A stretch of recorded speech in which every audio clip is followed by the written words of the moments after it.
In the year 2025, a mysterious virus erupted globally, transforming a significant portion of the infected populace into zombies.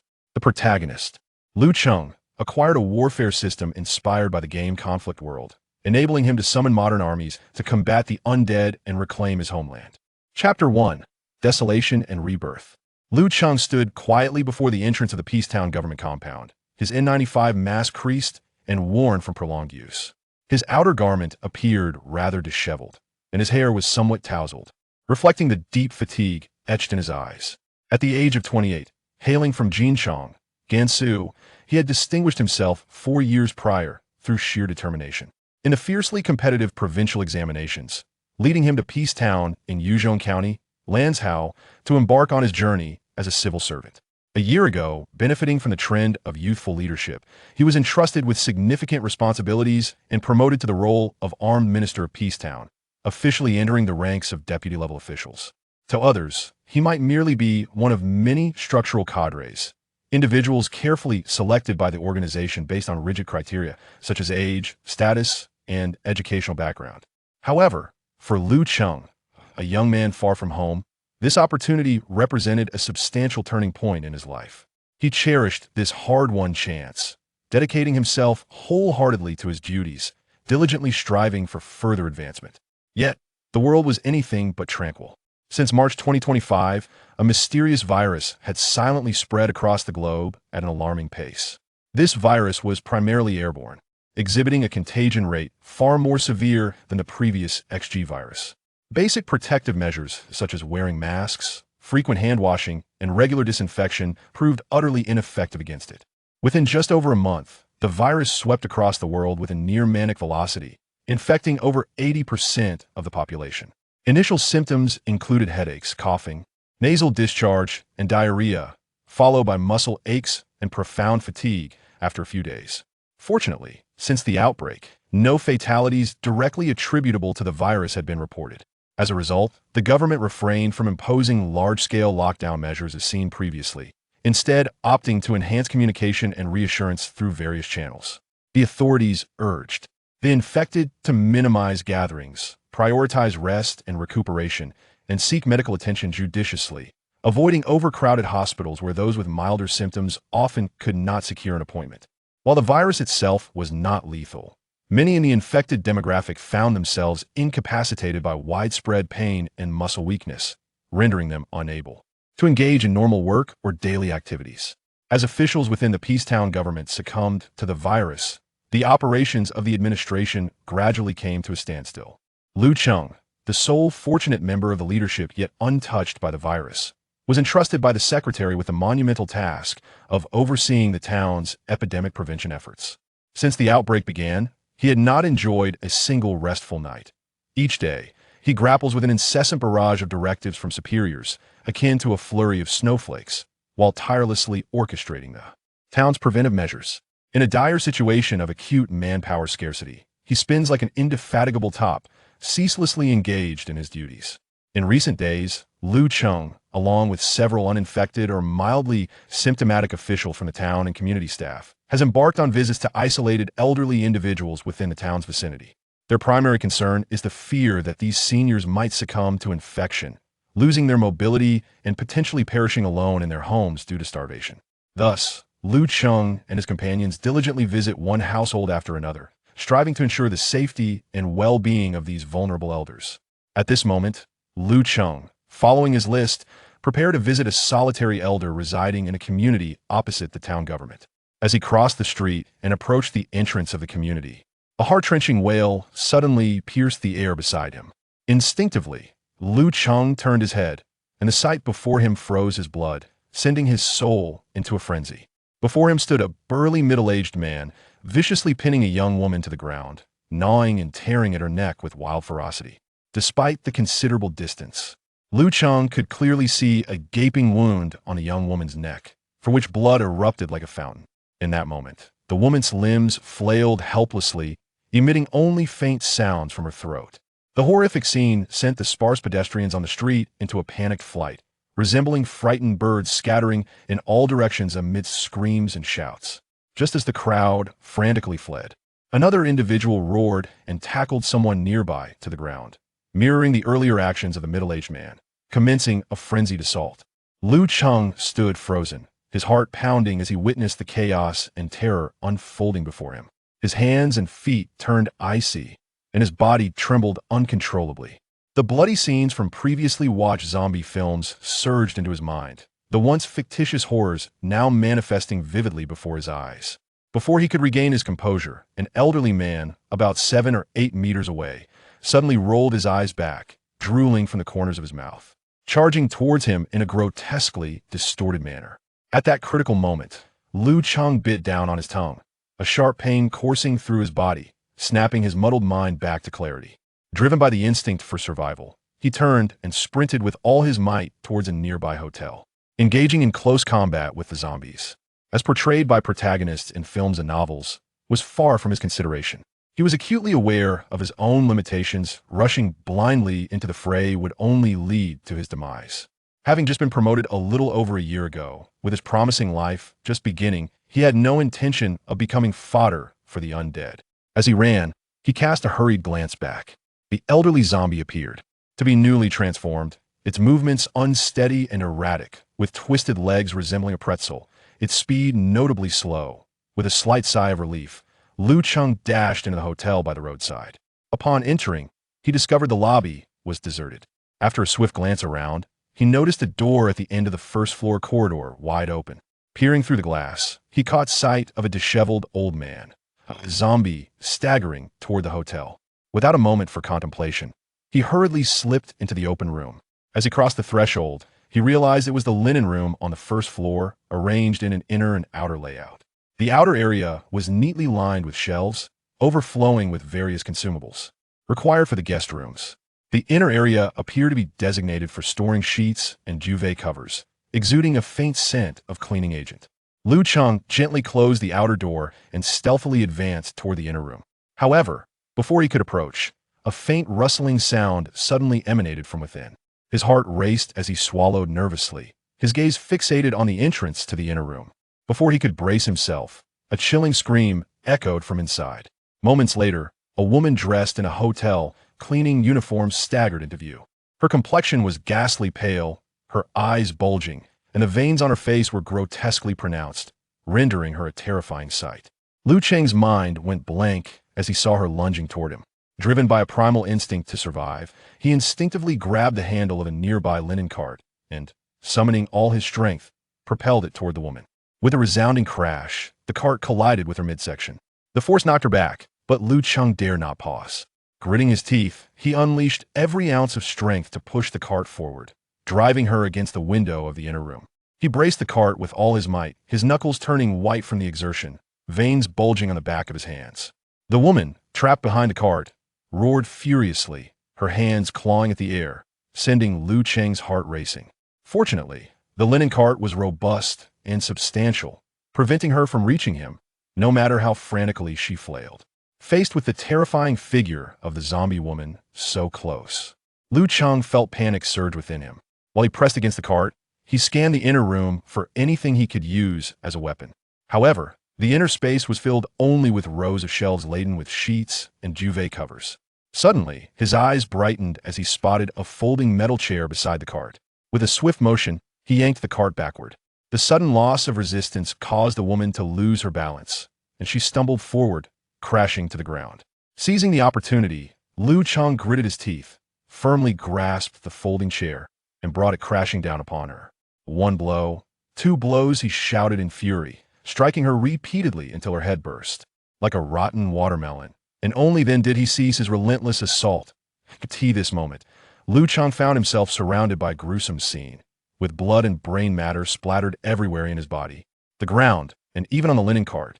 The acrid scent of blood permeated the entire linen room, nearly suffocating him. His hands trembled uncontrollably, and the folding iron chair he held clattered to the floor, splattering blood in its wake. Before he could catch his breath, a violent banging echoed from the outer door. He realized that the earlier commotion had attracted other zombies, most likely the old zombie that had been trailing him. Lu Cheng dared not be complacent, suppressing his inner terror. He swiftly moved toward the outer area. His trembling hands betrayed him. making it a struggle to engage the door lock. After considerable effort, he finally secured it. Taking a deep breath, he fought to quell the fear surging within him, summoning all his strength to drag a nearby set of shelves and awkwardly barricade the door. Once this was accomplished, his legs weakened, and he slid down against the wall, sitting on the floor. At that moment, Lu Cheng felt his heart racing as though it might leap from his throat. A fine layer of sweat broke out on his back. His limbs twitched slightly, and his mind buzzed with chaos, leaving him with an overwhelming sense of debilitation. This reaction was a normal physiological response to extreme fright or stress, with individual reactions varying under such dire circumstances. Lu Cheng gasped for air, and upon lifting his gaze, he was confronted with the grotesque sight of his pant leg stained with brain matter and blood, a nauseating image that churned his stomach. Unable to contain himself, he collapsed to the ground, retching violently, but nothing came forth, only the bitter bile surged up his throat, causing him immense discomfort. In that instant, a synthetic electronic voice suddenly pierced the air beside him. "Ding! System loading, please wait, Commander." Startled by the unexpected voice, Lu Cheng's body stiffened. After a brief moment of shock, his face transformed, overtaken by exhilaration. A system? Could this be the legendary, oft-repeated concept of a miraculous system from novels? In the impending apocalypse, possessing such a system would be. He dare not contemplate further. Lu Cheng began to speculate on the nature of his system. Would it be akin to a war system like Red Alert, capable of summoning formidable armies and constructing fortified bases? Or perhaps a munitions system equipped with countless advanced weaponry? Countless possibilities flickered through his mind, temporarily distracting him from the surrounding dread and peril. Unbeknownst to him, chaos and despair were spreading outside the hotel. On the streets, in the neighborhoods, and across campuses, increasingly more people succumbed to zombification, lunging at those nearby. Those who were bitten soon followed suit, dragging their broken bodies into the ranks of the undead. More and more zombies aimlessly wandered the streets, emitting chilling, spine-tingling howls. The apocalypse was stealthily encroaching upon them. Chapter 2. System, have you changed so much?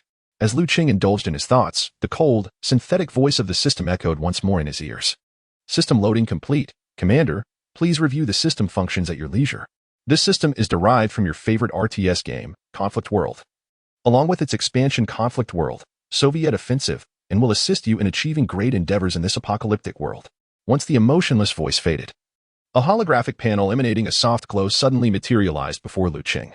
The design of the panel was indistinguishable from the interface of the game Conflict World that he had played before. The familiar layout and icons evoked memories of his gaming days. Instinctively, he reached out his hand to touch the control panel, but before his fingers could make contact, the system's voice resonated again. Detected a timeline mismatch. After a global scan, the following modifications have been made to the system. 1. The Eastern Major Powers faction has been added, including the latest active equipment. 2. In consideration of real-world issues, the original tactical support menu has been disabled. Tactical support will be provided by the commander once artillery and air forces are acquired. 3. The minimap and skill operation selection at the bottom have been removed. A naval forces option has been added to the reinforcement menu. 4. Due to disparities in era and technological levels, the cost of the original American, Soviet, and European equipment have been reduced by 1/3. 5. Given the commander's current perilous situation, a novice gift package has been issued. Please collect and utilize it at your discretion. As the system's voice concluded, the panel before Lu Cheng flickered, and the interface underwent significant changes. The previously left-aligned tactical support menu, the minimap below, and the skill operation selection vanished without a trace, leaving only a solitary reinforcement menu in the top right corner. Simultaneously, next to the reinforcement menu, an icon resembling an electronic mailbox quietly appeared, marked with a small red dot indicating unread messages. Observing the altered panel, Lu Cheng felt a sense of bewilderment. He wished to exclaim to the system, "What on earth has happened to you? Where has my grand tactical support menu gone? How am I supposed to execute carpet bombings or unleash airstrikes without it? Without the minimap, how can a novice like me grasp the battlefield dynamics? And the disappearance of the skill operation selection, does that mean I can no longer be a master of micro-operations?" Though he silently grumbled, Lu Cheng understood that the system was now the sovereign authority. Whatever it provided must be accepted. With a gentle sigh, he extended his hand and clicked on the reinforcement menu. Much like in the game, a drop-down menu appeared before him, listing options for infantry, armor, logistics, air force, and navy. However, At this moment, only the infantry option was highlighted in a normal clickable state, while the other 4 options remained grayed out and entirely inaccessible. Furrowing his brow, Lu Cheng murmured inwardly, "System, are you there?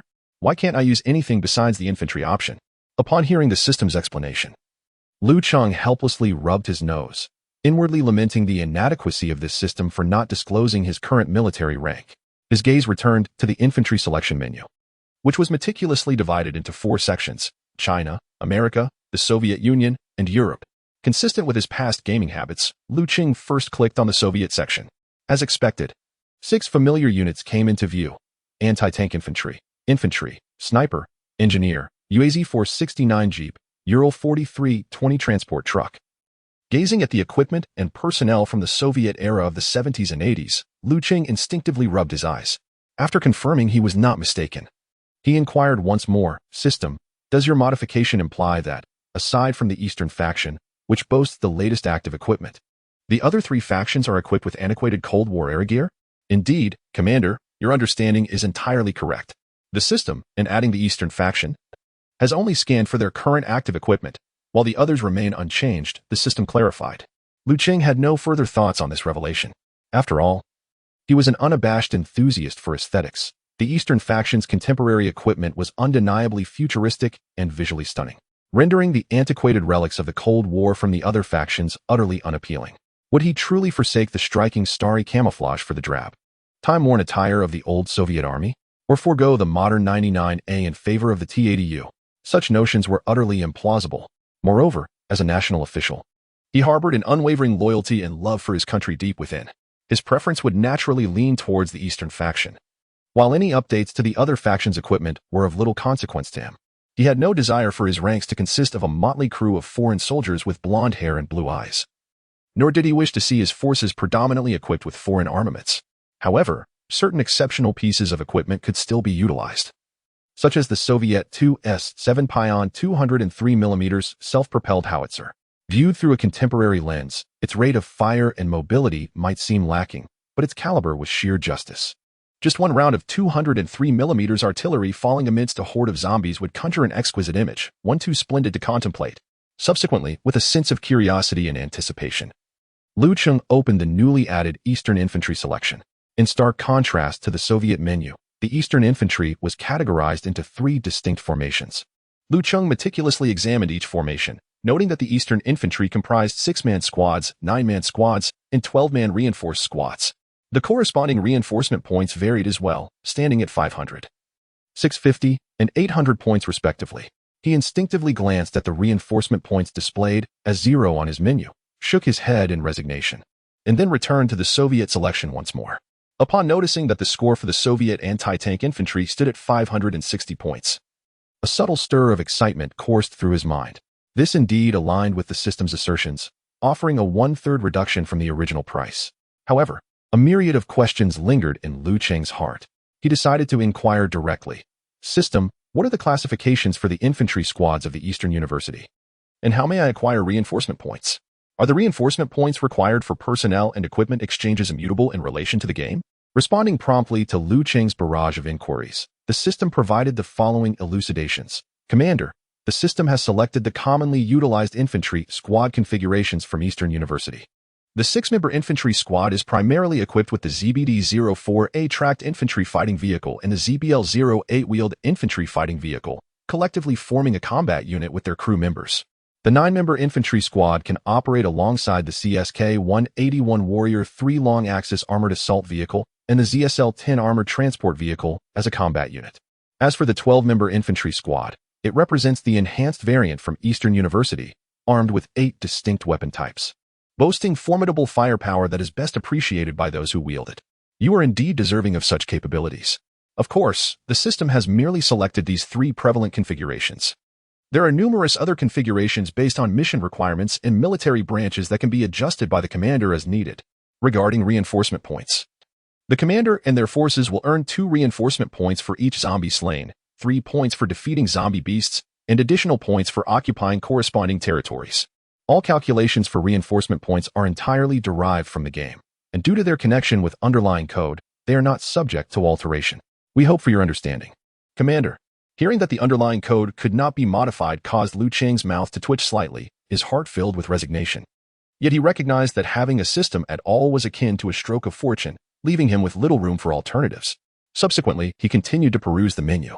Beyond the infantry options, the Eastern University selection featured CSK-182 Warrior 3 Standard Armored Assault Vehicle, CSK-181 Warrior 3 Long-Axis Armored Assault Vehicle, SX-22 20 High Mobility Transport Truck, and SX-2306 High Mobility Transport Truck, with corresponding reinforcement points of 550, 650, 300, and 400, respectively. After reviewing the reinforcement options, Lu Cheng's gaze shifted to the newly added mailbox icon. Upon clicking it, he discovered an email titled Beginner's Gift Package. This sight elicited a silly chuckle from Lu Cheng. Just then, the previously silenced banging on the door resumed, the sound heavy and urgent, striking Lu Cheng's heart like a hammer. His complexion turned ashen, and his body involuntarily trembled as he quickly covered his mouth with his hand. After a prolonged moment, confirming that the zombies outside could not breach the door just yet, he exhaled slowly, allowing the tension in his body to dissipate. Lu Cheng steadied himself and directed his gaze once more towards the email displayed on the panel. Upon opening the email, he found a straightforward message: a gifted guard, 1 supply crate, 1 armory crate, and an additional 1,000 initial reinforcement points. Beholding this generous starter package, Lu Cheng fervently clicked the claim option at the bottom of the email. A flash of brilliance ensued, the email indicating a successful claim. However, before Lu Cheng, there was naught but emptiness, nothing materialized. As confusion enveloped him, and he contemplated inquiring further, the electronic synthesized voice of the system resonated once more. Commander has claimed the starter package. Please select the drop location for the supply materials. No sooner had the system's voice faded than 2 three-dimensional phantom crates materialized abruptly before him, akin to selecting a drop zone in a game. A spark of realization ignited within Lu Cheng as he endeavored to manipulate the phantom crates with his thoughts. As he concentrated, the crates began to slowly shift their positions. Having grasped the method of control, Lu Cheng cautiously maneuvered the phantom crates to the center of the outer area of the cloth chamber, then silently commanded, "Deploy." In an instant, 2 military green crates appeared before him without warning. Rising to his feet, Lu Cheng approached to inspect them. Noting that one crate was clearly labeled as a supply crate, while the other bore the designation of an armory crate. Chapter 3. The young man is quite handsome. With a heart brimming with uncontainable excitement, Lu Cheng was the first to open the military supply box. As the lid slowly lifted, his eyes fell upon the neatly arranged array of uniforms on the left side. Training attire, formal wear, ceremonial dress, cotton clothing, and corresponding insignia. Eagerly, he picked up the insignia to examine it closely, upon noticing the 1 stripe and 1 star. Lu Cheng couldn't help but quietly marvel at his newly bestowed rank of second lieutenant. On the right side of the box lay a complete set of the latest individual combat systems. This included a new model of a ballistic helmet with ear protection, equipped with a visor, night vision multifunction goggles, protective eyewear, the 21st century integrated carrying system, ballistic plates, tactical gloves, a personal smart terminal, a small wrist tablet, communication headsets, a water pouch, and a water purification device. Among an impressive array of items that left Lu Cheng momentarily stunned, the 21st century starry camouflage training uniform was not unfamiliar to Lu Cheng. As the Minister of Armaments, he was already issued training attire and combat boots in his daily duties. However, what truly captivated him, making his heart race, were these complete sets of new individual equipment, which he had only ever glimpsed in photographs on military networks and forums. He had fantasized countless times about donning such an ensemble, envisioning how handsomely he would present himself. Now, with his dream materializing, he found himself somewhat at a loss amidst this unexpected delight. After striving to suppress his excitement, Lu Cheng opened the adjacent weapons box. The first sight to greet him was a QBZ-192 short-barreled assault rifle fitted with a QMK-152 3x white light scope and a silencer. The sleek, black body and fluid lines exuded a unique beauty, one that only a man could truly appreciate. Reluctantly gazing at it for a while, his attention shifted slightly to the side, where he spotted a QSZ-193 pistol.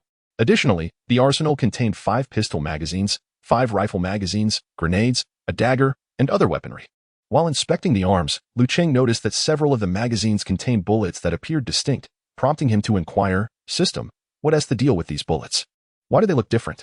"Commander, considering the needs for indoor combat, we have specifically provided you with subsonic ammunition, designed for use with the silencer to effectively minimize gunfire noise." Upon hearing the system's explanation, Lu Cheng was enlightened, repeatedly expressing his admiration for the system's reliability. He then crouched down, a look of fascination adorning his face as he gently caressed the firearms, savoring their cold metallic texture. Gazing at the weapons, the dread he had felt upon encountering zombies began to dissipate significantly. After a considerable time, he straightened up, extracted a summer urban training uniform from the supply box, affixed the insignia, and commenced his transformation. Wearing the training attire and boots was second nature to him. After all, during training sessions and militia inspections, he often donned them for various tasks, making the entire process remarkably smooth. However, faced with the dazzling array of individual combat gear, Lu Cheng found himself somewhat perplexed. He scratched his head, gazing at the intricate and unfamiliar equipment before him, momentarily at a loss as to where to begin. Fortunately, the internet was still accessible. An idea sparked, and he swiftly silenced his phone. He then searched for videos from a few renowned military enthusiasts on a popular platform, learning and experimenting as he followed along with their explanations and demonstrations. After considerable effort, he managed to don the various pieces of equipment one by one. Subsequently, he meticulously arranged the handgun, magazines, grenades, dagger, and tablet, ensuring each item was securely placed. With a steady hand, he slowly pulled up the mask and donned the goggles.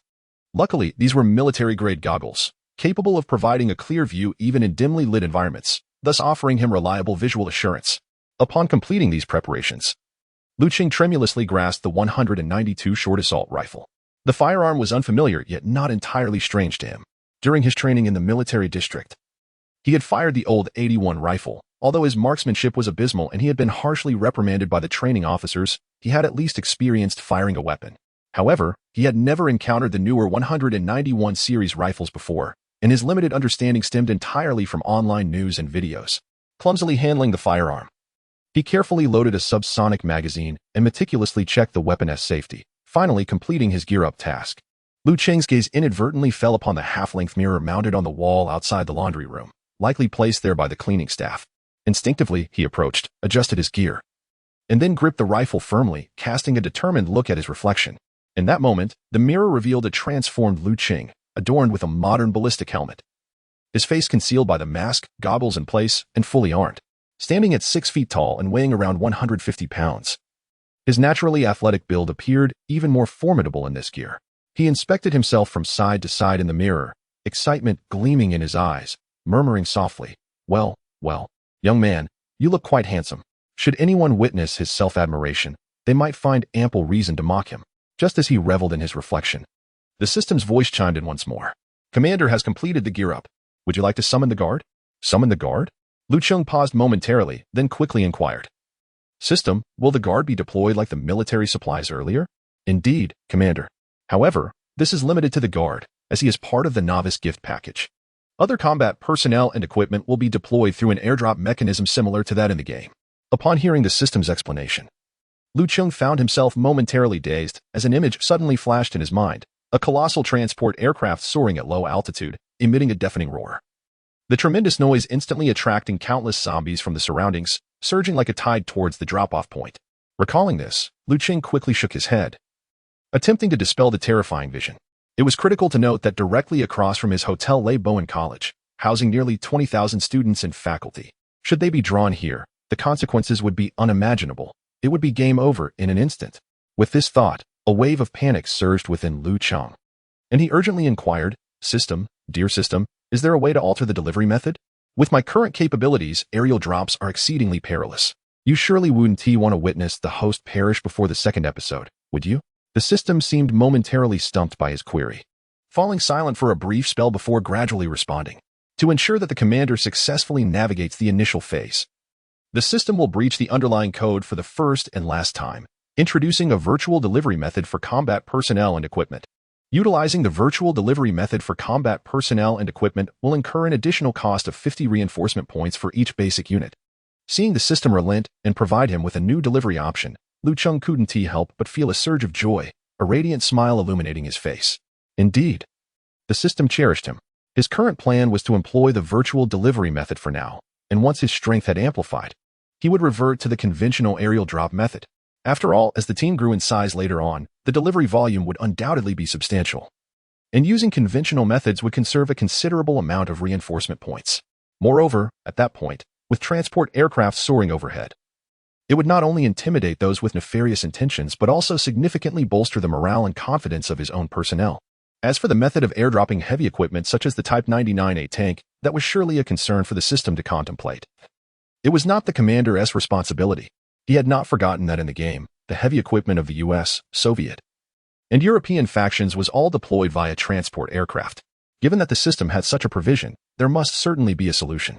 At that moment, after claiming the novice package, Lu Cheng's reinforcement points surged from the initial 0 to 1,000. He pondered carefully, since he needed to deploy guards. Why not exchange some reinforcement points for additional combat forces to be delivered as well? Glancing at the existing 1,000 points, he calculated internally. A 6-man infantry squad was too small, and with the armored selection currently unavailable, having fewer personnel held little practical significance. The cost for a 12-man squad was somewhat steep, leaving him with scant points afterward, and in the event of an unforeseen circumstance, he might lack sufficient reserve points. After much deliberation, he ultimately decided to deploy a 9-man infantry squad, preserving some points. After eliminating a batch of zombies, he would then deploy a long-axis version of the men's vehicle, ensuring he had an escape option should the situation take a turn for the worse. The original price for a 9-person infantry squad was 650 points, and with the addition of 50 points for virtual deployment, the total amounted to 700 points. After the deployment, there would still be 300 points remaining as an emergency reserve, achieving a dual benefit. Contemplating the issue of emergency reserves, Lu Cheng began to inquire once more of his loyal system. What is the ammunition supply for operational units post-deployment, and how is ammunition replenished once depleted? Commander, infantry units will carry a base amount of ammunition upon initial deployment. Once expended, the commander must utilize reinforcement points for replenishment. The required reinforcement points vary according to the type of ammunition. Please explore at your discretion. Having clarified the matter of ammunition resupply, Lu Cheng no longer hesitated. He summoned the operation panel and deftly navigated to the reinforcement selection, resolutely opting for a 9-person infantry squad. After making his selection, he commanded the system, deploy the guards and infantry squad using the virtual method. Commander, the deployment is about to commence. Please adjust the drop location. No sooner had the system's voice faded than 10 human-like phantoms materialized before Lu Cheng. Fortunately, the area was expansive, laid out with both inner and outer sections, providing ample space. Lu Cheng focused intently, arranging the 10 phantoms into 2 groups of 5, and then silently intoned, "Deploy." In an instant, akin to the military supply boxes before, 10 fully armed soldiers emerged within the designated area. Although this was not his first encounter with such a wondrous phenomenon, Lu Cheng could not help but marvel, inwardly exclaiming, "This is far more impressive than any magician's act." Let me share some fundamental knowledge. The armed department at the township level serves as the military service organization for the locality. Typically, the minister holds a deputy section level civil servant position and is also a member of the township party committee. They are not active duty military personnel. This is crucial to emphasize. In rare instances, retired soldiers may occupy such roles, but these are exceptions. Only at the county or district level do active duty military personnel exist.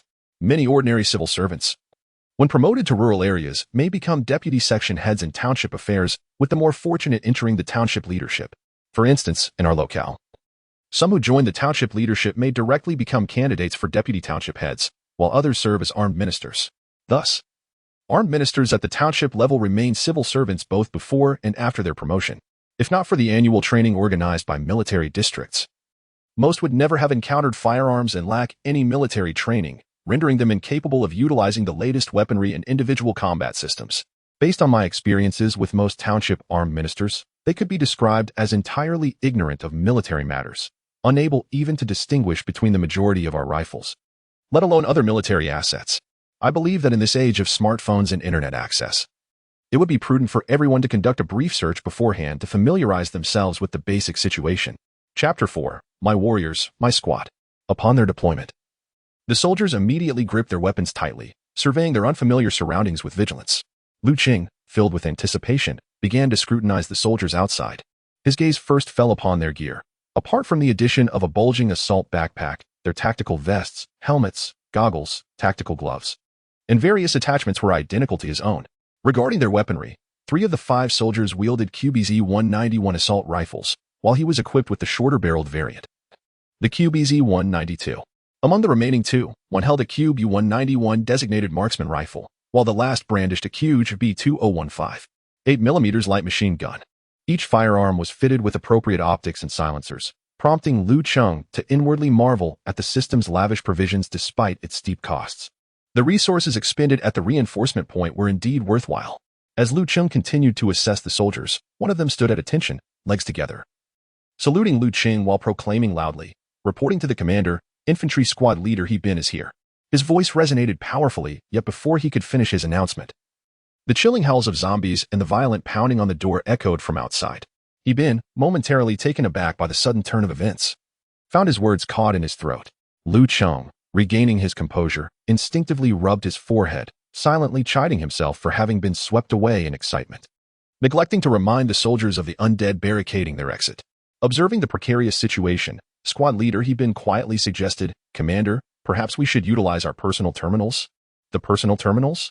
Lu Cheng recognized that He Bin referred to the small tablet he had tucked into his chest and the watch on his left wrist. He had only seen these devices mentioned in official reports, aware that they enabled information sharing and interconnectivity, advanced tools for communication and command. While undoubtedly valuable, he lacked the knowledge to operate them. In the urgency of the moment, there had been no time to explore their functions. Silently dismissing He Bin's suggestion, Lu Cheng stated decisively, "We will discuss other matters later. Squad leader, you are to lead your team in clearing the zombies outside and securing the entire building."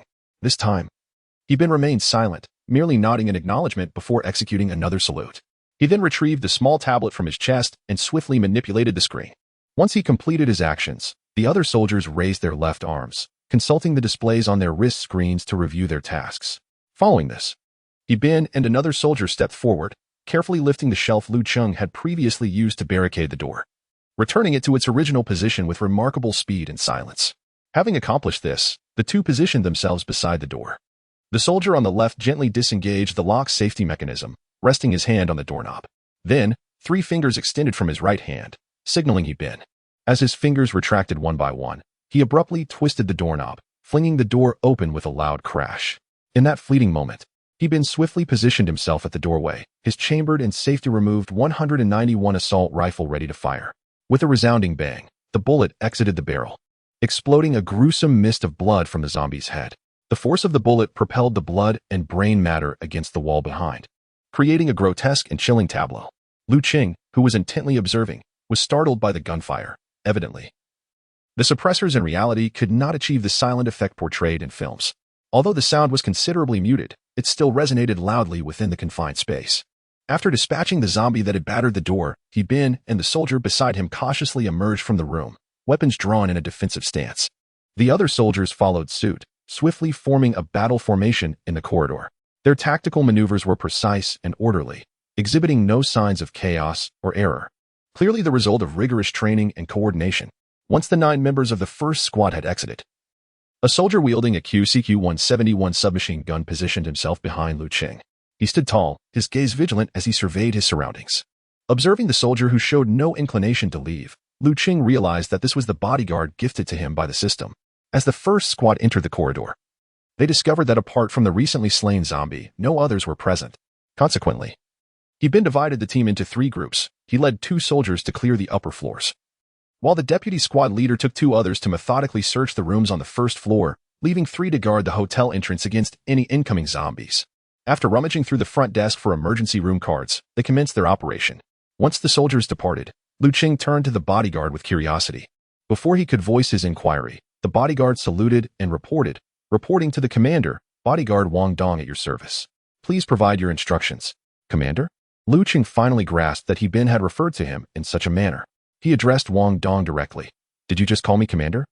Wang Dong appeared momentarily bewildered by Lu Cheng's question, pausing for a few seconds before responding, "Yes, commander."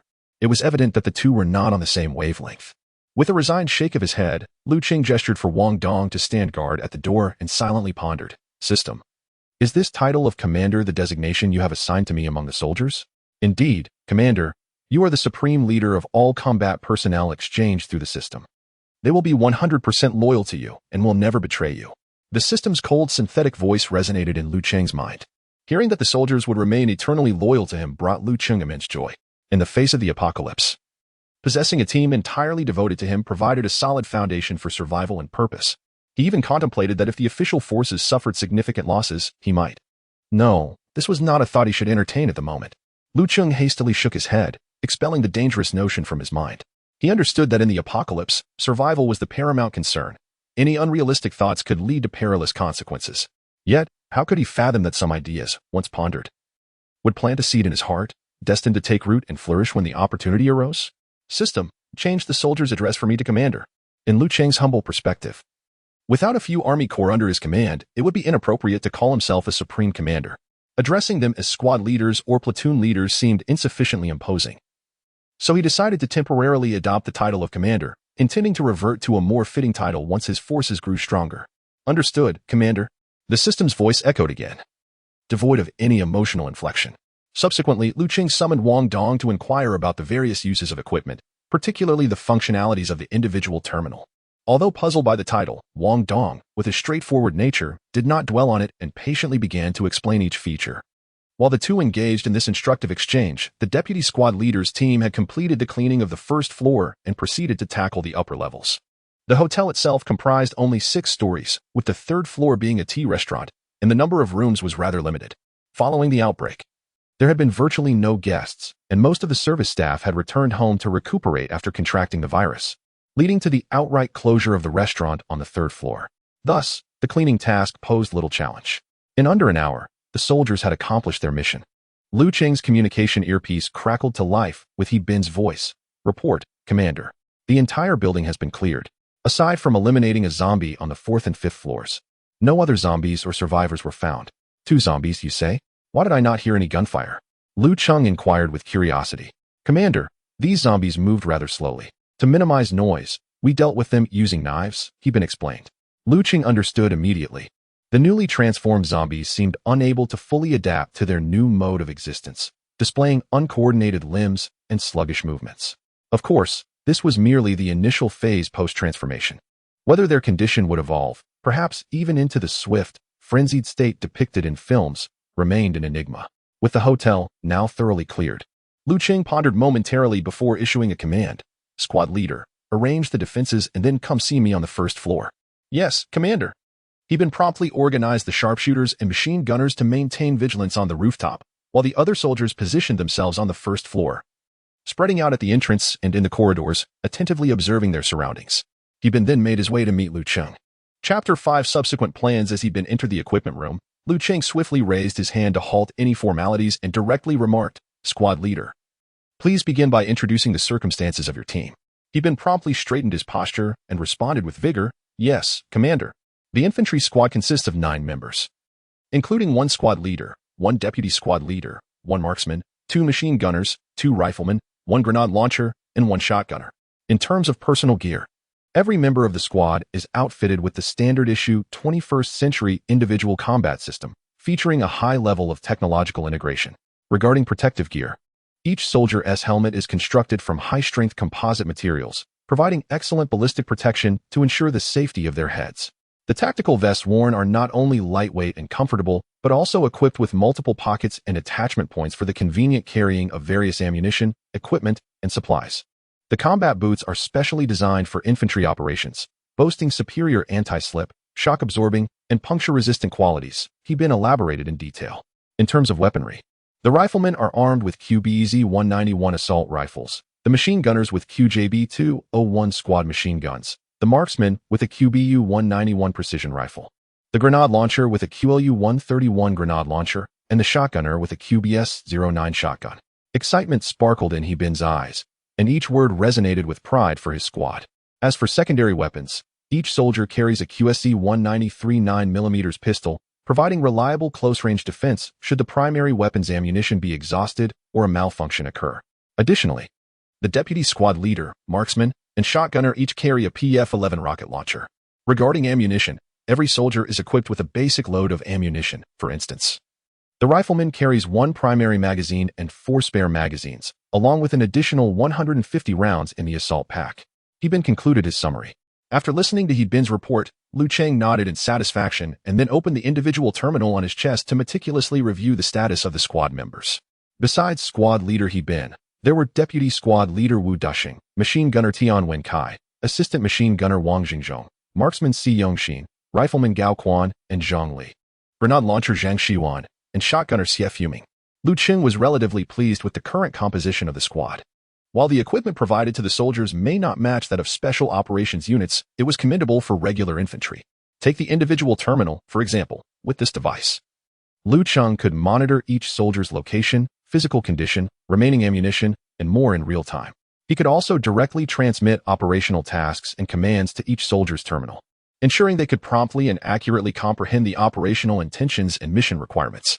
Moreover, the night vision multifunctional goggles they wore could serve not only as monocular night vision devices but also featured capabilities for friend or foe identification, teammate marking, real-time positioning, and image transmission. Particularly noteworthy is the image transmission capability, which allows the soldiers to relay real-time battlefield conditions to Lu Cheng's personal terminal, thereby granting him a comprehensive understanding of the unfolding situation. The weaponry at their disposal represents the latest active models, complete with an array of tactical accessories such as scopes and silencers, embodying a spirit of martial virtue. However, the town of Heping, where they currently find themselves, boasts a registered population exceeding 30,000, as indicated by data from the 7th National Census. Notably, it is renowned as a university town in Lanzhou. When accounting for the influx of students from several universities and other transient populations, the resident count swells to nearly 100,000. Due to the pandemic, several universities have suspended classes, resulting in only a handful of local students departing Heping. Out-of-town students, hindered by transportation disruptions, remain largely stranded on campus. Thus, it is estimated that the local population still hovers around 80,000, albeit slightly diminished over time due to the effects of the infection. Given the strength of a single platoon facing such a multitude of zombies, the challenge is akin to throwing eggs against a stone. Lu Cheng understands that, under these circumstances, meticulous planning is imperative to methodically eradicate the undead and earn reinforcement points to gradually expand their ranks. He promptly contacts the sharpshooter stationed on the rooftop, Si Yongxin. This is Lu Cheng. Reporting on the situation, he states, "Commander, this is Si Yongxin. I have observed a large-scale transformation in the vicinity. In addition to those infected by the virus who have turned into zombies, others who have yet to undergo transformation will inevitably become zombies shortly after being bitten. Currently, the zombies exhibit relatively slow movement, yet their numbers continue to swell. They are highly sensitive to sound and light, quickly converging upon any disturbance. Nearby residential areas and schools are in chaos, with a significant number of zombies wandering the streets." Si Yongxin's voice comes through clearly via the headset, laced with a hint of tension. After all, zombies had previously only existed in film and television. "Understood. Maintain vigilance," Lu Cheng replies. "Yes, Commander," Si Yongxin affirms. Lu Cheng's brow furrows deeply. He realizes the situation is even more dire than he had anticipated. He turns to He Bin and inquires, "Squad leader, what are your thoughts regarding our current predicament?" Upon hearing Lu Cheng's question, He Bin instinctively straightens his posture. He opens the map on his personal terminal and responds, "Commander, in light of the widespread transformation, and given our current forces are insufficient to confront a large horde, I suggest we seek out nearby residential complexes for a targeted clearance. The structures in these areas are relatively independent, facilitating our defense and eradication efforts. Moreover, the architectural simplicity allows us to clear them floor by floor, minimizing direct confrontations with the numerous zombies. Once our numbers have increased, we can seize the opportunity to reclaim the surrounding universities, establishing a stronghold from which to build a community." He Bin's proposal aligns seamlessly with Lu Cheng's own thoughts. To venture into the schools with their current manpower would be tantamount to courting disaster, while aimlessly roaming the streets could easily trigger a zombie surge. Residential communities undoubtedly represent the optimal choice. In the current landscape of commercial housing, both the first and second floors are equipped with anti-theft nets. By securing the entrance door, one can effectively block the encroaching zombies, allowing the soldiers to methodically clear each floor and unit. Indeed, this is a remarkably constructive idea, and I concur that, at this stage, the eradication of the residential buildings appears relatively safe. Lu Cheng nodded in agreement with He Bin's proposal. Upon receiving Lu Cheng's endorsement, He Bin stood a little taller with pride. "Squad leader, what are your thoughts on the selection of the target building?" Lu Cheng inquired further. "Report, Commander. Based on the map information, directly behind our hotel lie 2 adjacent residential communities, each consisting of merely 2 high-rise buildings, which do not house a large population. I believe this location is quite suitable," He Bin articulated. Lu Cheng was exceedingly familiar with the 2 communities he'd been referred to, Jinxiang Garden and Ruinqing Xiayuan, both situated opposite the town government of Heping Town, visible during his daily commutes. Notably, the first and second buildings of Jinxiang Garden rise 23 stories high with a total of 368 households. Meanwhile, The A and B buildings of Ruinxin Jiyuan boast 26 stories and a total of 416 households. Should we successfully clear these 4 residential towers, we could potentially earn over 2,000 reinforcement points, enabling us to secure infantry and vehicles. Furthermore, these 2 communities are flanked by Bowen College and Longqiao College, allowing us to establish observation posts on the rooftops to maintain constant surveillance of the 2 educational institutions and remain informed about the surrounding circumstances. Squad leader, let the soldiers take a 20-minute break while we discuss our action plan. With a firm resolve to commence the clearing operation from the adjacent community, Lu Cheng no longer hesitated and issued his command. Yes, Commander, He Bin replied promptly. My plan is to exit through the back window of the linen room, allowing us direct access to the community and avoiding the risk of attracting zombies by taking a longer route outside. Once inside, we shall move along the back wall of the hotel to the community's guardhouse to obtain the access card for the unit door. After securing the access card, we will begin our systematic clearing from the first unit of Building 1. Once the operation commences, squad leader, you will be in full command. After articulating his strategy, Lu Cheng delegated the command authority for the impending operation to He Bin. Yes, Commander. Rest assured, we shall accomplish the mission, He Bin affirmed resolutely. Although Lu Cheng held the title of Armed Minister of Hepping Town, essentially serving as a bureaucratic officer responsible for national defense mobilization, one could candidly describe him as merely a militia leader. His usual duties involved organizing the core militia for drills and chanting slogans, handling inspections adequately. However, when it came to commanding military operations, he lacked expertise. Such professional matters should be entrusted to those with the requisite knowledge. Subsequently, He Bin elaborated on his thoughts, further refining the plan, which was then disseminated to the soldiers' personal terminals. After concluding the discussion of the operational plan, Lu Cheng raised his left hand to check the time. It was now 2:10 p.m. He instructed He Bin and Wang Dong to guard the entrance while he retrieved his mobile phone and dialed a series of numbers. The line rang, but no one answered after a prolonged wait. Just as Lu Cheng was about to set his phone down, a familiar voice came through the receiver. Son, are you all right? We were just about to call you. It's chaotic out here. How are things on your end? Are you safe? Lu Cheng's father, Lu Jiangwo, inquired anxiously. Dad, don't worry. I've encountered the military here. I'm quite safe. How about you and Mom? It's a relief to hear you're fine. Just stay with the military. Your mother and I are in the countryside of Yongchang County. We came to check on your grandmother, who hasn't been well. I didn't expect her to. Alas, I can only. After a brief silence, Lu Jiangwo continued. We've locked the courtyard gate and are hiding inside. For now, we are relatively secure. Dad, you're not injured, are you? Lu Cheng asked, a hint of panic in his voice. I'm fine. No injuries.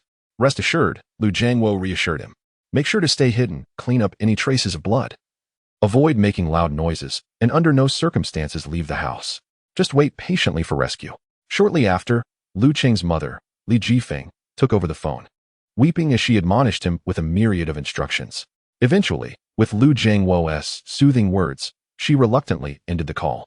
Both of Lu Cheng's parents were employees of Jinchuan Group and, fortunately, had not contracted the virus during the outbreak. It was unexpected that the restless couple had ventured to Yongchang County to visit his grandmother. Thinking of her, Lu Cheng felt a pang of sadness.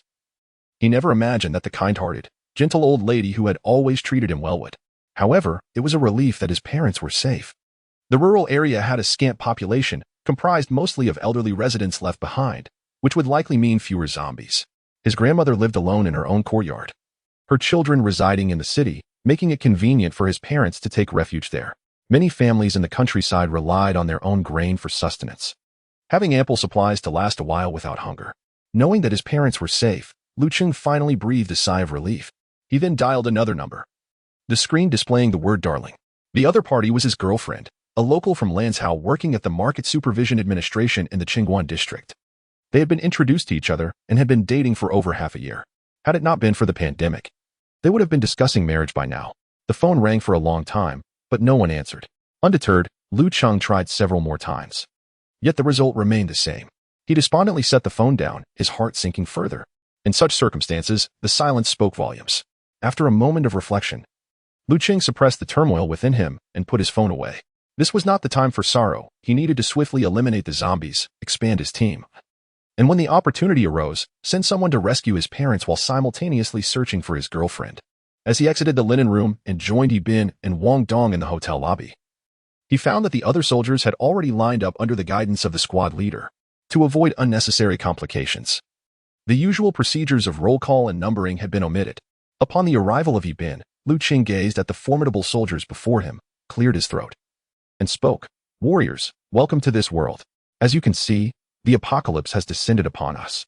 If we wish to avoid becoming mere sustenance for the undead, we must seize our weapons and engage in battle. There is no retreat. We can only forge ahead with unwavering resolve. During the forthcoming conflict, I implore you to remain fully alert, prioritizing your own survival above all else. That is all I have to say. Let us commence. With Lu Cheng's command, the soldiers sprang into action, led by squad leader Yibin, who shielded Lu Cheng amidst the ranks as they sequentially entered the supply room. Yibin hastened into the inner chamber, opened the window, gently lifted the screen, and cautiously climbed onto the windowsill to survey the situation outside. After ensuring the area was secure, he deftly leapt out, landing and immediately assuming a defensive stance with his weapon drawn. Subsequently, the deputy squad leader and others followed suit, their movements equally nimble and agile. Upon landing, they swiftly dispersed, forming a defensive formation. When Lu Cheng entered the inner chamber and beheld the lifeless body of the cleaning lady he had inadvertently harmed, he quickly turned away, silently ascending to the windowsill. Once everyone had entered the community, the group advanced rapidly along the rear wall of the hotel towards the gatehouse. The apocalypse had indeed arrived, and Lu Cheng's inaugural battle was about to commence. Chapter 6. The commencement of the purge. The entire squad advanced swiftly towards the guardhouse. As they approached, Yibin suddenly halted, signaling for the team to stop. The soldiers, upon noticing this, immediately ceased their movements, alertly surveying their surroundings. The door to the guardhouse stood ajar, leaving the interior shrouded in uncertainty. Yibin took a deep breath, cautiously wielding his firearm as he edged forward. Upon reaching the threshold, he leaned to one side, gradually peering into the guardhouse. Fortunately, there was no one inside, nor any undead. Once assured of their safety, Yibin quickly slipped into the guardhouse and began to search meticulously. Ultimately, he discovered a collection of access cards for the various units, neatly labeled, within a cabinet against the wall. The Jinxiang community comprised only 2 buildings, and the area was relatively compact. The guardhouse was merely 30 to 40 meters from Building 1. With the access cards in hand, Yibin emerged and decisively led the team towards Building 1. However, after traversing only a few meters, they encountered a female zombie swaying before them, her back turned. Yibin's expression hardened. He gestured for the squad to halt and drew his dagger, stealthily advancing. His intentions were twofold: to avoid attracting more zombies with gunfire, and to assess the auditory sensitivity and reaction speed of the undead. Despite his best efforts to tread lightly, the zombie's hearing seemed to have become unnaturally acute due to its mutation. The female zombie's ears twitched slightly before she abruptly turned. Her murky gray eyes fixated on Yibin, drool dripping from her mouth as she let out a guttural roar and lunged at him. In response, Yibin leaned forward slightly, lowering his center of gravity. As the zombie lunged, he sidestepped the attack and deftly hooked his foot forward. The zombie, off balance from its misstrike, tumbled to the ground. Without allowing the creature a moment to recover, Yibin sprang forward, his dagger glinting ominously as it pierced through the back of the zombie's skull. With a decisive twist of his wrist, the undead fell silent. Lu Cheng, observing from behind, watched in astonishment, his eyes wide and filled with admiration. Truly, the warrior he had summoned with such expense was not only courageous, but also possessed formidable combat prowess. After a moment of reflection, he summoned the operations panel to check his reinforcement points, which had indeed increased by 2. Coupled with the 3 zombies he had dispatched in the hotel, his total reinforcement points now stood at 308. As long as they continued to eradicate the undead, their points would multiply, and the team would grow stronger, establishing a virtuous cycle. With the obstacle eliminated, the squad proceeded smoothly to the entrance of Unit 1. Yibin signaled, and the assistant squad leader, Cheng, instantly comprehended the cue. The 2 approached the unit door with utmost care. Yibin presented the access card and gently swiped it against the reader, eliciting a series of beeps as the door unlocked. Cheng placed his hand on the door handle, nodded slightly in acknowledgement, and then abruptly yanked the unit door open. Yibin immediately advanced, firearm at the ready, his gaze sharp as he scrutinized the interior of the unit. Upon discovering the foyer to be devoid of any occupants, Yibin gestured forward and was the first to step inside, followed in orderly fashion by the remaining members, their steps light and purposeful. The residences in Jinxiang Garden are designed with 2 staircases serving 4 households, featuring compact units in the center and spacious, north-south facing homes on either side. This architectural arrangement is common in many of Lanzhou's commercial properties, where the corridors tend to be somewhat constricted, imparting a slightly oppressive ambience.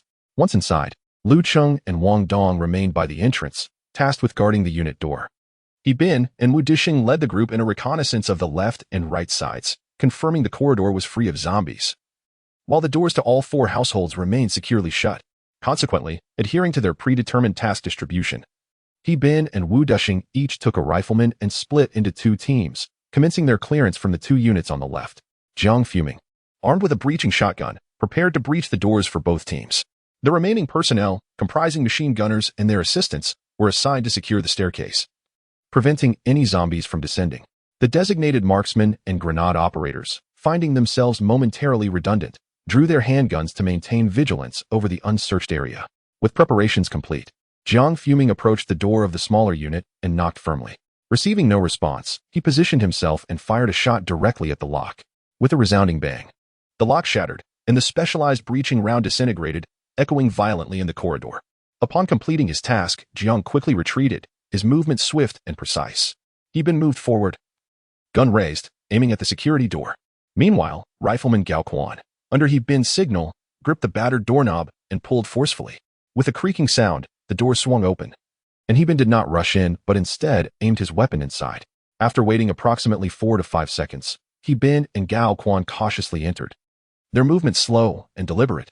The small unit, totaling just over 90 square meters, left with around 70 to 80 square meters after accounting for shared space, was relatively compact. After searching each room, they discovered that the residence was utterly vacant. A thin layer of dust coated the furniture, indicating that the occupants had vacated many days prior. Room 102 is secure. He Bin's voice resonated clearly through each soldier's earpiece. Just as He Bin relayed the information, the machine gunner stationed at the staircase, Tian Wenkai, suddenly exclaimed, "There's a situation." He and his assistant, Wang Jingzhong, aimed their weapons at the staircase. A cacophony of disordered footsteps echoed from above, and as the sounds drew nearer, the distinct growls of zombies became increasingly audible. Moments later, 3 zombies appeared at the corner of the second-floor staircase, newly transformed. These creatures exhibited a lack of coordination and unstable footing. Upon rounding the corner and spotting Tian Wenkai and Wang Jingzhong, the trio lunged downward, akin to wild dogs spotting a bone. In their haste, the leading zombie stumbled, tumbling headlong down the staircase. As the first zombie collapsed, the other 2 were likewise ensnared. The sudden turn of events momentarily stunned Tian Wenkai and Wang Jingzhong, who were on high alert. Without hesitation, Tian Wenkai unleashed a barrage from his QJB-201 machine gun. The 5.8mm round struck the fallen zombie's back, erupting in bursts of crimson. Not to be outdone, Wang Jingzhong, the machine gunner's assistant, followed suit with his QBZ-191 assault rifle. After a few short bursts, the skulls of the 3 zombies were shattered. Observing the splattered red and white matter at their feet, both men felt a wave of nausea. Although well-trained, they had never taken a life or witnessed bloodshed before. Tian Wenkai suppressed the queasiness in his chest, paused to listen, and noted that the gunfire had seemingly attracted only these 3 zombies. Confirming that no further danger lingered, he promptly reported, 3 zombies neutralized in the stairwell, danger averted. Received. Maintain vigilance. With the crisis averted, Jie Fuming approached the door of room 101 and shattered the lock with his shotgun. As Rifleman Zhang Li swung open the reinforced door, a male zombie lunged forward with a furious roar. Viewed head-on, the creature bore a grotesque visage, teeth bared, its body and face drenched in blood, wildly flailing its arms. Wu Dishing, stationed at the door, fired without hesitation. The muted thuds of his silenced weapon rang out as the zombie's head and chest erupted in a shower of gore, the force of the bullets sending it crashing to the ground. After dispatching the zombie, Wu Dishing remained cautious, keeping his weapon trained on the interior. As anticipated, another female zombie charged forth, and it too was met with bullets steeped in the scent of gunpowder. Its head was obliterated, blood and brain matter splattering across the room, painting the walls and floor a vivid crimson. After a brief pause, observing no further zombies emerging, Wu Dishing and Zhang Li cautiously stepped over the fallen creature and entered the room. The sound of their combat boots squelching in the pool of blood sent chills down their spines. Upon entering the spacious room, they found a foyer corridor leading directly to the main bathroom, with another bathroom and a secondary bedroom to the left. A thorough inspection yielded no further discoveries. As Wu Dishing traversed the corridor and reached the living room, a scene unfolded before him that sent icy dread crawling down his back. There, lying on the floor, was the figure of a child dressed in a school uniform, their neck, shoulders, and even abdomen torn asunder. The exposed flesh bore the marks of gnawing and bites, and beneath them lay a large pool of blood, the metallic scent permeating the air. It was evident that this was a family of 3, the parents, having transformed into zombies, had devoured their child in the living room, a brutal tableau that made Wu Daxing's eyelids twitch with horror. Before he could approach for a closer inspection, the corpse on the ground suddenly convulsed, its limbs twitching uncontrollably before it sat upright with murky eyes fixed on Wu Daxing. In those eyes, there was no hint of life, only an infinite void and murkiness. Due to the prior savage bites, the creature's trachea and laryngeal bone lay exposed, while grotesque, bloodied cavities marred its chest and shoulders, rendering it a ghastly sight. The abrupt transformation sent a shiver coursing through Wu Daxing's body. Yet, despite the shock and fright, the seasoned soldier remained composed and unflustered. The moment the student zombie rose, his rifle discharged, the gunfire echoing through the living room. The searing bullet pierced through the skull, and the dismembered body collapsed once more. At long last, this family of three could reunite in the depths below, though the nature of their reunion was tragically harrowing. Subsequently, Wu Daxing and Zhang Li scoured the remaining rooms, and upon finding no other zombies or survivors, they report. 3 zombies neutralized in room 101. No survivors found. Acknowledged. Continue with the extermination mission as planned. Heebin responded. Chapter 7. Survivors. The warriors from groups 1 and 2 turned towards rooms 103 and 104. As Heebin raised his hand to knock on the door of room 103, a chilling sound of nails scratching against the security door echoed from within. The noise was sharp and piercing, reminiscent of a malevolent spirit desperately attempting to escape. Startled, Heebin instinctively stepped back 2 paces, swiftly raising his rifle, and without hesitation, fired several shots at the door. The bullets whistled through the air, striking the seemingly sturdy security door, which proved to be remarkably fragile under the force of the gunfire, causing metal shavings to fly. These security doors, uniformly installed by the developer, were adequate against kicks and blows, but utterly inadequate against bullets. Heebin quickly pressed himself against the door, straining to listen as an eerie silence enveloped the room. He exchanged a knowing glance with Xie Fuming, who nodded in understanding and stepped forward to prepare for breaching the door. Upon the door's opening, a nauseating stench of blood assaulted their senses. As anticipated, a zombie lay sprawled in the entryway, its body riddled with gunshot wounds, while its head had been shattered by Heebin's bullets, with crimson and white brain matter splattered everywhere. Remaining vigilant, the 2 men cautiously searched the room, and after confirming there were no further threats, they exhaled with slight relief. Judging by the attire and appearance of the fallen zombie, it appeared to be a solitary elderly person. At that moment, had Lu Qing personally come to visit, he would have realized that the individual lying on the ground was indeed the elderly person he had intended to check on today. Such is the cruel twist of fate. The old man never received Lu Qing's visit, and instead transformed into a fearsome zombie. Once Wu Daxing's group had eliminated the 2 zombies in room 104, the soldiers approached the staircase, dragging out the 3 zombies that Tian Wenkai had dispatched, thus clearing the path to ascend. Subsequently, Heebin led the soldiers, cautiously beginning their ascent to the 2nd floor. Their steps were light, wary of potentially awakening any lurking zombies. Upon reaching the fire door at the 2nd floor staircase, Heebin signaled. Tian Wenkai and Wang Jingzhong understood and continued upward, taking positions at the corner between the 2nd and 3rd floors to maintain vigilance. Meanwhile, the sharpshooter Si Yongxin, trailing behind the group, deftly opened the corridor window at the 1st and 2nd floor corner, climbing out onto the range shelter above the unit door. This position was particularly advantageous, allowing him to observe the entire community without fear of a zombie attack. Wu Daxing took a deep breath and suddenly flung open the closed fire door. Heebin, weapon drawn, surged in, swiftly scanning every corner of the 2nd floor corridor to ensure it was devoid of zombies. Following their established protocol, both groups proceeded to clear the 4 apartments. Once the 2nd floor had been secured, the soldiers continued their stealthy advance toward the 3rd floor. As they approached the fire door to the 3rd floor, Heebin sensed something amiss. The 3 zombies previously dispatched by Wang Wenkai had left a trail of bloodied footprints on the staircase. Now, the unmistakable evidence on the ground clearly indicated that the bloodied footprints originated from the 3rd floor.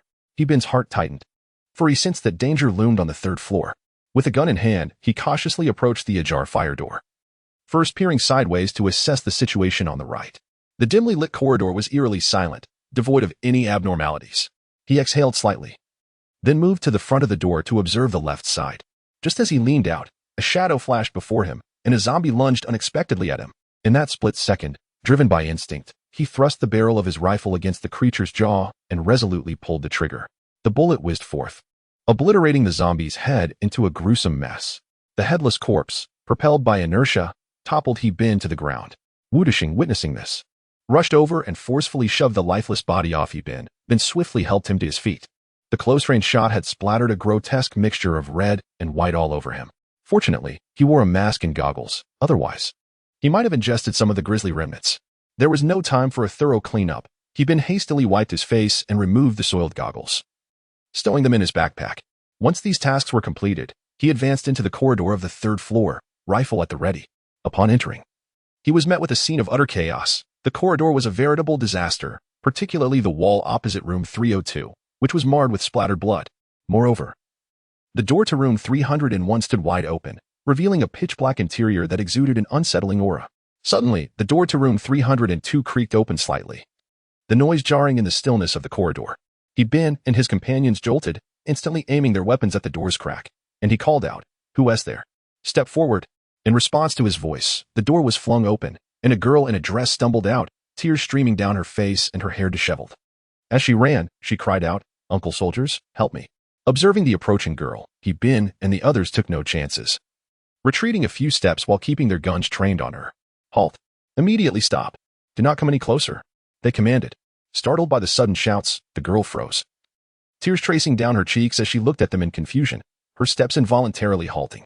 Ben scrutinized her carefully, acutely aware that in this apocalyptic world, even the slightest oversight could spell disaster. After a few tense seconds, he asked, "Have you been infected by the virus? Were you harmed by a zombie?" The girl shook her head vigorously, her body trembling visibly, clearly shaken by fear. Noticing no signs of infection, Ben and his companions gradually lowered their weapons. As they had retreated a few steps towards rooms 303 and 304, the girl found herself standing beside the fire door. She slightly tilted her head and beheld the headless corpse lying in the stairwell.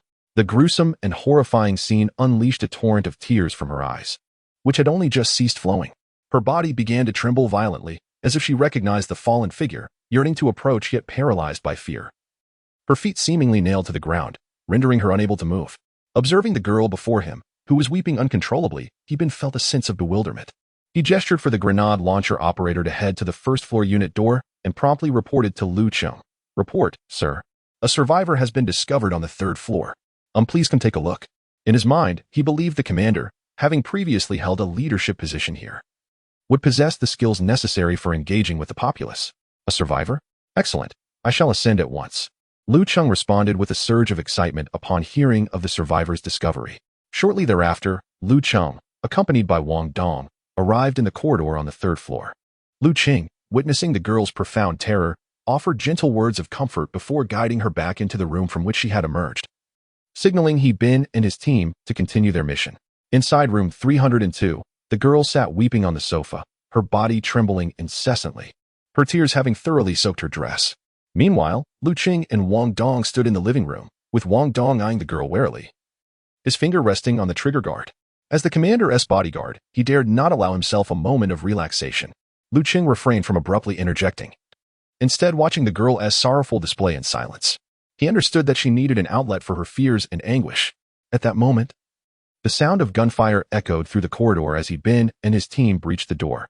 The thunderous blast of the shotgun reverberated, startling the girl into silence. Seizing the opportunity, Cheng spoke. "Hello, I am Cheng, leading a team to rescue survivors. Could you share your situation with me?" The girl lifted her gaze, her swollen eyes assessing Cheng and Wang Dong.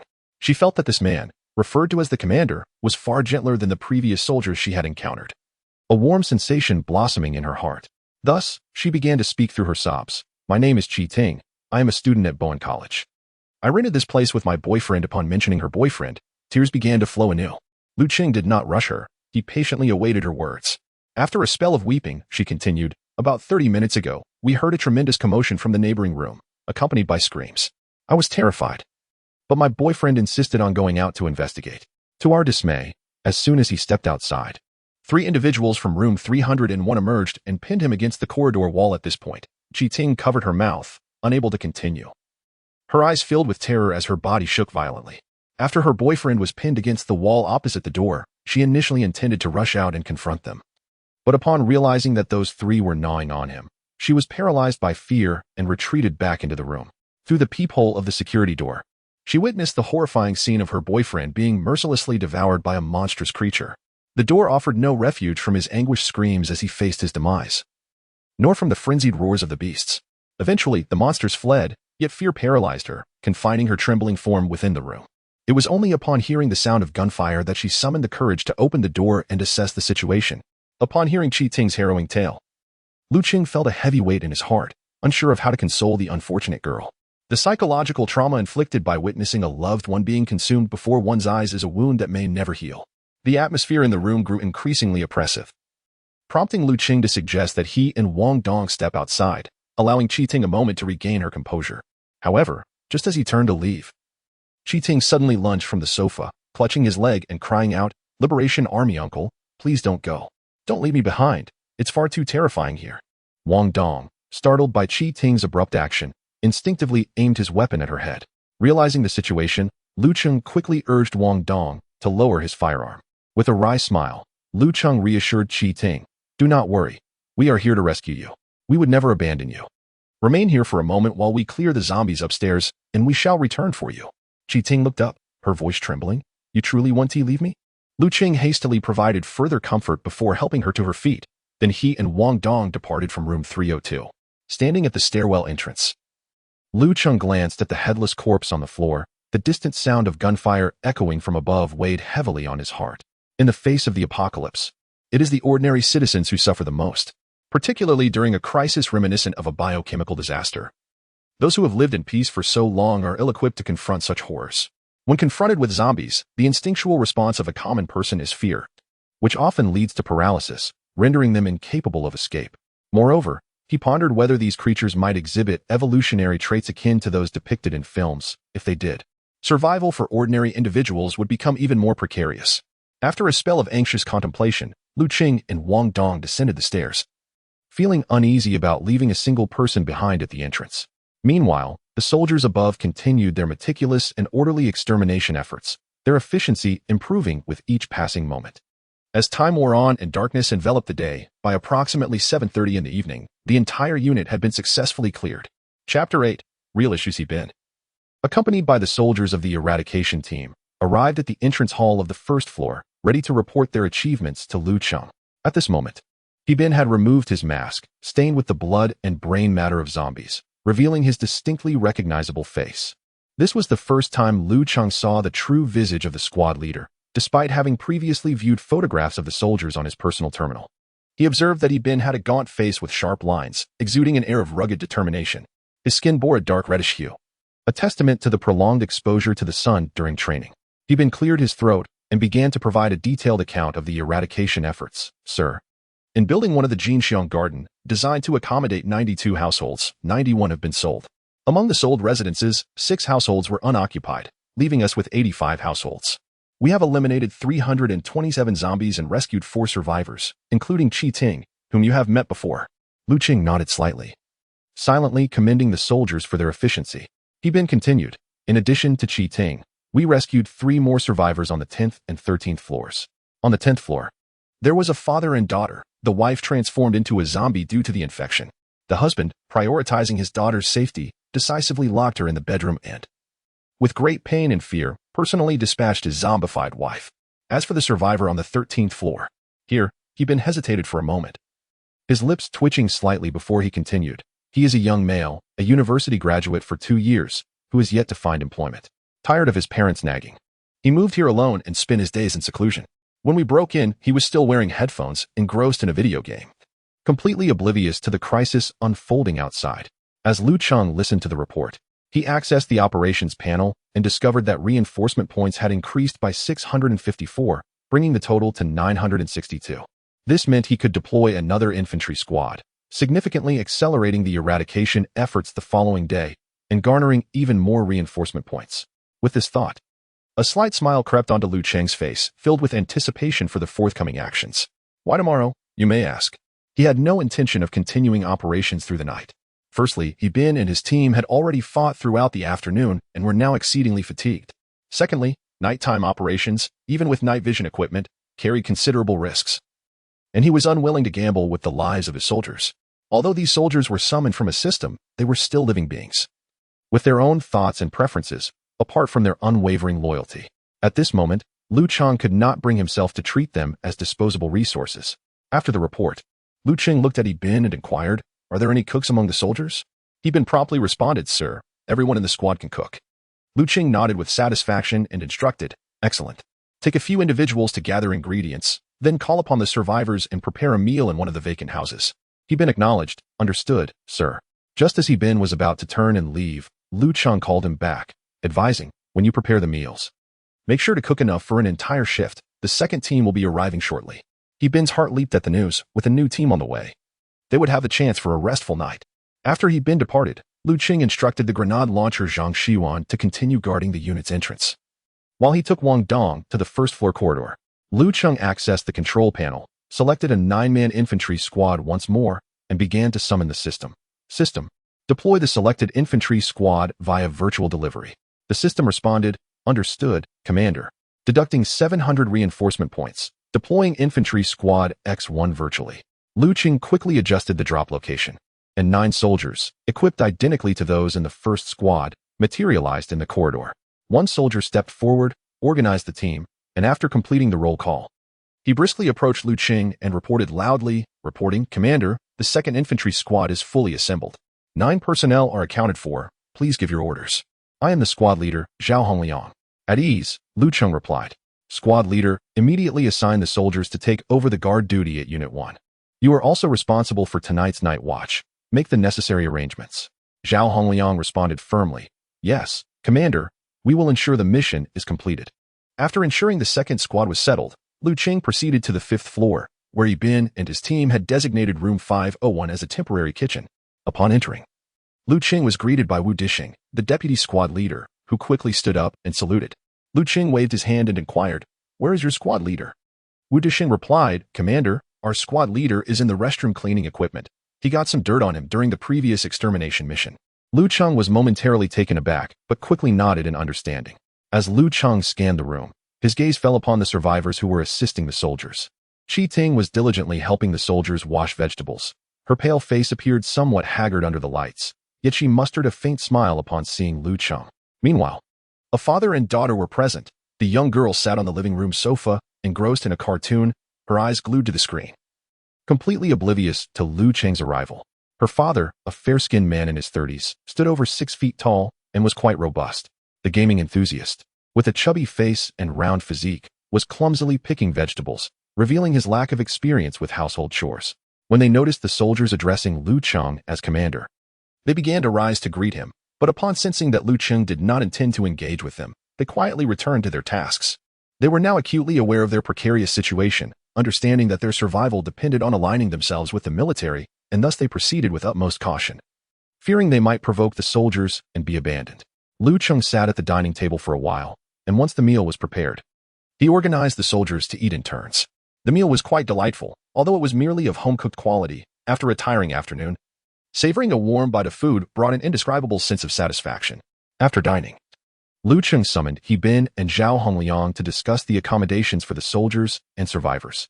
Among the 6 houses belonging to the host, Lu Cheng and Wang Dong occupied one, while the soldiers from the 1st and 2nd squads were distributed across the other 5. As for the survivors, Chi Ting returned to her rented residence, and the father-daughter duo accompanied Xiao Zai to his home. Once the lodging arrangements were settled, Lu Cheng took Wang Dong on a round to inspect the various sentry posts, assessing the placement of guards and the alertness of the soldiers, ensuring everything was secure before returning to their residence. Lu Cheng removed his gear and stretched languidly. Although the attire was quite striking and functional, he found it somewhat uncomfortable, as an afternoon in it had left him with aches in his back and waist. Approaching the master bedroom, he noticed Wang Dong still sitting stiffly on the sofa, prompting him to inquire, "Dongzi, why haven't you gone to rest yet?" At his words, Wang Dong promptly stood up, responding, "Sir, I will keep watch for you tonight." Lu Cheng smiled gently, replying, "There is no need for that. You should rest as well. You are just next door, and with the door open, you'll hear any commotion immediately." Sensing Wang Dong's hesitation, Lu Cheng firmly stated, "This is an order. Execute it at once. If you don't rest well, how can you protect me?" With that, Wang Dong ceased to resist and turned towards the guest room. Lu Cheng entered the bedroom, first dialing his parents' number to briefly assure them of his safety. After the call, he eagerly attempted to reach his girlfriend, but once again, no one answered. He then tried to contact the secretary and the town mayor, only to find that they too were unavailable. Frustrated, he rummaged through his phone for the previous duty roster, sequentially calling the county's general duty office, the county government's duty office, and the emergency management bureau, yet all remained unanswered. In desperation, Cheng turned to WeChat to reach out to several local officials. He sent messages one by one, anxiously awaiting replies. Ultimately, he managed to get in touch with Li Hailin, the director of the judicial office, who informed him that he was currently hiding in a nearby community, relatively safe for the time being. Cheng advised him to stay put and await rescue while inquiring about the situation in the town and the whereabouts of other officials. However, Li Hailin had limited information to offer.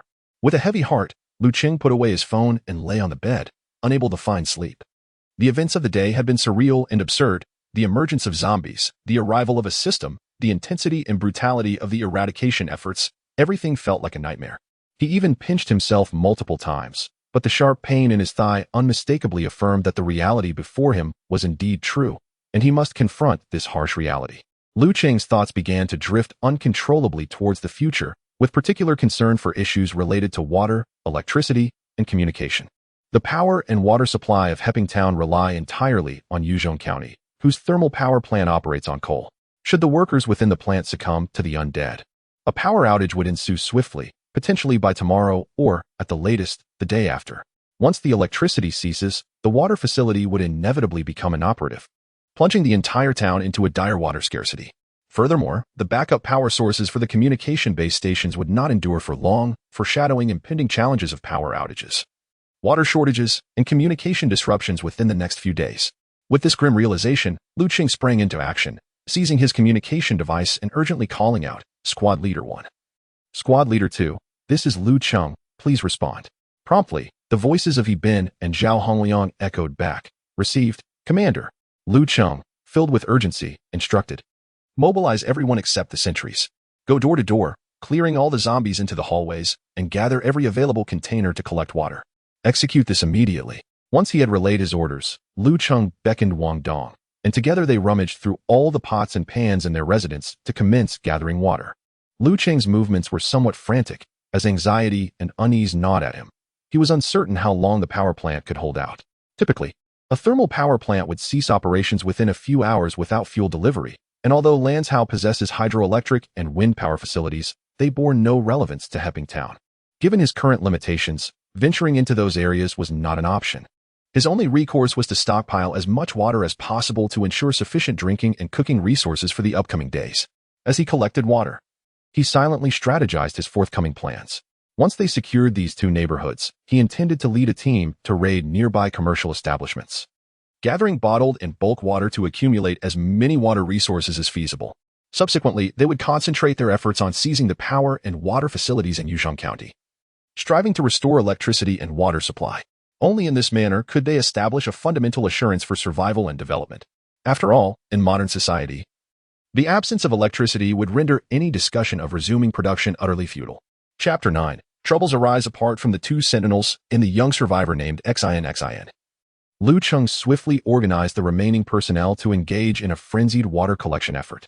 During this time, he even called his parents, urging them to find ways to store food and water.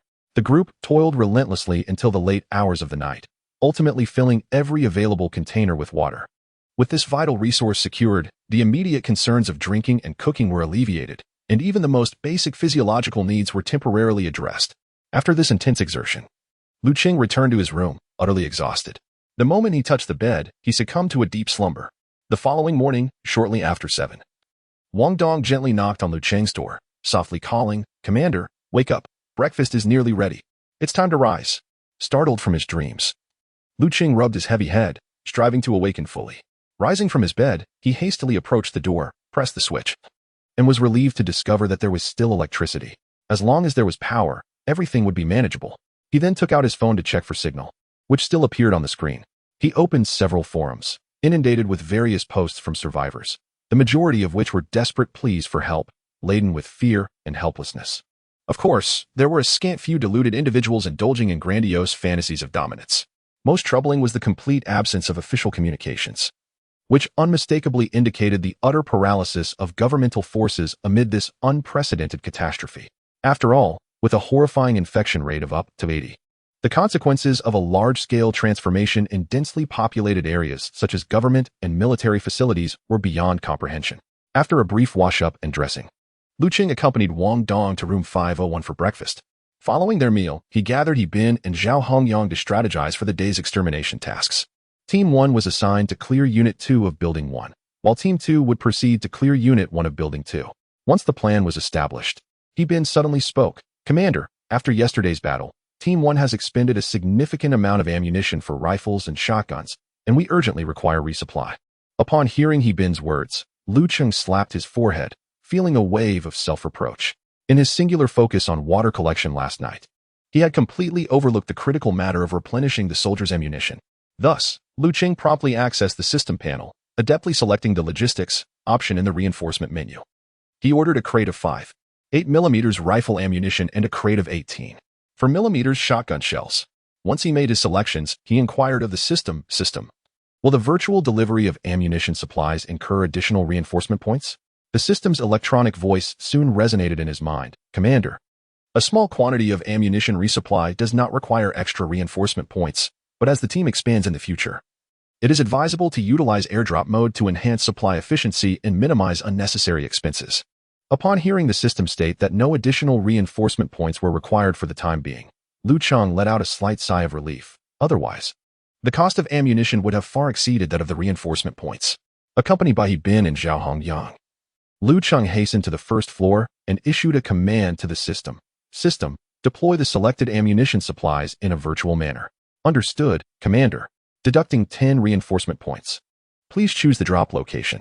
Focusing intently, Lu Cheng manipulated the virtual interface and ultimately designated Room 102, which had previously been unoccupied, as the drop zone.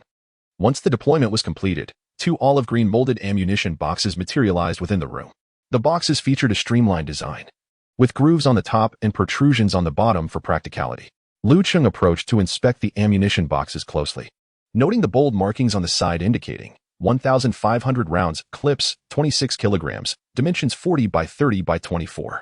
"The ammunition boxes have arrived. You may resupply at your discretion," Lu Cheng announced. He Bin stepped forward, expertly breaking the lead seal on the ammunition box, then unclipping the side latch. With a satisfying click, the box opened smoothly. Inside, he discovered vacuum-sealed packages of bullets, along with 5 complementary loading devices. He Bin retrieved an empty magazine from the recycling bag, skillfully attached the loader, tore open a box of bullets, and extracted a triple bridge clip, loading 10 rounds into the magazine in one swift motion. Throughout the process, Lu Cheng stood quietly by, observing He Bin's every action with keen interest. Subsequently, Wu Dushing, Xie Fuming, and others arrived in succession to resupply their ammunition. Once the resupply was complete, all members of both squads set off to continue their extermination mission. As Lu Cheng and Wang Dong exited Room 102, his gaze swept across the corridor littered with the bodies of zombies, his expression growing notably grave. The previous night, in order to ensure a steady water supply, they had been compelled to relocate the corpses to the corridor. However, these bodies now posed a significant dilemma. Not only were they an eyesore, but as time passed, their decay would foster the proliferation of various pathogens. Inwardly conflicted, Lu Cheng pondered the necessity of clearing the bodies, yet he found himself severely short-staffed at present. To leave them be was equally troubling, as this area, now saturated with water, would serve as a temporary refuge, and ignoring the corpses could lead to contamination. After much contemplation, Lu Cheng let out a resigned sigh, deciding to wait for the reinforcement points to accumulate before summoning an infantry squad to conduct a thorough cleanup. After He Bin and Zhao Hongyang led their soldiers away from Unit 1, Squad 1 proceeded directly to the adjacent Unit 2, while Squad 2 advanced swiftly toward Building 2. Prior to the outbreak of the apocalypse, the rampant spread of the virus had caused most individuals to remain confined within their homes. When they tragically transformed into zombies, they remained trapped indoors. Consequently, there were few people active within the community, resulting in a scarcity of zombies. Just as Squad 2 neared Building 2, the keen-eyed soldiers spotted several zombies aimlessly wandering below. Upon witnessing the unfolding chaos, Zhao Hongliang promptly signaled the squad to halt their advance. The soldiers swiftly crouched down, brandishing their weapons, their vigilant gazes fixed upon the advancing zombies. However, in that fleeting moment of stillness, it appeared that the creatures had detected their presence. A flicker of bloodlust ignited in their once vacant eyes, and with a guttural roar, they lunged towards the team with outstretched arms. Compared to their awkward and sluggish movements from the previous day, these zombies exhibited significantly improved coordination and speed. It was evident that they were gradually acclimating to their undead forms, rendering them increasingly perilous. Faced with this dire situation, Zhao Hongyang and Sergeant Zhang Xing'an unhesitatingly raised their rifles, taking aim at the oncoming zombies and opened fire. The sound of gunfire reverberated bang, bang, bang, and several zombies collapsed, their putrid blood erupting like a fountain, creating dark crimson pools upon the ground. Just as the second squad prepared to proceed, a window on the 7th floor of Building 1, Unit 2, was abruptly flung open. A middle-aged man leaned out, shouting desperately, "I'm here. I'm still alive. Please. Come save me." This man was a resident of Unit 702, fortunate enough to have escaped the virus's grasp. However, his wife and child had not been so lucky, falling victim to the calamity. Yesterday afternoon, while he was in the kitchen preparing a meal, he witnessed his wife and child transform into ferocious zombies. In a panic, he seized a mixing bowl and a spatula, managing to fend off the attacking undead before retreating into his bedroom. Fortunately, the newly transformed zombies were somewhat clumsy, and the furniture in his home provided enough obstruction for him to evade disaster. Yet, his transformed family lingered outside the door. Their horrific shrieks and the sounds of clawing at the door filled him with dread, rendering him unable to venture forth. During his concealment, he faintly discerned noises coming from Unit 1, possibly gunfire, but he could not be certain. Thus, he endured the night in terror, eventually drifting into a fitful sleep. Upon awakening that morning, he remained vigilantly at the window, observing the outside world. When he witnessed the second squad dispatching zombies, exhilaration surged within him at the sight of the military's arrival, and he could no longer suppress his fear, calling out recklessly from the window. Alarmed by his cries, the soldiers below were taken aback. The Jinxiang community was quite small and situated near a street, making such loud calls likely to attract the attention of the lurking zombies. Had they not been equipped with subsonic ammunition and silencers, they would have hesitated to fire their weapons. He quickly stepped back, gesturing frantically for the man above to retreat inside. The man seemed startled by Bin's actions, retracting into the room, prompting a collective sigh of relief from the others. However, mere moments later, the man re-emerged at the window, this time wielding an iron basin and a spatula. He shouted hoarsely while frantically banging the spatula against the basin. "I am here, in Unit 702. Please hurry and rescue me. They are right outside the door. I do not wish to perish." Bang, bang, bang. The cries of humanity intertwine with the clanging of metal, echoing far and wide. Chapter 10. Eradicating the trouble. The man's neurotic cries and the clanging of an iron basin reverberated across the desolate neighborhood, echoing further into the distance. The hearts of the soldiers leaped into their throats, their apprehensive gazes scanning their surroundings as they tightened their grips on their weapons. Bin, consumed by urgency, understood that immediate action was essential to silence the man. Otherwise, who knew how many zombies might be drawn to the commotion? In this critical moment, he hesitated not a second. With resolute determination, he raised his rifle, aiming it in the man's direction. His finger gently squeezed the trigger, and with a resounding bang, a bullet struck the edge of the window of room 702, sending a cloud of dust swirling into the air. Startled by Bin's sudden action, the middle-aged man stood frozen in terror and confusion, his eyes wide with fear. His fingers instinctively relaxed, causing the iron basin to plummet from the 7th floor. With a loud clang, the basin met the ground. Bin, now consumed by fury, felt the veins on his forehead bulge. He shouted, "Get inside and close the windows, or I will shoot you on the spot." Awakened by the severity of the warning, the man swiftly retreated, slamming the window shut with a decisive thud. Though he had retreated, trouble had already been summoned. His shouting and the clanging of the basin not only attracted the wandering zombies on the street, who began to surge toward the community, but also stirred the trapped, mindless creatures in Building 1, Unit 2, and Building 2. While these zombies were temporarily unable to break through the sturdy security doors and escape the stairwell, some of them, upon hearing the cacophony, smashed through the windows without hesitation, leaping out into the open air. The ensuing sight sent chills down the soldiers' spines. The zombies on the 1st and 2nd floors, hindered by security grills, could not escape even after shattering the glass. The zombies on the 3rd floor fared somewhat better. Upon jumping down, they rolled a few times before rising to their feet. Those on the 4th and 5th floors, despite sustaining broken legs, crawled determinately across the ground, evoking a sense of dread. Meanwhile, the zombies from higher floors plummeted from great heights, crashing to the ground and instantly transforming into a grotesque mass of blood and flesh. Witnessing this horrifying scene, Bin shouted, "Everyone, immediately enter Unit 2. Upon issuing the command, he quickly used his access card to open the unit door and, alongside squad leader Wu Dishing, began firing. The bullets, racing through the air, felled several zombies at the forefront, granting precious time for their comrades to retreat. The other soldiers of the 1st squad entered the unit in a swift and orderly manner. Once everyone was safely inside, Bin secured the unit door and reported to Lu Cheng, "Report, sir. An emergency situation has arisen. The survivors in Unit 2 have created a tremendous noise. inciting a zombie outbreak in the community and possibly even attracting zombies from outside. Our squad has successfully entered in fortified Unit 2. Please advise. Upon hearing the situation report through his earpiece, Lu Cheng's heart skipped a beat, and he quickly inquired about the status of the second squad. Zhao Hongyang. This is Lu Cheng. Report your squad status immediately. Commander, this is Zhao Hongyang. The entire second squad has successfully infiltrated Unit 1 of Building 2, with no casualties. Over. Upon hearing that the second squad had also entered the building smoothly, Lu Cheng felt a slight sense of relief. All units, take heed. Establish a defensive line using the resources at hand and eliminate the zombies. Lu Cheng swiftly issued his orders.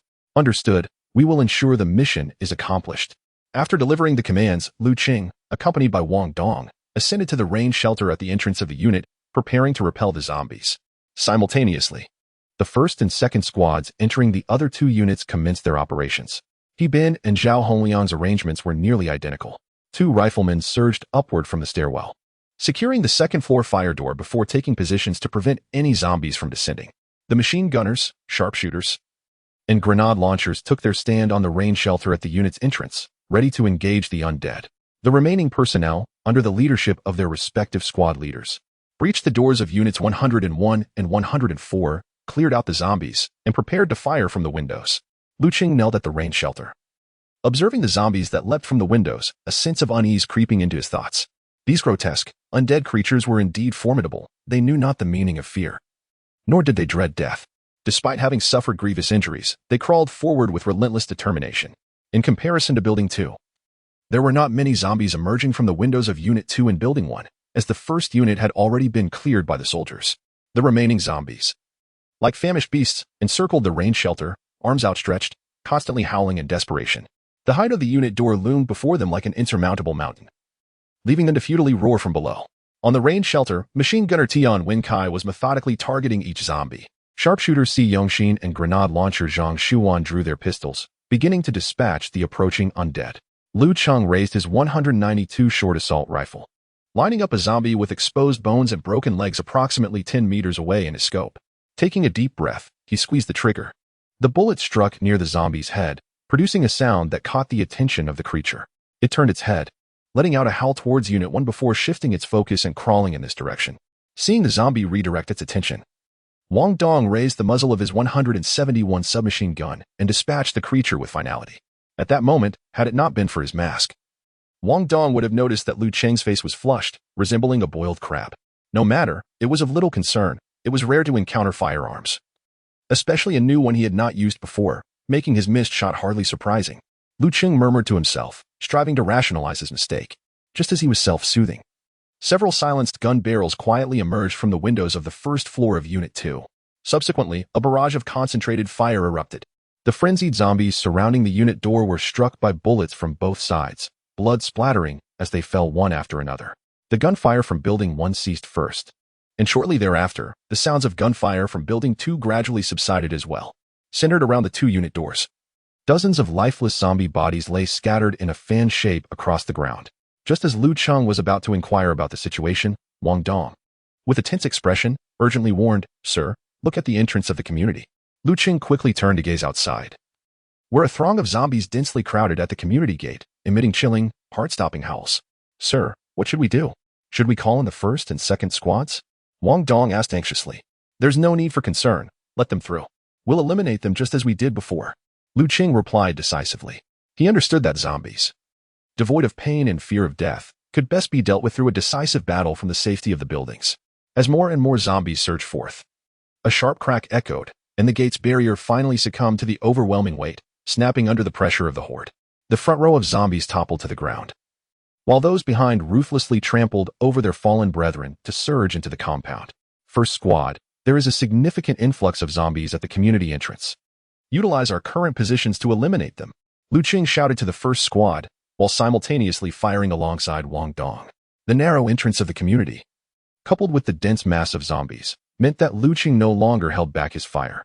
Thud, thud, thud, on the rain shelter of the second unit. The machine gunner Tian Wenkai rejoined the fray. With his rhythmic bursts of fire, dense 5.8mm rounds rained down upon the swarm of zombies, erupting in clouds of crimson mist. However, These undead creatures seemed like relentless demons. The bullets had little to no effect on their decaying forms. Even when their arms or legs were severed, they persistently dragged their mangled bodies forward. Only a blow to the skull would put them to rest. Observing the relentless tide of zombies, Zhang Xiwan crouched on the platform, readying his grenade launcher. Lu Cheng quickly intervened. That weapon, once fired, could decimate a large number of zombies, but the tremendous explosion would undoubtedly attract even more of them. The situation would become far more uncontrollable.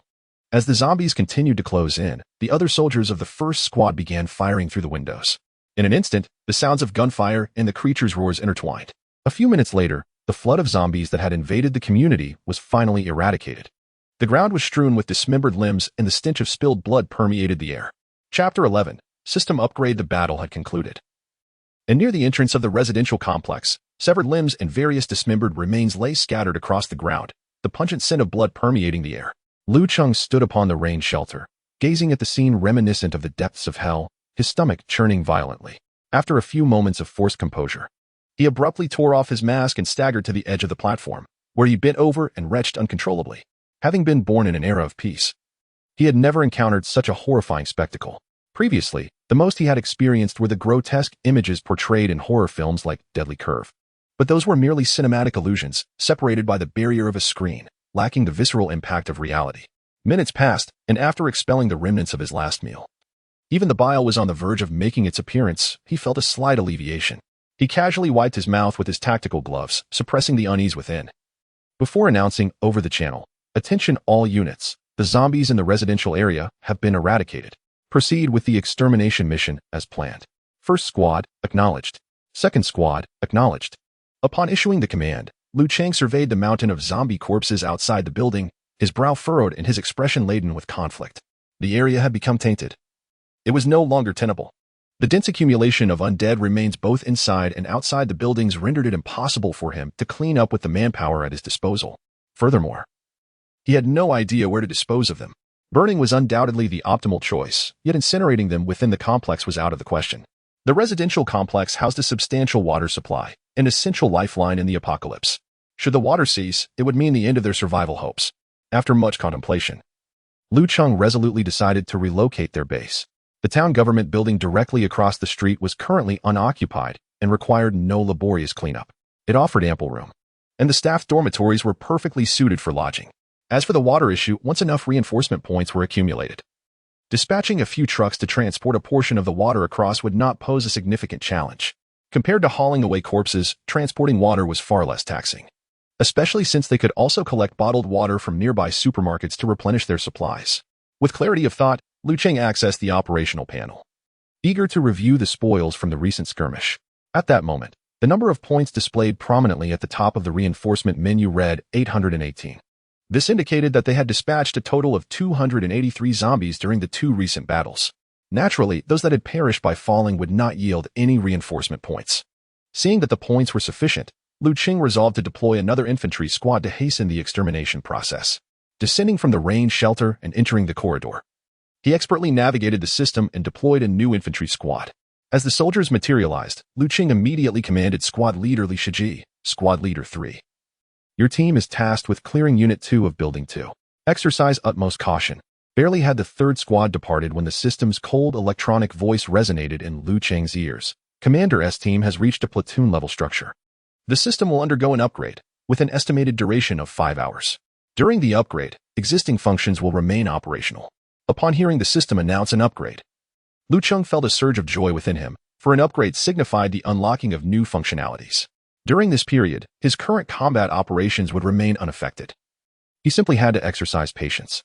Once the soldiers from Team 3 commenced their actions, Lu Cheng sought out the surviving individuals.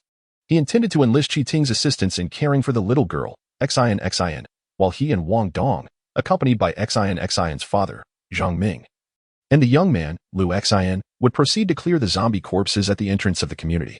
The bodies were piled high, necessitating the creation of a pathway for vehicles to pass through. At the community entrance, Lu Cheng had already succumbed to nausea on the platform. Yet now he felt somewhat better. However, as Zhang Ming and Lu Xin approached the zombie remains, their stomachs convulsed violently, and they could not contain their retching.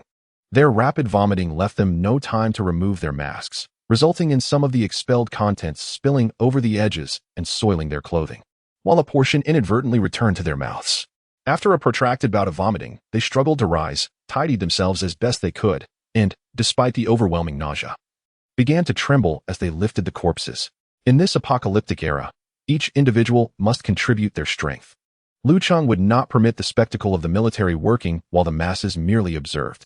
Before the onset of this cataclysm, as a grassroots member, he had detested the prevalent phenomenon of officials acting while the populace merely watched. Previously, he had been but a minor cog in the machine, unable to effect any change. However, the circumstances had shifted. Within any territory under his purview, he would establish his own rules. Dissent? That was acceptable, but such individuals would have to take their leave. Those who chose to remain must submit unconditionally. Anyone daring to cause trouble or resist would soon learn the true efficacy of Lu's weaponry. As they busied themselves with the clearing of the community gate, He-Bin and several soldiers from Team 1 arrived at the door of Unit 702.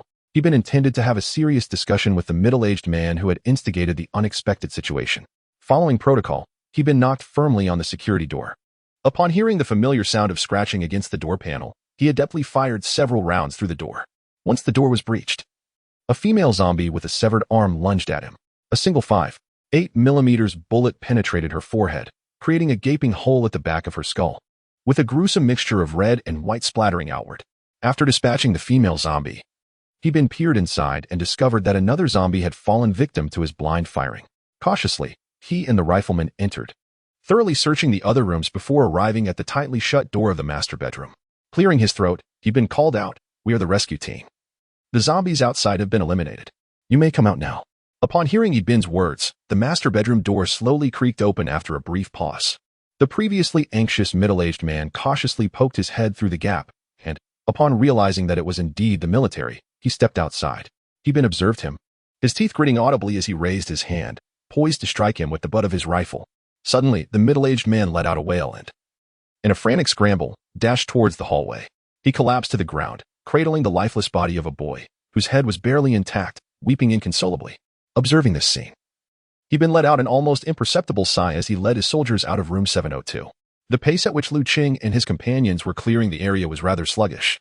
Wang Dong, of course, had no objections, primarily due to the poor physical condition of himself and the two survivors, who often required a break after moving merely a dozen corpses. As noon approached, the soldiers from the 3 infantry squads completed their indoor extermination task and joined forces with the 8 rescued survivors to assist. With collective effort, the path was swiftly cleared. Noticing the progress, Lu Cheng assigned a few soldiers from each squad to prepare lunch while he proceeded to room 102, where ammunition was stored, to meticulously tally the spoils of this operation. The recent clearing of the 3 units yielded a total of 1,764 reinforcement points. And with the remaining 118 points from the deployment of the 3rd squad, the current total reached 1,882 points.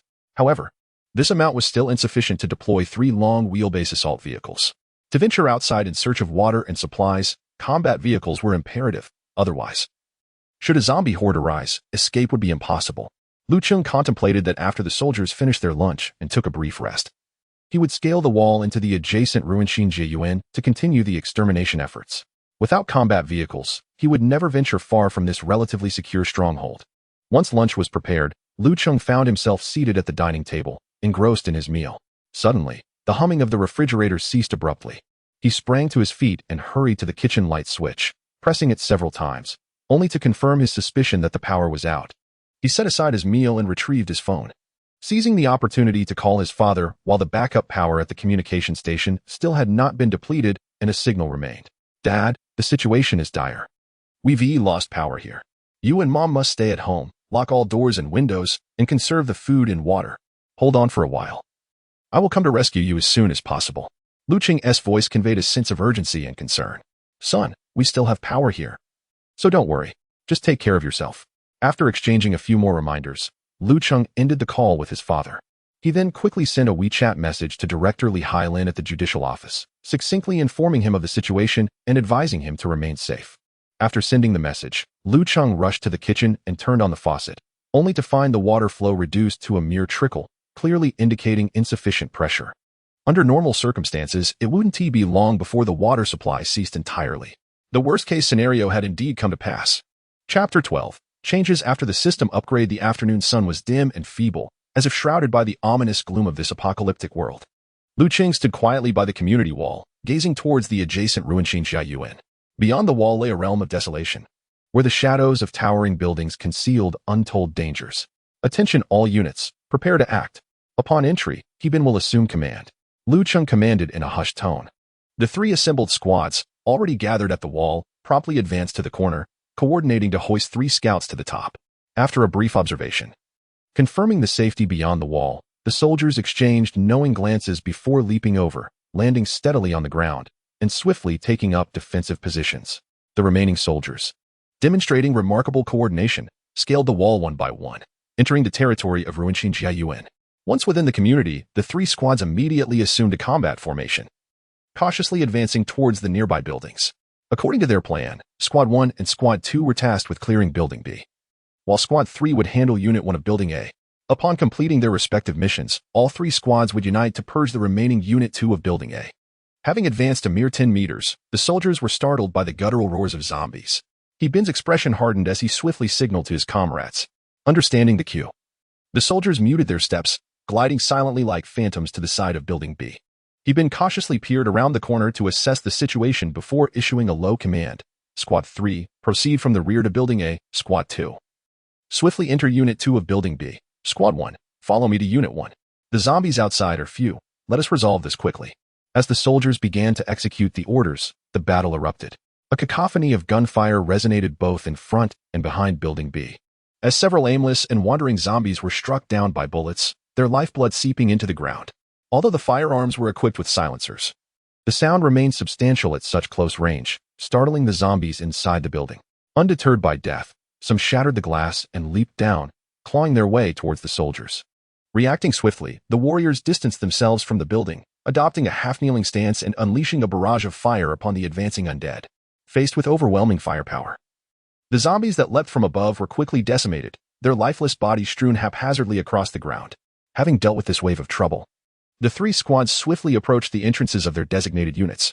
Lacking access cards, the shotgun-wielding soldier shattered the security door, allowing the warriors to enter the unit expeditiously. Meanwhile, Lu Cheng, who had been waiting by the wall, turned back with Wang Dong after receiving reports that the soldiers had entered their respective units. As he walked, he glanced at the time, a glimmer of anticipation flickering in his eyes. In just a few minutes, the system would complete its update. Contemplating the potential emergence of new features and units, Lu Cheng felt an urgent excitement, quickening his pace. Just as he stepped through the entrance of Unit 1, the cold, electronic voice of the system suddenly echoed in his ears. Upon the completion of the system upgrade, Commander Lu Cheng was elevated to the rank of captain, granting him access to the Armored Unit Selection menu for select units. To enhance the structure of the Commander-S team, several combat units were newly added to the original infantry selection. Eagerly responding to the system's notification, Lu Cheng immediately accessed the operational panel.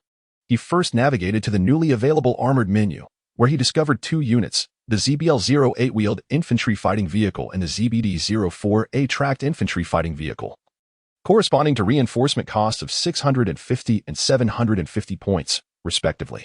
As he beheld the newly introduced armored units, Lu Cheng's eyes sparkled with excitement, and he could barely contain his enthusiasm. Vivid images of armored vehicles charging through hordes of zombies flooded his mind, whether it was the ZBL-08 or the 04A. The current zombies posed no threat to their formidable armor. However, in this moment, Lu Cheng yearned more for the ZBL-08. He was clear in his strategic planning. His immediate objective was to swiftly advance to Yuzhong County to reclaim the power and water plants. The combat scenarios primarily involved urban warfare, characterized by narrow streets and complex terrains. In this regard, the maneuverability and versatility of the ZBL-08 were decidedly superior. As for the 04A, being a loyal companion to the 99A, it could be reconsidered when he was able to deploy tanks. After examining the armored units, Lu Cheng proceeded to the infantry menu to ascertain the nature of the newly added combat units. As the menu unfolded, he noted that, in addition to the existing 3 squad types and 2 assault vehicles, 2 new units had been introduced, the squad leader and the signal soldier. As their titles suggest, he could now deploy officers and signal soldiers independently. Lu Cheng's fingers delicately hovered over the icons of the new units, perusing their descriptions. The squad leader, a second lieutenant, required 300 reinforcement points for each deployment, while the signal soldier only needed 80 points. After some contemplation, Lu Cheng realized he currently commanded 3 squads. Despite the soldiers calling him chief, he was, in essence, already fulfilling the role of squad leader. Given the scarcity of reinforcement points, the squad leader position held little value for him at this moment. It would be more prudent to consider it when his forces expanded. Conversely, acquiring a signal soldier seemed advantageous. With a signal soldier, the communication range of his team would be significantly enhanced, facilitating more effective command. This addition was deemed necessary. Furthermore, Cheng observed that the icons for both the infantry squads and armored units now featured a small symbol in the lower right corner. Thus, he inquired of the system, "What is the purpose of the newly added symbol beneath the icons?" "Commander, this symbol is used to replenish personnel. Should your soldiers sustain losses, you can click to restore their numbers," the system promptly replied. Cheng understood immediately. This was akin to the previously revoked skill menu's replenishment button. Unexpectedly reintroduced in this format. Suddenly reminded of another pressing matter, he asked, "By the way, system, I have been promoted. What about the new insignia and attire?" "Commander, the new insignia and attire have been dispatched to the previous supply box for your collection," the system responded. Upon hearing the system's notification, Cheng lightly tapped his forehead, his expression one of vexation. In his haste to eradicate the zombies from the community, he had carelessly left the supply boxes and ammunition crates in the hotel's linen room. According to the system's protocol, it was likely that any new equipment would henceforth be allocated to those two containers. He would need to dispatch someone to retrieve the boxes and ensure their secure storage. After reviewing the system updates, Cheng turned his attention to the newly arrived survivors. Among the crowd, he deliberately cast several glances at the individual residing in Unit 702 of Building 2. After offering some gentle reassurances to the survivors, he quietly monitored the soldiers' progress on the tactical terminal. Around 6 in the evening, 3 squads of soldiers returned, accompanied by 6 survivors, having scaled the walls. Cheng beamed at the 718 reinforcement points displayed on the reinforcement selection screen. With these points, he could commence the next phase of his plan. Chapter 13. We have become the vehicle owners of the apocalypse. After enduring 3 purges, the 2 residential complexes have finally been reclaimed, with the number of rescued survivors reaching 18. Aside from the little girl XIN, the rest are robust adults capable of labor. Consequently, the warriors are relieved from the distraction of mundane tasks such as cooking. The survivors can prepare meals with just 2 warriors standing guard. Seizing a brief respite while dinner is being prepared, Cheng swiftly convenes the squad leaders from 3 teams, leading the warriors towards the underground parking garage of the complex. His intention is to clear this area, thus creating a secure space for the subsequent deployment of combat vehicles.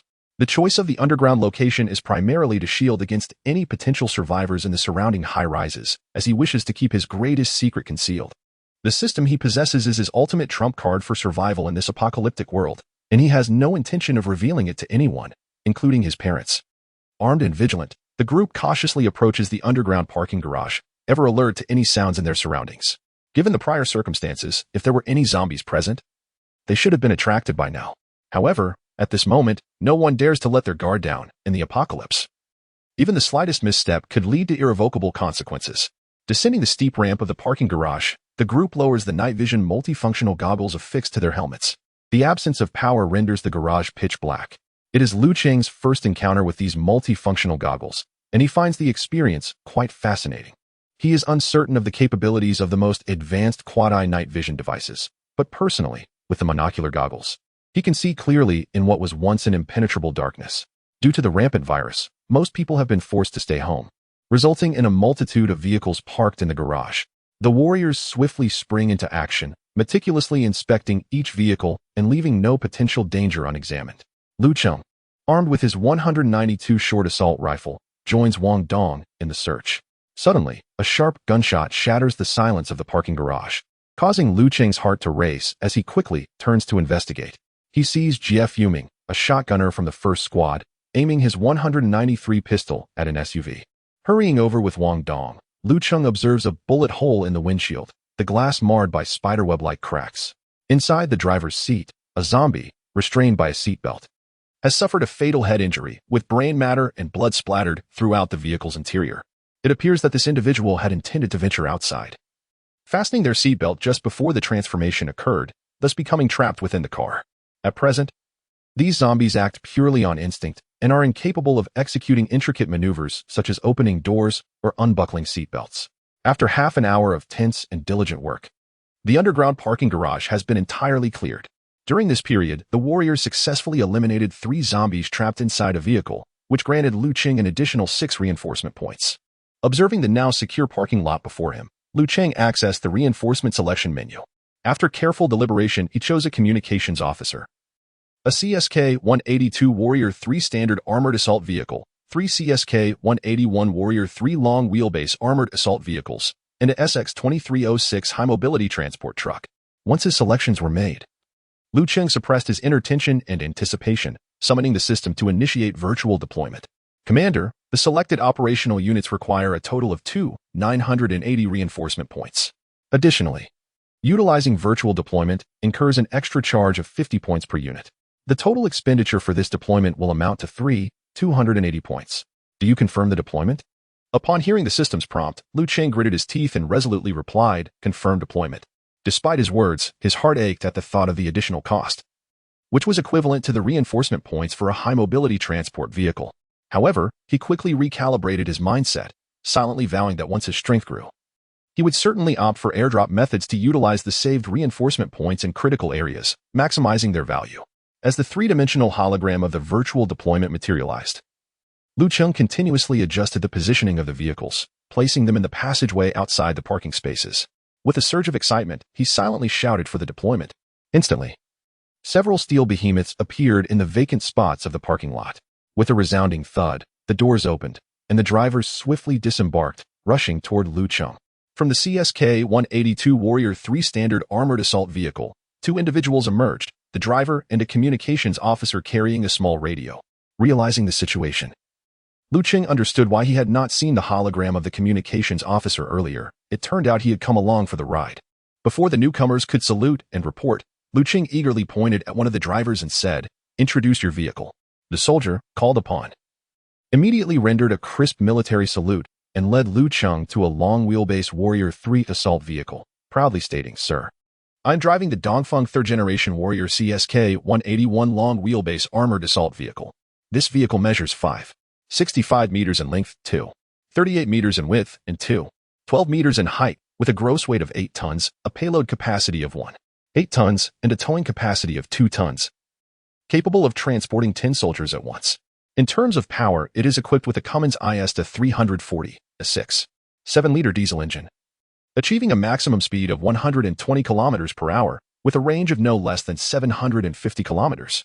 In terms of firepower and protection, the entire vehicle is fortified with robust armor capable of effortlessly withstanding close-range direct fire from 7.62mm bullets. It is equipped with an advanced remote-controlled weapon station featuring a formidable 12.7mm machine gun. Upon hearing this detailed introduction, Cheng's eyes sparkled with excitement. Unable to contain himself, he stepped forward, gently tapping the hard armored steel of the vehicle and giving a hearty kick to the broad anti-explosion tires. Simultaneously, he murmured to himself, "What a treasure, what a treasure! This is the true chariot of men. From this day forth, I too shall count myself among the fortunate ones who possess a vehicle in this apocalyptic world." Subsequently, Cheng attentively listened to the other drivers as they elaborated on the specifications of the Mengshi CSK-182 Standard Armored Assault Vehicle and the SX-2306 Model 88 High Mobility Transport Vehicle. The exceptional performance of these vehicles stirred his emotions, instilling an unprecedented sense of security within him. With purposeful strides, Cheng approached the Mengshi Standard Assault Vehicle, opened the door, and took a seat, then commanded over the channel, "All personnel, board the vehicles." At his command, the soldiers swiftly and orderly boarded their respective vehicles. The engines roared to life in succession, their powerful growls echoing through the underground garage, while the bright beams of the headlights illuminated the space as if it were midday. Leading the convoy, Cheng's Mengshi assault vehicle gracefully exited the underground garage. Once the convoy reached the surface and parked within the community, it immediately captured the attention of survivors on the 5th floor who were preparing their meals. They hurriedly set aside their tasks, peering out of the windows, eager to catch a glimpse. Observing these imposing military vehicles, their faces flushed with excitement. "Look, military vehicles are here," they exclaimed. "These look so impressive and formidable." "Indeed. These are the latest Mengshi armored assault vehicles from our country. With them, we could even crush a horde of zombies." The survivors chattered enthusiastically, fully aware that the better equipped the military, the stronger their capabilities, and thus the greater their assurance of safety. After parking, Cheng glanced at the time before addressing the soldiers. "Everyone, go eat in batches. Be quick, as important tasks await us after the meal." The soldiers responded in unison before swiftly heading toward Unit 1. Cheng remained in place, gazing at the vehicles while silently planning the forthcoming actions. Chapter 14. Temporary relocation after dinner. The dying rays of the sun painted the sky in hues of orange and red as soldiers and survivors gathered downstairs. Cheng stood at the forefront of the formation, surveying the three orderly squads before him. Despite the weariness etched on their faces from a day of relentless combat, the soldiers maintained their stature, standing tall like pines. However, when his gaze fell upon the scattered group of survivors, his brow furrowed into a deep crease. In stark contrast to the soldiers, the survivors exhibited a myriad of expressions. Some appeared numb, others were gripped by fear, while many wore looks of confusion. Their movements sluggish and devoid of any semblance of order. Cheng silently resolved that once a stable base was established and a shelter erected, he would prioritize military training for the survivors, striving to enhance their organizational skills and discipline. In this apocalyptic world, a lack of structure and discipline, characterized by rampant individualism, was utterly unacceptable. Clearing his throat, Cheng proclaimed in a resonant voice, Squad 1, Board Vehicle 2, all survivors, Board Vehicles 3 and 4. We shall proceed to the town government as planned. Squads 2 and 3 are tasked with relocating the stored water resources to ensure the operation's efficiency and orderliness. Cheng temporarily numbered the existing military vehicles, with the armored vehicle he occupied designated as Vehicle 1, and the others following suit. Once Cheng issued the orders, Squad 1's leader, He Bin, swiftly mobilized the soldiers to assist the survivors in boarding the vehicles. Meanwhile, the soldiers of Squads 2 and 3 dashed into Unit 1 to retrieve the stored water resources. They prioritized transporting water contained in barrels or bottles, as it was relatively clean and easy to transport. The water collected in pots and bowls, however, was left behind due to the chaos of their containers. As April had arrived, the weather was gradually warming, and the numerous corpses of the undead were prone to decay, fostering the growth of bacteria. Initially, Cheng had confidence in clearing the corpses within the building, but after the inexperienced soldier from Unit 702 attracted zombies from outside, chaos ensued both inside and out, with severed limbs and dried bloodstains strewn everywhere. Given the current manpower and the lack of electricity and water, it was utterly impossible to undertake the cleanup. Taking advantage of the survivors boarding the vehicles, Cheng instructed his guard, Wang Dong, and communicator, Li Ming, to retrieve the supply and arms boxes from the hotel and load them onto Vehicle 1. Opening the supply box, Cheng donned a new uniform, admiring himself in the vehicle's rearview mirror.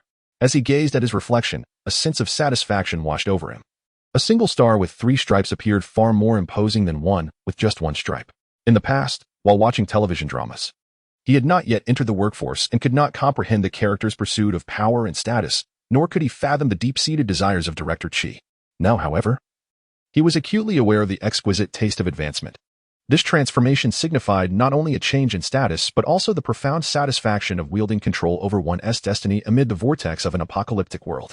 Just as he indulged in self-admiration, He Bin's voice crackled through his earpiece, reporting, Commander, Squad 1 and all survivors have boarded the vehicles. Please provide further instructions. Cheng suddenly regained his composure and decisively declared, Let us depart. With that, he, along with Wang Dong and Li Ming, boarded Vehicle Number 1. The driver ignited the engine, which roared to life with a deep, resonant growl, akin to the awakening of a slumbering giant.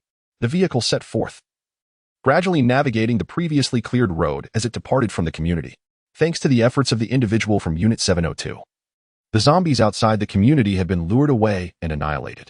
At this moment, only a handful of zombies, having wandered from elsewhere, remained within 100 meters of the community gate.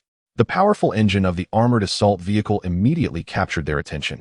They opened their gaping maws and emitted low, guttural growls, stiffly charging towards the convoy. In response, the soldiers in Unit 1 swiftly removed the cover from the top of the assault vehicle, leaned out, and raised their weapons to unleash a volley of fire upon the approaching zombies. The sound of gunfire echoed, bang, bang, bang. Blood splattered from the zombies' bodies and foreheads as they staggered and fell to the ground, each precisely taken down before they could reach the vehicle. The survivors in Vehicles Number 3 and Number 4, witnessing the oncoming horde, turned pale and trembled. A few female survivors even let out screams, clutching tightly to those beside them. As they observed the zombies collapsing under the soldiers' fire, their taut nerves began to ease.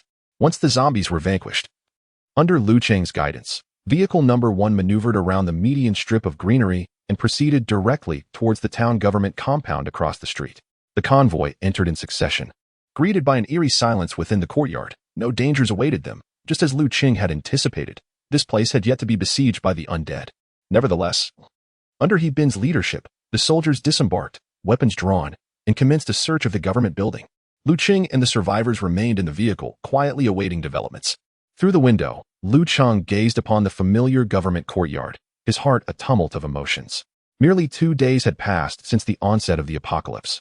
Yet those days felt as if they spanned 2 centuries. The world had undergone a cataclysmic transformation. The once mundane life of a rural town official had become a distant memory. Now, he was poised to assume the role of a leader in this new world. A stark contrast that left him feeling as though he were in a different era altogether. After more than half an hour, Bin's voice crackled through the earpiece. Report. Sir, all buildings and rooms have been searched, and no zombies were found.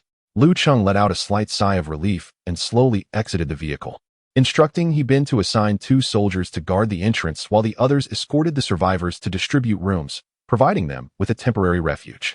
Vehicle numbers 3 and 4 roared back to life, returning to Jinxiang community to retrieve units 2 and 3. As dusk approached, units 2 and 3, along with a high-mobility transport vehicle filled with water, finally returned. Upon sighting the vehicle's arrival, everyone sprang into action, working together to transfer the water from the vehicles into the government canteen. Fortunately, due to the recent power outage, the meat and vegetables stored in the canteen had not yet spoiled, and with rice and flour, they would have enough provisions to sustain them for several days. Though night had fallen, everyone was busy, illuminated by the headlights of their vehicles, without a single complaint, for they understood just how precious water was in this apocalyptic world. By the time they completed their tasks, it was already past 10 in the evening. In a small government conference room, a few candles flickered on the meeting table, casting a dim light throughout the space. Lu Cheng sat at the head of the table, facing the leaders and vice leaders of 3 teams. In formal occasions of the past, this seat was reserved solely for the party secretary of the town. Back then, Lu Cheng would occasionally fantasize about what it would be like to occupy that position one day. Yet, he was acutely aware that such aspirations were mere daydreams. As an outsider with no roots or foundation, his rise to any prominent position was a stroke of extraordinary luck, let alone the top seat, which seemed almost unattainable. However, the wheels of fate spun wildly in this desolate world, and today he found himself in this very seat. Leaning back in his chair, he allowed himself a moment of relaxation before straightening up, his expression serious as he addressed the assembly. Comrades, I apologize for encroaching upon your rest. We shall convene a brief meeting primarily to discuss our forthcoming action plan. As soon as Lu Cheng began to speak, several leaders and vice leaders magically produced pens and notebooks, their expressions focused and ready to take notes. Lu Cheng's gaze swept across the room, and he inadvertently caught sight of the notebook in the hands of the second vice leader, stirring a flicker of recognition within him. The notebook's unique color and exquisite design immediately reminded him of one belonging to a local official, as he had inquired about its price in the past and thus remembered it vividly. Seeing the earnest and responsible demeanor of the leaders, he nodded gently, his eyes reflecting approval, and continued, the first phase of our eradication operation has been successfully completed. Throughout the course of the operation, our soldiers displayed exceptional tactical prowess and fearless courage, and I would like to commend their efforts here. Now that we have amassed a certain strength, it is time to elevate the recovery of the power plant and water plant to our agenda. I intend to divide this plan into 3 parts. The first phase involves rescuing Director Li Hailan of the Judicial Office from Jinxiu Garden. He is a local official with over 20 years of service and possesses extensive knowledge of the situation in Heppingtown and even Yuzhong County. His involvement will undoubtedly facilitate our subsequent actions. Following the rescue of Director Li, we will immediately proceed to the second phase, targeting the power plant in Jinyatown, Yuzhong County. At this juncture, Lu Cheng silently prayed that there were still power plant workers alive. Otherwise, they would need to locate the operating manual and attempt to restore power themselves. Once electricity is restored, we will continue to Nampawan Village in Yuzhong County to reclaim the water plant. This is the general outline of my plan. If anyone has any valuable ideas or suggestions, please do not hesitate to present them now. We can discuss and refine the action plan together. Jinyatown is merely a dozen kilometers from Heppingtown, and Yuzhong County is only about 30 kilometers away. Though the distances are not far, a well-thought-out plan is essential. After exchanging a few glances, several class leaders and vice leaders, Bin straightened his posture and spoke. Chief, according to the plan, both the town government and the power plant require military personnel for security. It seems that our current forces are somewhat insufficient, and it may be challenging to manage both. Upon hearing Bin's concern, Lu Cheng replied directly, Indeed, the first leader has considered this matter thoroughly. Tomorrow, when we go to Jinxiu Garden to rescue people, we can also conduct a sweep of the zombies. Additionally, with the remaining reinforcement points, I will deploy new forces to bolster our strength. After Lu Cheng finished explaining, Bin indicated that he had no further issues. At this moment, The second-class leader, Zhao Hongyang, took the floor. He opened the map on his personal terminal and pointed to a specific area, saying, "Chief, during the second and third phases, we will pass through the Yuzhong Park in Dingyuan Town, Lanzhou High-Tech Zone. There are numerous enterprises and densely populated residential areas, making the situation quite complex. We must proceed with caution in our route planning." Lu Cheng's gaze settled on the map as he fell into contemplation. Pingyi Town and Dingyuan Town are adjacent. Both were once subordinate to Yuzhong County, but later Dingyuan Town was placed under the management of the Lanzhou High-Tech Zone Administrative Committee. Nonetheless, the proximity of the two towns made Lu Cheng somewhat familiar with the area. After a moment, he lifted his head and said, "I am relatively familiar with the roads in that area. Moreover, Director Li will serve as a living map. We will endeavor to avoid densely populated town districts and opt for relatively safe and concealed routes to minimize risk." Subsequently, the group engaged in a lively discussion over the map, analyzing and refining every detail of the action plan. After an enthusiastic exchange, they ultimately settled on a relatively comprehensive scheme. As the meeting concluded, everyone departed to prepare for rest. Lu Cheng left the conference room and instinctively walked to the door of his office. After instructing Wang Dong to remain outside, he pushed the door open and entered. The office was shrouded in darkness, and he switched on a powerful flashlight as he sat down at his desk. Illuminating the tabletop with the flashlight, he spotted the document issued by the county's military department concerning the reorganization of the militia for the new year. He stared at the document, lost in thought, his mind swirling with countless reflections. The night deepened, and the entire compound fell silent, with only a glimmer of light emanating from Lu Cheng's office, akin to a flicker of hope amidst the darkness. Chapter 15. The flowing skirt. The following morning, after rising from slumber, Lu Cheng donned his attire and, accompanied by his two loyal aides, made his way towards the canteen. As for personal hygiene, with the cessation of water and electricity, there was no surplus water available for washing his face or brushing his teeth. Even the remnants of water used for cooking and cleaning were meticulously collected for flushing the toilets. Lu Cheng often pondered how the infrastructural advancements and toilet reforms of previous years had significantly enhanced daily life prior to the apocalypse. Yet now, with the onset of this cataclysm, the conveniences of yesteryears had transformed into burdens. The original dry latrines had either been dismantled or converted into water closets, and now, with the water supply cut off, they were rendered utterly useless, were it not for their current limited numbers and the imminent restoration of electricity and water. He feared they might have to resort to nature's call without restraint. Upon descending the stairs, he observed the survivors in the courtyard already engaged in the labors of a new day. Some were rummaging through the offices in search of useful items, while others busied themselves with cleaning. As Lu Cheng stepped through the entrance of the canteen, a wave of warmth enveloped him. Several female survivors were industriously preparing breakfast. Although the electric stove was inoperative, the makeshift earthen stove and coal were proving invaluable as flames danced merrily within. At that moment, a delicate aroma of flour wafted through the air as they steamed buns. Even little Xian was scurrying among the adults, her small figure darting between their legs, occasionally assisting with tasks or curiously peering into the steamer. Upon noticing Lu Cheng's arrival, her eyes sparkled with delight, and she scampered over, looking up with an adorable expression. "Uncle Commander, you are up. Xian is making big buns for you."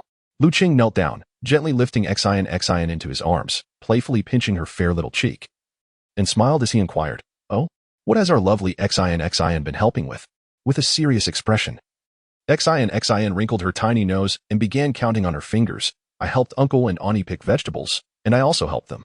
Observing the earnestness of the child, Lu Cheng simply smiled and listened, a warm surge of affection flooding his heart. In this merciless world, Xian's innocent smile was akin to a ray of sunshine, dispelling the shadows of despair that lingered within everyone. She was a remarkably sensible child, never crying or causing a fuss during the day, always quietly trailing behind the adults and assisting as best as she could. It was said that only at night, when sleep beckoned, did she cry out for her mother. Yet, where could her mother possibly return from? Each time Lu Cheng contemplated this, it felt as though a heavy stone weighed upon his heart. He dared not imagine the countless tragedies of humanity wrought by this wretched apocalypse, hidden from his sight. Once breakfast was prepared, Xian was taken away by her father. The steaming buns and thick porridge were served at the dining table, and Lu Cheng felt his appetite awaken as he seized a bun and took a hearty bite. After finishing their meal, the soldiers gathered in the courtyard. Lu Cheng approached squad leader Li Shiji, his expression grave as he stated, "Once we depart, the town government is in your hands. Secure the gates and enhance vigilance. Before our return, we shall not accept any survivors, regardless of their discovery. As for the current survivors, should any cause unrest, there is no need to report. They shall be dealt with on the spot. With that, Lu Cheng firmly patted the shoulder of the third squad leader. Li Shiji stood tall, speaking earnestly. Rest assured, Commander. We shall accomplish our mission. As long as we are on the battlefield, we will prevail. It is not that Lu Cheng is unwilling to rescue survivors. Nor is he cruel. The primary concern lies in the limited manpower of the third squad. Should any malevolent individuals infiltrate or disturbances arise among the current personnel, it could lead to irrevocable consequences. Once he successfully restores communication and establishes a safe zone, he will undoubtedly strive to rescue the survivors. After instructing the survivors to return to their quarters, Lu Cheng entered an unoccupied office. He accessed the system interface, expending 110 reinforcement points to dispatch a substantial array of weaponry, including various types and calibers of rifles, handguns, machine guns, shotguns, and grenade ammunition, such as the 5.8x42mm Deep B191 and 5.8x42mm Deep U141 models. After reserving a portion for the third squad, the remainder was loaded onto the SX-2306 high-mobility transport vehicle. Once the soldiers from the first and second squads boarded, Lu Cheng saluted the remaining third squad before entering the vehicle. The low growl of the engine echoed as the convoy, led by the second vehicle, followed by the first, third, and fifth high-mobility transport vehicles, surged forth from the government compound, exuding an aura of ironclad resolve as they made their way along Peace Avenue towards Jinxiu Garden. Bin, who had been delegated command by Lu Cheng, called out over the communication channel, "Attention all vehicles, maintain a distance of 10 meters between each, heighten vigilance, and refrain from firing unless absolutely necessary." Having just departed the government compound, Bin was keen to avoid attracting a horde of zombies with gunfire, which would only cause significant trouble for the third squad left behind. After traveling a little over 100 meters, the road began to reveal wandering zombies. These creatures, clad in tattered rags, bore disfigured bodies and vacant, menacing gazes. Upon hearing the sounds of the convoy, they lifted their heads and charged wildly towards it. Under Bin's command, the second vehicle showed no signs of slowing and collided directly with the oncoming horde. The impact reverberated as the 8-ton steel behemoth sent zombies flying. Some, propelled away from the collision, were subsequently ensnared beneath the blast-proof tires, transforming into a gruesome puddle of flesh. Observing this scene from the first vehicle, Lu Cheng could not help but twitch his lips. This was no armored assault vehicle. It resembled a grotesque game of bumper cars. The journey from the town government to Jinxiu Garden stretched less than 2 kilometers, and the convoy quickly approached its destination. Bin announced over the channel, "All units, prepare for combat. We are nearing arrival." With a series of clicks, the soldiers inside the vehicle readied their weapons, chambering rounds. Before communication was severed, Director Li Hailin had informed Lu Cheng that he was hiding in Unit 401 of Building 2 in Jinxiu Garden. Following the map's guidance, the second vehicle, under Bin's direction, turned toward the southwest gate of Jinxiu Garden. He planned to circumvent from behind Building 1, reach Building 2 to rescue the target individual, and then exit through the east gate. As the convoy entered the community, the zombies scattered throughout the area converged like hyenas sensing blood, drawn from all directions. They howled and roared, as if intent on tearing apart everyone in the convoy. "Open fire at will," commanded Bin. The soldiers leaned out from the rooftops, commencing a bloodbath. The dull thud of gunfire shattered the once tranquil silence of the community. Wang Dong and the soldiers from the other 2 vehicles operated the mounted remote-controlled weapons, joining the fray. The resounding crack of 12.7mm bullets, propelled with tremendous force, struck the zombies. Unfazed by the metallic barrage, the zombies lunged forward like rabid dogs. The heavy-caliber rounds from the mounted machine guns obliterated the zombies upon impact, leaving a gruesome scene that was difficult to behold. The tremendous gunfire incited a riot among the surrounding zombies. Those outside the community were drawn to the sound, surging towards the source. Inside the buildings, the zombies shattered windows and leapt down, as long as they did not perish from the fall. They instantly joined the assault on the convoy. In addition to the zombies, some survivors, upon hearing the gunfire, crouched by the windows to observe. Upon seeing the military's arrival, they leaped with excitement. Some even flung open their windows, leaning out desperately to call for help. "Help! Please save me. Look over here. We are here. I beg you. Save me. I'm so scared." The Jinxiu community consisted of 5 18-story buildings, and Lu Cheng had neither the time nor the manpower to rescue individuals from each floor. He could only pretend not to hear, directing the convoy closer to Building 2. As the convoy showed no intention of rescuing them, the survivors were initially stunned, then erupted into curses. Their voices echoed between the buildings, filled with anger and despair. Arriving beneath Building 2, Bin immediately ordered, "Disembark and engage in combat." Wang Dishing, Gao Quan, Zhang Li, and CF Yuming, your task is to rescue people. The rest will establish a defensive line around the vehicles to fend off the zombies. With a resounding thud, the doors swung open, and the soldiers swiftly exited. Wang Dishing, the squad's vice captain, led his team directly to the entrance of Unit 3. After CF Yuming disabled the unit's security door, the four entered in succession, advancing to search the fourth floor. Meanwhile, the other soldiers took cover behind the vehicles, unleashing a torrent of gunfire at the encroaching zombies. Confronted with a metal storm of 5, 8mm and 12, 7mm bullets, the zombies could not approach. The cacophony of gunfire intertwined with their chilling shrieks, creating a hair-raising symphony. Leaning over the vehicle's rooftop, Lu Cheng gazed at Building 2 and soon spotted a familiar figure.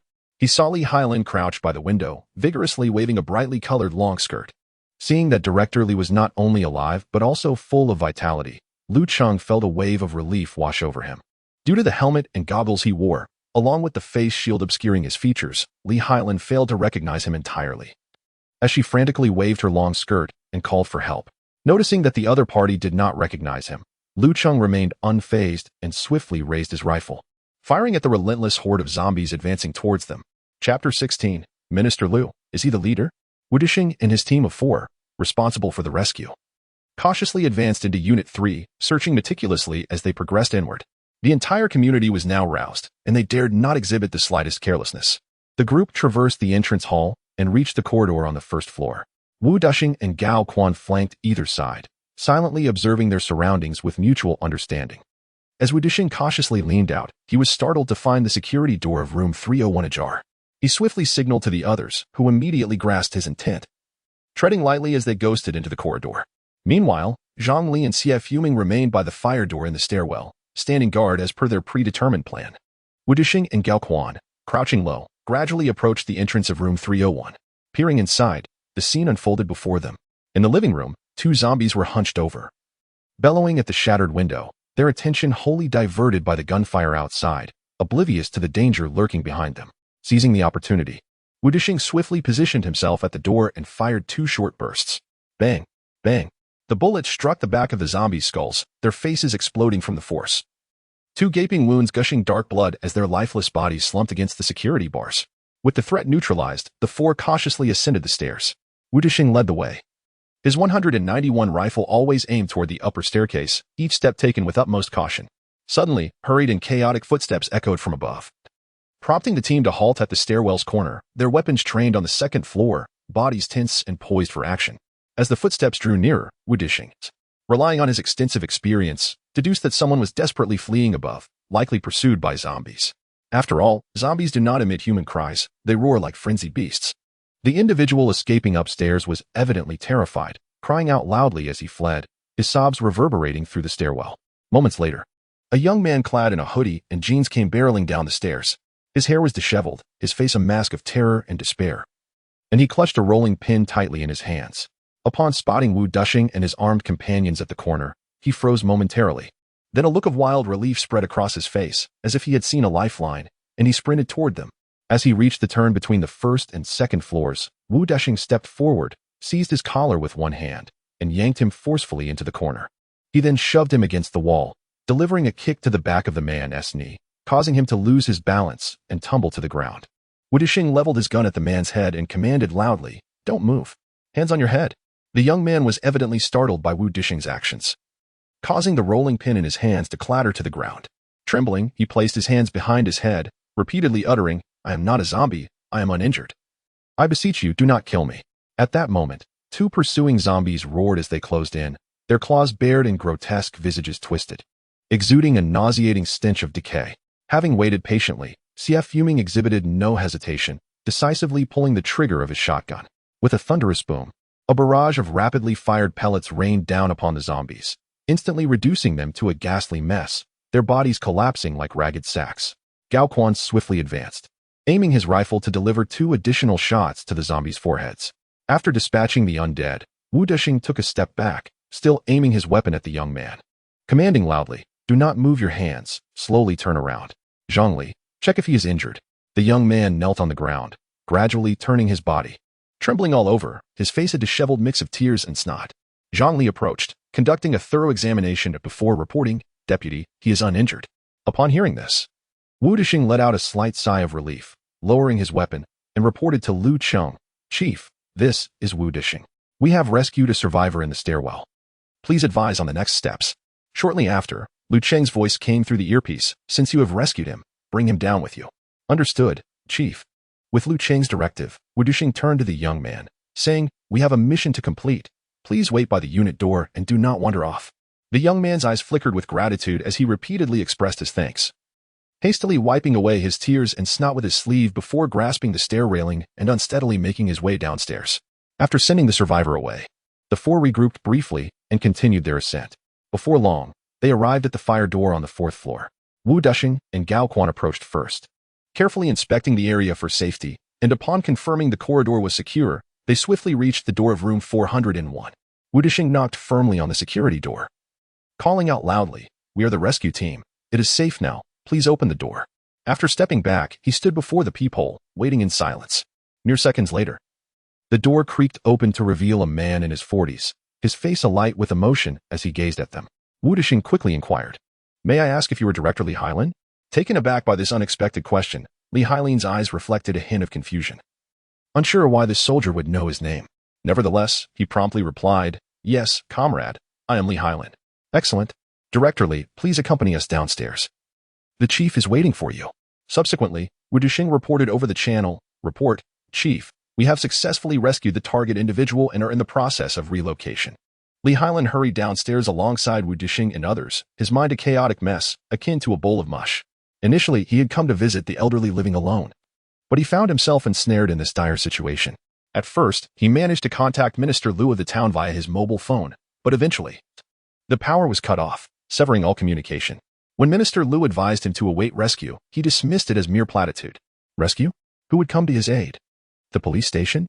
They were devoid of any substantial weaponry. Would they truly wield batons against the undead? As for the militia in the town, he regarded their involvement as sheer nonsense. In coastal regions with heightened combat readiness, it might be different, but the majority of the local militia were merely town officials listed in the roster, lacking any real combat capability.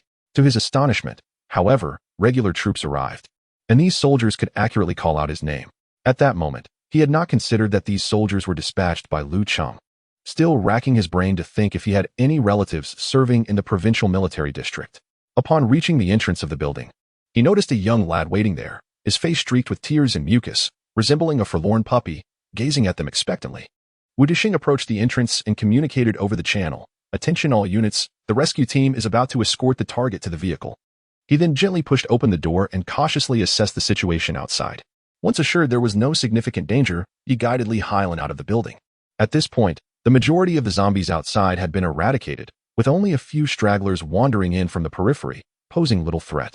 When they arrived at vehicle number 1, Lu Cheng had already disembarked and was waiting. Wu Dixing stepped forward to salute and reported loudly, "Report, Commander. The mission has been successfully completed."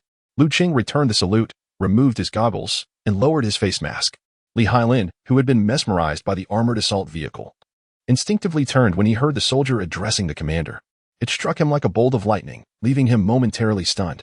He rubbed his eyes vigorously, unable to believe what he was witnessing. He was not yet 50, and his eyesight was still sharp. The young commander before him bore an uncanny resemblance to Minister Lu from their town. Could it be that Minister Lu had a twin brother in the military?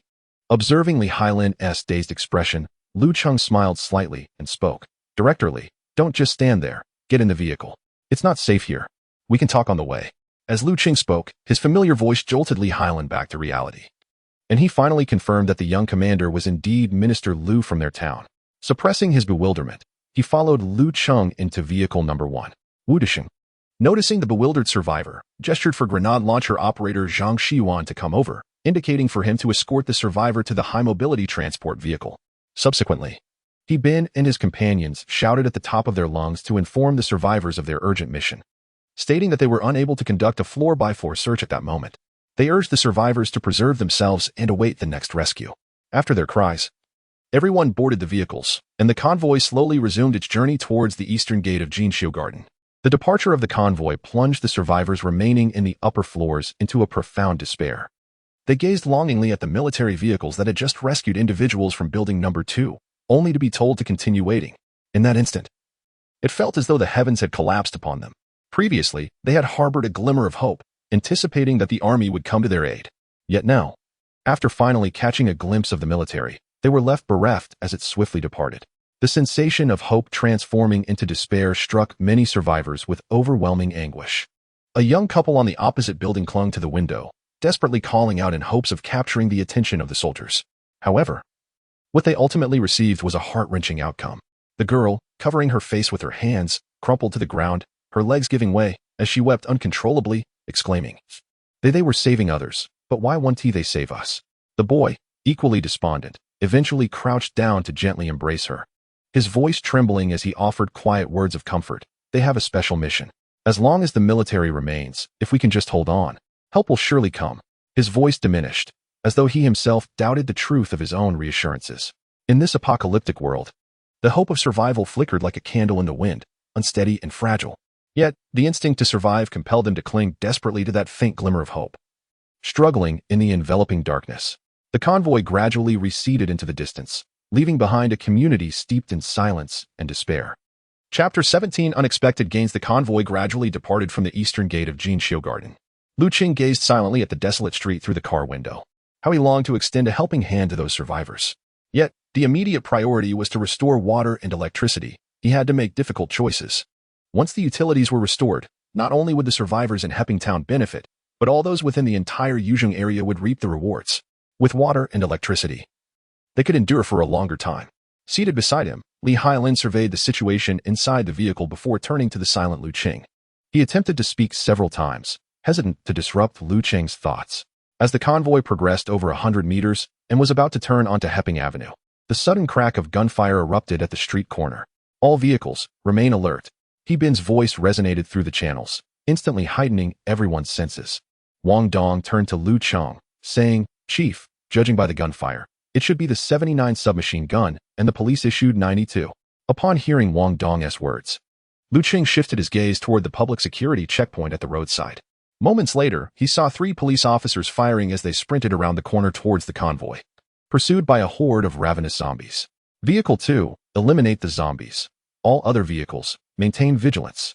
No personnel are to disembark without permission. He Bin decisively issued commands. The heavy machine gun atop Vehicle 2 responded swiftly, unleashing a barrage of fire that crackled through the air, the 12 7mm bullets striking with devastating force. Wherever they landed, zombies were instantly reduced to heaps of mangled limbs and flesh, the pungent scent of blood permeating the surroundings. Simultaneously, the mounted machine guns of Vehicles 1 and 3 swiftly redirected their aim towards the police officers by the roadside. Lu Qing, undeterred by the zombies ahead, scrutinized the 3 officers through the car window. Their police training uniforms were stained and tattered, caked in dirt and blood, while their stab-proof vests showed signs of wear. Their caps were askew, sweat-soaked at the brims, and their faces bore the marks of exhaustion and terror. In terms of weaponry, one wielded a 79 submachine gun, while the other 2 were armed with 92 police handguns. Upon witnessing the zombies dispatched, the 3 officers quickly converged, exchanging hushed words. They then synchronized their actions, disengaging the safeties on their firearms, returning their handguns to holsters, and slinging their submachine guns onto their backs. Observing their conduct, Lu Cheng addressed the channel. "He Bin, go check on them. Everyone else, stay alert." "Yes, Chief." He Bin replied, promptly exiting the vehicle with his rifle slung in front of him as he approached the officers.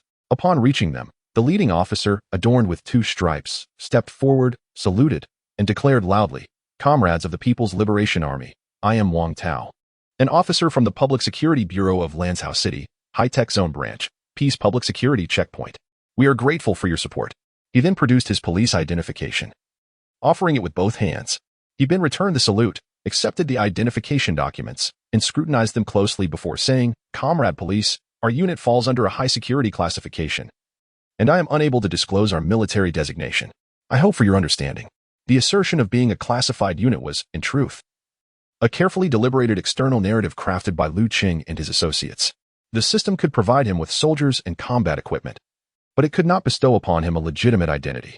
From the moment the catastrophe erupted, and he received no official communications, Lu Cheng astutely sensed that the official forces had likely been obliterated in this calamity. Those fortunate enough to survive were probably scattered remnants, isolated and defenseless. By steadfastly maintaining the guise of a classified unit amidst the information blackout and chaos, it was virtually impossible for others to verify his claims. Moreover, Lu Cheng harbored even grander ambitions once he possessed the capability for large-scale airdrops.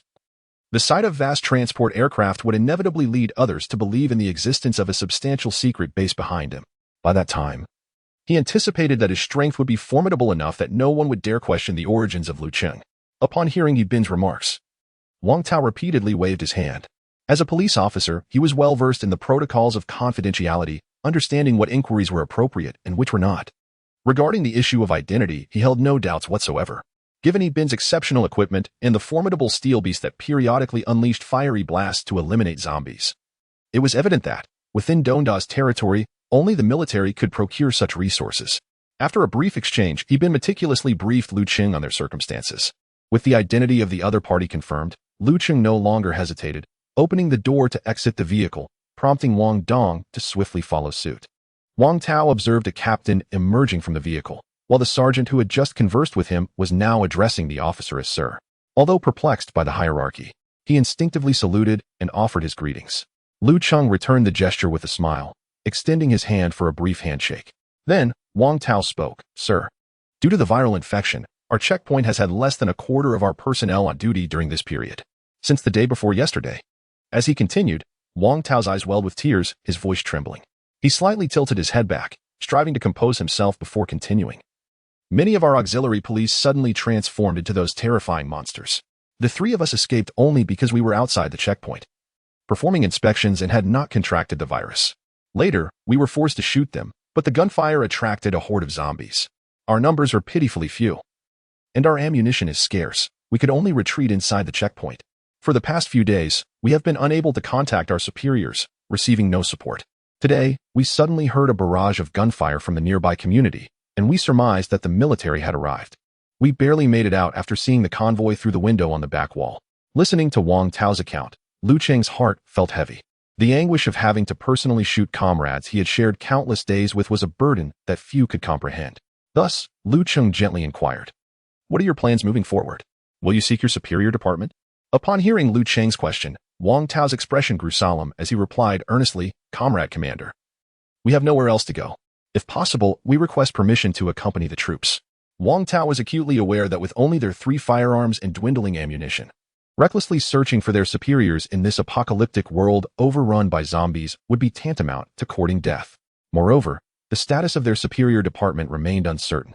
It would be far wiser to travel alongside this well-equipped military unit, ensuring at least a modicum of safety. After contemplating Wang Tao's request for a moment, Lu Cheng acquiesced.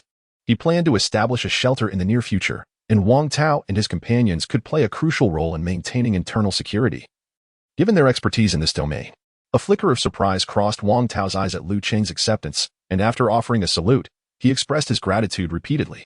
Lu Cheng waved his hand apologetically, stating, Comrade Wang Tao, our assault vehicle is already at full capacity.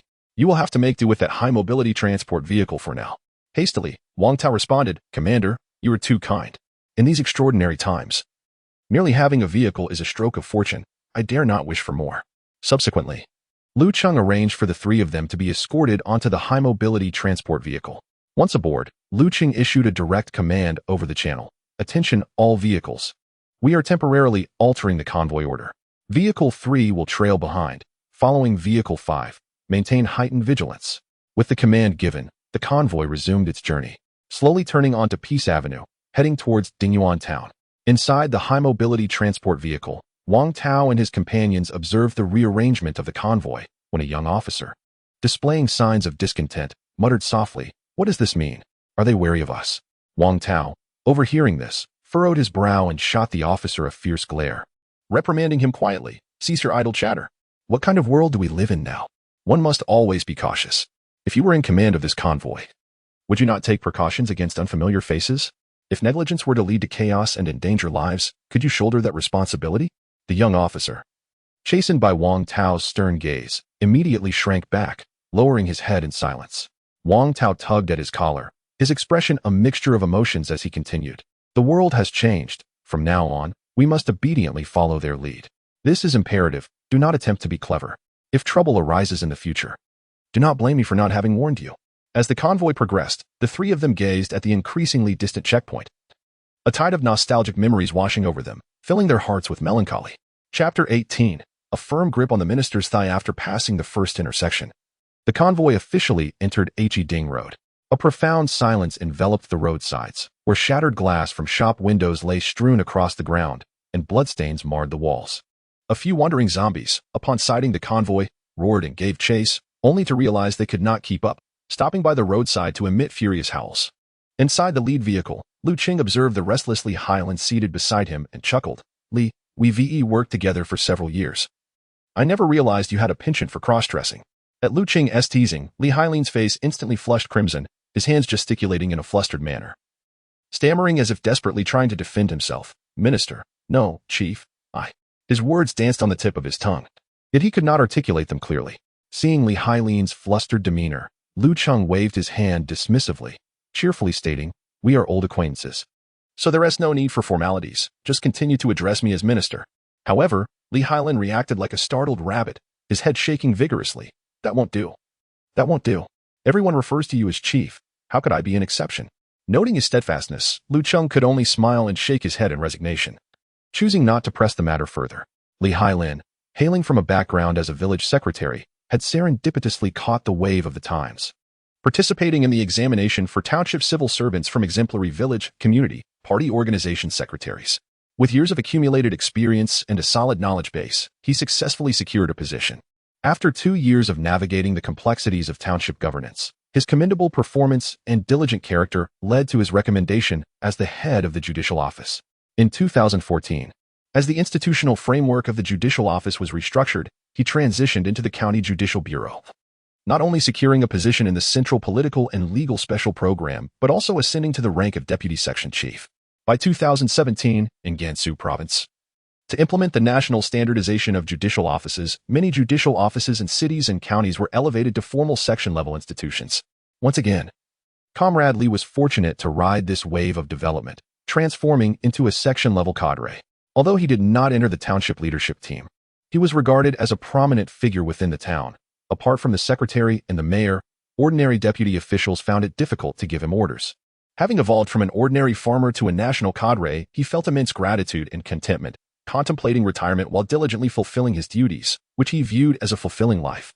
His carefree existence continued until 2024, when a new round of institutional reforms transferred the daily management authority of judicial offices, natural resources offices, market supervision offices, and other dispatched institutions to the townships. However, this change bore little impact on Li Hailan. As a local cadre who had lived and worked in the area for decades, it mattered little to him who was in charge. From the village to the township, and then into the judicial administrative system, although Comrade Li's position was not particularly high, his years of grassroots experience endowed him with profound insights. Before the apocalypse, while he outwardly displayed utmost respect towards those in subordinate leadership positions within the township, he internally held them in little regard. In the steadfast townships, where leadership ebbs and flows like the tide, he has witnessed the myriad storms of the years and has long since become adept at navigating the intricate web of bureaucratic relationships. However, the current upheaval has turned the world upside down. The familiar landscape has disintegrated into nothingness. This monumental shift has left even the seasoned veteran somewhat disoriented, struggling to discern the genuine from the illusory. After being rescued, he has come to a singular realization, henceforth. Aligning himself closely with Minister Lu is the wisest course of action. He is indifferent to how Lu Cheng ascended to the rank of military leader. He understands that as long as he follows Lu Cheng, a path to survival awaits him. If Lu Cheng directs him eastward, he shall not waver west. If instructed to pursue dogs, he shall not chase chickens. He champions a philosophy of political integrity, adherence to rules, and unwavering loyalty and responsibility. Li Hailan steadied himself and began, "Sir, you may not be aware, but the day I visited the elderly widow, as I entered her home, the previously placid woman in her wheelchair suddenly morphed into a terrifying creature, prompting me to flee in sheer panic. Just as I escaped, the door across the way swung open, and a young girl dashed out, shrieking, with a similarly monstrous figure in pursuit. Overwhelmed, I had no choice but to seek refuge in the adjacent room. Even now, the memory sends a shiver down my spine." He paused. Fear etched across his features as he recounted the harrowing ordeal. "I remained hidden until I was able to contact you. When the troops arrived today, I noticed others clamoring at the windows, and panic surged within me. I needed to attract attention, and in my frenzy, I spotted a floral dress in the room. Without a second thought, I seized it and waved it about, reasoning that its vibrant colors might make me more noticeable." Lu Cheng listened attentively, then chuckled as he patted Lee Hyland on the shoulder, offering reassurance. Ultimately, it is your courage and keen awareness that have enabled you to endure until rescue arrived. His demeanor shifted to one of seriousness as he continued. Lee, our mission is to reclaim the power plant in Jinya Town, and subsequently, we shall proceed to Nampo Bay Village in the county to secure the water facility. Upon the successful completion of our task, I will initiate the recovery of the local communities and schools. We shall undoubtedly need to shelter survivors, and I envision you leading that effort. With more people comes more complications, and you are an adept mediator.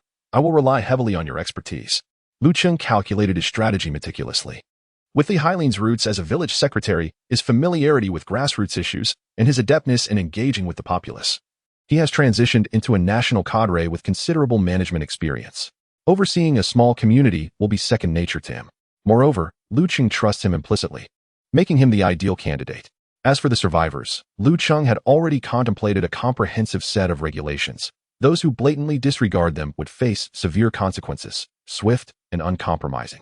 Yet, for those who abide by the rules, it would be unjust to condemn individuals over trivial matters. In a world at the brink of collapse, the most precious resource is, indeed, human capital. One of the responsibilities of the judicial office is to guide and participate in the work of people's mediation. Lee Hyland possesses exceptional skills in addressing internal conflicts and soothing public sentiment.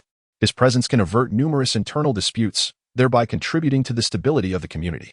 Upon hearing this, Lee Hyland's eyes sparkled with enthusiasm.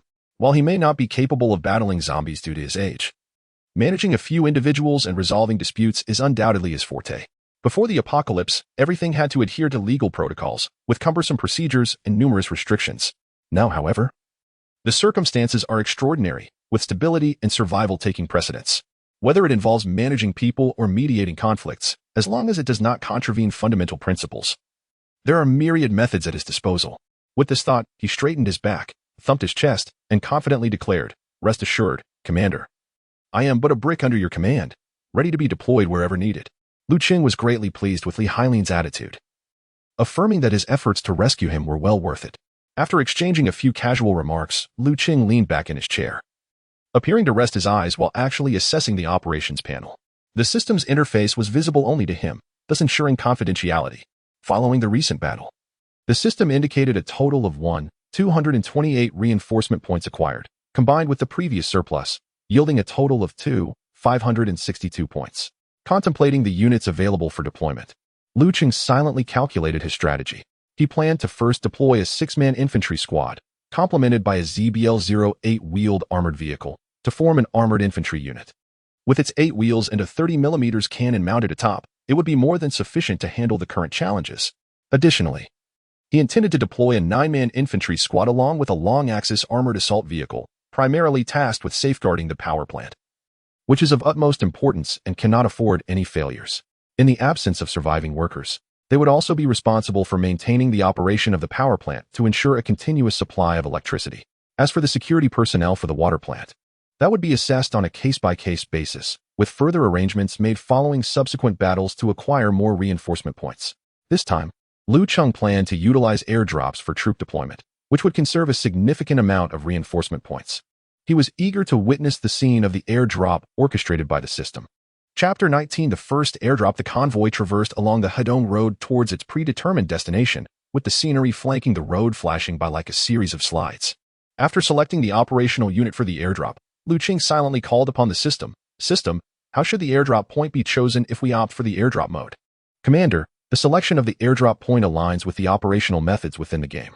Once you click the airdrop button on the control panel, the procedure will become clear to you." "System, is the airdrop of personnel and vehicles integrated, or are they to be deployed separately?" Lu Cheng continued to inquire.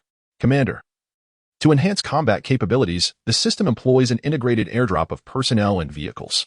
The system's response was succinct and clear. Lu Cheng was taken aback. An integrated airdrop? This was no ordinary challenge. To his knowledge, thus far, only the Russians, with their daring spirit and bolstered by vodka, had managed to execute this airdrop method on a few rare occasions. Such an airdrop approach demands exceedingly high standards of technology, equipment, and personnel quality. Any misstep could lead to catastrophic consequences. What about the infantry units? Will they be deployed simultaneously with the vehicles? Indeed, Commander.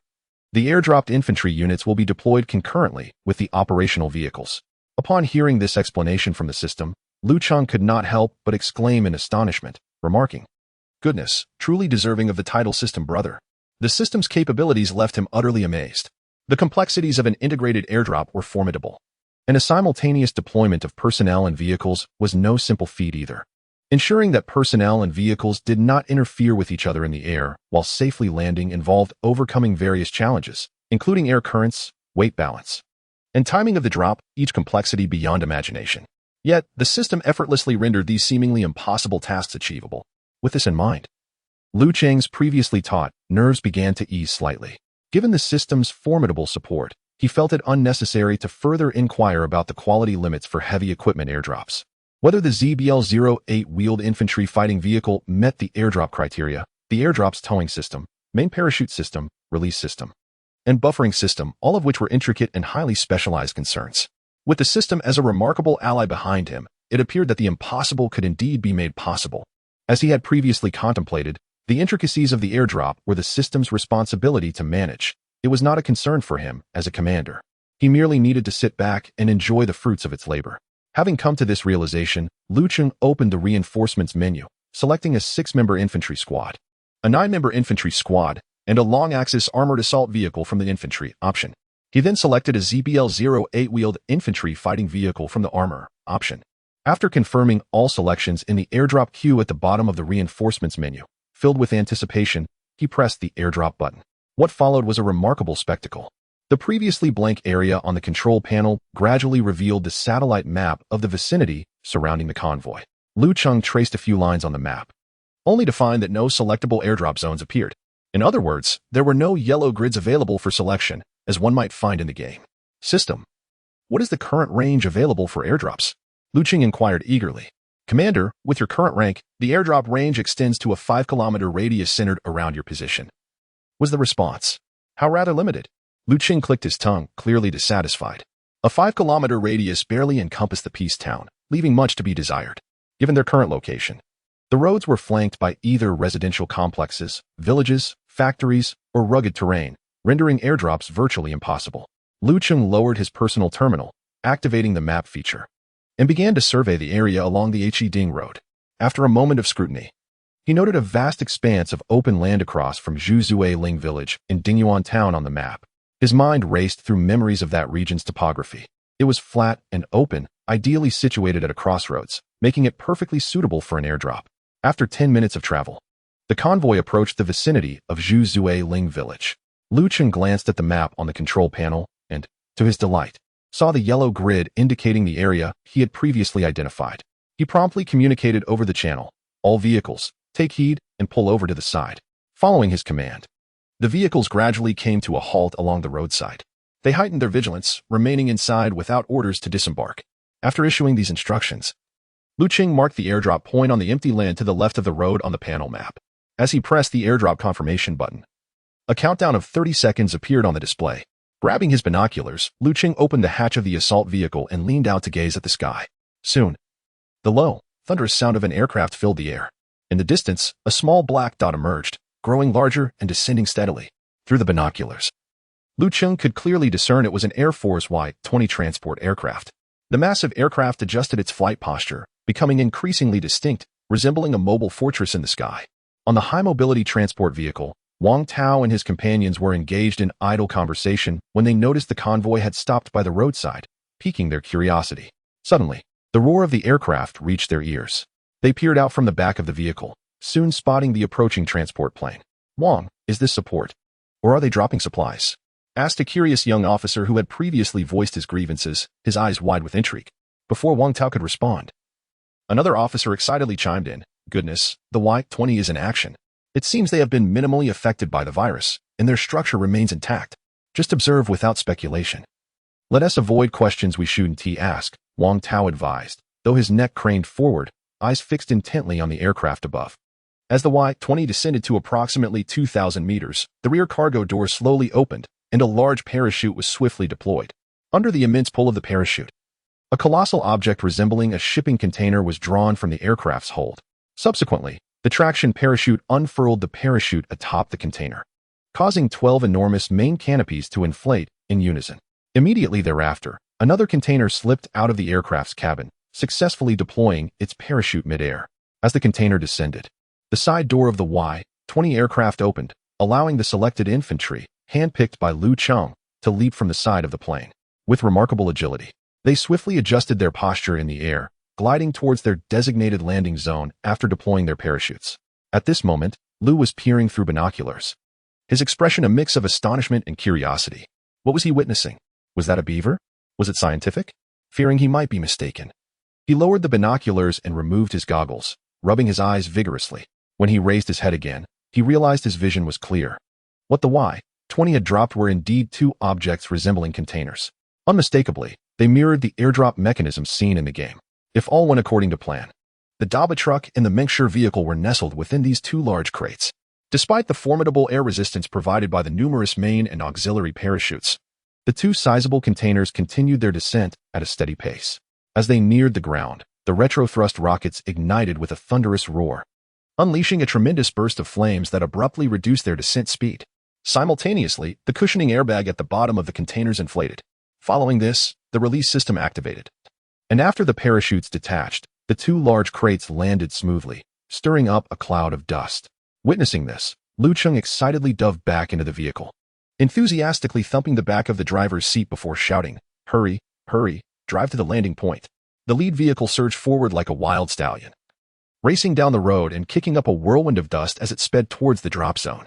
Chapter 20. The impact of airdrops upon completing the airdrop mission. The massive Y-20 aircraft traced an arc across the sky, its rear cargo door gradually retracting.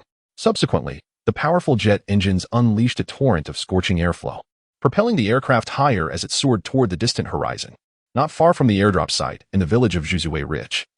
As well as the nearby Dingyuan town and high-tech zone, the wandering zombies were the first to detect the airborne transport.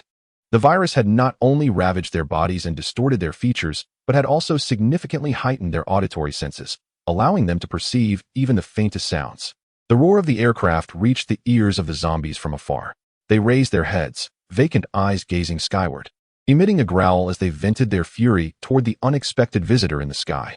Alas, the zombies remained mere reanimated corpses, victims of viral infection, belonging to the realm of carbon-based life forms, lacking the supernatural abilities of legendary creatures.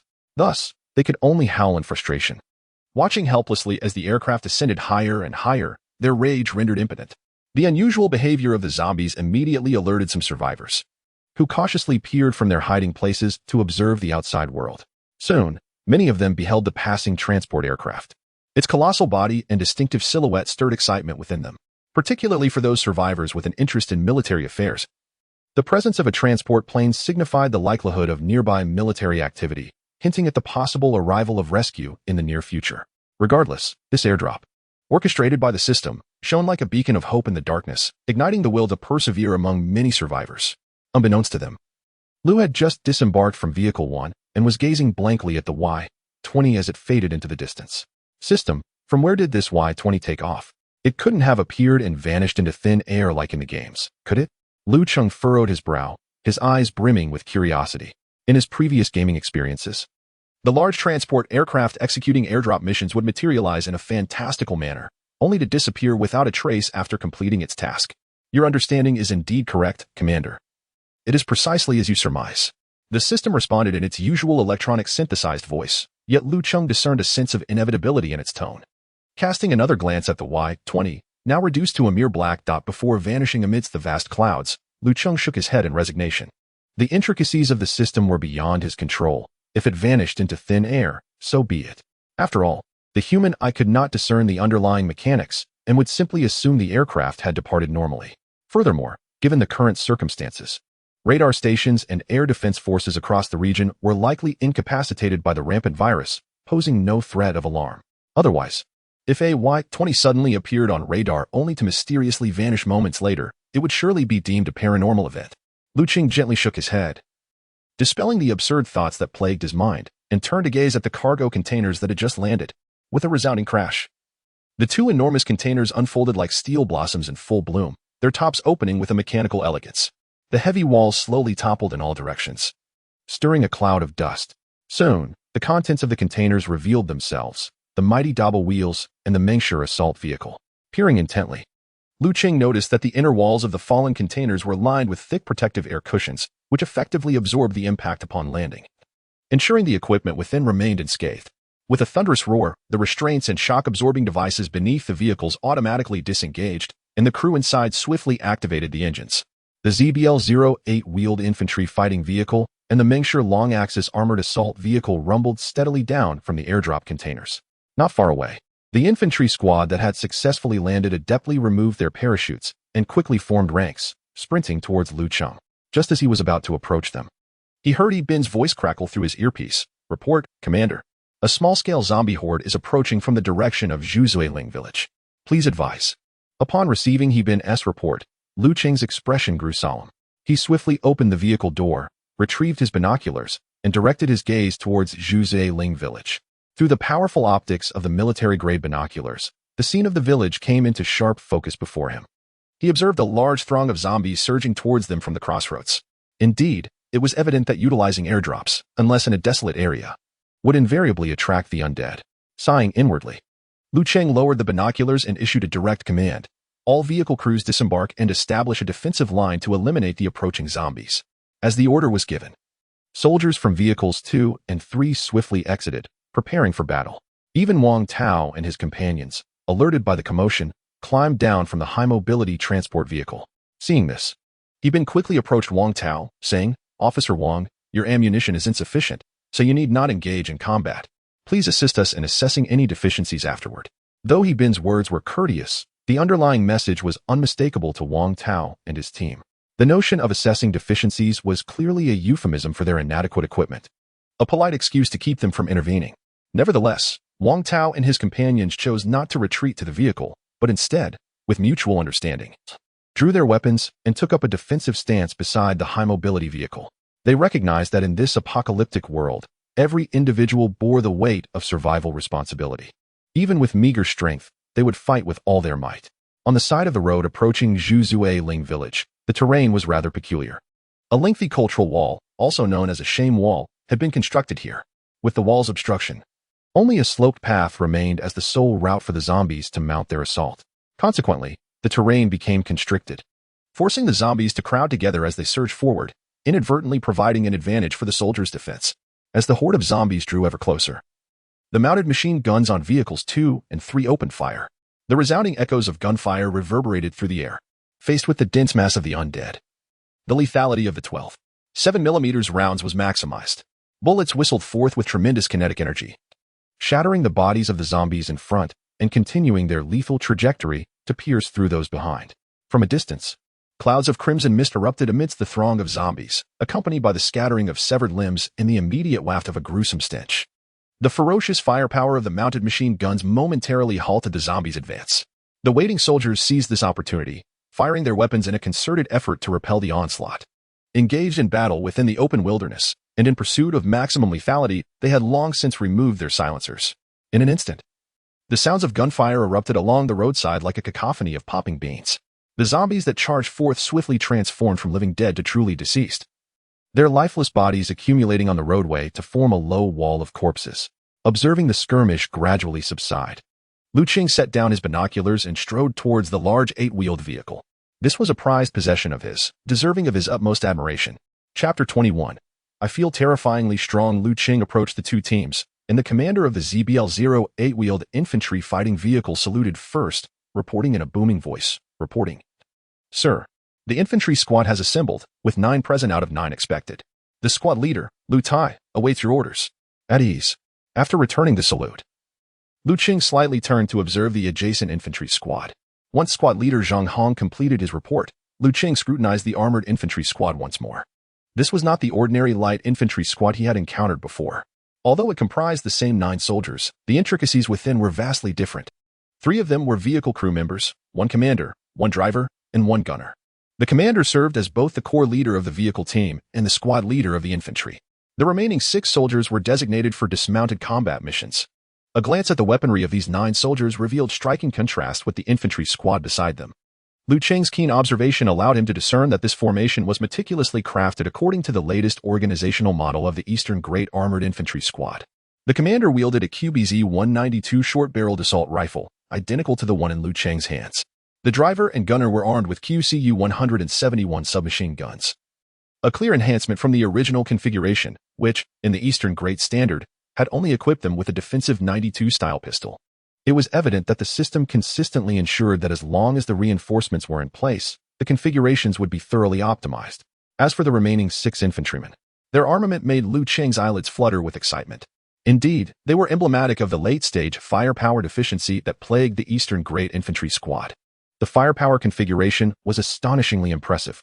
Among the 6, 2 riflemen were equipped with QBZ-191 assault rifles, while the 2 machine gunners operated 2 QJB-201 squad machine guns. Additionally, there was a designated marksman armed with a QB-191 precision rifle and a launcher equipped with a PF-98A style 120mm rocket launcher. Remarkably, all firearms were fitted with appropriate optical sights and tactical accessories. Moreover, each soldier was standardly equipped with a QSE-193 9mm pistol for close-quarters defense. In totality, the firepower configuration of these 6 soldiers was nothing short of outrageous. Before the apocalypse, Lu Cheng had stumbled upon reports of the newly equipped infantry squads on the military network and had been struck by the exaggerated firepower. At that time, he had only experienced the shock within the confines of a virtual world.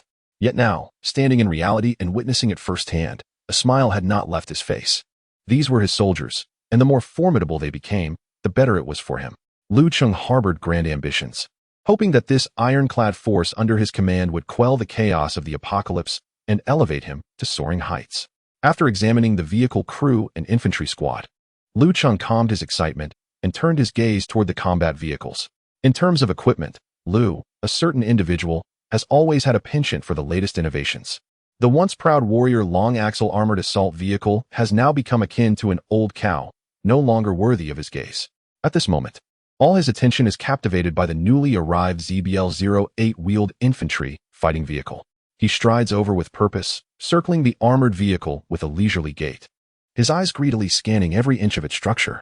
After completing his circuit, he halts and addresses the vehicle commander, Lu Tai, saying, "Come, introduce it to me."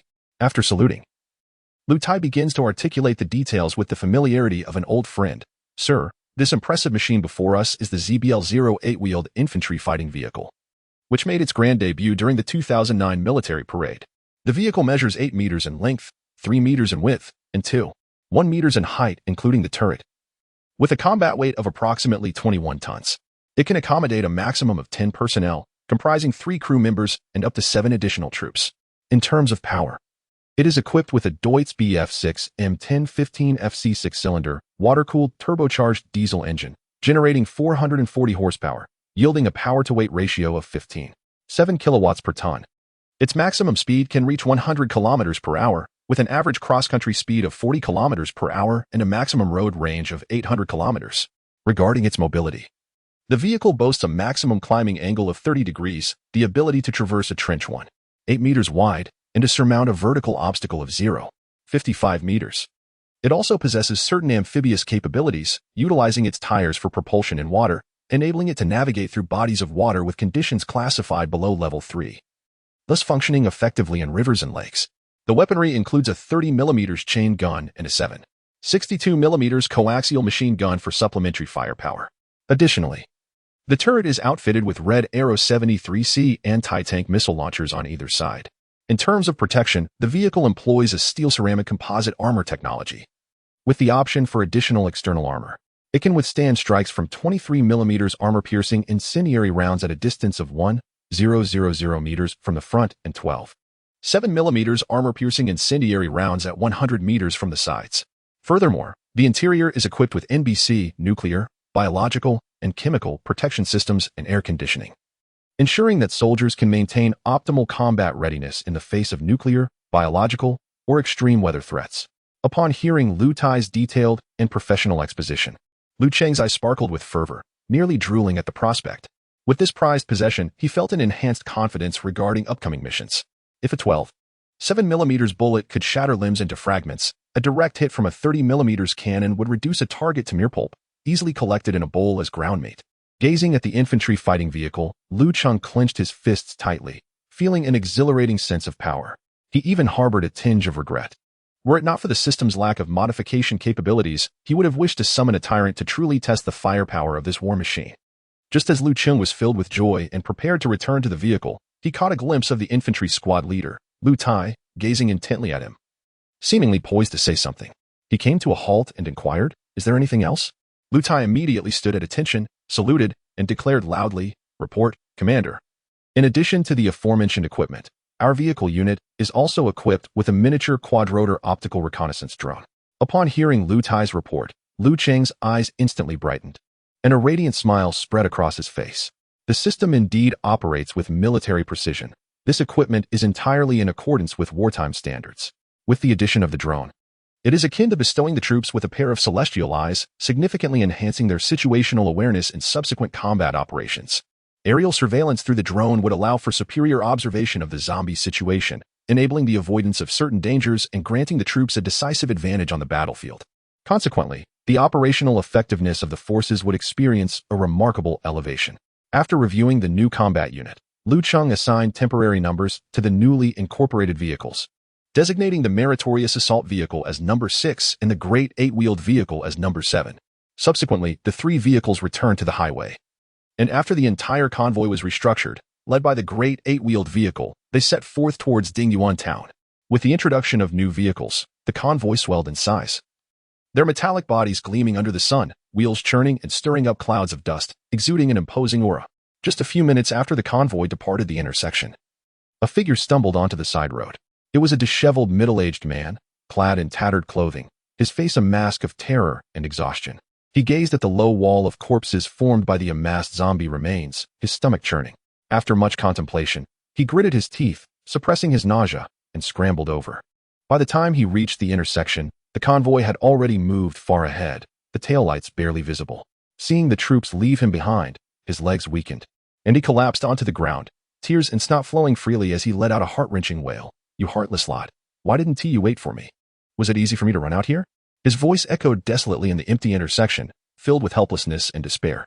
The middle-aged man, named Su Liang, was a villager from Zhuzue Ridge, a single man fortunate enough to have evaded the viral infection. At the moment of the apocalypse, he had been enthusiastically playing mahjong with a few companions from his village. Suddenly, his familiar friends erupted without warning, turning into attackers, leaving him paralyzed with fear. In a panic, he overturned the table to block the zombies and swiftly retreated to his home. In the days that followed, he lived in constant fear, surviving on the meager supplies left in his house. Today, after noticing unusual movements among the zombies, he had been perched on the courtyard wall, observing the outside world. First, he witnessed a large aircraft soaring through the sky, dropping something down. Soon after, the sound of gunfire erupted. After much deliberation, he mustered his courage to run to the intersection, hoping to leave with the troops, only to discover he was ultimately too late. Just as he was crying out in anger and despair, the haunting growls of zombies suddenly echoed from not far behind him. Frightened into silence, he quickly turned his head to cautiously observe his surroundings. Then, like a startled rabbit, he sprang to his feet and dashed towards the village in a flurry. Chapter 22. The light is within reach. The convoy steadily advanced along the road, raising a cloud of dust, completely oblivious to the minor incident that unfolded behind them. A zombie dog unexpectedly emerged from the shadows, barking furiously at the convoy before it scampered towards the intersection, drawn by the scent of blood. After passing the nursery and floral cultivation base ahead, the convoy officially entered Gaoka Road. As they approached the vicinity of the Sandian West Canal's 7th branch, under He Bin's command, the convoy gradually came to a halt. "Commander, we are about to reach Dingyuan town, where the roads are narrow. To ensure the safe passage of the convoy, I suggest deploying a drone for reconnaissance," He Bin proposed to Lu Cheng. Lu Cheng retracted his personal terminal, gazing through the window at the distant town, then responded, "Agreed, proceed immediately." "Yes, Commander." Upon receiving Lu Cheng's approval, He Bin promptly ordered, Squad 1, deploy the drone for reconnaissance of Dingyuan town. Previously, lacking a drone, he had intended to rely on the protection and speed of the warrior assault vehicle to swiftly navigate through Dingyuan town. After all, there was only one main road within the town limits, leaving no alternative routes. Now, with the drone at their disposal, they could navigate more safely and with greater composure after thorough reconnaissance. Following the command, the gunner of the ZBL-08 infantry fighting vehicle adeptly emerged from the top, holding a compact, foldable quadcopter reconnaissance drone. With practiced precision, he unfolded the drone's arms, swiftly inserted the battery, activated the switch, and carefully positioned it at the front of the vehicle. He then picked up the drone controller, and under his guidance, the drone's rotors began to spin rapidly. With a buzzing sound, the drone ascended into the air, swiftly heading towards Dingyuan town. This mini quadcopter reconnaissance drone was an enhanced version based on a highly popular consumer-grade model. Its quadcopter design afforded remarkable maneuverability and flexibility, making it exceedingly user-friendly. Not only did it achieve rapid takeoff speeds, but it could also hover in mid-air, continuously capturing critical information. Equipped with both visible light and infrared reconnaissance modes, it was capable of conducting surveillance tasks under varying conditions, both day and night. Its maximum flight time was approximately 45 minutes. With a peak speed of around 80 kilometers per hour and an ideal control range of up to 8 kilometers, even amidst the intricate urban structures and rugged mountainous terrain. The effective control distance could still be maintained at roughly 5 kilometers. As the drone reached the skies above Dingyuan town, the controller's screen vividly displayed the real-time scene of the town. On the main road, scattered zombies wandered aimlessly like lost spirits. In some areas, a few wrecked and abandoned vehicles were strewn about, but their numbers were limited. Overall, the road conditions appeared satisfactory for the convoy's passage. Report, Commander. The reconnaissance has revealed a few wandering zombies on the main road of Dingyuan town, but the path is clear for passage. The gunner hurriedly reported to Lu Cheng after completing the reconnaissance mission. After examining the map, Lu Cheng promptly commanded, all vehicles, maintain distance and proceed swiftly. Once the drones were retracted, the convoy resumed its journey, heading directly into Dingyuan town. As the convoy entered the town, the low rumble of military vehicle engines shattered the eerie silence, drawing the attention of the surrounding zombies, who turned their heads and charged forward with snarls and outstretched claws. The 7.62mm coaxial machine gun mounted on the ZBL-08 wheeled infantry fighting vehicle opened fire first, unleashing a torrential downpour of bullets that tore through the oncoming zombies, scattering flesh and blood in all directions. There was no need for the 30mm cannon to unleash its fury against such a modest horde. Even those few zombies that evaded the bullets were mercilessly struck down by the speeding 8-wheeled vehicles. In the face of this 20-ton steel behemoth, the flesh and blood zombies were akin to fragile rag dolls, flying through the air upon impact, some being caught beneath the wheels, transforming into pools of blood and dismembered remains. Thud. Thud, thud. The following few armored assault vehicles, the Mengsher, showed no signs of weakness, as their mounted machine guns continuously spat flames, the 12.7mm round shredding the zombies lining the roadside into pieces. Limbs and severed body parts flew about, and the blood splattered, staining the pavement a dark crimson. The convoy advanced like a force of nature, carving a bloody path through the heart of Dingyuan town. In their wake, zombies lay strewn across the ground, and the air was thick with the scent of blood. As they passed the Dingyuan town people's government, Lu Cheng cast a few glances, but alas, there was no sign of life. After traveling 2 kilometers, the convoy arrived at the intersection in front of the northern gate of the first primary school in the high-tech zone. At the intersection, the convoy turned northeast onto the Qinglan line according to their predetermined route. Continuing in this direction for approximately 9 kilometers would lead them to the electric heating plant in Dujiang village, Jinya town. Once the convoy departed, numerous zombies, drawn by the gunfire, emerged from various corners of the town, gradually converging along the main thoroughfare. The pungent scent of blood, like the fruit of a demon, incited them to screech and howl in frenzy. Their murky, hollow eyes scanned the surroundings, yet they found no targets to attack or devour. After a cacophony of chaotic roars, the zombies ultimately gathered around the remains of their fallen kin, indulging in a gruesome feast. The street echoed with the chilling sounds of flesh being torn and bones being gnawed. From a bird's-eye view, Dingyuan town at this moment resembled a hellish abyss awakened. Grotesque and sanguinary, the convoy turned onto the Qinglan line and after traveling a kilometer, exited the town's boundaries. As far as the eye could see, the landscape was desolate, with only a few scattered factories along the route, their doors firmly shut and chimneys no longer emitting smoke, rendering the area eerily silent. The road was smooth and unobstructed, allowing the convoy to gradually accelerate. Just as the convoy was speeding past the Wolongchuan Industrial Park, an unexpected development unfolded. This was a sizable industrial park, home to numerous logistics and chemical enterprises. At this moment, a semi-trailer lay overturned at the entrance of the industrial park, rendering the entire road impassable. Faced with this predicament, the convoy had no choice but to come to a halt. After instructing all vehicles to remain vigilant, he bin, accompanied by Gao Quan and Zhang Li, cautiously disembarked from the second vehicle, rifles in hand, and approached the large truck. Upon reaching the side of the driver's cabin, they were met with the sight of shattered glass strewn across the ground. Inside, the driver, transformed into a grotesque figure, his face smeared with blood, was incessantly howling at them. Bound by his seatbelt, he struggled futilely, flailing his arms in a desperate attempt to break free. Understanding the grim situation, he'd been quickly pieced together the sequence of events. It was evident that the driver had been loading goods at the industrial park and had intended to leave when he suddenly succumbed to transformation at the entrance. The immense agony of the transformation had stripped him of all rational thought, causing him to uncontrollably jerk the steering wheel, leading to the vehicle's disastrous overturning. With a resigned shake of his head, he then drew his handgun from its holster, affixed a silencer, and aimed at the snarling figure within the cab, pulling the trigger. A muffled pop echoed as a gaping hole appeared in the zombie's forehead, dark blood mingling with white brain matter, causing its flailing hands to fall limply. Having dealt with the undead, He'd wasted no time and hurried back to the convoy to relay the details of the encounter to Lu Cheng. After listening intently, Lu Cheng opened the top hatch of the vehicle, leaned out to survey the surrounding terrain, and issued a direct command. Vehicle 7. Utilize the autocannon to clear the roadside crash barriers and create a passage. Alongside the road at the industrial park's entrance stood rows of yellow and black reflective crash barriers, originally intended to ensure road safety, now obstructing the convoy's progress. The heavily laden semi-trailer was immovable, and the optimal choice was to dismantle the barriers and maneuver off the road. Following the command, the 8-wheeled vehicle reversed a short distance, the turret slowly rotating to aim the 30mm autocannon at the roadside barriers. With a thunderous boom, the cannon fired, shattering the silence of the surroundings. The 30mm shells rained down, instantly tearing up the asphalt, sending debris flying and clouds of dust billowing into the air. Simultaneously, several crash barriers, along with their bases, were blasted into the air, tracing arcs before crashing heavily to the ground. Once a passage was cleared, the vehicles began to descend the road in an orderly fashion. Both the 8-wheeled vehicle and the armored assault vehicle demonstrated exceptional off-road capabilities.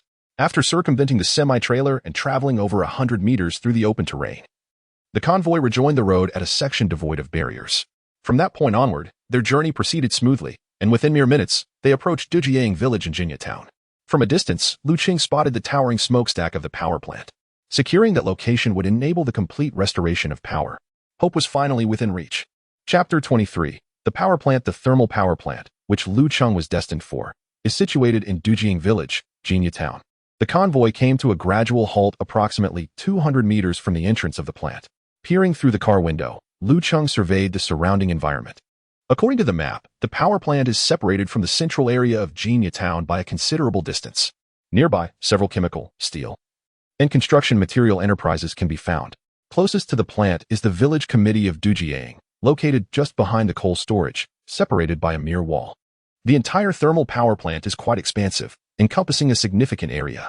It is divided into several main sections: the main plant area, the high-voltage distribution area, the fuel storage and transportation area, the water supply and drainage facilities area, the chemical water treatment area, the auxiliary production and ancillary facilities area, and the management and living area. To further ascertain the conditions within the plant, Lu Cheng commanded the deployment of a drone. The drone soared above the plant, transmitting clear images of the interior. The footage revealed a sparse number of wandering zombies within the premises. It appeared that only a few zombies were ensnared in various facilities.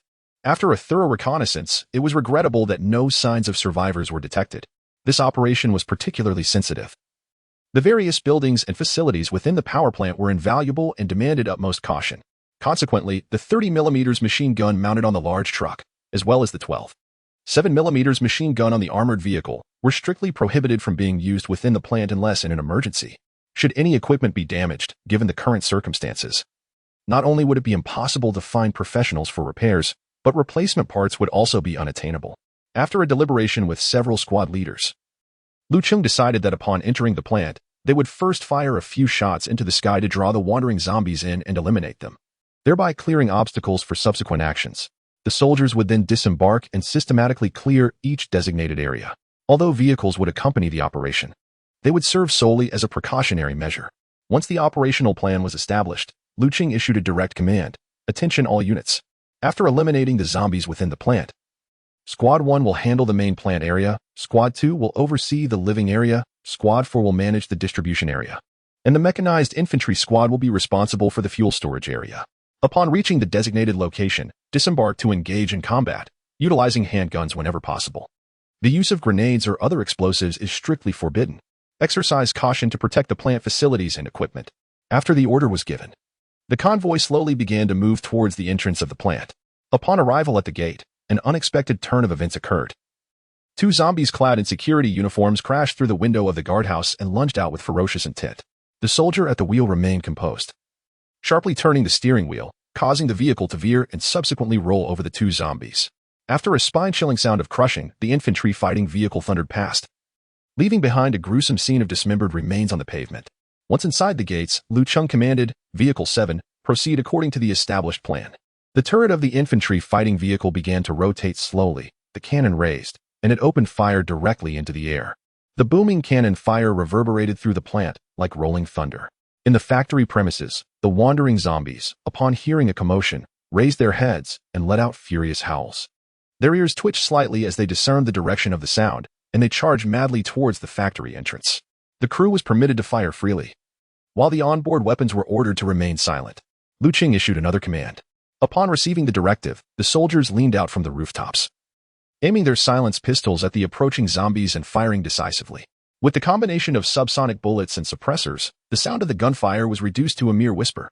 The advancing zombies, with blood erupting from their chests and heads, staggered momentarily before collapsing to the ground, unable to reach the vehicle. The fallen zombies were clad in the uniforms of the power plant, causing Lu Cheng's heart to ache. These were once skilled workers of the plant, tragically transformed into the undead and perishing here. After waiting for a few minutes and seeing no other zombies appear, the vehicles proceeded according to the established plan, each heading towards their designated target areas. Only the first vehicle, occupied by Lu Cheng, and the fifth high-mobility transport vehicle remained at the entrance. At Lu Cheng's signal, the driver maneuvered the first vehicle to halt at the factory gate. As soon as the vehicle came to a stop, zombies began to sprint towards them from a distance, likely drawn by the earlier gunfire. Without hesitation, Wang Dong unleashed the machine gun. The rapid-fire blasts erupted, instantly creating clouds of blood in the distance. Chief, what is happening over there? Came Bin's anxious voice through Lu Cheng's earpiece. He had just arrived at the main plant area with his team and, upon hearing the sound of the vehicle-mounted machine gun, rushed to inquire about Lu Cheng's safety. Everything is fine here. I just eliminated a few wandering zombies. Continue with your tasks, Lu Cheng replied, feeling a warmth in his heart. Upon hearing that Lu Cheng was unharmed, the soldiers in each team sighed in relief. They had all been summoned to this world by Lu Cheng, who, in their eyes, was not merely a commander but their spiritual pillar. Thus, Lu Cheng's safety was their utmost concern. Without him, they felt their existence would lose all meaning.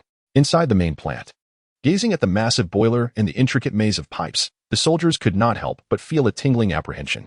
If they could not locate any surviving workers, they, as outsiders, were utterly clueless about how to manage such a colossal entity. Even if they were to find a complete operational manual, understanding such a complex system would not be an endeavor to be accomplished swiftly. Bin was the first to regain his composure, acutely aware of the urgency of time, and decisively stated, "Let us assign tasks now. I will lead a team to search the main plant. Wu Duxing will take the second team to the cooling tower, and Si Yongshin will guide the third team to the control room. Everyone must exercise utmost caution. Our primary objective is to locate any surviving workers while ensuring the safety of the facilities and equipment. Is that clear?" Seeing the soldiers nod in agreement, Bin waved his hand decisively and commanded, "Action." Having spoken, he led Gao Quan and Zhang Xiwan deeper into the factory. Subsequently, Wu Dixing, Tian Wenkai, Wang Zhenzhong, as well as Si Yongshin, Zhang Li, and CF Yuming swiftly made their way towards their designated areas. This thermal power plant had been relocated from downtown Lanzhou a few years prior, and all the facilities were newly constructed. The central control building alone occupied a substantial area, boasting a high degree of intelligence and integration. It served as the nerve center of the entire power plant, offering a relatively greater chance of locating survivors. Upon reaching the entrance of the central control building, Si Yongshin and his companions noticed that the door stood ajar. Zhang Li tightened his grip on his pistol and cautiously edged towards the door, peering inside to assess the situation. The foyer was enveloped in silence, devoid of any unusual sounds, save for a few wisps of dust dancing in the dim light. Zhang Li gestured to indicate safety, and the three entered the building in succession. Passing through the foyer, they were greeted by the sight of the operator's station. Rows of main control computers lined the space, accompanied by an array of surveillance screens adorning the walls. At that moment, several chairs and tables lay overturned, and a few computers had been cast to the ground, with cables strewn about in disarray. Amidst this chaos lay a bloodied zombie, twitching faintly on the ground. Without hesitation, Si Yongshin raised his weapon and fired. The bullet struck the back of the zombie's head with precision, instantly reducing its brain to a pulp. As the three approached, CF Fuming furrowed his brow in curiosity and remarked, "This zombie seems peculiar, as though it has been bitten by something. Why are there so many wounds on its body?" In response, Si Yongxin and Zhang Li crouched down to examine it closely. This particular zombie was also clad in the power plant's uniform, though it bore numerous tears. Most astonishingly, the damaged areas were riddled with bite marks, with several spots showing large chunks of flesh torn away, the wounds jagged and gruesome in appearance. Si Yongxin stroked his chin thoughtfully before stating, "It's possible it was bitten by other zombies. We must exercise caution." Zhang Li and CF Fuming nodded in agreement. Unable to discern any further details, they then proceeded further inside. Beyond the operator's station lay 2 corridors on either side, with directional signs affixed to the walls. The left corridor was labeled Electrical Room, while the right was marked Engineer Station. Exchanging glances, Si Yongxin gestured to indicate they should proceed to the right. Their primary objective was to search for survivors, and they certainly could not overlook the Engineer Station. The trio lined up and cautiously turned into the right corridor. This side housed 3 rooms, and as they arrived at the first door, CF Fuming swiftly turned to stand guard, while Si Yongxin and Zhang Li positioned themselves at either side of the door. Zhang Li reached out and forcefully twisted the doorknob, but it remained unyielding. He then gently knocked on the door, but silence reigned within, with no response. Si Yongxin made a decisive call. CF Fuming, breach the door. The directive was to protect the equipment, not necessarily the integrity of the doors. Moreover, how can one assess the situation within without breaching the door? Upon receiving the command, CF Fuming promptly secured his handgun back into its holster and, grasping a shotgun, positioned himself strategically before firing a shot. The resounding crack of the gun echoed through the narrow corridor, causing a reverberation that made their ears ring. The lock shattered in response, and Zhang Li took the opportunity to deliver a swift kick, flinging the door open. To their surprise, the room was devoid of any human presence, save for rows of cold, impassive equipment. Instead, following the gunfire, the distant moans of zombies reverberated from the end of the corridor. Si Yongxin and Zhang Li reacted swiftly, simultaneously raising their weapons to aim. As the zombie emerged from around the corner, it was struck by 2 bullets in unison. The creature staggered violently, faltering a few steps before collapsing onto the corridor floor, blood gushing from its wounds and staining the ground crimson. Subsequently, the trio breached 2 more room doors, only to find them equally unoccupied. With no other recourse, they pressed further into the depths. As they passed the lifeless zombie, they noted that it too bore an array of injuries. The narrow, convoluted path of the control room corridor, shrouded in dim light and punctuated by eerie sounds, already weighed heavily upon them. The bizarre condition of the zombie's corpse further elevated their anxiety to a palpable level. Chapter 24. An unexpected incident. Si Yongxin, Zhang Li, and CF Fuming traversed over the corpses of the undead, arriving at the end of the corridor. Zhang Li, leading the way, slightly hunched his body, moving cautiously towards the corner. Gradually, he peeked around, his gaze swiftly sweeping across the other side of the turn. There, on the wall, the sign read Conference Room in bold letters, while the corridor appeared unremarkable. After confirming temporary safety, the 3 men rounded the corner and approached the entrance of the conference room. CF Fuming remained vigilant, while Zhang Li and Si Yongxin positioned themselves by the door. Si Yongxin crouched down slightly, pressing his ear gently against the tightly closed door, holding his breath to listen intently for any sounds from within. Moments later, he raised his head and subtly shook it at Zhang Li, indicating that there were no unusual noises inside. In his estimation, the gunfire that had just breached the door was so loud that if anything were inside, it would not be this silent. Thus, he grasped the doorknob and gently pressed down, producing a faint click from the lock. Seeing that the lock could be opened, Si Yongxin nodded to Zhang Li and then forcefully pulled the right door leaf open. Zhang Li raised his weapon, the dark muzzle aimed at the interior. After confirming there was no immediate threat, he bent slightly and cautiously stepped inside. The conference room was modest in size, easily visible at a glance. Directly opposite the door stood 3 windows, with the curtains on either side tightly drawn, blocking out all light. Only the middle curtain had a gap, casting a dim light within. In the center of the room, a long conference table was arranged, suggesting the presence of a paperless, intelligent meeting system. On either side of the table, several chairs were placed opposite each other, some already toppled over, creating a scene of disarray. From the overall layout, it appeared to be a small meeting room typically used by the management. As Zhang Li and Si Yongxin scanned the room, they soon noticed another door at the far end of the conference room. The door was ajar, seemingly leading to an equipment room. Exchanging a glance, they softened their footsteps and approached cautiously.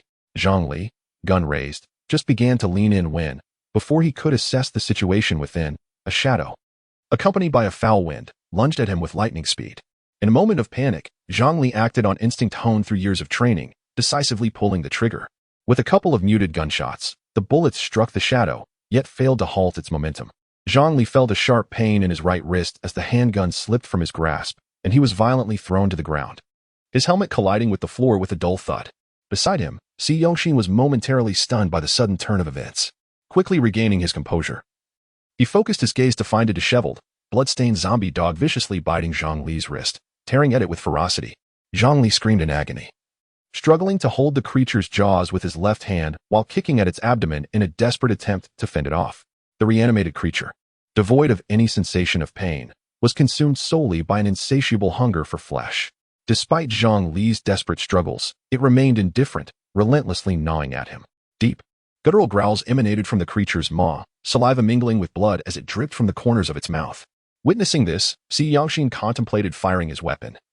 But as he observed the entangled forms of Zhang Li and the zombie dog, his finger froze on the trigger. A single misfire could inadvertently harm Zhang Li. With no other option, he sheathed his pistol and drew a dagger instead. Stepping forward, he grasped the back of the zombie dog's neck and plunged the blade forcefully into its eye socket. As the dagger penetrated, Si Yongxin twisted his wrist with a swift motion, turning the creature's brain into a pulpy mass, from which a dark red fluid began to seep. With its brain utterly destroyed, the zombie dog slackened its grip, releasing Zhang Li, releasing the creature. Si Yongxin drew his pistol once more and cautiously peered into the equipment room. Inside lay a human corpse, or rather, a skeletal remains that had been devoured to a grotesque extent. The stark white bones were still attached to shreds of red flesh, the chest cavity gaping open, with the internal organs long gone. The floor was stained with dark crimson, dried blood, exuding a nauseating stench. After confirming the room was secure, Si Yongxin prepared to check on Zhang Li's injuries when suddenly, a cacophony of gunfire erupted from outside the conference room. Bang, bang, bang, bang. Following 4 rapid shots, Jie Fuming burst into the room, brandishing a shotgun, and quickly locked the door behind him. What transpired outside? Si Yongxin inquired urgently. 2 zombie dogs came sprinting down the corridor at breakneck speed. I barely had time to react but managed to take them down. What happened to you all? Jie Fuming gasped for breath, glancing at Zhang Li, who was writhing in pain on the floor, and started to approach. Stay back. Guard the door, Si Yongxin commanded, raising a hand to halt Jie Fuming. Zhang Li has been attacked by the zombie dog. I need to assess his condition first. With that, Si Yongxin hurried to Zhang Li's side, crouching down to gently lift him and assist him to a chair by the conference table. He carefully removed Zhang Li's helmet and pulled down the mask, revealing a face as pale as a ghost, devoid of color, beads of sweat like pearls rolling down, soaking his collar. Zhang Li trembled violently from the pain, his teeth chattering, lips bloodied, occasionally emitting muffled groans of agony. Si Yongxin cautiously lifted Zhang Li's right arm, and upon seeing the wound on his wrist, he gasped in horror. The flesh was mangled and torn, with the skin turned inside out, exposing the stark white bone to the air, a horrifying sight. Blood poured forth from the wound in a steady stream, dripping onto the floor and forming a small pool of dark crimson. Without a moment's hesitation, Si Yongxin retrieved a first aid kit from his backpack. Taking a deep breath to steady himself, he extracted bandages and antiseptic, beginning the urgent task of staunching Zhang Li's bleeding and dressing his wounds. As he applied the bandage, he shouted loudly towards Jie Fuming, urging him to promptly report the situation and request assistance. Upon hearing this, Jie Fuming immediately raised his voice in the channel, announcing, Team 1, Group 3 has encountered an attack by zombie dogs in the control room, resulting in injuries. Requesting support, requesting support. This is Lu Cheng, who is injured. And what is the severity of the injuries? Lu Cheng's anxious voice resonated instantly through the channel. Reporting to the commander, this is Si Yongxin. Zhang Li has been injured. His wrist has been bitten by a zombie dog, and the injury is severe. Si Yongxin, having completed the bandaging, reported directly. After a brief silence of 2 or 3 seconds, Lu Cheng's voice emerged once more. Attention all teams, cease current tasks and assemble in front of the control building immediately. I will arrive shortly. After ending the call, Lu Cheng stood in place, his expression turning ashen. Despite taking every precaution and making meticulous plans, a soldier had still been injured, and by a zombie dog at that. The implications were all too clear. Suppressing the fury brewing within, Lu Cheng turned to Officer Wang Tao beside him and stated, Officer Wang, there are some unforeseen circumstances I must attend to. Please ensure that the gate is guarded at all times. Although he endeavored to maintain his composure, the suppressed anger and urgency were palpable in his tone. Hearing Lu Cheng's words, Wang Tao stood at attention and saluted, responding loudly, "Rest assured, Commander, we will accomplish the task." Subsequently, Lu Cheng swiftly scanned those around him and instructed, "Li Ming, stay here. Wang Dong, follow me." With that, he took long strides, heading towards the control building with Wang Dong in tow. Chapter 25. Farewell, Davarishi. As Lu Cheng arrived breathlessly at the control center, the warriors from the 4 squads had already assembled. The atmosphere was eerily tranquil, punctuated only by the gentle rustling of the breeze against their clothing. Silence enveloped the group, each heart deeply pierced by the news of their comrade being grievously injured by the zombie hounds. After a couple of labored breaths, Lu Cheng composed himself and stepped forward, issuing a direct command, "Squad 1, remain here. The rest of the squads commence immediate clearance of the control center. Exercise utmost caution. I do not wish to hear of any further injuries." Upon receiving the order, the soldiers from squads 2, 4, and the mechanized infantry filed into the building. Flames of fury burned in their eyes, each gripping their weapons with fervor. At this moment, whether zombies lurked within the walls or other monstrous entities, their singular thought was to exact vengeance for their fallen comrade, ensuring that the creatures responsible for this anguish would pay dearly. After the 3 squads entered, Lu Cheng approached He Bin and patted him on the shoulder. "Let us proceed inside and take a look." The injury to Zhang Li had rendered Wang Dong exceedingly tense, his nerves taut like a drawn bowstring. From the moment they stepped into the control center, he positioned himself ahead of Lu Cheng, his tall frame slightly hunched, resembling a poised cheetah ready to pounce. His fingers rested on the trigger, eyes vigilantly scanning every corner of the space. As they passed the operator station, their steps instinctively slowed, drawn to the grotesque corpse of a zombie lying on the floor. The mutilated body lay twisted, its clothing in tatters, revealing irregular wounds on its skin, some so deep that bone was visible. Dark crimson blood had dried, congealing into sinister patches. The sight of the corpse sent a chill through the group as they comprehended that the horrific wounds were inflicted by the zombie hounds. Sadly, the realization came too late. Upon reaching the door to the conference room, He Bin whispered urgently into the communication channel, "We have arrived. Open the door." He hesitated to knock, acutely aware of the tension that Zhang Li's injury had instilled in Si Yongxin and Xie Fuming. Every sound could ignite a frenzy of attacks. The door to the conference room creaked open slowly, and Xie Fuming cautiously peered in. Confirming it was indeed their comrades, he stepped back, allowing the entrance to widen. Lu Cheng stepped inside first. The conference room was dimly lit, suffused with a stifling atmosphere. When his gaze fell upon Zhang Li, he was struck as if by lightning. Rendered momentarily speechless, Zhang Li sat feebly in a chair, his body involuntarily twitching.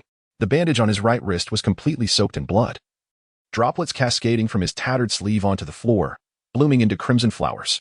His eyes bulged slightly, veins prominent and face ashen. Lips parted wide as uncontrollable saliva dripped from the corners of his mouth, embodying sheer agony. Beside him, Si Yongxin had removed his goggles and mask, tears streaming silently down his resolute face. He yearned to rescue his comrade, yet found himself utterly powerless. Upon seeing Lu Cheng, Zhang Li struggled to sit upright, trembling as he extended his left hand, murmuring, "Commander, Commander." His voice was barely audible. Hearing Zhang Li's call, Lu Cheng snapped back to reality, swiftly closing the distance and crouching beside the chair, grasping Zhang Li's left hand firmly. "I'm here, don't speak, Zhang Li, hold on." Lu Cheng sought to comfort him, but his throat felt constricted and his voice caught, his eyes instantly welling with tears. Zhang Li was among the first group of soldiers he had summoned, and the bond they shared was profoundly deep compared to others, though their acquaintance spanned merely 3 days. In this apocalyptic nightmare, each moment stretched infinitely. They had confronted life and death together. Lu Cheng had long forgotten their identities as bioengineered beings, viewing them as his comrades, his brothers. "Commander, I'm sorry. I may become a coward. I can no longer follow you." Zhang Li struggled to swallow the incessant saliva, the veins in his neck bulging. Yet the saliva flowed uncontrollably, suffocating his mouth and nose, rendering each word an arduous task. Lu Cheng tightened his grip on Zhang Li's hand, inhaling deeply before resolutely declaring, "Nonsense. What cowardice is there? Zhang Li, remember this. You are my soldier, the bravest warrior in this world." At Lu Cheng's words, Zhang Li attempted to muster a smile, but the virus had ravaged his facial nerves, and he could only slightly twitch the corners of his mouth.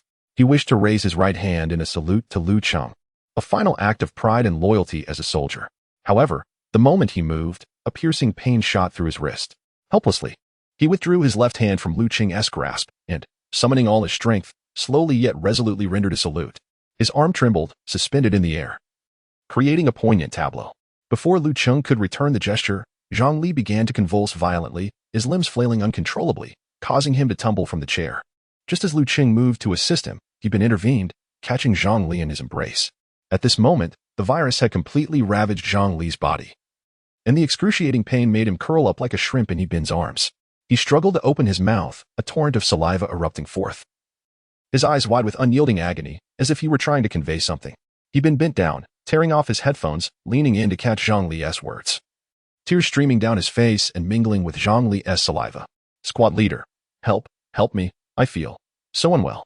Zhang Li's voice was intermittent, each word seemingly forced through clenched teeth. I am a soldier of the People's Liberation Army of China. I can perish, but I cannot transform into a monster. I implore you. After uttering these few words, Zhang Li's consciousness began to blur, and he started to mumble indistinctly. Soon, his murmurs morphed into a deep, guttural roar, and he began to struggle with all his might. Observing this, He Bin tightened his left arm around Zhang Li's neck, his right hand trembling as he drew his pistol and gently pressed it against Zhang Li's temple. Gritting his teeth, He Bin's voice quivered with emotion. Brother, hold on. With a pull of the trigger, the bullet pierced through Zhang Li's left cheek and exited through his right temple, blood gushing forth from the wound. Splattering onto He Bin, the warm blood and scorching tears merging in that moment. Damn it! As he watched Zhang Li collapse into his embrace, Lu Cheng's eyes turned red with fury. He cursed and kicked a chair across the room, unable to contain his tears, which cascaded down his cheeks. Meanwhile, He Bin continued to tighten his grip, holding Zhang Li close. This stalwart man was now rendered speechless, tears soaking Zhang Li's military uniform. His lips quivered, murmuring incessantly. Yet no one could discern his words. The soldiers in the squad all had red-rimmed eyes, softly weeping. After a considerable time, He Bin wiped his tears, raised his head to look at Lu Cheng, and hoarsely said, Commander, take him out first. After a pause, Lu Cheng continued, cremate him. Bring back his ashes and find a suitable place for burial. Upon hearing this, He Bin nodded silently. After removing his assault pack, he carefully lifted Zhang Li with the help of Si Yongxin, handling him as gently as if he were a sleeping child. He adjusted his hold to support Zhang Li more securely and slowly made his way toward the door, softly whispering, Brother, we are going home. Chapter 26. There is always a way out. He Bin carried Zhang Li step by step towards the exit. Si Yongxin swiftly grabbed his assault backpack and, calling upon Jia Fuming, hastily followed suit. Wu Dixing led the other soldiers out, silently standing guard outside the conference room. The tragedy had already unfolded, and the outcome was irrevocable. However, the safety of Lu Cheng must not be compromised in any way. Once everyone had exited, only Lu Cheng and Wang Dong remained in the conference room. At that moment, Lu Cheng felt as if all the strength had been drained from his body. With a loud thud, he pulled out a chair and sat down heavily. His gaze fixated on the corpse of the zombie dog, lost in a trance. Ever since acquiring the system and the soldiers, his sense of urgency and crisis had diminished. Today's event struck him like a bolt from the blue. The apocalypse was not a banquet. It was far from a harmonious existence. In the current state of affairs, life and death often hinged on a mere thought. A moment's carelessness could lead to irretrievable ruin. Today, it was Zhang Li who fell. Who could say tomorrow would not be his turn? He possessed a war system, not an immortality system, which offered neither eternal life nor invincibility. Zhang Li's blood must not be shed in vain. Lu Cheng clenched his fists, his knuckles cracking as he silently vowed to learn from this lesson. From now on, regardless of the task, no matter how trivial it may seem, he must exercise utmost caution. As he engaged in self-reflection, Team 2, led by Zhao Hongyang, had completed their search of the lounge. Around the corner, Zhao Hongyang signaled for the team to halt. He had heard commotion in the adjacent corridor. Upon closer inspection, it resembled the low growl of a beast and the sound of claws scratching against a door. It was likely the zombie dogs. He motioned to the soldier beside him, and together they gently reholstered their handguns, subsequently detaching their rifles from their slings. Zhao Hongyang extended 3 fingers as the last finger was retracted. They both abruptly dashed around the corner. The 3 zombie dogs, alerted by the noise, immediately turned, their blood-red eyes brimming with a frenzied bloodlust, growling towards them, exhaling a putrid stench, saliva dripping from their fangs. Zhao Hongyang and his companion would not grant them the opportunity to unleash their madness with decisive fingers. They pulled the triggers. Bang, bang, bang. The gunfire echoed through the corridor, 5, 8mm bullets raining down mercilessly, fueled by a vengeful force. The bullets tore through the 3 zombie dogs, scattering flesh and blood. Only when the magazine was emptied, signaled by the clicking sound of an empty chamber, did they cease firing. At that point, the 3 zombie dogs had been reduced to a grotesque mass, their putrid blood flowing freely across the ground. Bones and fur splattered everywhere. The two soldiers detached the empty magazines and placed them into a recovery bag. After replacing them with fresh magazines, they signaled to continue advancing. Zhao Hongyang was resolute. Since the zombie dogs lingered stubbornly around that door, something inside must be drawing them in. These bloodthirsty creatures exhibited a near-manic craving for flesh, suggesting that there was a high probability of survivors hidden within. As Class 2 advanced step by step to the entrance, Zhao Hongyang looked up to see a sign reading Boiler Control Room. The iron gate was marred with claw marks and sticky saliva left by the zombie hounds. Zhao scrutinized the area and noticed the keypad lock affixed to the wall beside the doorframe. To confirm his suspicions, he raised his hand and knocked on the door with all his might. Following that, he bellowed, "We are the rescue team. Is anyone inside? It's safe outside. You can come out." After his call, the group held their breath, waiting for several seconds, but there was no response from within. Just as Zhao was about to force the door open, the keypad lock suddenly emitted a series of beeping sounds. Then, with a crisp click, the tightly shut iron door opened slightly. The door creaked as it was slowly pulled open, revealing a disheveled head resembling a chicken coop. Beneath the unkempt hair was a dirty face, filled with fear and exhaustion. Upon seeing the fully armed soldiers, tears streamed down his cheeks. He then swung the door wide open, turned his head, and with a hoarse voice tinged with a sob, called inside, "You are saved. Come out. The troops have arrived." With that, he stepped out first, followed by 7 power plant workers, all of whom wore expressions of relief, their faces streaked with tears and their steps unsteady, as if they had narrowly escaped death. Upon witnessing the mangled remains of the zombie hounds, their faces turned ashen, and their bodies trembled uncontrollably. Some nearly collapsed to the ground. Once everyone had emerged, Zhao Hongyang, feeling uneasy, decided to enter the boiler control room for further inspection. As he stepped inside, a pungent stench of excrement overwhelmed him, nearly causing him to retch. He fought against the wave of nausea, scanned the room to ensure nothing was overlooked, and quickly retreated. He thought to himself that this place was critical and would require thorough cleaning later. "Chief, this is Zhao Hongyang. Class 2 has eliminated 3 zombie hounds in the boiler control room and successfully rescued 8 power plant workers." In the conference room, Cheng, who was reflecting on the situation, leapt to his feet upon hearing the report. "Excellent work. Send someone to escort them outside." For him, this was a sign that hope had not yet extinguished. With these few surviving workers, a spark had been ignited. Their involvement would greatly facilitate the restoration of power. "Understood, Chief." Following orders, Zhao dispatched 3 soldiers to escort the survivors outside. Meanwhile, he and the remaining team members turned back into the dimly lit corridor to continue their mission of eradication. Cheng pulled several tissues from a box on the conference table and vigorously wiped his face. After readjusting his goggles and mask, he stepped out of the conference room with Wang Dong. In this apocalyptic world, there was little time for sorrow. The tasks ahead were daunting, and life must go on. Upon reaching the exterior of the building, he found several survivors standing next to an armored vehicle. Cheng strode forward, and one of the soldiers saluted, pointing to the middle-aged man with the disheveled hair, stating, "Chief, this is Liao Lei, the operational supervisor of the power plant. He is well acquainted with the conditions of the facility." "Greetings, Engineer Liao. I am Cheng. We have arrived too late, causing everyone to suffer." Cheng stepped forward and extended his hand. Hearing the soldiers address him as their superior, Liao Lei quickly wiped his hands on his grimy work attire before clasping Cheng's right hand firmly and shaking it vigorously, expressing his gratitude. "Sir, you needn't say such things. If it weren't for the arrival of the troops, we would have had no hope of survival. It is we who should be thanking you and the soldiers." After exchanging pleasantries, Cheng proceeded directly to the matter at hand. Given the current situation, how long until power is restored? Liao Lei pondered for a moment before responding. "Sir, the equipment is largely unharmed, as it has only been down for just over a day. The primary issue lies in the interruption of fuel supplies. Once the factory area is entirely cleared and I conduct a thorough inspection with my team, we can commence operations immediately. You may not be aware, but during the initial upheaval, we persevered in our work, as most of those remaining had not contracted the virus. Only a few mild cases were present in the management area.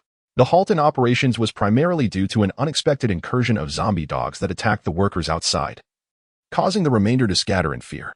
I cannot say how many are still alive now." Upon hearing his explanation, Cheng felt a slight sense of relief.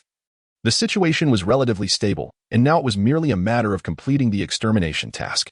At that moment, he'd been returned, cradling a large metal box. Cheng approached, gently caressing the box before quietly inquiring, "Is everything taken care of?" "Without a proper cremation furnace, we used some diesel, but it did not burn completely. We could only manage what we could." He Bin's voice was somber, laced with deep sorrow. Let us place it in the vehicle for now. We will bury them properly once we establish a cemetery upon our return. Lu Cheng understood in his heart that the apocalypse had only just begun. Zhang Li was the first, but he would certainly not be the last. To bring a definitive end to this cataclysm, bloodshed and sacrifice would be inevitable. Chapter 27. The Resurrection of Light. By the time several teams finished clearing the control building, it was already past 1 o'clock in the afternoon. During this interval, 3 more workers from the power plant were discovered in various rooms. In the wake of Zhang Li's sacrifice, the morale of the group had dwindled, and their appetites had vanished. Consequently, Lu Cheng instructed the soldiers to take out their self-heating rations, distributing a portion to the survivors, and thus they managed a makeshift meal. The power plant workers, having been trapped for an extended period with not a morsel to eat, were now ravenously hungry, clutching their rations and devouring them without a care for decorum. After lunch, and a brief rest of 20 minutes, the teams resumed their efforts to purge the remaining areas of the plant. The surviving workers were not idle either. They organized themselves, armed with rudimentary cleaning tools, clearing the remains of zombies and zombie dogs from the control building while inspecting various facilities and equipment. As time slipped away amidst their frantic endeavors, by 3 o'clock in the afternoon, after several hours of relentless struggle, the entire power plant had been thoroughly cleansed. In a concealed distribution room, 9 more survivors were discovered and rescued. Along with the previous 2 batches, the total number of surviving workers had reached 20. Although this number paled in comparison to the hundreds before the apocalypse, it was sufficient to maintain power generation, albeit barely. While the workers raced against time to repair the equipment, Lu Cheng swiftly devised a plan, dispatching the 2nd and 4th teams, as well as the infantry unit. Their mission was to clear nearby factories and the 1st, 2nd, 3rd, and 5th neighborhoods of Dujiang village. Given the power plant's critical importance, the surrounding zombie threat had to be eradicated. The zombie dogs encountered during this operation likely resembled the local strays from the nearby villages. In addition to eliminating zombies and various infected animals, the soldiers were tasked with gathering essential supplies, particularly grains, vegetables, meat, and oil. Aside from leaving 1 team to guard the power plant, Lu Cheng also dispatched high-mobility transport vehicles. He sought to retrieve refrigerators or freezers to store perishable food items. Each team operated within their designated roles. The infantry unit was responsible for clearing several factories, while the 2nd and 4th teams advanced towards Dujiang village's neighborhoods. The 4th team, equipped with a high-mobility transport vehicle, arrived at the 2nd neighborhood of Dujiang village. As soon as the vehicle came to a halt, team leader Zhang Hong ordered the mounted machine gun to fire into the air. The thunderous gunfire shattered the village's eerie silence, echoing like an incantation that awakened the demons, stirring the entire community and provoking the howls of zombies. Before long, numerous zombies began to converge from all directions. The designated sharpshooters operated the mounted machine gun while the others disembarked to engage in combat. At Zhang Hong's command, the soldiers swiftly sprang into action, leaping from the vehicle, their various weapons unleashing a torrent of fire. Here, there were no expensive, delicate devices to protect, allowing the soldiers to unleash their fury, particularly the grenade launchers. With each pull of the trigger, sent grenades screaming into the throng of zombies, exploding amidst them and unleashing a gruesome spectacle of carnage as severed limbs and rotting flesh splattered in all directions, painting a scene of utter devastation. After eliminating the freely roaming zombies, the warriors commenced a meticulous search, proceeding from courtyard to courtyard and house to house. Faced with securely locked gates, the mounted machine guns spoke decisively. The resounding crack of 12 7mm rounds severed the hinges, causing the gates to collapse with a deafening thud and a cloud of dust. Once inside the courtyards, the soldiers deliberately created noise to lure the zombies within to the doors or windows, where they would then open fire. In instances where the situation inside remained ambiguous, the soldiers showed no hesitation, tossing a grenade inside. With the ensuing explosion, tranquility was swiftly restored within the premises. This brutish yet efficient tactic proved highly effective. Wang Tao and his companions, along with a survivor, undertook the crucial task of scavenging for food and essential supplies, tirelessly traversing through various houses in search of anything of value. Along the way, the soldiers encountered not only zombie dogs, but also infected cattle and sheep. The sight of a zombie cow, massive in size with blood-red eyes glaring, charging towards them with wild abandon, startled the soldiers considerably. Fortunately, the mounted machine guns responded swiftly, unleashing a barrage of bullets that reduced the creature to a heap of mangled flesh, regardless of the size or ferocity of carbon-based life forms. As long as their numbers were not insurmountable, they proved vulnerable to the onslaught of large-caliber bullets. As for the zombie sheep, bleeding frantically from within the confines of their pen, no longer the docile creatures they once were, The grenade launcher swiftly dispatched them with a 35mm round, sending them to the great beyond. At the power plant, Liao, accompanied by the surviving workers, meticulously inspected the various equipment. With a limited workforce, consisting of merely 6 engineers and maintenance personnel, the inspection progressed at a sluggish pace. Time passed gradually, and as dusk approached, the teams began to return, finally completing their assessment. Fortunately, the inspection revealed that the various facilities were largely intact. Zombies and zombie dogs showed no interest in the cold machinery, preferring flesh and blood, thus sparing the equipment from willful destruction. Liao hurriedly approached Lu Cheng, inquiring with urgency, "Commander, the equipment inspection is complete. Shall we resume production now?" Lu Cheng surveyed the power plant shrouded in twilight and replied without hesitation, "Immediately organize the resumption of production." Upon receiving the directive, Liao swiftly coordinated the workers to activate the standby battery units, supplying power to the equipment. As the various systems powered up, the entire power plant erupted into a cacophony of activity.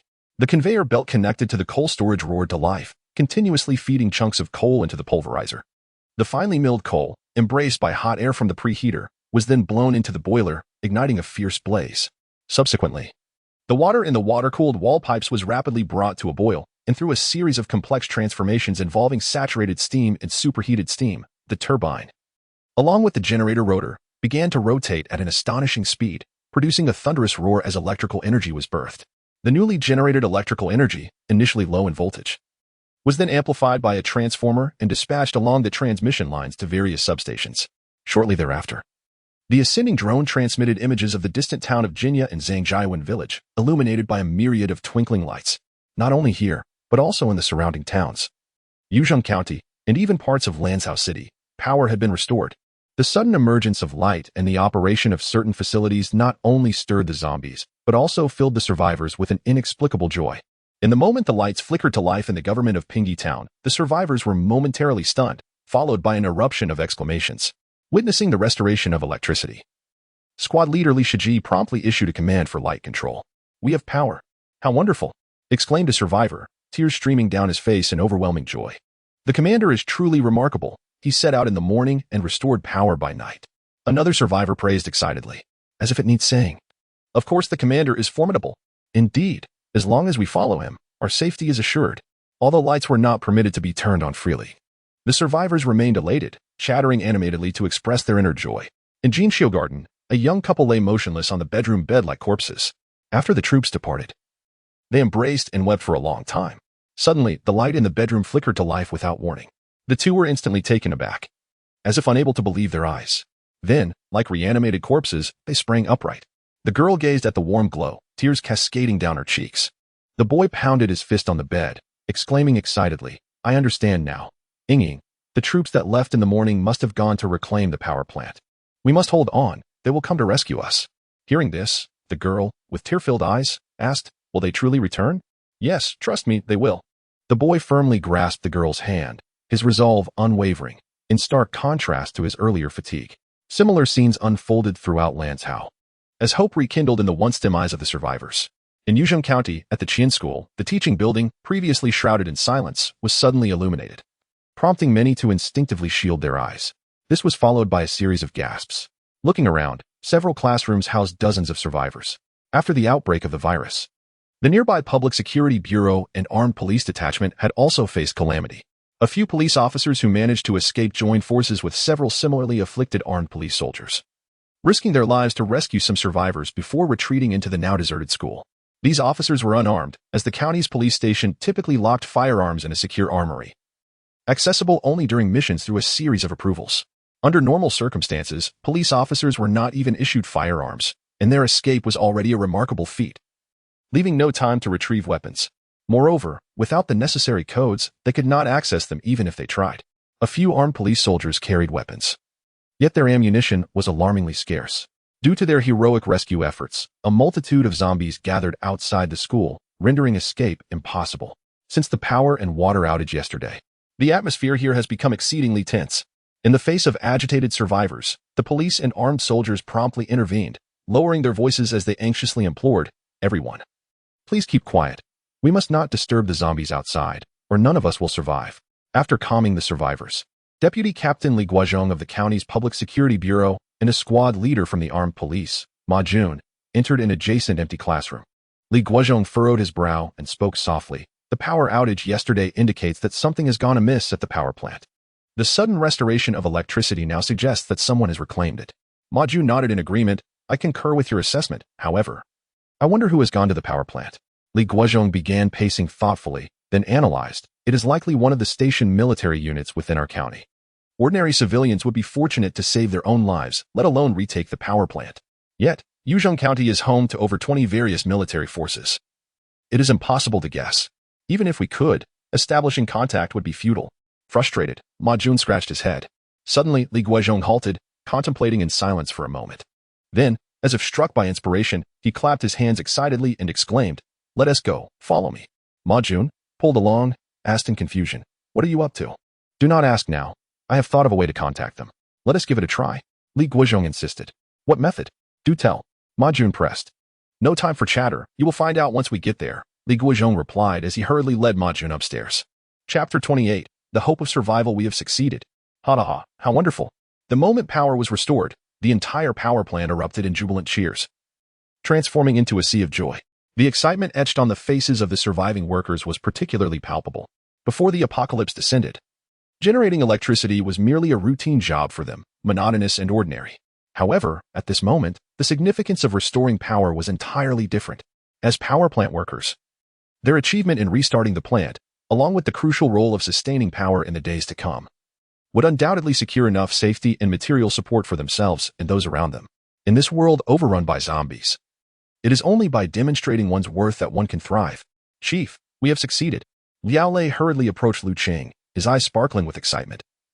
His cheeks flushed with exhilaration, and his voice trembling slightly.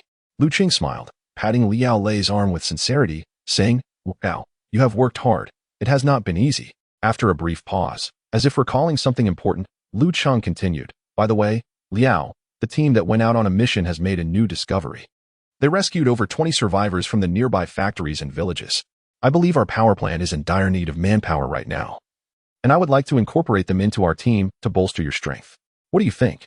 In Lu Cheng's perspective, the power plant was paramount, and the current personnel were indeed insufficient, necessitating reinforcements. Upon hearing this, Liao Lei's eyes lit up. "Thank you, Chief. This is a timely blessing. I was just worrying that with our current staff, we might struggle to handle even the routine maintenance of the equipment. Many critical areas require meticulous inspection, or else we may encounter issues at any moment. With these 20 new recruits, we can assign a few experienced veterans to train them for a while, and they will soon be able to perform some basic tasks." He had seen the survivors rescued by the military. They were predominantly young and vigorous individuals. After all, in an apocalyptic world, the elderly, weak, and infirm are unlikely to survive. Subsequently, Lu Cheng inquired with concern, "Liao, how have you arranged accommodations for everyone tonight?" Liao Lei hesitated for a moment, then sheepishly scratched his head and quickly responded, "Well, Chief, the living quarters have yet to be thoroughly cleaned. Unfortunately, there is no alternative for tonight. Everyone will have to make do with the office building for the time being. Some of the workers who were infected and had homes in distant places remained at the plant. After the outbreak, they had undergone transformations, and following today's military clearance, the remains had not yet been removed. The dormitory was filled with dismembered corpses, making it uninhabitable." Seeing Liao Lei's awkward demeanor, Lu Cheng smiled reassuringly. "Liao, you are being too modest.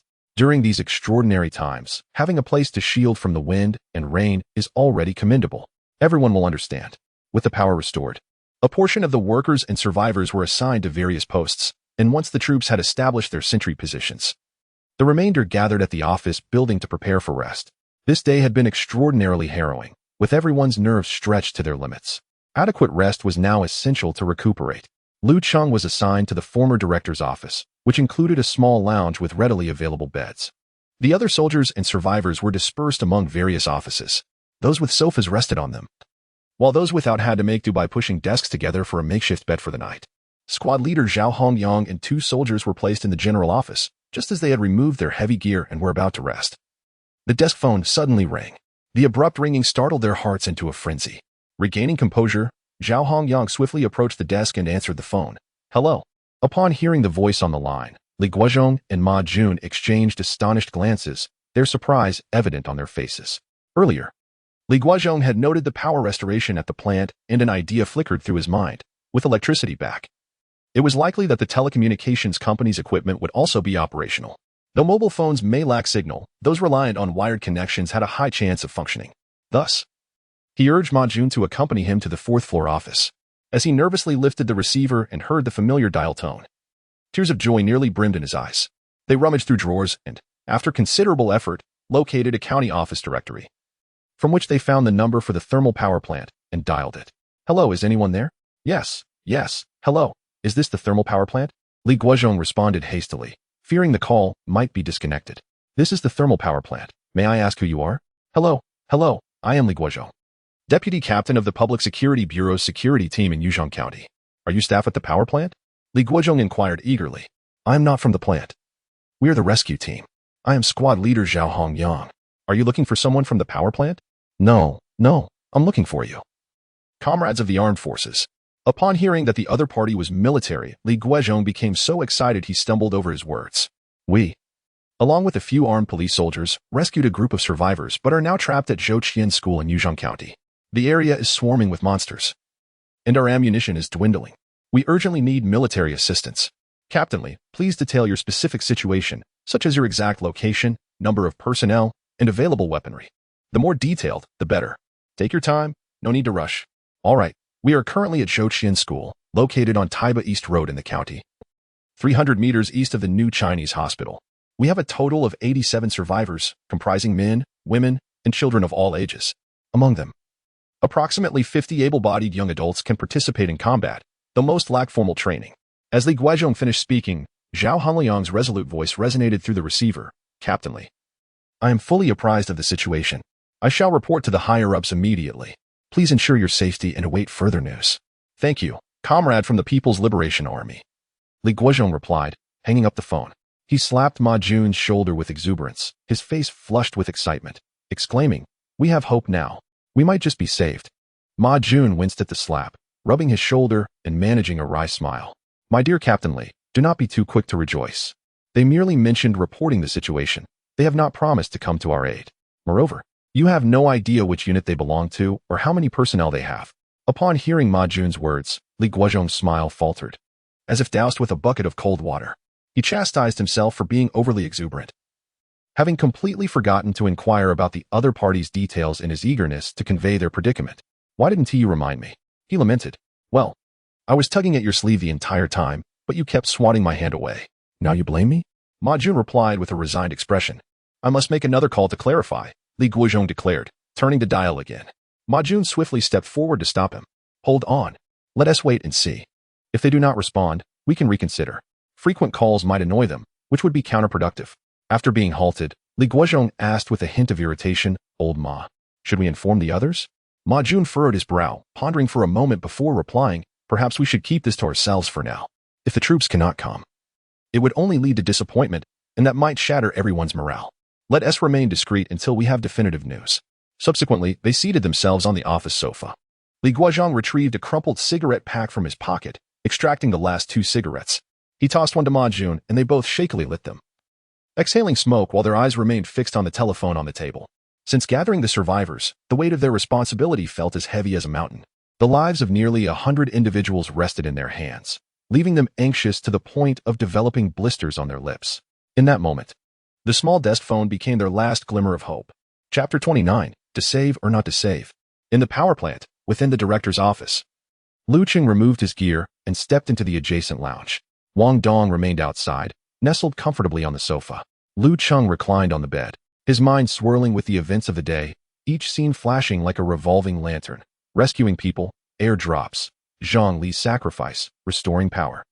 The images shifted incessantly. Although merely a day had passed, it felt as though a year had elapsed.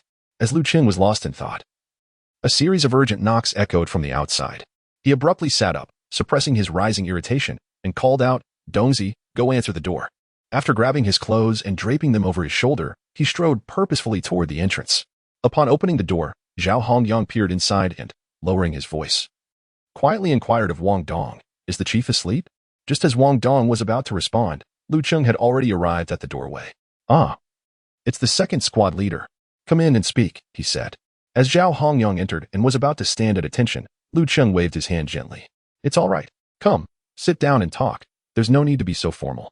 Once Lu Cheng settled onto the sofa, Zhao Hongliang fetched a chair and sat down opposite him. Chief. The landline in the office just rang.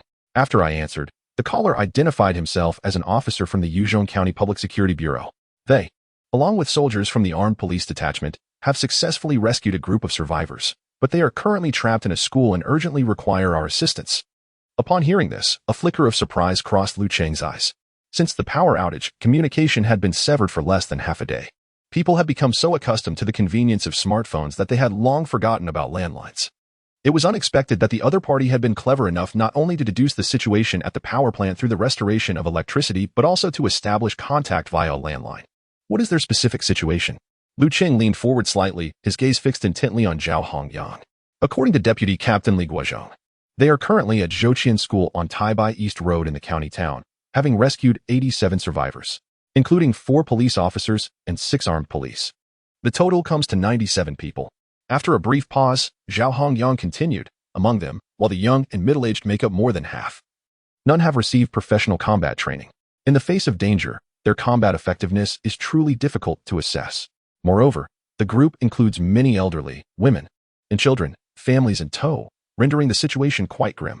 As for weapons, the police are unarmed, and the 6 armed police soldiers possess only 1 Type 92 pistol and 3 Type 95 assault rifles, with ammunition in critically short supply, making even defense a challenge. Hearing this, Lu Cheng's brow furrowed slightly. Among this group, the only individuals who could be deemed combatants were likely the few armed police soldiers. The police, lacking firearms, could at most be considered half a fighting force. With such a meager strength, not only would a breakout be improbable, but even survival seemed daunting. Lu Cheng turned and grabbed his portable gear, extracting a personal terminal from it. His fingers swiftly glided across the screen as he opened the map for a thorough examination. A week prior, he had a vague recollection of the school. He had passed by it while handling affairs at the Public Security Bureau. He remembered it to be a modest-sized primary school. If there were many zombies, the durability of the surrounding fences would remain uncertain. After studying the map for a while, Lu Cheng lifted his head and addressed Wang Dong. Dongzi, please gather the class leaders and vice leaders. Instruct them to bring their personal terminals and assemble in the small conference room downstairs in 5 minutes. Having said this, Lu Cheng adeptly donned his training uniform jacket, adjusted his collar, and strode out of the office alongside Zhao Hongyang. 5 minutes later, once everyone had gathered in the small conference room, Lu Cheng asked Zhao Hongliang to provide an update on the situation. As the attendees absorbed the information, Lu Cheng spoke directly. It's quite late, and I have summoned you all here primarily to discuss the request for assistance from Yuzhong County. Pausing for effect and surveying the room, he continued. First, let us conduct a simple vote to determine whether we should proceed with the rescue. I will allow 5 minutes for everyone to contemplate this. With that, Lu Cheng lowered his gaze to examine the map on his terminal, occasionally tapping his finger as if planning something. The attendees began to murmur amongst themselves. After a brief moment, Lu Cheng raised his head, tapping lightly on the table to bring an immediate hush to the room. All right, let us commence the voting. Those in favor of the rescue, please raise your hands. After exchanging glances, several class leaders and vice leaders promptly raised their right hands. Observing this, Lu Cheng's lips curled into a slight smile, a glimmer of satisfaction in his eyes, as these soldiers, having come from the system, indeed upheld the ethos of the People's Army. Following this small test, Lu Cheng felt considerably reassured. He too raised his right hand. Excellent, it's unanimous. Since we are united in purpose, let us now carefully deliberate our rescue plan. Speak freely, without reservation. How about this, Class Leader 1? You may start us off and share your thoughts. Lu Cheng looked expectantly at Bin. Bin cleared his throat and began. Commander, I have just studied the map. The school is located on the outskirts of the county seat, surrounded primarily by 2-story buildings and single-story houses. The greatest threats arise from the increasingly numerous zombies outside and, on the northeast, from the 2 residential complexes and the adjacent traditional Chinese medicine hospital. Those areas are densely populated, and should zombies surge forth from within, we would find ourselves besieged from all sides. Taking a moment to steady his breath, Bin continued. Thus, I propose that we enter the county via Ingnan Avenue, as this route is relatively open, allowing for swift passage of our convoy. Upon entering the city, we should turn on to Xinglongshan Avenue to avoid densely populated areas. When we reach the Civic Park, we can head directly south, swiftly approaching the vicinity of the school. After rescuing the survivors, we can retreat via Taibai East Road. Then loop back to Xinglongshan Avenue, proceeding along Huanqing West Road directly to the water plant. Lu Cheng attentively scrutinized the map, nodding occasionally. Once Bin concluded, he surveyed the group. What do the rest of you think of class leader one's proposed route? In agreement. In agreement. The crowd responded in unison. Well, since everyone is in agreement, the rescue route is hereby finalized. Lu Cheng turned his gaze towards the assembly, stating, "Allow me to address the matter of the rescue vehicles." Beneath the power plant's carport, there are several spacious and high-performance buses accommodating 50 passengers each. 2 of these will suffice for our departure. Next, we must focus on discussing the operational plan upon reaching our destination, as this is crucial to the success of the rescue. I urge everyone to contemplate carefully. Lu Cheng sat upright, his expression intensely focused. In an instant, the conference room erupted in a flurry of voices, each contributing their thoughts. Some team leaders proposed a division of labor, one group to provide fire cover while another handles evacuation. Others suggested conducting reconnaissance in advance to ascertain the distribution of zombies. There were additional proposals to establish makeshift defenses around the vehicles to fend off zombie assaults. After a vigorous discussion, the operational and evacuation plans gradually took shape, with every detail meticulously scrutinized. During this time, the collective wisdom of the group birthed a set of contingency plans and numerous emergency measures, addressing potential unforeseen circumstances to ensure absolute preparedness. Once the deliberations concluded, Lu Cheng retained Yi Bin and others to refine the plans, while he himself accompanied Wang Dong and Zhao Hongliang to the power plant's administrative office. At Lu Cheng's prompting, Zhao Hongliang picked up the receiver and dialed back. Beep. Beep. After just 2 rings, the call was answered. Hello, comrade. What is the update? Has your commander agreed to the rescue? An anxious voice inquired from the other end. Captain Lee, please remain calm and listen. I have reported the situation to our commander, and we have concluded our operational meeting, agreeing to proceed with the rescue. As soon as Zhao Hongliang finished speaking, he heard a loud clatter on the other end, as if the receiver had fallen onto the table. Moments later, an excited cheer resonated through the line. Wonderful, agreed. We, ha ha ha. A few seconds later, Li Guozhong's voice returned, tinged with embarrassment. I apologize. I was a bit too excited just now. No worries, Captain Lee. It's quite understandable. However, you must listen carefully to the following details, as they are pivotal to the rescue. Certainly, comrade. Please proceed. Captain Lee. We shall depart from the power plant promptly at 8:30 tomorrow morning. Zhao Hongyang meticulously relayed the rescue plan to his counterpart, covering everything from route planning to personnel assignments, leaving no detail overlooked.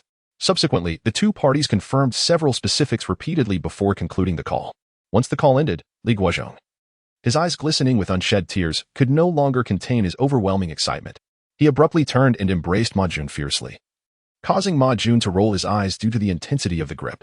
This time, however, Ma Jun remained silent. After expelling his exhilaration, Li Guozhong tugged at Ma Jun and hurried downstairs, eager to share the news with all the survivors. Once the police and armed officers had gathered the survivors in a classroom, Li Guozhong ascended to the podium. His gaze swept across the audience, where faces reflected either terror or exhaustion. After a brief cough, he addressed them. Ladies and gentlemen, I have monumental news to share. Before I proceed, I must caution you to refrain from excessive noise after hearing it, lest we attract danger. You have all witnessed that our county has restored power. Just moments ago, we successfully established contact with the troops reclaiming the power plant, and they have pledged to come to our rescue. As Li Guozhong's words echoed, the survivors below widened their eyes in disbelief, many feeling tears welling up, ready to spill over. Just as they were about to cheer, they hurriedly raised their hands to cover their mouths. Nevertheless, a low hum of murmured discussions filled the classroom. Noticing the commotion, Ma Jun swiftly ascended the platform, extending his hands to signal for silence. Once the survivors had calmed their emotions, he continued, the rescue team will arrive by tomorrow morning. I urge everyone to follow instructions closely, allowing the elderly and children to board the vehicles first. Should anyone disregard these directives, while I recognize you as fellow villagers, the bullets in my gun, Ma Jun tapped his pistol at his waist, may not be as forgiving. Now, please, go and rest. Conserve your strength to greet the rescue team in the best possible condition. As the survivors exited the classroom, though silence enveloped them, their eyes exchanged glimmers of excitement. The news of impending rescue was like a ray of dawn piercing through layers of darkness, illuminating their hearts and instilling in them the unwavering belief that survival was no longer a distant dream. In that moment, each person was filled with fervor, yearning for the break of day. I kindly request all brothers and sisters to offer your support, perhaps by giving a gentle nudge for updates or adding this to your reading list. For those nurturing this story, I implore you to engage with it, as the rates of readership and completion are truly significant. If possible, a 5-star rating without a comment would be greatly appreciated. The results during this verification period will determine how far this book can progress, and I express my heartfelt gratitude to all of you. Chapter 30. Fireline Rescue. Operation Dawn of Hope. The fourth day of the apocalypse, April 16th, Wednesday, 9:20 a.m. North suburbs of Yuzhong County. Ingen Avenue. The viral infection had significantly reduced the number of individuals venturing outdoors, resulting in a scarcity of abandoned vehicles on the roads, which now boasted favorable conditions for passage. At this moment, a formidable steel serpent surged southward along the expansive thoroughfare, its wheels churning up clouds of dust that created a magnificent spectacle from afar. The convoy comprised 3 ZBL-08 wheeled infantry fighting vehicles, 5 third-generation Hummer armored assault vehicles, 1 SX-2306 high-mobility transport vehicle, and 6 buses. The numerous skirmishes and ambushes at Zhujioling Village, Dingyuan Town, the thermal power plant, and Dujiang Village had yielded a substantial increase in reinforcement points for Lucheng. Particularly noteworthy was Dujiang Village, where a considerable number of livestock, including cattle and sheep, had significantly boosted the reinforcement tally. Following the operational meeting the previous night, Lu Qing returned to the director's office to rest and found the operational panel displaying a staggering 728 reinforcement points, a level of wealth he had not experienced since the onset of the apocalypse. This morning, Lu Cheng had assigned the 4th Squad to guard the power plant. After the convoy set off and reached a relatively secure open space, he airdropped 2 mechanized infantry squads and 2 light infantry squads. Simultaneously, he replenished the 1st Squad with a new member, a rifleman named Han Ming. With this, Lu Cheng's forces officially expanded to 3 platoons. The inclusion of 6 buses was primarily due to a bold yet pragmatic suggestion from He Bin and his team to enhance their operational strategy by utilizing the buses as barricades to impede the onslaught of zombies. The road in front of the school was exceedingly wide, and in the event of a zombie tide, the area requiring defense would be vast. By positioning the buses across the central lane, they could construct a formidable steel barrier, significantly mitigating the difficulty of the defense. The convoy sped southward along Ingen Avenue, the scenery outside whirling past like a rapidly changing slideshow. As they passed Wei Si Road, the voice of Lu Tai from Vehicle 7 crackled over the radio. Report. My vehicle has entered Xinglong Mountain Avenue. Received. All vehicles maintain formation. Be mindful of the distance, came the response. The convoy executed a seamless maneuver, continuing along Xinglong Mountain Avenue. Before long, the outline of Citizen Park came into view, and the convoy did not pause, veering southward onto Jingjiu Road. The speed gradually decreased as a drone ascended into the air, heading toward the school. 2 minutes later, the drone hovered over the school, transmitting live footage back to the convoy. The reconnaissance revealed a dense throng of hundreds of zombies congregating on the road ahead of the school, with many more wandering through the surrounding streets. Upon concluding the reconnaissance, He Bin decisively issued orders. Vehicle 7, advance immediately. All other vehicles prepare within 1 minute. Responding to the command, Vehicle 7 roared to life like a beast awakened, its engine emitting a deafening growl as it broke from the formation and surged forward. It executed a sharp turn at the Yuzhong County Sports Center, racing at full speed toward the school. At this moment, within the school, Li Guozhong and others had discreetly organized the survivors to descend the stairs, forming a line in the corridor and lobby on the 1st floor. Li Guozhong pressed his forehead against the glass of the entrance, peering outside, where a multitude of zombies congregated beyond the retractable gates. The previous day, in a frantic escape, they had stormed into the school, only to be besieged by a horde of zombies madly battering against the gates and the adjacent barriers.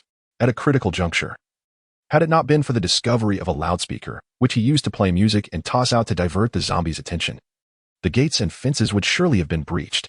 Just as Li Guozhong felt a surge of anxiety, a police officer, stationed on the rooftop, rushed down the stairs. Breathless and brimming with barely containable excitement, Team Leader Li, the convoy is almost here. The sounds can be heard from the rooftop.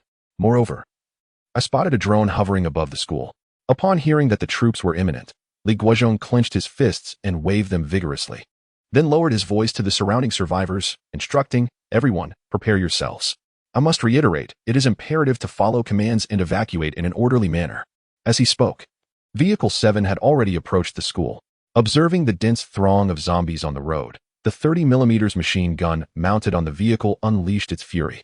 The sound of gunfire reverberated. Thud, thud, thud. Thud, thud, thud. A torrential downpour of metal projectiles sliced through the air, tracing fiery arcs akin to a whip of flames, striking mercilessly at the undead horde. Where the bullets struck, flesh and blood erupted, violently carving a path through the swarm of zombies. Vehicle 7 surged forward, and many zombies were sent flying like rag dolls in its wake. The soldiers inside the vehicle also rained bullets through shooting ports, annihilating the zombies flanking the road. At that moment, Vehicle 7 resembled a fortress of war, belching flames from every side as it roared past the school entrance. The cacophony of gunfire, engine roars, and collisions melded into a colossal noise, drawing the attention of every zombie on the street.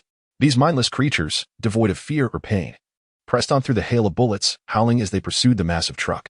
As Vehicle 7 departed the school area, nearly all the zombies that had gathered around were lured away, leaving behind a gruesome scene of dismembered limbs and mangled flesh, the stench of blood thick in the air, inducing nausea. Only then did the convoy turn the corner, heading toward the school. During this time, 2 buses suddenly accelerated, overtaking the combat vehicles, and made their way to the intersection on the east side of the school. The bus fronts braced against the adjacent buildings, and with a sharp screech of friction, they positioned themselves diagonally on the road, forming a V-shaped barrier, leaving only an opening at the rear for passage. Simultaneously, at the west side intersection of the school, 2 more buses executed a similar maneuver, erecting a steel barricade. Subsequently, at each opening, a large truck and 2 armored vehicles lined up in close formation, ready for action. Some zombies turned back, and the crew disembarked, urging one another, "Hurry, hurry." The doors swung open, and the soldiers aboard swiftly exited. The soldiers of the infantry squad took refuge behind their vehicles, utilizing the chassis as a shield to establish a defensive line on the spot. Meanwhile, the infantrymen dashed towards the buildings flanking either side. In the vicinity of the school, the roads were lined with self-constructed 2-story houses. Ascending to the rooftops not only allowed them to create a crossfire, but also enabled them to exert dominion over the entire street from their elevated position.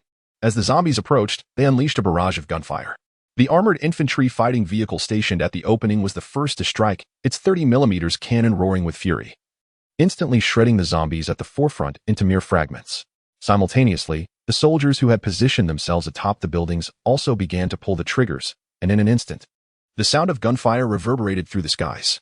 To the northeast, a small contingent of zombies emerged, while a massive horde surged towards the direction of the traditional Chinese medicine hospital. Alerts regarding enemy movements streamed through their headsets. The town of Yuzhong County was not particularly large, yet the dense cacophony of gunfire instantly invigorated this small county, particularly in the nearby areas. Large numbers of zombies were drawn to the sound, converging with outstretched claws and gnashing teeth towards this location. Chapter 31. Human nature. As the soldiers disembarked to establish their defensive line, the school's retractable gate slowly swung open. The lead vehicle, carrying Lu Cheng, roared into the campus, followed closely by 2 buses that maneuvered into position and halted on either side of the flag-raising platform. Given the limited space within the campus, the high-mobility transport vehicle could only park outside the gate. Wang Tao and his companions swiftly leaped from the vehicle and hurried into the campus, ready to assist in maintaining order.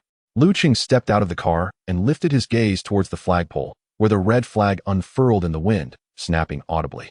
After a moment's contemplation, he adjusted his collar and strode purposefully towards the teaching building. Li Guozhong hastily pushed open the door and approached him with quick strides, his face betraying a mix of anxiety and anticipation. "Comrade, you finally..." Lu Cheng interrupted him. "Let us dispense with the pleasantries. You must be Deputy Captain Li Guozhong. Quickly organize the survivors to board the vehicle. Time is of the essence. Every wasted second brings us closer to danger."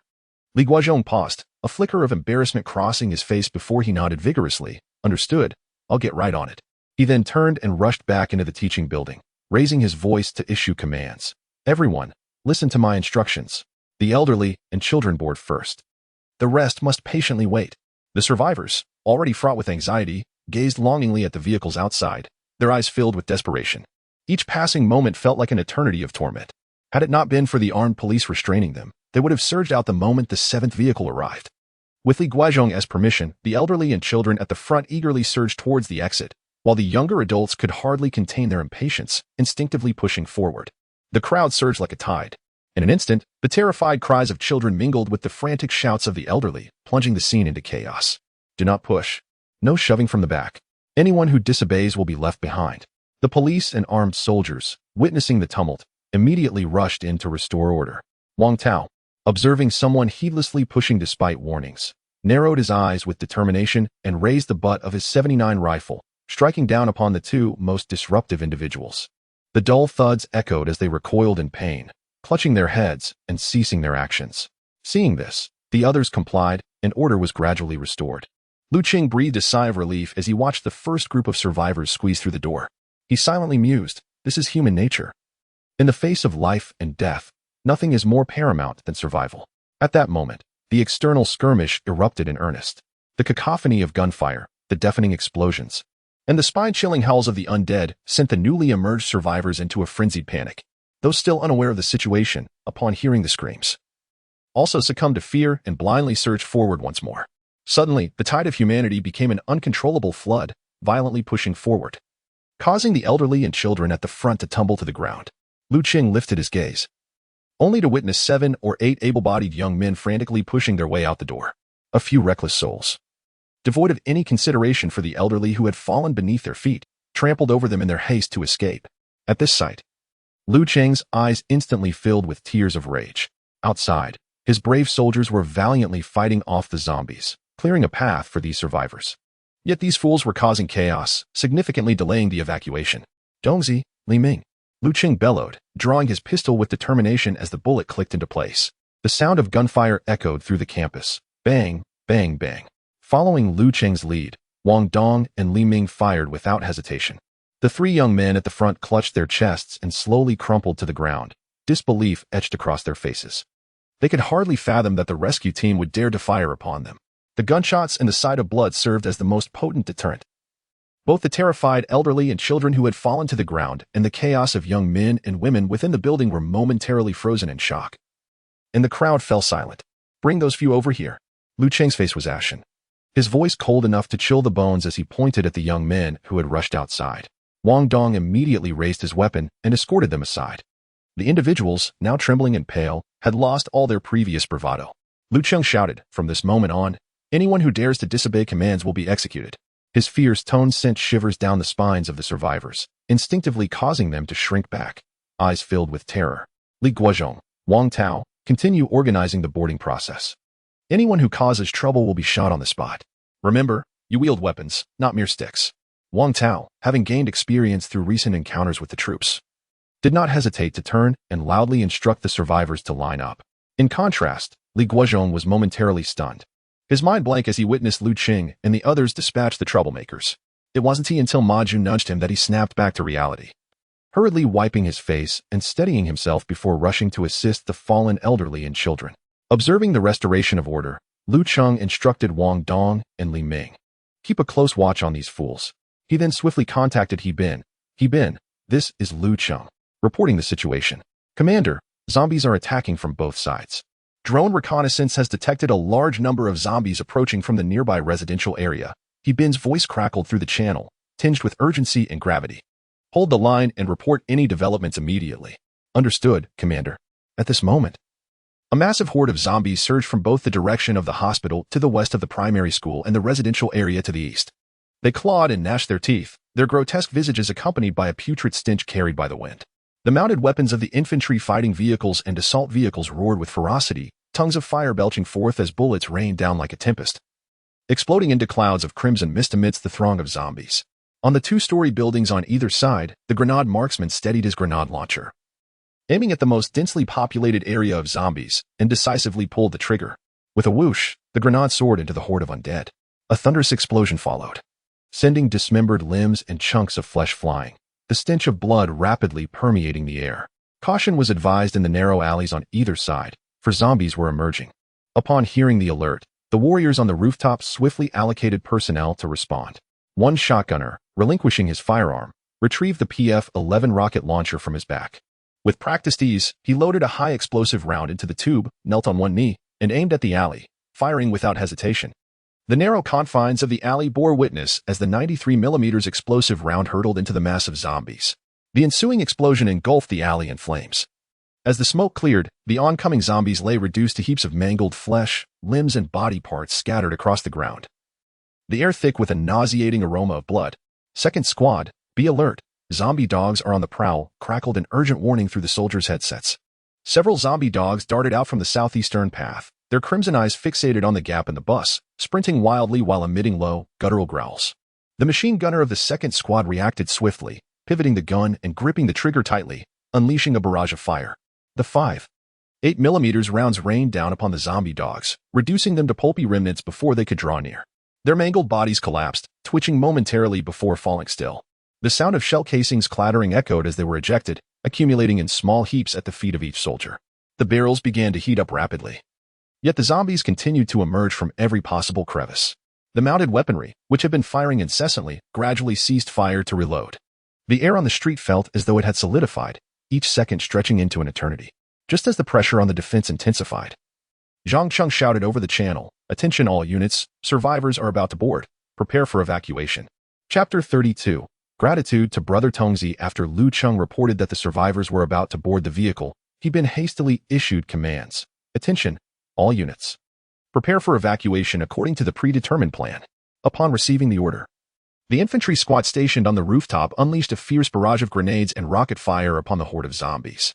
In an instant, the sky was illuminated by flames, and the shockwaves from the explosions shattered the glass of surrounding buildings, while the air was filled with the anguished howls of the undead. Many zombies were violently hurled into the air by the immense force, their severed limbs scattering like debris, and dark blood splattered across the ground like ink. Seizing the opportunity, the soldiers charged down the stairs. At the breach where the bus was stationed, the mechanized infantry and combat vehicles unleashed their firepower without restraint. Even the previously untouched PF-98, a 120mm rocket launcher made its presence felt. A single 120mm high-explosive shell, laden with devastating power, plunged directly into the mass of zombies. With a thunderous boom, it erupted into a vast cloud of smoke and flames. The rocket contained over 1,000 5mm steel balls, which shot forth in all directions like petals scattered by the wind. Zombies in close proximity were instantly reduced to a mangled mass of flesh, their organs and blood strewn across the ground. Those a bit further away fared little better, as the flying steel pellets riddled their bodies with wounds, leaving them bloodied and torn. Witnessing the rocket's formidable impact, the infantry fighting vehicle at the western intersection did not wish to be outdone. With a resounding thud, the smoke grenade launchers on either side of the turret discharged 2 smoke canisters forward. The white smoke quickly enveloped a large swath of zombies. Disoriented within the haze, the zombies could only flail helplessly, emitting low growls of rage.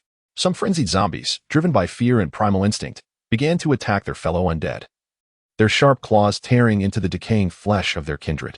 Under the cover of the smoke grenades, the assault of the zombies from the west faltered, granting the soldiers precious time for their retreat. Meanwhile, within the campus, Lu Cheng observed as the survivors boarded the buses. He assigned police officers Wang Tao, Li Guozhong, and Ma Jun to 2 of the buses, instructing them to keep a close watch on the survivors. Once all arrangements were made, Lu Cheng turned to glance at the troublemakers with a face full of disdain, saying, "If you do not wish to leave, then stay here." With that, he returned to vehicle number 1 alongside Wang Dong and Li Ming. The few individuals who heard Lu Cheng's words felt a chill run down their spines. As if they had fallen into an ice cavern, panic setting in. It was clear they were being abandoned to fend for themselves. The quickest among them rushed forward, gripping the door of vehicle number 1 with desperation, tears streaming down his face as he pleaded in a strained voice, "Leader, oh leader, I know I was wrong, please. Take me with you. I don't want to die." Seeing this, the others quickly followed suit, surrounding him in a flurry of voices, all begging for mercy with tears and desperation. "I implore you, do not abandon us. They will consume us. We dare not cause further trouble. I was wrong. I truly understand my mistakes. Your generosity is boundless. Please spare us this time." Lu Cheng sat within the vehicle, casting not a glance their way, merely uttering 2 words, "Drive." The driver comprehended instantly and decisively ignited the engine. The roar of the engine erupted, and the vehicle began to move forward slowly. The individuals holding onto the door were yanked backward, nearly tumbling to the ground. They gazed at the accelerating assault vehicle, fearful of being caught beneath its wheels, and reluctantly released their grip. Simultaneously, with a hiss, 2 buses closed their doors in succession and began to depart slowly. Upon witnessing the buses preparing to leave, the group swiftly shifted their focus, frantically rushing forward, their hands incessantly pounding against the bus's exterior, regardless of their pleas for mercy or their curses. The 2 buses remained unwavering, steadfastly exiting the campus. The fortunate survivors aboard gazed through the windows at the nearly frenzied individuals outside, a chill creeping into their hearts. Amidst their empathy, a realization dawned upon them. The world had irrevocably changed. If, prior to the apocalypse, human life held paramount importance, post-apocalypse, it had become as inconsequential as straw. To navigate the harsh realities of this new world successfully, one must alter their mindset and adapt to this chaotic environment. As Vehicle 1 and the buses reached the outskirts of the campus, the infantry and mechanized infantry had already boarded, and everything proceeded in an orderly fashion according to plan. Particularly along the eastern evacuation route, the infantry fighting vehicles, accompanied by 2 Marauder assault vehicles, had breached the bus barrier, blocking the 2 intersections on the eastern front. Mounted weapons incessantly spat fire, and the soldiers aboard unleashed a torrent of firepower, repelling the approaching zombies time and again. Even Vehicle 7, which had ventured out to lure the horde and create opportunities for the main force, successfully circled back after a lengthy detour, rejoining the fray on the east side, assisting comrades in dispatching the encroaching undead. In that moment, the cacophony of gunfire, explosions, and the howls of the zombies intertwined, composing a mournful dirge of the apocalypse. Observing that all those in need of rescue had been saved, Lu Cheng decisively commanded, "All vehicles, pay attention, proceed with the planned retreat in an orderly fashion." Upon receiving the order, Vehicle 7, which had been firing continuously, swiftly turned around, beginning a slow drive eastward along Taibai East Road. Vehicle 1, the two buses, and the high-mobility transport vehicle accelerated, bursting through the barrier, closely following suit. Subsequently, the infantry fighting vehicle at the western intersection deployed 2 smoke grenades. And under the cover of the smoke, it and the adjacent Marauder assault vehicle decisively turned around and began their withdrawal. As they passed the school gate, the soldiers inadvertently caught a glimpse of the recently abandoned individuals desperately sprinting towards the teaching building, their frantic forms appearing exceedingly minuscule and helpless. Those who err must pay the price. Ultimately, their survival rests upon their own fortune. Once all other vehicles had departed, the 3 combat vehicles stationed at the eastern intersection completed their mission and began their withdrawal. Upon receiving the news that all vehicles had successfully retreated, Lu Cheng finally exhaled in relief. Leaning back in his seat, a faint smile of gratitude appeared on his face. He felt compelled to express his appreciation to his commander. Had it not been for the system fully equipping the soldiers with advanced weaponry, they would have been unable to maintain such formidable firepower.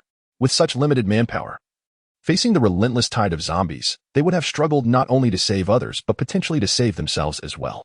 The convoy moved eastward, pursued by a horde of zombies, akin to ravenous wolves unwilling to relent until they captured their prey. Along the route, zombies occasionally burst forth from shops and residential areas, clawing and lunging toward the convoy. The mounted weapons and soldiers fired incessantly, delivering a barrage of gunfire against the undead. In Lu Cheng's eyes, these sporadically appearing zombies represented potential reinforcement points. He understood that any opportunity must not be squandered. Chapter 33. Life's unavoidable struggles. As the convoy approached the vicinity of the Yuzhong County Public Security Bureau, a horde of zombies suddenly surged forth from a nearby residential area. "Watch your left, zombies incoming." Before the soldiers could open fire, a Tank 400, resembling an enraged bull, charged out from the community with unstoppable momentum. Its heavy, robust body collided with the zombies blocking the entrance, sending them flying. Upon sighting the convoy, the Tank 400 began to blare its horn incessantly. Without needing an order from Lu Cheng, the soldiers immediately opened fire, commencing their assault on the zombies pouring out from the community. With the soldiers providing formidable fire support, the Tank 400 successfully broke through the obstruction, joining the convoy and trailing behind the high-mobility transport vehicle. Inside the Tank 400, a young man gripped the steering wheel tightly, his knuckles whitening from the strain. His face was a canvas of relief and exhilaration, sweat trickling down his cheeks and dripping onto his collar.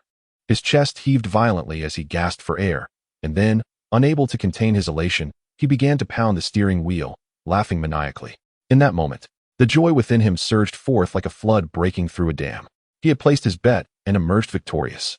After hearing the cacophony of gunfire and explosions, he had made a split-second decision to slip out of his house, seizing the opportunity while the zombies were drawn en masse towards the school. He had cautiously made his way to the underground garage. He had intended to drive out of the community in search of the troops, but upon reaching the entrance, he encountered the retreating convoy head-on. It is often said that some individuals are simply born under a lucky star. In the nearby residential area, he was not the only one hoping to find the troops. Many others had met unfortunate fates, torn to shreds by zombies before they could even reach their vehicles after stepping out of their homes. As the convoy passed a gas station, Lu Cheng's earpiece crackled with the voice of the drone operator. "Commander, there's a situation at the rear." Responding to the alert, Lu Cheng leaned out from the top of the vehicle to glance back. He spotted a diminutive electric vehicle careening wildly from a side road, recklessly charging onto the main road. Unfortunately, it emerged directly into the swarm of zombies pursuing the convoy. The monsters, seeing the unwitting vehicle, immediately shifted their focus. They lunged at the car, causing it to sway violently. Inside the vehicle, the driver was filled with terror, frantically honking the horn in a desperate plea for help from the convoy. Vehicle 10. Just as Lu Cheng was about to command the rear escort vehicle to assist, a horrifying scene unfolded. A burly zombie launched itself off the ground, crashing directly onto the electric vehicle's windshield. The tremendous impact shattered the glass into a spiderweb of cracks, smeared with the creature's blood. The driver seemed momentarily paralyzed by shock, jerking the steering wheel uncontrollably, causing the vehicle to veer sharply to the right and collide violently with a nearby utility pole. With a deafening crash, the front of the car crumpled inward, parts scattering across the ground, and smoke began to billow from the damaged vehicle. Upon witnessing the small vehicle come to a halt, the surrounding zombies converged like sharks sensing blood, enveloping the car in a menacing throng. They clawed and grasped, their desiccated hands frantically battering the windows, their nails scraping against the glass, producing a cacophony of distressing sounds. Under the relentless assault, the car windows shattered, sending shards of glass cascading in all directions. From a distance, Cheng observed as a man and a woman were brutally yanked from within the vehicle, swiftly vanishing into the sea of undead. In a fleeting moment, his command for rescue lodged in his throat, unuttered. "Commander," Vehicle 10 inquired. "It's nothing. Continue to maintain vigilance." After casting a final glance at the receding vehicle, Cheng let out a profound sigh before retreating back into the car. Each person has their fate. Ordained by the heavens, some are born to reign, while others are destined to roam as outlaws. Know that is misplaced. Let us start again. Each person has their fate. Life and death predetermined. Cheng, an ordinary man, cannot save everyone. As they traversed through this perilous zone, the landscape gradually transformed. The roadside was devoid of community shops, replaced by boundless fields, nearly absent of any zombie presence. Only at this moment did the heightened tension among the soldiers and rescued survivors begin to ease, their nerves finally relaxing. If not for the soldiers obscured by their masks, one could witness the lingering apprehension etched on their faces. During the recent skirmish, the zombie tide had surged perilously close, within mere meters of the bus's protective barrier. Had it not been for the limited number of survivors needing rescue, the relentless gunfire would have surely caused the barrels to overheat. After the convoy passed over the elevated bridge of the Su-Lan high-speed railway, Cheng commanded, "All vehicles, take heed, pull over." He then added, "Deploy drones for reconnaissance of the area ahead." Minutes later, the operator reported, "Report, Commander. Only a handful of zombies are active in the area ahead." Upon hearing this, Cheng promptly ordered, "Squad 1, Squad 2, and Mechanized Infantry Squad 1. Proceed to clear the area with utmost caution." Understood. Following the command, 2 armored assault vehicles and an infantry fighting vehicle swiftly departed the convoy, racing towards the entrance of the compound. Upon reaching the gates, the infantry fighting vehicle accelerated without hesitation, crashing through the entrance and barreling inside. The soldiers, having just endured an intense battle, required a moment to regroup. The gunfire within the compound echoed a dozen times before ceasing, and through the earpiece came Bin's voice, "Commander, the area has been cleared." Subsequently, the other vehicles steadily entered the compound in succession. This compound, though not expansive, primarily housed a coal plant and several warehouses. After facilitating the survivors to disembark and ensuring the establishment of sentries, Bin approached the Tank 400 that had recently joined them. At that moment, a young man leaned against the vehicle, a cigarette dangling from his fingers as he silently smoked. Upon noticing Bin's approach, he hastily extinguished the cigarette, mustering a somewhat awkward smile as he straightened his posture. Bin was the first to speak. "Hello, there are some matters I need to discuss with you. Comrade, feel free to express anything. I shall comply without hesitation as long as it is within my capabilities." The young man replied, simultaneously retrieving a cigarette and respectfully offering it to Bin with both hands. Bin accepted the cigarette, lowered his mask, ignited it, and took a deep drag, the rush of nicotine invigorating him. He then stated, "Thus, when we depart later, you shall no longer be able to drive this vehicle. You will need to take the bus, as it facilitates our unified management." Upon hearing this, the young man's face instantly reflected a hint of reluctance. This Tank 400 was a new acquisition for him this year, and it had scarcely been driven. "Comrade, is it truly impossible?" He attempted to negotiate, his voice tinged with a plea. "You need not say more. You can either comply with the management or you must leave. The choice is yours." Bin's tone was unequivocal. At these words, the young man's expression darkened, and after a moment of internal struggle, he resignedly said, "I will do as you say. I will leave the car here." Though he was loath to part with the vehicle, he understood that his life was of greater importance. Upon seeing the young man's acceptance, Bin stepped forward, gave his shoulder a firm pat, and then turned to depart. The young man watched Bin's receding figure, momentarily lost in thought, before slowly turning back to circle his beloved car. Observing the stains of zombie blood on its body and the marks from earlier impacts, his eyes began to glisten with tears. Suddenly, he dropped to his knees before the front of the car and bowed 3 times. In the past, while watching videos, he had seen seasoned truckers bowing in gratitude to their vehicles when they were retired, thankful for their protection and the sustenance they provided for their families. Now, he realized that had it not been for his steadfast car breaking through the horde of zombies, he would not have escaped the community. And perhaps he would have already met his demise. These 3 bows were his sincerest expression of gratitude to his beloved vehicle and a poignant reminder of this harrowing experience. Hearing the commotion, Hubin glanced back at the young man who was bowing and shook his head slightly, then proceeded directly towards Lu Cheng to report on the upcoming arrangements. Chapter 34. Unusual circumstances detected. As Lu Cheng awaited Hubin's approach, he directly inquired, "So, has he agreed?" "He has, Commander. Young people are resourceful and quick-witted," Hubin replied with a smile. Lu Cheng nodded slightly, his gaze then shifting to the side. Not far away, a young man was bidding a reluctant farewell to his beloved vehicle. Observing the scene, Lu Cheng remarked softly, "It is indeed a fine car, yet unfortunately, civilian vehicles lack the required protection standards, rendering centralized management impractical. Once we stabilize, we could procure a fleet of off-road vehicles, equip them with armor, and utilize them for the survivors." Subsequently, Lu Cheng commanded, "Send someone to search for any food supplies in the area, if any are found. Organize the survivors to prepare a meal. If not, we shall address it at the water plant." The survivors had already endured more than 2 days of hunger, and Lu Cheng pondered that if they could locate provisions, it would allow them to have a meal before continuing their journey, while also granting the soldiers a chance to rest. Upon receiving the order, Hubin did not hesitate and immediately gathered several soldiers to search the surrounding rooms. Meanwhile, aside from the sentries, the other soldiers unloaded ammunition boxes from the high-mobility vehicles, resting as they replenished their supplies. After an intense skirmish, the consumption of ammunition had been substantial. After a considerable time, Hubin returned with a look of helplessness, reporting to Lu Cheng, "Commander, the food reserves in the park are minimal. The meat and vegetables have begun to spoil.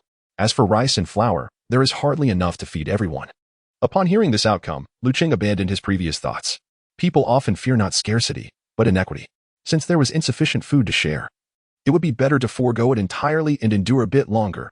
Capturing the water plant was the immediate priority. He understood that ample food could undoubtedly be found in the nearby Nampo Bay village, and once they arrived there, everyone would be able to satiate their hunger.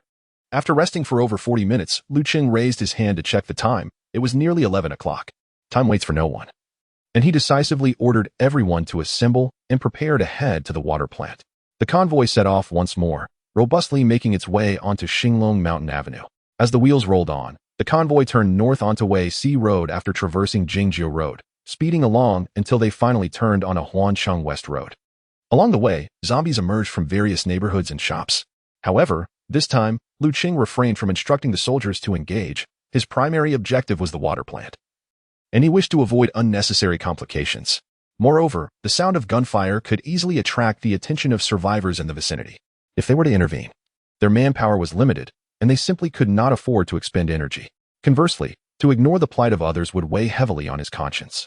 Thus, they continued quietly on their journey, opting for discretion.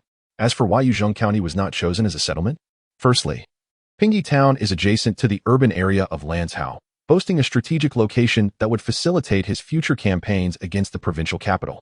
Capturing Lanzhou would be of immeasurable significance for the expansion and future development of their group.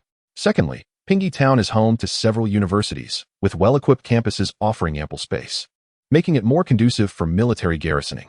In comparison, Yuzhong County appears rather unremarkable. Moreover, even if one were to strategize for the Yuzhong region, the county town would not be prioritized. The foremost objective in this area is undoubtedly the 4C-level military civilian dual-use airport located in Xiaguanying Town. Following that are the more than 20 military stations within Yuzhong, particularly the munitions depot, which must be secured. This location harbors not only arms but also ample reserves of fuel, food, and other supplies, previously belonging to a certain unit of the Joint Logistics Support Force. Once under control, the logistical support for the troops would be significantly enhanced. Thus, in Lu Cheng's perspective, the county town of Yuzhong is currently a mere hindrance. It is best to temporarily endure the plight of its survivors and revisit the matter when the opportune moment arises. As Lu Cheng pondered these issues, the convoy had quietly departed from Huancheng West Road and entered Xinglong Mountain Road. Not far ahead lay their destination, Nampuan Village, the site of the water plant. The convoy came to a gradual halt approximately 1 kilometer from the water plant. Surrounding them was a vast expanse of farmland, with Wanjiazhuang to the north and the 3 communities of Nampuan Village to the south. A drone swiftly ascended, heading towards the water plant. When the images captured by the camera were relayed back, the operator was momentarily taken aback. Rubbing his eyes vigorously, he leaned closer to the screen, scrutinizing the footage several times before confirming he had not made a mistake. For on the drone controller's display, he could see someone at the water plant waving incessantly at the drone.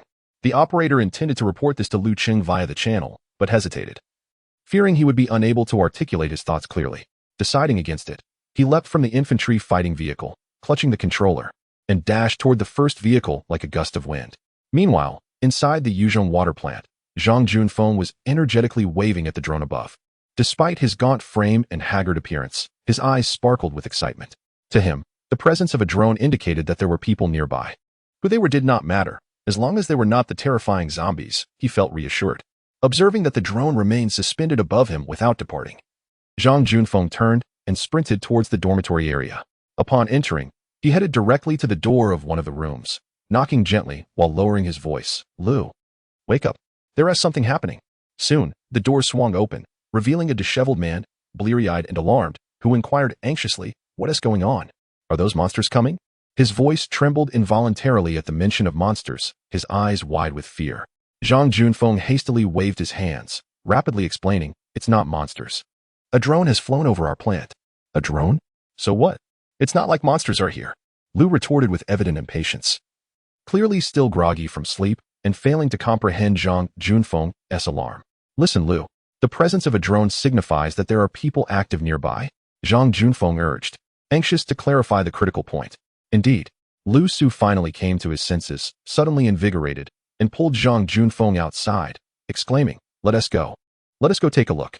The commotion of their conversation drew attention, and several doors nearby swung open, revealing 6 or 7 individuals who emerged with puzzled expressions, following Lu Su and Zhang Junfeng into the open air. Upon arriving in the courtyard, they looked up and beheld a drone hovering above, their excitement palpable. Since the onset of the apocalypse, their surroundings had resembled an isolated island, entirely cut off from the outside world. Communication had ceased, and despite their desperate attempts, they were unable to reach anyone beyond their confines. The thought of venturing outside in search of survival was paralyzed by the sight of the roaming zombies, instilling a deep-seated fear that kept them indoors. Last night, an unexpected call had come from the factory, but upon grasping their phones, they found no signal. As for the factory's landline, it had long been out of order, and their continued pleas to the County Water Bureau and Drainage Department had gone unanswered. At that moment, they yearned to shout aloud but refrained, terrified of attracting the attention of zombies lurking in nearby villages. Instead, they could only mimic Zhang Junfeng, whose face flushed as he bounced and waved at the drone, just as they grew weary and squatted down to rest. The thunderous roar of an engine erupted from outside the factory. The sound approached, akin to rolling thunder, unmistakably the cacophony of numerous powerful vehicles in motion. Zhang Junfeng was the first to react. He sprang to his feet and sprinted towards the factory entrance. Seeing his sudden movement, the others hurriedly followed suit. Upon reaching the entrance, Zhang Junfeng was met with a sight that brought tears streaming down his face. Chapter 35. The importance of choosing the right people. Zhang Junfeng stood in a daze, staring at the armored vehicle outside, its surface emanating a cold, steely gleam. Although he could not discern its exact model, he recognized the distinctive 8-1 insignia emblazoned on its body. His gaze swiftly ascended, catching sight of several figures clad in camouflage emerging from the vehicle. In that moment, a warmth surged in his eyes, and tears cascaded down his cheeks like a torrent breaching a dam. "The military has come to rescue us." These words echoed repeatedly in his heart. Outside the water plant, on vehicle number 7, Captain Lu Tai shouted through the iron gate, gazing at the tear-streaked face of Zhang Junfeng. "Comrade, open the door. Why are you crying? Do not be afraid. We are here to save you." Upon hearing his call, Zhang Junfeng snapped back to reality, hurriedly wiping his tears with his hands before sprinting toward the gate. The ground beneath him was uneven, yet he ran with remarkable speed, nearly stumbling several times. Behind him, Lu Su and others, realizing that the troops had arrived, quickly regained their composure and rushed forward to assist Zhang Junfeng in opening the door. At that moment, a singular thought occupied their minds. Salvation had finally arrived. As the gate creaked open with a sharp sound, vehicle number 7 boldly rolled in, the rumbling of its tires resonating loudly in the stillness of the water plant. Following closely were infantry fighting vehicles, armored assault vehicles, and buses, each entering in succession. Standing to one side of the gate, Zhang Junfeng and his companions beheld the relentless flow of iron before them, while their hearts brimmed with a sense of safety. Their eyes stung with tears that flowed uncontrollably. For days, they had been engulfed in despair, now confronted with a sudden glimmer of hope. How could they not feel overwhelmed with emotion? Once the convoy had come to a halt, the soldiers promptly disembarked, and under He Bin's direction, they spread out to secure the premises of the water plant. Subsequently, He Bin approached Lu Su and the others, saluting with precision before inquiring, "Greetings. May I ask who is in charge here? Our commander wishes to speak with him." "I am," Lu Tong replied, stepping forward. A broad smile adorned his face, reflecting both his delight at the sight of the troops and a hint of eagerness to please, the crow's feet at the corners of his eyes noticeably deepening. "It would be my pleasure to accompany you to meet the commander." He Bin's tone was neither subservient nor arrogant, exuding the professionalism of a soldier. Lu Tong nodded repeatedly, his heart soaring with joy at the prospect of presenting himself before the military commander, though he was oblivious to the origins of the zombies. As a seasoned bureaucrat with decades of experience, he possessed a keen understanding of the current situation. He was acutely aware that the apocalypse had indeed commenced, and the cycle of wealth and power would soon emerge once more. From now on, having food and firearms would be paramount. As he took a couple of steps forward alongside He Bin, he suddenly recalled something and turned back, beckoning, "Zhang Junfeng, you come too." Zhang Junfeng, slightly bewildered, blinked through his tear-filled eyes, momentarily lost in thought. Yet, as the leader had spoken, he dared not defy the request and quickly followed suit. Upon arriving in front of Vehicle 1, He Bin reported to Lu Cheng, "Chief, this is the person in charge here, Lu Tong." As He Bin made the introduction, Lu Tong was gazing at Lu Cheng with a face full of astonishment. In his understanding, it seemed rather peculiar for a captain to be addressed as chief. This contradicted his previous experiences. However, being a seasoned individual, he concealed his bewilderment, donning a broad smile as Lu Cheng turned his gaze towards him, his eyes nearly squinting with delight. "Chief, we have been eagerly awaiting your arrival," Lu Tong exclaimed, firmly grasping Lu Cheng's hand. His flattery flowed freely. "Just look." The moment the troops arrived, the entire water plant has been revitalized. With heroes like you among us, we fear no apocalyptic monstrosities. Even Lu Cheng, accustomed to the workings of the system and having encountered various situations, felt somewhat bashful in response to Lu Tong's exuberance and had to interject. "Could you elaborate on the situation here? I see you are managing quite well, remarkably without any occurrences of transformation." Upon hearing Lu Cheng's question, Lu Tong scratched his head, momentarily at a loss for words. His eyes darted around before nudging his elbow towards Zhang Junfeng beside him. "Xiao Zhang, perhaps you should take this one." Zhang Junfeng cast Lu Tong a peculiar glance, cleared his throat, and began, "Chief, we have not experienced any upheavals here, primarily due to Lu's efforts." "Oh." Lu Cheng expressed genuine surprise at this revelation. This adept flatterer possessed such remarkable skills. After the virus spread, many individuals in the plant had been infected. Zhang Junfeng recalled the harrowing circumstances with lingering trepidation. To ensure safety, Lu Tong had decisively sent the afflicted colleagues home to recuperate. Those who remained in the plant were uninfected, which spared them from disaster. Zhang Junfeng continued, "Initially, we were unaware of what was transpiring. We merely heard unsettling reports from the surrounding villages and bravely ventured to investigate, only to discover." He paused, as if recollecting a terrifying scene, his complexion paling. "There were monstrous creatures devouring people, and we were all terrified, never daring to venture outside again. After the power outage, all facilities and equipment ceased operation, leaving us with nothing to do but sleep. Although power was restored yesterday, we still hesitated to resume work, fearing the sounds of machinery might attract zombies." Zhang Junfeng, possessing a knack for articulation, conveyed the sequence of events clearly.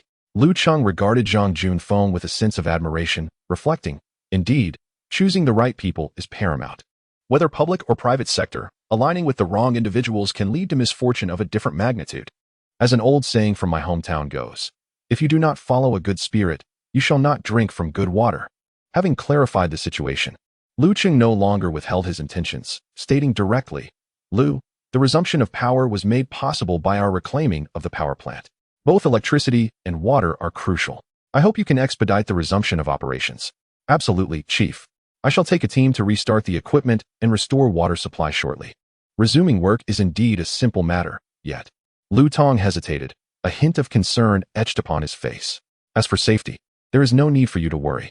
When the troops depart, I shall leave a squad stationed here permanently to ensure your safety and that of the water plant." Lu Cheng was acutely aware of Lu Tong's apprehensions. He fixed a resolute gaze upon him, his tone leaving no room for doubt. "Then I have no further objections," Lu Tong promptly declared, his previous anxiety swiftly replaced by elation. A broad smile illuminated his face, for the chief had been remarkably thoughtful, with the military backing us. There was nothing to fear. Are your personnel sufficient? Lu Cheng inquired, surveying the environment of the water plant with a hint of unease. Chief, we recently upgraded our equipment. The level of automation and integration is exceedingly high. As long as the power supply remains uninterrupted, our current staff is more than adequate. Lu Tong quickly clarified, pride evident in his voice. Our water plant is considered advanced in the vicinity, and when operating normally, our efficiency is exceptional. That's excellent. By the way, how is your supply of provisions? Lu Cheng asked. We have rescued a group of survivors who have gone 2 days without food. Rest assured, Chief. Our cafeteria's reserves can adequately provide several meals for everyone. I will arrange for it immediately. With that, Lu Tong turned to make the necessary preparations. Observing Lu Tong's retreating figure, Lu Cheng couldn't help but marvel. Indeed, one should not judge by appearances. Initially, he had assumed Lu Tong to be merely a smooth talker, but he proved to be quite competent in practical matters. Lu Tong proceeded to prepare lunch for the survivors, while Lu Cheng summoned several squad leaders to assign the task of cleaning the surrounding villages. Once lunch was concluded, they would launch a fierce offensive against the nearby zombies. Chapter 36. A necessary shift in strategy at midday. The warm sunlight cascaded down, enveloping the surroundings in a gentle embrace. Within the courtyard of the water plant, the air was filled with the enticing aroma of freshly prepared meals. After a concerted effort, the group finally managed to prepare sustenance for over 100 individuals. The offerings included both staple grains and a hearty stew of vegetables, potatoes, and a modest amount of meat. Though not lavish, such provisions were a rare blessing in these dire times.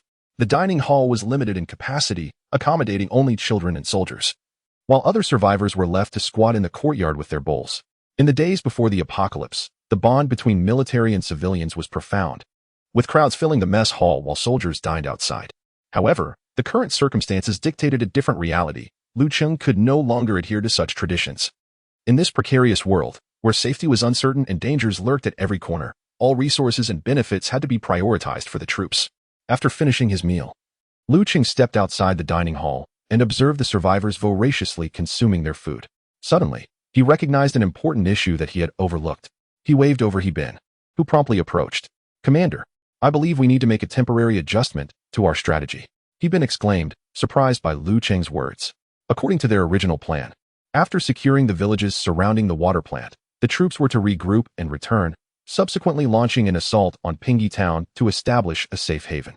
Witnessing He Bin's reaction, Lu Cheng sighed inwardly. The soldiers, summoned from the system, were undoubtedly skilled in combat, yet their strategic thinking and overall planning capabilities were lacking. They were not seasoned advisors, and their focus was primarily confined to battlefield skirmishes, rarely considering other potential issues.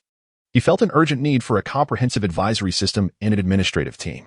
First, summoned directly, Lu Cheng instructed succinctly. He Bin complied, and soon returned with Li Hailin in tow. The 3 men took their seats on benches beneath a large tree. Once seated, Lu Cheng delved straight into the matter at hand. After reflecting on our mission to rescue the survivors, I believe it is imperative to adjust our next strategic steps. He gestured towards the survivors engrossed in their meals and continued. Whether we capture Pingi or Lanzhou, no matter how vast our territory, sustenance remains essential for all. I propose that after we clear the surrounding villages, we refrain from hastily returning to Pingi Town. Our immediate priority should be to secure the vegetable preservation cold storage near Lianba Town, as well as the Plateau Summer Vegetable Trading Base near Dingyuan Town. Particularly, the Plateau Summer Vegetable Trading Base not only harbors a significant quantity of vegetables but also an astonishing stockpile of grains and fruits.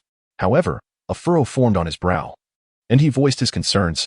Although most vegetables and fruits are stored in cold storage, I am apprehensive that power outages could lead to equipment failures. Should an unfortunate incident occur, resulting in the loss of such vast quantities of supplies, the repercussions would be dire. Lu Cheng turned to face both men. Therefore, I plan to concentrate our forces on securing these 2 critical locations. With these supplies as a foundation, we shall not need to worry about food in the short term. Once the issue of sustenance is resolved, we can direct our efforts towards capturing Peace Town, establishing a sanctuary, and welcoming a multitude of survivors. After expressing this, Lu Cheng turned to Li Hailin and He Bin, saying, My preliminary thoughts are as such. I would appreciate your counsel. Upon hearing this, both men fell into deep contemplation, and for a moment, only the gentle rustling of leaves in the breeze could be heard. After a brief silence, Li Hailin was the first to break it. Chief, I wholeheartedly agree with your sentiments. As the old saying goes, in life, sustenance is paramount.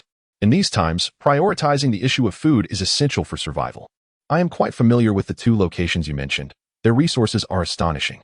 If managed properly, they could sustain us for an extended period. He paused momentarily to organize his thoughts before continuing. Furthermore, I have a small suggestion. The subsequent actions of the troops require speed, precision, and decisiveness. If we bring so many survivors along, it may hinder our progress. Perhaps we should leave them here for the time being and bring them along when the troops return to Peacetown. This way, we do not delay our mission and can ensure their safety. Listening to Li Hailin's words, Lu Cheng's eyes sparkled with approval as he nodded repeatedly. Director Li's proposal is quite reasonable. We shall proceed as such. The survivors will remain here for now, and we will assign them to collect supplies from the cleared villages, as we do not support idleness. Every individual must contribute. He then turned his gaze to Li Hailin and spoke earnestly. Director Li, I will assign the armed police and regular officers to you. You will oversee the survivors' work and ensure everything runs smoothly. The infantry squad remaining will also fully cooperate with you. This responsibility of daily management rests on your shoulders. And it is no small task. Upon hearing this, Li Hailin straightened his back and firmly patted his chest in assurance. Chief, rest assured. I will manage these individuals diligently and ensure you are not distracted. Subsequently, Lu Cheng shifted his attention to He Bin. Squad leader, what are your thoughts? Do not hold back. Speak boldly.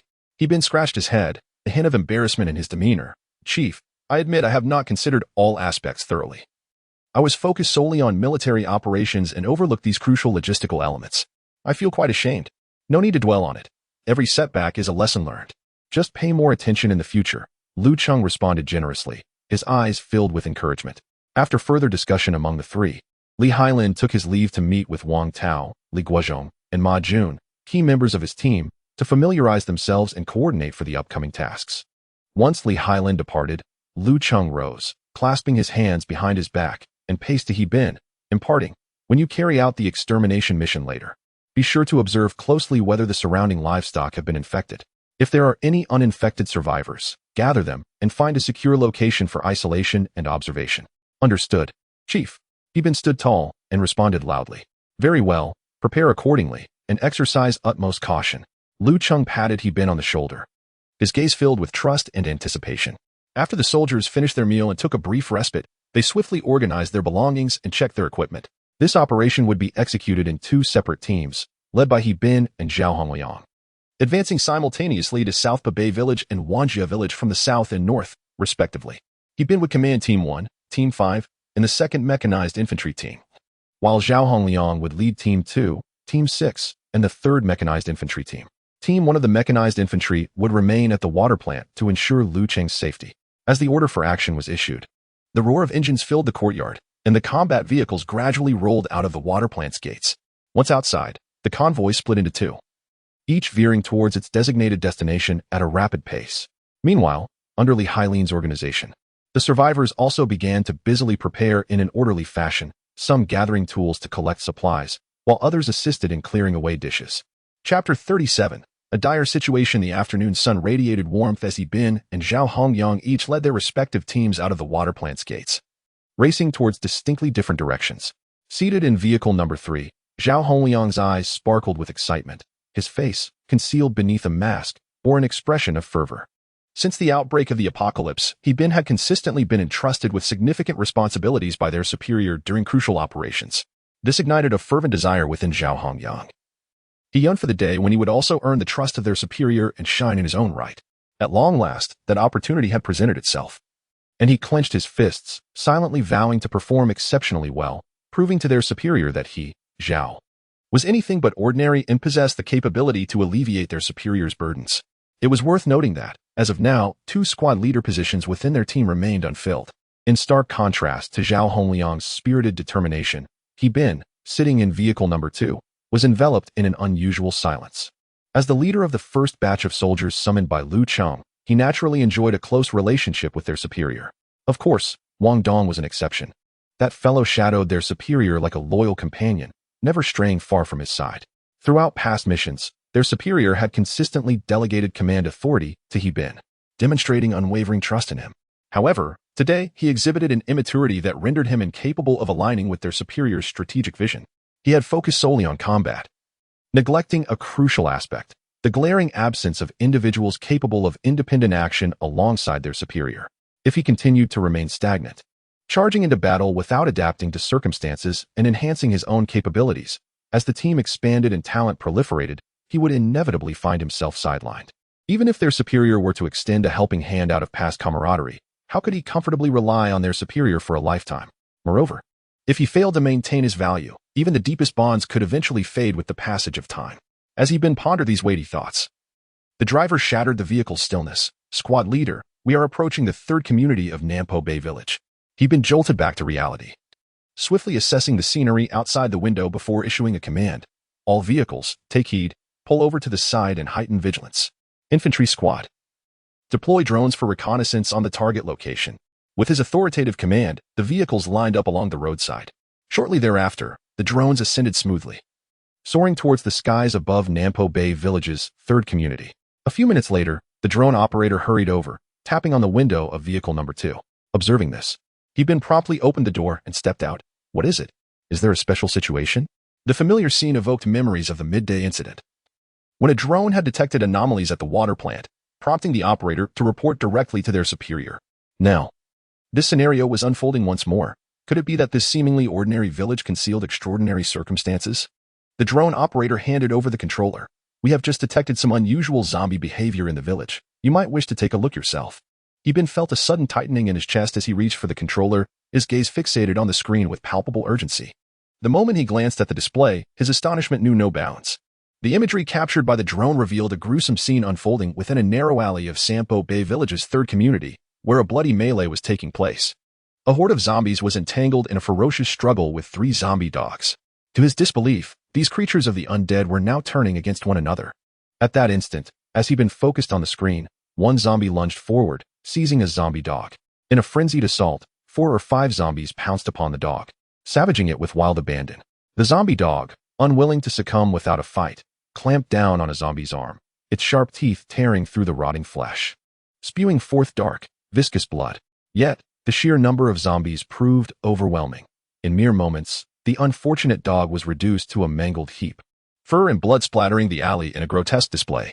Witnessing the brutal fate of their companion, the remaining 2 zombie dogs were momentarily gripped by fear, their eyes betraying a flicker of terror as they turned to flee desperately. He was taken aback by the sight on the screen. Could these beasts truly comprehend fear? Just days prior, they exhibited an unwavering defiance towards death, relentless in their pursuits. He had initially assumed this was merely a savage clash among the undead, but the unfolding events only deepened his astonishment. As the 2 zombie dogs sprinted away, having escaped a considerable distance from the village, the zombies inexplicably paused, ceasing their relentless chase. However, the moment the dogs attempted to turn back towards the community, the zombies would once again surge forward. After a few such cycles, the 2 dogs, heads lowered and steps faltering, trotted westward, retreating in disarray. In that instant, a preposterous thought surged through Ibn's mind. These creatures seemed to have awakened a sense of territoriality. What remained uncertain was whether this territorial instinct was exclusive to the undead or applicable to all living beings. To validate his hypothesis, Ibn instructed the other vehicles to remain stationed outside the village, commanding the second vehicle he was aboard to advance further, accelerate, and head straight to the village's outskirts. Under his direction, the second vehicle roared forward, kicking up a cloud of dust as it swiftly approached the village perimeter. Upon halting, it was poised for a swift retreat, the mounted machine gun at the ready. The thunderous engine of the assault vehicle immediately attracted the attention of the surrounding zombies, who began converging towards it. Reverse. Ibn calmly instructed, his gaze steady upon the advancing horde. The driver, unwavering, pressed down on the accelerator, smoothly reversing the vehicle while maintaining a safe distance of over 20 meters from the zombies. Ibn's mind raced with the drone's earlier footage. The zombie dogs had ceased to be pursued after running 100 meters. Yet, as the assault vehicle reversed over 150 meters, he observed that the zombies showed no signs of relenting. In a decisive move, Ibn commanded, open fire with the mounted weaponry. Having awaited for a considerable time, Si Yongshin promptly activated the remote-controlled weapon station and commenced firing. The thunderous reports of 12 7mm rounds erupted forth, instantly enveloping the swarm of over 20 approaching zombies. The frail limbs of the undead were sent careening in all directions, their internal organs mingling with the foul stench of their spilled blood, which splattered profusely around. The acrid scent of blood wafted on the gentle breeze towards the village, inciting the already highly sensitive zombies to tilt their heads back and howl in response. In an instant, the entire village erupted into chaos. Bin leaned out from atop the vehicle, listening intently to the cacophony of howls nearby, and swiftly commanded, "Vehicles 8 and 10, converge on my position immediately and prepare for battle." Chapter 38. Why have you stopped upgrading? After Bin and Zhao Hongliang departed with their team, Cheng casually found an office in the water plant and stepped inside. He walked straight to a somewhat worn desk and pulled out a chair to sit down.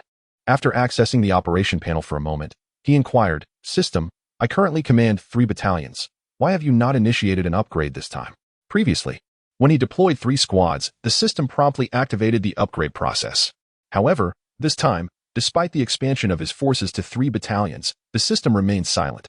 Earlier, he had been preoccupied with rescuing people and reclaiming the water plant, leaving him no time to address this matter. Now that he had a bit of leisure, it was only natural to seek clarity. After all, the system was his greatest asset for survival in this apocalyptic world, and he could not afford to be careless. Moreover, an upgrade would unlock new combat units. Before long, he would need to begin reclaiming Peacetown. Confronted with the numerous universities housing thousands of individuals, he required more formidable armaments. The recent operation in Yuzhong had instilled in Cheng a profound understanding of the devastating efficacy of modern weaponry against zombies. However, this was contingent on the number of zombies not exceeding the density of his firepower. Otherwise, the risk of being overwhelmed remained. Indeed, living humans feel fear in the presence of firearms and instinctively choose to flee or hide. Yet, zombies, having been ravaged by the virus, had lost all semblance of human rationality and emotion, charging heedlessly forward. With the limited forces at his disposal, a reckless assault on those universities could quickly devolve into a stalemate. Continuous gunfire would soon overheat the barrels, rendering them useless, while the relentless tide of zombies would continue to surge forth. At that juncture, he would face 2 options: a humiliating retreat or total inundation by the overwhelming horde of zombies. "Commander, a gentle reminder. You have yet to appoint a battalion-level officer," the system kindly prompted. Upon hearing this, Cheng felt as though he had been struck by a jolt of electricity, suddenly realizing the oversight. He raised his hand to his forehead, a look of chagrin crossing his face. This was indeed his fault. Initially, he had refrained from wasting precious reinforcement points on deploying battalion-level officers, focusing instead on nurturing his existing subordinates. Subsequently, one task after another had kept them on the move for 2 days, rescuing Li Hailin, airdrops, reclaiming the power plant, the Yuzhong rescue, and securing the water plant, a series of high-intensity operations that left him dizzy. Consequently, he had completely forgotten about promoting Bin and the others. Fortunately, with the reminder from the system, it was not too late. Thus, he called over the communications officer, Li Ming, record the following orders. Effective immediately, appoint squad leader Bin as the commander of the 1st Infantry Battalion, which will consist of infantry squads 1, 2, and 3. Appoint squad leader Zhao Hongliang as the commander of the 2nd Infantry Battalion, which will consist of infantry squads 4, 5, and 6. The appointment of Lu Tai as the squad leader of the armored infantry platoon has been made, with the platoon encompassing the 1st, 2nd, and 3rd squads of armored infantry. The vacant squad leader positions will be filled by the respective deputy leaders, and the order must be communicated forthwith. Li Ming swiftly recorded the directive verbatim on his personal terminal before hastily exiting the office. Mere moments after his departure, the system's voice resonated, "Commander, your forces have reached a scale approaching that of a company. The system will initiate the 2nd upgrade, expected to last 5 hours. Please be patient. During the upgrade, the existing reinforcement functionalities will remain operational." Upon hearing the system had finally commenced the upgrade, Cheng rose from his chair in exhilaration, pumping his fist in joy. Following the rescue mission in Yuzhong, where a considerable number of zombies were vanquished, he accrued a significant amount of reinforcement points. Once the troops cleared the surrounding villages of the water plant, even more reinforcement points would be added to his tally. However, he refrained from hastily deploying new combat units with these points. He intended to wait for the completion of the system upgrade, assessing the newly unlocked units before devising a strategy based on the prevailing circumstances. Meanwhile, in the 3rd community of Nampo Bay Village, Bin, who had just successfully rendezvoused with vehicles number 8 and number 10, received the appointment notice from Li Ming on his personal terminal. In that moment, his heart raced, a surge of warmth blossoming from within and swiftly enveloping his entire being. His dream had materialized. A smile crept upon his lips, hidden beneath his mask, ensuring no one could see his elation. Although he was a bioweapon summoned through extraordinary means by the commander, he should not be underestimated. He possessed a complete range of emotions and thoughts. In his heart, loyalty to the commander was an unwavering principle. Furthermore, like any ordinary human, He fervently pursued honor and personal growth. Suppressing the tumultuous excitement within, he been promptly contacted Lu Cheng. Commander, this is he been. The extermination squad has encountered anomalies. I suspect these zombies have evolved. At least those in the third community of Nampo Bay Village exhibit territorial awareness. He succinctly reported the peculiar phenomena his team had observed during their advance. After a brief silence, Lu Cheng responded, "Understood. Continue with your extermination mission. We shall analyze the specifics upon your return. Exercise utmost caution." "Yes, Commander." After ending the call, he been gazed at the rampaging zombies emerging before him. A cruel smile gracing his face.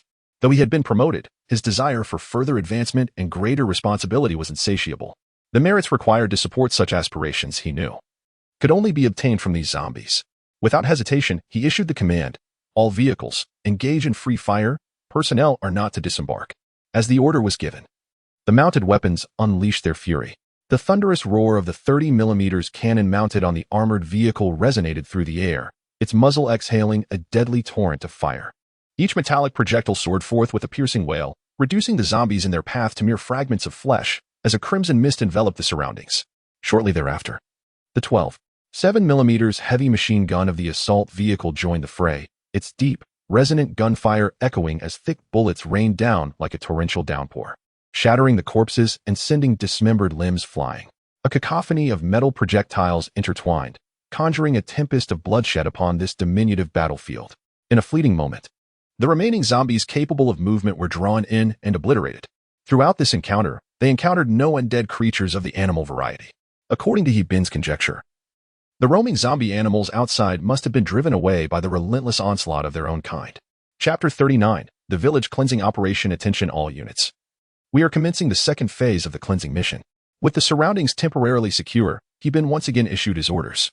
3 vehicles approached the crossroads at the center of the third community, and in accordance with the pre-assigned sectors, the soldiers swiftly disembarked, forming a combat formation as they dispersed to begin clearing each house. Due to the unknown mutations of the zombies, all units must remain vigilant. Any anomalies should not be approached recklessly, and vehicles should be called in for fire support. He Bin, feeling anxious, reminded each combat team of this necessity. Team 1 had been assigned to the southwestern corner, where the houses were the most numerous and densely packed. Apart from Si Yongshin, who remained in the vehicle to operate the mounted machine gun and provide fire support, the others, under He Bin's leadership, cautiously approached the houses in pairs. The newly assigned rifleman, Han Ming, was currently operating alongside Jeff Yuming. The two swiftly arrived at the entrance of a courtyard, only to find the large blue iron gate firmly shut. Han Ming stepped forward, pushing against the gate with all his might, but it remained immovable, likely secured from within. He frowned and then raised his hand to knock forcefully on the door. The sound echoed far and wide. Just as he lowered his hand, the unmistakable howls of zombies erupted from behind the door, accompanied by the frantic scratching of claws against the metal.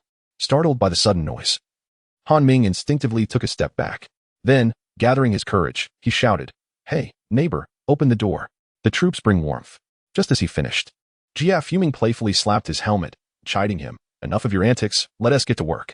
Han Ming chuckled, unoffended, stepped back a few paces, raised his rifle, aimed at the door, and decisively pulled the trigger, unleashing a short burst of fire. Bang, bang, bang. The bullets penetrated the iron gate, striking the zombies behind it, eliciting a chorus of anguished howls. Following this, silence enveloped the courtyard once more. Just as Jia Fuming and Han Ming prepared to scale the wall, a battle vehicle approached with a slow rumble. "Need me to help you break down the door?" came Si Yongshin's voice through the headset. "Absolutely. Hurry up and save us the trouble," Jia Fuming quickly responded. After relaying this, he and Han Ming hastily stepped aside to clear a path for the assault vehicle. Thud, thud, thud. The vehicle's mounted machine gun roared back to life, unleashing a torrent of bullets upon the doorframe, sending bricks and debris flying, sparks igniting in the air. As the hinges were shattered, the gate crashed to the ground, stirring up a cloud of dust. The fallen gate pinned down the zombie that Han Ming had previously dispatched. "Thanks, old driver." Jia Fuming casually expressed his gratitude, though the elongated pronunciation of driver was clearly a jest aimed at Si Yongshin. "For heaven's sake, stop calling me that." Si Yongshin bellowed angrily from within the vehicle upon hearing the tease. Jia Fuming chose to ignore him, signaling to Han Ming as they both held their weapons, cautiously advancing into the courtyard. As they stepped onto the fallen iron gate, Han Ming took aim and fired 2 additional shots into the pinned zombie, ensuring no threats remained. Then, the two beheld the wide-open door of the main hall. After exchanging a glance, they refrained from hastily entering. Han Ming stepped forward and fired a shot at the hall's window. The glass shattered instantly, scattering in all directions. After waiting a few seconds, silence persisted within, prompting them to cautiously step inside, one after the other. A foul stench pervaded the air as they stood back to back, slowly advancing with their weapons poised for action. Minutes later, they emerged with their guns raised, having searched the interior without discovering any additional zombies. Once outside, GF Fuming raised his hand in a brief signal, and they proceeded toward the backyard. Han Ming placed his hand on the handle of the small door leading to the yard, and upon seeing GF Fuming's gesture, he forcefully pulled the door open. GF Fuming aimed his shotgun at the backyard, which was also eerily quiet. Upon entering, they realized the yard was small, containing only a pile of farming tools and coal. However, a small earthen structure in the corner caught their attention. As they approached, a wave of putrid odor wafted from within. They steeled themselves for combat. When Han Ming gently pushed the door open, he found it filled with a mass of weeds and straw, the source of the foul smell emanating from within. He suppressed his discomfort, using his gun to sift through the foliage, uncovering several long-dead, decaying poultry. With this revelation, they finally exhaled in relief. Just as they turned to exit the backyard, distant gunfire echoed, signaling another group's skirmish with zombies. GF Fuming glanced at the sky, gauging their progress, and whispered to Han Ming, "Hasten our pace. We must clear this area before nightfall." Han Ming nodded in agreement, and the two hurried toward the next house. Meanwhile, in other parts of the village, the soldiers of the 5th Squad and the mechanized infantry 2nd Squad were engaged in their own battles against the undead. In the area managed by the 2nd Squad, a machine gunner and a rifleman cautiously approached the backyard of a residence. Suddenly, a warning crackled through their headsets. "Caution. A drone has detected 2 zombie bulls in the yard." Upon hearing this, the two halted in their tracks. Although the zombies had developed a territorial instinct, they could only drive away the roaming undead outside.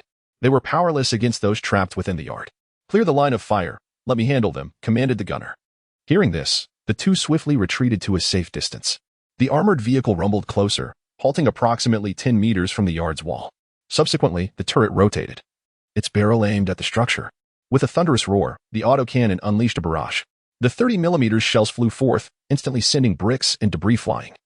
As the wall crumbled and a cloud of dust ascended, the momentum of the projectiles obliterated the zombie bulls within, reducing them to a gruesome mass of flesh. The previously ominous bellowing of the bulls abruptly ceased. Among the 3 squads, the 2nd Squad achieved the fastest clearance, albeit with the most destruction. This region has consistently been engulfed in a cloud of dust, with numerous residential walls violently dismantled by them. In some instances, even houses of uncertain status have been directly demolished by artillery fire.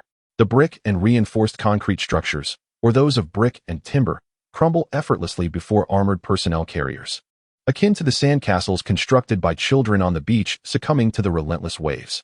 Undoubtedly, the plight of the zombies in this area is dire, often leaving no intact remains. The combat has proceeded with remarkable ease. These zombies appear to possess only a rudimentary sense of territorial awareness, with no significant changes in other aspects. Consequently, Bin's anxious heart has begun to ease somewhat, not only in the 3rd community of Nampo Bay Village, but also in Wanjiazwang, located north of the water treatment plant. The sounds of gunfire are incessant. Beyond the village, there are many distinctive eateries, resorts, and dining establishments. After Zhao Hongyang and his group seized these locations, they uncovered a substantial stockpile of food supplies, eagerly awaiting the completion of the cleanup to organize the survivors for transportation. To facilitate logistics, they have also taken the initiative to gather several small trucks and agricultural vehicles. Chapter 40. Search with Diligence. The village cleanup operation proceeded smoothly.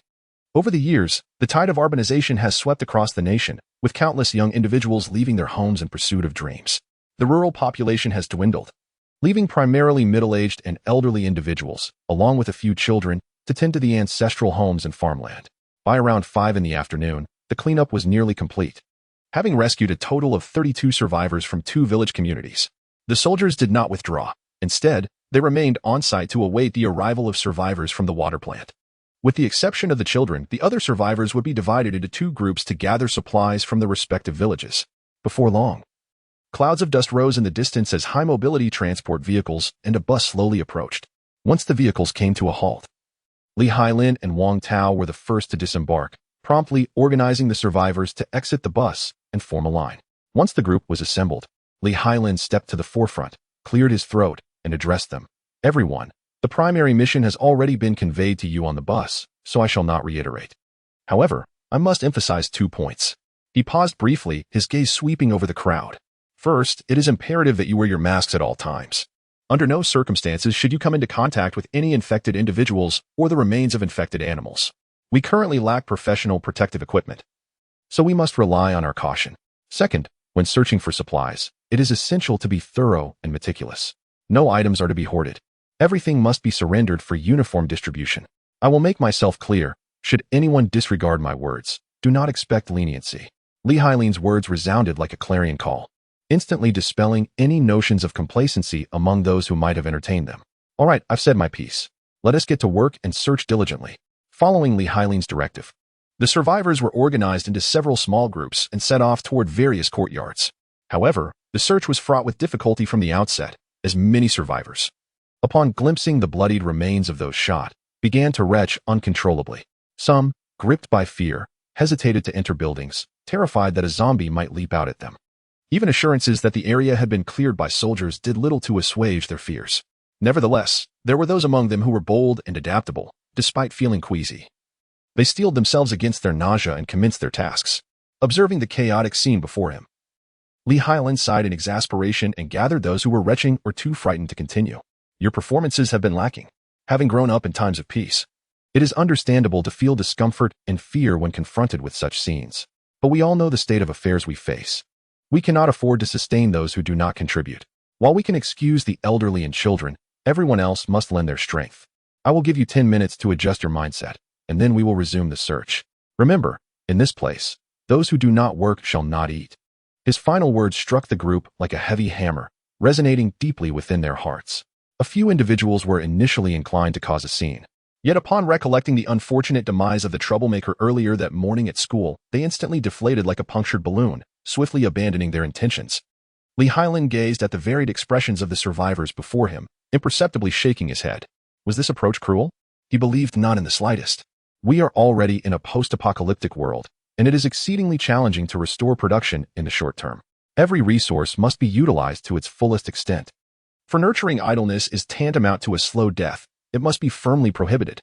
After a moment, Li Hailin raised his wrist to check the time on his watch. Time's up. Everyone, let us return to work. If anyone finds it insurmountable, they are welcome to request to leave the group. We shall not impede them. The survivors exchanged glances, ultimately gritting their teeth and trudging back towards the courtyard. A few individuals, upon reaching the entrance, were suddenly seized by a fit of nausea and vomited, yet after expelling their discomfort, they still struggled to rise and step into the yard.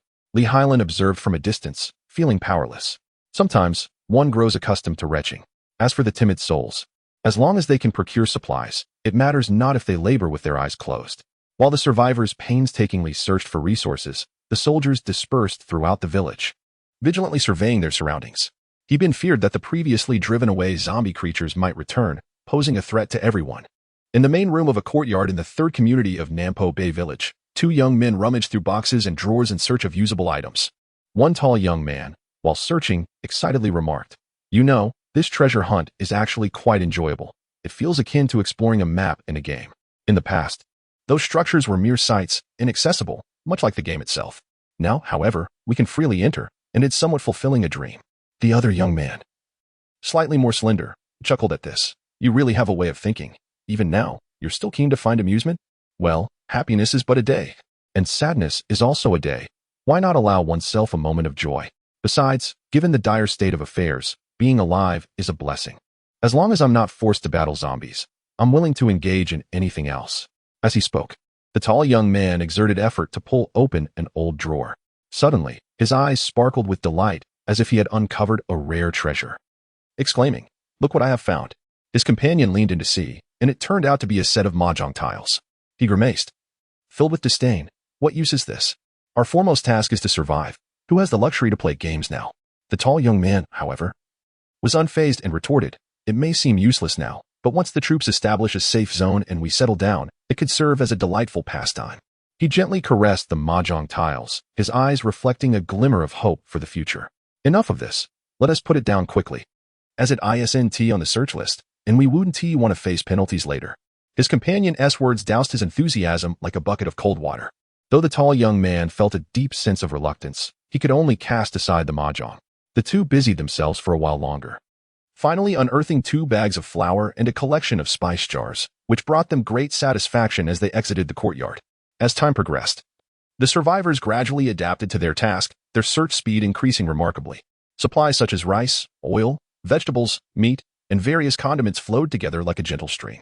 The high-mobility transport vehicles soon became brimming with goods. Observing this, some survivors brought out 4-wheeled tractors and agricultural vehicles to load additional supplies. As the sun dipped below the horizon, the search mission temporarily concluded, and all gathered, preparing to return to the water plant.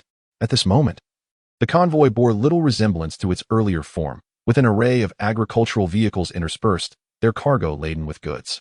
The rhythmic chugging of the tractors blended harmoniously with the deep rumble of military engines. He'd leaned out from the second vehicle, gazing at the scene behind them, and spoke into the channel. "Attention all units, let us sing a song to lift our spirits and invigorate our resolve. As the sun sets in the west, warriors return from the shooting range, ready to sing." The soldiers in the other vehicles responded in kind, leaning out from their rooftops, lowering their masks, and singing with gusto. As the sun sets in the west, warriors return from the shooting range, The red flowers on our chests reflect the colorful clouds, joyous songs fill the sky. Miso, la so mi du ri. The melody rang out, instantly traversing the fields. The once weary and disheartened survivors found themselves irresistibly joining in the spirited chorus, though their singing lacked precision, resembling a cacophony.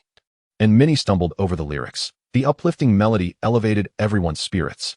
Not far away, at the entrance of the water plant, Cheng, who awaited the return of the troops, smiled upon hearing the song, unable to resist humming along. Chapter 41. Is this the great leap forward? The vehicle jostled along the road, yet the voices of the soldiers and survivors remained unwavering in their song. Upon arriving at the water plant, darkness had enveloped the surroundings, and the facility glimmered with scattered lights. One by one, the individuals disembarked in an orderly manner, commencing the unloading of goods. Bags of flour, barrels of oil, and boxes of vegetables. These items, which once seemed commonplace, now held immeasurable value. Li Hailin navigated through the crowd, directing the storage and distribution of supplies. His voice had grown hoarse from prolonged shouting. "Everyone, put forth your efforts to organize the supplies well. By evening, we shall have a warm meal." In front of the office building at the water plant, a few children sat huddled together. The terror in their eyes had significantly diminished, replaced by curiosity as they observed the adults bustling about. One little boy, with his innocent voice, inquired, "What are the uncles and aunties doing?" A slightly older girl patted his head and replied, "They are finding food for us, so we won't go hungry." The boy nodded, half understanding, then turned his gaze towards the towering stacks of supplies, unconsciously smacking his lips as if he could already savor the aroma of the meals to come. At that moment, what was Cheng up to? Our esteemed commander was lost in thought. He stood at the entrance of the water plant, his eyes vacant and motionless. With the system upgrade complete, the familiar prompt echoed in his ears. "Commander, the system upgrade has been completed.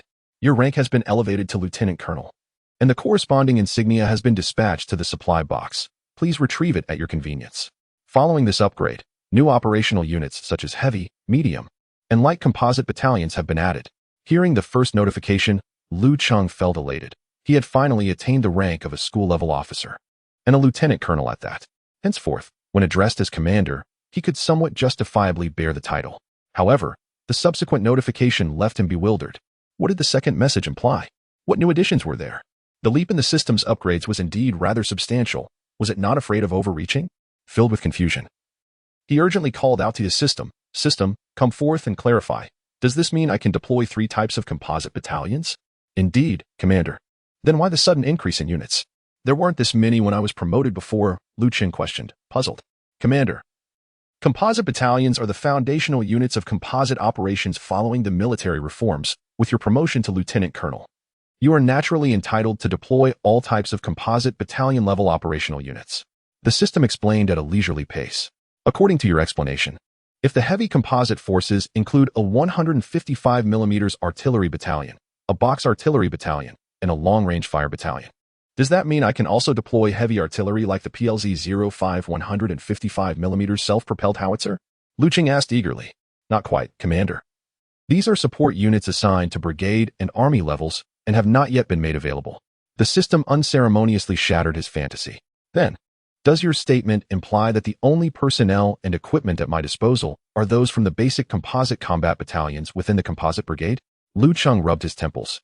attempting to untangle the intricacies of the situation. Indeed, Commander, he acknowledged, finally grasping the explanation provided by the system. It became clear that due to his promotion in rank, the system had unlocked the foundational synthetic battalions for him, yet the other operational support units at the battalion level remained inaccessible. It was akin to a heavy armored combined brigade, which encompasses 9 battalions, of which 4 are synthetic battalions, alongside one each of artillery, reconnaissance, operational support, logistics, and air defense battalions, as well as several brigade-level units. However, Cheng was limited to utilizing only the 4 synthetic battalions. Taking a heavy armored synthetic battalion as an example, should the reinforcement points suffice, it could be fully staffed with 8 companies, including 2 tank companies, 3 mechanized infantry companies, and one each of artillery, logistics, and operational support companies. This constituted the entirety of the units at Cheng's disposal.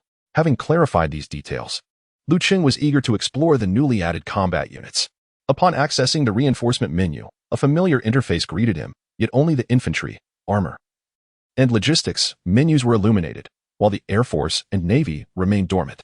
He first delved into the infantry menu, only to be astounded by the multitude of newly introduced combat units. He even questioned his own vision, rubbing his eyes before focusing again, confirming that this was no mere illusion. Among the combat units, new additions included cooking squads, guard squads, and firepower squads, with an astonishing array of officers and technical specialties, such as instructional officers, deputy battalion commanders, staff officers, company commanders, political instructors, deputy company commanders, military doctors, clerks, and more, all present in abundance. Most exhilarating for him was the sight of the all-terrain armored vehicle, the Cheetah, along with its various formidable variants. Upon seeing the Cheetah, Cheng's eyes sparkled with delight as he muttered to himself, "Cheetah vehicles, my beloved Cheetah vehicles, a plethora of Cheetah vehicles." If anyone were to witness his expression at that moment, they would surely deem him a madman. Suppressing his inner excitement, Cheng wiped away the non-existent drool at the corner of his mouth, exited the infantry menu, and transitioned to the armor menu. In contrast to the infantry menu, the additions in the armor menu were somewhat fewer. The first units to catch his eye were the ZEZ-99A, ZEZ-96B, and ZEQ-15 main battle tanks. Among the armored vehicles, new entries included the ZTL-11 wheeled assault gun and the ZSL-10 wheeled armored personnel carrier, among others. Further down, he discovered various combat vehicles derived from the Warrior Armored Assault Vehicle platform, assigned to the Light Mechanized Brigade. However, the most significant updates resided within the logistics menu. The most striking addition was the PLZ-10 120mm self-propelled howitzer, signifying that Cheng finally had artillery at his command. Furthermore, a dazzling array of self-propelled anti-aircraft guns, transport vehicles, communication nodes, ambulances, cooking vehicles, maintenance vehicles, and various command vehicles flooded his vision. Cheng felt a wave of dizziness, as the sheer volume of information surged forth, momentarily overwhelming his mind. After a considerable time, he finally regained his composure and hurried to the cafeteria, hastily consuming a few bites of food to satiate his hunger before retreating to his dormitory to delve into the system. With an overwhelming number of new units, he needed to examine them meticulously, conduct thorough research, and carefully strategize the future direction of troop formation. Once the others had finished their dinner, the soldiers, under the guidance of Bin, resumed their patrol around the water plant, ensuring that no zombies or other dangers approached. The night grew ever deeper, and the water plant gradually fell into a hushed stillness, with only a few sentry posts still illuminated. The survivors succumbed to a profound slumber on their makeshift beds or the ground. Chapter 42. Direction of Military Development. As the others succumbed to slumber, the lights in Cheng's dormitory remained aglow. Although the hour was late, the esteemed commander remained invigorated. After dining in the afternoon, he retrieved new insignia from the supply box of Vehicle Number 1.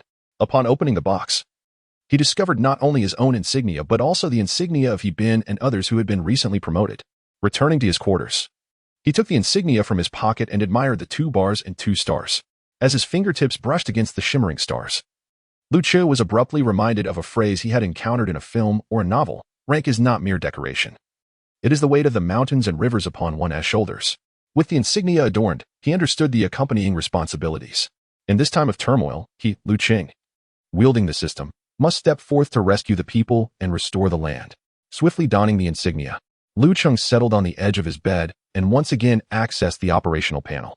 Following the rescue operation in Yuzhong and the cleanup in Wanjiazhuang and Nanboan village, he had amassed a total of 11 086 reinforcement points, bringing his overall total to 12,854 points when combined with the remaining points from before. This total comprised nearly half the points acquired from the substantial number of zombies eliminated during the Yuzhong operation, with the remainder stemming from the various infected livestock kept within the villages. While the roaming zombies had driven many away, the livestock remained largely intact. Lu Cheng resolved that once peace was secured and a safe zone established, he would dispatch small units to cleanse the surrounding villages. The reasoning was simple. It was a lucrative endeavor. With the recent system upgrade, the introduction of formidable combat units brought forth a new dilemma regarding insufficient reinforcement points. Take, for instance, the ZDZ-99, a main battle tank. With its formidable steel frame, robust protective armor, and lethal cannon, how could any man resist its allure? However, each tank demanded 200 reinforcement points, and with his current stock, he could only deploy 10 tanks, which fell short of constituting even a single tank company. Moreover, the upcoming primary missions involved reclaiming the vegetable preservation cold storage and the Plateau Summer Vegetable Trading Base. Both locations required utmost caution akin to that exercised around power and water facilities, where heavy armored forces were unnecessary. Similarly, the newly added artillery units would find no application there. With these thoughts, Lu Cheng decisively summoned Wang Dong. "Dongzi, fetch me some paper and a pen." Wang Dong complied and soon returned with the requested items. Leaning over the desk by his bed, Lu Cheng pondered briefly before inscribing the words Combined Battalion Composition Plan with gravity upon the paper. As he recalled information on combined battalion structures he had seen in reports, he began to sketch and draft. After filling nearly half a page, Lu Cheng suddenly halted, smiting his forehead in frustration. In a fit of realization, he seized the meticulously crafted paper and, with both hands, tore it into shreds. The impetus for this act was the awakening that his current adversaries were not organized armed forces from foreign lands, but rather a horde of mindless, instinct-driven corpses. Thus, he finds no necessity for such a meticulously structured and highly integrated force. Certain support and logistical units in the current combat environment are utterly superfluous and represent a mere squandering of resources. He should instead deploy forces in accordance with the prevailing realities. After all, system upgrades merely require a sufficient troop scale and proper officer assignments, without excessive concern for the completeness of the organizational structure. Even the deployment of 700 or 800 infantry would suffice for an upgrade. Considering the present demands, given the capabilities exhibited by the zombies, it would be most prudent to utilize medium to light armored units, such as the Mengsher armored assault vehicle and infantry fighting vehicles. The stage for heavy armored forces should ideally be set in Lanzhou City, where a wave of millions of zombies could truly showcase their value. At the very least, heavy armor would only be warranted during assaults on the universities. Moreover, when compared to main battle tanks, Lu Cheng harbors a greater preference for the PGZ-09 twin 35mm self-propelled anti-aircraft gun. Although it is pricier than main battle tanks, it may prove more suitable for addressing a zombie horde. One can envisage the scenario where, as the zombie tide approaches, the self-propelled gun is maneuvered to the forward positions, its barrels leveled, unleashing a torrent of 35mm shells that would instantaneously create a vacuum amidst the horde. Provided the ammunition supply can keep pace, the spectacle would be nothing short of unimaginable. With these thoughts crystallized, Lu Cheng no longer wrestled with fixed formations. Instead, he retrieved a fresh sheet of paper and began to reconfigure his plans based on current needs. As moonlight graced the tabletop, Lu Cheng finally succumbed to fatigue. Resting his head upon the desk, his pen slipped from his fingers, leaving a long streak across the title of draft for the Organization of Light Rapid Reaction Forces. Not long after, Wang Dong quietly entered, tiptoeing across the threshold. After rummaging through the dormitory, he discovered a towel blanket. With utmost care, Wang Dong lifted the blanket, gently unfolded it, and draped it over Lu Cheng. During this process, he noticed several sheets of densely written notes to Lu Cheng's right, with the most conspicuous being the circled phrase regarding the ammunition consumption of the PGZ-09. After tidying away the paper and pen, Wang Dong quietly retreated. The following morning, around 7, Lu Cheng slowly opened his eyes. As he attempted to sit upright and stretch his numbed arms, the towel blanket slipped to the floor. Bending down to retrieve it, he smiled as he neatly folded the blanket and placed it back on the bed. He knew this thoughtful gesture was undoubtedly Wang Dong's doing. Though typically reticent, this young man always demonstrated a quiet concern for Lu Cheng's well-being. After a night spent in a prone position, Lu Cheng felt a pervasive stiffness. After vigorously stretching by the bedside, he finally opened the door and stepped outside. The ancient door creaked loudly, startling Wang Dong, who had made do with a chair in the hallway for the night. Like a spring, Wang Dong sprang to his feet, inadvertently toppling the chair with a resounding clatter. Upon recognizing Lu Cheng standing at the door, a simple, endearing smile instantly graced his face as he scratched his head and called out to the commander. Lu Cheng gazed at Wang Dong's demeanor, feeling a mixture of pity and exasperation. Why not retreat to the room for some rest? The surroundings were exceedingly safe, and there was no need for him to endure such hardship by standing vigil here. Wang Dong appeared oblivious to Lu Cheng's words, persistently scratching his head, the smile on his face growing increasingly innocent. Lu Cheng understood that he possessed a stubborn nature. Once he set his mind on something, it was as if no force could sway him. With a resigned shake of his head, he extended his finger to poke at Wang Dong playfully, saying, Now that you are awake, go and inform all the squad leaders that we will convene in the conference room in 15 minutes. With our strategic approach to troop development established, it is imperative that we promptly implement the next steps. Time waits for no one. Every moment is invaluable, and we are far from the time to relax. Chapter 43. Collective wisdom. The morning sun streamed through the corridor windows, illuminating Lu Cheng's slightly fatigued visage. As he made his way to the conference room, his mind incessantly replayed the planning from the previous night. Regarding the PGZ-09 dual 35mm self-propelled anti-aircraft gun, it was imperative not only to focus on ammunition consumption but also to meticulously plan the supply routes in advance, ensuring that a lack of munitions would not lead to a precarious situation at a critical moment. Furthermore, the mission to reclaim the vegetable preservation cold storage and the Highland Summer vegetable trading base weighed heavily upon him. With heavy armored forces unavailable, tactical arrangements must be precise and meticulous. It was essential to scout the terrain beforehand, comprehend the distribution of zombies, and devise multiple contingency plans to mitigate any unforeseen circumstances. These were the focal points he had deliberated over the previous night. Inside the conference room, the lighting was somewhat dim, and the arrangement of tables and chairs was rather disordered. However, this did not detract from the impending meeting. Pushing open the door to the conference room, Lu Cheng strode in confidently and took his seat at the head of the table. His gaze swiftly swept across the room, and after clearing his throat, he addressed the gathering directly. Comrades, we are convening today. Our meeting will revolve around 3 principal topics, which we shall address sequentially. First, I would like to invite squad leader He Bin to discuss the peculiar behavior of the zombies observed yesterday. Upon hearing his name, He Bin immediately straightened his posture, organized his thoughts, and began. Indeed, yesterday while we were clearing the Third Society of Nampo Bay Village, we encountered an exceedingly abnormal situation. Those zombies exhibited a rudimentary sense of territoriality, banding together to expel other zombie entities. To ascertain the situation, I took Vehicle 2 to conduct an experiment.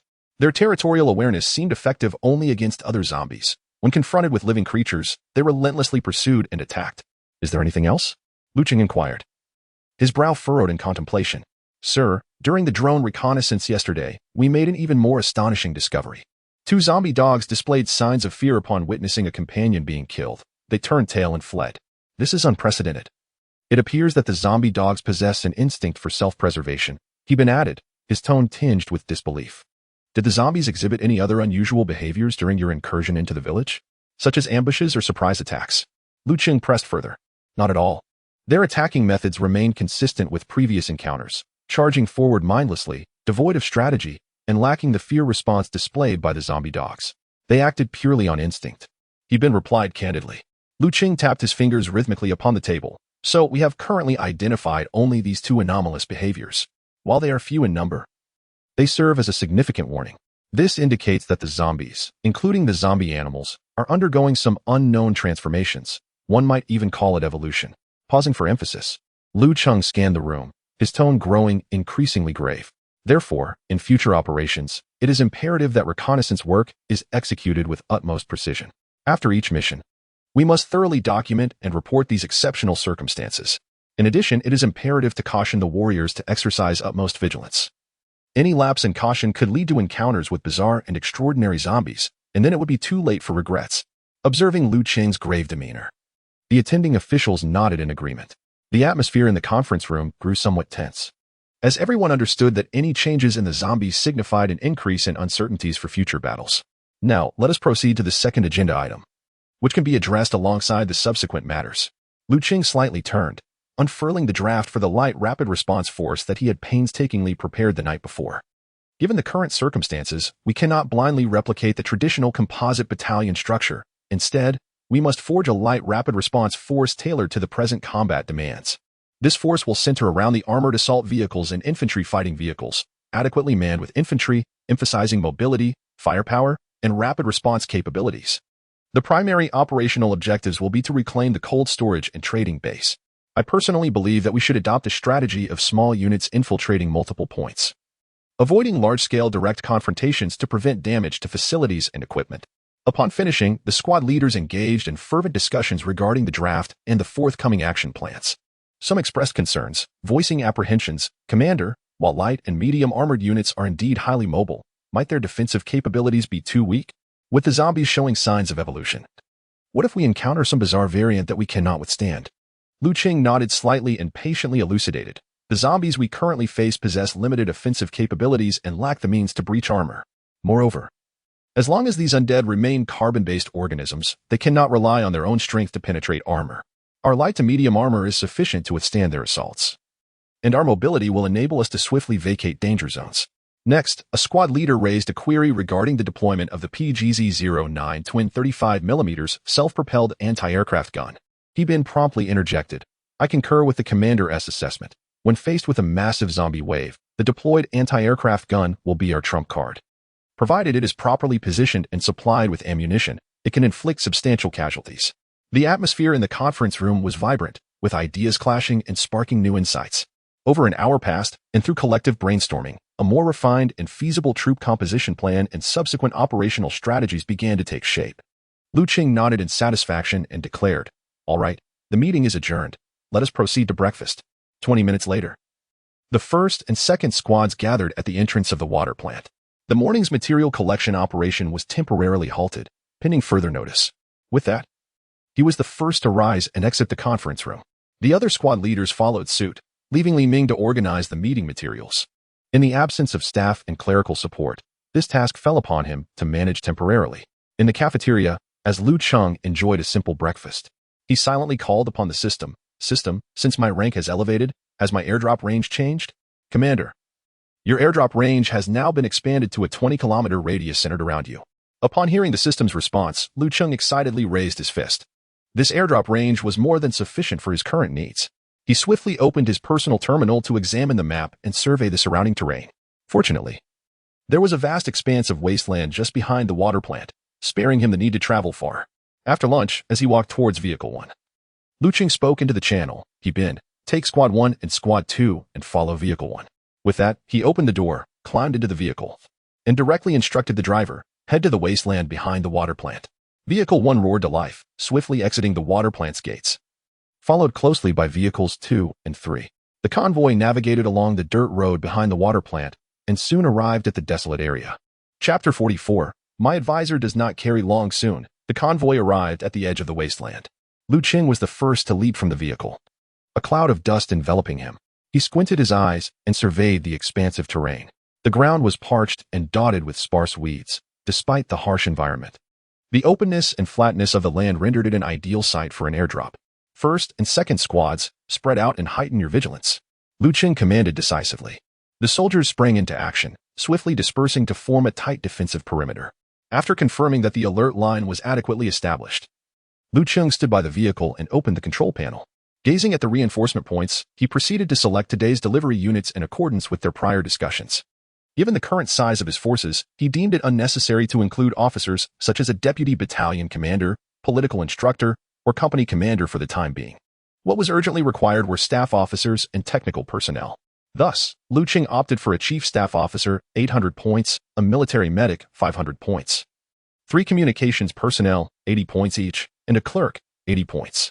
While these individuals might not engage directly in combat, their roles were vital for the operation of the unit. The chief staff officer would assist in formulating strategic plans, the medic would ensure the health of the soldiers, and the communications personnel and clerk would manage the fundamental operations of the battalion. In selecting squad units, Cheng chose 3 6-man infantry squads for 9-man infantry squads, and 1 cooking squad, 650 points. As the number of troops increased, the survivors' efficiency in meal preparation had long fallen short of demand. Moreover, food was the lifeblood of the unit. Having it in their own hands brought far greater peace of mind than relying on outsiders. Most critically, with the addition of a cooking vehicle, they could provide warm, nutritious meals in the field, sustaining the soldiers' combat readiness. Next came the choice of vehicles. Cheng selected 1 Mingshire armored command vehicle, 650 points, For Mingshire 3rd Generation Long Wheelbase Armored Assault Vehicles, 3 ZBL-08 Wheeled Assault Vehicles. For SX-2306 High Mobility Transport Vehicles. And 1 Field Cooking Vehicle, 550 points. Finally, he expended 500 points to procure a substantial supply of various types of ammunition and individual rations. As a result, Lu Cheng was left with 334 reinforcement points. After completing his selections, he meticulously reviewed them to ensure nothing was overlooked before pressing the drop button. As before, a virtual map materialized before him. He designated the drop zone to the wasteland behind the water plant and confirmed the delivery, initiating a 30-second countdown. Lu Cheng raised his gaze to the distant sky, silently calculating. The Y-20's carrying capacity allowed it to transport 300 soldiers or 3 4x4 armored vehicles in one trip. The units he selected today meant that while 3 Mingshire armored vehicles could be transported at once, the ZBL-08 wheeled assault vehicles could only accommodate 2 per flight. And the bulky SX-2306 high mobility transport vehicles might be limited to just 1 due to cabin space constraints. Calculating the requirements, it becomes evident that if personnel were to operate a single aircraft, a minimum of 10 Y-20 transport planes would be necessary to fulfill today's airdrop mission.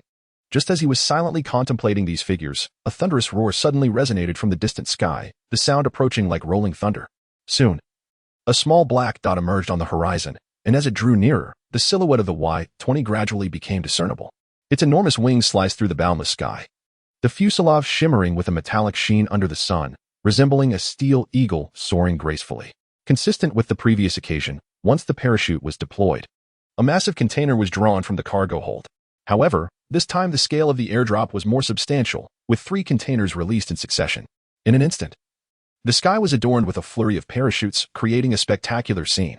Due to the relatively small size of the chosen airdrop site, the second Y-20 only arrived after the first had completed its airdrop and departed. Each subsequent Y-20 would release varying quantities of containers. The system's grand gesture was indeed remarkable, the deafening roar echoing above the water plant. In the courtyard of the water plant, survivors, momentarily pausing their tasks, were engaged in hushed conversations. What is that?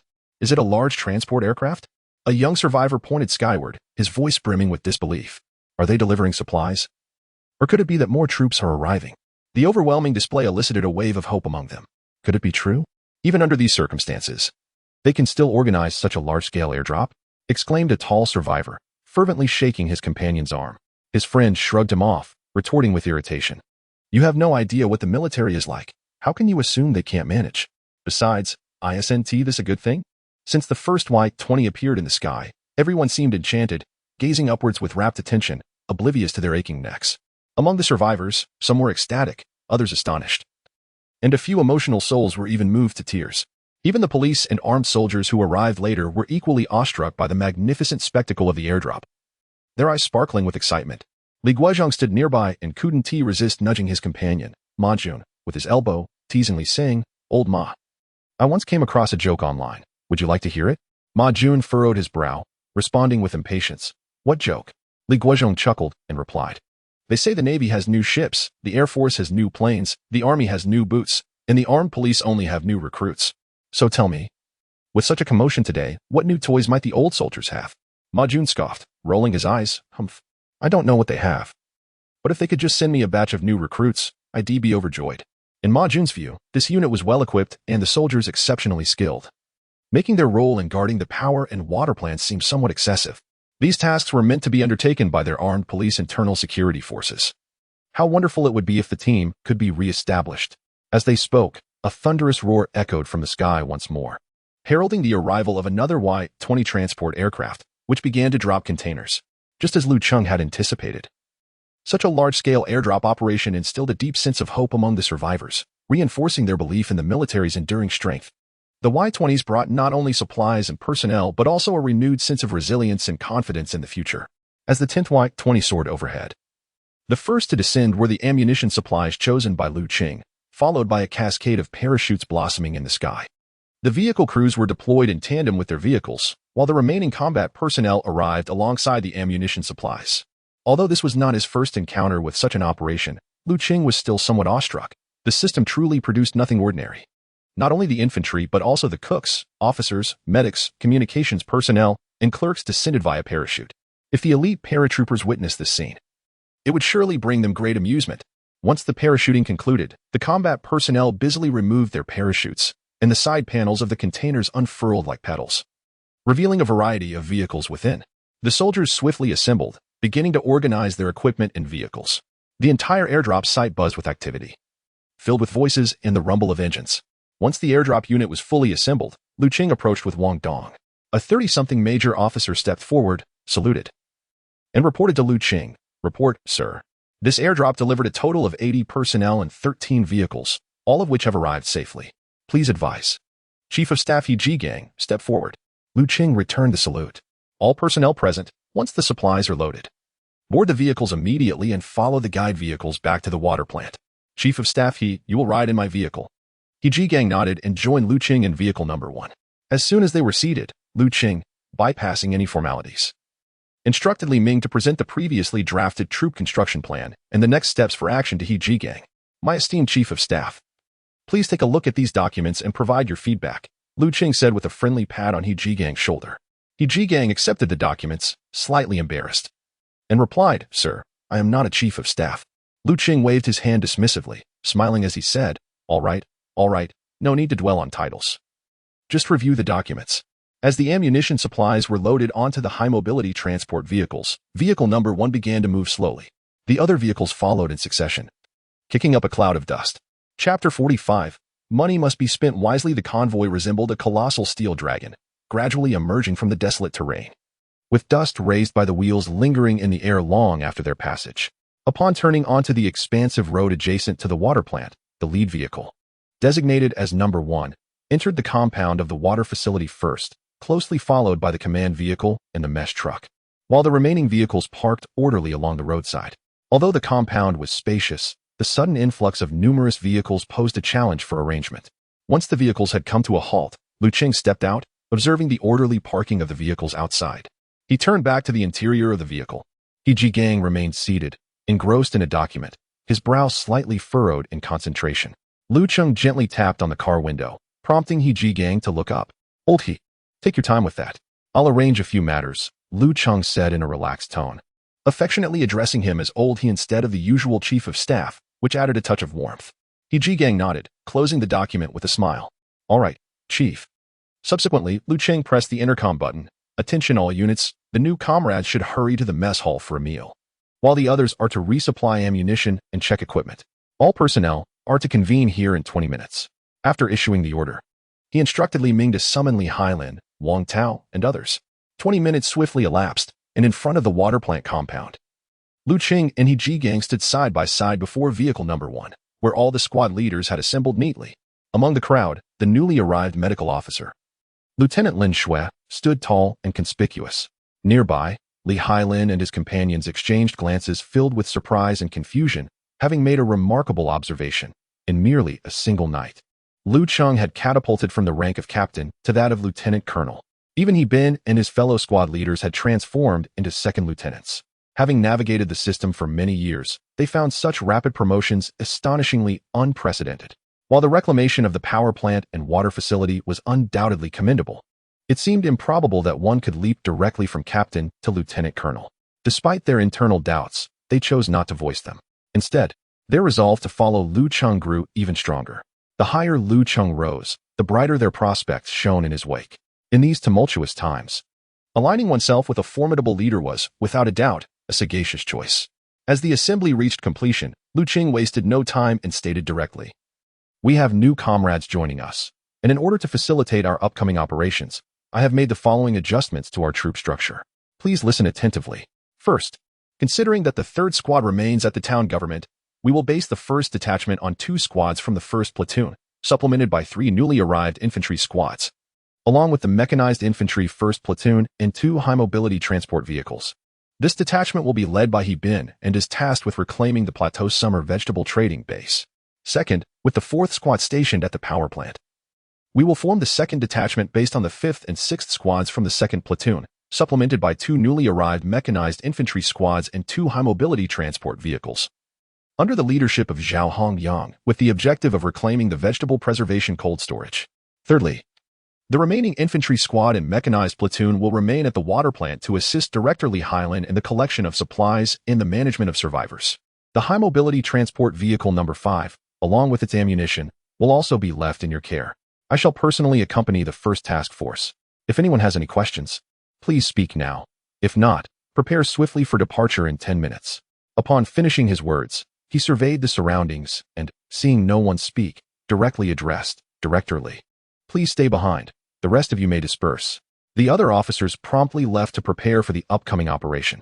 Li Hailan stood in place, awaiting Lu Cheng's instructions. Lu Cheng approached him, his tone tinged with concern. Director Li, yesterday's supply collection was executed excellently. We shall continue today. I will be leading the main force to undertake other missions, so if you encounter any difficulties, please voice them now. Hearing Lu Cheng's words, Li Hailan chuckled softly. Chief, I currently have no difficulties. I shall ensure the well-being of everyone and shall not distract you. As he spoke, he retrieved a small notebook from his pocket. This is the list of survivors compiled this morning, and as per your instructions, I have marked all the skilled workers in red. Lu Cheng took the notebook and glanced at it. The pages were densely filled with names, ages, and professional skills, next to the entries for equipment maintenance and electrical work. A prominent red star was drawn. Well done, Lu Cheng remarked, patting him on the shoulder. Upon hearing this, Li Hailan smiled. It is my duty. Lu Cheng nodded and said with satisfaction, Good, then you may return to your tasks. After Li Hailan departed, Lu Cheng dispatched the 3 newly arrived communications personnel to the 3 respective companies. Having completed these tasks, he turned to He Jigang. Let us proceed to the command vehicle. This one shall remain for the battalion headquarters. After Lu Cheng, He Jigang, and Wang Dong boarded the command vehicle, all other vehicles, except for the 2 remaining behind, started their engines. The diesel engine of the Type 08 infantry fighting vehicle began to warm up, emitting a faint black smoke from the exhaust pipe, the roar resonating throughout the water plant. The surrounding survivors stood erect, vigorously waving their hands to bid farewell to the soldiers preparing for departure. Glancing out the window, Lu Cheng pressed the communication button of the vehicle. Attention all units, we are departing. With the order given, the 3 large 8-wheeled vehicles of the mechanized infantry platoon led the way, the convoy slowly commencing its movement, 19 various vehicles rumbling forth like an unstoppable torrent, charging towards their destination with indomitable momentum. Inside the command vehicle, He Jigang continued to peruse documents, his expression focused. Lu Cheng glanced at him and inquired, How goes your reading? He Jigang raised his head, his demeanor serious. Chief, I have essentially finished reviewing. The operational plan poses no issues. For such a small-scale operation, the plans jointly devised by the squad and platoon leaders suffice. He paused, continuing, What I primarily wish to address is the troop organization plan. I believe there are some minor issues here. After uttering this, He Jigang instinctively glanced at Lu Cheng's expression, seemingly weighing his words. Why do you look at me? Please continue, Lu Cheng replied, his gaze calm, encouraging him to speak freely. Indeed, Chief, the overarching concept of the plan is sound. Currently, the threat posed by these infected individuals is relatively low, and the cost-effectiveness of light and highly mobile forces is indeed the most advantageous. However, he shifted his tone, revealing a hint of concern. As I notice signs of evolution among the infected, we remain utterly oblivious to the direction and pace of their evolution, akin to navigating in darkness, fraught with peril. In light of this, relying solely on light to medium armored units is insufficient should we encounter extraordinary circumstances, such as groups of evolved infected with unique abilities or sudden changes in their attack patterns. We may find ourselves at a disadvantage. Therefore, I propose that while maintaining light to medium armored units as the core framework, we should judiciously augment our heavy armored forces to prepare for potential exceptional situations. With the presence of heavy units, we would possess greater assurance and avoid panic during critical moments. After listening to He Jigang's words, Lu Cheng refrained from making an immediate response and continued to inquire, Is there anything else? He Jigang added, There is also the issue regarding the utilization of the PGZ-09 35mm twin-barreled anti-aircraft gun as proposed in the plan. He Jigang furrowed his brow slightly, appearing somewhat troubled. Before addressing this, I would like to ask the chief, has the Soviet Union's Shilka been unlocked? Upon hearing He Jigang's question, Lu Cheng was momentarily taken aback. As an admirer of aesthetics, he had indeed not closely followed the unlocking status of the other 3 military units. He quickly accessed the system panel, navigated to the logistics support menu, and opened the Soviet section. Indeed, the ZSU-234 Shilka self-propelled anti-aircraft gun had been unlocked.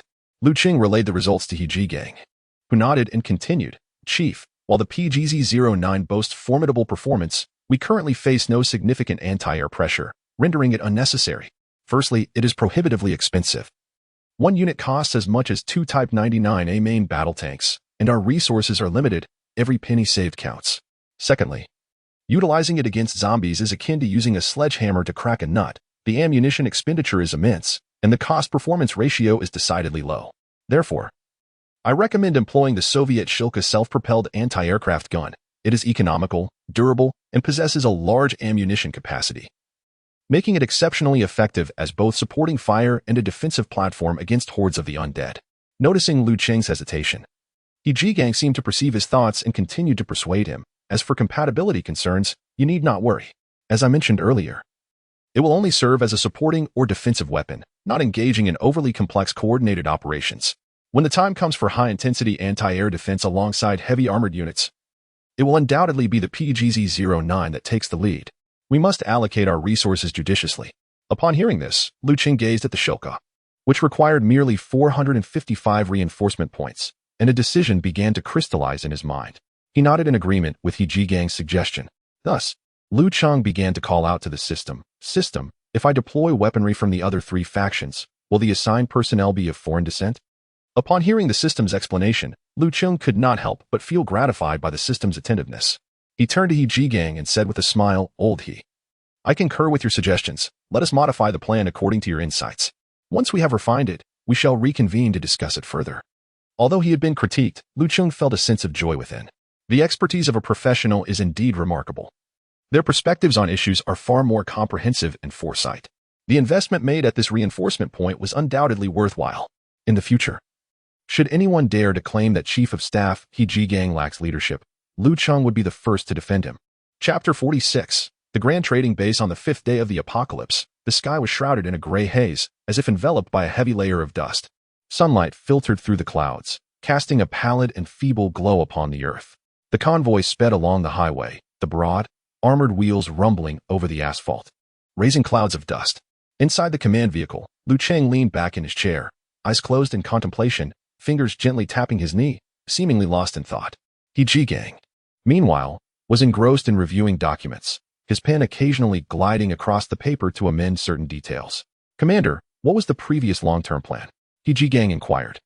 Breaking the silence within the vehicle, Lu Cheng lifted his head and, after a moment of reflection, replied, You are already aware of the current plan, which primarily focuses on reclaiming 2 resource storage bases. In the midterm, we aim to capture Hepping Town to establish a safe zone, gradually encroaching upon the urban area of Lanzhou. As for the longer-term objectives, we shall discuss them in due time. Jigang nodded in understanding. I comprehend, Commander. I will refine the relevant strategies based on your mid- to long-term plans. Curious, Lu Cheng asked, Do you have any objections to my proposal? Setting aside his documents, Jigang replied earnestly, Commander, I believe your plan is quite appropriate. Hepping Town boasts a strategic geographical location, offering both offensive and defensive capabilities alongside several universities, making it an ideal candidate for establishing a safe zone. At that moment, the voice of Lu Tai crackled through the headset. We are approaching Ergauden, encountering a substantial number of zombies. The lead vehicle has engaged the enemy. Lu Cheng and Jigang exchanged a glance, immediately sitting up straight. Outside, the sound of machine guns from the 8-wheeled infantry fighting vehicles erupted. The immense noise generated by nearly 20 high-powered military vehicles could be heard from several kilometers away. The zombies in Ergauden had long been alerted, and all that could move were converging towards this direction. 2 days prior, when Lu Cheng's group had passed through this area, they were in a hurry to rescue individuals in Yuzhong County and chose to speed through without clearing the zombies. The convoy slowed down to eliminate the zombies along the route. Upon receiving the order, the on-board weapons of each vehicle opened fire. The metallic rain of bullets poured forth, sending dismembered limbs flying as the approaching zombies were met with a gruesome fate, their dark blood splattering across the roadway, rendering the surrounding land a chaotic scene. Simultaneously, the soldiers aboard each vehicle unleashed fire through their shooting ports. Various calibers and types of ammunition wove a dense net of firepower, pinning the advancing zombies beyond the highway, preventing any from advancing further. The acrid scent of blood mingled with the choking odor of gunpowder, permeating the air. After exterminating the zombies that had surged from Ergauden, the convoy continued its advance. However, this time, the second task force trailing behind did not accelerate to catch up, as just ahead lay a vegetable preservation cold storage facility. This particular cold storage facility was modest in scale, with a storage capacity of merely over 10,000 tons. As the first task force drove past the cold storage entrance, Lu Cheng glanced through the vehicle window and pressed the communicator. Zhao Hongliang, this is Lu Cheng. Ensure thorough reconnaissance and proceed with caution. Yes, Commander. Immediately thereafter, the drones of the second task force ascended swiftly, heading towards the cold storage area. The first task force, on the other hand, accelerated once more, steering towards their destination. The Lanzhou Plateau Summer Vegetable Trading Base, formerly known as the Lanzhou Summer Vegetable and Miscellaneous Goods Procurement Center, stands as a pivotal project in Gansu Province and is the largest food supply initiative in Lanzhou City, with a total investment of approximately 9.28 billion yuan. The project spans around 4,838 acres, encompassing a total construction area of approximately 2.87 million square meters. The Lanzhou Summer Vegetable and Miscellaneous Goods Procurement Center hosts over 500 fruit and vegetable wholesale vendors, alongside nearly 500 mobile vegetable merchants. The entire center comprises 12 trading zones, including areas for fresh produce, condiments, grains and oils, seafood, aquatic products, meat, frozen goods, dried commodities, and agricultural supplies, as well as 2 distinctive trading zones. The center facilitates the daily influx of over 500 tons of fruits and vegetables, selling approximately 5,000 tons, with a cold storage capacity for produce reaching 160,000 tons. It can be said that securing this location would alleviate any future concerns regarding sustenance for Lang Cheng for an extended period. Not only would he be free from such worries, but he would also enjoy a bountiful diet, given the vast array of available provisions. What? You claim that certain items lose their flavor after prolonged freezing? In this apocalyptic age, simply having food is a blessing. One cannot afford to be choosy. Moreover, once the safety zone is firmly established, agricultural production will gradually resume, supplying fresh grains and vegetables. At this moment, within the fresh produce trading area of the center, in a temperature-controlled storage room, 6 or 7 survivors lay feebly on the ground, their bodies supported by cardboard boxes used for packaging fruits. They were all dock workers at this facility, who, by a twist of fate, sought refuge in this storeroom during the outbreak of the virus. The room was filled with fruits destined for neighboring provinces, which could no longer be dispatched, thus providing sustenance for these survivors. At the very least, it ensured that they would not starve or die of thirst in the coming days. Among them was a young man with a buzz cut, his complexion pallid, who propped himself up with his hands and weakly addressed his companion. Ping, when will this miserable existence come to an end? Eating fruits for every meal is one thing, but these will eventually rot. If we don't devise a plan, we will inevitably starve to death here. The middle-aged man referred to as Ping turned his head and shot him a fierce glare. You ask me? Who should I ask? Do you think I relish this wretched life? Outside, it's teeming with monsters. Are you brave enough to venture out, or do any of them dare to? He gestured with his hand, pointing at the other survivors. Each individual indicated by his finger averted their gaze, unwilling to meet his eyes. Just a few days prior, they had summoned the courage to venture outside, but they had barely made it a short distance before attracting the attention of zombies. Not only did they return empty-handed, but they also lost 2 companions in the process. The haunting screams of those 2 as they were surrounded and devoured by the undead echoed in their minds, leading to a sleepless night for all. The tragic demise of their comrades extinguished any thoughts of further excursions. They could only remain in this place, enduring their plight. The storage room fell into a profound silence until, after a considerable pause, Peng's voice pierced the stillness once more. What perplexes me is that just a couple of days ago, I distinctly heard the sound of gunfire from the direction of Dingyuan town. Given that the troops remain stationed, it stands to reason that they should not neglect such a substantial supply base. However, Peng, it has now been 2 days since the last sound was heard. Furthermore, are you certain that was the sound of gunfire? A voice timidly raised a doubt. Upon hearing this contradiction, Peng was instantly enraged. What nonsense are you spouting? If that wasn't gunfire, then what could it possibly be? Are we to believe someone is setting off firecrackers amidst the monsters? While the group debated the nature of the sound, not far from the trading center, the first task force had already parked and launched a drone. Chapter 47. Luring the enemy, several drones ascended rapidly, initiating comprehensive reconnaissance of the trading center.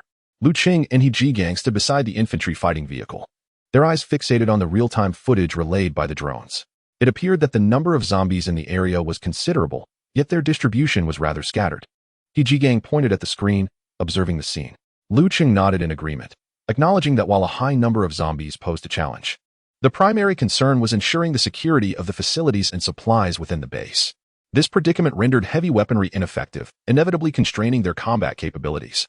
After a moment of contemplation, He Jigang remarked, "Thus, we must adhere to our prior plan. Each team will draw the zombies out, resolving as many as possible outside. This approach will safeguard the facilities, and by the time our forces penetrate the interior, only a few zombies will remain."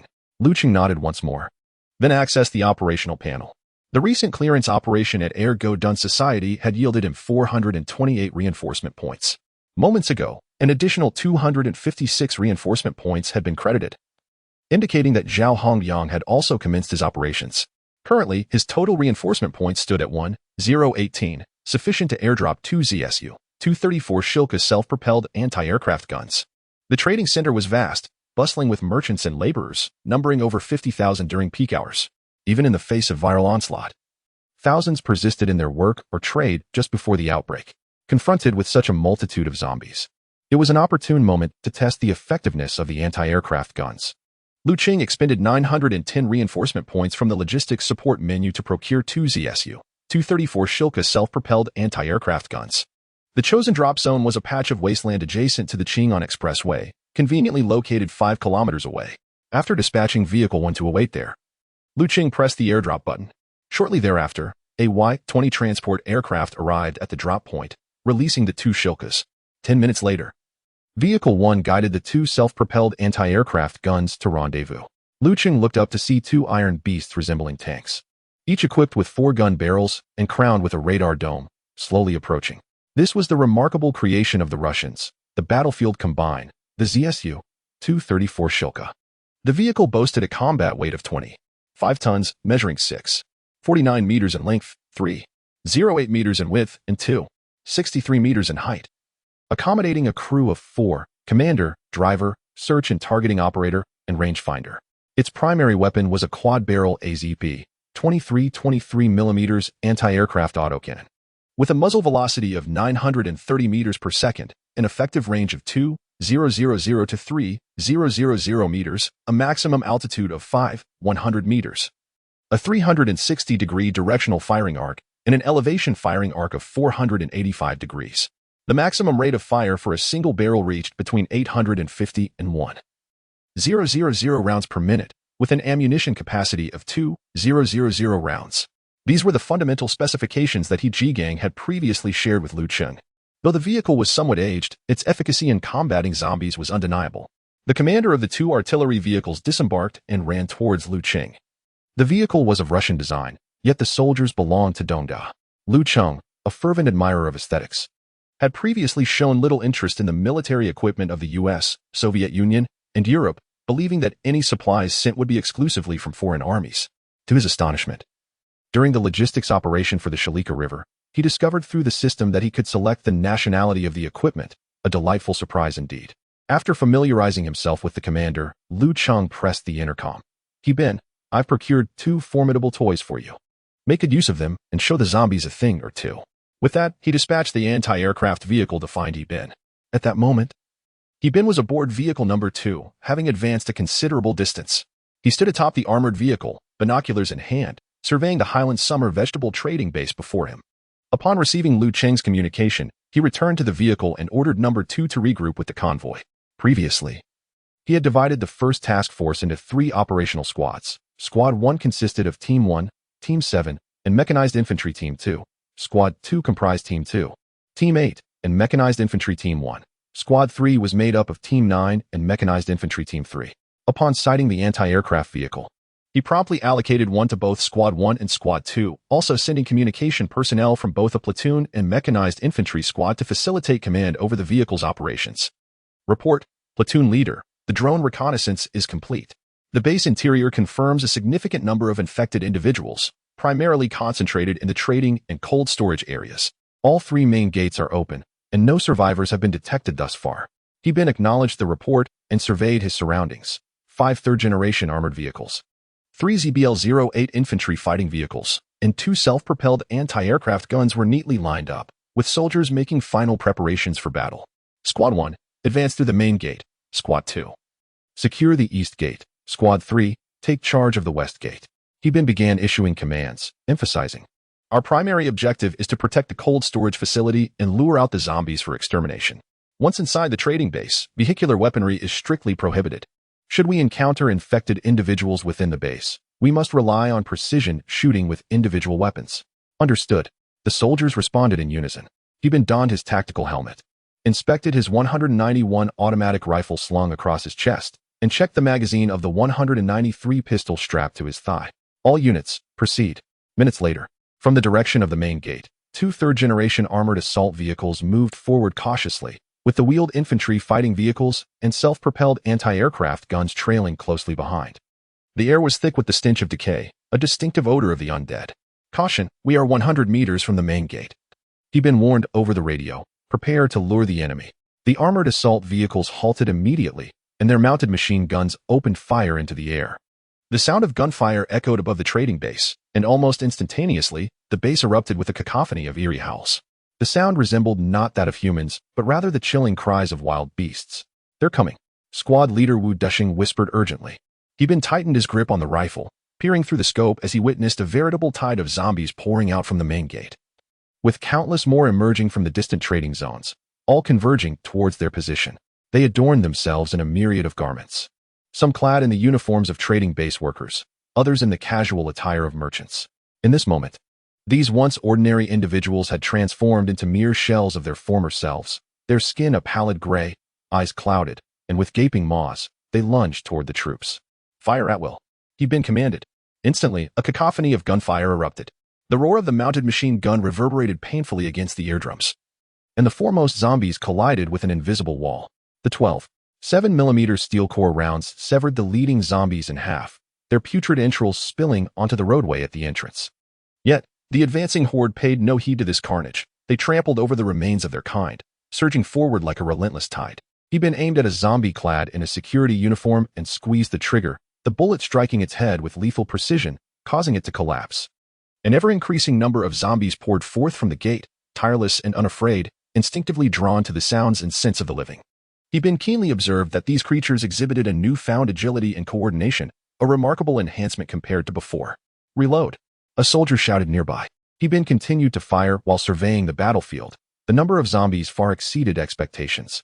Advance the infantry fighting vehicle. Establish a line of fire.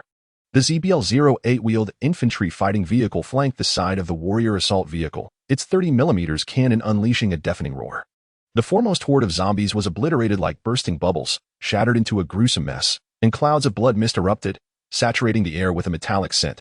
The sheer volume of zombies was overwhelming. The pulverized remains formed a carpet of flesh and blood upon the roadway. Prepare the Shilka. Other vehicles maneuver to the sides and clear the firing zone. Repeat, clear the firing zone. Upon the issuance of the command, the commanders of the warrior and the 8-wheeled vehicle bellowed, reverse, reverse, move to the sides, quickly, as the warrior assault vehicle and the 8-wheeled truck retreated.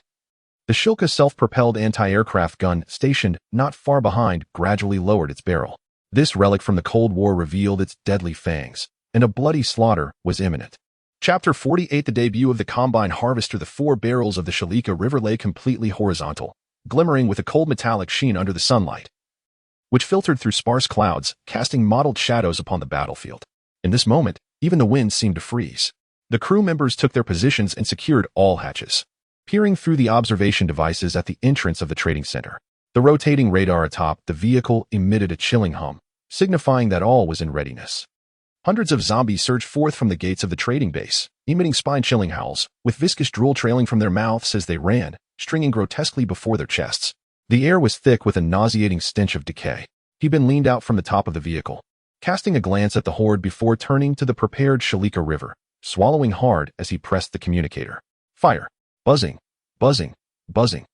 As the command was issued, for fiery whips shattered the air before the gate. The roar of the AZP-23 cannon was unlike any modern weapon, resonating with the morbid rhythm of Cold War steel.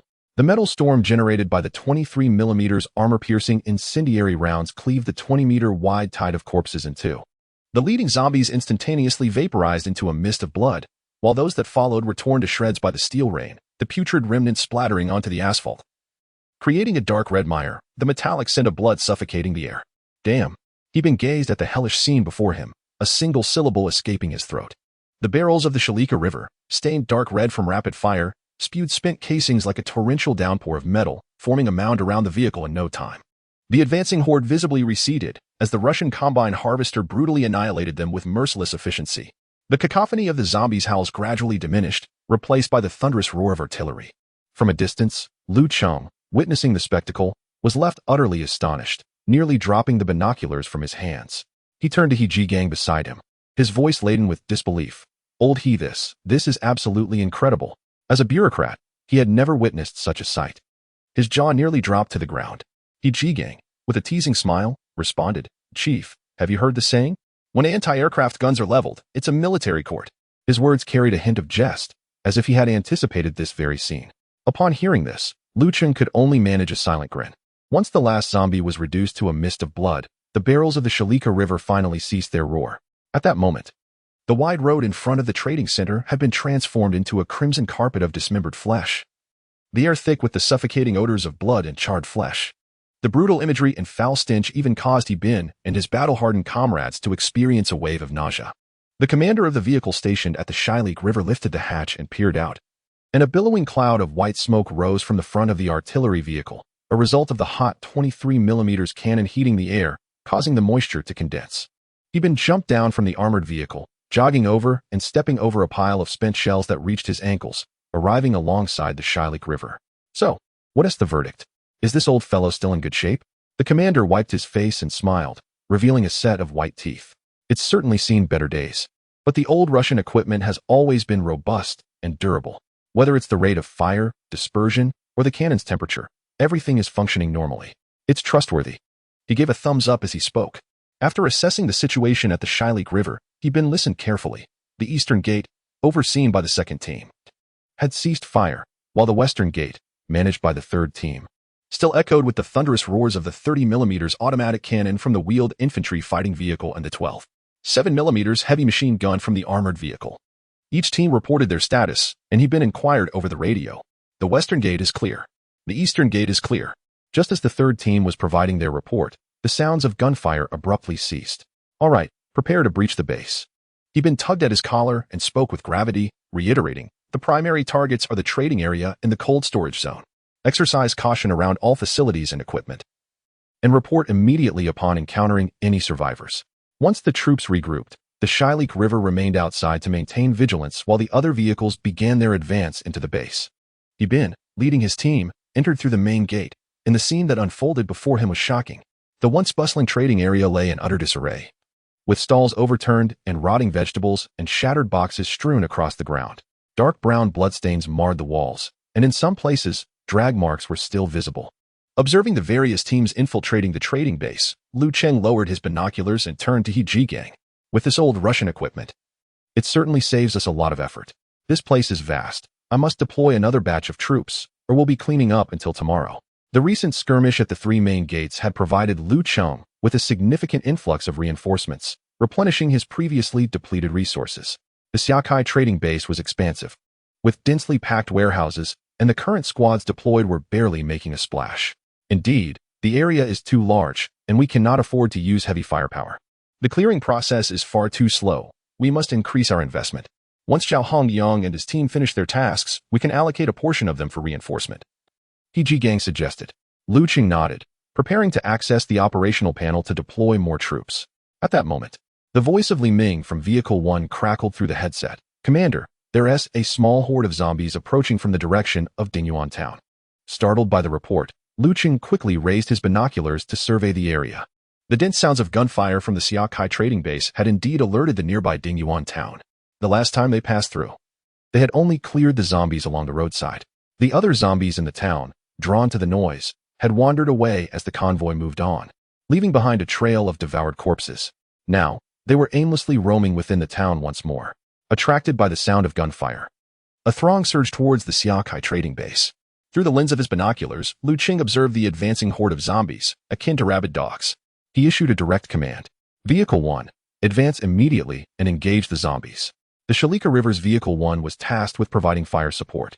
Once the order was given, Vehicle 1 roared forward a considerable distance before coming to a halt. The machine gun atop the vehicle unleashed a relentless barrage. The rhythmic thud of gunfire erupted, reducing the fastest of the zombies to mere fragments.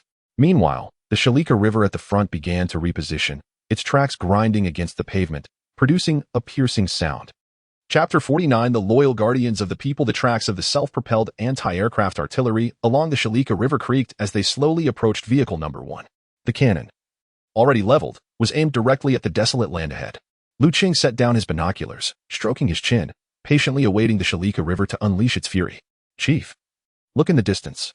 Upon hearing He Jigang's reminder, Lu Cheng hastily raised the binoculars once more, directing his gaze towards the indicated area. As he peered through the lenses, he was utterly stunned. Among the horde of zombies, he discerned several distinct figures, clad in the unique 21-style ink cloud camouflage of the armed police. These figures once symbolized protection, strength, and glory, serving as a vital safeguard for national internal security. Witnessing these silhouettes, a flash of realization struck Lu Cheng. A crucial piece of intelligence had eluded him. In his haste to reclaim the power and water plants, he had rushed through Dingyuan town, completely forgetting that a training base for the armed police was situated nearby. This base was less than a kilometer from the Lanzhou International Plateau Summer Vegetable and Food Trading Center. It was the Lanzhou Command School of the People's Armed Police Force. Originally established as the teaching battalion of the Gansu Armed Police Corps, it had borne witness to the growth of countless armed police warriors, serving as a cradle of fervor and aspiration. However, as times changed and military demands evolved, the teaching battalion was transformed into the current command school, shouldering a more significant mission. Yet, the fate of this institution was fraught with misfortune, ultimately leading to its disbandment. Now, it stands as one of the training bases for the Gansu Armed Police Corps. The facility is well-equipped, boasting a comprehensive training area of 240 square meters and 11,000 square meters of office and living quarters. It features a unified layout comprising classrooms, language labs, a library, and both indoor and outdoor training venues. This modern simulated training base integrates physical training, skills development, emergency rescue training, tactical exercises, education and training, and material reserves. Each year, a portion of new recruits and reserve officers from the Gansu Armed Police Corps undergo collective training here. However, in 2025, due to the impact of the virus, the new recruit training, typically commencing in early April, was regrettably postponed. Consequently, the base was not bustling with new recruits as in previous years. Instead, it was currently hosting the collective training of reserve command officers from the Gansu Provincial Corps, the once loyal guardians of the people, now transformed into zombies. Had their identities revealed? They were no longer the trainees, but rather the officers and soldiers of the base. At this moment, Lu Cheng observed through his binoculars that these warriors wore tattered uniforms, many bearing the marks of bites and wounds. Some were even missing limbs. Before the outbreak of the apocalypse, they had not only been the steadfast defenders of the people but also the elite backbone of the armed police force. Now, under the insidious influence of the virus, they had lost their essence, becoming grotesque shadows of their former selves. Lu Cheng watched with a heavy heart, recognizing the promising soldiers before him. Just as he lamented their fate in silence, the artillery of the Shalika River roared to life. The thunderous sound reverberated across the desolate landscape. Flames erupted from the cannon's mouth, and the 23mm shells screamed through the air like a tempest, mercilessly raining down. The approaching zombies were once again physically obliterated, dissolving into clouds of blood mist. Those clad in ink-wash cloud-patterned camouflage were likewise engulfed in the inferno, their blood mingling with shredded flesh, rendering it impossible to distinguish one from another. Commander, He Jigang, standing nearby, observed Lu Cheng with a look of bewilderment and could not help but call out softly. "I am fine," Lu Cheng replied, shaking off his reverie. "This is for the best. They were once proud warriors and would surely despise becoming grotesque monsters. Now, dust returns to dust, and let them depart in peace." With these thoughts, Lu Cheng could not suppress a sigh. "Since we have come this far, let us take a look. If we can rescue someone, that would be splendid. Even if we cannot save anyone, we will acquire a well-equipped base and a substantial stockpile of supplies," Lu Cheng conveyed to He Jigang.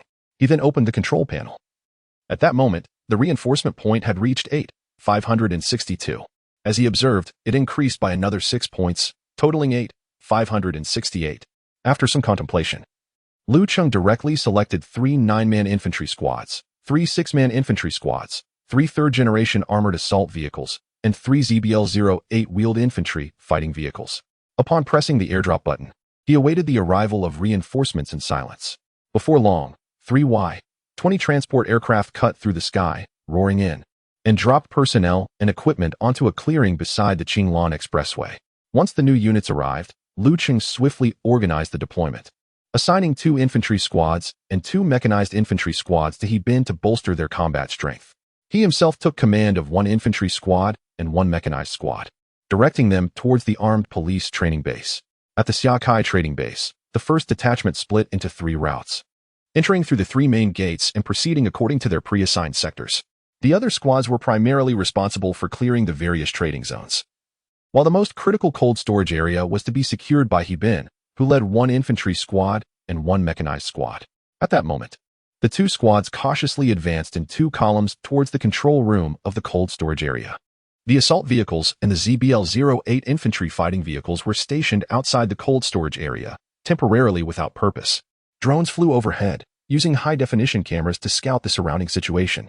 In Squad 1, Gao Quan, as the vanguard, led the formation, closely followed by Han Ming and CF Yuming. The three forming a triangle for mutual support as they advanced in search. "Be careful," Han Ming suddenly shouted. A zombie clad in work attire lunged out from behind a pile of toppled packaging boxes. Gao Quan reacted swiftly, sidestepping the attack and delivering a powerful blow to the zombie's back with his rifle butt. The zombie stumbled and fell to the ground, and Gao Quan raised his weapon to deliver a shot to the back of its head.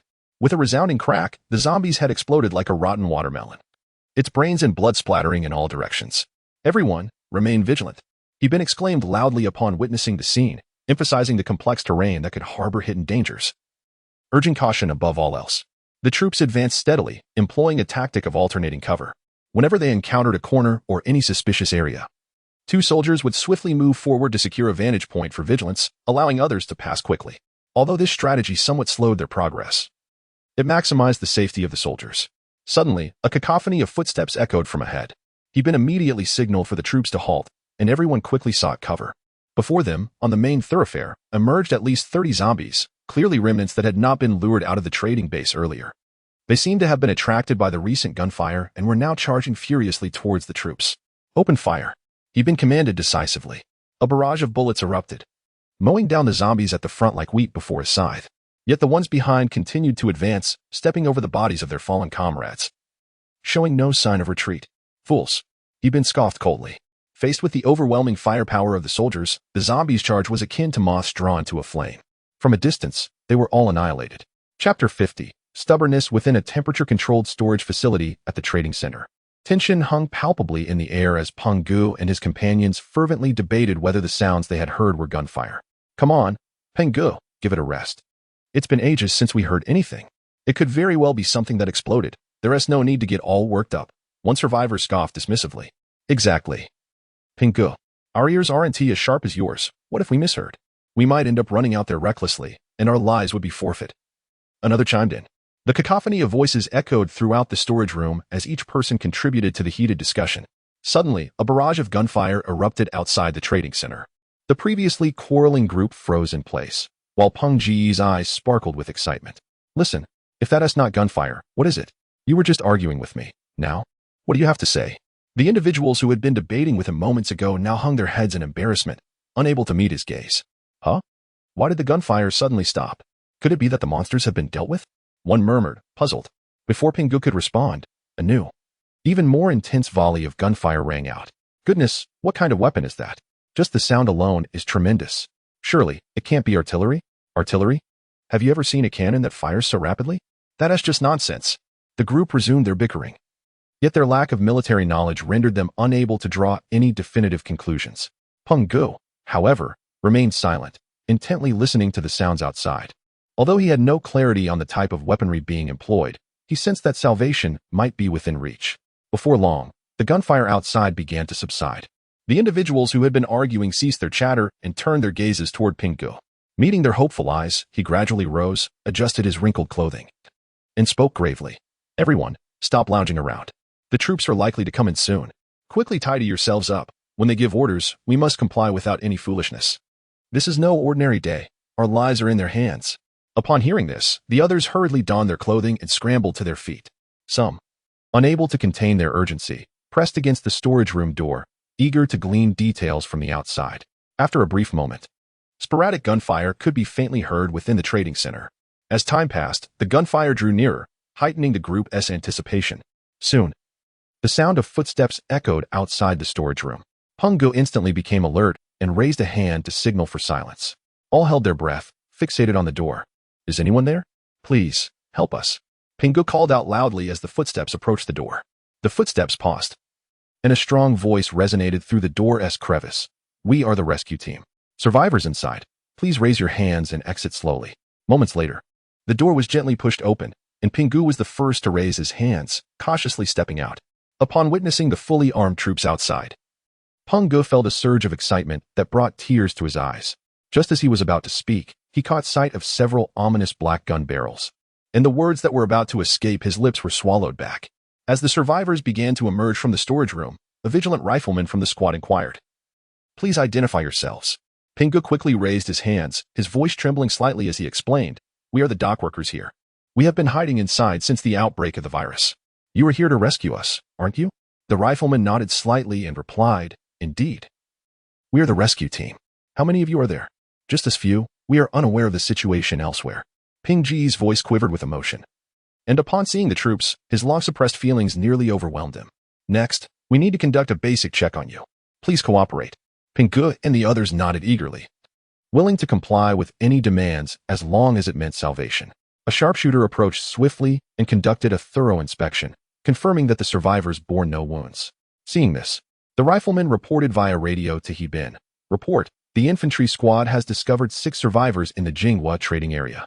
Upon learning of the survivors' discovery, Hebin immediately instructed the squad to gather and isolate them for observation before continuing their advance inward. After receiving orders, the rifleman turned to Pingu and the others, saying, "We must proceed further inside. Please remain in this storage room, secure the door, and do not wander about. We will come to retrieve you once we have secured the entire trading center." Relieved by the troops' promise, Pingu and the others felt their anxieties dissipate, with some emotional individuals shedding tears. "Thank you, thank you." Pingu expressed his gratitude repeatedly as he led the other survivors back into the storage room. After marking the wall of the storage room, the infantry squad continued to advance into other areas. In the cold storage area, just as Hebin concluded his communication with the infantry squad, news from Cheng arrived. "Hebin, I have dispatched 2 infantry squads and 2 mechanized infantry squads to you. Allocate them as you see fit to expedite the clearing process."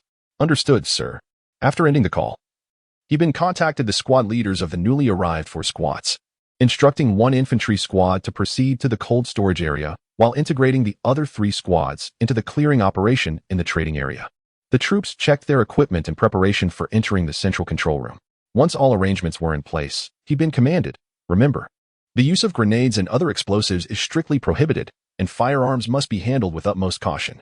Upon hearing the orders, the soldiers meticulously inspected their gear.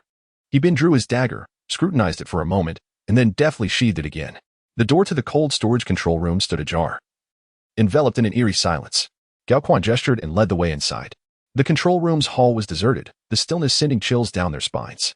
The soldiers, weapons at the ready, slowly entered, and upon passing through the control zone, they found no signs of disturbance. Hebin pondered inwardly, the outer door is ajar. It seems the zombies have likely been lured away. As they approached the door to the power distribution room, they noticed scratch marks upon it. Hebin's expression hardened, as he realized that there must undoubtedly be survivors within. He gestured for Gao Quan to approach and knock on the door. "Is anyone there?" "We are the rescue team. The outside is safe. Please open the door." After a tense few seconds, the door creaked open, revealing 3 trembling survivors clad in work attire.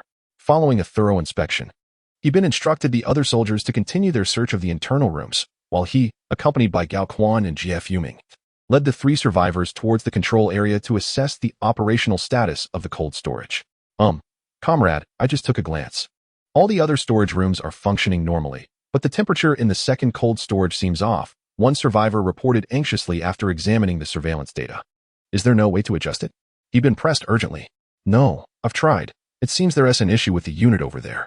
Upon hearing this, Hebin understood that a trip to the second cold storage was imperative. Chapter 51. New discoveries after the soldiers thoroughly searched the control room of the cold storage area. They found no trace of zombies, nor any other survivors. "Indeed, we must proceed to warehouse number 2 to ascertain what transpired. However, we lack the expertise to operate and assess these devices, and thus require your assistance. We hope for your cooperation." Hebin addressed the survivor who had examined the cold storage operations. Though his words seemed to seek consent, they carried an unmistakable tone of insistence. Through prior conversations with the survivors, Hebin had garnered a general understanding of the situation in warehouse number 2. It was an expansive complex with a labyrinthine structure and distinctly designated functional zones. The refrigerated section housed a vast quantity of bok choy and broccoli, while the freezer contained copious amounts of fresh meat stored at low temperatures. Therefore, it was imperative that nothing went awry there. Upon hearing Hebin's words, The middle-aged survivor hesitated for a few seconds before nodding in agreement. He was no fool. In such circumstances, he was acutely aware of what constituted a prudent decision. Subsequently, he'd been instructed the infantry squad to remain and guard the control room while he led a newly formed infantry unit towards warehouse number 2. Upon entering the cold storage hall, they were immediately assaulted by a noxious blend of decay and rot. Before them lay heaps of nearly putrid bok choy, haphazardly piled together like grotesque, foul-smelling hills. Once pristine and firm, the vegetable stalks had become soft and yellowed, their leaves lifelessly drooping. Gao Quan and Han Ming, guns at the ready, approached for a closer inspection. As they drew near, they discerned a half-submerged, swollen face peering through the blackened leaves, its skin exhibiting an eerie pallor. With vacant eyes wide open, Gao Quan swiftly signaled to Han Ming, both aiming their weapons at the horrifying visage. Observing their reaction, he'd been hastened over. After scrutinizing the scene for a few moments, he raised his firearm and fired a shot for safety. The gunshot reverberated throughout the storage area, and the face buried beneath the foliage exploded under the force of the bullet, sending flesh and blood splattering onto the surrounding vegetables in a gruesome display. Struggling to suppress his unease, Gao Quan cautiously used the barrel of his gun to sift through the layers of decaying leaves. With each movement, a dismembered corpse gradually came into view. To be precise, it could no longer be termed a body. The lower torso had been almost entirely devoured, leaving only a stark display of white bones and a few shreds of flesh clinging to them. The darkened blood had pooled beneath, previously concealed by the rotten leaves, now fully exposed, presenting a particularly chilling sight. There must have been zombies in this storage area. All units heighten your vigilance. He'd been promptly warned the soldiers as the immediate threat seemed to have been neutralized. The absence of zombies following the gunfire left him somewhat unsettled. The soldiers formed 2 lines and continued their cautious search deeper into the facility. Just as they were about to pass through the loading platform, an overturned forklift came into view in the corridor ahead.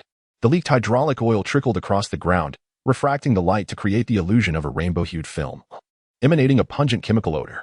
Observing this, he'd been immediately raised his hand to signal the team to halt, crouching down to inspect the scene meticulously.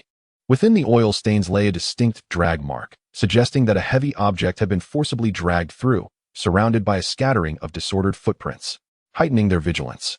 He'd been lowered his voice, laden with gravity. The soldiers, upon hearing him, tightened their grips on their weapons, nerves taut to the extreme. Subsequently, the team continued their advance. And as they traversed the ambient temperature corridor and reached the end of the low-temperature passage, suddenly, 7 or 8 zombies surged forth from the shadows. Fire cautiously, aim true. He'd been barked. At the forefront, Wu Dixing, Gao Quan, and Han Ming immediately opened fire. The sharp crack of gunshots echoed as their precise shots shattered the skulls of the approaching zombies, a chaotic spray of crimson and ivory splattering in every direction. These zombies were evidently former staff from the storage area, clad in work attire with tools dangling from their waists. After the last zombie's head was obliterated, he'd been exhaled softly. Stepping over the remnants of the undead, they entered the freezing chamber. The controllable electronic screen on the wall displayed a temperature of 5 degrees, significantly higher than the standard cold chain temperature, indicating a malfunction in the equipment. He'd been gestured for a survivor to inspect the control system while he maintained a careful watch. The product codes were intact, and the cold storage access records reflected fluctuations in power during the outages and restorations. The survivor's voice was tinged with confusion, as if, suddenly, a resounding metallic crash interrupted his words. He'd been and the soldiers turned towards the source of the sound, witnessing a ventilation duct on the wall suddenly rupture and 3 zombies tumble forth. Eliminate them immediately, he'd been shouted, raising his weapon to fire. Wu Dixing and Gao Quan followed suit. The bullets penetrated the zombies' foreheads with precision, killing them on impact before they could react after their fall. The rupture of the duct startled everyone, leaving them baffled as to how the zombies had infiltrated. At that moment, the survivor exclaimed in alarm. The refrigeration unit is locked in defrost mode. It needs to be rebooted. We must bring the temperature back to 15. He'd been commanded decisively, then operate quickly. The survivor frantically pounded the control panel. It's no use. It's locked. A physical reset is required. The refrigeration unit is in the basement. He'd been surveyed the surroundings and promptly issued an order. Team 1, follow me to the basement machine room. The rest of you check the cold storage situation. The soldiers then split into 2 groups, with He'd been leading his team deeper into the freezing area towards the underground, while the other group proceeded to assess the conditions in the cold storage. As they entered the freezing zone, a biting chill enveloped them, starkly contrasting with the external temperature. The freezing chamber was divided into several storage rooms, and the soldiers advanced along the corridor. Suddenly, Gao Quan noticed that one of the storage doors stood ajar, its gaping mouth resembling that of a monstrous beast poised to devour. Gao Quan and Han Ming cautiously approached the cold storage door, which loomed dark and foreboding. The survivor manipulated the panel before the door, and with a soft click, the lights within suddenly flickered to life. Gao Quan peered inside, the illumination revealing neatly arranged shelves laden with frozen goods. However, his gaze quickly shifted as he discerned an unsettling sight. Between the shelves stood dozens of zombies, densely packed and seemingly entrapped in a state of stasis due to the low temperature. Prepare for combat. He'd been declared softly after taking a quick glance. The soldiers tiptoed into the cold storage, advancing in pairs toward the undead. Bin and Wu Duxing coordinated their movements, stealthily approaching a zombie clad in work attire. A sharp dagger plunged precisely into the creature's occiput, and the zombie remained unresponsive until its brain was irrevocably damaged. Yet, at that moment, an unexpected incident occurred. Jie fuming, shifting to the side, inadvertently kicked a shelf, the jarring noise reverberating through the cold chamber. Hearts raced collectively, and weapons were raised, dark muzzles all aimed at the zombies. Do not fire, Bin shouted. The earlier commotion did not rouse the zombies. They appeared to be in a dormant state, with only the slightest movements indicating their continued existence. Retreat to the entrance. Bin commanded decisively. Close the door. The group swiftly withdrew outside. As the survivor fumbled with the panel, with a whir of machinery, the heavy door slowly descended, sealing the eerie horde of zombies once more into the shadows. These are exceptional subjects for research. We shall keep them for now. Bin had observed the interior conditions and had surmised the peculiar circumstances surrounding the zombies. If his conjecture held true, these creatures had approached the open cold storage, lured by the sight of fresh meat within. They likely lingered to feast, but as time passed, the chilling temperatures gradually eroded their already decaying bodily functions, ultimately resulting in their dormant state. Naturally, this was merely Bin's hypothesis. Further investigation was warranted to uncover the full extent of the situation. Chapter 52. Humans can be incredibly fragile after securing the dormant zombies locked away in the storage room. The soldiers continued their advance. The sound of their combat boots echoed dully against the ground, reverberating through the empty corridor, heightening the tense atmosphere. Every individual was on high alert, fingers poised on the triggers, prepared to respond to any unforeseen circumstances. As they approached the final storage room, the keen-eyed Gao Quan noticed a glove lying on the ground near the door. He immediately signaled for a halt, and the soldiers swiftly spread out to form a perimeter, their weapons trained in various directions. Bin stepped forward, bent down to pick up the glove, and examined it closely. The glove was made of ordinary material, a common type of work glove, soiled and showing significant wear on the palm, with dark red stains resembling blood on the fingers. A thought struck Bin. It appeared that a survivor had ventured into this storage room. He raised his head and gestured for the survivor to open the door. Under the survivor's guidance, the heavy storage door creaked open. The interior lights were on. Gao Quan slightly turned to peer inside, and illuminated by the light, he spotted several figures lying beside the shelves. People. After quietly informing his companions, he exchanged a glance with Han Ming, and the two of them, guns at the ready, cautiously entered the room. Their footsteps were incredibly light, their eyes fixed on the motionless figures on the ground. Upon closer inspection, they confirmed that these individuals were indeed human.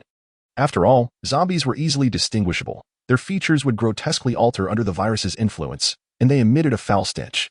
The individuals before them, although their complexions appeared off, still bore the semblance of normal human beings. Once they ascertained that there were no other anomalies within, Bin hastened inside. By the shelves lay a total of 5 individuals, spanning the ages from young to old. At that moment, they were all curled up, utterly still, as though bound by an invisible force. Upon closer inspection, the group exhibited pale faces and bluish lips, resembling those who had succumbed to the cold. Wake up. Please wake up. Gao Quan crouched down and gently shook one of them. However, there was no response. Frowning, he swiftly removed his tactical gloves, placing his fingers on the individual's neck to check for a pulse. After a moment, he shook his head and announced, confirmed deceased. Hearing Gao Quan's words, a heavy silence fell over Bin and the others, and they immediately dispersed to assess the conditions of the remaining individuals. The harsh reality was laid bare before them. None exhibited a heartbeat or pulse, their bodies already cold to the touch. Rigidity had begun to set in, and the warmth of life had quietly faded away in the frigid storage room. Looking at the lifeless bodies of the survivors, Bin let out a deep sigh. It seems they fled here earlier, but either dared not venture out or were unable to, ultimately succumbing to the cold. He concluded, let us leave them here for now. We shall return to address this after we restart the refrigeration unit. With that, he led the way out. Human life can, at times, exhibit an astonishing resilience, enduring the ravages of natural disasters such as earthquakes with remarkable fortitude. Yet, on other occasions, it reveals a profound fragility. where a mere chill or a moment of despair can bring it to a swift conclusion. The team traversed the frozen zone, eventually descending to the first underground level. The conditions here were rather harsh, with an acrid scent of ammonia permeating the subterranean space, rendering the air suffocating. The soldiers, paired in twos, meticulously conducted a thorough search, only allowing the survivors to commence the adjustment of the machinery once safety was assured. One survivor approached the control panel, his hands trembling slightly as he opened the cabinet door. Leaning in, he examined the interior with great care, beads of sweat cascading down his forehead. It was indeed my actions that had caused the mode to lock. He wiped the perspiration from his brow, a note of tension creeping into his voice as he prepared to restart the cooling unit. When the power was severed, the humming of the cooling system ceased abruptly, and the underground space fell into an eerie silence. 3 seconds later, he restored the power, and with the resumption of the buzzing sound, the cooling unit roared back to life. He'd been observed as the unit began to function, a sense of relief washing over him as he quickly instructed everyone to leave the area. Upon returning to the upper level, he'd been swiftly organized the new infantry squad to remain behind and recover the bodies of the survivors, while he and his team returned to the central control room.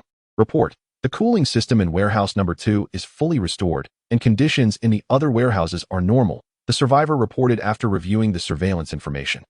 He'd been lowered his mask and exhaled, the tautness in his nerves finally easing slightly. Thankfully, no significant issues had arisen, and they had successfully preserved their supplies, which signified an additional glimmer of hope for survival. As the various teams reported their statuses, He'd took a few sips from his hydration bladder before inquiring about their progress. Report: Squad 1 is clearing the premium fruit trading area. Squad 2 is addressing the grain and oil trading area. Squad 7 is working through the vegetable trading area. Squad 8. Squad 9. Understood. Continue with the cleaning tasks and ensure the survivors are gathered efficiently. With the updates received, he'd gained a clearer understanding of the overall situation. Yet his brow furrowed once more. The trading center was simply too vast, with its intricate network of passageways and densely packed storerooms resembling a colossal labyrinth. Even with the reinforcements provided by Cheng, the pace of their clearing efforts remained sluggish in the face of such an expansive area. He'd quickly calculated in his mind that at their current rate, it would take at least 3 to 4 more days to complete the cleaning operation. This estimation was under ideal conditions, without any disruptions. Should an unforeseen event occur, such as a zombie attack or a critical equipment malfunction, their progress would undoubtedly be hindered. After a moment of contemplation, he'd decided to leave Si Yongxin, Zhang Xiwan, and CF Yuming to guard the central control room. The command instructed the 2nd Infantry Platoon, along with the newly arrived soldiers and those from the 1st Platoon, to inspect the conditions within each cold storage facility, to prevent any remaining survivors or zombies from being trapped inside. Concurrently, he'd been requested that they investigate the state of the ventilation ducts. He harbored lingering suspicions, as the previous incident involving the fallen ducts was highly irregular. He suspected that survivors might have crawled into the ducts to escape, inadvertently leading a number of zombies in pursuit. A thorough investigation was imperative to avert a potential new crisis. After completing the deployment, he'd summoned the earlier survivor and took him to review the inventory list. Once the entire trading center was cleared, it would be necessary to meticulously account for each item on the inventory list to ensure that all supplies were properly secured and utilized to their fullest potential. Chapter 53. What did he hear? As he'd been grappled with staffing issues, Cheng was also in a state of agitation at the armed police training base. The situation dates back to his arrival at the training facility. Cheng, accompanied by an infantry squad and an armored infantry platoon, cautiously advanced towards the vicinity of the base. To ascertain the conditions within the base, they refrained from approaching recklessly, instead sending a drone for reconnaissance. The real-time footage relayed by the drone revealed an eerily deserted training ground. The pull-up bars and obstacles remained intact, yet the armed police soldiers who were supposed to be training were conspicuously absent. It appeared that the zombies roaming outside had been drawn to the nearby Plateau Summer Vegetable Trading Center, where they had been eradicated. However, the drone's camera captured several figures moving within the buildings. In light of this situation, the convoy proceeded directly to the main gate of the base. Upon their arrival, they found the gate wide open, and there were no sentries at the guard booth. A gust of wind swept through the base, carrying with it a foul odor that churned the stomach. Cheng pressed the communicator. All vehicles, take heed. The infantry fighting vehicle will lead, followed by the others. Proceed directly inside, engage freely upon encountering enemies. With the order issued, the 8-wheeled infantry fighting vehicle roared to life, its broad, blast-resistant tires thundering against the ground, producing a deep, resounding echo. 3 assault vehicles trailed closely behind, entering the courtyard in a single file. Upon entering, several zombies surged forth from the various buildings. Then, With a deafening crash, a figure clad in armed police training attire leapt from a third-floor window. The sound of shattering bones echoed upon impact, yet the individual, seemingly unfazed, crawled towards the convoy in an extraordinarily unnatural manner. Thud thud thud, thud thud thud. The 12.7mm heavy machine gun mounted on the assault vehicle unleashed a torrent of fire, incinerating the oncoming zombies and scattering flesh and blood in all directions. As the gunfire erupted, more anguish cries resonated from all around. The office buildings, dormitories, and training facilities erupted with dozens of zombies pouring forth. Some were in training uniforms, others donned regular attire, and a few were merely in vests and shorts, clearly transformed during a moment of rest. The machine gun on the assault vehicle fired once more, a hail of bullets raining down upon the horde of zombies, while the cannon of the 8-wheeled infantry fighting vehicle roared, sending dismembered limbs and blood mist soaring into the air. After dispatching this wave of zombies, Cheng waited a few minutes, and upon seeing no further zombies emerge, decisively issued the command, "Disembark." The armored infantry platoon is to secure the office building, while the infantry squad will take charge of the dormitory. Exercise utmost caution. Their reaction times are swifter than ordinary zombies. During the skirmish near the Plateau Summer Vegetable Trading Center, due to the rapid fire rate and immense power of the Shilik River, Cheng barely had time to comprehend the scene before the horde was obliterated. In the midst of the fierce battle, he keenly observed that these zombies, mutated from armed police soldiers, exhibited far superior qualities compared to ordinary zombies in terms of running speed, attack response, and bodily coordination. The entrance of the office building stood ajar. Shards of glass scattered across the floor. The rifleman of the squad signaled, swiftly darting inside, followed closely by the other 5 members. The hall was in disarray. Walls splattered with dark brown blood, resembling grotesque graffiti. For reasons unknown, an oppressive gloom pervaded the atmosphere, making the lighting seem inadequate. Advance with caution, cover each other in pairs, and stay vigilant at the corners. The rifleman commanded in a hushed tone. They crept cautiously into the building, each step taken with utmost care to avoid making any loud noises. Suddenly, a zombie emerged from around the corner, its skin pallid, teeth bared, and a training cap askew atop its head. The rifleman, quick-witted, raised his weapon and fired, the bullet piercing through the zombie's skull, causing it to collapse to the ground, lifeless. Before the others could regain their composure, a series of growls erupted from behind, as 2 zombies leaped down the staircase with alarming speed. The machine gunner reacted instantly, delivering 2 precise bursts. The gunfire reverberated through the corridor, assaulting their eardrums. The zombies' chests and heads erupted in a spray of blood, stumbling forward a few steps before crashing to the ground, dark blood gushing forth from their wounds and pooling on the floor. As they ventured deeper, the combat within the corridor intensified, with zombies occasionally emerging from rooms, staircases, or various corners, catching them off guard. The soldiers silently rejoiced that these zombies lacked weaponry. Otherwise, given the complex terrain and their formidable physical prowess, capturing this base would prove exceedingly challenging. Concurrently, battles commenced in the dormitory building. Many soldiers participating in the pre-commissioned officer training had been infected and were recuperating, rendering the dormitory area the most densely populated with zombies. Inside the dormitory, the infantry squad advanced tactically, fingers poised on the triggers. Left side clear. Right side clear. Upon reaching the stairwell on the first floor, they noticed a wall-mounted honor roll still displaying photographs of the armed police soldiers. In those images, they appeared gallant and radiant, brimming with youthful vigor. Yet, at that moment, the photographs were marred by splatters of dark brown blood. "Breach the door," commanded the rifleman, aiming at the duty room beside the staircase. Awaiting the shotgunner's signal to break through.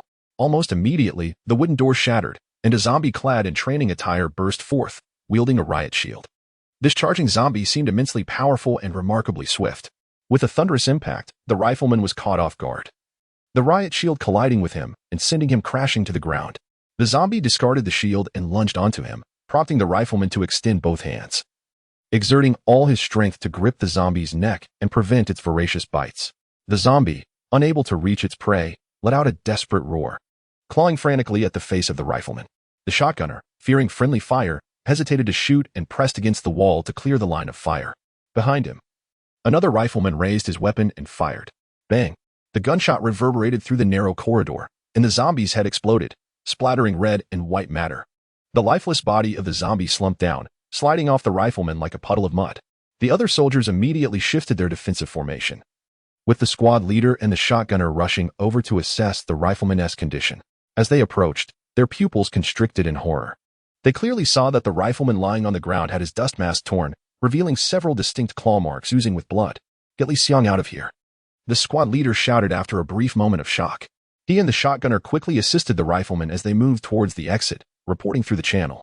"This is Ma Bing. We have encountered an armed zombie attack. Rifleman Li Xiang is injured and we are withdrawing." Meanwhile, Lu Cheng, anxiously waiting in a vehicle, was taken aback upon hearing the transmission. His eyes widened in disbelief. What had he just heard? Armed zombies?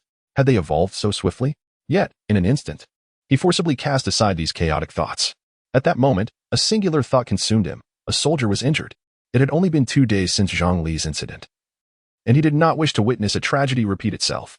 Lu Cheng took a deep breath, swiftly composed himself, and shouted into the communicator, "Prepare medical assistance.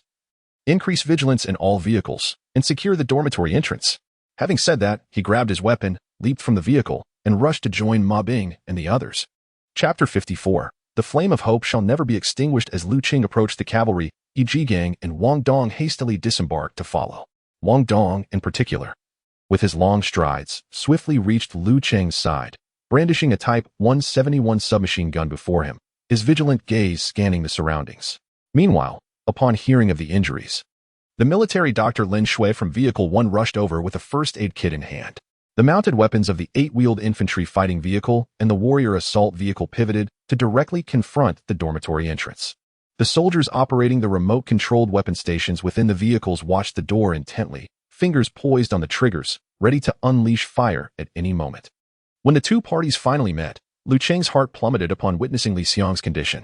The young man's body was convulsing, and the blood seeping from the claw marks on his face had darkened to a deep crimson, while the veins in his neck exhibited ominous, purplish patterns. Lu Cheng quickly turned to Dr. Lin Shui, urgency lacing his voice. "Lin Shui, please check him." The poised and spirited doctor wasted no time. She swiftly set down the first aid kit, knelt on one knee, and donned a pair of medical rubber gloves with haste. The dilation of the pupils was abnormal, and the reflexes of the peripheral nerves had vanished. The female doctor's fingers grazed Li Xiang's neck, only to recoil as if shocked. Everyone could clearly see the swollen veins writhe like serpents under her touch. Lin Shui hastily cut away Li Xiang's mask, revealing claw marks oozing dark red viscous fluid, with the surrounding muscle tissue exhibiting a peculiar ashen hue. Lin Shui tore off her mask, her bangs drenched in cold sweat, clinging to her pale forehead. "The virus is altering his neural synapses. We lack a serum to suppress the virus, so..." The unspoken conclusion hung heavily in the air, understood by all. Watching Li Xiang convulse, his eyes wide and saliva continually flowing, Lu Cheng clenched his fists, overwhelmed by helplessness. Despite possessing the system, he could not save the young soldier before him. His heart was ablaze with anger and self-reproach, as if a fire raged within his chest, seeking an outlet. The grinding of Lu Cheng's teeth echoed in the tense silence. Finally, he released his fists and approached the kneeling cavalryman.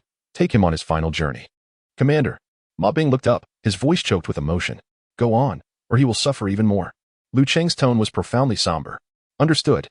Ma Bing pulled down his mask, wiped away a tear, and, along with the squad leader, supported Li Xiang towards the nearby warrior assault vehicle.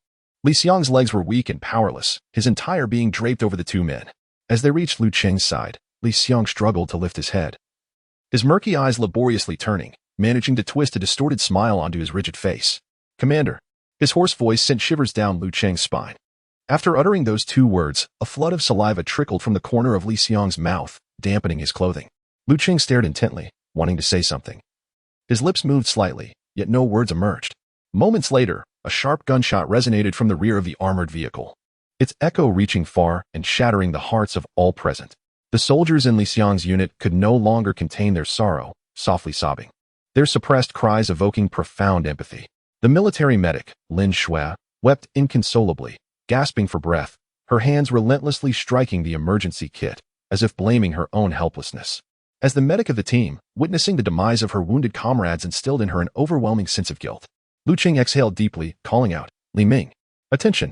Command the Shalika River No. 1 vehicle to remain at the Highland Summer Vegetable Trading Center. Shalika River No. 2 vehicle is to rendezvous here immediately." "Yes, sir." Li Ming complied without hesitation. Lu Cheng's intentions were crystal clear. "You know how to wield a weapon, don't you? Very well then, I shall relinquish this building, allowing Shalika River to unleash a tempest of cleansing. Should any remain alive, let bullets obliterate them completely." While Lu Cheng awaited the Shalika River's arrival, Ma Bing and his team had temporarily laid Li Xiang's body to rest. Ma Jun approached Lu Cheng with resolute determination, requesting, "Sir, my squad seeks permission to carry out another sweep of the dormitory building." Just as Lu Chen was about to decline, He Jigang interjected, "Sir, I believe we should allow them to proceed. I suspect the armed zombie we encountered was an anomaly. If we employ Shalika River to clear the building, we may lose the chance to ascertain the truth of the situation." Upon hearing He Jigang's words, Lu Chen pondered for a few moments before querying over the comms. "Infantry squad, report your status." "Sir, we are currently clearing the 3rd floor of the office building. Have any armed or otherwise unusual zombies been sighted?" "None reported thus far." The squad leader's response sparked a thought in Lu Cheng's mind. Could it truly be, as He Jigang suggested, that the earlier incident was merely a coincidence? Perhaps the zombie had been clutching a riot shield at the moment of its transformation. Recent combat experiences indicated that the zombies were indeed showing signs of evolution or mutation.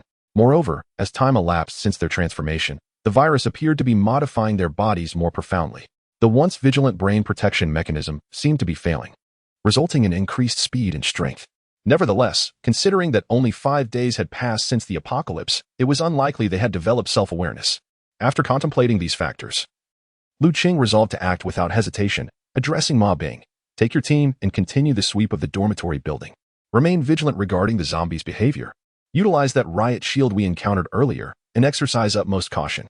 Upon receiving Lu Cheng's approval, Ma Bing promptly rallied his comrades, re-entering the dormitory, determined to avenge their fallen brother in arms. As the gunfire erupted once more within the dormitory, He Jigang whispered, "I hope my assessment is accurate. If the zombies have evolved to this extent in such a short time, our future path will be fraught with peril. Old He, everything in existence follows a certain order. Whether the virus is a product of natural evolution or human fabrication, there are always discernible patterns. Regardless, we find ourselves at a point of no return. So we must gradually study and confront it. While it is true that the virus can evolve, is it not also within our capacity to enhance our armaments? I am rather eager to see whether in the future it is their bones that prove resilient or my artillery that prevails." Lu Cheng's words resonated with conviction, and He Jigang was subtly moved upon hearing them. Indeed, regardless of whether they are zombies, if firearms fail, we shall resort to artillery, and if artillery becomes ineffective, missiles will suffice. There will always be a means to reduce them to ashes. In the midst of their conversation, the sound of tracks grinding over the pavement echoed from the entrance of the courtyard. The self-propelled anti-aircraft gun from the Shalika River rolled in, its steel body glinting with the cold, hard sheen under the sun.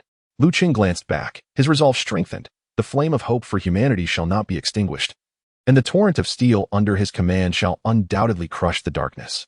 Chapter 55. A challenging day in pursuit of their mission and to avenge their comrades. Ma Bing and his squad re-entered the dormitory building.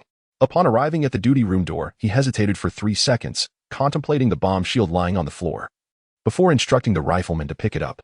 "Take it with you for protection," Ma Bing murmured. The rifleman nodded, swiftly securing the 191 rifle with a sling at his back and grasping the bomb shield. Within the confined space of the building, zombies could potentially spring forth from various corners. The bomb shield would significantly enhance the safety of the soldiers. Equipped with protective gear, they promptly cleared 3 dormitory rooms, discovering only one inhabited by a zombie.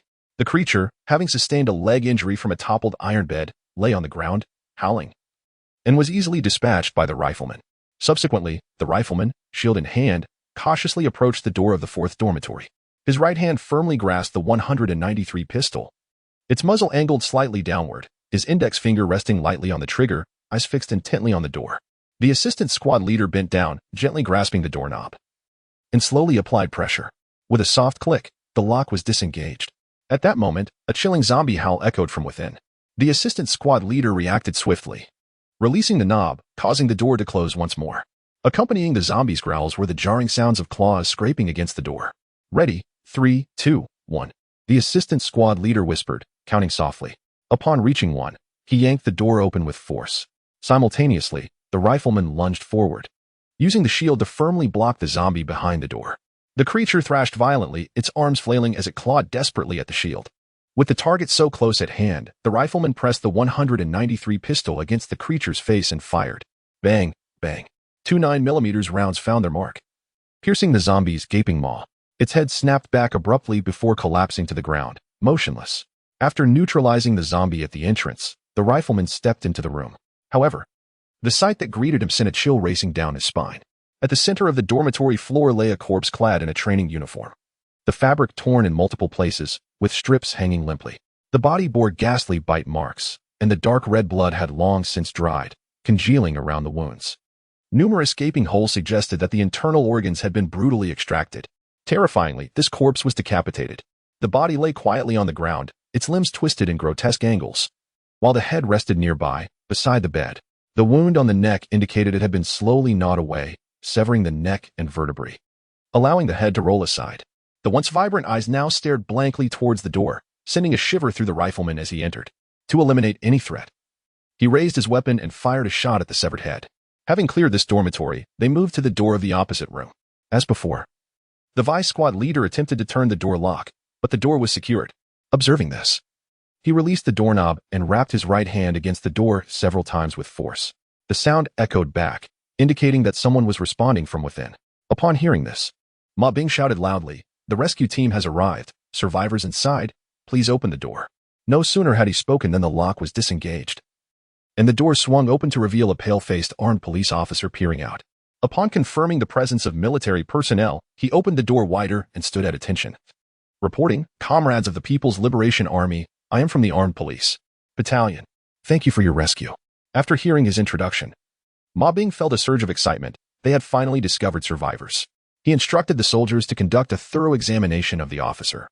And once they verified that he was unharmed, he said, "Greetings, please remain in the room until we have cleared the entire building."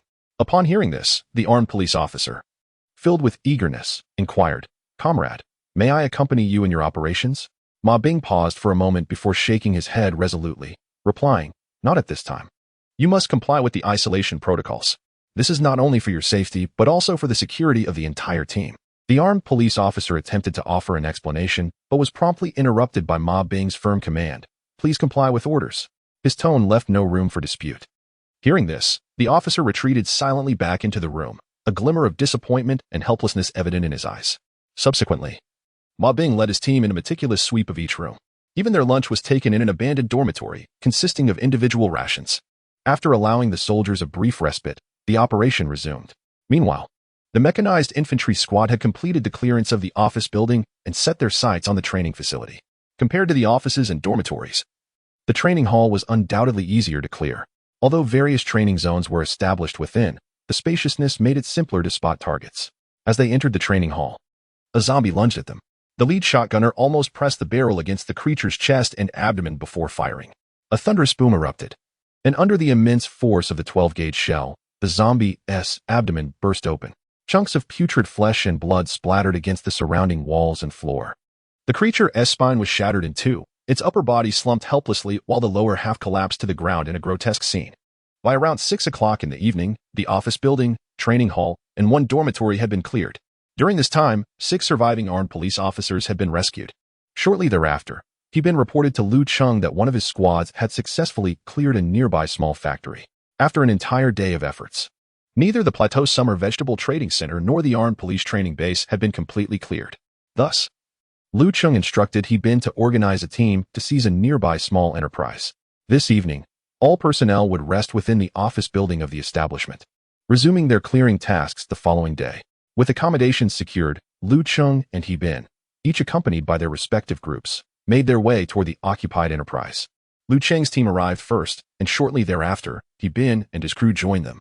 During today's clearing operation, they had rescued a total of 43 survivors from various facilities within the Plateau Summer Vegetable Trading Center. Upon his return, He-Bin not only brought the survivors but also procured a civilian vehicle loaded with a substantial amount of meat and vegetables, intending to provide everyone with a warm meal. In the apocalyptic world, a simple hot meal can greatly soothe the weary souls of many. After dining, Lu Cheng found himself lost in thought, gazing at the black smoke billowing from a corner of the enterprise's premises. The source of the smoke was the burning of Li Xiang's remains by Ma Bing and his team. Lu Cheng had anticipated that Zhang Li would be the first, but he had not expected the second sacrifice to come so swiftly. Chapter 56, A Shortage of Personnel at the Break of Dawn. The following day, Lu Cheng rose from the sofa in the small factory office. Rubbing his aching temples, he made his way to the window, peering through the glass to the outside world. The morning light illuminated the factory, and the distant armed police training base was clearly visible. After having breakfast, Lu Cheng swiftly gathered the squad leaders. According to prior arrangements, today's mission was to continue the eradication of the Plateau Summer Vegetable Trading Center and the Armed Police Training Base. Based on the established timeline, the clearance of the Armed Police Training Base was expected to be completed today. However, the situation at the Plateau's Summer Vegetable Trading Center was far more intricate. Its vast area and complex terrain meant that the clearance operation might require 2 days or even longer. He ordered one squad to remain behind to guard the vegetable preservation cold storage, while the rest of the troops would set out to continue their mission. Exercise utmost caution. Yesterday's casualties have once again sounded the alarm for us. Lu Cheng issued the command with a grave tone. Soon, the factory reverberated with the roar of vehicle engines and the footsteps of soldiers on the move. As the troops prepared to depart, he called over Li Ming. Record the orders. Lu Cheng's gaze remained fixed on the departing units as he spoke steadily, commanding Zhao Hongliang's unit to leave one infantry squad to guard the cold storage, while the remaining personnel were to return to the water plant, escorting the survivors to rendezvous here. Additionally, he instructed Director Li Hailin to gather all survivors and ensure they were ready for departure. Once Zhao Hongliang's team arrived, they would set off immediately without delay. Li Ming swiftly noted the orders and hastened off to relay them. Watching Li Ming's retreating figure, Lu Cheng couldn't help but reflect on the circumstances. Before the apocalypse, overpopulation and social issues were rampant, with concerns about food, housing, education, and elder care weighing heavily on everyone. Now, with the onset of the end times, the population had drastically diminished, yet there remained a profound anxiety over insufficient manpower, scarce resources, and the uncertain path to survival ahead. Currently, he faced two principal challenges. The inadequacy of combat forces meant that many critical locations were either too perilous to approach or simply unattainable. The shortage of survivors rendered numerous essential recovery operations unfeasible, such as repairing vital infrastructure, searching for and storing supplies, and constructing defensive fortifications, all of which required manpower. System, do you truly lack construction options? Perhaps something akin to a research institute? Lu Cheng silently pondered.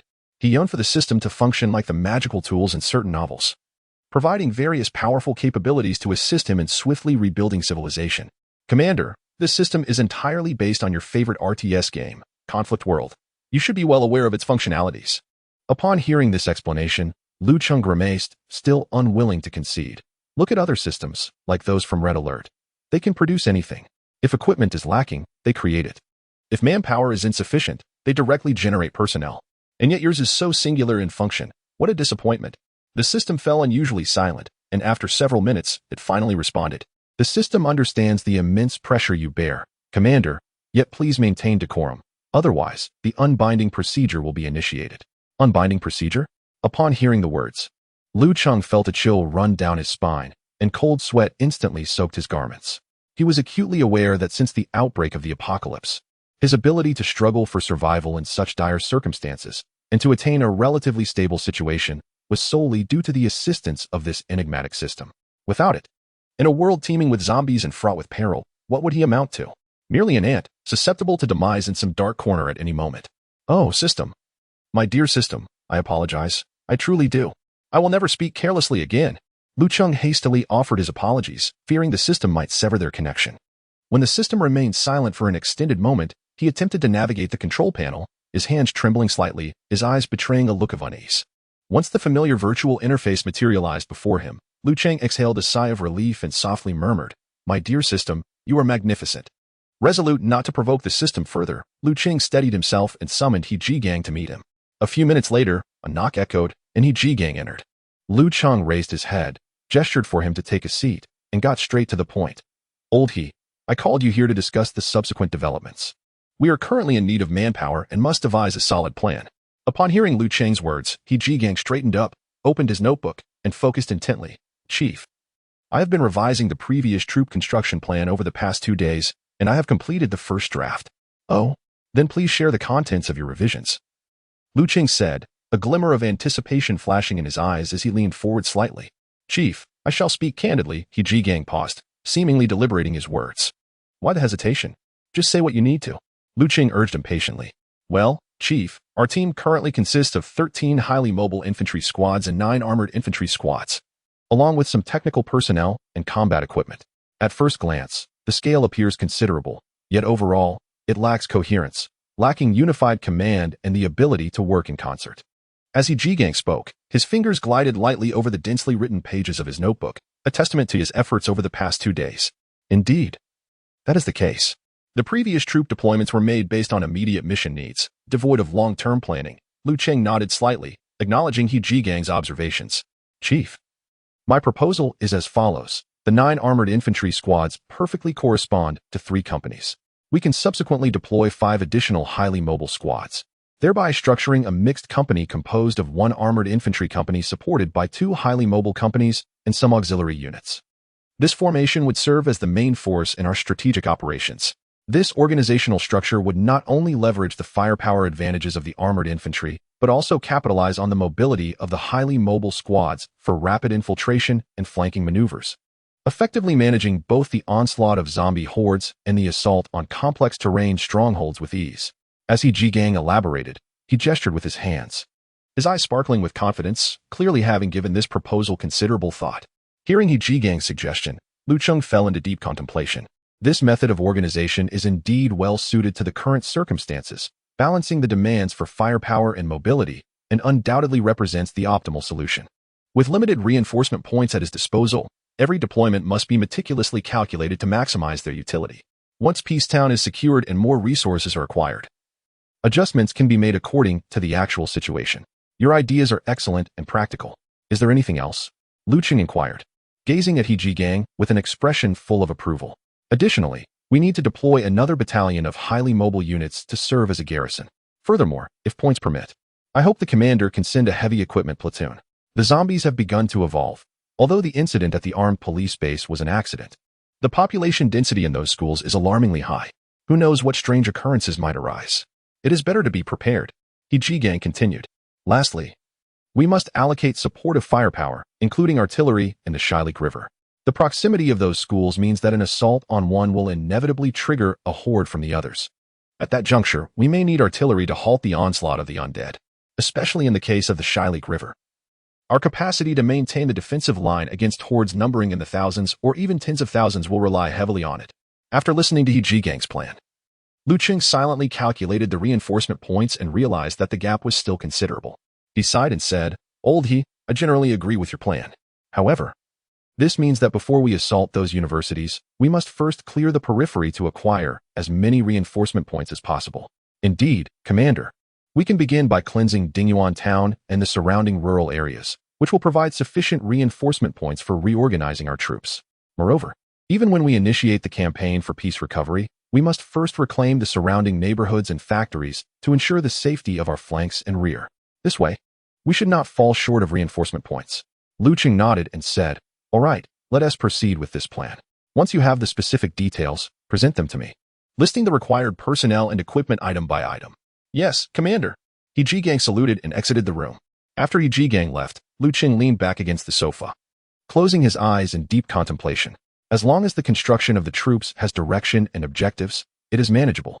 As long as we continue to eliminate zombies and acquire reinforcement points, our scale will inevitably expand, and our combat strength will gradually improve. However, the situation with other personnel is far more challenging. The infection rate of the virus is alarmingly high, and very few can survive, presenting an unsolvable conundrum that stifles his development. Alas, it is truly disheartening. Lu Cheng sighed deeply, his heart filled with helplessness and anxiety. Chapter 57. Who lacks selflessness at midday? The sun filtered through the heavy clouds, casting a warm glow upon the surroundings. Lu Cheng stood at the entrance, flanked by Gang and several other soldiers, all eyes fixed intently on the distant intersection. A recent report had indicated that Zhao Hongyang and the survivors were nearing their arrival. Soon enough, a deep and powerful rumble of vehicle engines shattered the silence before the gate. As the sound grew closer, an armored personnel carrier turned the corner, followed by 2 buses and a Humvee. The group quickly stepped aside to clear the path. Once the vehicles entered the courtyard and came to a halt, Zhao Hongyang was the first to leap from his vehicle, sprinting towards Lu Cheng. Standing at attention, he saluted and reported loudly, "Report, Chief. The second detachment has successfully completed the escort mission for the survivors. A total of 102 individuals have arrived safely. Please advise." Lu Cheng returned the salute, a smile of satisfaction illuminating his face. "Excellent work. Please arrange for everyone to rest and have a meal." "Yes, Chief," Zhao Hongyang responded, turning promptly back towards the convoy. Lu Cheng's gaze swept over the survivors disembarking from the vehicles. These individuals had endured tremendous upheaval, and what they needed most now was safety and warmth. Initially, 87 survivors were rescued in Yuzhong County. However, due to the emergence of troublemakers, 3 were shot on the spot, and 5 were expelled, leaving 79. Later, 32 more were saved in Nampo Bay Village in Wanjiazhuang, plus the first rescued individual, the noodle-rolling elder, bringing the total to 112. Of course, this count did not include Li Hailin, the police, or the armed police soldiers. After assigning 10 personnel to stay at the water plant, the final count was precisely 102. After Zhao Hongliang departed, Li Hailin hurried over once he had settled the survivors. His hair was somewhat disheveled, and his clothes were dust-laden. "Chief, I was just about to report on the situation at the water plant." Observing Li Hailin's fatigued countenance, Lu Cheng smiled and waved his hand dismissively. "No rush, no rush. Let us have a meal first, and we can discuss it afterward." Subsequently, Lu Cheng arranged for the newly arrived soldiers to have their meals. Once they were finished, there was still food to deliver to the Plateau Summer Vegetable Trading Center and the Armed Police Training Base. Yesterday, due to circumstances, the soldiers and survivors had only managed with individual rations. Now that conditions had improved, it was only right that everyone enjoyed a warm meal. After dining, Lu Cheng called for Li Hailin, and as they strolled through the small factory to aid digestion, they began to discuss matters. As they walked ahead, Wang Dong trailed behind, moving at a leisurely pace yet remaining vigilant, ever watchful of their surroundings. "Chief, I've made all the necessary arrangements at the water plant. Over the past couple of days, we collected a substantial amount of supplies from Nampo Bay Village in Wanjiazhuang. It will suffice for quite some time. Additionally, before leaving, as per your instructions, I left 10 individuals behind, and with old Lu there, everything should be manageable." Upon hearing Li Hailin's report, Lu Cheng nodded. Despite old Lu's somewhat sycophantic nature, he still possessed considerable capability. Moreover, he is the head of the water plant, so entrusting him with this responsibility is entirely justifiable. "How have the survivors been faring these past few days? Are they complying with management?" Lu Cheng paused, his gaze fixed intently on Li Hailin. This inquiry was of utmost importance. In the apocalyptic world, internal unity and stability are the very foundation for survival. "Rest assured, Chief, they are all quite obedient. Whether in this new world or during previous disciplinary measures, everyone has come to realize that the entire world has changed. Their mindset has adapted swiftly. Furthermore, our citizens have always been among the most resilient and compliant in the world. Although there are certainly a few bad apples, the majority remain steadfast. As long as they are obedient, we cannot afford any internal strife given the weight of our current tasks.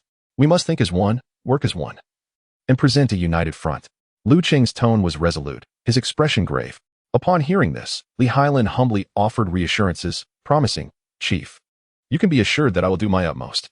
Having navigated the bureaucratic landscape for decades, he could discern whether a leader was merely making grand promises or genuinely valued and trusted him.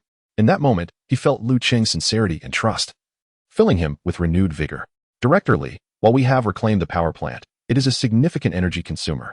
Engineer Liao previously informed me that the coal reserves at the plant, by former standards, would last at most 20 days. This figure comes after the National Development and Reform Commission raised the coal reserve ceiling." Lu Cheng's brow furrowed deeply, concern etched in his eyes. Even with the factory currently idle and devoid of large-scale industrial electricity usage, these coal reserves would eventually be depleted. Previously, coal had been transported from outside the province by rail, but that was no longer feasible. Upon hearing Lu Cheng's words, a flicker of delight crossed Li Hailin's face, for he indeed had an answer to this issue. After a moment of contemplation to organize his thoughts, he spoke. "Chief, I have a rather preliminary idea. Perhaps you might consider it?" "Oh, that is just splendid. Please, share your thoughts," directly, Lu Cheng replied, his face alight with anticipation. "Are you aware of the Yaogai Coal and Electricity Group?" "The Yaogai Coal and Electricity Group?"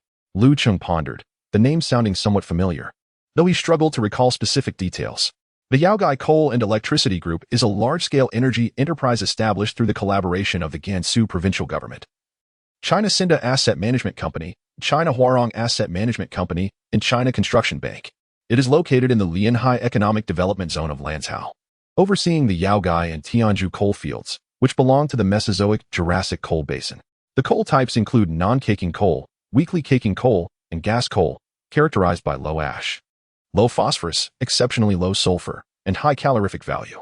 The geological reserves exceed 500 million tons, with industrial reserves over 300 million tons and extractable reserves exceeding 200 million tons, boasting an annual production capacity of 6 million tons.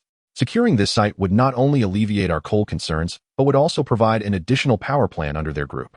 Li Hailin recounted with enthusiasm. "Li, how is it that you possess such profound knowledge about this group?" Upon hearing Li Hailin's response, Lu Cheng was filled with excitement. It was indeed a serendipitous encounter. Simultaneously, he felt a tinge of confusion regarding Li Hailin's extensive understanding. To be candid, Chief, Li Hailin slightly lowered his head, a flicker of melancholy passing through his eyes. My son is employed at the Yaojia Coal and Electricity Group. Before he commenced his work, I made it a point to thoroughly familiarize myself with the circumstances of this group. He paused, his voice growing somber. Of course, I harbor a personal interest in this matter. I hope that when the troops reclaim the mines and power plants under the Yaojia Coal and Electricity Group, they might also assist in locating him to ascertain whether he is still alive. As Li Hailin spoke, a sense of embarrassment washed over him, and his demeanor clearly reflected his concern. Lu Cheng, upon hearing this, halted his steps, his expression deeply moved. He gently placed a hand on Li Hailin's shoulder. Li, rest assured, once the troops are deployed, I will ensure they search for him. Have faith. The virtuous are favored by fate. Each year, the cadre must report personal matters to the organization, and Lu Cheng had seen the forms filled out by Li Hailin. Having lost his spouse early on, Li Hailin had only this one son with whom he had shared many years of companionship. Now, with his fate uncertain, how could he not be consumed by worry? While comforting Li Hailin, Lu Cheng was also reminded of his own parents, trapped in their hometown. Since communication had ceased, he had lost contact and was left wondering about their well-being. Thus, he felt compelled to hasten his pace. Once he advanced and unlocked the helicopter options, he could dispatch help to rescue his parents. The two continued their stroll through the small factory, yet Lu Cheng's thoughts had already soared to distant realms.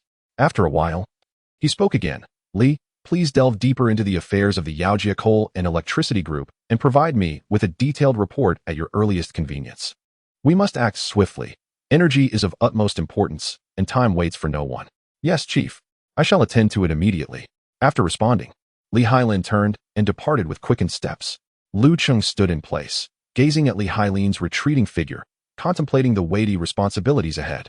Yet, retreat was not an option. Behind him lay countless hopeful eyes, and beside him stood comrades in arms. He could only forge ahead with unwavering resolve. Chapter 58, Post-War Review. On the 7th day after the apocalypse, April 19th, Saturday, fine strands of rain slanted across the walls of the armed police training base, leaving dark streaks on the mottled concrete.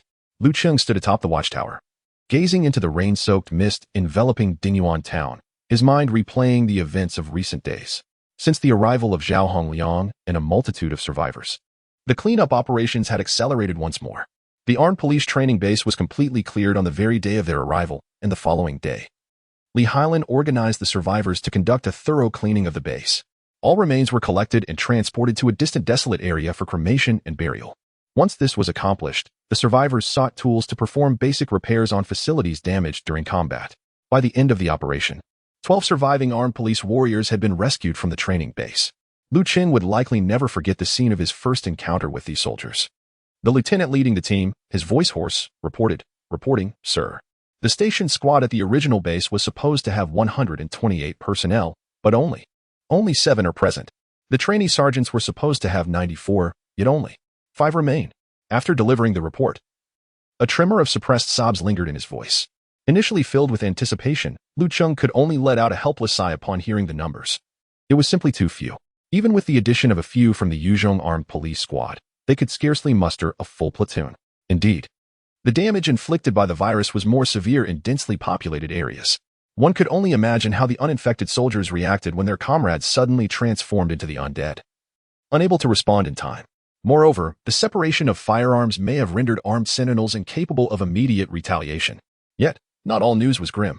Following the cleanup, a substantial cache of weaponry was discovered within the base's storage facilities.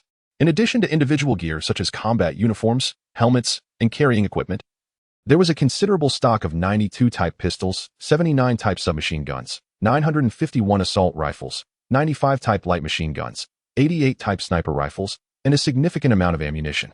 With these armaments, Lu Cheng could swiftly assemble an armed police internal security force to safeguard vital installations, while simultaneously enhancing the equipment of officers like Wang Tao. As the era of peace was long gone, and a mere sidearm would falter against the undead. Before reclaiming peace, this base would serve as a stronghold, remaining crucial even after capturing the entire peace town. Aside from being utilized for new recruit training, a contingent would be stationed here to protect the Highland Summer Vegetable Trading Center. During this time, Lu Cheng also dispatched individuals to bring the 3rd squad and remaining survivors from the town government. The proximity of the town government to Bowen Academy posed a significant risk, as the nearby universities had become veritable nests for the undead, once a horde surged, that area would be among the first to fall into peril. As for the Highland Summer Vegetable Trading Center, progress was significantly accelerated after the involvement of the 2nd Detachment, Armed Police Base Assault Units, and the 3rd Squad. By noon on the 19th, the cleanup operation was completed. In addition to the initial 43 survivors, another 82 individuals were rescued. Among them, some were employees of the trading center, while the rest were vendors and laborers. The greatest fortune lay in the preservation of various facilities and equipment in the cold storage. Preliminary inspections indicated that the completeness rate of the various stored goods was essentially above 97%. The primary wastage stemmed from the trading area, where items that had not been transported or stored in time had largely succumbed to varying degrees of decay. Altogether, this amounted to nearly 1,000 tons, most of which had to be abandoned, causing Lu Cheng great distress. During the inspection, it was discovered that the tragedy of Warehouse Number 2 was not isolated. Many individuals had perished from exposure after mistakenly seeking refuge inside the cold storage, although a comprehensive inventory had yet to be conducted. The latest stock registration indicated that the reserves of various supplies exceeded 130,000 tons, and when combined with the vegetable preservation cold storage in Lindhai Town, the total surpassed 150,000 tons. Given their current numbers, even with the addition of survivors from the recovery of Peace Town, there would be enough provisions to last for several years. Furthermore, Yuzhong County, as a key development area for plateau summer vegetables, boasted dozens of cold storage facilities of various sizes. Coupled with the grain storage facilities of China National Grain Reserves and the Local Development and Reform Bureau and Civil Affairs Bureau, there was no need to worry about food supplies. With the concern for basic necessities alleviated, Lu Cheng shifted his focus to securing reinforcements. The soldiers had been engaged in continuous combat and were fatigued, so after completing the cleanup of the Plateau Summer Vegetable Trading Center, Lu Cheng granted a half-day leave to allow everyone to rest and recuperate, while he wished for the soldiers to have more time to rest. The reality of the apocalypse dictated that time equated to life. Every moment could determine the fate of humanity. Until they secured Peace Town and established a solid safe zone, they could not afford to speak of respite.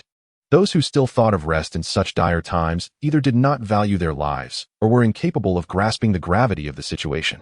While the soldiers could take a breather, the officers could not. With their positions came corresponding responsibilities. Li Hailin was busy accommodating the shaken survivors, tirelessly arranging their lodging, distributing food, and providing comfort. Ma Jun and his team were also occupied, forging connections with the surviving armed police soldiers at the base, understanding their needs, and hoping to consolidate this surviving force once more. Lu Cheng and He Jigang convened a meeting with class and squad leaders to outline the next steps for the eradication mission. According to He Jigang's plan, class leader Li Shiji was promoted to second lieutenant, tasked with the defense of critical points.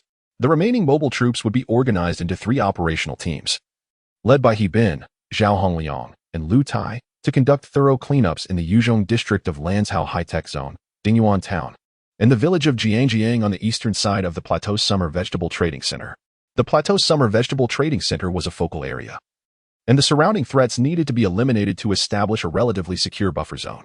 Moreover, the meticulous cleansing of these locations yields a substantial accumulation of reinforcement points, which will be instrumental in executing the troop reorganization plan proposed by He Jigang, thus facilitating the final preparations for the strategic conquest of Pingyi Town. During the fleeting hours of the afternoon, the base remained a bustling hive of activity.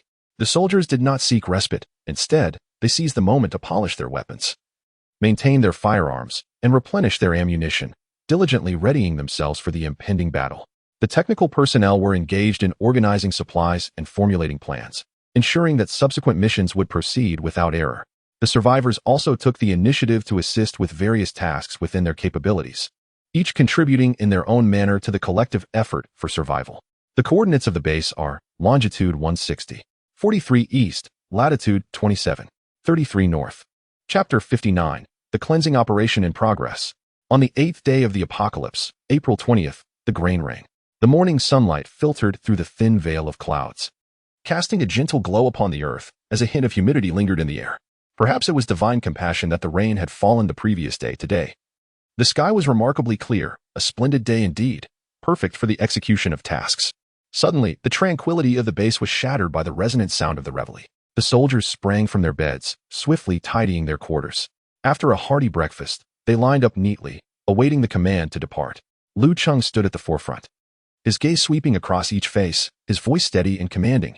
"Comrades, today we shall continue to purge the surrounding area of zombies and ensure the safety of our base. At the same time, we must strive to rescue as many survivors as possible. Remember, you are the bravest of warriors. With our concerted efforts, we shall surely crush all malevolent forces. Do we have confidence? Yes. The soldiers replied in unison, their voices resounding with conviction. Lu Cheng nodded, gesturing with his hand. Let us depart. At his command, 3 combat teams boarded their respective vehicles, the engines roaring to life as the convoy slowly exited the base, heading towards their designated objectives. In the dormitory of the camp, within a third-floor room, Ping Ge and the tall survivor rescued from Yuzhong County were perched at the window, resembling 2 curious sparrows peering down below. During the allocation of dormitories, Li Hailin had put considerable thought into rearranging the survivors, aiming to prevent any groups from forming that might breed trouble or bully the weaker individuals. The tall survivor, named Zhang Chong, stood out with his towering stature, dark skin, and a perpetual air of indifference about him. The troops have set out again. I wonder where they are headed this time? Zhang Cheng murmured, a note of curiosity in his tone. Leaning against the window frame, Ping Ge, a cigarette dangling from his lips acquired from an unknown source, nonchalantly replied, who knows? It's just another mission to combat zombies and save lives. Now that we've taken control of the Plateau Summer Vegetable Trading Center, we need more people to ensure our supplies. Just look at the current situation. We are severely understaffed, making every task exceedingly laborious. I mean, yesterday I was hauling supplies until my back nearly gave out.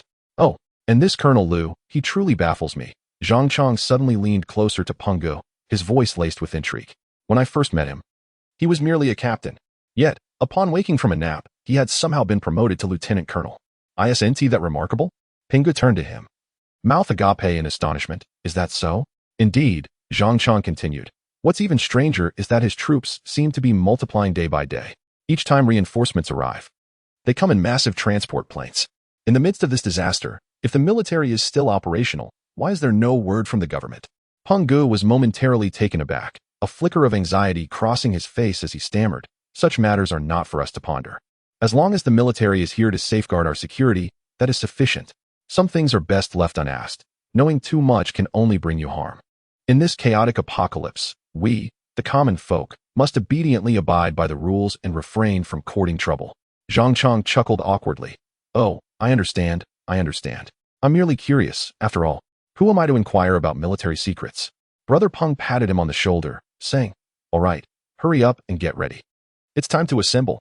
I hear we're heading to the Plateau Summer Vegetable Trading Center for some cleanup today. Sighing, he added, day in and day out. Dealing with corpses, I constantly feel as if I carry a lingering stench of death. Brother Ping glanced back at him and chuckled. You're not in such a bad position. At least you're still alive. Who could have imagined we would lead such a life before the apocalypse?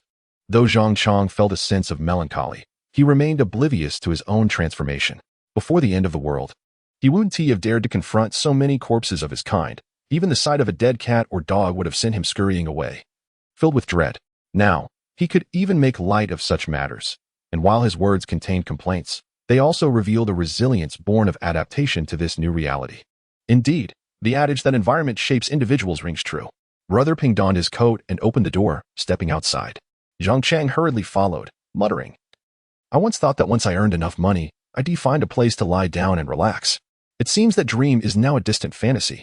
The two descended the stairs side by side, ready to embark on a new day's work. Meanwhile, among the departing troops, He Bin's unit sped through Dingyuan town towards the Yuzhong district in the high-tech zone.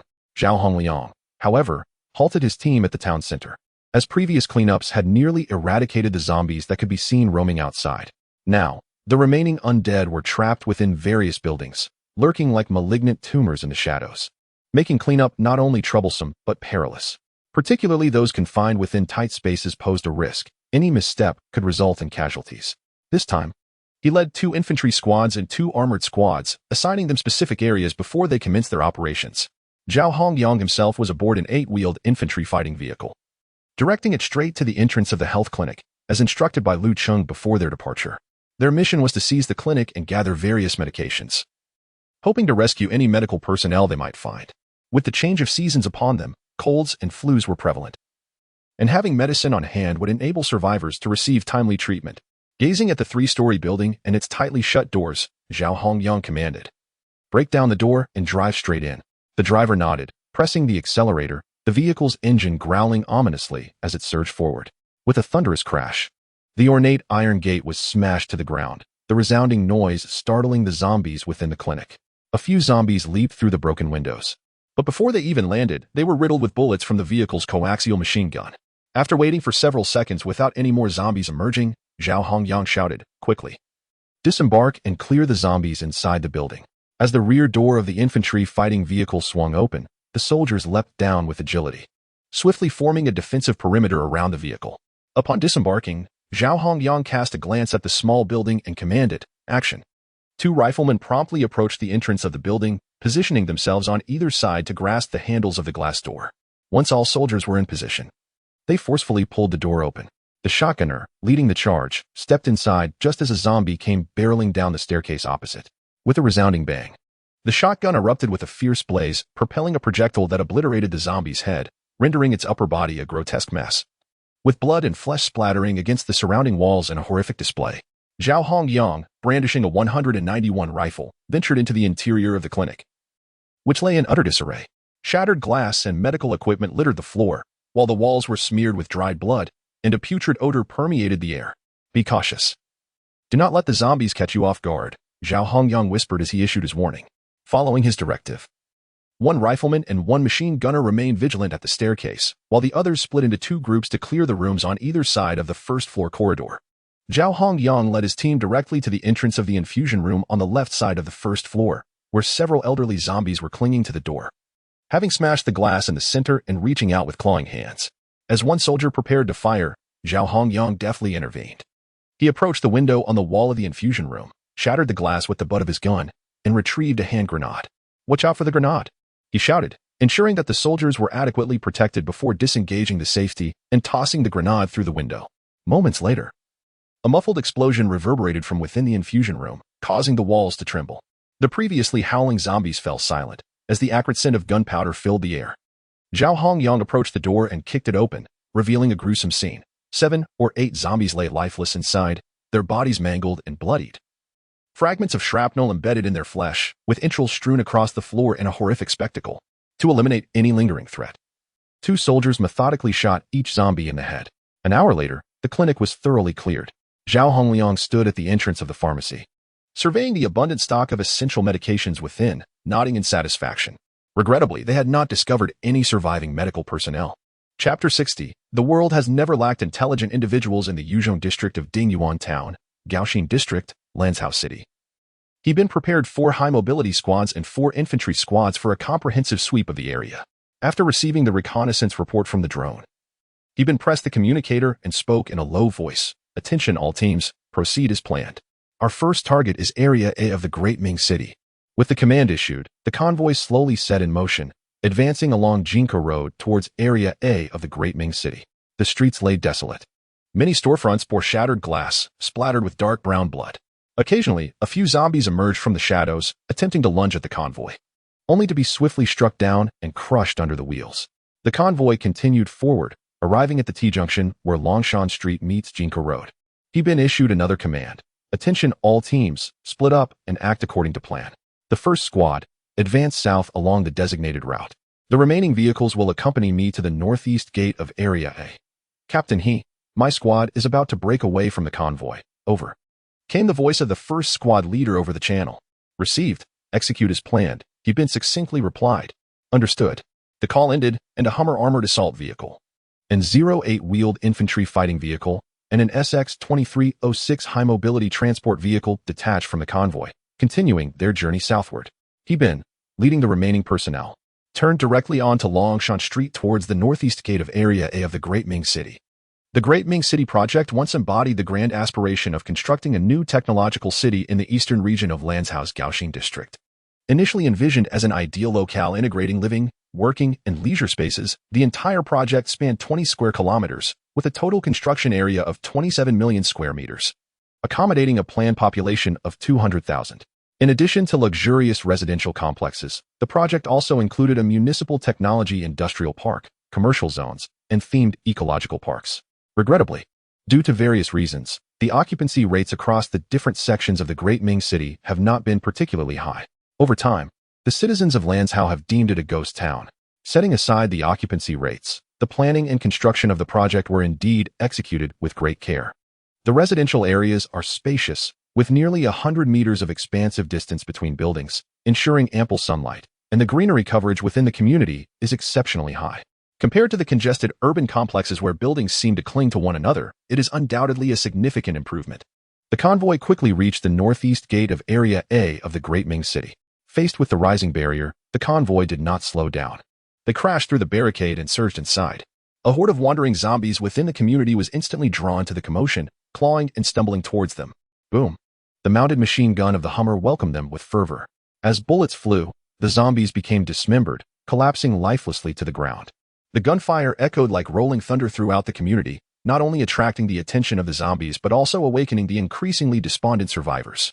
On the 9th floor of Building 1, the closest to the northeast gate, a middle-aged woman with a haggard face leaned against the window, her vacant gaze directed downward.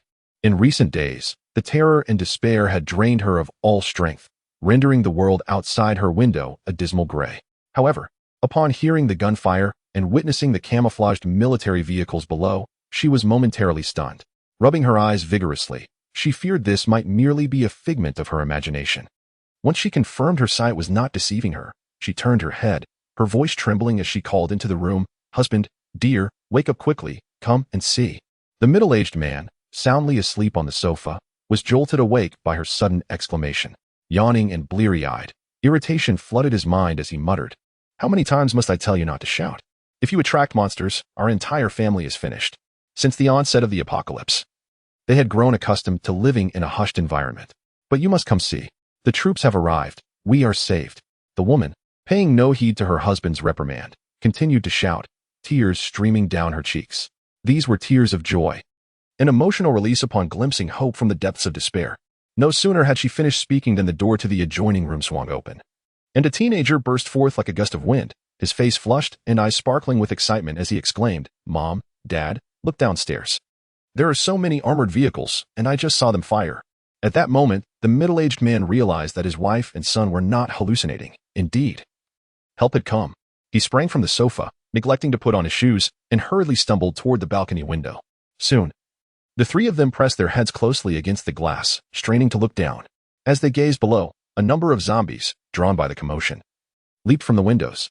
The armored assault vehicles and wheeled infantry fighting vehicles that had entered the community began to open fire. The thunderous sounds of gunfire reverberated through the air, causing the windows to vibrate. The three of them trembled in fear, their faces ashen. When they witnessed the gruesome sight of zombies being blown apart, limbs flying through the air, and even exploding into gory mist, the woman gasped in horror, quickly turning away, unable to bear the bloody scene that exceeded her limits of endurance. Instinctively driven by maternal love, she swiftly covered her son's eyes, saying, "Do not look, my son." Yet, the teenager struggled against her grasp, curiosity igniting within him. Though fear coursed through him, he could not suppress his desire to see. He wriggled in an attempt to escape his mother's embrace. Meanwhile, the middle-aged man, transfixed by the scene below, felt his lips tremble and tears glimmer in his eyes as he muttered, "We are saved. We are saved." After a few moments, he turned to his wife and urged, "Quickly, retrieve the large red sheet we used on our wedding night from the cupboard." The woman, momentarily perplexed by her husband's request, asked, "What do you need that for? Go if you must. There is no need for such trivial discourse." The man at that moment appeared exceedingly impatient, his agitation palpable. Observing her husband's fury, the woman dared not inquire further and swiftly released her son, hastening to the master bedroom in search of items. Freed from restraint, the boy dashed to the window, leaning eagerly to gaze downward. His eyes sparkled with awe and longing as he beheld the monstrous steel beast belching fire below. Moments later, the woman emerged from the balcony, cradling neatly folded red bed sheets. The man seized the sheets with fervor, shaking them out vigorously before opening the window and leaning out, fervently waving the fabric with his right hand. By this time, the vehicles had vanquished the zombies that had breached the broken windows, and the soldiers began to disembark, preparing to penetrate the building for a thorough sweep. "Squad leader, look at the 9th floor," Wudishing called out. He pointed to a man at a window on the 9th floor, desperately waving the red sheets. That vivid splash of red stood out starkly amid the buildings, embodying the family's yearning for survival. Consequently, Heben gestured a sign of acknowledgement. The man on the 9th floor, upon realizing that the soldiers had spotted him, felt tears of excitement welling in his eyes as he continued to fervently wave the sheets, fearing that a moment's pause might cause him to be unseen. As he waved the sheets, others from several nearby buildings emulated his actions, brandishing various items in hopes of attracting the troops' attention. All units commenced the cleaning operation as per the predetermined plan. Vehicles heightened vigilance against any zombies attempting to breach the perimeter he'd been commanded through the communicator. Understood, the soldiers chorused. Springing into action, Wu Dushing led his squad towards the entrance of Building 1. The man on the 9th floor, witnessing the soldiers preparing to enter the building, quickly withdrew from the window, discarding the red sheets and darting towards the entrance. The woman, noticing her husband's peculiar behavior, inquired urgently, "Where are you going?" "To open the door for them," he replied, rushing to the entrance and pressing the button on the access control panel. At that moment, Wu Dishing and CF Yuming arrived at the unit door, poised to breach it when they heard the access control beep, and the door swung open slightly. Wu Dishing glanced towards the 9th floor, a smile breaking through the mask he wore as he softly murmured, "Clever." He felt a deep admiration for the resourceful survivor, a stark contrast to the individual from Unit 702. Beside him, CF Yuming, unable to catch his words, inquired, "Squad leader, what did you say?" "Nothing of consequence." "Alternate covering fire. Prepare to enter," he instructed, pulling open the unit door and stepping in with his weapon drawn. Meanwhile, the man on the 9th floor called to his wife and child, "Quickly, find our son's backpack and gather any unused items. Each of us should have one. Pack essential medicines, bread, and other quick snacks, and include a few sets of change of clothes." "Dear, is that all we are taking? Shouldn't we use a suitcase to carry more?" The woman hesitated, uncertain of what lay ahead. She felt compelled to gather more belongings. "What are you thinking? If you take so much, do you still want to leave? Hurry and find your backpack." The man, consumed by urgency, urged her loudly. At this critical moment, when rescue was imminent, the priorities shifted to lightness and portability. The family of 3 hurriedly packed their essentials, anxiously awaiting the arrival of the rescue team. As he searched for items, the man silently offered gratitude to the heavens. Remarkably, amidst this calamity, they had not succumbed to the infection and were fortunate enough to await the rescue. Downstairs, soldiers navigated the corridors, the sporadic sounds of gunfire echoing as they forged a path to salvation for the survivors. For the survivors of Area A in the renowned city, the arrival of the troops dispelled the shadows of the apocalypse, allowing the dawn's light to pierce through the darkness and once again grace the earth. Chapter 61. Has the Eagle Sauce arrived? The battle within the building raged on, with gunfire and explosions echoing throughout. Led by Wu Dishing, the squad was well-versed in clearing the floors, advancing in pairs up the stairs. After securing the 2nd floor, they pressed onward. Wu Dishing lowered his voice. Upon reaching the 3rd floor, they were met with an unexpectedly high number of zombies in one apartment. After Xia Fuming broke the door lock, Gao Quan forcefully yanked open the security door. Wu Dishing, gun in hand, swiftly stepped in front of the door, and the scene inside left him utterly astounded. "Damn," was all he could manage to exclaim before he squeezed the trigger, unleashing a torrent of bullets from his 191 rifle within mere seconds. The bullet storm erupted in the confined space, the 5.8mm steel core rounds obliterating the zombies within. As the sound of an empty chamber echoed, Wu Dishing immediately darted to the side with precision. Observing their leader's relentless fire, CF Yuming and Gao Quan exchanged anxious glances, fully aware that the situation had turned dire. As soon as Wu Dishing stepped aside, CF Yuming unhesitatingly moved to the door, not even glancing inside before pulling the trigger. Bang, bang, bang. The shotgun's powerful blasts reverberated through the corridor, dispatching all the zombies within the room. After a tense silence of several seconds, the interior fell eerily quiet, prompting the trio to cautiously step inside. What greeted their eyes was a gruesome sight. The dismembered bodies strewn across the floor indicated that a group of young people had been gathered here, perhaps celebrating. Streamers adorned the room, while drinks and snacks lay scattered across the floor, remnants of overturned tables. Adjacent to the television cabinet stood 2 sizable speakers, and the lifeless bodies of men and women in nightclub attire lay sprawled on the ground. The outbreak had transformed their revelry into a macabre end, with music and laughter replaced by death. Wu Dishing's rifle still radiated warmth, and the pungent odor of decaying flesh mingled with gunpowder hung in the air. Wiping the sweat from his brow, he commanded, "Continue advancing. Do not let your guard down." The previous encounter had been perilously close.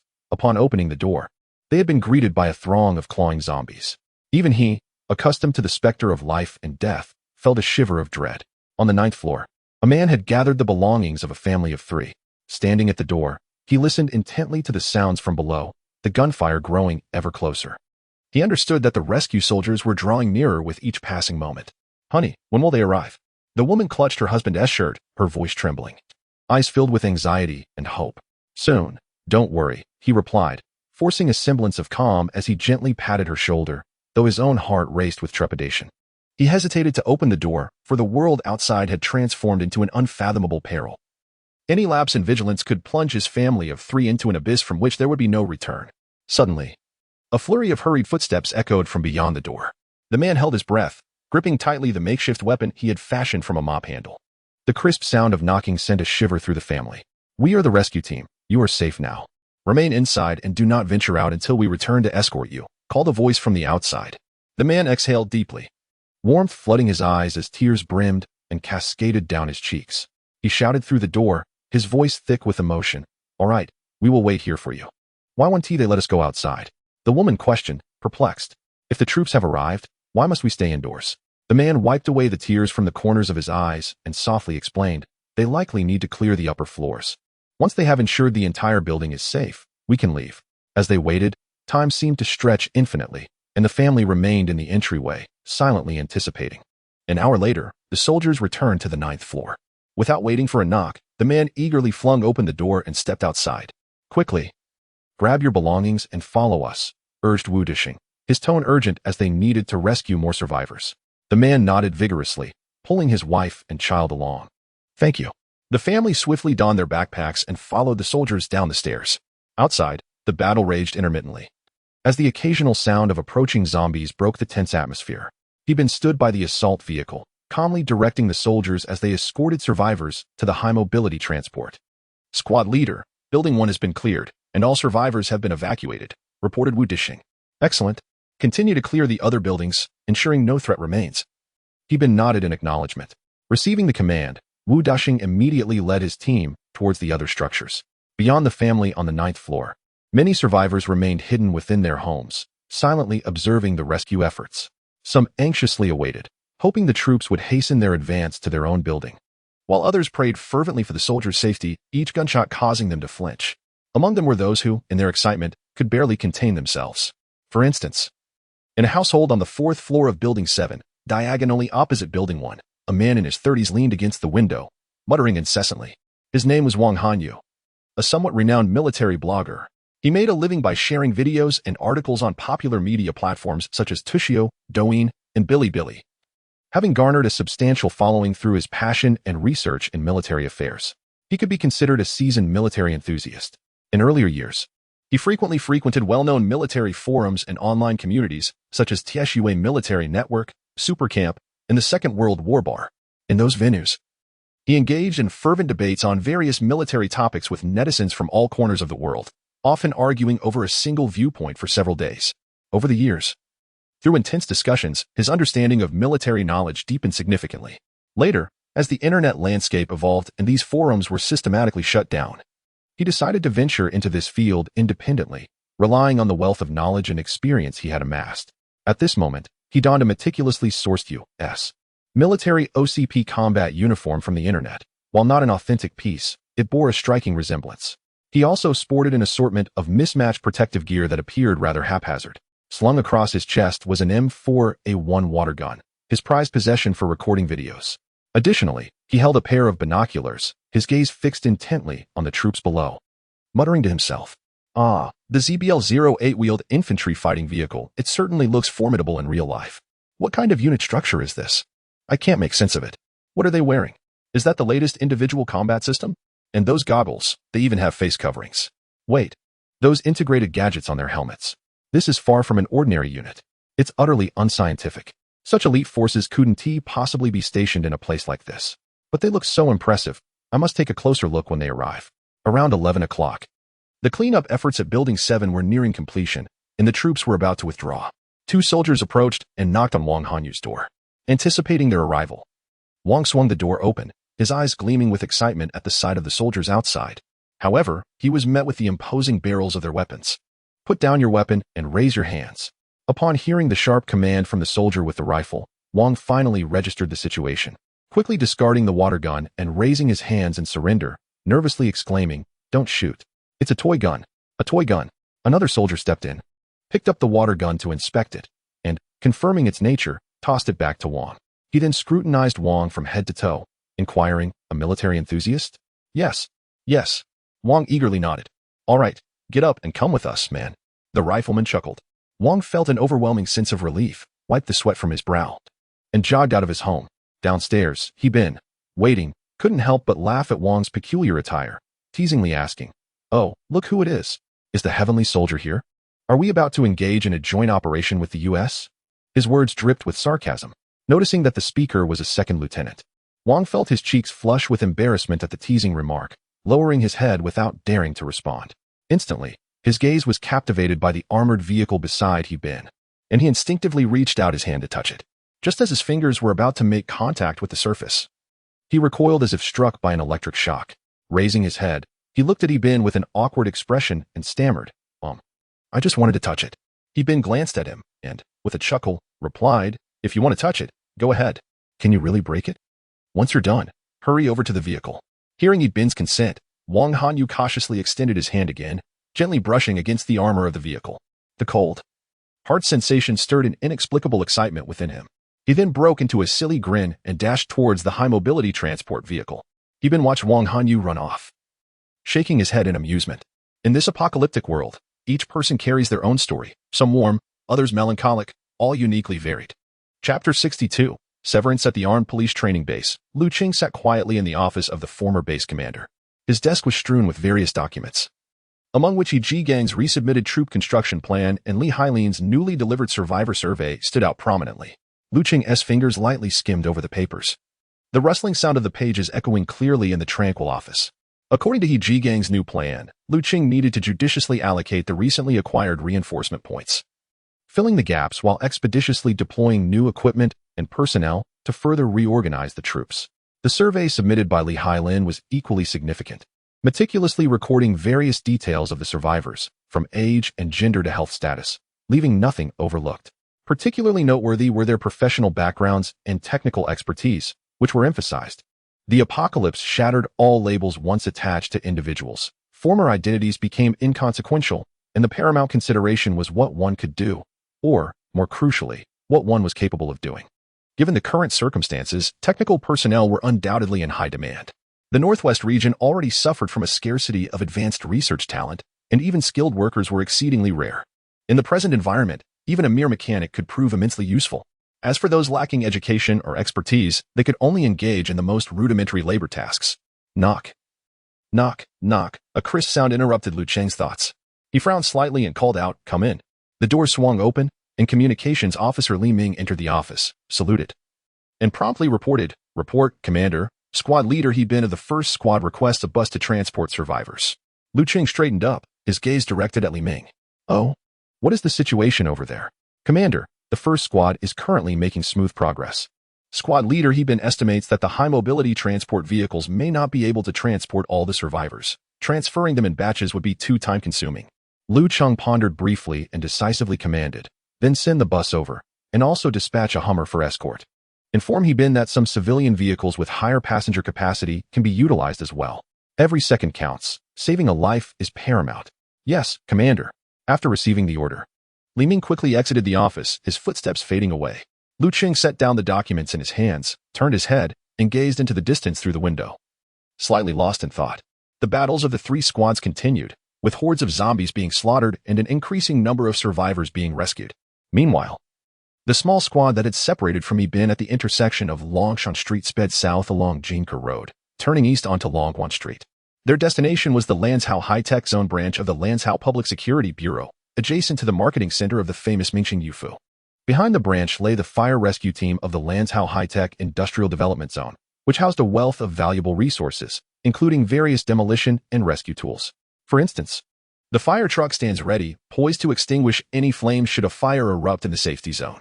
Advancing further to the next intersection, one encounters the traffic police station of the high-tech zone.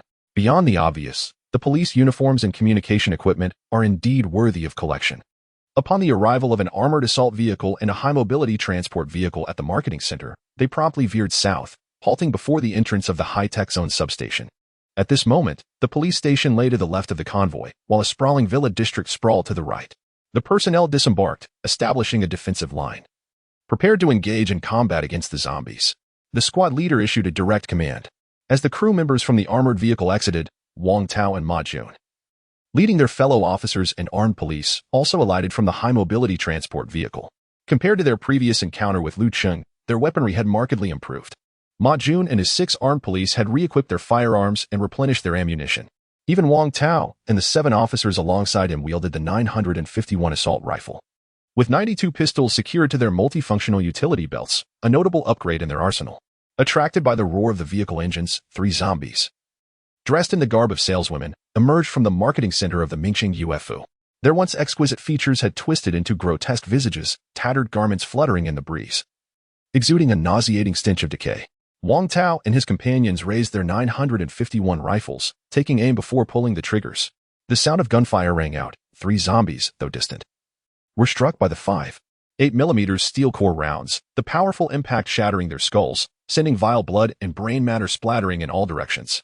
Witnessing the demise of the zombies, Wang Tao hefted his assault rifle, exclaiming, "What a fine weapon, far superior to the 79 series." Having dispatched numerous zombies at the police checkpoint previously, he felt little apprehension. However, for Li Guozhong, it was his first experience of taking a life. Although he understood that these staggering, mindless creatures were no longer human, his finger trembled involuntarily as he squeezed the trigger. The gunfire drew the attention of nearby zombies, prompting many to crash through windows from both the police station and the villa district. Just as Wang Tao was about to fire again, he noticed the squad leader beckoning him, compelling him to rush over. "Old Wang, this is your former unit. You're familiar with the situation inside. Please assist the soldiers in the internal sweep." "Yes, I shall ensure the mission is accomplished." In the interim, the sporadic zombies that had charged forward were swiftly neutralized by the soldiers. Puddles of foul blood and carcasses littered the ground, the air thick with a repugnant odor. While the police and armed forces maintained vigilance outside, others commenced the clearance operation within the substation. The squad leader issued another command. Wang Tao, rifle in hand, followed the soldiers toward the main entrance of the substation. After a few steps, his gaze was drawn to a zombie clad in police uniform lying on the ground. From the familiar physique and the disfigured visage, it was discerned that the individual was Old Li from the National Security Unit. Wang Tao's steps abruptly halted, a flicker of indescribable anguish crossing his gaze. "What is the matter, Old Wang?" the team leader called out, noticing his unusual demeanor.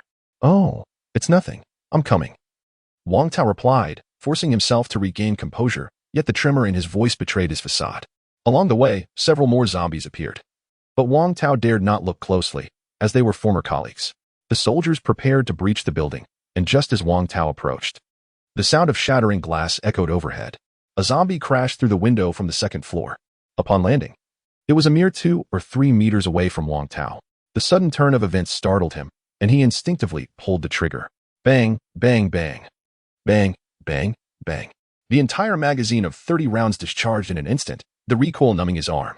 Amidst the flashes of gunfire, the approaching zombie was transformed into a grotesque mass of flesh, riddled with bullets, before collapsing backward under the force of the onslaught. The team leader fired another shot into the zombie's head. Seeing the creature fall, Wang Tao exhaled a sigh of relief, but then he became frozen in place.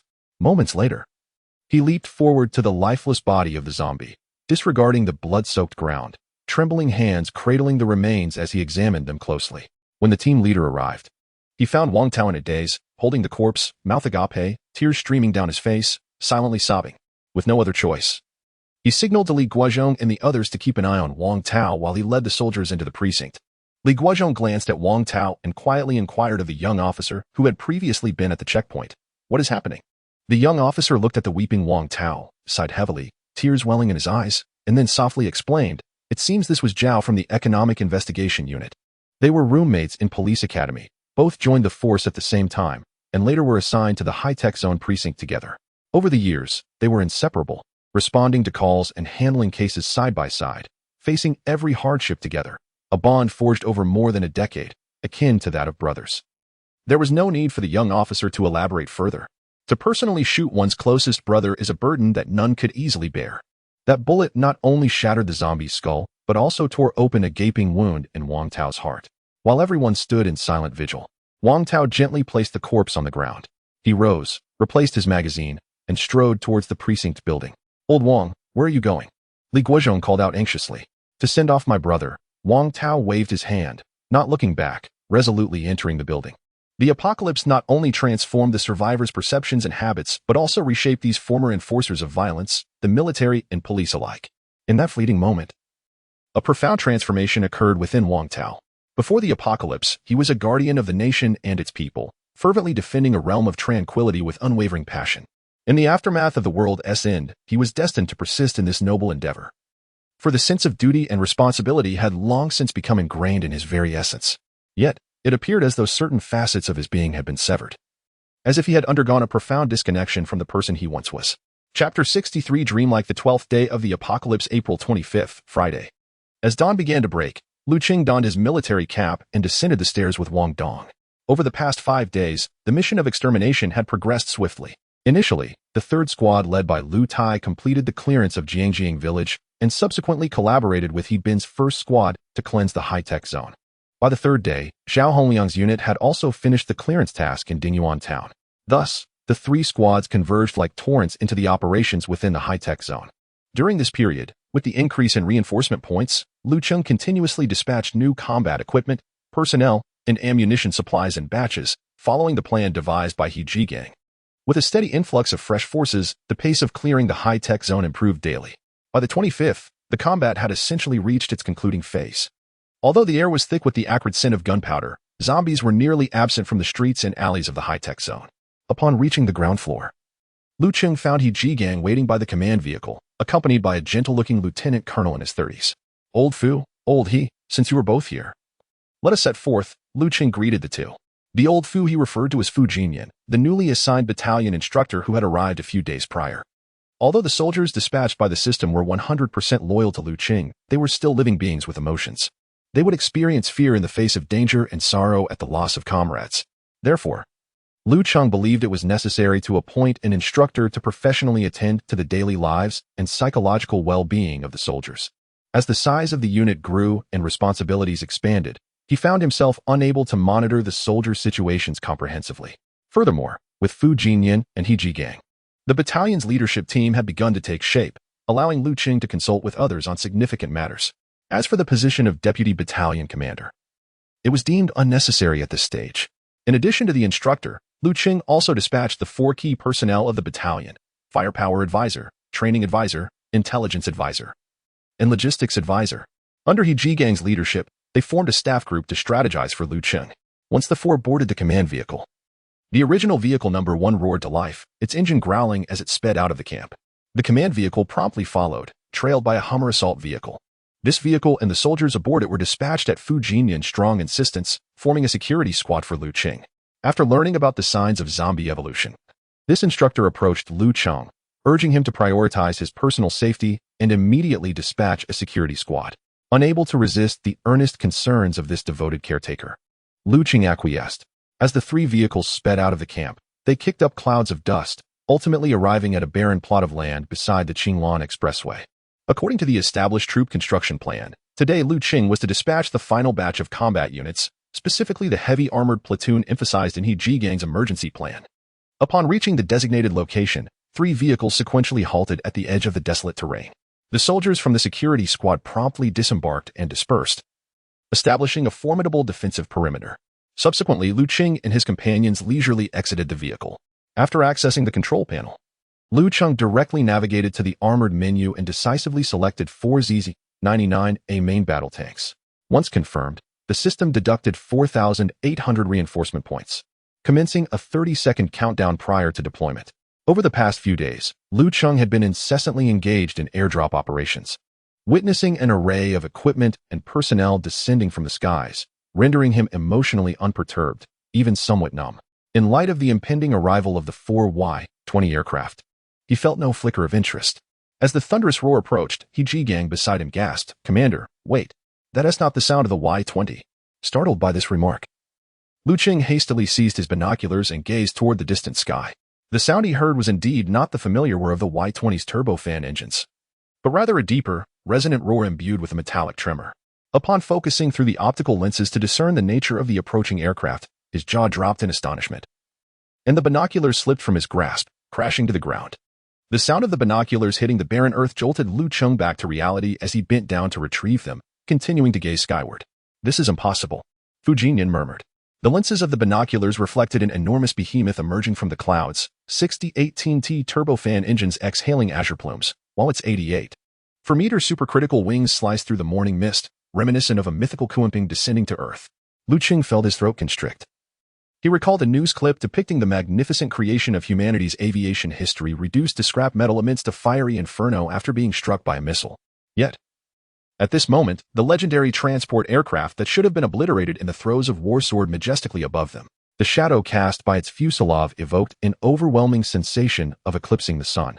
It was none other than the Antonov An-225, also known as Maria, the largest military transport aircraft in human history. As it approached the drop zone, onlookers below were astounded by its sheer magnitude.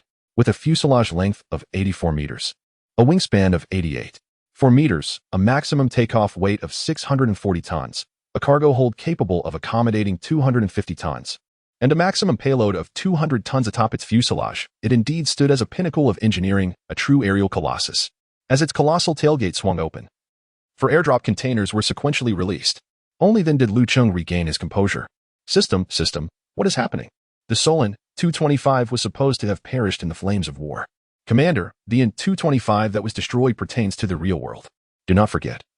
This system is based on a game where the Soviet faction exists. Thus, this system possesses the An-225. Is that so surprising? Taken aback by the system's explanation, Lu Cheng found himself momentarily at a loss for words, his mouth opening and closing as he struggled to articulate a response. After a few seconds, he pressed on. Why not continue utilizing the Y-20? How am I to explain this unexpected turn of events to others? The news of the An-225's destruction garnered significant attention at the time. Commander, this system is indeed adept at frugality. Why undertake 4 flights when one could suffice? As for the explanation, you who wield the system need not justify yourself to anyone. The notion of frugality left Lu Cheng somewhat taken aback. However, it was the latter statement that illuminated his mind.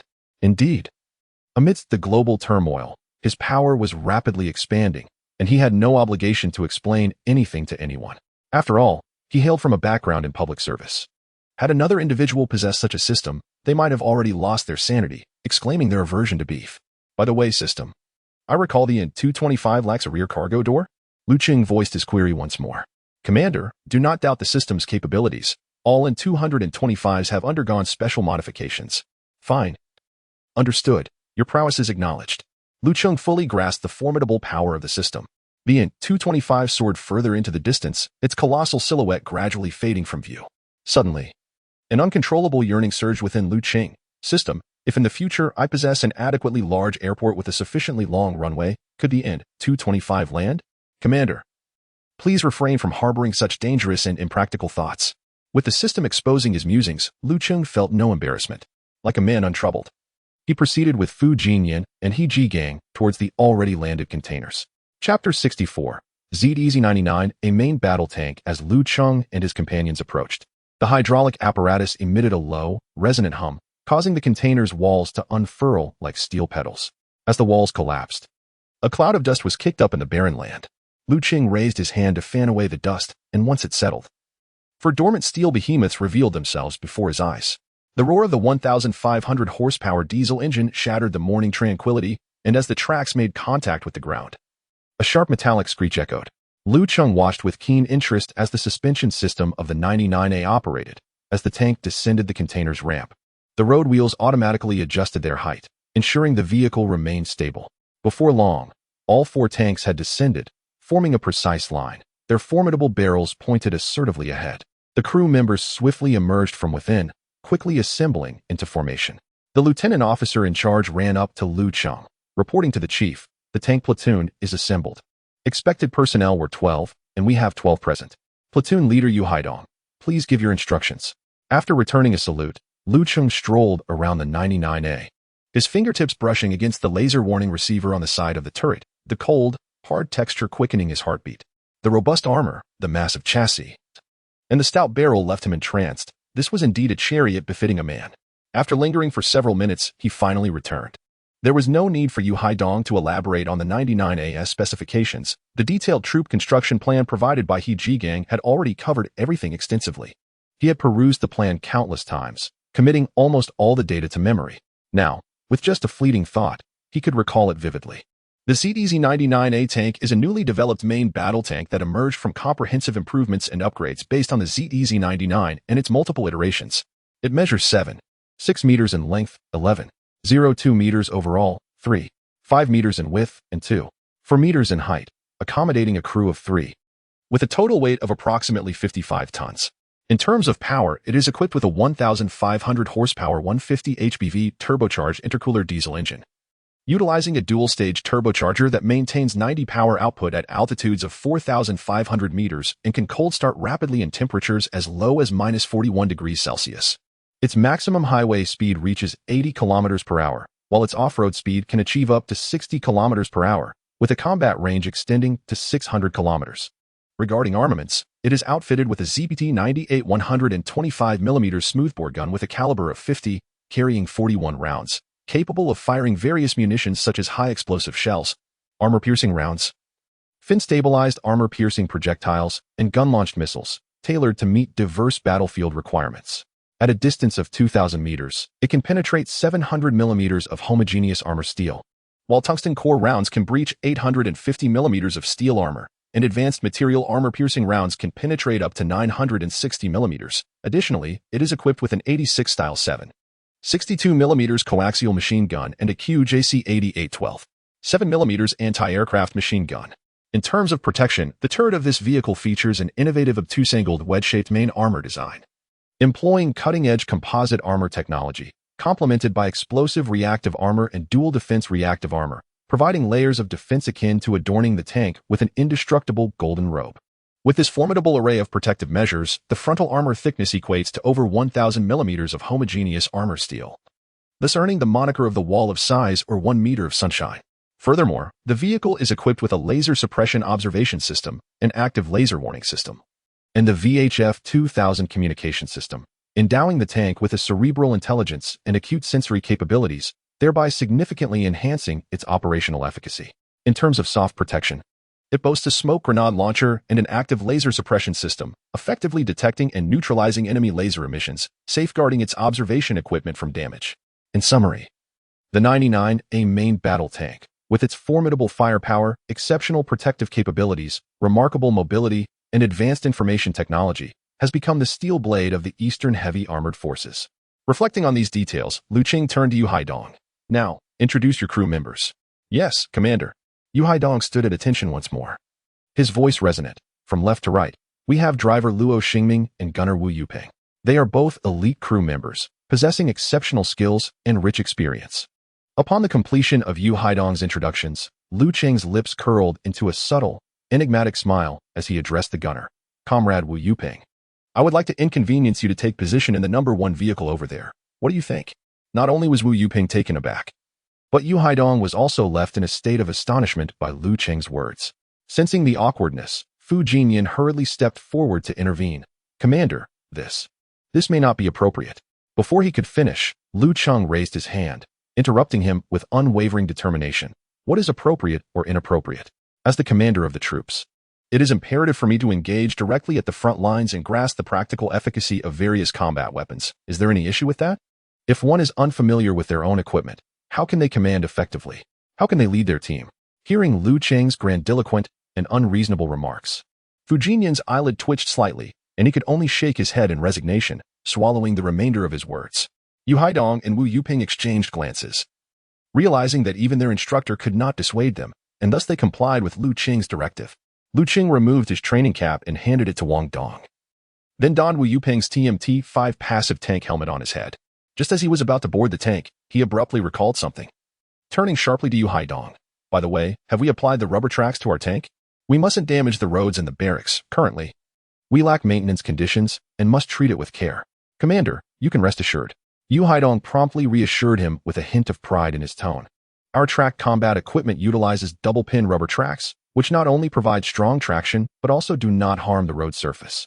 That's good to hear. That's good to hear. Lu Cheng nodded slightly and, with the assistance of Yu Haidong, cautiously entered the tank. Mere seconds after he had settled inside, he poked his head out once more. Calling to Fu Jinyan and He Ji Gang. Old Fu, old He, I'll be taking the number 1 tank back first. You all take your time with the team. And please be careful. Fu Jinyan and He Ji Gang exchanged a glance, their eyes filled with resignation, and could only nod in agreement. Fortunately, Lu Cheng was to be seated in the 99A main battle tank, alleviating any concerns regarding safety, Otherwise, they would never have acquiesced to his departure. Chapter 65. A romance exclusively for men inside the tank. The air was thick with the faint scent of diesel exhaust. Lu Cheng instinctively rubbed his nose before issuing a direct command. All right, let us depart and return to the camp. The driver, upon receiving the order, promptly started the vehicle. And the powerful engine roared to life, releasing a wisp of black smoke from the rear of the tank. Subsequently, the heavy treads began to turn slowly forward, leaving deep imprints on the barren ground. Lu Cheng, initially brimming with excitement to experience the thrill of speed, suddenly realized that the tank's pace was exceedingly sluggish, verging on tortoise-like. Frowning with irritation, he exclaimed, "Luo Xingming, what on earth are you doing? Do you think this is a Hongqi sedan? Have you ever watched videos of the old Soviet tanks in action? They move like the wind. It's exhilarating. I command you to accelerate immediately." Upon hearing Lu Cheng's reprimand, Luo Xingming's expression fell, filled with a sense of injustice. His intention had been to drive cautiously, fearing that going too fast might jolt the commander. He never anticipated such a rebuke.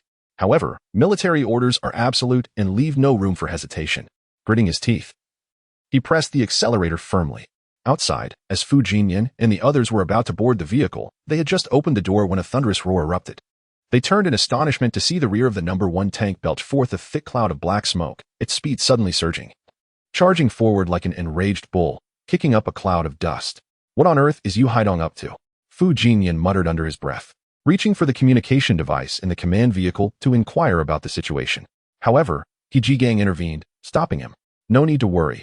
This surely reflects the commander's intent. The terrain here is open. There will be no issues. Since the commander wishes to experience the tank's speed, let us not trouble ourselves with needless concerns." Hearing He Jigang's words, Fu Jinyan hesitated for a moment but ultimately relinquished his grip, letting out a resigned sigh. He boarded the vehicle and instructed the driver to accelerate in pursuit of the number 1 tank. Meanwhile, inside the tank, Luo Xingming switched the hydraulic torque converter to off-road mode, and the active hydraulic suspension emitted a sharp hiss as it released pressure. The treads began to spin rapidly, carving out 2 deep ruts in the barren expanse, transforming the previously smooth vibrations into wild jolts. The new dual-flow transmission system operated steadily, and the tachometer needle began to climb swiftly, with the vehicle's inertial navigation system illuminating a soft blue glow. Lu Cheng leaned back firmly in his seat, acutely aware of the violent acceleration of the 55-ton steel behemoth, its immense power seemingly threatening to expel his very soul from his body. The landscape outside began to race backward through the periscope, with gravel and sand kicked up by the treads striking the side skirts of the vehicle like a hail of pellets, sending adrenaline coursing through Lu Cheng's veins. Ahead lay a small dirt slope. As Luo Xingming prepared to decelerate, Lu Cheng shouted, "Maintain speed, charge ahead." As the Type 99A surged up the incline in battle posture, Lu Cheng finally experienced the exhilarating sensation of flying over the slope as it had been described. The 55-ton steel behemoth momentarily soared into the air under the influence of inertia, the counterweight and suspension system emitting a jarring metallic screech. As the sensation of weightlessness washed over him, Lu Cheng felt his stomach churn violently, hastily covering his mouth with his hand.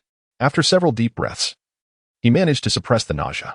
When the 99A tank surged out of the desolate beach at a speed of 45 kilometers per hour, the vehicle's information system suddenly blared an alarm. Yu Haidong swiftly intervened, silencing the noise. What had transpired? Lu Cheng wondered, intrigued. "Commander, it was the reconnaissance drone from our camp that detected us. I've activated the friend or foe identification responder. Everything is fine," Yu Haidong elucidated. Minutes later, as the tank approached the vicinity of the camp, Luo Xingming had no choice but to reduce speed and proceed cautiously. Deprived of the thrill of velocity, Lu Cheng turned his focus to examining the various equipment within the vehicle. Suddenly, without warning, the tank came to a screeching halt, the immense inertia nearly causing Lu Cheng's head to collide with the observation screen. Still reeling from the dizziness, he heard the metallic clatter of Yu Haidong disengaging the safety lock, followed by the violent clamor of the hatch being forcefully thrown open. "Are you trying to get us killed?" The tank commander's furious voice boomed from outside. "Can't you see this is a tank? You could be flattened into a pancake. Who will take responsibility?" Hastily, Lu Cheng scrambled out, only to find a young man in a U.S. Army OCP combat uniform slumped in front of the tracks. He recognized him as Wang Hanyu, a survivor rescued from the high-tech zone, a fervent military enthusiast. As mentioned by He Bin, "Wang Hanyu, right?" Lu Cheng remarked, supporting himself against the turret shield as he leaped down. "Be careful where you walk. This is a place where real weapons are in constant motion. If it weren't for Luo Xingming's quick reflexes, you might not be alive right now." Seeing a lieutenant colonel emerge from the tank, Wang Hanyu felt a rush of anxiety, realizing that he was in the presence of the illustrious Commander Liu. His face flushed crimson, voice trembling as he stammered, "I'm sorry, Commander.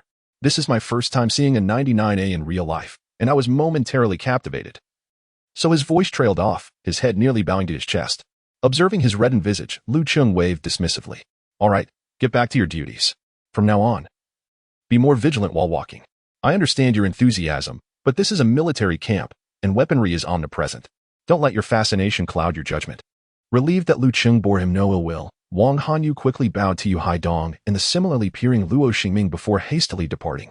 Yu Haidong glared at the retreating figure, muttering under his breath, "The kid is reckless. He nearly caused a disaster." The tank roared back to life, and a grin spread across Luo Xingming's face. "Squad leader, we almost crushed an eagle enthusiast just now.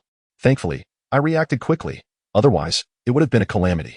Hearing this, Lu Cheng chuckled heartily, finding the young comrade Luo quite amusing. Yu Haidong rolled his eyes, retorting with mild irritation, "Enough of your antics. Focus on driving. Safely returning the commander to base is our priority." Upon the arrival of the Type 1 tank at the barracks, the command vehicle returned with the remaining 3 tanks. Lu Cheng leaped down from the tank, laughing heartily as he approached Fu Jinyan and the others. "Ha ha ha. Old Fu, old he, what an exhilarating experience. This is the unique romance that belongs solely to men." His joyous laughter was so infectious that it allowed him to momentarily forget the earlier ordeal that had nearly made him sick from the jolting. Fu Jinyan merely smirked without uttering a word, while He Jigang joined in with a few chuckles. Lu Cheng removed his tank helmet and handed it to the eagerly awaiting Wu Yuping, then inquired, "Old he, how is the mobilization meeting preparation coming along?" "Chief, everything is ready. The meeting is tentatively scheduled for 3 o'clock this afternoon. Does that work for you?" He Jigang straightened up, responding in a robust voice. "Very well. Let it be this afternoon. Are the operational supplies all in place?" Lu Cheng nodded slightly, continuing his inquiry. "After 2 days of preparation, the logistics have been fully arranged, and the troops are ready for deployment at a moment's notice." "Excellent. Old Fu, old he, come with me. There are some matters I wish to discuss with you." Once the 3 men had walked away, Wu Yuping remained behind, diligently polishing the surface of his helmet with his sleeve. Yu Haidong approached and playfully slapped him on the back. "Who are you polishing that helmet for? Do you really think the chief will ride in our vehicle every day?" "Higi, the chief wore my tank helmet. When I retire, I will cherish it dearly," Wu Yuping exclaimed, his face alight with excitement, his eyes narrowed into slits from joy. Observing Wu Yuping's smug expression, Yu Haidong felt a pang of envy. Suddenly, an idea struck him. He grabbed Wu Yuping by the neck, grinning as he said, "Ping, I usually take good care of you as your squad leader. How about we trade?" However, before he could finish his sentence, Wu Yuping wriggled free from his grasp, clutching his helmet, and dashed away. As he ran, he shouted, "Impossible. Absolutely not. Squad leader, give up that thought." In this apocalyptic world, the camaraderie among comrades shone through in these charming little episodes. Chapter 66, Preparations before the war before lunchtime. The troops dispatched to finalize operations returned to the camp. At 2:45 in the afternoon, the spacious conference room of the base welcomed the orderly arrival of the company commanders, clad in their crisp uniforms, as they took their seats in succession. Familiar faces exchanged hushed greetings and light-hearted banter, while the newcomers, having arrived in recent days, surveyed their comrades with wide-eyed curiosity, occasionally offering shy smiles and soft hellos, creating a gentle hum throughout the hall. At 2:55, Lu Cheng, Fu Jinyan, and He Jigang ascended the podium in turn. Instantly, a hush fell over the crowd, and all sat up straight, the room enveloped in silence. "All rise," a staff officer called out with authority.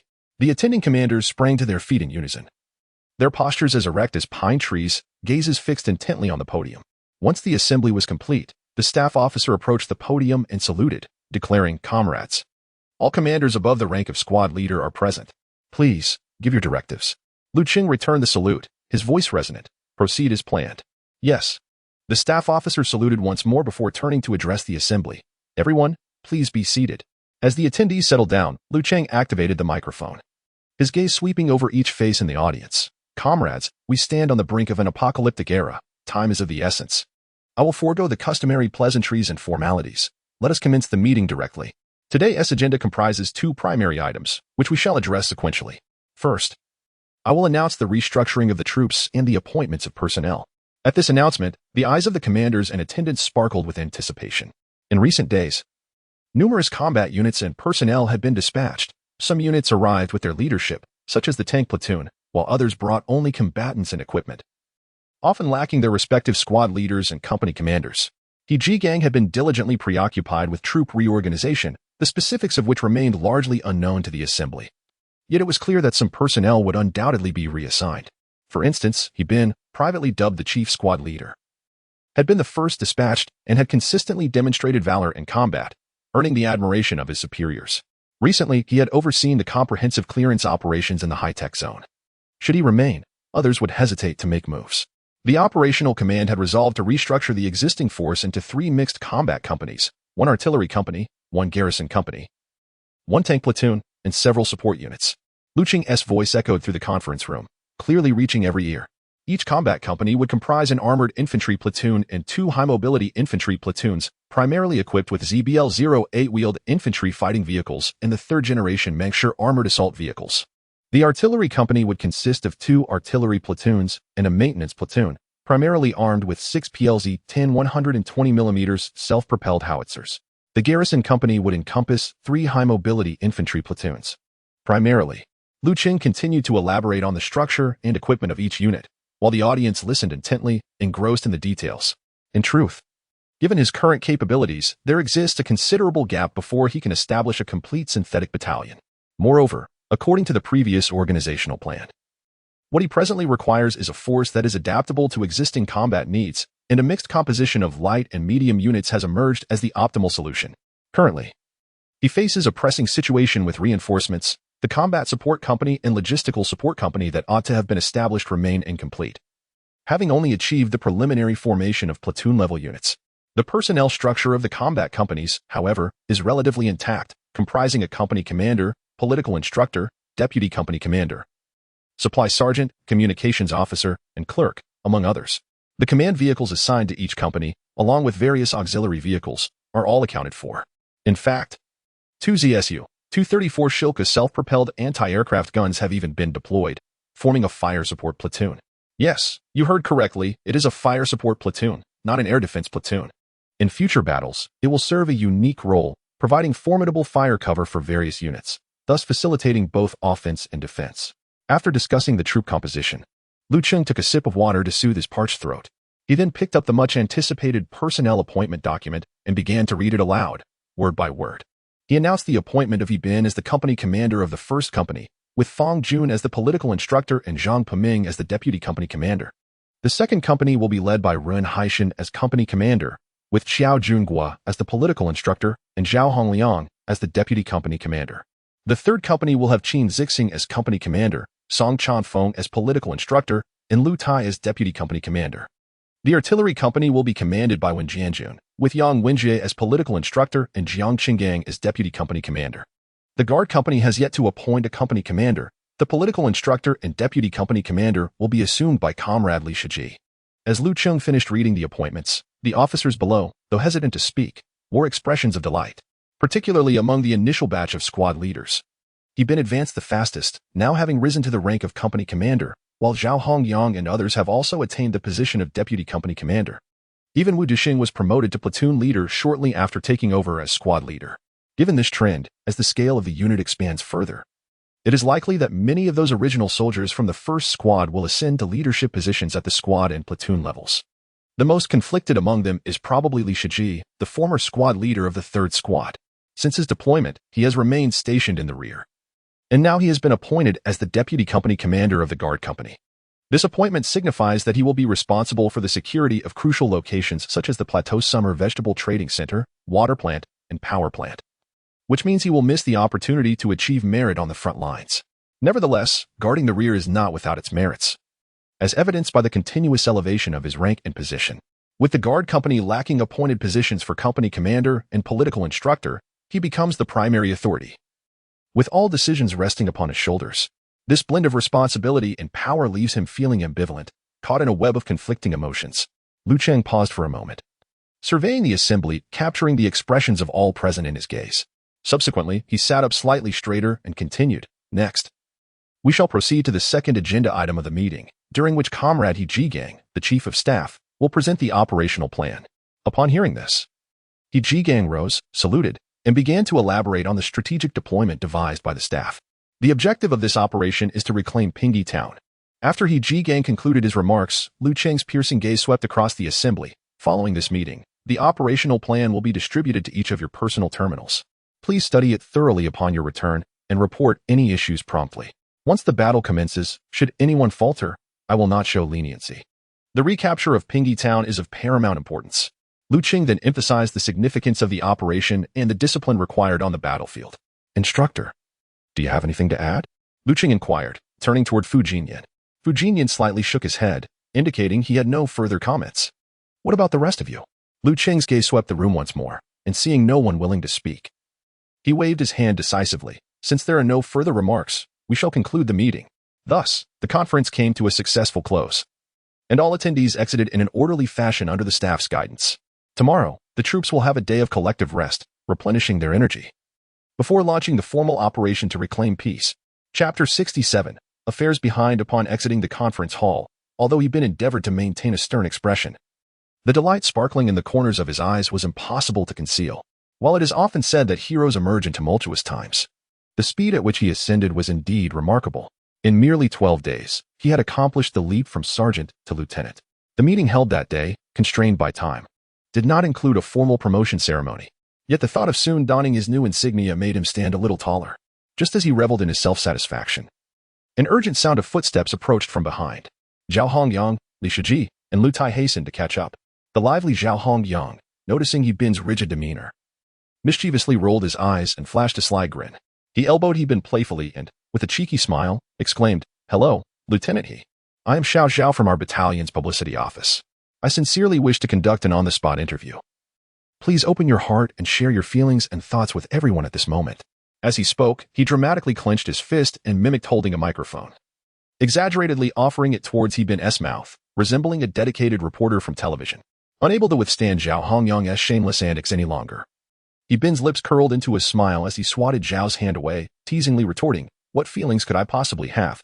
Isn't it merely about fighting valiantly and serving our superiors with our lives? Our duties as soldiers are clearly laid out before us. Listen, everyone, hear this. Lieutenant He's awareness is truly a cut above ours." Zhao Hongyang snickered, his eyes narrowing as he turned to Li Shiji and Lu Tai. "Indeed. We must regard Lieutenant He as a model for our learning." Striving to emulate him, Lu Tai joined in the jest. Li Shiji, already feeling somewhat downcast, managed a faint smile but remained silent. "All right, enough of the banter. What exactly is it you want?" Bin said, casting an impatient glance at Zhao Hongyang. "Ah, there is indeed something," Zhao Hongyang exclaimed, clapping his thigh with enthusiasm. "How about we all go out for a drink? Consider it a celebration of Lieutenant He's promotion." At the mention of this, Bin's expression darkened instantly, like the sky before a storm, ominously foreboding. "Have you lost your mind? We are to engage in battle the day after tomorrow. Is this truly the time to drink? Do you wish for us to face punishment?" Hey, don't get worked up. Let me finish." Zhao Hongliang quickly raised his hands in a placating gesture. "The day before yesterday, I was fortunate enough to acquire some excellent tea, the authentic Longjing. Let us have a tea gathering instead of drinking. It will serve as a pre-battle relaxation session, which surely poses no issue. It neither violates discipline nor adds to our stress." "You speak as if you're gasping for air. Can't you just say what you mean in one go?" Bin shot him a disdainful glance, clearly annoyed. "Just tell me if you're going or not," Zhao Hongyang implored, his eyes fixed eagerly on Bin. "Of course, if there's good tea, why would I refuse?" Bin raised an eyebrow. "What about you two? Quickly give me your answers." Zhao Hongliang turned to Lu Tai and Li Shiji. "We must go," Lu Tai replied without a moment's hesitation. Li Shiji hesitated somewhat, but before he could speak, Zhao Hongyang playfully draped an arm around his neck and said with a grin, "Come on, ever since we left the venue, you've worn a face as if someone owes you money. If something's bothering you, now's the perfect time to share it at the tea gathering. And let's lift each other's spirits."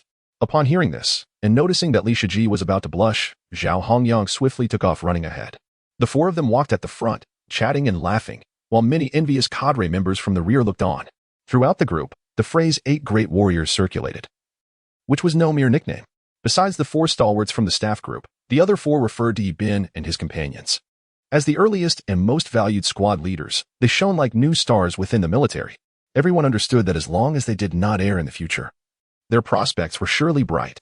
After the cadre members dispersed, Lu Cheng summoned Fu Jinyan, accompanied by the security team and an infantry squad, and together they boarded vehicle number 1, immediately exiting the camp. The convoy traveled along Gaoka Road, and as they neared Hitting Road, they turned onto a smaller path heading northeast. Along the way, there was a large wholesale market for hotel supplies, as well as several parks and enterprises of varying sizes. Occasionally, zombies, drawn by the sound of the convoy's engines, emerged from all directions and lunged towards the vehicles with a roar. Unfortunately for them, the mounted weaponry on the three vehicles rendered them as fragile as paper. Any zombie struck would either be blown into a pile of fragments, blood, and flesh scattering, or dissolve into a mist of blood, leaving only a pungent odor in the air. These scattered zombies posed no real threat to the convoy, and they soon reached their destination. Once the drone reconnaissance concluded and the soldiers established their defenses, Cheng and Fu Jinyan disembarked. He lifted his gaze to the structure before him, which resembled an archway, clearly inscribed with the words Wangquan Ecological Cemetery of Lanzhou City. After studying it for a moment, Cheng turned to Fu Jinyan and asked, "Is this place the chosen site?" "Indeed, sir. This is one of the cemetery areas in Lanzhou City," Fu Jinyan replied, pointing behind him. "Look, right next to it is the Wan'an Spring Garden Cemetery in Yuzhong County." Cheng turned to gaze at the nearby cemetery area, where tombstones stood solemnly, exuding a sense of desolation amidst the tranquility. In addition to these two cemetery zones, there are many reserved spaces here that we can utilize to establish the Martyrs' Cemetery, Fu Jinyan continued, evidently having done considerable research for this site selection. Cheng nodded thoughtfully and remarked, "That could work. Is there any other consideration for choosing this location?" A bashful expression appeared on Fu Jinyan's face as he replied, "I thought that since this is a cemetery area, our martyrs will have company beneath the 9 springs, ensuring they do not feel too lonely." "Comrade, I apologize. As a member of the People's Army, I should not utter such words imbued with superstition, but what you say is unfounded." Cheng interjected. "How can this be deemed superstition? Since we are the People's Army, it is entirely appropriate that we are laid to rest alongside the people after our sacrifice. They safeguarded this land and its citizens in life, and in death, to be neighbors with the people is a form of solace. Moreover, should we endeavor to end this apocalypse, the price of life will undoubtedly be paid not only by our soldiers. If any survivors encounter misfortune, these 2 burial sites will serve their purpose well, granting them a place of eternal rest." Cheng gazed skyward, his eyes reflecting a blend of compassion and resolve. The soldiers and civilians fought hand in life, and in death, they could accompany one another beneath the earth. What a sense of completion that is. Let us choose this place, organize the manpower, and commence construction without delay, so that Zhang Li and Li Xiong may soon find peace. We must not keep our heroes waiting. Understood, comrade. Before departing, Cheng cast a lingering glance at the 2 burial sites, his heart heavy with contemplation. The lives of our compatriots are often spent toiling for the well-being of their children and descendants, with their thoughts fixated on the prosperity of their families and the continuity of their lineage. Yet now, in the wake of this apocalypse, most families lie shattered, and the thread of bloodline has been irrevocably severed. How profoundly tragic. Chapter 68. Operation Dawn, the 14th day of the apocalypse, April 27th. Sunday. Operation Dawn. The mission to reclaim Peace Town has been aptly named Operation Dawn by the staff team. It is easily comprehensible. Once peace is reclaimed, Cheng will have established a foothold, akin to a ray of dawn piercing through the darkness of the apocalypse. At precisely 7 in the morning, the dining hall of the base was bustling with activity. Shortly after, as the wake-up call echoed, the soldiers, having completed their morning routines and sung their songs, marched in orderly lines into the dining hall. "Add an egg for each," shouted the cook sergeant, his voice rising above the clamor. "Eat heartily. Once you're full, let us take down more undead." By 8 o'clock, the hydraulic doors of the equipment depot thundered open. Logistics personnel, clad in cut-resistant gloves, pushed ammunition carts out in succession, the brass bullet chains glinting with a cold metallic sheen in the morning light. The gunner of an infantry fighting vehicle crouched at the front, meticulously inspecting the autocannon and coaxial machine gun, while behind him, 2 soldiers loaded armor-piercing incendiary rounds into the 30mm chain gun. "Mind the spacing. Don't let the machine gun's ammo chain get tangled," shouted the armaments officer, weaving through the convoy with a megaphone. "The reactive armor module on Vehicle 3 has issues. Check it immediately. What are you all doing?" At 8:30, a sharp assembly whistle sliced through the morning mist. The soldiers quickly gathered in squads, the ceramic plates of their bulletproof vests clinking softly against one another. As he boarded the armored command vehicle, he deliberately touched the palm-sized personal terminal on his chest, which displayed the dynamics of the entire battlefield in real time. Survivors clustered along the roadside, preparing to bid farewell to the departing troops. Initiate self-check procedures for all vehicles. The command reverberated through the digital command system, reaching every unit in an instant. The fire control computers of tanks and infantry fighting vehicles began to hum to life, while the vehicle commander observed as faint green tactical indicators illuminated in succession within the periscope. At the rear of the line, The Shilka self-propelled anti-aircraft gun slowly elevated its quad-mounted 23mm barrels, the radar atop the turret whirring to life like a mechanical beast awakening. The roar of engines created a resonance above the camp, causing the glass of surrounding buildings to vibrate. At 8:45, the sharp whistle sounded again. All personnel, board your vehicles, hurry. The soldiers sprang into action, nimbly climbing aboard their assigned vehicles. Meanwhile, the base's broadcasting room began testing the sound system, subsequently playing the rousing march of the Iron Flood. As the music filled the air, cheers erupted from the crowd, with many shouting passionately, tears streaming down their cheeks. As the leading ZBL-08 wheeled infantry fighting vehicle slowly exited the camp gates, the convoy followed in succession, resembling an endless steel dragon from a distance. The survivors gathered along the roadside began to murmur in awe. So impressive, truly magnificent. This is what a show of force looks like. I've only seen such grandeur in movies, and now I get to experience it firsthand, exclaimed a middle-aged man, his face flushed with excitement as he waved his arms. Indeed, just look at all these vehicles. Commander Liu is truly getting stronger by the day. With his guidance, we may indeed carve out a realm amidst the apocalypse. A glimmer of brilliance flickered in the murky eyes of an elderly man. One curious young man leaned forward, his face a canvas of perplexity, inquiring, "Is the entire army assembled for a grand venture? Are we truly destined to assault Lanshouse City?" At that moment, a voice from beside him swiftly countered. "What nonsense are you spouting?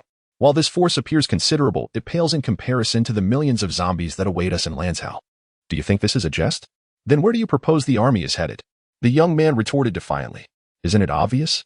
We are either heading to Yuzhong County or Peace Town." The magnificent spectacle of the army's departure evoked awe among the survivors, simultaneously instilling an unparalleled sense of security within their hearts.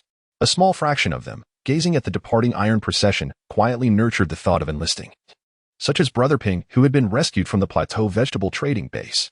At that moment, he stood at the fringes of the crowd, his eyes fixated on the receding convoy, radiating a fervent glow. Noticing his unusual demeanor, the tall Cheng leaned in and asked loudly, "Brother Ping, what is you so lost in thought? Cheng, when do you think Commander Liu will lift the restrictions and start conscripting survivors?" Ping's mind returned to the present as he spoke. Cheng's eyes widened in astonishment, his gaze fixed intently upon him. "Wait, Brother Ping. When did you cultivate such a notion? Setting aside whether Commander Liu will even conscript, if it happens, it means facing zombies. People could die." His voice was laden with concern and confusion. Ping scoffed, a resolute expression gracing his face. "Die?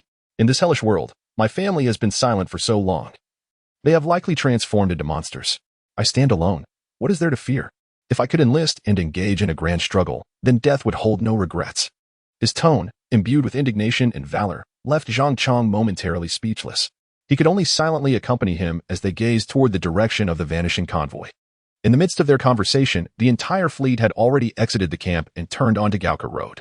Bin, seated in the armored command vehicle, pressed the intercom. "Attention all units. In accordance with the operational objectives of Phase 1 of the Dawn Action, my company will advance onto Jinchuan Avenue, moving southwest to execute the lure and kill mission. The first squad will be responsible for exterminating zombies drawn out from the vicinity of Peace Village. The second squad will cover the section from Jinka Garden to Jiahumingdu. The third squad will oversee the segment from Wanqing New World to the entrance of the highway. Simultaneously, a team from the third squad will be stationed at the intersection of Hedong Road and Jinchuan Road to intercept any potential zombie hordes approaching from the direction of Peace Avenue.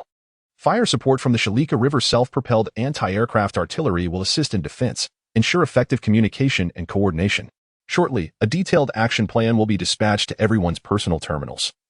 Please refer to it. In case of any unusual circumstances, report immediately. We must not allow any information gaps." The recent Dawn Action has been divided into several stages. Given that the resident population of Peace Town is considerable, supplemented by several universities, a single, swift strike would undoubtedly be insufficient for our objectives. According to the strategy devised by the advisory group, the first phase primarily involves 3 battalions executing a task of luring and exterminating the undead. The core aim is to draw out the zombies wandering in the southwestern direction of Peace Town, concentrating our forces to annihilate them in one fell swoop, thereby clearing obstacles for the subsequent and more arduous campaign against the universities. During this phase, the focus lies on luring and eliminating targets rather than a comprehensive purge. In other words, at this juncture, we will only target those zombies that roam externally and pose a risk of inciting chaos, thus creating a relatively secure area for the subsequent troops to rest momentarily. As for the zombies trapped indoors, they shall be disregarded for the time being. Once we secure the critical areas of peace, we will systematically address them in batches. The 1st Battalion is tasked with the stretch along Jinjuan Road in the vicinity of Peace Village.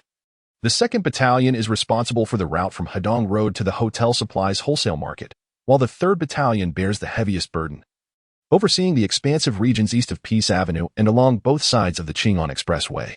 The Fire Support Platoon has been divided into 2 units, each accompanying the 1st and 3rd Battalions, establishing defensive positions at critical junctures to repel the onslaught of the undead. As for the much-anticipated Heavy Equipment Platoon, they must remain as observers for the time being, prepared to respond to any unforeseen circumstances. Chapter 69, Communication Insurance. At this moment, the entire Gaoka Road was a cacophony of iron and dust. Vehicles maintained a 10-meter distance from one another, racing forward at high speed. Nearly 100 vehicles forming an imposing convoy that seemed to stretch endlessly. The ground trembled beneath them as the broad, robust, explosion-proof tires and tread plates spun rapidly, each friction with the earth sending plumes of acrid dust into the air. The roar of colossal engines resounded deafeningly, audible even from several kilometers away, akin to distant thunder rolling in, heralding the arrival of humanity's counteroffensive might. Thud, thud, thud, thud. During their advance, vehicle-mounted weapons occasionally discharged, flashes of light illuminating the surroundings as cannon fire echoed.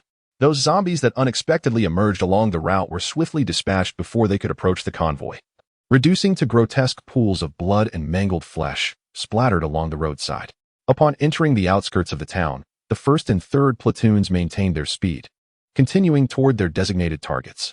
The 2nd platoon, however, began to gradually reduce their pace, with each squad methodically executing their pre-battle plans in preparation for their ambush mission. A high-tech unit from the 2nd squad detached from the formation, slicing through the air like a sharp blade, heading directly into the Lanzhou Hongyu Logistics Park. This logistics center was relatively small, typically devoid of significant cargo or vehicles. After the outbreak of the virus, most employees had evacuated, leaving behind only a few wandering zombies. The soldiers of the high-tech unit paired off, spreading out in a tactical formation, and sporadic gunfire rang out within the logistics park. As the final shot echoed, the park was thoroughly cleared, returning to silence.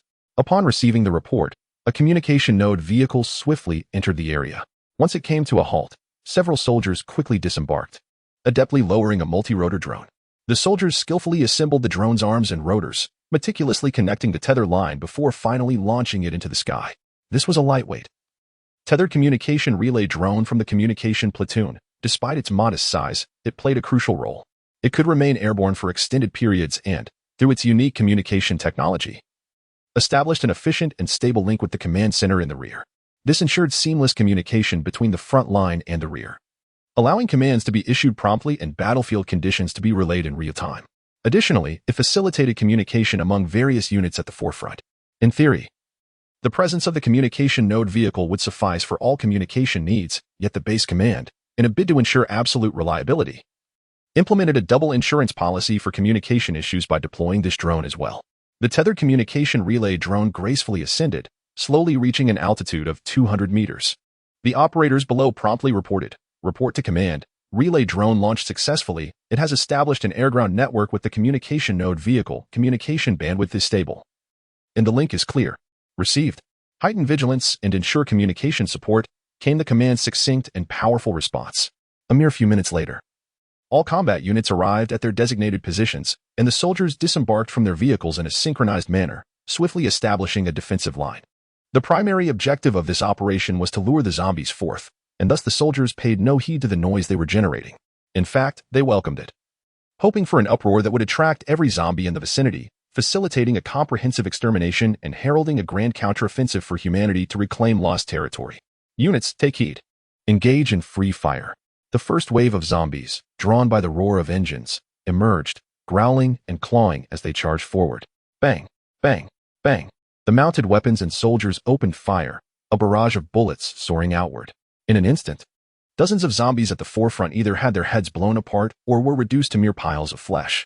The deafening cacophony of gunfire echoed between the surrounding buildings, drawing forth an ever-increasing horde of zombies from every corner. A chilling chorus of roars erupted from all directions. Attention! To the right front, a large number of zombies are approaching.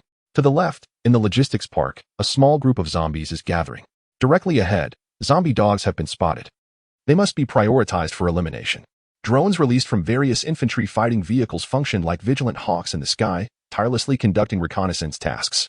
The drone operators communicated rapid alerts, relaying information through headsets to every soldier. Boom. A 35mm grenade struck the center of the zombie mass, and amidst the thunderous explosion, thick smoke enveloped the entrance of the community. Before the smoke could dissipate, zombies, lured by the sounds and the scent of blood, continued to surge forth, howling in frenzy. Thud, thud, thud, bang, bang. The vehicle-mounted machine guns and squad automatic weapons unleashed a torrent of fire, and under the relentless barrage, zombies fell in droves, their bodies piling upon one another. Reload. A squad automatic weapon operator, having emptied his magazine, deftly began to reload. His machine gun assistant and another rifleman immediately took over, firing bursts from their rifles to suppress the relentless tide of zombies. Attention, grenades. Occasionally, soldiers hurled grenades, and after detonation, a multitude of shrapnel scattered through the horde, creating a mist of blood. A marksman, leaning out from an armored vehicle, fixed his sights on a running zombie dog through his scope. Bang! The trigger of the Cube U-191 precision rifle was pulled, and the bullet whistled forth. With blood-red eyes, the charging zombie dog was struck in the head, emitting a heart-wrenching wail before tumbling lifelessly to the ground. In addition to the reconnaissance drones, to reassure the survivors in various locations, soldiers attached loudspeakers to the drones, flying them into the community to broadcast a message. Attention all survivors, attention all survivors. We are on a mission to reclaim Peace Town. The gunfire is indiscriminate, and the zombies are fierce. Please remain indoors and await rescue in safety. Everyone is urged to adhere to the arrangements and refrain from venturing out on their own. In the event of unusual circumstances, please display prominent signs to seek our assistance. Initially, the survivors, stirred by the sounds of gunfire and the arrival of troops, were engulfed in restlessness. However, upon hearing the drone's announcements, they gradually regained their composure, particularly in the Jinxiu Garden, where Li Hailan was once rescued. The recording brought forth tears of joy from those who had long succumbed to despair, just as they were on the verge of giving up. They were astonished to find the troops had returned. Among them, a young couple leaned over the balcony, their window ajar, listening intently to the distant sounds of gunfire. The boy clasped the girl's hand tightly, determination gleaming in his eyes as he reassured her, "Fear not, the troops have returned. We are saved." With tears welling in her eyes, the girl nodded gently, a flicker of vitality returning to her weary visage. In that moment, the cacophony of gunfire and explosions transformed into a symphony of hope for the survivors. Chapter 70. The perfect match of square dancing and delicate college students in the southern part of Jinchuan Road, south of Hepping Town. An overwhelming cacophony of gunfire enveloped the area. The explosive sounds intermingled with the anguished howls of hordes of zombies, almost awakening the entire town of Hepping. At the intersection of Dingyuan Road and Jinchuan Road, 3 platoons and 2 self-propelled artillery units established a defensive line. Attention all units, a portion of the zombies from Bowen College have surged out of the campus, with some moving east and others south from Hepping Cross. Prepare to mount a defense. The commander's voice resonated clearly through the channel. For this battle, Lu Cheng deployed a considerable number of lightweight quadcopters and small drones, equipping not only the infantry platoons but also the armored units. What? You say the operators of the drones require specialized training? Soldiers dispatched by the system can even parachute. Do you truly believe they cannot operate drones? How much do you underestimate the capabilities of the system? Do you not recognize the value of their training? At this moment, drones hovered above various universities, monitoring the situation. Not only Bowen College, but also Longqiao College, Longhua College, and the business school experienced unusual movements among their zombies. Aside from those trapped indoors, many of the zombies outside began to converge toward the combat zone. Attention all companies, deploy drones to disrupt the zombies at Longqiao, Longhua, and the business school with noise interference, enticing them to remain active within the campus to prevent a large-scale zombie tide that could adversely impact our current operations. The command center issued new orders once again. Now, the 3 operational companies were executing lure and kill missions within their designated areas. If all the zombies from the 4 universities were to be startled and a massive horde formed, it could easily lead to failure. The command center planned to utilize the drones to create sound sources, consciously directing the zombies' movements. The goal was to contain the zombies from the 3 universities and prevent large-scale overflow. As for Bowen College, being the next target of assault, it would be advantageous to weaken it somewhat. Upon receiving the orders, some of the drones that had been circulating within the residential area were recalled. The soldiers replaced the batteries, switched the speaker channels, and launched them once more. These drones darted forth like agile swallows, heading towards their respective target universities. The 1st Platoon's 2nd Squad was closest to Longqiao College, their operational area merely separated by a logistics parking lot. During moments of combat, the soldiers could distinctly hear the roars emanating from the college playground. The drones released by the 2nd Squad swiftly arrived above the basketball court of Longqiao College. where the music played through the speakers resonated jarringly within the desolate campus. How can I not fly away? In this colorful world, I was once a drunken butterfly. Spring departs, flowers before the mirror, autumn arrives, the moon in the water, I am indeed that drunken butterfly. Before the apocalypse erupted, most delicate college students likely harbored little fondness for square dancing. After all, when the square dancing aunties celebrated exuberantly beneath their homes, it could disturb their sleep or disrupt their gaming. At times, the exuberant ladies of square dance would even commandeer your basketball or badminton courts. However, at this moment, as the rustic DJ rendition of Drunken Butterfly reverberated through the loudspeakers, numerous zombies congregated near the southern wall, lifting their decayed heads and emitting a resonant low growl that compelled them to move instinctively toward the sound. The operator maneuvered the traversing device in continuous circles around the playground, while the zombies huddled together, relentlessly pursuing the device's movement. The dance music transformed into an enchanting incantation that controlled the undead, creating the illusion of a bizarre choreographed performance from a distance. Not only at Longqiao, but also at Lanwai in the business school, traversing devices were seen parading the zombies around. They blasted high-decibel cacophonous music or simulated human cries, employing various auditory tactics to capture the zombies' attention, causing these mindless beings to meander within the campus, oblivious to the battlefield outside.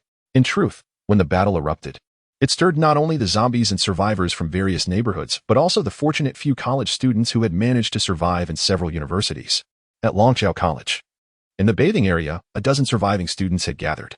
When the zombie transformation initially erupted, chaos ensued throughout the college, with students indiscriminately attacking and biting one another.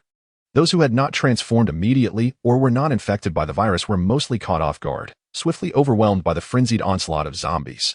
Unfortunately, the sheer number of students within the school led to a rapid spread of panic akin to a plague. Many were paralyzed by fear, running aimlessly in search of safety, inadvertently becoming prey for the zombies lurking in every corner. Only a select few, blessed with extraordinary luck, managed to evade the pursuit and find refuge, such as the dozen in the bathing area. At that moment, some happened to be near the entrance of the bathing area, while others had escaped from the adjacent cafeteria. Due to experts' warnings against bathing during the infection period, the bathing facility was entirely deserted. Upon entering, they collectively sealed the main door and quietly concealed themselves inside. The power outage the following day terrified them. In the darkness, their fear was magnified infinitely, with every slight sound sending shivers down their spines.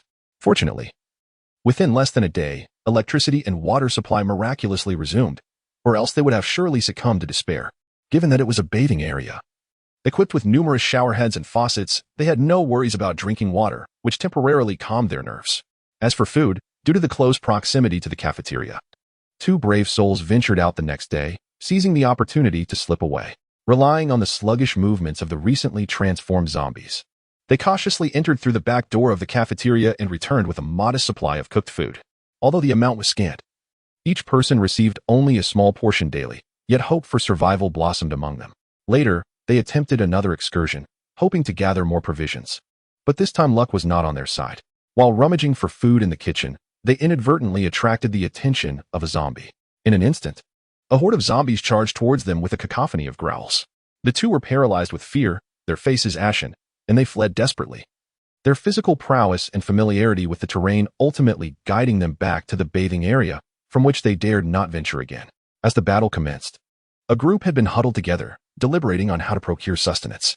It was the 14th day. The bespectacled boy, crouched in a corner, counted the notches etched into the wall. The buns brought back from the cafeteria had long since turned moldy. Just as he contemplated the dire situation, an abrupt and thunderous roar erupted from outside. The sudden noise startled everyone. They pressed against the window, straining to listen, and at last confirmed it was the sound of gunfire. "Brother Yu, is it true that troops are coming? Are we to be saved?" a frail boy asked, his voice trembling with emotion. The one referred to as Brother Yu was named Wang Yu, a key player on the school's basketball team, tall and robust. He had ventured out with another student to seek food. Possessing the authority over food distribution, he had become the de facto leader of this group of survivors. The volume of the commotion indicated that a considerable number of troops were indeed approaching. "So, Brother Yu, what shall we do? Should we go out to find the military?" Another boy inquired anxiously, nervously fidgeting with the hem of his clothing. "Have you lost your senses? There are thousands of zombies outside. Even Usain Bolt would succumb to their overwhelming numbers," Wang Yu replied tersely. "What then shall we do?" The group's eyes turned to Wang Yu, filled with helplessness and reliance. The gunfire should have drawn the zombies away. "In a bit, Chow and I will make another trip to the cafeteria to bring back some food," Wang Yu declared, gritting his teeth and resolving to take action. He understood the immense risks involved in this venture, yet without seeking food, they would all perish from hunger. Before the arrival of the troops, they must rely on their own survival skills. Brother Yu, it's too dangerous outside. Perhaps you should reconsider. We can endure for a couple more days. Another voice trembled with concern, unable to bear the thought of Wang Yu risking himself again. We are unaware of the military's movements. We cannot say for certain whether they will come to our rescue, and even if they do, we cannot predict when they might arrive at our college. What if we cannot hold out until then without food? Wang Yu's gaze was resolute, his tone leaving no room for dissent. Chao, prepare yourself. We shall venture out once more. The boy named Chao, equally tall and strong, nodded silently in response. The two began to gather their makeshift weapons, a metal rod and a cleaver they had acquired from the cafeteria. This constituted their entire arsenal against the undead. Taking a deep breath, they steeled themselves and slowly approached the entrance of the bathing area. Chapter 71. The Cleaver King. After confirming that no zombies lurked outside, Wang Yu and Li Chao urged the others to move aside the obstacles blocking the door, stealthily slipping out from the bathhouse. As soon as they emerged, the thunderous sounds of gunfire resonated in the distance, clear and deafening. They exchanged a glance, a flicker of joy unmistakably crossing their faces. The greater the commotion outside, the stronger the military presence, which significantly heightened their chances of salvation. Cautiously, they surveyed their surroundings. The once pristine campus path was now littered with scattered belongings and sporadic, dried bloodstains.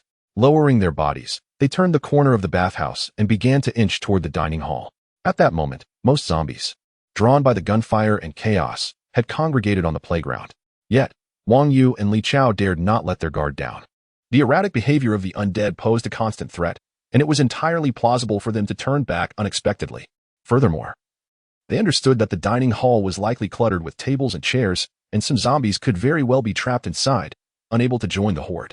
As they neared the edge of the dining hall, Wang Yu abruptly reached out, grabbing Li Chao's arm, his voice barely above a whisper. Move as quietly as possible. You saw what happened last time. Their hearing is remarkably acute. One misstep, and it's over for us. Li Chao tightened his lips, nodding gravely in response. If you sense something amiss, don't worry about me. Just run without hesitation. They seem to be evolving, their movements becoming more coordinated and their speed increasing. Wang Yu reiterated anxiously, beads of sweat forming on his forehead. Li Chao was his closest ally, usually reticent, but resolute when it mattered. Unlike the others, who lacked the courage to leave the bathhouse, Li Chao had always stood by him in their quests for sustenance. The two crept to the back of the dining hall, each step akin to treading on the edge of a blade, filled with apprehension. They noticed the small door at the back still wide open, its frame creaking gently in the breeze. It was the same door they had flung open in panic during their last escape. Taking a deep breath, Wang Yu sought to calm his racing heart, cautiously leading the way. Li Chao followed closely, their movements deliberate and silent as they approached the doorway. Wang Yu slowly extended his body, craning his neck to peer cautiously inside. The kitchen lay in eerie silence, dim light filtering through the dust-laden windows, casting strange beams across the room. Pots and pans were strewn about, and the stove bore remnants of large blood stains, dried and congealed into dark crimson patches. Seeing no sign of zombies, Wang Yu's heart, which had been suspended in anxiety, eased slightly. He signaled to Li Chao, and like shadows, they slipped silently into the kitchen. Positioned behind the serving window, Wang Yu crouched low, intently observing the situation within the dining hall. The number of zombies in the cafeteria has seemingly diminished by more than half, likely drawn away by the commotion outside. The main entrance and several windows are in a state of disrepair, with shards of glass scattered across the floor. The remaining zombies are mostly dismembered, some missing arms, while others lack legs, exposing putrid, dark flesh at their wounds. They are sprawled in front of the doors and windows, unable to escape, and can only raise their heads to emit low growls towards the outside, their voices filled with anger and resentment, oblivious to the two uninvited guests who have entered the kitchen. Upon witnessing this, Wang Yu and Li Chao both breathed a sigh of relief in their hearts. They felt no fear towards these incomplete creatures. Even if they were noticed, they could simply turn and flee. Given their current state, they would be unable to pursue. Once they grasped the situation, the two crept towards the freezer, placing their hands on the door handle, and then waited in silence. At that moment, their hearts raced within their chests, as if striving to burst free. Before long, a cacophony of gunfire echoed from outside, triggering a frenzied response among the zombies, who began to howl loudly, transforming the previously tranquil cafeteria into a chaotic uproar. Seizing this opportunity, the two exchanged glances and forcefully pulled open the freezer door. A wave of cold air rushed out, prompting them to shiver involuntarily, and they widened their eyes to peer inside. This freezer had not been searched during their previous visits, and they were uncertain of its contents. Through the faint chill, they spotted white buns stacked on the shelves of the freezer, which illuminated their eyes with a gleam of hope. Fearing that the plastic bags might create noise, they instinctively removed their jackets, gently laid them on the ground, and carefully placed the buns inside. The buns were not particularly large, smaller than an average man's fist. Each took several dozen, rolled up the jackets, tied them at the sleeves, and prepared to depart the cafeteria. However, just as they reached the back door, an unexpected turn of events occurred. A plump zombie clad in a chef's uniform staggered in from an unknown direction, entering through the back door. The chef zombie was imposing, its uniform tattered and stained with dried blood and dark splotches. Its face was swollen and distorted, one eyeball drooping outside its socket while the other glimmered with a bloodthirsty red light, sharp teeth exposed, drool continuously dripping from the corners of its mouth. In this sudden encounter, both the two men and the zombie froze for a moment, as if time itself had paused. The zombie's bloodthirsty instincts kicked in first. It opened its gaping maw and, with drool dripping, let out a roar, a wave of putrid odor washing over them. This cry instantly roused the other zombies in the cafeteria, who turned their heads, and upon seeing Wang Yu and Li Chao, their eyes lit up with a savage gleam, howls echoing in unison. As they faced the imminent threat from both sides, Wang Yu hurled the bundle in his hands to Li Chao, gritted his teeth, and charged forward with a cleaver raised high. The sickening crack of splintering bone echoed as the cleaver embedded deeply into the chef zombie's skull, nearly splitting its head in two, blood and brain matter spraying forth in a gruesome eruption. A few drops splattered onto Wang Yu's face, warm and sticky, imbued with a nauseating scent of blood. The zombie chef collapsed with a thunderous thud, its dark, viscous blood meandering across the floor. Run! Li Chao, regaining his senses, glanced at the approaching zombies in the cafeteria and seized Wang Yu, propelling them both through the back door. At that moment, Wang Yu seemed to have lost his soul, mechanically propelled forward by Li Chao's grip. His mind was in disarray, with a single thought echoing relentlessly. He had killed. The sensation of warm blood splattering his face. The severed head of the zombie chef was like a nightmarish brand, indelibly etched into his memory, impossible to erase. Once they burst into the shower room, Wang Yu felt utterly drained. His limbs were unresponsive, trembling slightly, and had it not been for Li Chao's support, he could barely have stood. Fortunately, the others were distracted by the steamed buns wrapped in their clothes, oblivious to his distress. Li Chao, supporting Wang Yu, navigated through the crowd and settled on a nearby bench. Wang Yu's gaze was vacant as he shakily extended his right hand, the back still stained with blood, appearing strikingly vivid in the dim light. Li Chao, usually reticent, suddenly spoke. You know, in those martial arts novels, there's always someone with a signature move like the 5 tigers breaking the door blade. From now on, you shall be known as Bone-Cleaving Blade Wang Yu. He attempted to lighten the atmosphere with humor, hoping to dispel the gloom surrounding his friend. However, Wang Yu paid little heed to this rare jest, striving to steady his trembling hand while silently contemplating. Is this the sensation of killing? Around them, the others were elated by the steamed buns they had brought back, their laughter and chatter resonating within the shower room. Wang Yu felt as though he was separated from them by a thick sheet of glass, each person lost in their own world, unable to escape. Li Chao sat beside him, eyes filled with concern, at a loss for words of comfort. At that moment, the brutality of the apocalypse manifested not merely through the threat of zombies, but through the profound impact on humanity and the soul. Wang Yu understood that from the instant he swung the knife, his world had irrevocably transformed. Chapter 72. The onslaught of the undead. While Wang Yu and Li Chao were engaged in their culinary adventure, the valiant soldiers stationed at the intersection of Jinzhuan Road found themselves confronting a relentless tide of the undead.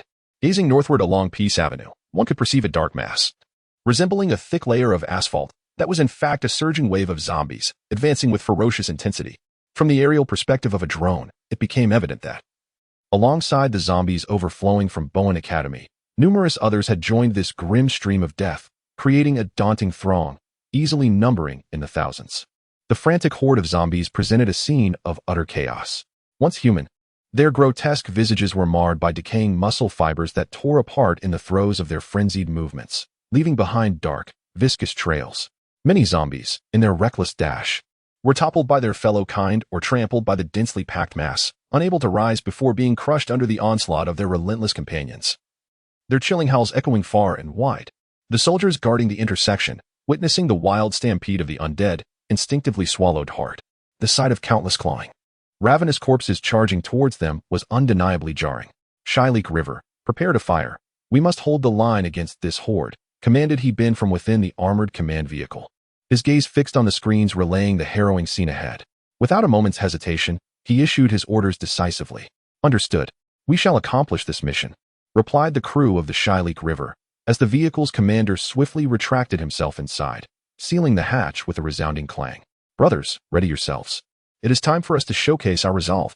The horde drew near, a mere 300 meters ahead. The range fighter focused intently on the observation instruments, relaying the critical updates. The gunner suddenly yanked the control stick, the turret whirring to life with a sharp hum as it locked onto the advancing front line of zombies. "Automatic mode, fire," commanded the vehicle commander. The air erupted with the staccato roar of cannon fire, reminiscent of tearing fabric.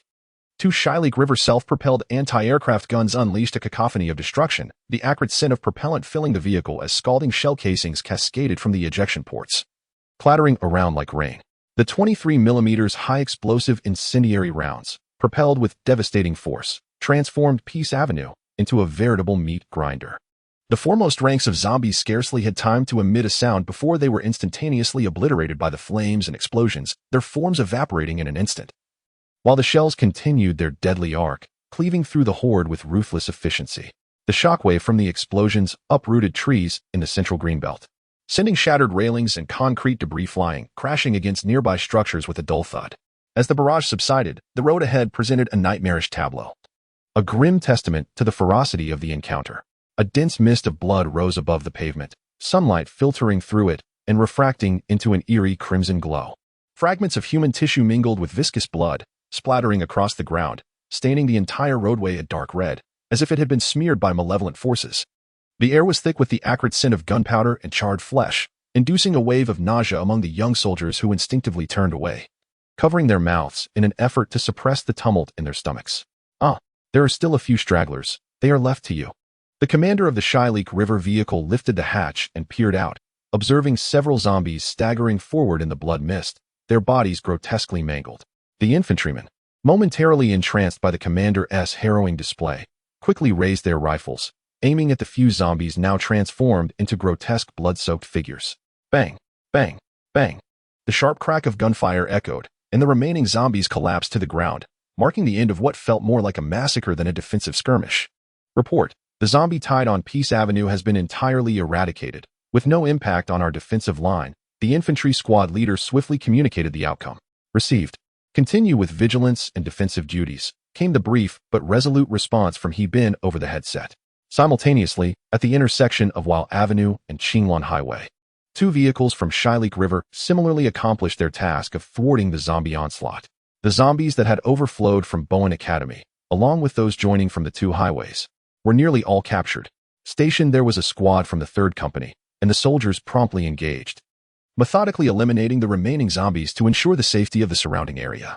"Squad leader, this is exceedingly bothersome. Let us deal with them," one soldier remarked, frowning and impatiently gesturing towards a building across the road. The building he indicated was a standalone 2-story structure, the first floor housing a game room. At that moment, a runaway SUV had crashed into it, effectively blocking the entrance, while the windows were secured with anti-theft bars, leaving a horde of trapped zombies clawing at the bars, their frantic hands creating a cacophony of distressing howls.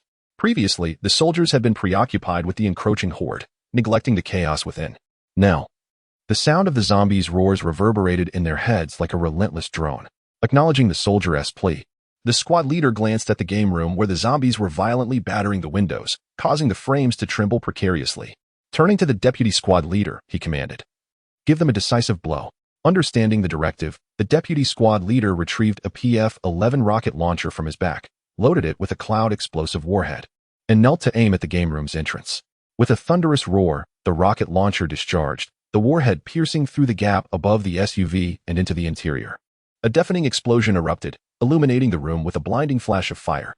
The explosion of the warhead unleashed temperatures exceeding 2,500 degrees, akin to the infernal flames of hell, instantaneously vaporizing the undead within.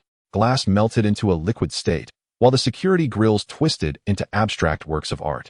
The air within and around the gaming room was violently consumed, creating a fleeting vacuum. Even if spared by the searing heat and blast, the zombies could not endure. After all, they were still earthly beings, unable to escape the necessity of an oxygen-rich environment. With the undead thoroughly vanquished, tranquility returned to the intersection. where only a gentle breeze whispered through the streets, producing a soft, rustling sound. Chapter 73. Conclusion of the first phase. The situation on the front lines appeared favorable. Yet in the rear base, Lu Cheng found himself in a predicament. He stood within a hastily constructed command center, intently focused on the images relayed by the drones. His brow furrowed and his expression beset by concern. The footage revealed streets and neighborhoods littered with the remains of the undead, as well as severed limbs and dismembered bodies.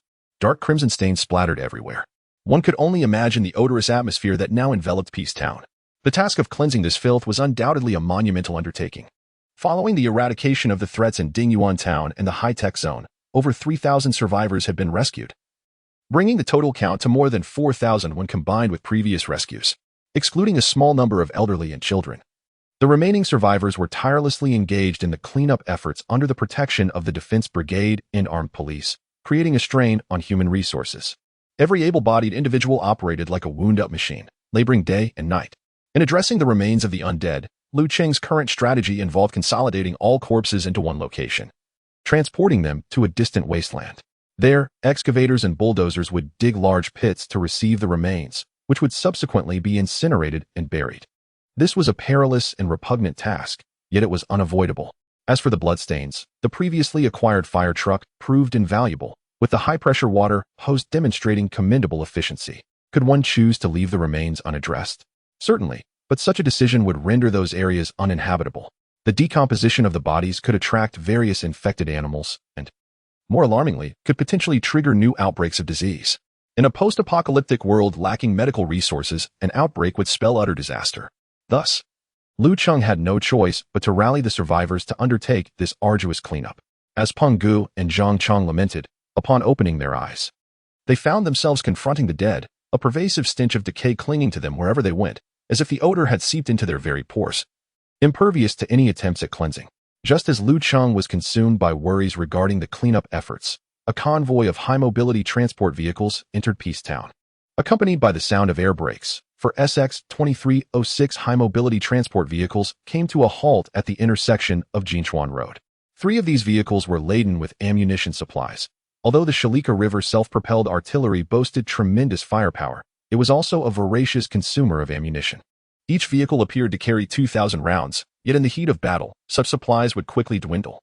Prior to the conflict, Lu Cheng had specifically allocated reinforcement points to dispatch substantial reserves of ammunition for these vehicles. The remaining high-mobility transport vehicle bore Wang Tao, Li Guozhong, and several other police officers, who disembarked with purpose. Their destination was the police checkpoint at the highway entrance, which had been overlooked by the troops eager to reclaim the power plant. Within lay a trove of police weaponry and equipment, precious resources that could not be overlooked.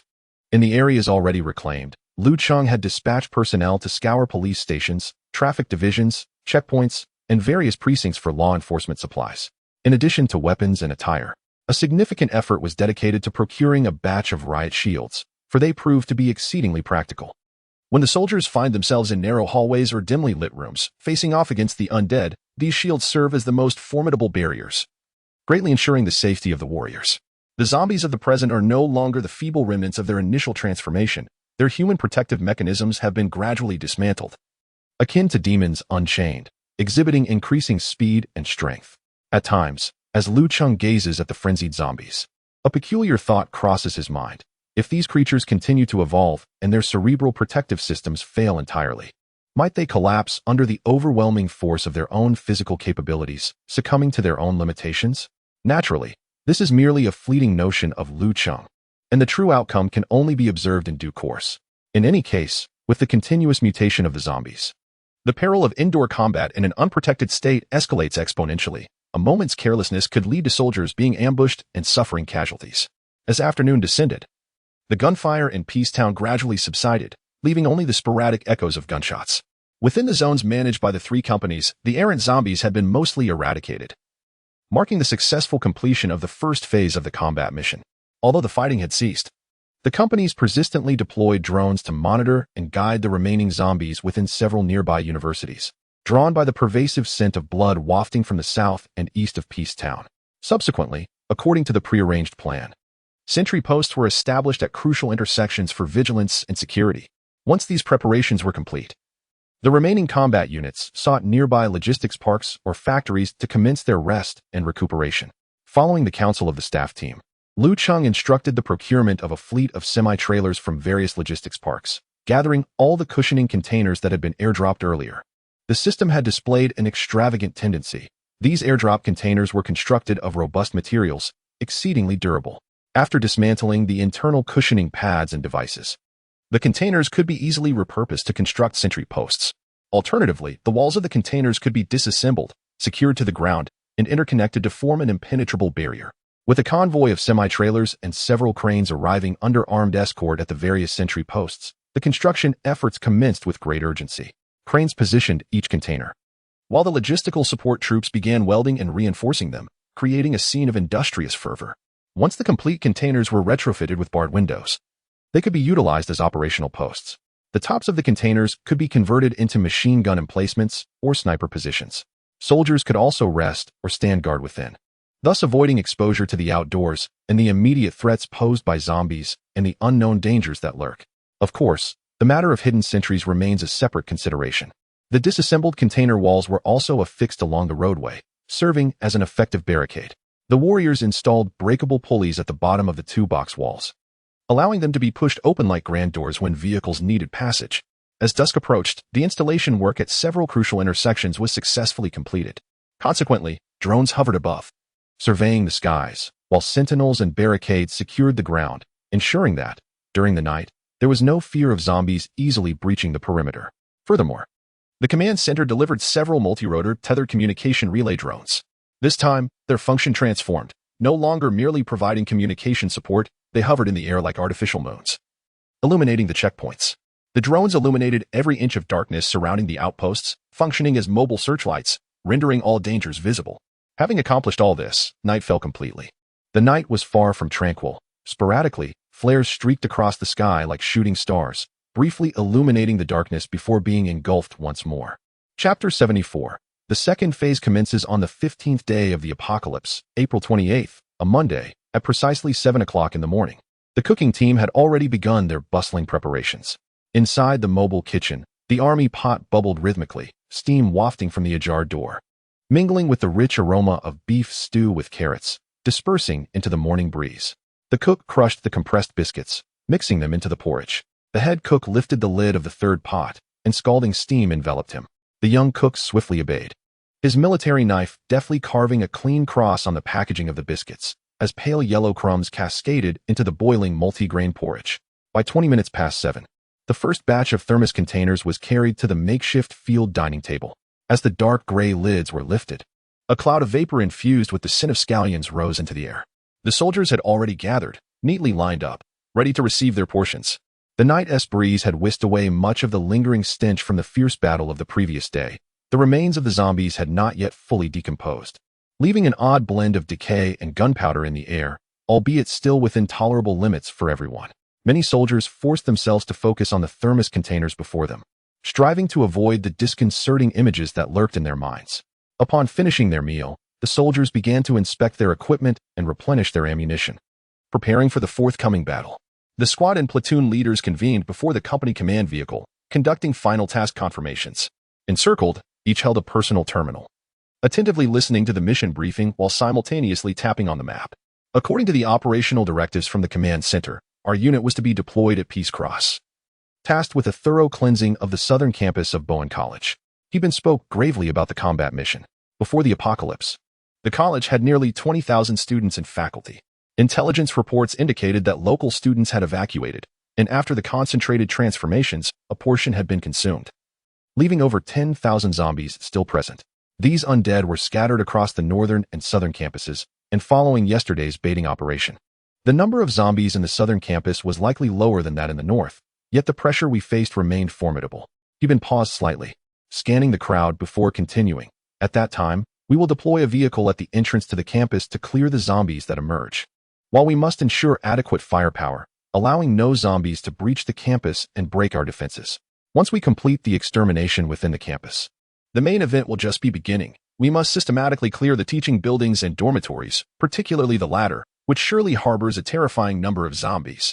Make sure to collect your blast shields before proceeding. When executing the clearance within the buildings, Exercise utmost caution. Is that understood? Understood, the crowd replied in unison, their voices resolute and resonant, echoing in the morning wind.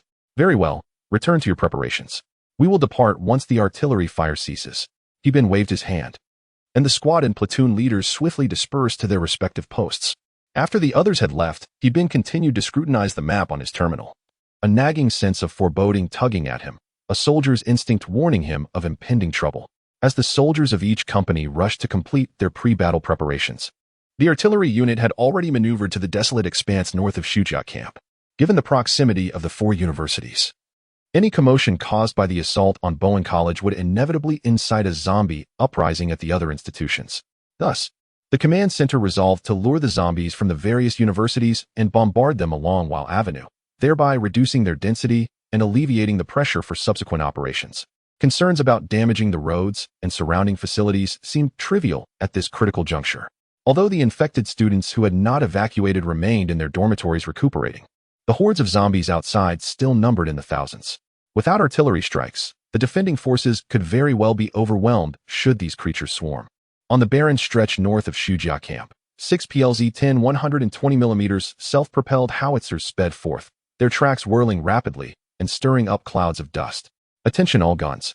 Take your designated firing positions, commanded Captain Wen Jianjun of the artillery unit. Following the orders, each vehicle moved into the pre-selected gun positions, their barrels poised skyward. Once the artillery was in place, several drones equipped with loudspeakers soared over Wall Avenue. Attention all survivors. Our unit is about to initiate artillery strikes along Wall Avenue. Please maintain a safe distance and ensure your personal safety. The crisp and resonant announcement echoed throughout the street. Repeat. Our unit is about to initiate artillery strikes along Wall Avenue. Please maintain a safe distance and ensure your personal safety. Goodness, the troops are about to fire. Stay away from the windows, the glass might shatter.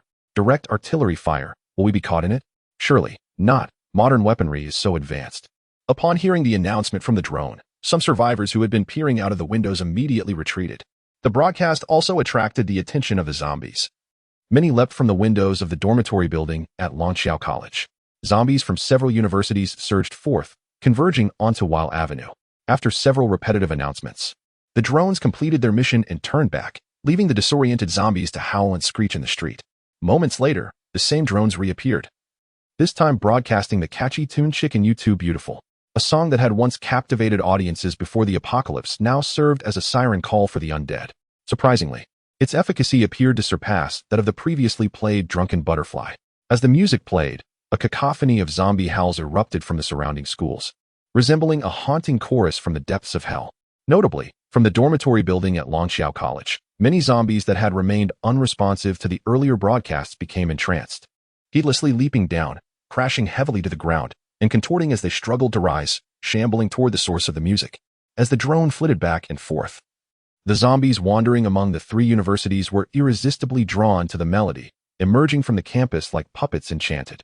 At this moment, the thoroughfare of Vela Avenue was overrun with a dense throng of the undead, forming a tangible black tide that obstructed the road completely. The melody of "You Are So Beautiful" reverberated in the air, inciting the zombies into a frenzy of agitation and anger. Their arms outstretched as they futilely waved at the airborne drone. Their pallid, decaying faces appeared particularly grotesque in the morning light, emitting chilling, bone-rattling howls. If only the zombies could speak, they might well have cursed. "What are you doing? Hey." After all, playing music so early in the morning lacked any sense of civic responsibility. Observing this scene through the screen, Lu Cheng swallowed nervously and then pressed the intercom. Wen Jianjun. "This is Lu Cheng. It's time. Commence the bombardment." Chapter 75. The artillery unleashed before Lu Cheng issued the command for bombardment. A BZK-008 medium multi-purpose reconnaissance drone had already been launched from its vehicle in the rear base, soaring directly towards Wall Avenue to execute the artillery guidance mission. Propelled by its tail rotor, the BZK-008 glided silently like a ghost over the skies of Peace Town. The electro-optical detection equipment beneath its fuselage swiftly identified a cluster of targets, and the operator promptly relayed the observed data back to the artillery battalion. At this moment, 6 howitzers of the battalion stood in meticulous formation, poised for action. The PLZ-10 120mm self-propelled howitzer is a modern artillery piece that amalgamates the capabilities of both mortars and howitzers. Primarily utilized as a fire support unit at the regiment level of the East University, This vehicle is built upon the chassis of the upgraded Type 89 infantry fighting vehicle, powered by an enhanced CH-400D fully automatic transmission system, with an engine output of 440 kilowatts, achieving a maximum road speed of nearly 90 kilometers per hour, while also exhibiting commendable off-road maneuverability and range. Equipped with a 120mm rifled gun, it is capable of firing a variety of munitions, including mortar shells, high-explosive shells, and anti-tank projectiles. Its elevation range spans 480 degrees, while its azimuth range encompasses a full 360 degrees. The howitzer employs a semi-automatic loading system, with a maximum firing rate of 68 rounds per minute for high-explosive shells, 10 rounds per minute for mortar shells, and 46 rounds per minute for anti-tank shells, carrying a total of 36 rounds on board. As for auxiliary weaponry, it is outfitted with a 12.7mm dual-purpose machine gun, boasting an ammunition capacity of 5,000 rounds and a maximum firing rate of 600 rounds per minute. In combat, this artillery piece excels, adapting seamlessly to various operational environments, including mountainous and jungle terrains, capable of launching high-explosive fragmentation rounds with a maximum range of 9.5 kilometers and rocket-assisted projectiles extending to approximately 13 kilometers. A battery of 6 120mm self-propelled howitzers can unleash an impressive 72 high-explosive rounds within a minute, demonstrating formidable firepower. Before long, the preparations for firing were complete. For artillery pieces, 1 round loaded. After determining the data, Wen Jianjun commenced issuing orders. The fourth vehicle, serving as the benchmark artillery piece, was assigned the test firing mission. Upon receiving Wen Jianjun's command, the commander of the fourth vehicle accurately reiterated the instructions for artillery pieces, 1 round loaded. High explosive round, instant fuse, second charge. Command, high explosive round, instant fuse, second charge. Reiteration, range 150, left 010, elevation 3000. Command, range 150, left 010, elevation 3000. Reiteration, for artillery pieces, 1 round, prepare. Fire. Upon Wen Jianjun's issuance of the preparatory command, the crew members of the fourth vehicle, having completed the loading, promptly exited through the rear hatch of the PLZ-10 120mm self-propelled howitzer. Other crew members concealed themselves 10 meters away from the vehicle, while the gunner stood facing away from the vehicle, gripping the firing cord tightly. The artillery cord was pulled to fire, a process referred to in military terminology as stabilizing and warming the gun. The artillery operation manual explicitly stipulates that, to prevent unforeseen accidents, the first 3 shots from newly acquired, recently repaired, or long unused artillery pieces, as well as those following extended marches, must be fired using a lanyard. This precaution is rooted in the painful lessons learned from countless past experiences. When firing a cold cannon, the temperature of the propellant is unstable, the chamber temperature is low, and the recoil and recuperation mechanisms have not been adequately lubricated, resulting in a precarious technical condition and stability of the artillery, which can easily lead to catastrophic incidents such as barrel explosions. Should such an explosion occur, not only would the cannon be rendered inoperative, but the lives of the soldiers inside would also be at grave risk. Therefore, prior to firing, crew members are evacuated to a safe distance behind a cannon and fire from 10 meters away using the lanyard to ensure personnel safety. This procedure is primarily applicable when combating zombies. In engagements with other nations' artillery, such strict adherence to protocol would likely be abandoned in favor of an immediate fire-and-move strategy. Upon receiving the firing command, the gunner took a deep breath and abruptly pulled the lanyard. A thunderous roar erupted, akin to thunderclaps on a clear day, as a brilliant flash of light burst forth from the muzzle. The vehicle jolted violently, and the surrounding dust was lifted as if by an invisible hand, swirling through the air to create a hazy, ochre mist. Towards Vela Avenue, the test round arced through the sky, accurately striking the horde of zombies. With a resounding explosion, a multitude of zombies was instantly engulfed in flames and billowing smoke, their bodies shattered and flung in every direction as they writhed in the inferno. As confirmation of the successful strike arrived from the observation drone, the entire artillery unit sprang into action. Attention all units, no correction required. High explosive shells, fire 3 rounds simultaneously. Commander Wen Jianjun issued the order once more. The 6 howitzers roared in unison, unleashing their collective fury. Instantly, a cloud of dust was kicked up on the battlefield, and the dense projectiles, carrying the scent of death, whistled towards the target area. From a considerable distance, the continuous sound of massive explosions could be heard echoing through the town. Once the 3 rounds had been fired, the crew members returned to their vehicles.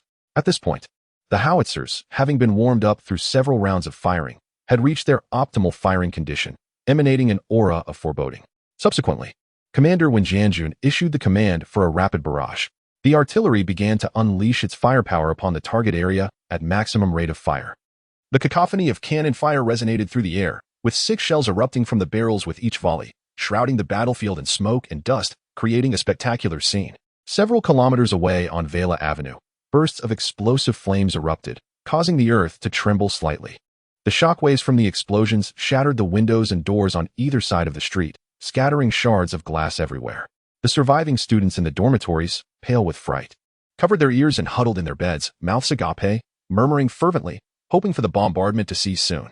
Having previously witnessed artillery scenes in films and on television, they could scarcely believe that real artillery fire could manifest such a terrifyingly destructive spectacle.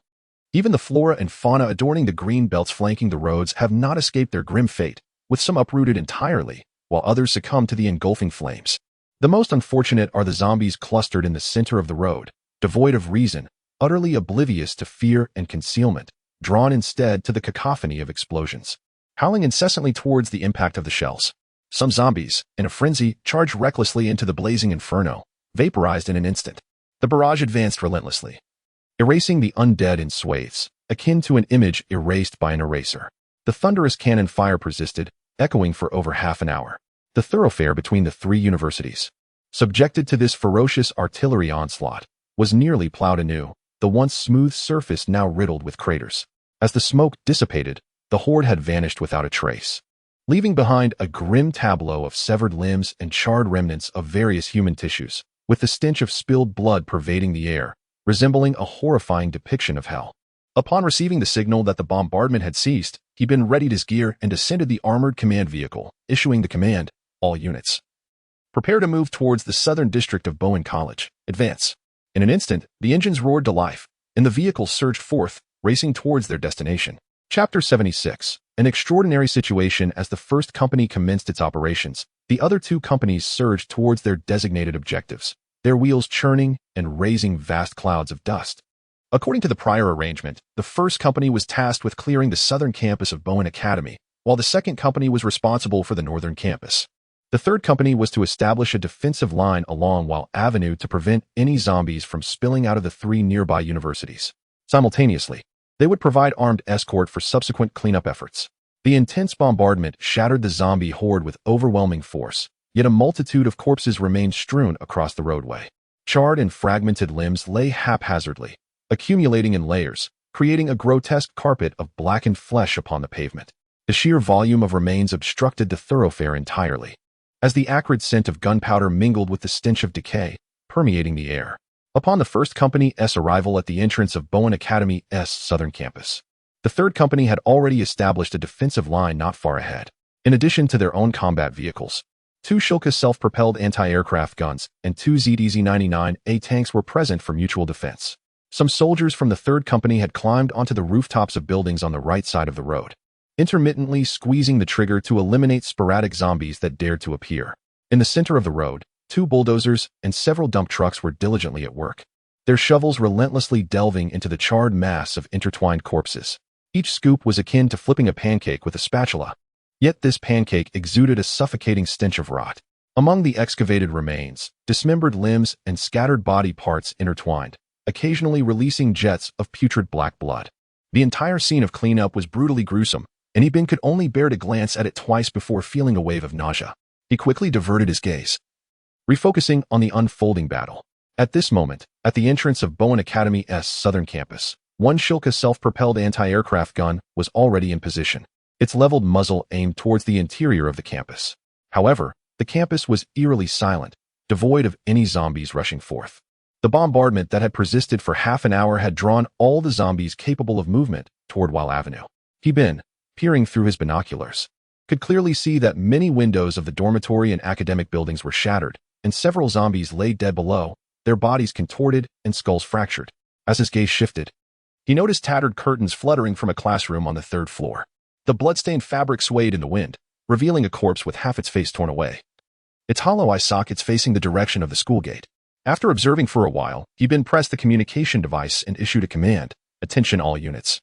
The Shilka remains at the school gate for vigilance. First platoon is to secure the academic building. Second platoon is to manage the left dormitory. And third platoon is to oversee the right dormitory. Move out immediately. The moment the order was given, the combat vehicles of the first company roared into the campus.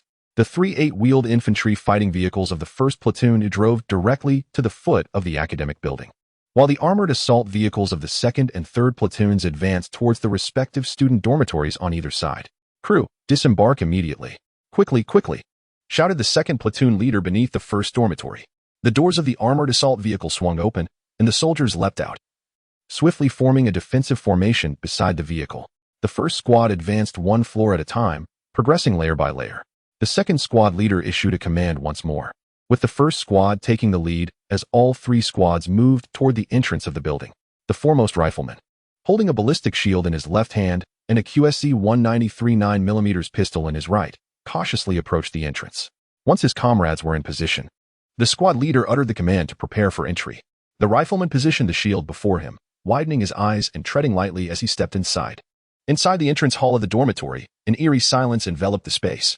The glass of the duty room lay shattered across the floor, and dried bloodstains marred the walls and ground.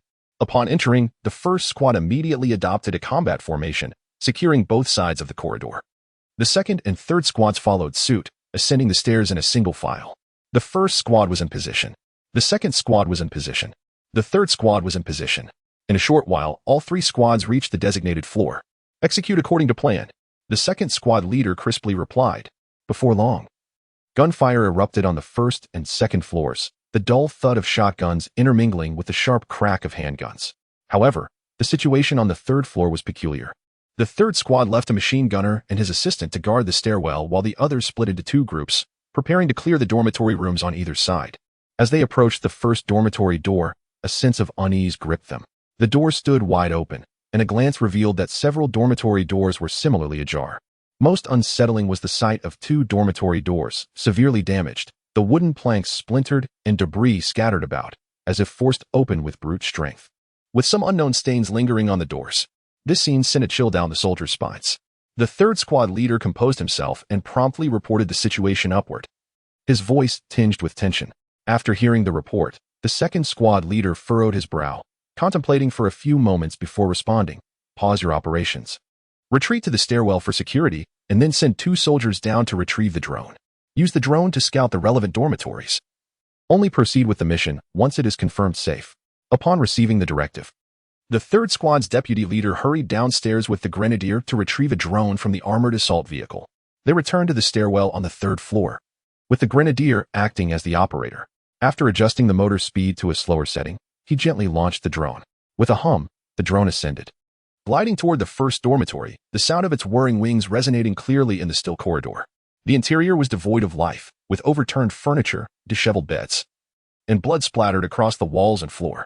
The operator then maneuvered the drone toward the subsequent dormitory, preparing for further reconnaissance. After surveying the area, the drone identified over a dozen dormitories with open doors, each exhibiting a similar chaotic scene, as if ransacked. In a couple of rooms, dismembered limbs could be seen scattered about, bearing signs of having been gnawed upon. The findings from the drone's reconnaissance left everyone feeling perplexed. Some soldiers speculated whether there were other survivors engaged in combat with the zombies in this area, while others wondered if the recent bombardment had incited the uprising of the undead. After much deliberation, no conclusive answers emerged. Instead, the various conjectures only served to intensify the already heavy atmosphere. Ultimately, the second squad leader reported the relevant information, and after careful consideration by the command center, it was decided to proceed with the extermination mission. After all, they were on a combat assignment and could not retreat merely due to a few dormitory doors left ajar. Nevertheless, reminders echoed from top to bottom, urging the soldiers of the third squad to exercise utmost caution and to evacuate immediately should any unusual circumstances arise. Chapter 77. The first aberration. The soldiers of the third squad, having meticulously organized their equipment, advanced step by step towards the dormitory ahead. In accordance with the directives from the command center, they activated the night vision multifunctional goggles affixed to their helmets, switching to the video recording mode, thus allowing various ranks to witness their real-time combat footage. As they approached the dormitory, their footsteps grew exceedingly light. Each individual felt their heart racing fervently, and the sounds of their breaths beneath the masks were notably labored. Passing by the dormitories with doors flung wide open, the soldiers instinctively aimed their weapons inside. Although the reconnaissance drones had confirmed the absence of any threats within, an underlying fear lingered that something horrific might spring forth from the shadows. After traversing 3 dormitories with gaping doorways, they arrived at the entrance of room 304. The assistant squad leader pressed himself against the doorframe and rapped on the door. Silence enveloped the room, met with no response. Applying more force, he tested the doorknob, yet it remained steadfastly locked. Consequently, the shotgunner stepped forward and shattered the lock with a single shot. The rifleman then propelled his shield against the door, which swung open, revealing an empty and surprisingly tidy dormitory. Evidently, the students had vacated their quarters at the onset of the outbreak. The squad did not linger long and continued to push forward. After forcefully breaching 2 more dormitory doors, the tranquility of the corridor was abruptly shattered by the cacophony of gunfire as 5 zombies fell under the onslaught. Subsequently, they arrived at the entrance of room 309, adhering to the familiar ritual of knocking and testing the doorknob. The room remained silent, and upon a brief inspection, it was discovered that the door was not locked. Despite the barrier, a putrid stench wafted through the wood. Upon signaling to the rifleman, the assistant squad leader pressed down the doorknob. As the door swung open, he instinctively recoiled. The rifleman, shield in hand, cautiously peered into the room. But the sight that met his eyes left him utterly aghast. Before him loomed an enormous creature, a zombie, or perhaps something beyond that classification, standing nearly 2 meters tall. Its muscles bulged like granite, with veins twisting beneath its dark green skin, congealed blood clots clinging to its form. Its arms were grotesquely swollen, dark purple muscle fibers coiling like cables around its limbs. Most revolting was its head. One side still bore the youthful contours of a student, while the other had grotesquely sprouted a honeycomb of flesh tumors, a murky eyeball embedded within, rhythmically rotating in sync with its labored breaths. In that instant, as the rifleman beheld this abomination, a glimmer of crimson surged within the creature's gaze, and its massive body, exuding an aura of death, lunged forth with terrifying speed, far beyond the limits of human reaction. In a single bound, it was outside the door, its colossal fist crashing down upon the riot shield with the force of a tempest. The resounding crack of the shield shattering echoed through the corridor. The rifleman felt a blinding flash before an overwhelming force surged towards him. His very insides trembled as he watched the once sturdy shield splinter into fragments, akin to a wafer crumbling under pressure. As the grip of the shield shattered, blood gushed through the ventilation holes of the tactical gloves. The tremendous force sent the rifleman hurtling through the air, his body tracing an arc before crashing violently against the wall, dust cascading down around him. He coughed up a mouthful of blood, staining the gear upon his chest. The rapidity of these events left the soldiers in the corridor utterly unprepared. The colossal zombie, emboldened by its advantage, glared with blood-red eyes ablaze with fury. With a swift motion, it extended its massive hand, seizing the necks of the squad leader and another rifleman by the door. Terror gripped their wide eyes as their firearms slipped from their grasp, their feet leaving the ground while they futilely clawed at the creature's grip. Their faces rapidly shifted from crimson to violet beneath their masks, desperate gurgles escaping their throats. In an instant, a sharp crack echoed as the zombie brutally twisted their necks, their bodies slumping lifelessly. Open fire. The sacrifice of their comrades jolted the soldiers into action, the squad leader bellowing as he was the first to pull the trigger. 5.8mm rounds erupted forth, whistling as they pierced the chest of the towering zombie, bursting forth in a spray of crimson blossoms. The creature roared, inexplicably using the bodies it held as shields.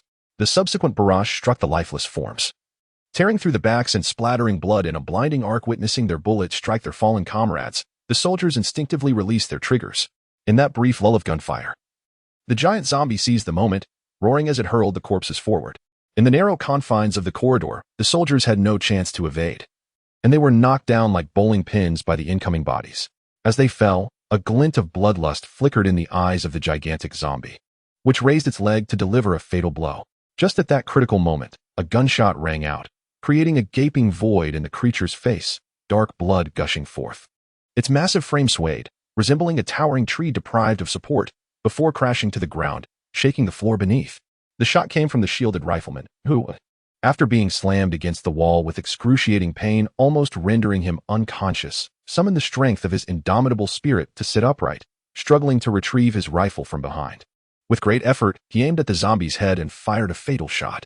This final act drained him of all his vitality, and he slumped against the wall, gasping as he pulled down his mask, coughing blood in desperate breaths, the light of life flickering like a candle in the wind. First and second squads, halt your tasks and proceed to the 3rd floor immediately. Bin's voice boomed through the channel.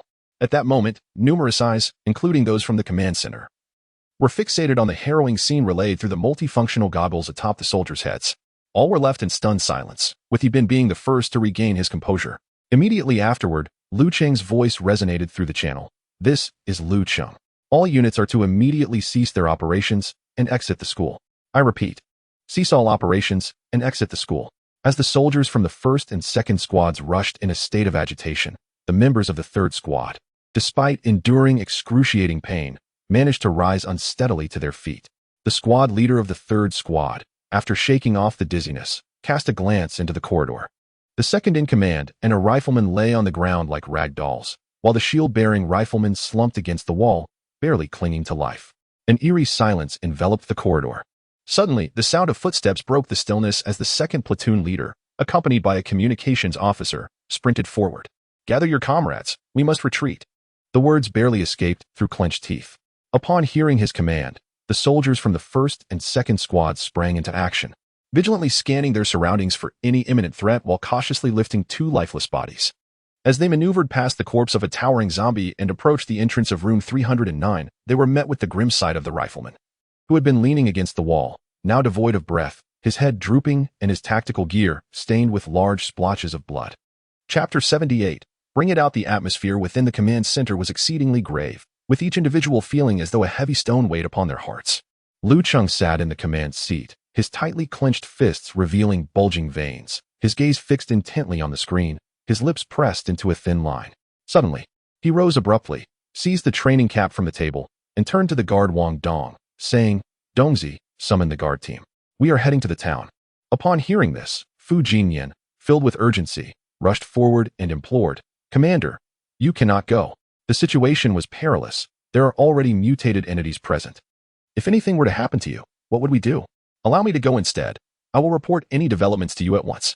Fu Jinyan's expression was serious, exuding a sense of determined resolve that suggested he would insist against all odds. Lu Cheng slightly raised his head and let out a deep sigh. "Old Fu, our soldiers are bravely fighting on the front lines, even at the cost of their lives. How could I remain sheltered in the rear, merely watching? Besides, there are numerous troops there. What is there for me to fear? No matter how formidable the mutated entities may be, can they surpass my armored tanks in open terrain? If you are worried, you may accompany me." Having spoken, Lu Cheng turned to face Chief of Staff He Jigang, his expression solemn and dignified. "Old He, you will remain here at the command center. You are entrusted with the command of the battle. Maintain calm, keep a close watch on developments from all directions, and respond promptly to any changes." He Jigang snapped to attention, saluted, and declared loudly, "Rest assured, Commander, I will ensure the mission is accomplished." With that, Lu Cheng waved his hand and, accompanied by Fu Jinyan and Wang Dong, strode purposefully towards the exit. Outside the command center, the sun blazed fiercely, its rays glaringly bright. While vehicles were neatly positioned, their bodies gleaming with a cold, hard sheen under the sunlight. Lu Cheng and his team swiftly boarded the vehicle, the engine roaring to life as they sped towards Hepping Town. Through the car window, the scenery raced by. Lu Cheng leaned back against the seat, vivid images of the recent battle replaying incessantly in his mind, his brows furrowed deeply in concern. When the command vehicle, under the protection of the guard team, arrived at Bowen College, all soldiers had already evacuated, establishing a defensive position at the southern entrance of the campus. In addition to the original Shilka self-propelled anti-aircraft gun, a ZT-99, a main battle tank from the 3rd Company, had also been deployed, its cannon aimed directly at the campus. Should any mutated entity emerge, it would certainly encounter the wrath of armor-piercing shells. As Lu Cheng disembarked, he was met with the acrid stench of gunpowder mingled with the scent of blood. His gaze swept the area and fell upon the bodies of 3 fallen soldiers, now covered in body bags, lying in quiet repose.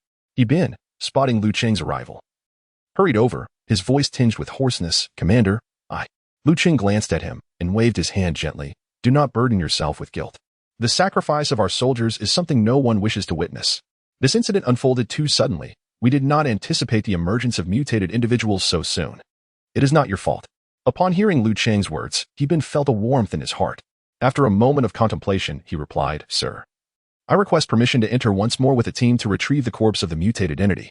Although we currently lack the conditions for in-depth research, we can at least grasp some preliminary information to prevent further casualties in the future." In response, Lu Cheng furrowed his brow, his gaze lingering on the fallen soldiers' bodies for a moment before he nodded solemnly. "Very well, I grant your request. However, Exercise utmost caution and ensure that protective measures are in place. I do not wish to witness any more soldiers falling. Ibn answered earnestly, yes. I assure you the mission will be accomplished. He then swiftly assembled a formidable team, as the members methodically donned their FFY-03 protective suits and FNIM-10 gas masks. Initially, the soldiers had intended to wear the breathable FNF-003 chemical suits for ease of movement, but the command center, considering the uncertain nature of the mutated entity, insisted they were the more airtight FFY-03 suits instead. As for the more robust positive pressure chemical suits, that was out of the question, once donned. They would only last 30 minutes and would make walking cumbersome, rendering them ineffective in retrieving the mutated body. Once fully equipped and checked for correctness, Ibn waved his hand decisively. Let's move out. This time, in addition to the team members, multiple drones took to the skies, their buzzing breaking the eerie silence above the campus. They flitted about like agile hummingbirds, surveilling and monitoring every nook and cranny. Before apartment building 1, an unsettling stillness enveloped the air. Ibn led his team cautiously into the structure, weapons at the ready. The team advanced slowly, entering each floor only after the drones had conducted their reconnaissance. Upon reaching the 3rd floor, they immediately spotted the corpse of the mutated entity, its presence unmistakable. It lay sprawled in the middle of the corridor like a small hill, obstructing much of the passageway. Ibn approached the body with his firearm drawn, realizing that witnessing it in person was a stark contrast to viewing it on a screen. The intense sense of oppression exuded by the mutated entity was palpable, even in death. Standing over 2 meters tall, its massive form was enveloped in a strange bluish-purple hue, covered in a multitude of grotesque lumps. Its arms were exceptionally thick, nearly matching the width of its body, with muscles bulging and veins snaking across the surface like grotesque serpents. The head was swollen, half of its face riddled with cysts, and its mouth gaped open, revealing a row of sharp fangs, with remnants of flesh still clinging between them. Suppressing his nausea, Ibn signaled to his team. Aside from those on guard, the others swiftly gathered around, producing 2 stretchers which they combined and secured together. They then carefully maneuvered the mutated body onto the stretchers. The entity was exceedingly heavy, and even with several members working together, transporting it through the narrow stairwell proved to be an arduous task. The soldiers, clad in non-breathable protective suits, found themselves stifling in the heat, nearly suffocating. After considerable exertion, they finally succeeded in bringing the mutated body out of the campus. Donned in protective suits, Cheng and his companions swiftly approached the terrifying corpse, their expressions turning gravely serious. The first impression this grotesque entity left on Cheng was a striking resemblance to the charger from the game Left 4 Dead 2, albeit with one robust arm and the other severely atrophied. Moreover, it bore some resemblance to the tank from the same game, although its physique was not quite as colossal. Upon discerning the features of the mutated being, Cheng's mind began to formulate a conclusion. This virus was undeniably man-made. Such a monstrosity could not arise from the natural biological viruses found in the wild. The military doctor, Lin Shui, who had been awaiting their arrival, promptly stepped forward to commence a preliminary examination. Chapter 79. Sacrifice is indeed noble, yet the battle must not cease. With the assistance of several soldiers, Lin Shui meticulously examined the limbs of the mutant creature. Subsequently, she retrieved a surgical knife from a nearby first aid kit. As the blade sliced through the creature's chest and abdomen, an unsettling sound akin to rubber tearing echoed in the air. Lin Shui deftly extracted several bullet fragments with tweezers, placing them aside, before scrutinizing the injuries inflicted upon the mutant. After a considerable pause, she rose, her voice emanating from behind her mask, tinged with a note of gravity. Commander, based on my initial observations, the skeletal density and muscular strength of this mutant have risen to an unimaginable level. The damage inflicted by the 5.8mm bullet, as evidenced by the wound on its torso, appears to be less than optimal. Furthermore, despite having been deceased for over half an hour, its neural reflex arcs remain far from dormant. When illuminated by a flashlight, the frequency of muscle contractions is still alarmingly high. Lin Shui cast a glance at the attentive onlookers before continuing, however. A shot to the head could still result in a fatal outcome. Yet, based on the previous battle footage, this abomination possesses astonishing speed, far exceeding the limits of human reaction. Should the soldiers encounter it unexpectedly in a confined space, they may find themselves unable to fire in time. Even if they manage to pull the trigger, hitting its head would be no trivial matter. Beneath her gas mask, Lin Shui's gaze deepened, revealing a profound concern. Considering its past combat performance, it either possesses a degree of intelligence, enabling it to evade attacks and exploit vulnerabilities, or it exhibits rapid reflexes and formidable combat instincts. In either scenario, this mutant could become our most terrifying nightmare in an unprepared skirmish. After absorbing Lin Shui's detailed analysis, Lu Qing fell into a prolonged silence. His eyes remained fixed on the mutant, his mind swirling with tumultuous thoughts. This creature was undeniably formidable. Its strength and physique surpassing all expectations, its speed astonishing, and it appeared to possess a cunning awareness of danger. In open terrain, the situation might be manageable. Rifles concentrated fire. 12 7mm heavy machine guns, 30mm autocannons, and grenade launchers could all teach it a lesson. However, an unexpected encounter in a confined space would spell danger. It was akin to playing Left 4 Dead, where encountering a tank in an open area could lead to its demise through kite tactics. But facing it indoors would be catastrophic, potentially resulting in severe injury or death from a single blow. Are there any other discoveries?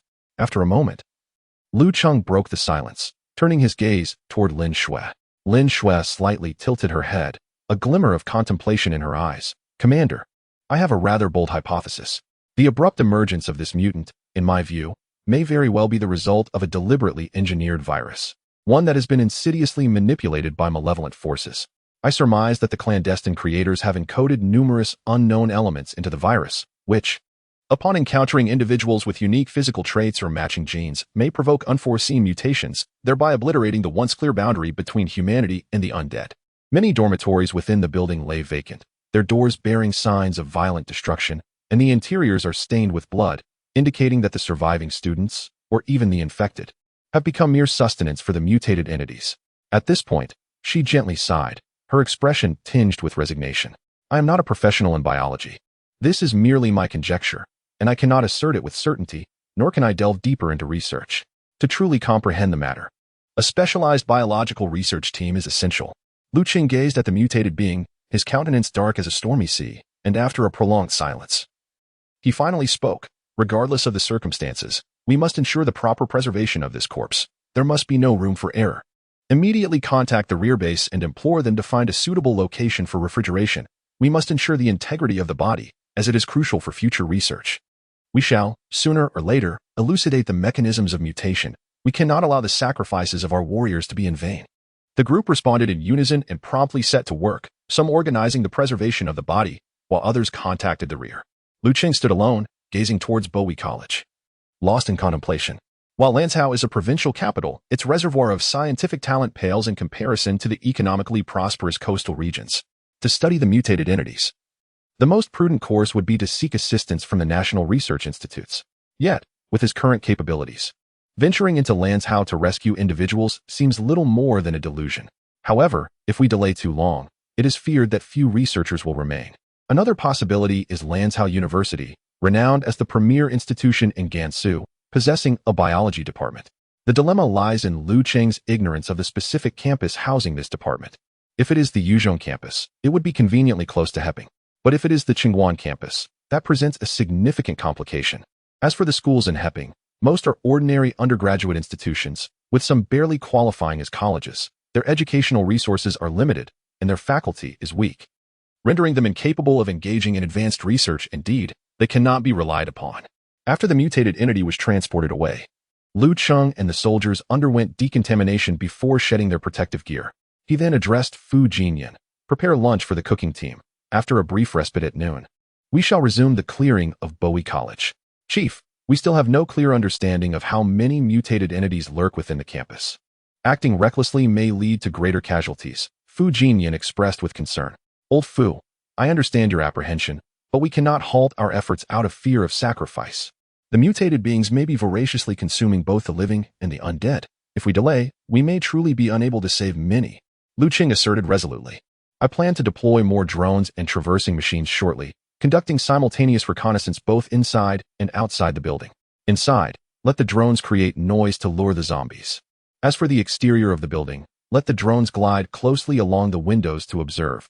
As long as the curtains remain drawn, the interior conditions can be discerned, allowing for the early detection of potential dangers. Furthermore, when the soldiers encounter uncertain situations during their maneuvers, they can clear the path directly with grenades. Overall, while this approach may slow the pace of advancement, it significantly enhances safety. Upon hearing Lu Qing's words, Fu Jinyan lowered his head in contemplation. After weighing the pros and cons, he ultimately nodded in agreement. In the apocalyptic world, there are no foolproof strategies. One can only exert their utmost effort to accomplish what must be done. Subsequently, Lu Cheng ascended to the command vehicle, his hands trembling as he picked up the personal information registration forms of the fallen soldiers. Squad leader Chen Yu, merely 23 years old. Rifleman Zhao Feng, age 21. Rifleman Lu Cheng, equally 21. They were all so young, their lives blossoms yet to fully unfurl, now withered in the harshness of this desolate world. Just a mere 10 days into the apocalypse, 5 soldiers had already sacrificed their lives. During mealtime, an armored assault vehicle surged forward. After coming to a halt, several soldiers disembarked, and the leading sergeant rushed to Lu Cheng, saluted, and reported. Reporting, sir. Staff officer, he has sent a batch of life detection devices. Life detection devices? Upon hearing the soldier's report, Lu Cheng immediately understood. The current garrison at the armed police training base, aside from the disbanded command academy, also serves a third identity as the Lanzhou National Land Search and Rescue Base, under the leadership of the China Earthquake Administration and the Armed Police Headquarters. It is one of the national-level land search and rescue bases jointly constructed and managed by the Gansu Provincial Earthquake Administration and the Gansu Armed Police Corps. When reclaiming the entire base, a portion of the personnel at the search and rescue camp had gone out for training, and no survivors had been discovered in the camp. The troops had been preoccupied with combat, neglecting a thorough inventory of the search and rescue base's storerooms. It was only during this encounter with the mutant that He urgently ordered personnel to rummage through the storerooms of the search and rescue camp, and unexpectedly, they found several sets of spare life detection devices. After assessment by the command, it was determined that the life characteristics of the mutants likely differed significantly from those of ordinary zombies. With this equipment, potential threats hidden behind doors or walls could be detected in advance, thereby adding an extra layer of safety for the soldiers' lives. With the new equipment in hand, Lu Cheng could no longer afford to eat, and immediately instructed communications officer Li Ming to notify the company and platoon leaders to come forth. Chapter 80. The new combat power empowered by technology. At noon, the blazing sun hung high in the sky, casting the Bowen Academy into an island of solitude, enveloped by an interminable shroud of fear and silence. The scorching rays poured down, refracting dazzling white light off the windows of the teaching buildings. The soldiers had concluded their lunch. The brief respite had allowed them to regain some of their strength. Attention all units, the mission remains unchanged. The second round of clearance will commence in 15 minutes. Lu Cheng's voice resonated clearly through the headsets of every soldier, heralding the call to battle once more. Upon receiving the orders, the soldiers of the 1st and 2nd companies sprang into action, swiftly organizing their gear and counting ammunition in preparation for their return to the indoor clearance operation. Meanwhile, the 3rd company continued to hold their position on Wall Avenue, safeguarding the bulldozers and dump trucks as they cleared the mountainous piles of zombie remains from the roadway. Just as the soldiers were engrossed in their tense preparations, an SX-2306 high-mobility transport vehicle roared in, enveloped in a cloud of dust. 7 armed police soldiers disembarked, each carrying several large crates. They were the last 7 members of the original armed police garrison, proficient in operating life detection devices due to frequent joint drills with the search and rescue teams. They would now join the eradication squad as operators. As a drone whizzed into the number 1 apartment building, the second phase of the cleanup operation officially commenced. The drone emitted a soft hum, its rotors stirring the heavy air. This time, it was equipped with a loudspeaker. As it darted back and forth, raucous music echoed through the hallways. In many previously tranquil dormitories, chilling howls and the sounds of scratching at doors erupted. The second squad of the 3rd company had already retreated to the base for rest, and a temporary team dispatched from the 3rd company took over the task of continuing the cleanup on the 3rd floor. The soldiers stationed at the staircase, weapons aimed at both sides, awaited the impending onslaught with bated breath. Within the corridor, several dormitory doors were met with violent banging, each strike more forceful and urgent than the last, the commotion escalating. Suddenly, with a thunderous crash, splinters of wood exploded like fireworks as the door to dormitory 311 was smashed to pieces. 3 zombies clad in pajamas stumbled forward, propelled by the door's immense inertia. Open fire. The squad leader, having waited long enough, decisively issued the command. 3 tongues of flame intertwined in the corridor, 5 8mm bullets spiraling into the zombie skulls, splattering a gruesome mix of brain matter and blood across the walls. After eliminating these 3 zombies, several more dormitory doors were shattered, and the emerging undead were swiftly dispatched by the soldiers. After several minutes of tense waiting, although the surrounding dormitories still echoed with howls, no more zombies broke through the doors. With resolute determination, the squad leader signaled for advancement, and the unit cautiously began to proceed forward. Meanwhile, outside the apartment building, several drones gracefully flew alongside the windows, their high-definition cameras transmitting real-time footage of the interior back to the command center through the glass. The warriors inside the building and the drone operators outside worked in seamless coordination, utilizing communication devices to maintain constant contact, conducting thorough reconnaissance of the dormitory set for clearance. Upon detecting any signs of zombie activity, the operators would immediately relay the information to the soldiers within. Hummingbird 3, Hummingbird 3, our team is approaching room 313. Hummingbird 3 received, conducting reconnaissance. Second squad, 2 zombies spotted inside room 313, near the entrance, exercise caution during clearance. Understood, preparing to breach. With a thunderous blast, the shotgun's report erupted as the door lock succumbed to the overwhelming force of the breaching round. The rifleman, armed with a ballistic shield, forcefully pushed open the dormitory door, swiftly discharging his 193 pistol. Before the 2 zombies could advance, they were struck down by 9mm bullets, collapsing to the ground in silence. The collaboration between inside and outside significantly enhanced the safety of the clearance operation. Each precise transmission of intelligence and every moment of tacit cooperation added a glimmer of hope to the brutal indoor combat.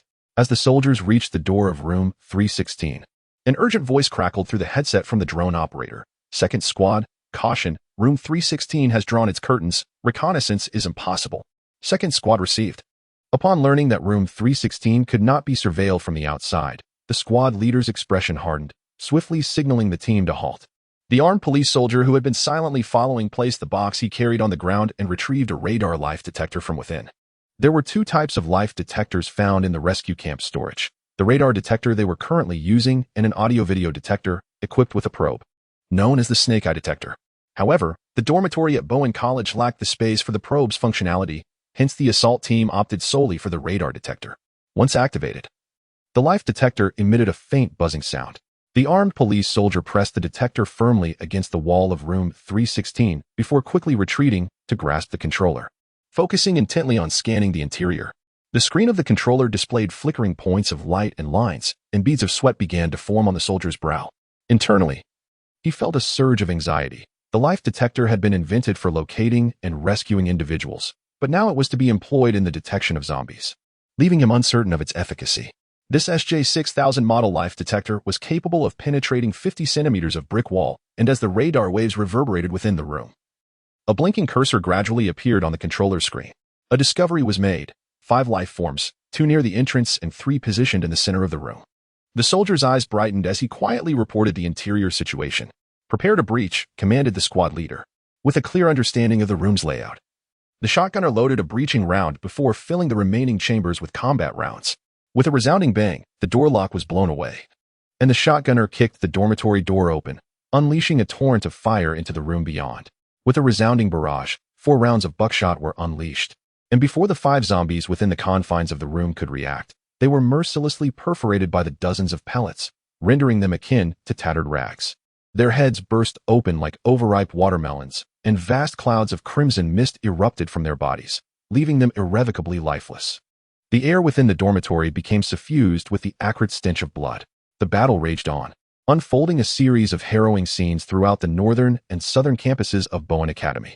The soldiers, fueled by indomitable resolve and bolstered by cutting-edge technology, gradually eradicated the threat posed by the zombies within the building. Once the initial target structure was cleared, no further mutations were detected. Cheng, seated in the command vehicle, monitored the progress of the conflict while contemplating silently. It appeared that the emergence of mutations was conditional, as ordinary zombies did not easily undergo transformation. Chapter 81. In the apocalypse, survival is the true path. As time passed, darkness descended, and the afterglow of the setting sun bathed the campus in hues of orange and red.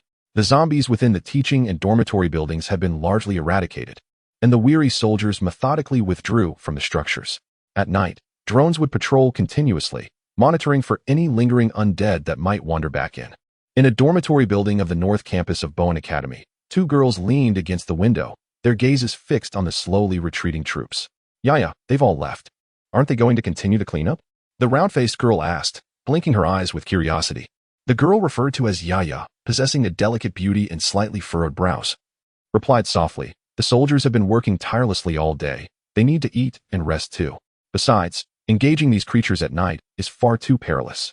The round-faced girl pouted slightly, murmuring to herself, "At this rate, They might not even clear our building by tomorrow. If only there were more soldiers. I can't bear to stay here for even a moment longer."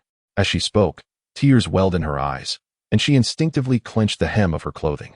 The past few days had been spent in constant fear, with the haunting cries of zombies echoing in her ears each night, rendering her unable to sleep. "By the way, Yaya, if we get out of here, what do you want to do in the future?" The round-faced girl suddenly remembered something and turned to look at Sonia. Sonia sighed softly, her eyes reflecting confusion and helplessness. "The future? I don't even know what it holds. Right now, what I long to know most is the news about my family." Upon hearing this, the round-faced girl's expression fell, her eyes misting over. Did she not miss her parents as well? Yet, communication had been severed, and she could not reach her family. Moreover, prior to the outbreak, she had already learned that her family had been infected, and the outcome was all too apparent. Deep down, however, she was unwilling to confront it, reluctant to accept the grim reality. She often fantasized that one day, her family would suddenly appear before her, assuring her that it was all just a nightmare. In truth, it was not just the two of them. All survivors separated from their families were equally tormented by worry. Indeed, their survival was a result of mutual support and reliance. Neither had contracted the virus initially, but their other roommates were not so fortunate. On that fateful day, while their roommates were receiving treatment at Yuzhong Third Hospital, the virus erupted violently. In the ensuing chaos, upon returning to the campus and witnessing the turmoil, Sonia reacted swiftly, locking the dormitory door and refusing to let her roommates in. Every passing moment was agonizing. Outside, their roommates cried out and pounded on the door, while inside, the two girls' hearts raced with terror. Before long, they heard the agonized screams of their roommates transforming into monsters and the sound of claws scraping against the door. The two girls huddled together, silently weeping for what felt like an eternity.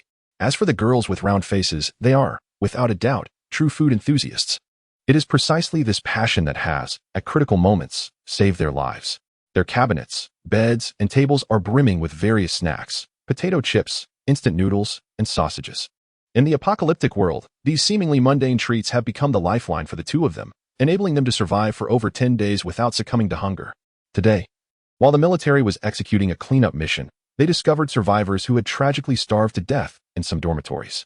After all, dormitories do not offer the same food reserves as homes, especially in the male dormitories. Perhaps some daring souls might venture out in search of food. But whether they could evade the clutches of the zombies remains uncertain. At this moment, within the bathhouse of Longxiao Academy, the handful of surviving students were embroiled in a heated discussion. The bespectacled boy, who had previously marked tallies on the wall, exclaimed with a face full of anxiety and impatience, "The military has been here for 2 days and has yet to attend to our school. Who knows how long we must wait here? I'm genuinely afraid we will all starve to death." His face flushed, his voice sharp with agitation. "Indeed, the zombies outside have been drawn away by the gunfire. We might as well seek out the military." Another boy chimed in. "Nonsense. How can you be sure there are no zombies left outside? What if we rush out and get surrounded?" Came a rebuttal.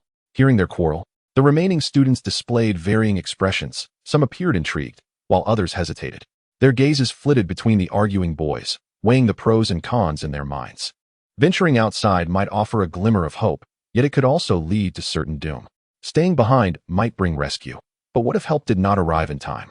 One boy turned directly to Wang Yu. "Brother Yu, what about you? Speak up." The eyes of the group converged on Wang Yu, as if his decision could determine their fates. Sitting in the corner, Wang Yu lifted his gaze and smiled faintly. "I will remain here and await rescue. I am not going anywhere." Since the military's arrival, he had observed a shift among his classmates.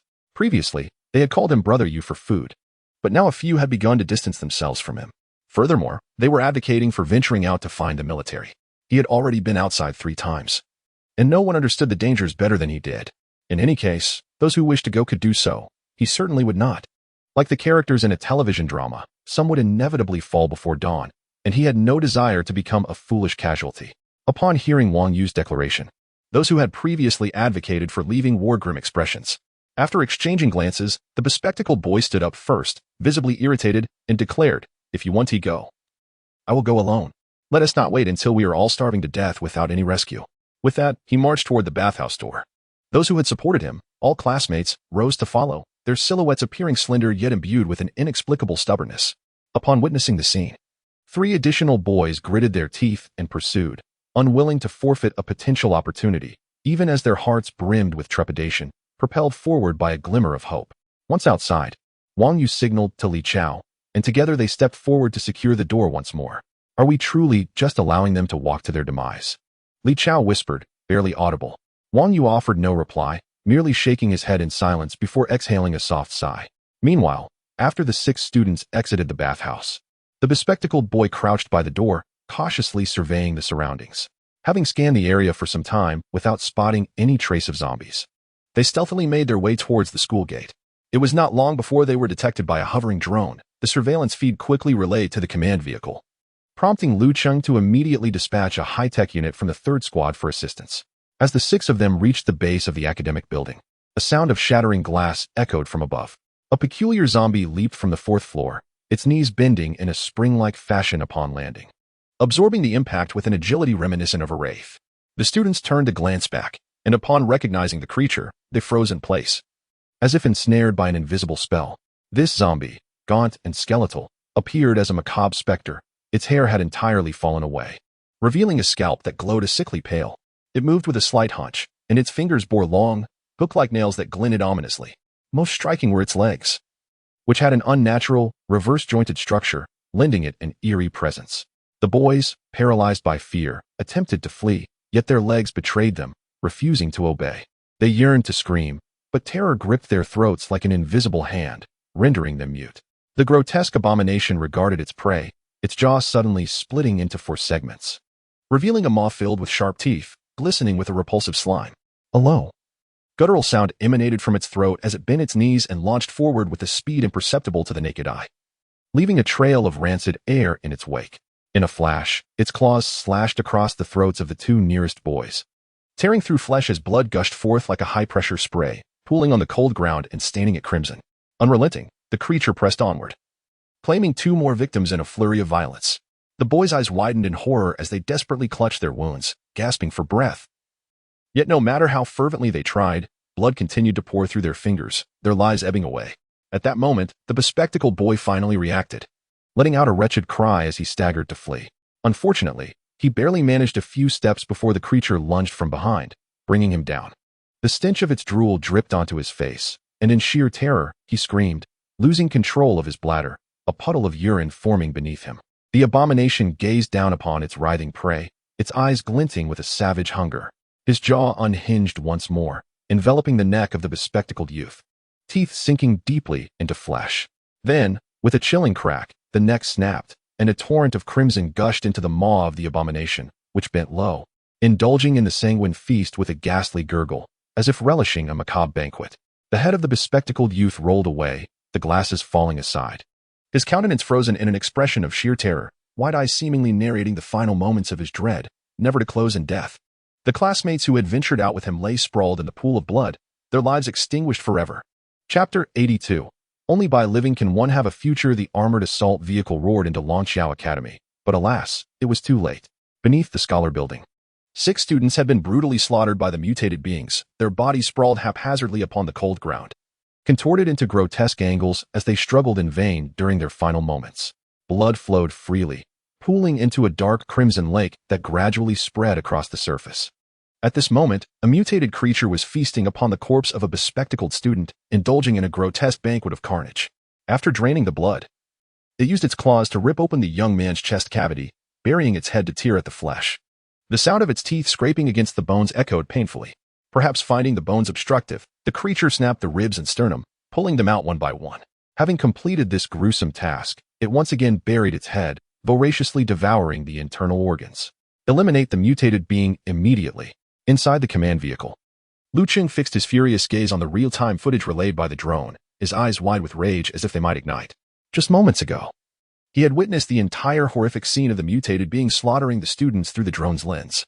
The students' desperate struggles and the creature's brutal methods of killing pierced his heart like a dagger, filling him with immeasurable fury. Upon hearing Lu Cheng's command, the armored assault vehicle that had just turned towards the scholar building accelerated once more, its mounted machine gun swiftly aimed in the direction of the mutated being. As soon as the assault vehicle appeared, the creature, instinctively sensing the imminent danger, felt a primal fear wash over it at the sight of the massive, well-scented iron beast that roared loudly. It understood that engaging in a direct confrontation would lead to certain doom. Reluctantly abandoning its delectable meal, the mutated being prepared to flee. In the split second before the mounted machine gun opened fire, The creature's joints bent at an unimaginable angle, akin to a spring coiled to its utmost limit. It then propelled itself upward, leaping several meters into the air. As it ascended, its powerful claws firmly grasped the windowsill of the second floor. Shards of shattered glass cascading downwards. Just as the mutated being left the ground, a barrage of 12.7mm bullets rained down like a violent storm, striking fiercely where it had just stood. The bullets struck the ground, sending sparks and dust flying as the hard bricks were pulverized into fragments. The creature narrowly evaded disaster. But the unfortunate corpse of the bespectacled student lying on the ground was not so lucky, being struck by the bullets.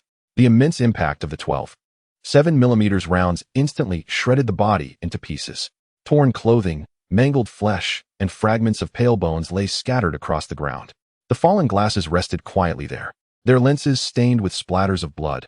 This was the only remnant of the young man, aside from his severed head, that remained intact in this world. As the mutated creature leaped and fled, the muzzle of the mounted machine gun swiftly ascended, unleashing a torrent of bullets that howled like a fiery whip towards the academic building. The bullets grazed the walls, causing bricks to crumble and a cloud of dust to billow into the air. The relentless iron mass, undeterred, attempted another upward leap. Just as the creature reached the fourth-floor window, a burst of crimson erupted from its head, causing its claws, which had just grasped the window, to weaken and release. Its body plummeted like a kite severed from its string, crashing heavily to the ground with a resounding thud, sending dust soaring. In the midst of the mounted machine gun's frenzied fire, witnessing the creature's astonishing speed, a rifleman and a marksman decisively lifted the vehicle's roof and agilely emerged. The rifleman stood guard, while the marksman readied his QBU-191 precision rifle, locking onto the creature's erratic form through the scope. At the moment it landed on the edge of the fourth-floor windowsill, the marksman held his breath, his finger gently squeezing the trigger, and a lethal bullet surged forth. Amidst the deafening roar of the machine gun, the sharp crack of the precision rifle was utterly drowned out, yet the bullet unerringly pierced the creature's head, instantly extinguishing its life. With the creature neutralized, the armored assault vehicle slowly approached its lifeless body. The soldiers refrained from disembarking hastily, uncertain of the situation, as Cheng had already dispatched reinforcements. Soon, an armored vehicle led the way, followed by a large 8-wheel truck and 2 SX-2306 high-mobility transport vehicles that streamed into the campus. The 8-wheel truck and 1 high-mobility transport vehicle halted beneath Mingda Building, where a contingent of soldiers clad in chemical protection suits disembarked. Cautiously, they approached the creature's remains and used a specialized stretcher to lift it onto the vehicle. Another armored assault vehicle and high-mobility transport vehicle sped to the entrance of the bathhouse. The soldiers quickly dismounted, establishing a defensive perimeter while remaining vigilant of their surroundings. Inside the bathhouse, the remaining boys huddled together, anxiously awaiting the outcome. Shortly after, a few boys, led by the bespectacled one, ventured outside. They were met with piercing screams, causing their faces to pale and their bodies to tremble. Those who had initially considered following but ultimately stayed behind felt an immense sense of relief. Then, they heard the cacophony of gunfire outside. Although they knew the troops had arrived, they dared not suggest going out again. Suddenly, the sound of brakes echoed from outside, and the students' faces lit up with ecstatic joy, tears of excitement gleaming in their eyes. At that moment, a robust voice called from outside, "We are the rescue team. Are there any surviving students inside? If so, please respond." "Yes, we are alive. There are 9 of us here," Wang Yu, who had been crouched by the door, exclaimed, his voice trembling with exhilaration. "Follow my instructions. Open the door and exit slowly for inspection." Subsequently, the doors of the bathhouse gradually swung open, and Wang Yu led 9 male students out in succession. 2 soldiers swiftly approached, meticulously inspecting each individual. Once they confirmed that there were no issues, they escorted them to board the high-mobility transport vehicle. As the last student climbed aboard, the troops entering Longqiao Academy began to withdraw in an orderly fashion. When the high-mobility transport vehicle passed by the academic building, the students at the rear caught sight of the harrowing fate of the 6 individuals. Particularly upon seeing the head of the bespectacled boy, many turned pale with fright, averting their gazes in horror. Only Wang Yu maintained a steady gaze upon his classmate's lifeless body, his eyes reflecting a profound emptiness.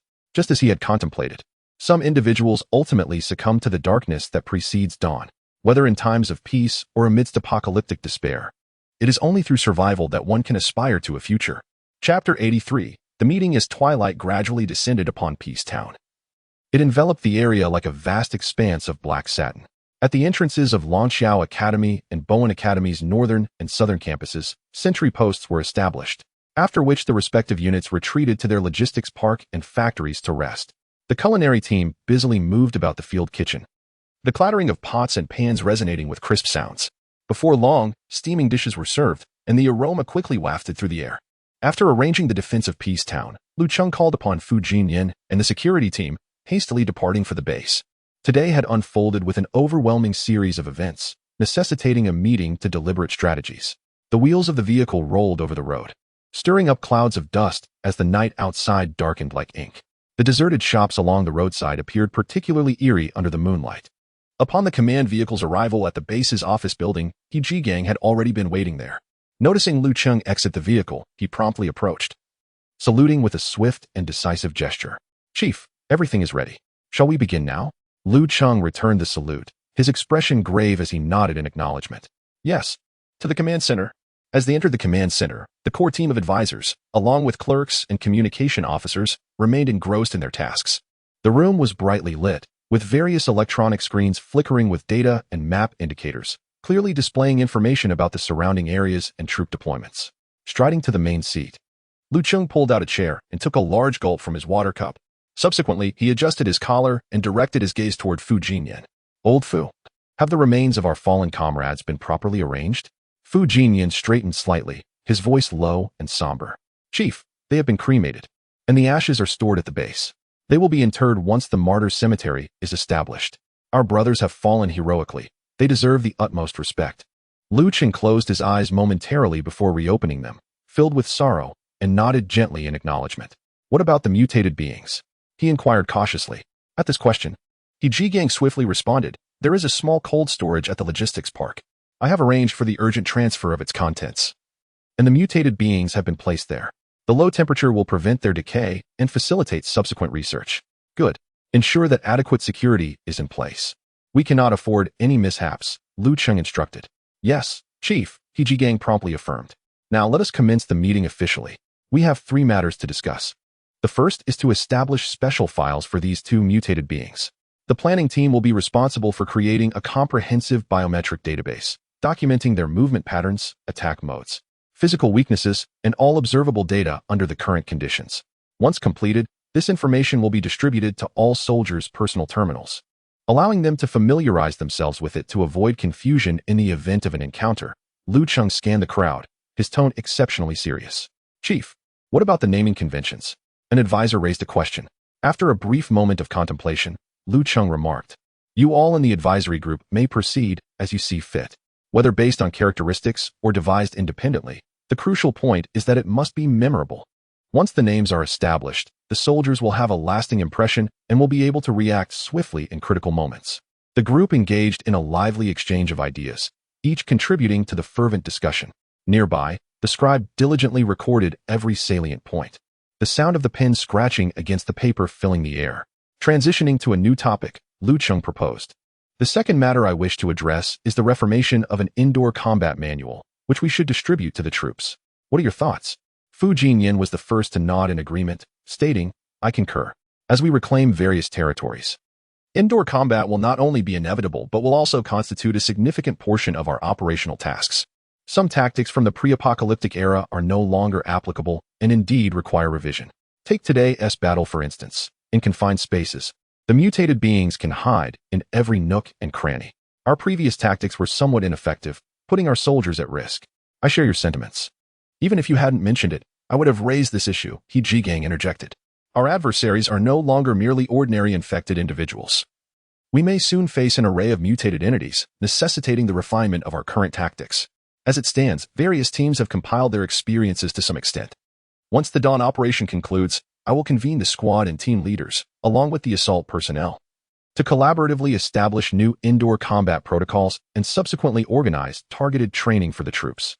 Moving forward, these protocols will be regularly updated, refining and advancing with the times." He Jigang's words resonated with authority, indicating that he had given this matter considerable thought. "It seems we are all aligned on this. We must ensure this becomes a regular focus, implementing it effectively to minimize casualties," Lu Cheng concluded with a chuckle. After discussing the second matter, He Jigang suddenly spoke up. "Chief, should we consider airdropping another batch of combat units? Our current strength feels somewhat constrained, and our clearing speed is alarmingly slow. With the emergence of mutated entities, We can only proceed cautiously. If we continue at this pace, our recovery progress will be significantly hampered. Oldie had brought up a point I was also contemplating, which conveniently leads to my third matter. After 2 days of combat, we have accumulated a wealth of reinforcement points, making it opportune to deploy new combat units. As for the composition of the units, Oldie, please share your thoughts first. Upon being called upon by Lu Cheng, Zhigang straightened his posture, cleared his throat, and said, "Chief, my suggestion is to prioritize the deployment of 2 mixed combat battalions, followed by the reinforcement of our tank battalion structure. With mutated entities now appearing, no one can guarantee that even more formidable threats won't arise, so bolstering our heavy armored forces is imperative. With the 99A in our arsenal, we can crush any foe that dares to challenge us." "Old Fu, what are your thoughts?" Lu Cheng inquired, turning his attention to Fu Jinyan. After a moment of contemplation, Fu Jinyan responded, "I concur with Old He's perspective. While enhancing our infantry units, the development of our armored forces must also keep pace. It is prudent to be prepared for any eventuality. Moreover, we must not only contemplate the current battle, but also prepare for the subsequent assaults on more fortified strongholds, where heavy artillery support will undoubtedly be indispensable." After considering the opinions of the two, Lu Cheng gently tapped the table, his brow furrowed and his gaze profound. After a moment of reflection, he spoke, "Indeed, I concur with Old He's perspective. However, given the ample reinforcements available, in addition to completing the tank battalion, I intend to deploy 3 mixed battalions. Tomorrow, they shall be directly engaged in the operations at Bowen Academy, striving to secure it entirely within a day. The area is replete with structures, and the distribution of zombies and mutants is rather sporadic. By deploying additional combat battalions, we can conduct a more comprehensive search and encirclement, aiming for a swift resolution to minimize uncertainties." As the meeting concluded, the personal terminal indicated the time to be 22:47. Zhigang remained to oversee the command center, while Lu Cheng and Fu Jinyan prepared to visit the soldiers of the 2nd Squad, 3rd Class, who had returned for rest that morning. Grasping his military cap, Lu Cheng headed towards the door, and Fu Jinyan caught up, slipping an energy bar into his hand. "The kitchen staff mentioned you didn't even have dinner." Observing the concern etched on Fu Jinyan's face, Lu Cheng tore open the packaging and took a bite of the energy bar, continuing his stride towards the dormitory area. Chapter 84. I am merely a transport commander. As dawn's first light began to emerge, a gentle chill still lingered in the air of this late April morning. At precisely 6 o'clock, Lu Cheng's alarm clock jolted him awake, and he sprang from his bed, shaking off the remnants of slumber with a vigorous rub of his eyes. The current situation demanded his utmost diligence. Each day was a race against time. Today brought a multitude of pressing tasks. Paramount among them the deployment of a new combat unit to infuse fresh vigor into the ongoing peace recovery efforts. By 6:20, the area near the base, adjacent to the Qinlan Expressway, buzzed with activity once more. Military vehicles and busy figures flitted around the desolate stretch of land, heralding the imminent commencement of a grand airdrop operation. Due to spatial constraints, the entire airdrop process was organized into several waves. Leading the charge were the Y-20 transport aircraft, akin to a fleet of silver-gray steel giants, descending in an orderly formation toward the bearing ground. As the belly doors of the aircraft slowly opened, mixed combat units, equipment, and personnel were methodically delivered. Once dozens of Y-20s had departed, 3 and 225s emerged from the clouds, soon releasing 10 ZDZ-99A main battle tanks. Since early morning, the airspace surrounding the base resonated with the thunderous roar of large transport aircraft engines, a cacophony akin to surging ocean waves crashing relentlessly upon the eardrums. The survivors, previously lost in the realm of dreams, were abruptly roused by the unexpected clamor. With bleary eyes and disheveled hair, they stumbled from their beds, grumbling as they made their way to the window, eager yet reluctant to ascertain the source of the disturbance. As they peered outside, their fatigue and irritation vanished, replaced by sheer astonishment at the sight of the massive fleet of transport planes blotting out the sky. Their mouths agape, they stood frozen, captivated. During the last large-scale airdrop, most of the survivors had been out working and had missed the breathtaking spectacle, hearing only fragmented accounts afterward. Yet at this moment, witnessing the event firsthand exceeded all expectations. The overwhelming sense of pressure and awe was indelibly etched in their memories. Like giraffes stretching their necks, they craned to catch every thrilling moment, fearing they might miss a single captivating instant. Moreover, they eagerly pulled their slumbering roommates from their beds, inviting them to share in this rare and magnificent display. As the Y-20 fleet successfully completed its airdrop mission, a deeper, more resonant rumble echoed like distant thunder, growing nearer with each passing moment. The 3 and 225s, breaking free from the clouds, descended with an imposing presence, flying low toward the base. Their massive wings seemed to slice through the sky, and as they passed, the rushing air created a near-tempestuous whirlwind. At this moment, the survivors stood as though ensnared by a spell, gazing skyward with expressions laden with awe and astonishment. Enormous. Truly immense, it was beyond comprehension. The aircraft loomed like a mythical koan, stirring the souls of all who beheld it. While the survivors were indeed taken aback, the majority remained unaware of the aircraft's model. However, one individual stood apart, Wang Hanyu, the ardent military enthusiast. Following a prior near-miss with a Type 99A tank, he had taken a brief respite. Yet, upon being roused by the thunderous roar of the plane, his innate passion for military matters ignited, propelling him to the window within moments. Grasping the frame tightly, he craned his neck to catch a glimpse. The Y-20 was no stranger to him. He had often shared informative posts on military forums, possessing a wealth of knowledge regarding its specifications. As the distinct sound of the N-225 reached his ears, he felt a flicker of confusion. The noise was unfamiliar to him. When the colossal form of the aircraft gradually emerged from the clouds, he was rendered speechless, his mind momentarily short-circuiting. Gripping the window frame with fervor, he muttered repeatedly, "Impossible, this cannot be real. It must be a fabrication." He rubbed his eyes vigorously, confirming his sight multiple times until they were red and sore, finally coming to terms with the reality before him. With a sudden exclamation, he shoved aside his roommate and dashed out of the dormitory, clad only in shorts and a tank top, his flip-flops slapping against the ground as he sprinted outside. At that moment, the N-225 soared above the base, its altitude steadily decreasing, its massive body nearly consuming his entire field of vision. Wang Hanyu lifted his head high, veins protruding from his neck, his eyes wide as saucers, fixated on the aerial behemoth, desperate not to miss a single detail.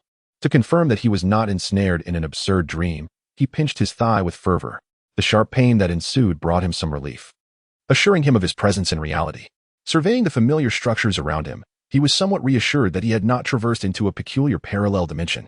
Yet, the questions that plagued his mind grew rampant, and he pondered in disbelief. Had the pressures of a post-apocalyptic world driven him to madness? How else could he possibly witness the already destroyed N-225, and to see three of them at once? In a fervor to unravel the mystery, he dashed toward the base's entrance, heedless of anything in his path. The sound of his flip-flops echoed against the ground, his figure exuding an unusual determination in the dawn's light. However, just as he approached the gate, he was halted by a sentry. It was not yet the designated time for passage, and survivors were prohibited from wandering outside unaccompanied. Despite his deep-seated frustration, he had no choice but to relent. Whether Wang Hanyu had lost his mind remained uncertain, but Lu Cheng was distinctly displeased. Witnessing the grandeur of the N-225 once more stirred his own possessive instincts. He gazed intently in the direction where the aircraft had vanished, unwilling to abandon hope as he inquired of the system once more. When conditions improved in the future, would it be possible for the Antonov N-225 to land? Even if just once, he yearned to experience the grandeur of this aerial titan up close. Yet, the system responded with utter indifference, remaining silent no matter how he pressed for answers. Lu Cheng trembled with rage, his teeth clenching in frustration, feeling an overwhelming sense of desolation within. What had he become? A mere commander reduced to the status of a transport squad leader, one who could not even command the tools of his trade. In bygone days, Comrade Kaishin had the autonomy to manage logistics, yet here he was, unable to elicit a single response from the system, utterly humiliated. Perhaps it was best to forego this system altogether. Chapter 85. Unity is strength. This system. Perhaps it would be better not to have it. Such was merely a moment of discontent from Lu Cheng, yet is his greatest reliance. How could he dare to abandon it? After a moment of internal lamentation, he took a deep breath and renewed his vigor. After all, survival remained the singularly arduous yet uniquely vital objective in this apocalyptic era. As the airdrop operations drew to a close, the desolate shore buzzed with activity. Soldiers swiftly organized the airdropped supplies, categorizing and preparing the equipment for transport. The vehicle crews busied themselves with preliminary adjustments to their weapons, ensuring they would be battle-ready at a moment's notice. The survivors in the base, shaken yet exhilarated, gradually returned to reality after a brief period of excitement and discussion, pondering the significance behind this formidable military arsenal. Before long, wisps of smoke began to rise from the base, heralding the dawn of a new day. Interwoven with anticipation and hope, I am Lu Cheng. Attention all units, task deployment has been updated. The South Campus of Bowen Academy will be jointly managed by 1st Company and 4th Company. 2nd, 5th, and 6th Companies will proceed to secure the North Campus. 3rd Company will continue their vigilance along Wall Avenue, ensuring the thorough completion of the corpse clearing operations. The tank company and fire support squad must prepare for support across all locations. After breakfast at the base, Cheng boarded the command vehicle and adjusted the operational deployment. First company, received. The voice of Hebin resonated. Second company, received. Third company. After each unit responded in turn, Cheng pressed the communicator once more. Attention, all newly arrived units. We are departing. With the issuance of the command, the base reverberated once again with the roar of vehicles.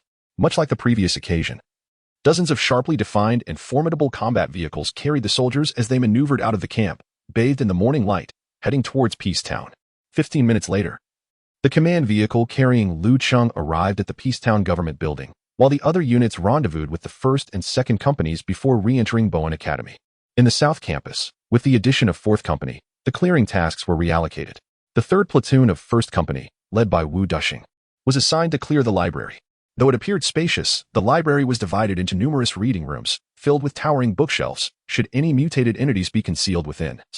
The difficulty of the clearing operation would escalate dramatically. The 3 armored assault vehicles of the 3rd platoon lined up in formation before the library entrance.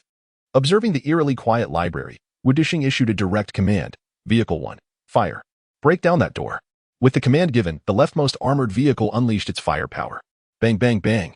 Bang, bang, bang. A barrage of 12. 7mm rounds erupted, shattering the library door into a myriad of fragments. As the entrance crumbled, a horde of zombies surged forth with a cacophony of growls and roars. Open fire. The 3 armored assault vehicles commenced firing simultaneously, their mounted machine guns creating a crossfire, weaving a dense net of bullets that enveloped the library entrance entirely. The crimson mist erupted at the entrance, scattering remnants of limbs and flesh in every direction. In the blink of an eye, the zombies that surged forth transformed into pools of sanguine sludge, dark red blood trickling down the steps. The reconnaissance drones prepared for entry. Buzzing, buzzing, buzzing. 3 drones were launched, racing through the grand doors into the library. Through the perspective of the drones, chaos unfolded within the library's confines. The recently discharged large-caliber rounds from the armored assault vehicle had retained considerable momentum, wreaking havoc upon the furnishings of the hall. In addition, the areas untouched by the bullets bore witness to overturned tables and bookshelves, with dark brown bloodstains resembling eerie graffiti sprawled across the floor. Scattered amidst the carnage were various incomplete skeletons, thoroughly devoured, their white bones appearing particularly ghastly in the dim light. After a thorough reconnaissance, it was found that some reading rooms were tightly shut, preventing the drones from entering. The glass of the library's outer walls obscured any view of the interior, necessitating the warriors to enter for a thorough sweep. As the personnel disembarked, each team was assigned tasks to methodically clear each room. Wu Dushing shouted commands, and the soldiers swiftly exited the vehicles, forming a combat formation as they advanced towards the library. Ascending the steps to the entrance, the sound of their combat boots squelching in the bloodied puddles echoed ominously. Everyone quickly divided into groups, employing a strategy of cross-cover as they cautiously pressed inward. The first squad, upon entering the hall, was immediately assaulted by a pungent stench of decay that nearly suffocated them. Gritting their teeth against the discomfort, their eyes darted around the surroundings. Suddenly, a faint rustling sound emerged from behind a nearby bookshelf, as if something was shifting. A chill ran down the spine of Si Yongshin, now the squad leader, and he swiftly signaled for action. Vice Squad Leader Jie Fuming, accompanied by Rifleman Han Ming, cautiously approached the source of the sound. Jie Fuming quickly sidestepped, aiming his weapon toward the bookshelf to provide cover, while Han Ming dashed forward without hesitation. In that moment, he discerned a dismembered zombie crouching beneath the shelf. The creature was left with only half a torso, and a portion of its face revealed stark white bones. Its neck was devoid of flesh, explaining its silence. Its remaining arm hung limply, barely attached by decaying sinews. Upon sighting the living, it attempted to move forward but was utterly immobilized. Han Ming raised his rifle sharply, and with 2 decisive shots, bullets struck the zombie's head, ending its suffering. Before they could exhale in relief, a cacophony of howls erupted from a nearby reading room. The sound suggested a significant gathering of zombies within. Si Yongshin and Jie Fuming exchanged glances, and without a moment's hesitation, they led their soldiers towards the reading room with deliberate caution. As they neared the entrance, their vision was obstructed, rendering the interior's specifics invisible. The first squad refrained from making any rash movements, establishing vigilance while a fellow armed police officer retrieved a life detection device, pressing it against the wall. Soon, the screen displayed a vast array of life signs, tightening the hearts of those who beheld it. Although they were merely ordinary signals, their sheer volume was alarming. The armed police soldiers lowered their voices to report the situation. In accordance with their prearranged tactics, machine gunner Tian Wenkai stepped forward, angling his Type 201 light machine gun towards the doorway, and decisively pulled the trigger. Amidst the thunderous gunfire, a series of 5.8mm bullets pierced through the door, entering the interior. The bullets in the chamber continued to erupt, weaving a deadly metallic storm through the air. As the gunfire raged on, with splinters flew in all directions. By the time the ammunition belt was exhausted, the door had been battered into a sizable hole. Through this aperture, it became evident that many of the zombies inside had been reduced to a sieve-like state. At the moment Tian Wenkai retreated to reload, Han Ming seized the opportunity to hurl a grenade through the door's opening. A resounding explosion followed, accompanied by the acrid scent of gunpowder wafting from the breach. Jia Fuming kicked the dilapidated door wide open, brandishing a shotgun as he entered. At that juncture, all the zombies within had perished, sprawled haphazardly across the floor. Some were riddled with bullet holes, their heads grotesquely shattered. Others lay dismembered, covered in shards. To eliminate any lingering threat, Han Ming and Gao Quan advanced to deliver finishing shots. Meanwhile, the second squad encountered a mutated entity on the second floor of the library. Chapter 86, Cunning and Deadly. As Class 1 and Class 3 meticulously cleared the first floor of the library, the warriors of Class 2 cautiously ascended the staircase. The grand design of the lobby on the first floor rendered the second floor relatively smaller, yet its intricate structure, filled with numerous corridors and rooms, posed an equal measure of danger. A drone zipped overhead, swiftly making its way to the second floor. It nimbly traversed the hallways, relaying images that revealed no unusual occurrences. The third drone continued its surveillance as the others prepared to enter.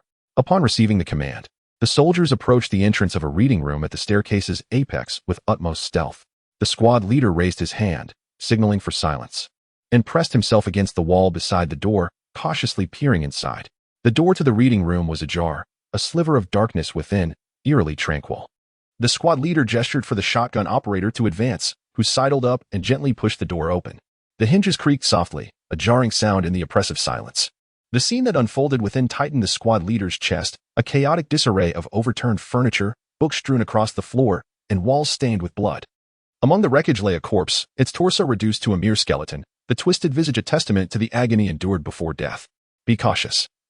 There may be mutants present, the squad leader whispered urgently. The oppressive silence felt unnaturally sinister. What should we do? Should we call for assistance to use a life detector? The vice squad leader inquired in a hushed tone. Life detectors are limited. Not every squad is guaranteed one, the squad leader replied, considering his options. Meanwhile, the armed police warriors assigned to Class 3 were engaged in tasks on the lower floor with Class 1. After a brief deliberation, the squad leader whispered, prepare a grenade. Let's blow the hell out of it. The shotgun operator nodded in agreement, retrieving a grenade from his belt and signaling the others to ready themselves for combat. With a sudden burst of motion, he dashed to the doorway, disengaged the safety, and hurled the grenade inside. A blinding flash and a thunderous explosion engulfed the room, accompanied by a harrowing roar. Recognizing this cry as distinctly different from other zombies, the soldiers exchanged glances, acknowledging the presence of a mutant. At the squad leader's signal, the shotgun operator produced another grenade and tossed it into the room. Following the detonation of the second grenade, an eerie stillness enveloped the space. After a tense pause, the shotgun operator and the squad's machine gunner cautiously entered the reading room, weapons drawn. They beheld a massive mutant sprawled across a toppled bookshelf. One leg blown off and its body, particularly its robust arms, riddled with shrapnel. This creature bore a striking resemblance to the type initially discovered in the first apartment complex, now dubbed Behemoth by the tactical team. The name, however, had drawn a plethora of mockery from the soldiers, many of whom privately referred to this type of mutant as Charger. Perhaps due to individual variances among the infected, this particular mutant appeared slightly smaller than the original. Upon witnessing the incoming soldier, it struggled to rise, resembling an enraged beast. The machine gunner, acutely aware of the peril posed by the mutant, wasted no time. The instant he laid eyes on it, his fingers squeezed the trigger. A barrage of 5.8mm bullets transformed its head into a honeycomb of destruction, dark brown blood oozing forth. In the literature reading room on the second floor, a colossal mutant had been identified, and the target was now neutralized. The squad leader entered with a rifleman, simultaneously relaying the combat situation. Acknowledged, proceed with the purge, came the response from Wu Dishing over the headset. The order to inspect the room and ensure no further threats remained was issued by the squad leader. Although the mutant had been slain, the soldiers remained vigilant, preparing for a meticulous search. After all, the bookshelves lay in disarray, upturned into a chaotic heap. Every nook and cranny required thorough inspection. As they approached to examine the area, a sudden clatter erupted, The bookshelf beneath the mutant was overturned, sending a cloud of dust into the air. And the corpse of the mutant hurtled towards the soldiers. "Watch out," the squad leader shouted. The unexpected turn of events saw the mutant's body crashing into the machine gunner and rifleman, toppling them to the ground. Its weight, combined with its immense kinetic energy, rendered both soldiers unconscious, stripping them of their ability to act. As the squad leader issued his warning, his 191 rifle discharged in unison. Bang, bang, bang, bang. Bang! Another mutant emerged from beneath the bookshelf, riddled with bullets. As it raised its stout arms to shield its head, the ferocity in its eyes intensifying. Realizing the imminent threat as it charged through the hail of bullets, the shotgunner sprang into action. Bang bang! 2 shots struck the mutant's knee joints, turning flesh and blood into a gruesome spectacle. The mutant recoiled in pain, its wounded left leg faltering, causing it to stumble forward. In a desperate bid to stabilize itself, it extended its arm, pushing against the ground. However, this motion inadvertently exposed its head once more. The shotgunner had awaited this moment, aiming directly at the mutant's exposed head before pulling the trigger. Bang, bang, bang. In a cacophony of gunfire, the remaining 3 rounds were unleashed. The mutant's head was obliterated, blood and gore spraying backward in a grotesque eruption. With a resounding thud, the lifeless body of the mutant crashed onto the floor, raising a cloud of dust. With their ammunition depleted, the squad leader and shotgunner hurriedly began reloading, their hearts racing as the adrenaline surged, feeling as though their hearts might leap from their chests, their hands trembling slightly from the tension. At that moment, the assistant squad leader burst in with 2 soldiers, their faces beneath their masks reflecting shock and disbelief upon witnessing the 2 mutant corpses, their eyes betraying a sense of dread. Report: a second hidden mutant was encountered in the second-floor literature reading room. Target neutralized, 2 soldiers injured. The squad leader swiftly reloaded his magazine and began to relay the situation. Immediately evacuate the injured soldiers, Wudushin commanded. I am Bin. How are the soldiers' injuries? Report to the company commander. 2 soldiers were struck by projectiles from the mutated entities and are currently in a state of unconsciousness. The squad leader reported earnestly, his tone heavy with concern. Understood. Immediately transfer the injured. The ambulance will arrive shortly. As the second squad carried the 2 injured soldiers outside the library, an armored ambulance was already stationed at the entrance. Lieutenant Lin Shui leaped from the vehicle, and together with several medics, they lifted the injured onto the ambulance and began their examination. After a meticulous assessment, it became evident that the 2 soldiers sustained serious injuries, including fractures, concussions, soft tissue contusions, and internal bleeding. Following urgent treatment, the armored ambulance sped away, transporting the 2 soldiers to the CTZ-191 Medical Mobile Unit for comprehensive care. Within the town government, Lu Cheng, who had been closely monitoring the frontline developments, felt a wave of frustration wash over him after hearing the detailed report from the squad leader. The mutated entities and ordinary infected individuals were indeed 2 entirely different species, cunning and lethal. This time, they resorted to a tactic of ambush. Had it not been for the soldiers' swift reactions and a stroke of luck, it was likely that half the squad would have been lost. At this moment, Lu Cheng fervently hoped that in the next upgrade, the support selection would include unmanned combat units. With such advanced technological assistance, casualties could be significantly reduced. Chapter 87. No egg left unbroken beneath the nest in the apocalyptic realm. The burdensome matters and troublesome individuals have multiplied, with Lu Cheng not being the sole figure grappling with overwhelming woes. Nevertheless, regardless of the tribulations, the tasks at hand must be fulfilled. The lurking ambush of mutated entities within the library imparted a vivid lesson to the assault units. Attention all units. Lu Cheng's voice resonated across the channel. From this moment forth, prior to entering any suspicious structures, a comprehensive scan using life detectors is imperative. Teams lacking this equipment must decelerate their progress and await the devices. No reckless incursions are permitted. I refuse to witness further sacrifices or injuries. After escorting the injured to safety, the second squad hesitated not for a moment before returning to the library to continue their unfinished extermination mission. Concurrently, in other academic buildings and dormitories, gunfire erupted incessantly like popping beans. Bullets whizzed through corridors and rooms, as hordes of zombies fell before the gun muzzles. However, the grim reality revealed a cruel truth. The number of surviving students discovered by the warriors was alarmingly scant. The virus thrived in densely populated areas, leading to elevated rates of infection, transformation, and mortality. By mid-morning, the sun valiantly pierced through the clouds, casting its rays upon the school. The 3rd platoon of the 2nd Company, under the guidance of their squad leader, arrived at the base of apartment building number 12 in the northern district of Bowie College. This edifice served as a female dormitory, its exterior marred by shattered windows, through which the wind whistled a haunting tune. Some curtains fluttered in the breeze, resembling solitary dancers in the desolation of the apocalypse. Scattered beneath the dormitory lay the lifeless forms of fallen zombies, surrounded by dried bloodstains. At this moment, on the 5th floor of the building, a round-faced girl and Sonya peered anxiously from the window, fixated on the camouflaged figures below. They had been ensnared in this fearful prison for far too long. Witnessing an abundance of death and despair, classmates and friends had fallen, either succumbing to the grim fate or transforming into terrifying zombies, teetering daily on the precipice of life and death. Now, the two girls stifled their cries, tears streaming uncontrollably from their eyes. The resolute and steadfast Sonya quickly wiped her tears, producing a bedsheet to wave vigorously out the window. Only after the soldiers below noticed them and signaled a response did she descend from the windowsill and embrace her round-faced companion, whispering, "Do not fear. We shall soon be rescued." As she spoke, she held her friend tightly, allowing her tears to flow freely. In days past, she too had wept in sorrow. Each tear that fell was heavy with profound despair and helplessness. Yet, in this very moment, the situation had transformed entirely. They were on the brink of salvation, poised to escape this harrowing ordeal. The tears cascading from her eyes now brimmed with joy and excitement. The soldiers cautiously pushed open the apartment building's main door, their weapons aimed in all directions. The squad leader gestured for them to disperse, instructing the first class to clear the first floor, while the second and third classes continued their search upward. Upon reaching the second floor, the soldiers formed pairs, entering the corridor in a staggered formation.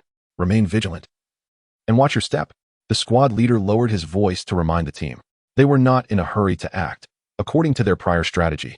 They needed to wait for the drones outside the building to complete their initial reconnaissance and mark the suspicious rooms. Only then would the infiltrators inside the building lure the enemy, drawing out the most frenzied zombies for extermination. For more than an hour, the predetermined tactics were reiterated. Whenever they encountered a room obstructing the drone's line of sight, the soldiers would halt, awaiting the life detector. The radar's electromagnetic waves penetrated the not-so-thick gas blocks repeatedly, revealing the indoor situation with clarity. While clearing room 205, the life detector captured a faint life signal, distinct from both normal humans and zombies, seemingly neither a mutated being. This new discovery left the soldiers momentarily hesitant. What could this be? A special mutation? The squad leader whispered, a hint of tension in his voice. "I'm not certain. The signal is weak. Either the entity is on the verge of demise, or it is quite small," replied a warrior, furrowing his brow, his eyes fixed on the detector screen. Unwilling to relent, he instructed a fellow soldier to carry the life detector, adjusting the angle as they moved along the wall. No matter how they probed, the signal persisted, located near the door. The curtains in the dormitory were drawn, and the detector revealed this peculiar situation. After reporting upward and obtaining consent, the squad leader prepared to breach the door to investigate. However, before breaking in, he ordered the machine gunner to stand at the entrance and fire an entire belt of ammunition inside, through the holes created by the gunfire. The soldiers clearly saw that the dormitory was utterly empty. The bewildered group turned to the armed police officer, who insisted that the life signal still existed indoors. To ascertain the situation, the armed police officer approached the door, peering through the opening a few times before softly stating, "It should be in the cabinet." Upon hearing this, the squad leader kicked the door open and entered the dormitory with the shotgunner. As they stepped inside, just as the squad leader was about to open fire on the storage cabinet, a faint mewing sound emanated from the cabinet near the door, startling both him and the shotgunner nearly out of their wits. Consequently, he squeezed the trigger, unleashing a series of shots at the cabinet, which was shattered to reveal its contents. At the bottom of the cabinet lay a feeble little orange cat, seemingly starved for quite some time, emitting an extremely weak cry. Upon seeing the humans, it struggled a couple of times but lacked the strength to rise. Only then did the soldiers finally breathe a sigh of relief. Moments earlier, the squad leader had feared he might confront some terrifying mutated beast. After this brief interlude, the soldiers continued their advance. When the second squad reached the 5th floor, the infiltrators began to play music to lure the enemy. Suddenly, a tremendous crash of splintering wood echoed from a dormitory ahead, and a female zombie clad in a floral nightgown burst through the door, her decayed jaw grotesquely opening to a 160-degree angle, revealing the grayish-white vocal cords vibrating in her neck devoid of flesh. Subsequently, several dormitory doors were violently breached, unleashing a horde of scantily clad female zombies. Once vibrant students from the pre-apocalyptic world, they now bore pallid skin, hollow eyes, and mangled bodies, exuding a putrid stench. The warriors immediately opened fire, their relentless barrage mercifully liberating the wretched beings from their torment. Inside dormitory 503, a round-faced girl and Sonya heard the gunfire echoing in the corridor, their hearts aflame with a mix of fear and exhilaration. Just as the two were on the brink of uttering a cry of excitement, a gentle knock resounded at their door, followed by a deep, commanding voice. "Attention, survivors within. We are the rescue team. Please remain calm indoors. We shall come for you once our mission is complete." The initial thrill that nearly escaped their lips was swiftly replaced by a heavy silence. As they realized that further waiting was inevitable, this prolonged anticipation, with hope tantalizingly within reach, felt excruciatingly drawn out, a torment unto itself.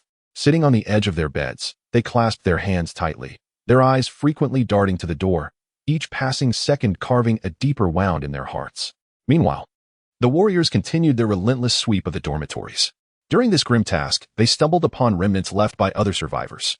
In some rooms, bedding lay in tatters, a clear testament to fierce struggles and desperate resistance. In others, the air was thick with the acrid scent of blood, while the floor bore the grotesque forms of dismembered corpses. In one room, the soldiers discovered a girl who had succumbed to starvation, alongside a diary filled with her expressions of fear and despair. Each entry chronicled the harrowing events following the outbreak, every line a poignant lament for the injustice of fate. As the entries progressed, the handwriting became increasingly erratic, infused with a profound sense of hopelessness that tugged mercilessly at the soldiers' hearts. In the corridor of a male dormitory, the warriors also encountered a makeshift weapon, a mop handle affixed with a blood-stained fruit knife. The weapon lay abandoned and forlorn, its creator long vanished. Once vibrant lives had now become mere casualties in this desolate world, echoing the adage that under a fallen nest, how can there be unbroken eggs? Chapter 88. How many can survive? As dusk descended, the setting sun bled a crimson hue across the north and south campuses of Bowen Academy, shrouding the once vibrant grounds in a somber orange red. The campus, now engulfed in silence and the acrid scent of gunpowder, stood in stark contrast to its former lively spirit. Cheng lingered in the courtyard of the town government, listening as the gunfire gradually diminished until it ceased entirely. After 2 days of fierce combat, the second phase of the mission had reached its conclusion, and Bowen Academy was decisively secured. The progress made today was commendable. The rooms undetectable by external reconnaissance were but a minority, and the majority of the buildings possessed relatively straightforward structures, devoid of many concealed corners. With the addition of 3 new battalions of fresh recruits, the pace of clearing had significantly accelerated compared to before. Before long, the communications officer, Li Ming, delivered the post-battle statistics. Cheng gazed at the string of meager figures before him, momentarily lost in thought. Sensing Cheng's distraction, Fu Jinyan approached and took the statistics sheet from him. As his eyes met the grim data, the muscles of his face twitched slightly. Upon completing his review, he could not help but exclaim how brutal it was. A university that once housed nearly 20,000 souls now had a mere 112 survivors. The survival rate was undeniably tragic. The largest group of survivors, numbering over 20, owed their lives to a teacher who had led them into the deserted Sunshine kindergarten situated between the north and south campuses. Cheng remarked that this teacher deserved commendation, embodying the true essence of a role model. The fortunate survival of these individuals was largely attributed to the teacher's timely decision and the inherent advantages of the kindergarten, which operated as a daycare and boasted a canteen along with food reserves. Without these provisions, neither the teachers nor the students would have endured to this point. From the various signs unearthed during the soldiers' clearing operations, it was inferred that in the initial days following the viral outbreak, a considerable number of students had managed to survive. However, as time progressed, challenges arose. Some students perished from starvation as their food supplies dwindled, while others ventured out in search of sustenance only to be devoured by zombies. In stark contrast, the survival rate among residential communities was significantly higher, Cheng continued. Indeed, Fu Jinyan nodded slightly in agreement. Each household within the community functioned as an independent living unit, as long as no one was infected and there were no transformations within the home. Along with continuous access to water and electricity and some stored food, they could endure for an extended period in their own small sanctuaries. By simply locking the doors and drawing the curtains, they could remain undetected by the undead as long as they did not create loud noises. This was unlike the campus, where the dense population posed a constant threat, leaving no room for escape once the zombies converged. Cheng rubbed his temples, overwhelmed by a sense of helplessness. Given the harrowing circumstances at Bowen Academy, he dared not harbor excessive hope for the 3 other universities that lay ahead. Based on his rough estimates, once Peace Town, a settlement that once housed 100,000 inhabitants, was fully secured, it might be left with only 1,000 or 2,000 survivors. In relative terms, this situation could be considered fortunate. Thanks to his efforts, the restoration of power and water supply to Peace Town had occurred in the shortest time possible, allowing the survivors to endure longer. In stark contrast, the city of Lanzhou nearby finds itself in a state of water and power deprivation. Once a bustling provincial capital, it now resembles an immense desolate wasteland. How long will it take to restore Lanzhou to its former glory? Lu Cheng is uncertain, and no one can provide a definitive answer. Among all provincial capitals, Lanzhou ranks near the bottom, even lagging behind several prefecture-level cities in the south. Despite this, the 5 urban districts are densely packed with residential buildings, and it remains unclear how long it will take to clear them. Each edifice stands as an enigmatic blind box, concealing countless dangers within. It is unknown how long the zombies, trapped indoors without sustenance, can endure. While they may not compare to the mutated beings that exhibit eerie speed and extraordinary strength, the ordinary infected are slowly evolving as well. Their physiques are becoming increasingly coordinated, and their senses seem to sharpen. Who knows when they might escape through a window or door before succumbing to starvation? Consequently, as the day of restoration approaches, Lu Cheng feels far from optimistic about the number of survivors that will remain in this city of over 4 million. By the way, Old Fu. Lu Cheng suddenly broke the brief silence. I just discussed with Old He about allowing the 1st and 2nd battalions to rest for half a day tomorrow. They have been at the forefront for the past couple of days, engaging in intense combat, with casualties occurring along the way. The soldiers need to recuperate and catch their breath. He continued, as for the 4th, 5th, and 6th battalions, they will launch an assault on Longzhou Academy. We must maintain the momentum of our attack and not afford those mutated beings too much opportunity for growth. Additionally, I will draw a platoon from the 6th Battalion to seize the 3rd People's Hospital in Yuzhong County, directly across from Longqiao. Upon hearing this, Fu Jinyan pondered for a moment before responding. It is indeed time for them to rest. They have faced numerous life and death trials in recent days. Our soldiers are commendable, but even flesh and blood have their limits. Regarding the 3rd hospital in Yuzhong, although it is not large, it is equipped with essential medical facilities and should have a considerable stock of pharmaceuticals. Once we secure it, in collaboration with military doctors and medics, our medical conditions will undoubtedly improve. In this apocalyptic world, medicines and medical resources are the most precious treasures. With a sufficient supply of medications, injured soldiers can receive timely treatment, and survivors who fall ill may have a chance to continue living. It would be even better if there were surviving medical personnel. Lu Cheng sighed, a glimmer of hope appearing in his eyes.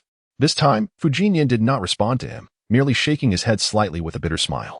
Before the outbreak of the virus, a large number of infected individuals were admitted to the hospital, making it one of the most densely populated places. Therefore, if zombies were to amass within the hospital, the living would have no escape. Surviving there would require an extraordinary stroke of luck. How are the 2 injured soldiers faring? Lu Cheng suddenly inquired. After urgent treatment, they are no longer in life-threatening danger. However, their injuries are severe, and they will need to remain bedridden for a while. Fu Jinyan replied. Alive is what matters. Being alive is what truly counts, Lu Cheng affirmed. Upon hearing that the lives of the soldiers were secure, Lu Cheng could not help but express his relief with a couple of sighs. After dinner, as nightfall silently descended, the town government was ablaze with lights. Lu Cheng and Fu Jinyan continued their discussions. Old Fu, the cleanup operations in the high-tech zone and Dingyuan town are nearly complete. Please get in touch with Director Li Hailan shortly. Instruct him to retain a few personnel for final touches, while the rest should be dispatched to Pingdi Town to address the cleanup at Bowen College and the remains left from the previous lure and eliminate mission, Lu Cheng said. Gently sipping from his teacup, Fu Jinyan promptly responded, Yes, Chief. I will contact Director Li right away. Once they finish the cleanup, I will send our logistics support team to conduct a thorough disinfection. Lu Cheng nodded slightly. Indeed, you may arrange it as you see fit. The situation in Pingdi is still precarious. We must ensure that the survivors act collectively, with adequate protective forces in place. The 2 engaged in a continuous exchange regarding various post-event matters, and before they realized it, night had deepened. The entire town had quieted down, with only the lights at various checkpoints still glowing. From the distance of the 3 universities, the occasional eerie growls of zombies pierced through the stillness of the night, creating an unsettling atmosphere. Chapter 89. The eerie situation on the following morning, sunlight pierced through the clouds, casting its warm glow upon this weathered land. The soldiers of the 1st and 2nd Battalions returned to the logistics park, finding a rare moment of reprieve amidst the tense warfare, a blessing indeed. Meanwhile, the warriors of the 4th, 5th, and 6th Battalions, after a brief mobilization, set forth towards Longqiao Academy. As for the 3rd Battalion, their duty lay in escorting the survivors while clearing the remnants of the undead. The soldiers of the 3rd Battalion often jested, referring to themselves as mere scavengers and road guards. The 4th, 5th, and 6th Battalions maintained a tight formation, with drones soaring ahead, tirelessly surveying the area. The surrounding streets were hauntingly silent, devoid of any semblance of life. The sounds of dozens of military vehicles echoed along Wall Avenue. The prior artillery strikes had drawn the movable undead away, resulting in an eerie stillness within Longqiao Academy. Recalling a crucial location, Lu Cheng dispatched the 2nd Platoon of the 6th Battalion to the pilot base of the Gansu Province Academy of Sciences Biological Research Institute. The 3rd Platoon of the 6th Battalion raced towards the Yuzhong 3rd Hospital, while the remaining combat vehicles roared into Longqiao Academy. The mutated entities, dubbed jumpers by the staff, had left an indelible impression on everyone during their previous encounter. Though the behemoth displayed remarkable strength and speed, the soldiers, when prepared, could at least track its movements and gain a moment of reaction time. However, this flea-like creature moved with an absurd rapidity, leaving no time to draw a weapon in the event of a sudden encounter. At this moment, the soldiers seated in their vehicles gripped their weapons tightly, their hearts racing in anticipation of the impending battle. Simultaneously, the previously detached 3rd Platoon of the 6th Battalion arrived at the entrance of Yuzhong 3rd Hospital, ready to launch their assault. Whether they would successfully secure their objective and uncover precious medical resources and surviving healthcare personnel remained in uncertainty.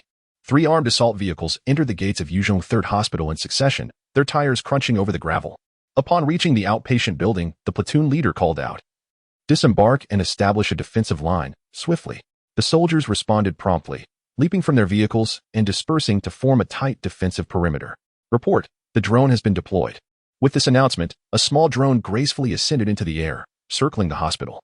The glass doors of the outpatient building lay shattered, likely a result of the previous artillery bombardment that had incited a zombie outbreak. 1st and 2nd teams enter through the main entrance. 3rd team use the side door. The drone detected no anomalies, prompting the platoon leader to give the command to advance. The soldiers treaded carefully over the broken glass, providing alternating cover as they entered the hospital foyer, which was in disarray, littered with dried blood and fragmented remains. Deploying the decoy mission, the platoon leader issued commands, and a drone swiftly activated, equipped with a loudspeaker, weaving through the corridors. Perhaps the preceding cannon fire had been so thunderous that it had drawn away any zombies that could have emerged. The drone conducted a circuit on the 1st floor, and only a few treatment rooms emitted faint growls and scratching sounds from the undead within. Everyone proceeded with caution, awaiting the life detector's scans before entering. The 3rd platoon leader lowered his voice, gently reminding the soldiers. Given the hospital's complex conditions, the command center had provided them with a life detector. The clearing operation on the 1st floor progressed smoothly, aided by drone reconnaissance and the life detector paving the way, swiftly searching every room. Regrettably, no traces of survivors were found. The soldiers then advanced to search the 2nd floor, with the 1st squad leading the way. Just as they turned the corner of the staircase, they halted abruptly. The drone that had ascended earlier was inexplicably shot down, according to the operator's account. The situation was unclear, and the drone fell out of contact in an instant. At that moment, the soldiers stationed on the staircase sensed something amiss. They noticed the steps ahead were coated with a half-finger-thick layer of dark brown coagulated blood, exuding a suffocating stench. At this juncture, everyone understood that something mutated surely lurked above, likely a terrifying type they had never encountered before. The 3rd platoon leader, unwilling to concede defeat, gritted his teeth and dispatched another drone. However, the outcome mirrored the previous incident. As soon as it ascended to the 2nd floor, the drone once again plummeted and lost connection. As a valiant and fearless army, retreating in the face of an unknown enemy was not an option. After reporting the situation to the higher-ups and obtaining approval, the soldiers continued their ascent. The coagulated blood they had observed earlier felt distinctly sticky and resistant under their military boots. Remaining vigilant, they were instructed to fire at the first sign of danger. The platoon leader's voice, hushed, relayed commands into each soldier's earpiece. The machine gunner and shotgunner occupied positions on either flank, cautiously proceeding upward. Upon rounding the corner of the staircase, the sight in the 2nd floor corridor left everyone breathless. The once tidy corridor floor was entirely obscured by a viscous black substance, which seemed to writhe as if alive, glistening under the dim light in an eerily sinister manner. From the ceiling hung dozens of translucent membranes, swaying gently like cocoons intricately spun from spider silk, each encasing a fragmented human body, some still exhibiting slight movements. What in the world is this abomination? The machine gunner's breath quickened, his grip tightening on the weapon, knuckles turning white. Naturally, he glanced towards the nearest membrane, and within its translucent confines lay a woman, reduced to her upper half, with fungal tendrils extending from her skull. Her chest rhythmically pulsated in sync with the membrane's contractions, as if manipulated by some malevolent force like a marionette. Suddenly, All the flesh membranes ruptured simultaneously, and a foul-smelling liquid poured down like a torrential rain, with the remnants of corpses tumbling from the membranes. Strangely, upon hitting the ground, these entities began to crawl toward the warriors, their distorted limbs dragging along the surface, leaving behind viscous trails. The nearest soldiers understood all too well that these creatures were undoubtedly deceased, animated solely by the fungal strands embedded in their skulls. Open fire. The squad leader's roar coincided with the crack of gunfire. Class 201 unleashed a torrent of bullets from their machine guns, the 5.8mm steel core rounds weaving a metallic tempest through the corridor. The foremost crawling zombies were instantly riddled with bullets, their dark, viscous fluid splattering everywhere. Yet, more of these crawling corpses surged from all directions. Machine gunners, shotgun wielders, and a rifleman fired in unison, their concentrated firepower shredding the grotesque zombies into a chaotic spray of flesh and blood. Reload. The shotgunner shouted as he retreated. Another rifleman swiftly stepped forward to fill the gap, his 191 rifle roaring to life, bullets racing toward the enemy. Within mere seconds, the fallen abominations were eradicated, and the corridor momentarily fell silent. Only the acrid stench and the scattered remnants testified to the harrowing battle that had just unfolded. At this moment, unease gripped the hearts of the soldiers. They were acutely aware that these zombies were clearly under the control of some fungal entity, and the true puppet master had yet to reveal itself. An unknown dread loomed overhead like a thick, oppressive fog. Chapter 90. Escape. Third Squad. Evacuate the hospital immediately. I repeat, evacuate the hospital immediately. The command from the rear command post echoed suddenly through the communication channel. Just moments ago. At the corner of the staircase on the second floor, the soldiers had activated the multifunctional visors on their helmets. This was a recent directive from the command post. Upon encountering any new, unknown mutations, the visors must be employed to relay real-time combat footage back to headquarters. Initially, drones were expected to serve as their eyes, but given the bizarre circumstances, 2 reconnaissance drones had already been lost. At first, the command post had hoped the soldiers would cautiously enter the hospital and gradually eliminate internal threats. After all, they had undergone rigorous training, possessed unwavering resolve and exceptional combat skills, and were equipped with the most advanced weaponry. However, the situation had taken a dire turn. Upon witnessing the strange footage transmitted back, everyone at the command post gasped in shock, and Gang promptly made the decision to retreat. No one could ascertain the nature of those filamentous entities. Should they prove to be infectious like the fungal spores in The Last of Us, it would spell trouble for the soldiers. Attention, everyone.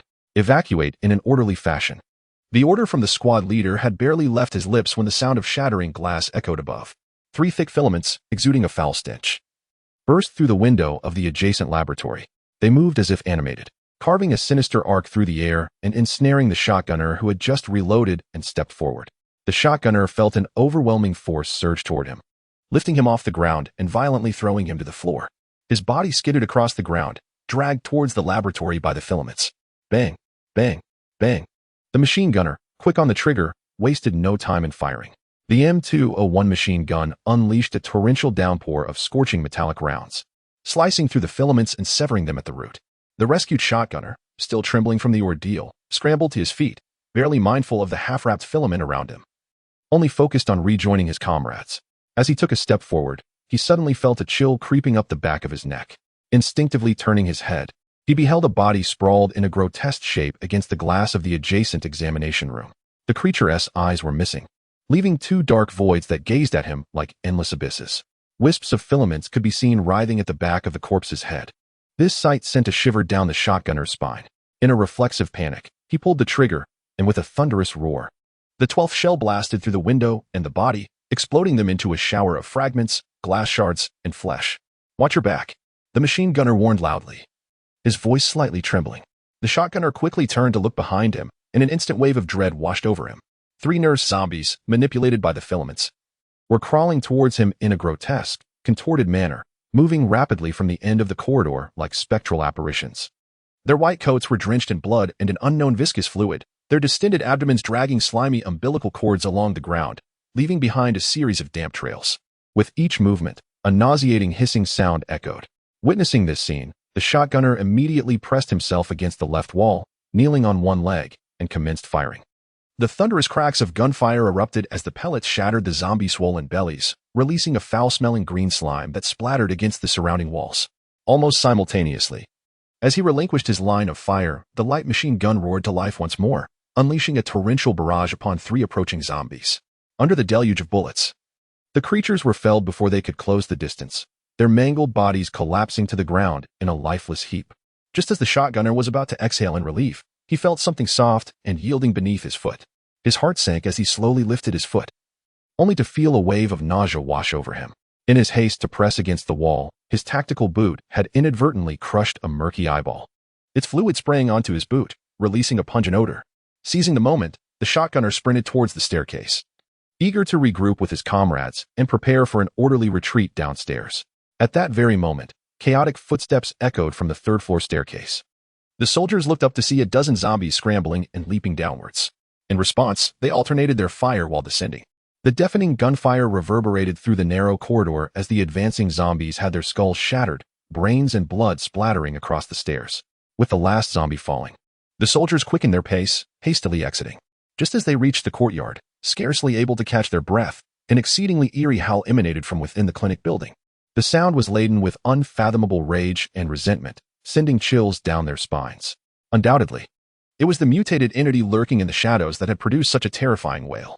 Upon hearing this dreadful cry, the mounted machine gun swiftly adjusted its aim towards the building's entrance and the windows of each floor. The soldiers raised their weapons, fingers poised on the triggers, eyes wide with vigilance. At this moment, none of them noticed a curtain on a second-floor window being subtly pushed aside, revealing a humanoid mutation suspended upside down from the ceiling in a grotesque, contorted position. Its skull had split into 8 petal-like orifices, from which several tentacles, dripping with decaying slime, writhed slowly in the air. Blood-red eyes glared through the curtain-s gap, filled with a ravenous thirst for blood. As a surveillance drone floated past outside, the mutation seemed to sense the impending danger and quickly retreated, crawling swiftly along the roof, leaving a trail of viscous residue in its wake. After the drone flew past, it executed a nimble somersault and silently crawled out of the examination room, ascending the stairs. Its limbs contorted and morphed, joints reversing, every movement defying the physiological structure of the human body, yet exuding a bizarre fluidity.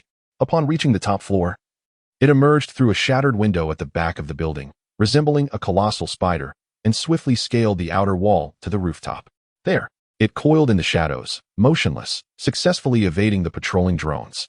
Subsequently, it rose promptly to the edge of the building, from its mandibles projecting a thick strand of mycelium, which adhered to the opposite building like a resilient rope. With a sudden push from its reverse joint, it leveraged the mycelium's tension and swung across to the rooftop of the adjacent structure. It continued this method, traversing and leaping with relentless agility, and within mere moments, it vanished amidst the distant edifices. Chapter 91. Fire. As the mutated entity had just fled, the drone reappeared in the sky.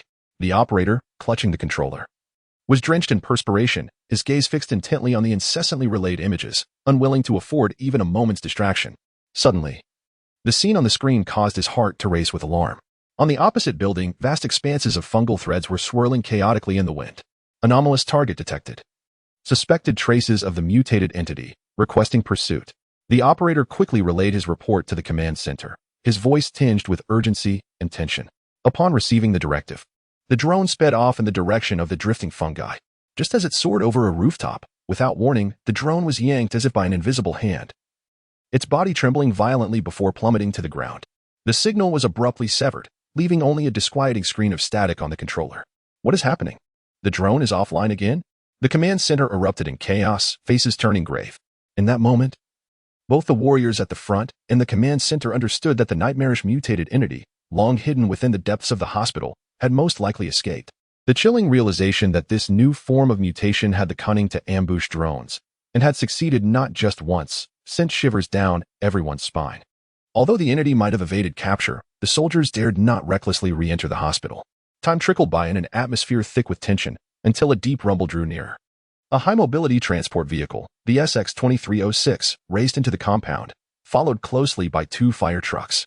As the vehicles came to a halt, a group of soldiers clad in heavy protective gear, completely enveloped from head to toe, leapt from the back of the trucks. In addition to their full protective suits, each soldier bore an FBH-02C flamethrower upon their backs. Simultaneously, the 3rd platoon sprang into action, skillfully donning complete protective attire and assisting one another in checking the integrity of their gear. Having previously entered the hospital, they were well acquainted with the circumstances within, and would soon escort the logistics support unit tasked with clearing the fungal threads from the building. The consequence of employing flamethrowers would undoubtedly spell disaster for the hospital's facilities and medications. Yet, with no alternatives in sight and ignorance regarding the potential hazards of the fungi, no one dared to take a gamble. They could only resolve to incinerate first and ask questions later. As for survivors, unless one were a sergeant major, the prospect of enduring such a terrifying mutated entity was bleak. Everyone was acutely aware of the peril inherent in this mission, but to eradicate the threat entirely, they had to exert their utmost efforts. The 3rd platoon leader, while inspecting the equipment, motivated the soldiers with encouraging words. Once prepared, the team advanced once more toward the hospital building. The 1st platoon spread out in a fan shape, closely encircling the logistics support soldiers in a tight protective formation. The 1st floor had been cleared previously of blood clots and fungal threads, and without lingering, they made their way directly to the 2nd floor. Upon reaching the 2nd floor corridor, the soldiers of the logistics support unit peered through the lenses of their gas masks, their breaths caught in a moment of dread. The dark crimson scabs carpeted the ground, exuding a nauseating, metallic stench. Tendrils of mycelium erupted from the crevices of the walls and the corners of the ceiling, sprawling like a vast spider's web, stretching unchecked. Some filaments were as robust as ropes, while others were as delicate as strands of hair, intertwining and swaying gently, reminiscent of entering a den of silk-spinning spiders. "This is utterly terrifying," one soldier whispered, his voice trembling as it passed through the gas mask. "Stay calm, proceed according to plan." The sergeant in charge swiftly quelled their anxieties and ordered the troops to spread out, preparing for cover. "Flame ready," at the sergeant's hoarse command. A flamethrower operator took position in the middle of the corridor, raising the FBH-02C model launcher, his finger cautiously resting on the trigger. The military-green compressed gas canister glimmered faintly behind his protective suit. This latest, improved model of flamethrower utilized titanium alloy, rendering it considerably lighter in weight. Additionally, its dual-fuel tank design enhanced its safety. As the trigger was pulled, a torrent of fire erupted from the nozzle, engulfing half the corridor in searing heat. Wherever the flames reached, the mycelium writhed violently, emitting a hissing, piercing sound. Under the scorching blaze, the filaments quickly blackened, withered, and ultimately transformed into heaps of drifting ash. Even the gelatinous scabs on the ground could not withstand the onslaught of high temperatures. They first softened and released plumes of acrid black smoke, then morphed into pools of foul-smelling blood, slowly trickling forth. Finally, under the relentless heat, they dried, carbonized, and turned into a carpet of char. At the end of the corridor, amidst the lingering embers, the remnants of a zombie's skeleton crackled under the intense heat, releasing a noxious, burnt odor into the air. The soldiers coordinated their efforts, continuously clearing away the mycelium and the remnants of corpses. When they pushed open the door to the grand conference room on the 5th floor, the sight within left them utterly astounded. Suspended from the ceiling were hundreds of cocoons ensconced in mycelium, resembling stalactites from a distance. These cocoons exhibited an eerie translucence, and within them, vague human shapes could be discerned. They pulsed rhythmically, akin to a heartbeat, their rapid cadence quickening the soldiers' own pulses. "What are they incubating?" One soldier from the logistics support unit licked his parched lips and, after swallowing hard, asked dryly. The 3rd squad leader gazed intently at the chilling cocoons and slowly replied, "This is not incubation. It appears to be digestion. If that creature hasn't escaped, those hanging there must be its sustenance. We must burn them. We cannot allow these things to persist." With the order given, a searing flame surged forth like a torrential flood towards the ceiling. In an instant, the entire conference room was engulfed by a sea of flames, the vivid orange fire dancing wildly, licking every inch of space. The cocoon rapidly disintegrated in the fierce blaze, and the bodies encased within were reduced to mere ashes. Gazing upon the inferno, the warriors were filled with a tumult of emotions. These unfortunate souls, who had suffered the ravages of a virus in life, endured excruciating pain only to transform into the undead. In death, they were destined to become sustenance for the abominable mutants, a lamentable fate indeed. Chapter 92. The Massacre. As the warriors diligently cleared the mycelium and debris at the Yuzhong 3rd Hospital, the cunning and ferocious mutant lay in wait, plotting its next act of slaughter. After successfully ambushing and taking down a drone, it swiftly vanished into the shadows and stealthily infiltrated the nearby Peace Middle School. Leaping down from the surrounding wall, the creature silently nestled among the bushes at the base of the wall. Viewed from above, it resembled a grotesque and colossal spider.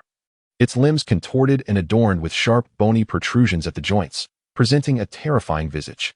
Its occiput split into an 8-petaled maw, several slender tentacles unfurling like the sinuous tongues of serpents, frantically dancing through the air as if searching for fresh prey. Suddenly, it seemed to sense something. Its grotesque head snapping sharply to the side, its crimson eyes fixated on a distant structure, the school cafeteria.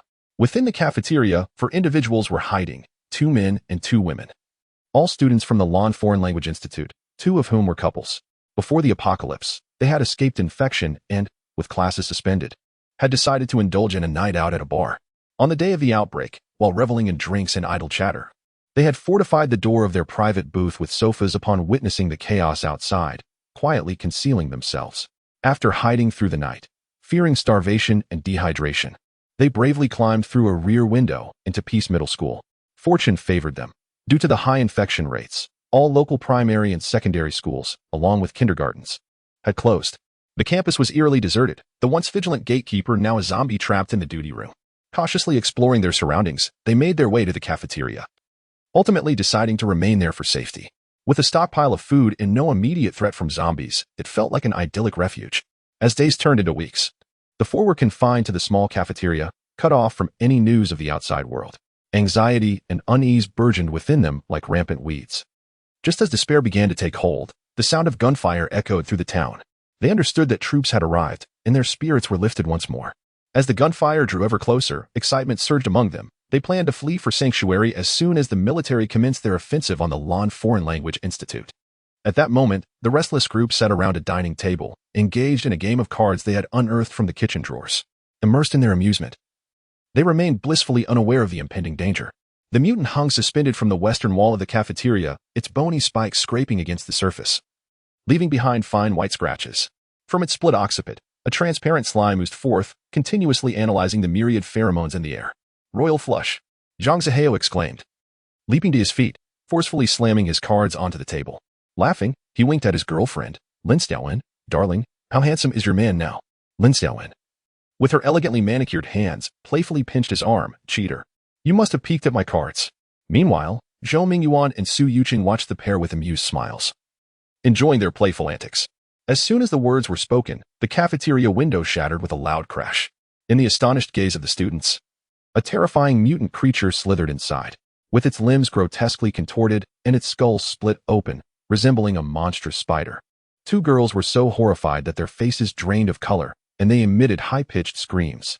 The mutant, intrigued by its prey, was incensed by the shrill cries, and a bloodthirsty glimmer flickered in its crimson eyes. Suddenly, its 8-part mouth opened wide, unleashing 2 thick strands of mycelium that swiftly ensnared the screaming girls.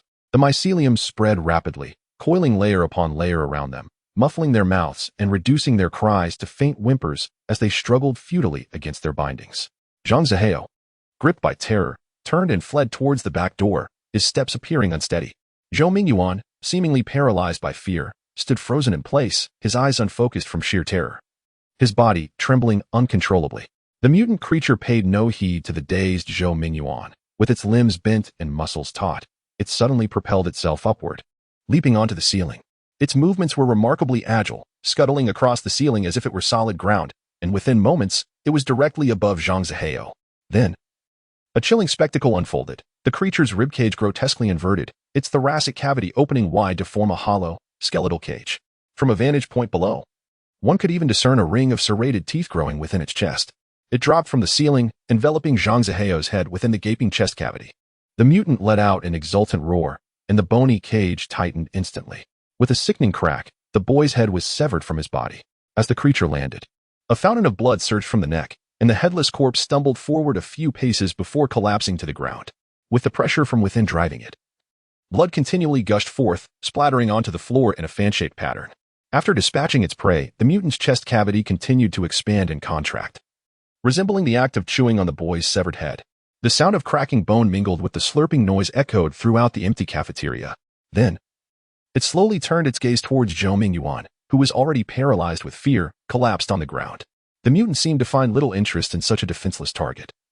It approached the boy and merely expelled a strand of mycelium to bind him before ignoring him entirely. Meanwhile, the 2 girls had exhausted their strength in their struggles, lying helplessly on the ground as the mycelium enveloped them. Their faces were twisted and pale, tears and snot mingling and staining the mycelium, presenting a pitiful sight. The mutant approached Lin Xiaowen, the girl who had screamed the loudest initially, continuously spewing mycelium to encase her in a cocoon. In the course of this harrowing experience, tendrils of mycelium burrowed into her nasal passages. With each intrusive inch, her skin grew increasingly translucent, as though the vitality within her was being siphoned away, rendering the scene grotesquely surreal.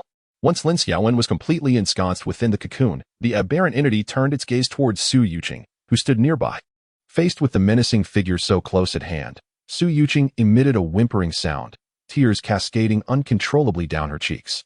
Her feet flailed helplessly against the ground, summoning her last reserves of strength to wriggle away, desperate to distance herself from the monstrosity. Observing her futile struggle, the creature's crimson eyes shimmered with amusement and mockery, as if savoring a captivating performance. When Su Yuqing finally succumbed to exhaustion, the entity expelled delicate strands of mycelium that penetrated her joints, lifting her effortlessly into the air. Pain radiated through her body, rendering her nearly unconscious. Tentacles extending from the creature's maw entwined with the mycelium, plucking and strumming as if it were an instrument, orchestrating her movements. In accordance with the creature's rhythm, Su Yuqing danced mechanically like a marionette, each motion accompanied by excruciating pain. Her gaze was filled with despair and pleading. Yet the only response was the creature's sardonic stare. At that moment, she wished for nothing more than to succumb to death, to escape the inhumane torment she was enduring.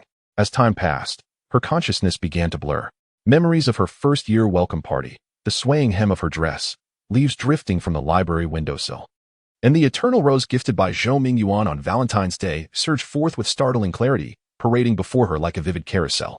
Summoning her final ounce of strength, she fixed her wide-eyed stare upon her boyfriend, who was not far away. At that very moment, Zhou Mingyuan, ensnared by the mycelium, began to convulse, his stunned awareness gradually fading.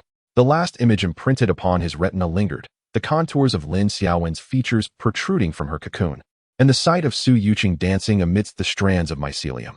The sound of gunfire echoed in the distance. Yet no one was aware that in this seemingly tranquil corner of the campus, a horrific and bloody tragedy was unfolding. Chapter 93. It's time to address it. The strange mutant cast a shadow over everyone's hearts. Nevertheless, the battle must persist.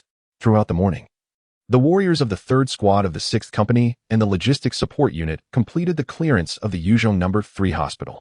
Under the scorching flames, all mycelium, blood scabs, and remnants of zombies were thoroughly eradicated. The final outcome declared the Yuzhong No. 3 hospital abandoned, with no survivors and not a single medicine preserved. After concluding the mission and undergoing decontamination, in accordance with the command center's orders, the 3rd Squad withdrew from combat and proceeded to a small factory outside the town for isolation observation. Only after confirming the absence of any issues would they be allowed to return to their original posts. On other fronts, the 2nd Squad of the 6th Company made swift progress, effortlessly capturing the pilot base of the Gansu Academy of Agricultural Sciences, akin to autumn winds sweeping away fallen leaves. Upon breaching the premises, the soldiers exterminated the few remaining zombies. Yet, after a thorough search, they similarly found no survivors. The main focus of research at the Gansu Academy of Agricultural Sciences centers on the deep processing of agricultural products, the breeding of superior varieties, and the biotechnological research and development related to the introduction of new species, rather than any sort of biochemical laboratory. The so-called pilot base primarily served for the cultivation, breeding, and preservation of edible fungi, and with no surviving researchers discovered, it held little immediate value for Lu Cheng. However, once production resumes, many of their technologies in the agricultural sector will indeed prove beneficial. As for research on the infected, Lu Cheng had already identified a suitable location and planned to reconsider it after the complete reclamation of Hepping Town.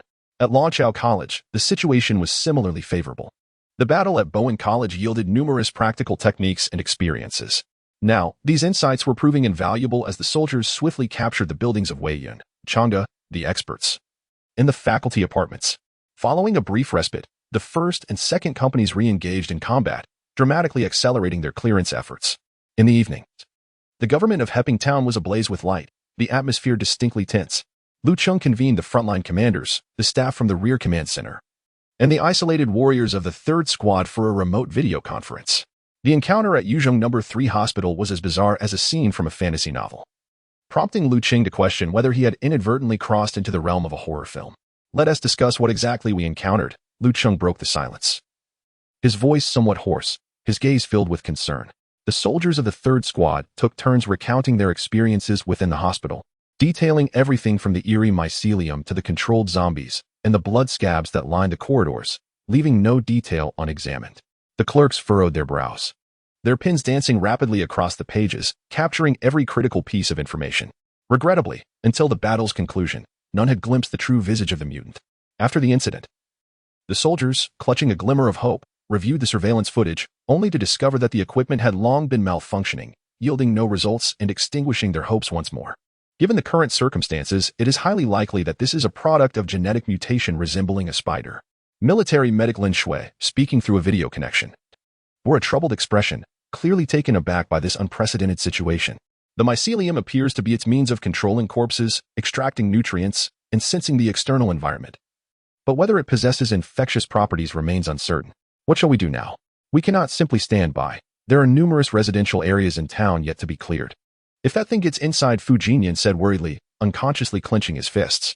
Old He, please update us on the subsequent reconnaissance, Lu Cheng interjected, directing his question to He Jigang on the video call, rather than addressing Fu Jinyan. Chief, this morning, after we discovered the mutant ambushing a small drone, I promptly dispatched the BZK-008 medium multipurpose reconnaissance drone. After surveying the vicinity of Yuzhong 3rd Hospital, we found no traces of the mutant, based on some clues left behind. We suspect the mutant has moved towards the Lan Weiyuan, He Jigang replied, his voice tinged with resignation. Unbeknownst to him, the traces detected by the drone were deliberately left by the mutant to mislead observers. This is all we know for now. Drone reconnaissance around Lan Weiyuan and its surroundings must continue uninterrupted for 24 hours.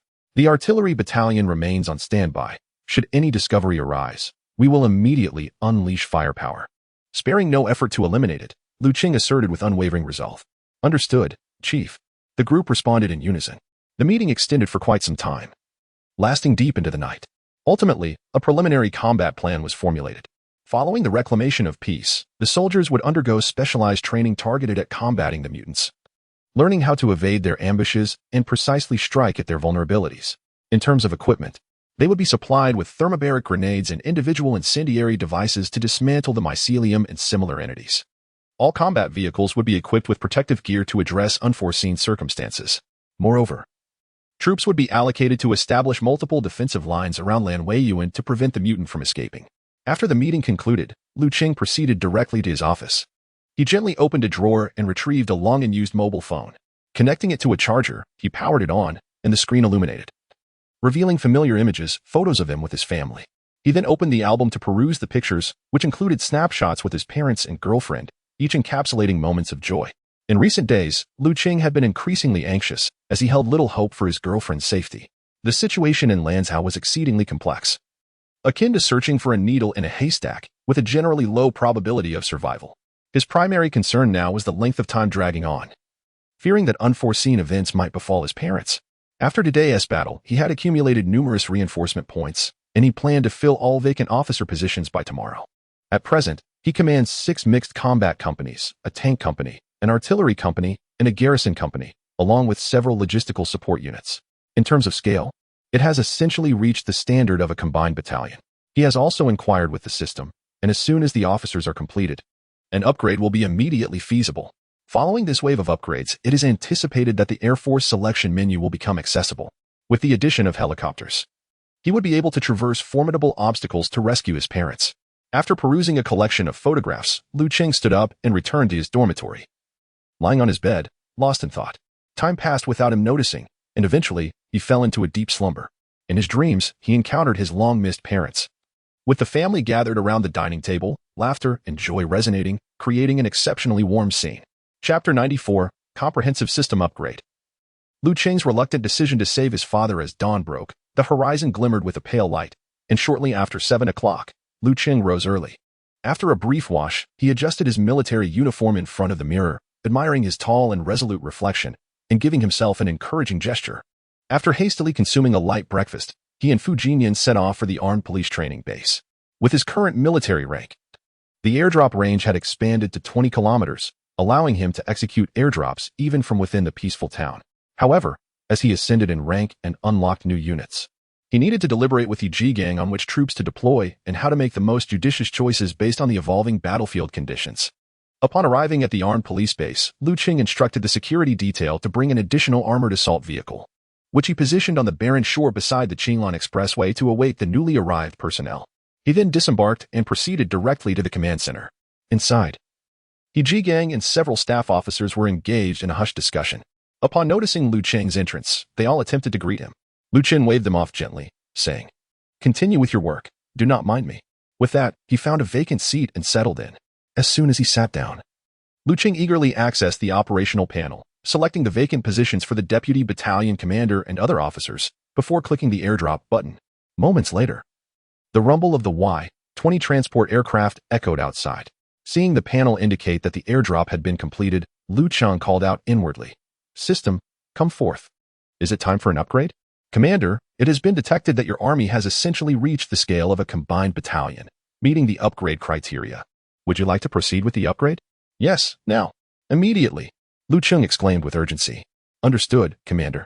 The system is about to commence the upgrade. Expected to take 5 hours. During this period, current functions will remain operational." Hearing the confirmation of the upgrade, Lu Cheng exhaled in relief. As long as the conditions for the upgrade were met, he was content. Now, he simply needed to patiently await the completion of the upgrade and see what new units would be unlocked. After a brief interval, the command center door was gently pushed open and several officers marched in with disciplined steps. Leading them was a major officer, his visage resolute and his posture as upright as a pine tree. Upon spotting Lu Cheng, he swiftly brought his feet together and saluted sharply, saying, "Comrade Commander." 8 new officers were dispatched, and all are present. Please provide your instructions. Deputy Battalion Commander Wang Yingyuan. Lu Cheng rose and returned the salute, his gaze sweeping over the group, a smile gracing his face. "Welcome, comrades. Old Wang, please take everyone to breakfast first. We can discuss other matters later." After receiving his orders, Wang Yingyuan turned to lead the others away. Today, the frontline troops would continue their vigorous assault on Longzhou Academy, aiming to achieve their set objectives within a single day. This provided Lu Cheng with the perfect opportunity to monitor the battle while awaiting the system upgrade. After a while, Wang Yingyuan returned to the command center after their meal. "Lao Wang, shortly you will be stationed in the town. A troublesome mutant has recently emerged, and I feel uneasy without someone present to monitor the situation." After exchanging a few pleasantries with Wang Yingyuan, Fu Jinyan, and He Jigang, Lu Cheng promptly assigned him the task. "Understood, Commander. I shall depart at once." Wang Yingyuan, being somewhat impulsive, turned on his heel and left immediately upon receiving the orders. Although the modern command system allows for the acquisition of various information from the front lines at any moment, Lu Cheng felt a lingering apprehension in his heart without anyone overseeing the town. His unease primarily stemmed from the peculiar nature of the escaped mutant, which had left him feeling suspicious and paranoid. The situation at Longzhou Academy was progressing smoothly, as the soldiers had successfully eliminated a behemoth and 2 leapers earlier in the day. Drawing from their previous combat experiences, coupled with the aid of life detection devices, the soldiers achieved their objectives unscathed. Reflecting on past casualties, it became evident that they had suffered primarily due to a lack of understanding of the mutants' characteristics during their initial encounters, leading them into the trap of being caught off guard. In fact, even the mutant lurking in the Yuzhong 3rd Hospital would not withstand a single shot from a 9mm handgun. Of course, in actual combat, it was quite challenging to hit its head unless they employed concentrated fire or sniped from a distance. As the anxious wait dragged on, the clock struck 12:30. "Commander, the system upgrade is complete. Your rank has been elevated to colonel, and the corresponding insignia has been dispatched to the military supply box for your retrieval. This upgrade has introduced all operational units of the light, medium, and heavy combined brigades." Upon hearing the system's announcement, Lu Cheng eagerly accessed the panel. This time, in addition to the existing selections of infantry, armor, and support, the Air Force option finally illuminated. Now, only the Navy option remained inactive, without seizing coastal territories. It seemed unlikely that he would be able to utilize that selection. Impatiently, Lu Cheng clicked on the Air Force option, as it represented the combat unit he desired most at present. The utility of helicopters for long-distance troop deployment, patrols, and rescues was immeasurable. However, when the contents of the selection appeared, Lu Cheng was left utterly bewildered. The section representing the Eastern University was grayed out and unavailable, with only the options for the U.S., Soviet Union, and Europe accessible. "System, explain this to me. Why is the Eastern University unavailable?" Lu Cheng questioned in a fit of rage. "Commander, similar to the last upgrade, your available units are limited to the 6 combined brigades under the command of the Army Group. Other branch brigades are not included." Upon hearing this, Lu Cheng slapped his forehead in realization, recalling the previous limitations and regretting his moment of impatience. The organizational structure of the Eastern University was rather unique. Neither the combined battalions nor the combined brigades were equipped with helicopters. They were required to collaborate with the Army Aviation Brigade or the Airborne Assault Brigade of the Army Group when needed. Thus, it seemed that access to the Eastern University's aerial forces would only be possible upon upgrading to the Army Group level. Unable to wait that long, Lu Cheng reluctantly shifted his focus to the options available from the U.S., Soviet Union, and Europe. He recalled with clarity that within the game, each of the three factions possessed 4 available helicopters. The United States military featured the AH-64A Apache, AH-1W Super Cobra, UH-60 Black Hawk, and OH-6 Coyote. The Soviet forces showcased the Mi-24V Hind, Mi-28 Havoc, Mi-8 Hip, and Ka-25 anti-submarine helicopter. The European coalition was represented by the A-129 Mangusta, SA-341 Gazelle, SA-330 Puma, and PAH-1 light anti-tank helicopter. Following the recent upgrade, the last 2 helicopters from each faction were unlocked. However, it was regrettable that the armed helicopters remained unavailable. Swiftly scanned the options for helicopters, promptly dismissing the Ka-25 and SA-330 as unacceptable due to their lack of aesthetic appeal. As an aficionado of aesthetics, he believed that while functionality could be compromised, visual appeal could not. Thus, the available choices for this rescue mission became crystal clear. Chapter 95. Abandoning the selection of Sioux for navigation, the arrival of the Black Hawk as the team assembles after discarding the unappealing Ka-25 and SA-330. Only 4 helicopter models remain available. Lanzhou is situated over 360 kilometers from Yongchang County, making the round trip exceed 700 kilometers. The distance is excessively daunting. Consequently, the lightweight OH-6 Indian Pony and PAH-1 are immediately ruled out. Their meager range is insufficient even for a single journey.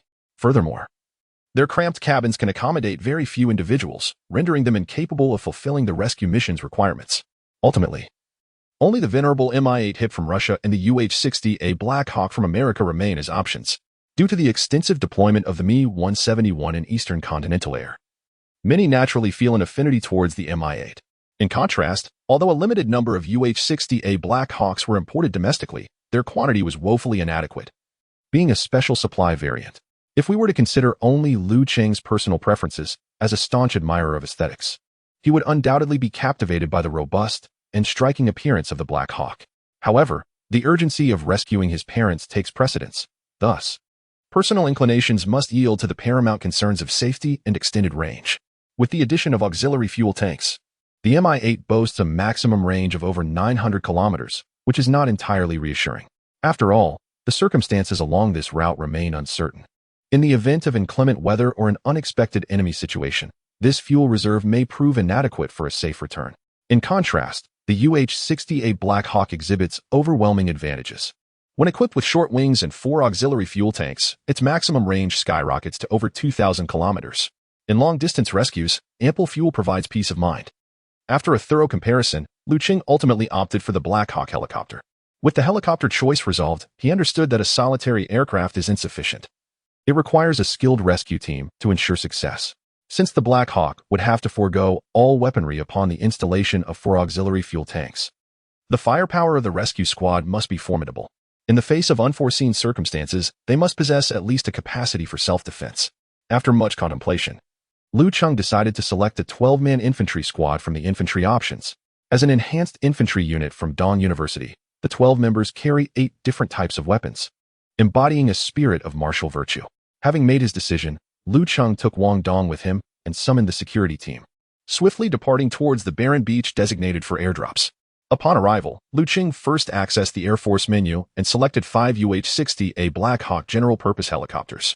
Among them, 4 were equipped with 4 auxiliary fuel tanks, while 1 was a dual auxiliary fuel tank version featuring a door-mounted machine gun. After making his selections, he promptly pressed the delivery button. Before long, a low, resonant hum approached from afar. Lu Cheng looked up to see 5 helicopters soaring in low, their sharply defined fuselages appearing remarkably impressive. Upon reaching the expanse of the barren beach, the pilots displayed their exceptional skills, swiftly descending in altitude, the whirlwind generated by their rotors enveloping the area in a cloud of dust. Lu Cheng hastily pressed down his tactical cap, squinting against the oncoming dust storm as he gazed at the approaching fleet. A flight engineer leapt from the lead helicopter and approached Lu Cheng. Just as he was about to salute, he was interrupted. "Have them maneuver the aircraft to that vacant area over there. We need to clear this space for the aerial deployment of personnel," Lu Cheng commanded, gesturing emphatically towards the distant open ground. Upon hearing this, the flight engineer promptly activated his communicator, exchanging brief words with the pilots before 5 Black Hawks ascended once more, heading towards the designated site. Once the area was cleared, Lu Cheng selected 2 reinforced squads from the infantry menu. Moments later, a Y-20 transport aircraft glided low overhead, its doors swinging open, releasing a cascade of pristine white parachutes into the sky. The soldiers adjusted their positions mid-air and descended gracefully towards the ground. Upon landing, they expertly detached their parachutes and swiftly formed a cohesive unit of 12. Observing this, Lu Cheng waved his hand and strode purposefully towards the Black Hawk helicopter alongside them. Indeed, Commander Lu had once again abandoned his steadfast guard unit in pursuit of new experiences. A few minutes later, the Black Hawk landed smoothly on the base's parade ground, its rotors gradually coming to a halt, restoring tranquility to the surroundings. During this interval, Lu Cheng gleaned detailed specifications of the Black Hawk from the flight engineer. As a world-renowned utility helicopter, its impressive data was undeniable. Lu Cheng was familiar with it largely due to the film Black Hawk Down.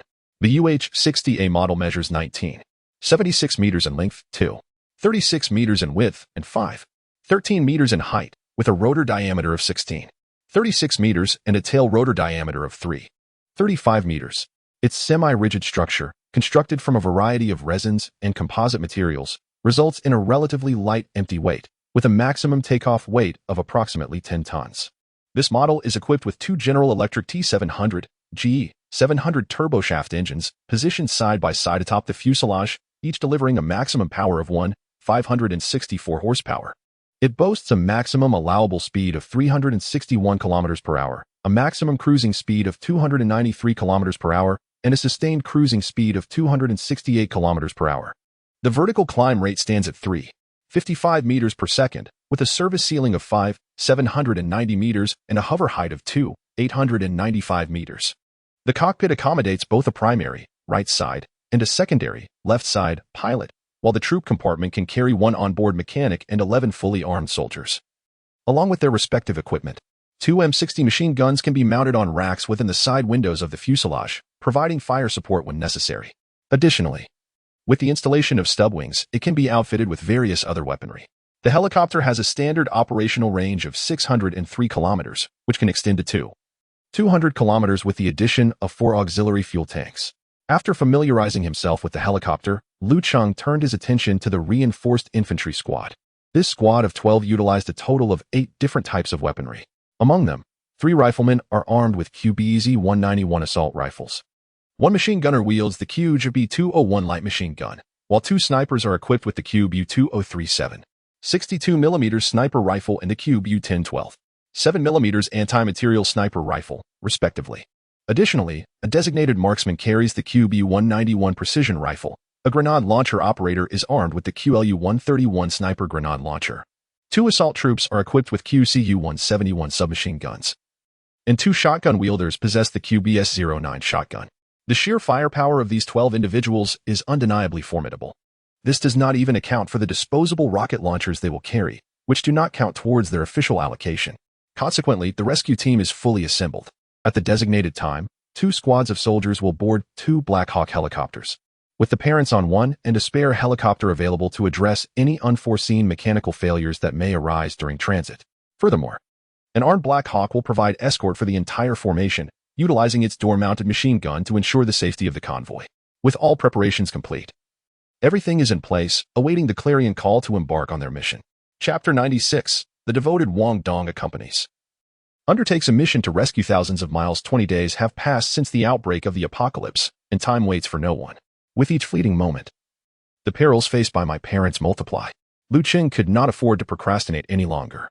The crew members and the soldiers from the reinforcement squad had gone to breakfast, and as soon as they finished their meal, they would set off without delay. At this moment, the training ground of the base was occupied solely by Lu Cheng, Wang Dong, and the soldiers from the guard squad. He gazed silently at several Black Hawk helicopters, lost in thought. Each Black Hawk had been outfitted with shortened wings and additional auxiliary fuel tanks, the aerodynamic mounts casting elongated shadows on either side of the fuselage. Although they were originally American military equipment, after undergoing modifications, they now bore the conspicuous emblem of the August 1st Army, signifying their new mission and allegiance. Most importantly, once the equipment from the US, USSR, and Europe was delivered to Lu Cheng, the system would automatically integrate the East University's friend or foe identification system. Moreover, the Z-20 was modeled after the Black Hawk, and the two bore striking similarities in their design. Under distant observation, most would mistake it for a Z-20, thus providing an additional layer of camouflage to their operation. After a spell of wandering thoughts, Lu Cheng shook his head to dispel the clutter. He then turned to the guard beside him. Dongzi, you will accompany me on this mission. My parents are not young anymore. Please take extra care of them along the way. Upon hearing this, Wang Dong responded without a moment's hesitation, his voice resolute. Rest assured, Commander. I will ensure the mission's success. Even if it costs me my life, I will bring Uncle and Andy back safely. Lu Cheng nodded slightly. His eyes filled with trust and gratitude. He placed a firm hand on Wang Dong's shoulder. Their unspoken understanding was palpable. Before long, the members of the rescue team and the crew returned to the training ground. Everyone was busily inspecting their equipment, while logistical personnel were transporting ammunition and supplies onto the helicopters. Prior to departure, Lu Cheng gathered the pilots of each helicopter and the 2 squad leaders from the reinforcement units for a brief meeting. This operation would be led by Captain Yang Jianbing of Helicopter 1, with squad leader Lei Xingxiu serving as the deputy leader. Lu Cheng established the command structure first. For a headless crew is a recipe for chaos. A robust command corps is the lifeline of the entire team. Upon hearing this, the members nodded in agreement, acknowledging the necessity of such leadership. After we depart, it is imperative to avoid flying over urban areas, Lu Cheng emphasized after discussing various precautions. He paused, surveying the attentive faces of his comrades, and continued. Given the length of time since the apocalypse began, some counties or cities may have established survivor enclaves. If our helicopter formation carelessly sweeps over urban areas, it could incite a zombie uprising, disrupting the delicate balance in those places and potentially leading to catastrophic consequences. Therefore, we must exercise utmost caution. The pilots and squad leaders nodded in agreement, their eyes focused intently on every word Lu Cheng uttered. Once everything was arranged, Lu Cheng retrieved the phone he had used previously from his pocket and handed it to Wang Dong. Dongzi, there is a video I recorded on this device. Upon meeting my parents, you shall present it to them. This has been meticulously prepared by Lu Cheng. After such a prolonged absence of communication, the sudden emergence of a battalion claiming that their son has risen to a military command will surely raise doubts in their minds. Wang Dong received the phone and solemnly tucked it into his pocket, responding, Commander, your foresight is truly commendable. I shall ensure it is delivered into Uncle and Annie's hands with utmost care. With all preparations in place, the soldiers began boarding the aircraft in succession. The flight engineers conducted thorough safety checks on the seatbelt latches, and the heavy cabin door slowly closed with a muted thud, propelled by hydraulic mechanisms. Lu Cheng stepped back beyond the safety line, watching as Wang Dong was the last to board the 3rd aircraft. At the moment the door sealed shut, the guard signaled an okay with his hand. Subsequently, the reflection on the bulletproof glass revealed him inspecting the magazine of his submachine gun. With a thunderous roar, the rotors of 5 Black Hawk helicopters began to whirl into motion. Initially, the rotation was slow, the blades slicing through the air with a soft hum. Gradually, the pace quickened, stirring up small whirlwinds on the ground that caused Lu Cheng's clothing to flutter, compelling him to grip his cap tightly. At the command center, the Falcon team requested takeoff. The multifunction display in front of Yang Jianbing illuminated with a cool blue glow as his fingers danced swiftly across several buttons. Upon receiving clearance, the rotor speed of the helicopter surged again, whipping the dust into a 20-meter-wide yellow vortex. Amidst the deafening roar, the rubber tires emitted a screeching friction sound as they made contact with the ground, the aircraft shuddering slightly before the 5 Black Hawks ascended in unison. Sunlight streamed through the gaps in the rotors, casting rapidly spinning spots of light on the ground below. Yang Jianbing maneuvered the joystick, the digital altimeter's numbers fluctuating continuously. Once the formation reached a safe altitude, the base below shrank to the size of a chessboard. All units maintained formation spacing. The command was relayed via the ARC 164 ultra-high-frequency radio to each crew, and the entire formation sped northward. Lu Cheng stood grounded, gazing upward at the aircraft that were fading into mere black dots, his hands clenched into fists as he silently prayed. He hoped for the safety of his parents and wished for the soldiers' successful mission and safe return. During the flight, the 5 helicopters formed a tight formation, resembling a flock of geese soaring through the sky, as they veered to avoid the urban area of Lanzhou. Wang Dong noticed a reflective glint from the rooftop of a high-rise building, faint silhouettes discernible, perhaps survivors signaling for help with a mirror. Observing the rhythm of the reflection, it appeared akin to Morse code. An impulse to alert his comrades surged within him, yet recalling the urgency and significance of their mission, he suppressed the urge, silently noting the approximate location for potential future rescue. On the rooftop of that high-rise, a group of individuals gazed longingly at the departing helicopters. The young man, waving a large mirror, filled with despair, let his arms fall limply as he realized they had not seen them. Yet, we have glimpsed hope, have we not? A man in his 30s, robust in stature, spoke as he sharpened a section of a mop handle with a knife. His name was Li Yunma. Hailing from the northeast, and he served as a soldier in a special forces unit of Dongda University. Recently on leave, he had been invited by a retired comrade from Lanzhou for a visit, expecting to enjoy a leisurely time, only to find himself amidst the outbreak of an apocalypse. That fateful day, the two were dining in the top-floor restaurant of a high-rise when the virus erupted without warning. Fortunately, the restaurant was sparsely populated, with only a few patrons present. A current special forces soldier, along with a retired comrade, swiftly eliminated the sluggish zombies that had just transformed from the recently deceased. They quickly secured the restaurant's entrance, hiding silently within. Thanks to Li Yunma's survival skills, he managed to store a considerable amount of water in various containers and meticulously categorized the food, enabling them to endure until now. "Are you certain that was a military helicopter?" a waitress inquired. "How could I be uncertain?" Although it was at a distance, the shape unmistakably resembled a Z-20 utility helicopter. Li Yunmo replied confidently, his tone reassuring the group. In truth, it was easy to misjudge, as the distance rendered only a vague outline visible. "The best news we have is that the military still exists. We must persevere," declared Lu Mingxian, Li Yunma's comrade. This man, from Hongdu district in Lanzhou, despite being retired, retained the demeanor of a soldier, standing tall with resolute eyes, his words imbued with determination. "But when will they reclaim Lanzhou? The creature we saw that day was utterly terrifying," another waitress remarked, trembling at the recollection of the horrifying scene they had witnessed. "Thus, we must exercise utmost caution. Should that thing discover us, we would all be doomed," Li Yunmo replied, his expression grave. The soldiers on the rooftop were unaware of the events unfolding, as the unit continued northward after leaving Lanzhou. Inside the aircraft, Wang Dong observed the desolate G30 Lianhua expressway below. Once bustling with traffic, the road now lay eerily abandoned, littered with forsaken vehicles, and the occasional staggering zombie could be seen. "Attention! There are cumulonimbus clouds ahead." The co-pilot of the lead Black Hawk suddenly alerted as the team reached Wukieling. Yang Jianbing glanced at the weather radar. The purple zone indicating a thunderstorm was rapidly expanding. He decisively issued orders, causing all 5 Black Hawks to tilt 15 degrees to the right, the aircraft tracing 5 elegant arcs along the cloud's edge. The sudden change in air pressure induced a momentary ringing in the ears of everyone aboard.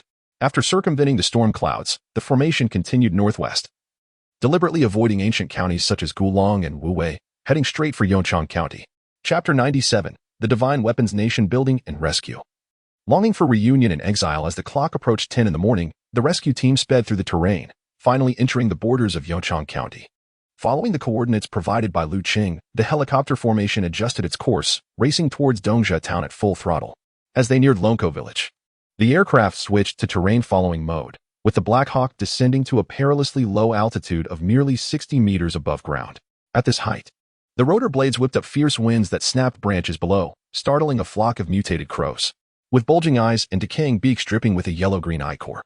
The crows cawed loudly and lunged towards the formation. Manual control, ascend to evade. Ascend to evade. The pilots yanked the control sticks, the Black Hawk's turbine engines groaning in protest as the airframe trembled violently, climbing rapidly. The soldiers strapped and felt a sudden sense of weightlessness, their stomachs churning violently. Prepare heat flares. The 5th helicopter reacted first, deploying 6 magnesium flares from its tail. The flock of crows, drawn to the bright lights, swooped towards the flares, and the intense heat of over 2,000 degrees instantly vaporized many of them. Seizing this moment, the helicopters accelerated away. Once they had shaken off the crows, everyone in the cabin exhaled deeply, sweat trickling down their cheeks and pooling on the cold metal floor. At that moment, they truly felt the chilling brush of death. Wang Dong, one of the first warriors to arrive in this world, gazed out at the receding shadows of the crows, his heart heavy with reflection. Over the past few days in Peace Town, they had encountered a variety of birds, everything seeming so normal, yet here they faced the first instance of an infected species. In many films, crows are often the first to succumb to infection, heralding impending disaster. The thought that the currently erupting virus bore the marks of human manipulation made it unsurprising that it could infect crows. The formation circled overhead Lonko village's 7th community, searching for the courtyard described by Lu Cheng. Many rural houses in Yongchang County were built in earlier times, lacking centralized planning, with many homes scattered about 2 or 3 to the east, 4 or 5 to the west. Surrounding the courtyard of Lu Cheng's parents were merely 2 other families.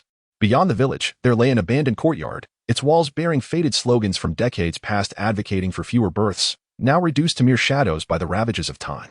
In these rural areas, nearly every household possessed a threshing ground, not insignificant in size. With the target identified, the team approached the vicinity directly. Helicopters 4 and 5 hovered at low altitude, particularly the fifth, whose door opened, allowing 2 warriors aboard to man the machine guns, their dark barrels aimed downward, standing guard. Helicopters 1, 2, and 3 descended directly above the courtyard, reducing altitude. The threshing ground adjacent to the courtyard was selected as a temporary landing site. As Helicopter 1 slowly descended, the gust from its rotors kicking up dust, wild grasses swaying violently in the wind, and gravel scattering in all directions. With a slight tremor, the first Black Hawk helicopter successfully touched down, its doors flung open in an instant. The rescue team members leapt out with the agility of cheetahs, swiftly dispersing to seize advantageous positions, their weapons poised and vigilant, scanning the surroundings. Shortly thereafter, the second helicopter descended smoothly, its engine's roar reverberating painfully in the ears.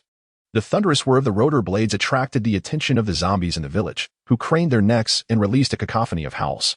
Drawn by the commotion, they surged forth like sharks sensing blood, converging from all directions. Fortunately, due to the severe hollowing of rural areas, most able-bodied young adults were away for work, resulting in a relatively modest number of zombies. Thud, thud, thud, thud, thud, thud. The door-mounted machine gun of the hovering fifth helicopter began to unleash a torrent of fire, shells cascading to the ground like rain. The nearest zombies were reduced to a grotesque array of dismembered remains, blood and flesh splattering the scene in a gruesome display. After dispatching this wave of zombies, the third helicopter ascended directly above the small courtyard, the powerful downdraft from its rotors lifting the tarpaulin from the roof. Once stabilized, the door opened, and a rappel rope was cast down. Without hesitation, Wang Dong descended into the yard. As he did, Lei Xingxiu shouted loudly, "Squad 1. Follow me to search for the commander's parents. The rest of you, hold your positions and remain vigilant." With that, he dashed toward the courtyard gate, accompanied by a squad. Upon the helicopter formation's arrival, Lu Jiangwo and Li Jifeng had already heard the sounds, crouched behind the door of the main room, their focus entirely on the commotion outside. Upon hearing the sharp gunfire, Li Jifeng's face paled, and in a tone of urgency, she asked, "Old Lu, is that the military arriving?" "Yes, it seems so," Lu Jiangwo replied casually, though his eyes betrayed a deep-seated uncertainty. "Wait, it sounds like they're right above us," Li Jifeng exclaimed in astonishment. Moments later, they heard the thud of something heavy landing in the yard. Bang, bang, bang. A few seconds later, as footsteps approached, the door was knocked upon. A slightly excited voice called out from the other side, "Uncle Lu, Aunt Li, we are sent by Commander Lu Cheng to retrieve you. Please open the door." Hearing this, Lu Jiangwo hesitated for a moment before opening the door, regarding the fully armed stranger before him with suspicion. "Are you truly sent by Xiao Cheng?" Wang Dong quickly produced his phone and played a recorded video from Lu Cheng. In the video, Lu Cheng's voice resonated. "Mom and Dad, this is Xiao Cheng. The individuals before you are my comrades. They are here to escort you. You can trust them and follow them without fear. I will be waiting for you in Pingyi town." As he took the phone and beheld his son clad in military uniform, Lu Jiangwo's eyes welled with tears. Shortly thereafter, Li Jifeng approached, her eyes brimming with emotion. Seeing that the elderly couple was safe, Wang Dong exhaled a long breath and swiftly made his way to the courtyard gate, clearing away the debris that blocked it before swinging open the heavy iron door. After reuniting with Squad 1, they escorted the couple out of the yard, where the third helicopter awaited on a nearby clearing. As Lu Jiangwo and Li Jifeng braved the fierce winds and approached the helicopter, the captain of the fifth aircraft shouted urgently over the channel, "Be cautious. Mutated crows are approaching." After issuing the warning, the fourth and fifth helicopters swiftly descended onto 2 relatively open patches of ground, raising clouds of dust as they landed. Upon hearing of the incoming mutated crows, Wang Dong's expression turned grave, and he hurriedly ushered the elderly couple into the cabin, instructing the captain to secure the door. Before long, a cacophony of cawing echoed as dozens of mutated crows rapidly approached. Their speed was astonishing, resembling a dark cloud drifting ominously toward them. "Open fire. We cannot allow them to come near."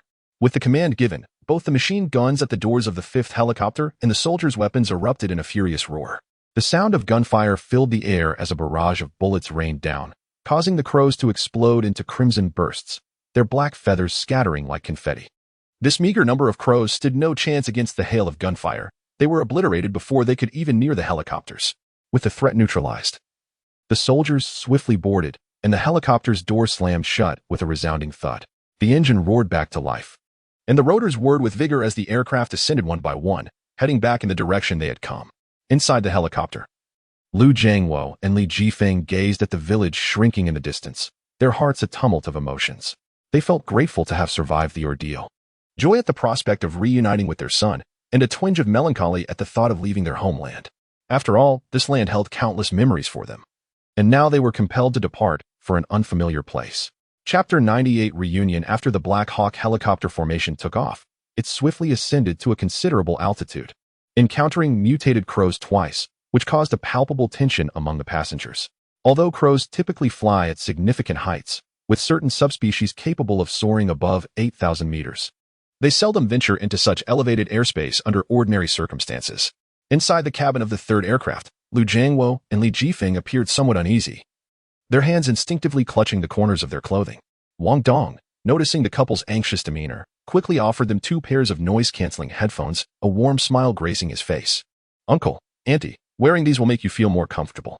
The couple hesitated for a few seconds before Lu Jiangwo reached out to accept the headphones, casting a grateful glance at Wang Dong. However, a flicker of uncertainty crossed Lu Jiangwo's eyes as he ultimately turned to Wang Dong and inquired, "Comrade, what position does my son Lu Cheng hold now?" Upon hearing Lu Jiangwo's question, Wang Dong straightened his posture, a proud expression illuminating his face. "Report, Uncle and Auntie. I am Comrade Lu Cheng's bodyguard. My name is Wang Dong. You may call me Dongzi.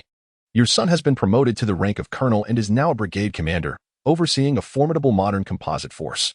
At this moment, he is leading his men in the full-scale recapture of Pingyi Town." Upon hearing this, Lu Jiangwo and Li Jifeng's eyes widened in disbelief, shock evident on their faces. As a veteran employee of a state-owned enterprise, Lu Jiangwo understood the hierarchy within the military. It was clear that only officers of a certain rank could be assigned bodyguards. Just last year, their son had been promoted to a deputy position at the township level. How could he have risen to a commanding officer of a formidable military unit in such a short span of time? Exchanging glances filled with confusion, the couple felt it inappropriate to press for more information on their first encounter, deciding instead to seek clarity directly from Lu Cheng upon their reunion. Meanwhile, back at Pingyi Town, after the Falcon team set out, Lu Cheng returned to the command center. Today's mission for the troops was to assault the Lanwai Courtyard, the smallest of the 4 universities in the town. According to pre-battle simulations, if all progressed smoothly, they would be able to secure it within a single day. As for the potential mutated entity lurking within, a medium-sized multi-purpose drone would be maintaining continuous surveillance from the sky, ready to unleash a barrage of firepower on any who dared to reveal themselves. With Deputy Battalion Commander Wang Ingyuan keeping watch, Lu Cheng chose to remain at his post, awaiting his parents' return.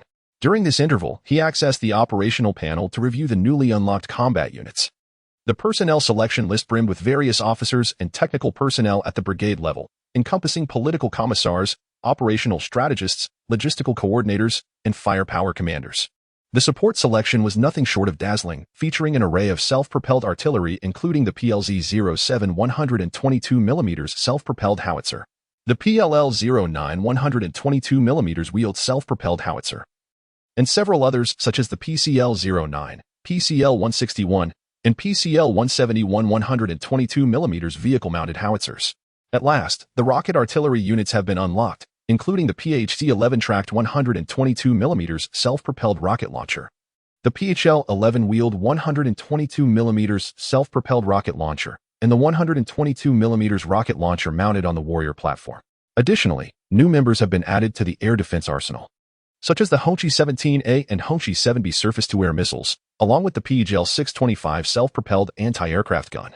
In the realm of anti-tank missiles, the Hongjin-10 anti-tank missile launchers, based on tracked, wheeled, and Warrior platforms, have also become selectable units. Furthermore, a significant array of equipment has been unlocked for combat support and logistical assurance, encompassing various specialized categories including medical, chemical defense, communications, maintenance, and drones. Lu Cheng immersed himself in this wealth of information, meticulously examining each item. As noon approached, the cooking team delivered meals, but Lu Cheng hurriedly consumed a few bites, barely savoring the flavors before diving back into the equipment documentation. His intent was simple, to distract himself from the anxiety and unease that plagued his heart. With each passing moment away from his parents, his heart felt like a pendulum suspended in midair, struggling to find stability. Around 2 in the afternoon, the communications device in the command center abruptly chimed, relaying a message from Team Falcon, reporting to the command center. Our formation has arrived near Lanzhou and is expected to reach the base in 20 minutes. Upon hearing this, Lu Cheng sprang from his seat, filled with exhilaration that propelled him 3 feet into the air. After donning his new insignia, he rushed to the parade ground with the soldiers of the guard unit, their gazes fixed intently on the distant sky. More than 20 minutes later, the roar of helicopters echoed from the horizon, Everyone looked up to see the Black Hawk formation slicing through the sky, appearing in the distance. Lu Cheng's heart raced as he fixated on the approaching aircraft. Once the fleet had landed on the parade ground, braving the gusty winds, he hastened towards the third helicopter. The cabin door opened slowly, and Wang Dong was the first to leap out, swiftly turning to clear the doorway. Finally, Lu Cheng caught sight of his long-missed parents. Since taking up his post in Peacetown, he had rarely returned home except during extended breaks. Upon seeing his son clad in a crisp military uniform, Lu Jiangwo struggled to suppress his overwhelming emotions, his eyes brimming with love and pride, but the traditional stoicism of a Chinese father kept his demeanor relatively composed. In contrast, Li Jifeng, as soon as she stepped out of the cabin and caught sight of her son, felt her eyes welling up with tears. Ignoring the howling wind, she rushed forward, trembling hands grasping Lu Cheng, scrutinizing him from head to toe while murmuring, "Son, you've lost weight and become darker." Tears streamed uncontrollably down her cheeks. Lu Cheng's eyes glistened with emotion as he replied, his voice thick with emotion, "Mom, I'm perfectly fine." With that, he opened his arms wide and embraced his mother tightly, resting his face gently against her shoulder, just as he had done in his childhood. For a long while, he released his mother and turned to face his father, saluting with a crisp military gesture, his voice resonant. "Comrade Lu Jiangwo, People's Liberation Army, Western Theater Command, Xinglongshan Base. Commander of the 183rd New Quality Experimental Brigade," Lu Cheng reports in. This was the designation he had meticulously prepared for his external introduction after the elevation to brigade-level forces. He had no intention of divulging the systemic matters to anyone, including his parents. Thus, he chose to unveil this external title for the first time to his father. Tears glistened in Lu Jiangwo's eyes as he placed a hand on Lu Cheng's shoulder, nodding emphatically. Good son, you've made something of yourself." Li Jifeng wiped away her tears and, grasping Lu Cheng's hand, asked with a quivering voice, "How did you suddenly attain such a high position?" "Just last year you were still in the township." Before she could finish her sentence, Lu Jiangwo interrupted, observing the considerable military base before them. With its imposing combat equipment and formidable soldiers, he, as a veteran employee of a state-owned enterprise, sensed that many matters were likely military secrets. He did not wish to burden his son with inquiries and found the means by which his son became a commanding officer to be of little importance. What truly mattered was that they were able to reunite as a family. Noticing his father's interruption of his mother's question, Lu Cheng scratched his head, smiling sheepishly. "Mom, it's a long story, let us discuss it later. For now, let us head inside and rest." With that, he took his father's hand with one and his mother's with the other, guiding them toward the barracks. Once they arrived at the prearranged room, Lu Cheng seated his parents and personally poured them a glass of water. After taking a sip to steady his emotions, Lu Jiangwo inquired, "Son, how is the situation in Pingyi Town? What about those strange creatures outside?"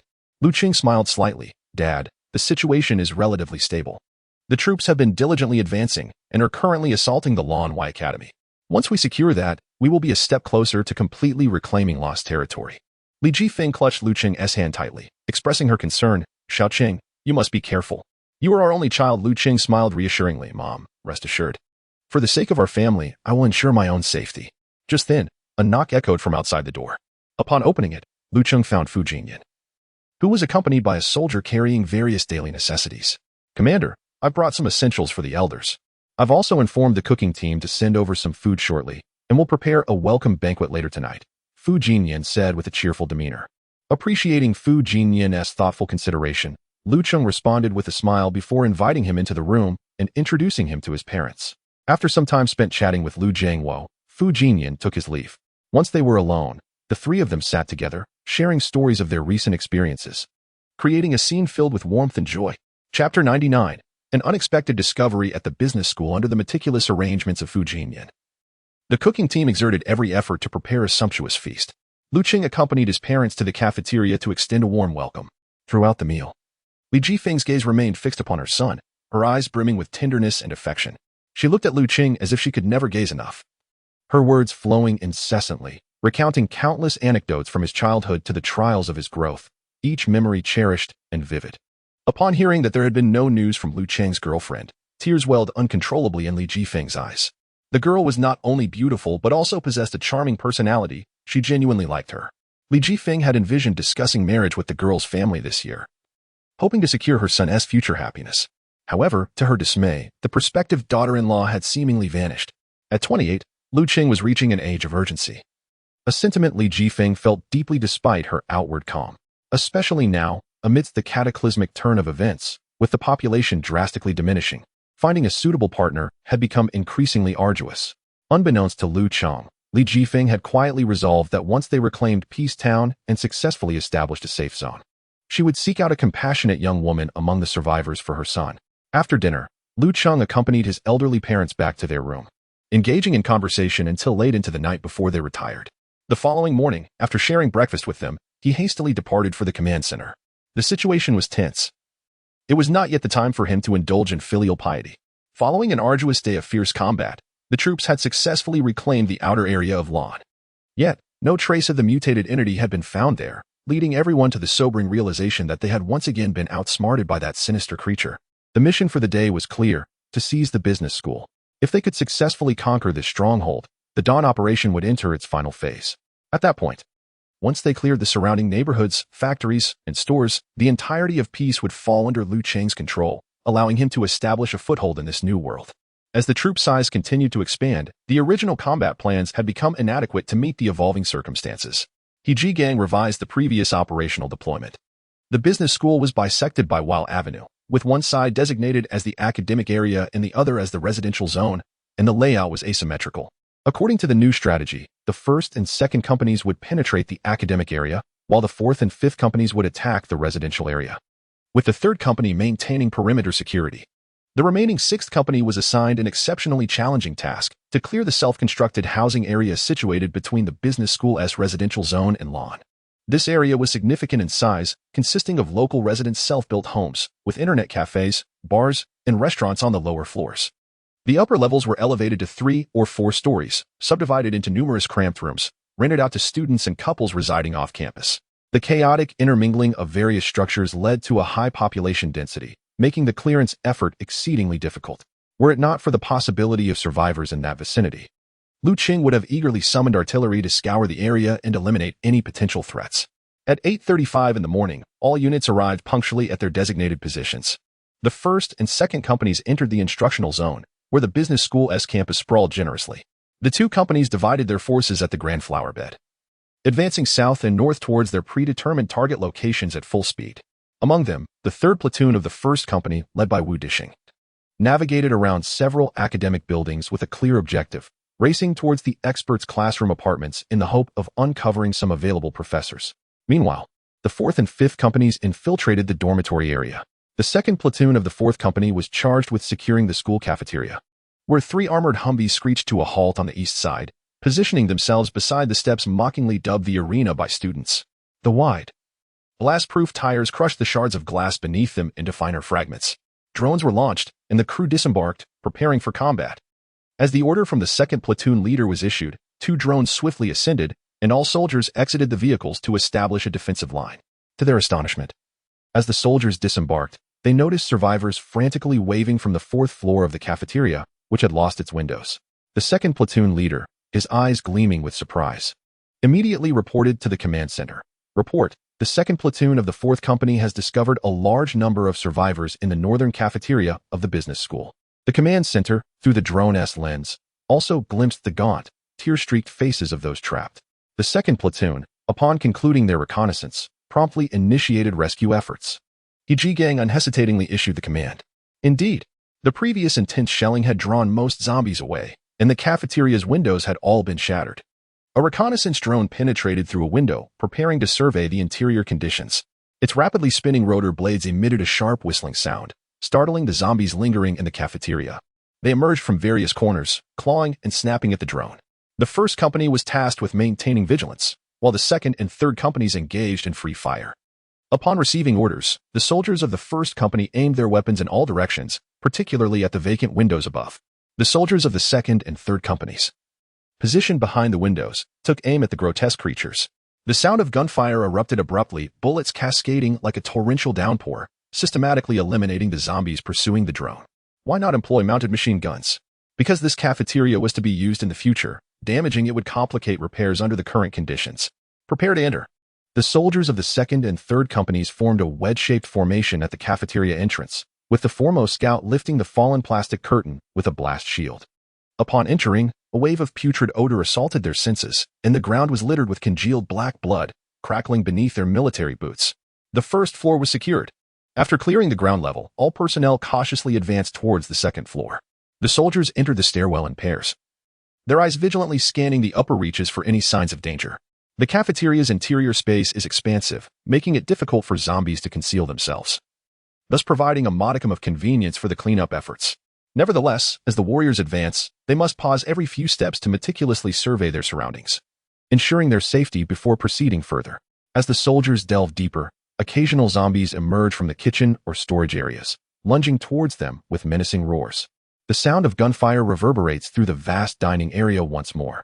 These ordinary infected, daring to show their faces, are swiftly dispatched, leaving the floor splattered with their putrid blood. Upon reaching the third-floor staircase, the group discovers that the fire door appears to be jammed. The foremost rifleman uses his dagger to pry open a narrow gap in the door, cautiously peering inside. Suddenly, 3 ashen-gray fingers extend through the crack, and a zombie lunges at the door, its bulging eyes pressed against the opening, startling the soldiers. Chapter 100. The Amulet of Peace. As the sudden appearance of the zombie loomed, the vigilant rifleman by the door unhesitatingly pulled the trigger. With a resounding bang, the searing bullets pierced through the doorway, obliterating the creature's head. A spray of mangled flesh and tainted blood erupted through the crack of the door, witnessing the zombie's demise. Under the squad leader's command, the machine gunner took a few steps forward, aiming his weapon at the fire door, his finger poised on the trigger, ready to confront any impending danger. The 2 riflemen, exchanging a brief glance and a subtle nod, surged forward with fervor. With a thunderous crash, the fire door trembled violently upon their impact, dust cascading from the doorframe.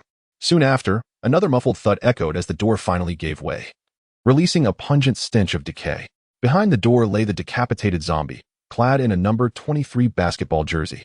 The words Lanshow University of Finance and Economics soaked in blood. The soldiers stepped over the corpse and pressed onward. Upon reaching the 4th floor, a rifleman approached the fire door, pounding on it heavily, and called out loudly, "We are the rescue team from the Western Theater, 183rd Brigade. Please open the door." The survivors inside erupted in a chorus of jubilant cheers upon hearing this, having awaited this moment for far too long. The rescue team had arrived. Quickly, they worked together to clear the heavy obstacles blocking the entrance. The fire door creaked open, and the soldiers streamed in, their hearts a tumult of emotions as they beheld the disheveled and weary survivors before them. A man, appearing to be around 50, stepped forward and approached the squad leader, his voice trembling slightly as he spoke. "Comrade, greetings. I'm Cheng, the vice president of the school. We have several students who are ill. Could we transfer them out first?" Upon hearing this, the squad leader promptly inquired, "Where are they?" Guided by Cheng, the squad leader arrived at a small operation room in the kitchen, where 5 students were curled up on the floor, surrounded by cardboard and clothing.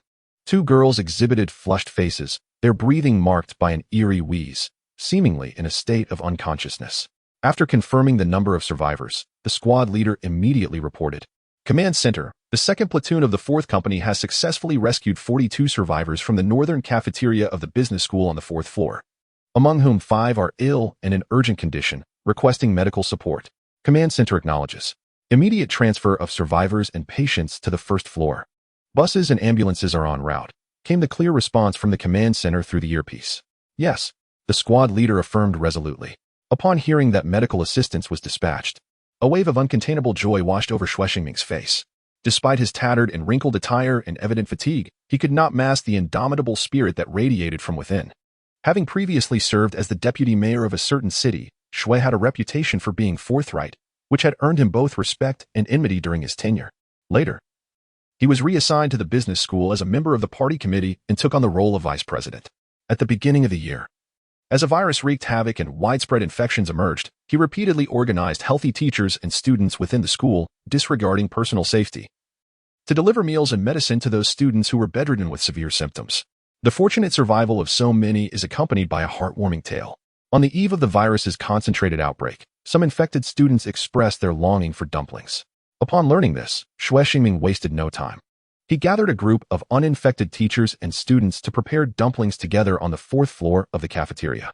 Amidst the chaos of the virus's peak, Cheng decisively sealed the fire exit on the 4th floor, temporarily isolating the danger outside. In the days that followed, under his encouragement and leadership, everyone supported one another, enduring with the supplies available in the cafeteria. Just a few days ago, spirits began to wane as food dwindled and despair settled in. Unexpectedly, the town was suddenly engulfed in the thunderous sound of gunfire, revitalizing everyone. For for they knew that rescue troops had arrived. As the cafeteria rescue operation unfolded vigorously, 2 Black Hawk helicopters, carrying soldiers from 2 enhanced squads, hovered over the dormitory area of the business school. With the auxiliary fuel tanks removed, the Black Hawks appeared even more streamlined and formidable. The dormitory area of the business school was meticulously constructed, with narrow gaps between the buildings. Each squad of soldiers, centered around snipers, divided into 3 small groups and descended onto the rooftops of several buildings. Once in position, the other soldiers maintained vigilance while the snipers and marksmen readied their weapons, beginning to survey the situation in each building. Attention all units in Building 12. On the north side of the 5th floor, a specimen codenamed Behemoth has been detected. Suddenly, an urgent alert crackled through the channel from the drone operator. The sniper on the rooftop of Building 4 swiftly adjusted the aim of his QBU-10 sniper rifle towards that dormitory. Through the scope, he clearly observed a mutated entity, codenamed Behemoth, lurking within. It seemed to sense something, turning to gaze at the drone hovering outside the window. In a swift motion, it seized a chair and hurled it toward the window. The action was remarkably quick and powerful, just as the drone attempted to evade. The chair had already shattered the window. With a resounding crash, the drone was struck by the rapidly flying chair, plummeting to the ground. The mutated entity within the dormitory, witnessing the drone's demise, bared its gaping maw and roared defiantly at the window. A thunderous shot rang out as the QBU-10 sniper fired. The rifle shook violently, sending dust swirling around the muzzle. The 12.7mm bullet, propelled by immense energy, directly struck the mutated entity, obliterating its head into a shower of flesh. After confirming the kill, the sniper promptly reported, "1 Behemoth in Dormitory 8 has been eliminated." With the sniper's advantageous fire support, the clearance proceeded at an even swifter pace. Just as the 4th squad was clearing Apartment 1, a jumper suddenly crashed through the window, leaping from the 3rd floor. The creature's knee joint bent like that of a locust, completing a second burst of energy at the moment of landing. With a powerful push from its feet, it soared forward, leaping over 10 meters and directly crossing the dormitory area's wall, landing on Wall Avenue. Simultaneously, the cleanup team relayed the situation over the channel. Apartment 1, a jumper has escaped through a broken window. Repeat, a broken window escape. The command center's orders followed swiftly. Falcon 5, pursue the target immediately. One of the 2 Black Hawk helicopters hovering over the dormitory area executed a sharp turn and hovered above Wall Avenue.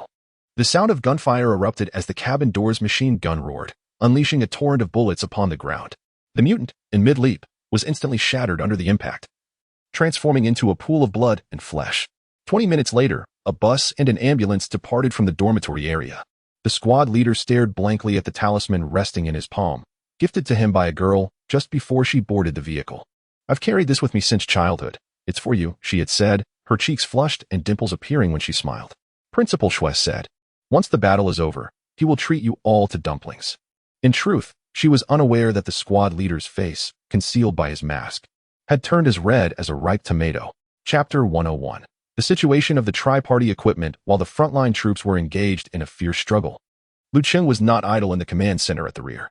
Ever since he began utilizing the Soviet self-propelled anti-aircraft guns from the Shilka River and the American Black Hawk helicopters, he has come to realize that his previous understanding was somewhat limited and narrow.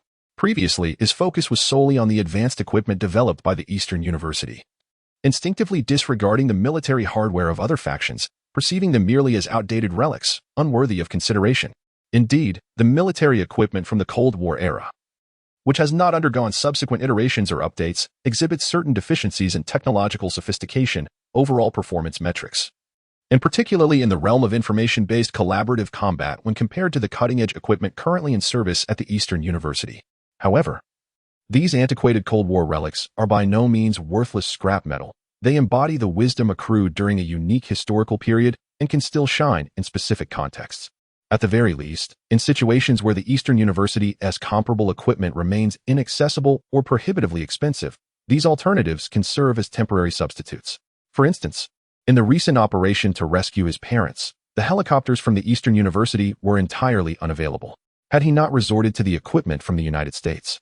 The Soviet Union and Europe, Cheng's options would have been severely limited. He could either wait for his forces to scale up to a core level, a process that would consume an inordinate amount of time, potentially leaving his parents in peril, or he could hastily deploy his troops for a treacherous journey covering 700 to 800 kilometers. This would require traversing complex and ever-changing terrains, passing through numerous cities and counties, fraught with uncertainties and dangers. Consequently, After thoroughly reviewing the newly unlocked equipment from the Eastern University, Lu Cheng proceeded to examine the unlocking status of the military hardware from the United States, the Soviet Union, and Europe. The game Conflict World adopts a streamlined approach to military equipment, featuring only a limited selection from each faction, excluding various infantry units. Each of the three factions possesses merely a handful of Cold War-era equipment. In the armor category, just like the Eastern University, the equipment from the United States, the Soviet Union, and Europe has all been unlocked. The Soviet arsenal includes the UAZ-469 Jeep, Ural-4320 transport truck, T-80U main battle tank, T-62 tank, PT-76 light tank, BMP-2 infantry fighting vehicle, and BTR-80 armored personnel carrier. The American forces boast the M1205 Humvee, M9395T transport truck, M1A1 Abrams main battle tank, M60A3 Patton tank, M551 Sheridan tank, M2A2 Bradley infantry fighting vehicle, and AVP-7A1 amphibious armored vehicle. The European coalition features the D90 off-road Jeep, TRM 4000 transport truck, Leopard 2A4 main battle tank, 5 Malawian Quachas Chieftain tank, FE-101 Scorpion tank, FE-510 Warrior infantry fighting vehicle, and the Jackal all-terrain reconnaissance vehicle. Within the Air Force category of this game, only helicopters are represented, thus limiting the tri-party options to just 12 available models. Currently, only 6 transport and utility helicopters have been unlocked, with the armed variants still remaining inaccessible. The Supreme Authority has granted Lu Cheng an array of formidable units, including fighter jets, transport aircraft, and bombers from Dongda. Without this, no matter how Lu Cheng strives for development, he would only have the Army aviation at his disposal. Similarly, the game lacks a naval selection menu. It was only after the Supreme Authority abolished the tactical support menu that naval units were introduced for Lu Cheng. Furthermore, this is a remarkably pure warfare system, devoid of construction, research, or similar functionalities. One cannot establish an arms factory or provide a viral serum. Ultimately, the remaining support menu is the most equipped among the American, Soviet, and European factions, encompassing a variety of support and logistics units. Among them, the Soviet forces boast the 2S-7 Pion 203mm self-propelled howitzer, the 2S-1 Gvostika 122mm self-propelled howitzer, the 9K-35 Strela, 10 air defense missile, SAM-13, the ZSU-234 Shilka self-propelled anti-aircraft gun, and the VT-55 armored recovery vehicle. The American forces include the M270 MLRS 227mm self-propelled rocket launcher, the M125 MCV self-propelled mortar, the M48 Chaparral air defense missile, the M163 VADS self-propelled anti-aircraft gun, and the M88A1 MRV armored recovery vehicle. The European coalition features the SF-110 Lars 110mm vehicle-mounted rocket launcher, the FE-432 self-propelled mortar, the Florak PZ Roland air defense missile, the Flakpanzer Gepard self-propelled anti-aircraft gun, and the Chieftain AVR recovery tank. Currently, aside from the Soviet 2S-7 Pion 203mm self-propelled howitzer, the American M270 MLRS 227mm self-propelled rocket launcher, and the European SF-110 Lars 110mm vehicle-mounted rocket launcher, all other equipment is in place, awaiting Lu Cheng's command, coupled with the previously mentioned helicopter units. This constitutes the entirety of Cold War equipment within the system. Reflecting on this, Lu Cheng couldn't help but sigh inwardly. Take, for instance, the illustrious Soviet Botanical Garden series of artillery. The system only includes the 2S-1 Gvostika and the 2S-7 Pion, merely the tip of the iceberg.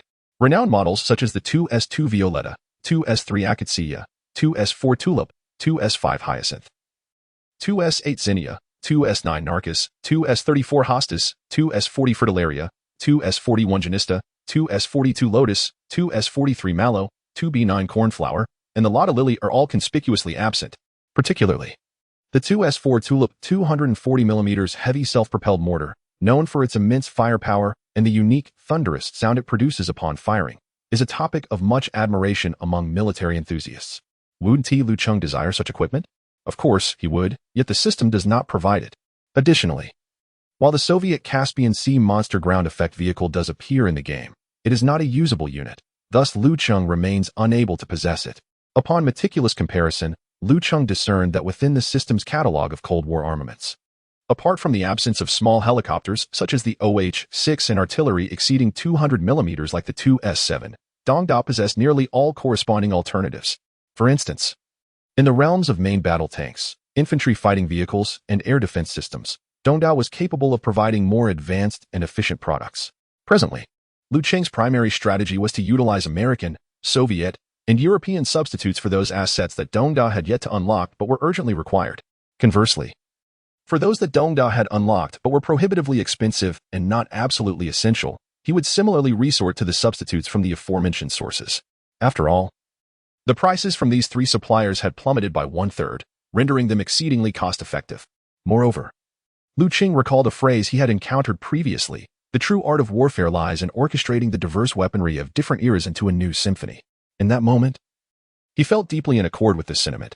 Likewise, he looked forward to the prospect of these Cold War steeds and the Eastern Tide of Steel composing a magnificent new movement in the face of the apocalypse. Chapter 102. Internet CAF. The mission assigned to the 6th Squad was undeniably formidable. The self-built housing area was characterized by irregularly constructed dwellings and narrow, cramped alleys, further complicated by various storefront light boxes and scattered debris, creating countless blind spots.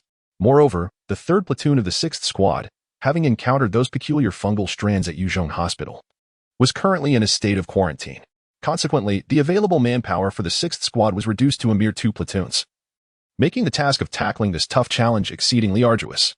Just as the squad leader of the 6th Squad was at his wit's end, a directive from the command center crackled through his earpiece. Attention 6th Squad, the 7th Squad is en route and will assist you in clearing the self-built housing area. Upon receiving this information, the previously troubled expression of the squad leader transformed in an instant. The addition of a fresh battalion significantly alleviated the difficulty of the task. After securing Longxiao and Lanwai, a considerable number of reinforcement points were obtained. In addition to deploying aerial support, Lu Cheng dispatched 3 mixed combat companies to bolster the operational strength in the self-built housing area and the business school. In the distance, a deep rumble echoed as dozens of combat vehicles, linked in a continuous line, surged along Wall Avenue like a torrent of steel. Upon arriving at the self-built housing area, the 7th Squad pulled over, while the 8th and 9th Squads proceeded towards the teaching and accommodation areas of the business school, respectively. Just as the 6th Squad leader was about to step forward to greet his comrades from the 7th Squad, the air was pierced by the shrill whine of helicopter rotors. Looking up, he spotted 2 Black Hawk helicopters swooping down in a tactical dive, rapidly approaching the cluster of buildings. As they drew near, the helicopters banked and landed smoothly on either side of the entrance to the business school, the swirling winds from their rotors sending debris and dust swirling into the air. The 6th Squad, 7th Squad, Falcon 1, and Falcon 2 had all arrived. Each unit dispatched 4 precise marksmen to board the helicopters for airborne reconnaissance support. The command center promptly issued a new directive. Upon receiving the order, the 6th and 7th Squads each selected 4 sharpshooters and boarded 2 helicopters. Once personnel were in position, Falcon 1 and Falcon 2 took off again, soaring over the self-built housing area. Command Center, Falcon 1 has established an aerial surveillance line at an altitude of 50. Command Center, Falcon 2 has established an aerial surveillance line at an altitude of 50. Command Center acknowledges. The aerial reconnaissance units were now in place. Following the predetermined operational plan, the area was segmented into several blocks along the alleys, with each platoon from the 6th and 7th Squads assigned to independently clear a specific alley. The alleys were exceedingly narrow, rendering combat vehicles unable to enter, which meant that once the soldiers advanced into these passages, they would lose the support of vehicle-mounted firepower. Deploy drones, disembark personnel, and prepare for combat. With the command issued, dozens of drones ascended swiftly, gracefully entering the various alleys to begin reconnaissance. The real-time footage transmitted by the drones revealed a scene of utter desolation. The wandering zombies had been drawn away by the previous bombardment, leaving behind only overturned stalls, tilted light boxes, and an assortment of debris and refuse. Occasionally, remnants of skeletal remains, ravaged and devoured, along with scattered human tissues, could still be observed. In the self-built housing area, drones flitted about, weaving through courtyards, tirelessly scouting every nook and cranny. At a higher altitude, 2 Black Hawk helicopters hovered, their doors ajar, revealing 2 precision marksmen perched on either side, armed with QB-191 rifles, keenly surveying the situation below. Falcon 2, attention. A mutated entity spotted on the 2nd floor windowsill of Zone C2. Upon hearing the alert, the marksmen aboard the helicopter instantly opened fire, unleashing 5 8mm rounds that struck a leaping creature, which had ventured too far out of the window, right between the eyes. Simultaneously, after inspecting their weaponry, 2 companies advanced into their assigned alleyways in combat formation. The air within these alleys carried a bizarre amalgamation of the stench of decaying fruit and the metallic scent of blood. The soldiers proceeded with utmost caution. Their weapons aimed at the adjacent buildings, scrutinizing every door and window, their nerves taut with tension. In the first alley, a squad from the 6th Company entered a cyber CAF situated at the alley's mouth. 2 soldiers crouched by the door, cautiously peering inside. It was unclear whether the lights had been extinguished deliberately or if the electrical circuits were damaged, but the interior of the CAF was enveloped in darkness. All personnel, engage night vision multifunction goggles, the squad leader commanded in a hushed tone. The soldiers promptly adjusted their goggles, and the once obscured interior of the CAF transformed into a scene of clarity. Action! With the squad leader's command, the soldier wielding the ballistic shield was the first to step into the CAF, followed closely by the machine gunner and shotgunner, who entered in a cross pattern. A resounding bang shattered the oppressive silence of the CAF. The shotgunner, quick to react, spotted a zombie emerging from behind a computer desk, compelled by the noise, and opened fire without hesitation. The rounds erupted from the chamber like a torrential downpour, instantly bringing the zombie crashing to the ground, along with the surrounding computer monitors that shattered into fragments. The gunfire served as a catalyst, prompting several more zombies to emerge from various corners of the CAF. However, under the illumination of the night vision goggles, their movements were utterly discernible. On the cashier's side, a zombie that had once been the cashier herself had just clambered over the counter when a volley of 5.8mm bullets sent her sprawling backwards. Brains and blood splattered across the computer screen and the wall behind. The soldiers maintained their composure, their weapons spewing flames as they unleashed a barrage of fire upon the advancing zombies, each one collapsing lifelessly to the ground. After neutralizing this wave of undead, the soldiers, clinging to a shred of hope, attempted to activate the switch on the wall, but it yielded no response. Grouped into threes, they meticulously proceeded with the clearing operation, exercising extreme caution. Following the squad leader's orders, the soldiers dispersed into various sections of the CAF to conduct thorough searches. The remaining number of zombies within the CAF was scant, and after scouring the primary areas, they found no further traces of the undead. Subsequently, a group proceeded towards the restroom, which was permeated by an unbearable stench. The floor was awash with sewage, and scattered remnants of toilet paper littered the ground. The soldiers, suppressing their discomfort, meticulously inspected each stall. Meanwhile, the 2nd and 3rd groups ventured into the private booth area. At the entrance of booth number 1, a shotgunner pressed against the door, extending his weapon to rap on it. Instantly, a cacophony of growls and frenzied scratching echoed from within, revealing the presence of zombies. Unfazed, the shotgunner raised his weapon and, from the other side of the door, pulled the trigger. The deafening blast sent wooden splinters flying as the zombie inside was riddled with bullet holes, its head exploding like a rotten watermelon, splattering red and white everywhere. With a swift kick, the shotgunner forced the battered booth door open, gun at the ready, vigilantly scanning every corner. Through his night vision goggles, he discerned that, aside from the deceased male zombie, there lay a body in the opposite seat, not beyond recognition. The tattered clothing and mangled flesh hinted that it was a female corpse. A rifleman who had followed him and cast a glance and remarked, "It seems like a pair of young lovers. The girl has been so ravaged. They are truly inseparable in life and death." Upon hearing this, the shotgunner felt a wave of nausea rise within him and tersely replied, "Let us hurry. Finish up quickly and get out of this dismal place. It's unbearable." After several minutes, the soldiers of the 1st squad orderly emerged. Within the internet CAF, they had eliminated 17 zombies, but regrettably, no survivors were found. They swiftly moved into the alley where the 2nd and 3rd squads had already entered the adjacent residences. According to the operational plan, their squad was tasked with advancing to maintain vigilance and ensure a safe retreat. 10 o'clock, 2nd floor window. As they crossed the positions occupied by the 2nd and 3rd squads, the squad leader suddenly whispered a warning. As he spoke, his weapon was instantly aimed in that direction with decisive precision. A decayed face emerged from behind a tattered curtain, appearing utterly horrifying in the shadows of the room. Bang! Bang! Bang! The squad leader fired a quick burst, shattering the glass as the zombie S had exploded, collapsing heavily within the room. "Stay alert and watch the window," the squad leader urged again, as the soldiers of the 1st squad quickly spread out in the alley, forming a fan-shaped formation, fully focused on guarding every direction. Chapter 103, The Discovery of Traces. Before long, the 2nd and 3rd squads emerged from the neighboring residences. Observing this, the 1st squad advanced cautiously, remaining vigilant of the shops and upper windows flanking their path. In front of the 2nd squad stood a shuttered convenience store, where the harsh sound of nails scraping against metal reverberated ominously from behind the pull-down door. Approaching, they prepared to breach the entrance. The marksman retrieved plastic explosives and affixed them to the shutter. A 3-second countdown commenced. 3, 2, 1. At the moment of the blinding flash, the shutter was torn apart, and the shockwave sent the zombies lurking behind flying. The shotgun operator swiftly positioned himself at the entrance, unleashing a barrage of fire upon two zombies lunging from the left. The fiery explosion of number 12 buckshot illuminated the packaging of puffed snacks on the shelves, casting flickering shadows. Left flank clear. Right flank clear. Following closely. The marksman fired a short burst, the bullets piercing the eye socket of a zombie on the right and erupting in a spray of crimson mist. Following the system upgrade, the logistics support menu finally featured plastic explosives. Consequently, Cheng promptly dispatched a substantial supply to the newly arrived 7th, 8th, and 9th squads, enhancing the ease with which the soldiers could breach doors in future encounters. On the right side of the alley, the 3rd squad arrived at the entrance of a beef noodle shop, where they beheld several bloody handprints smeared across the glass door. A rotting corpse remained in a clawing posture at the cash register, its fingers having worn through flesh, while dark brown fragments of human tissue lay scattered around the table. Preparing to enter, the deputy squad leader gently pulled open the glass door, and the marksman, equipped with an anti-explosive shield, surged inside. The interior was a chaotic scene, with chairs and tables overturned, shattered bowls, and scattered chopsticks littering the floor.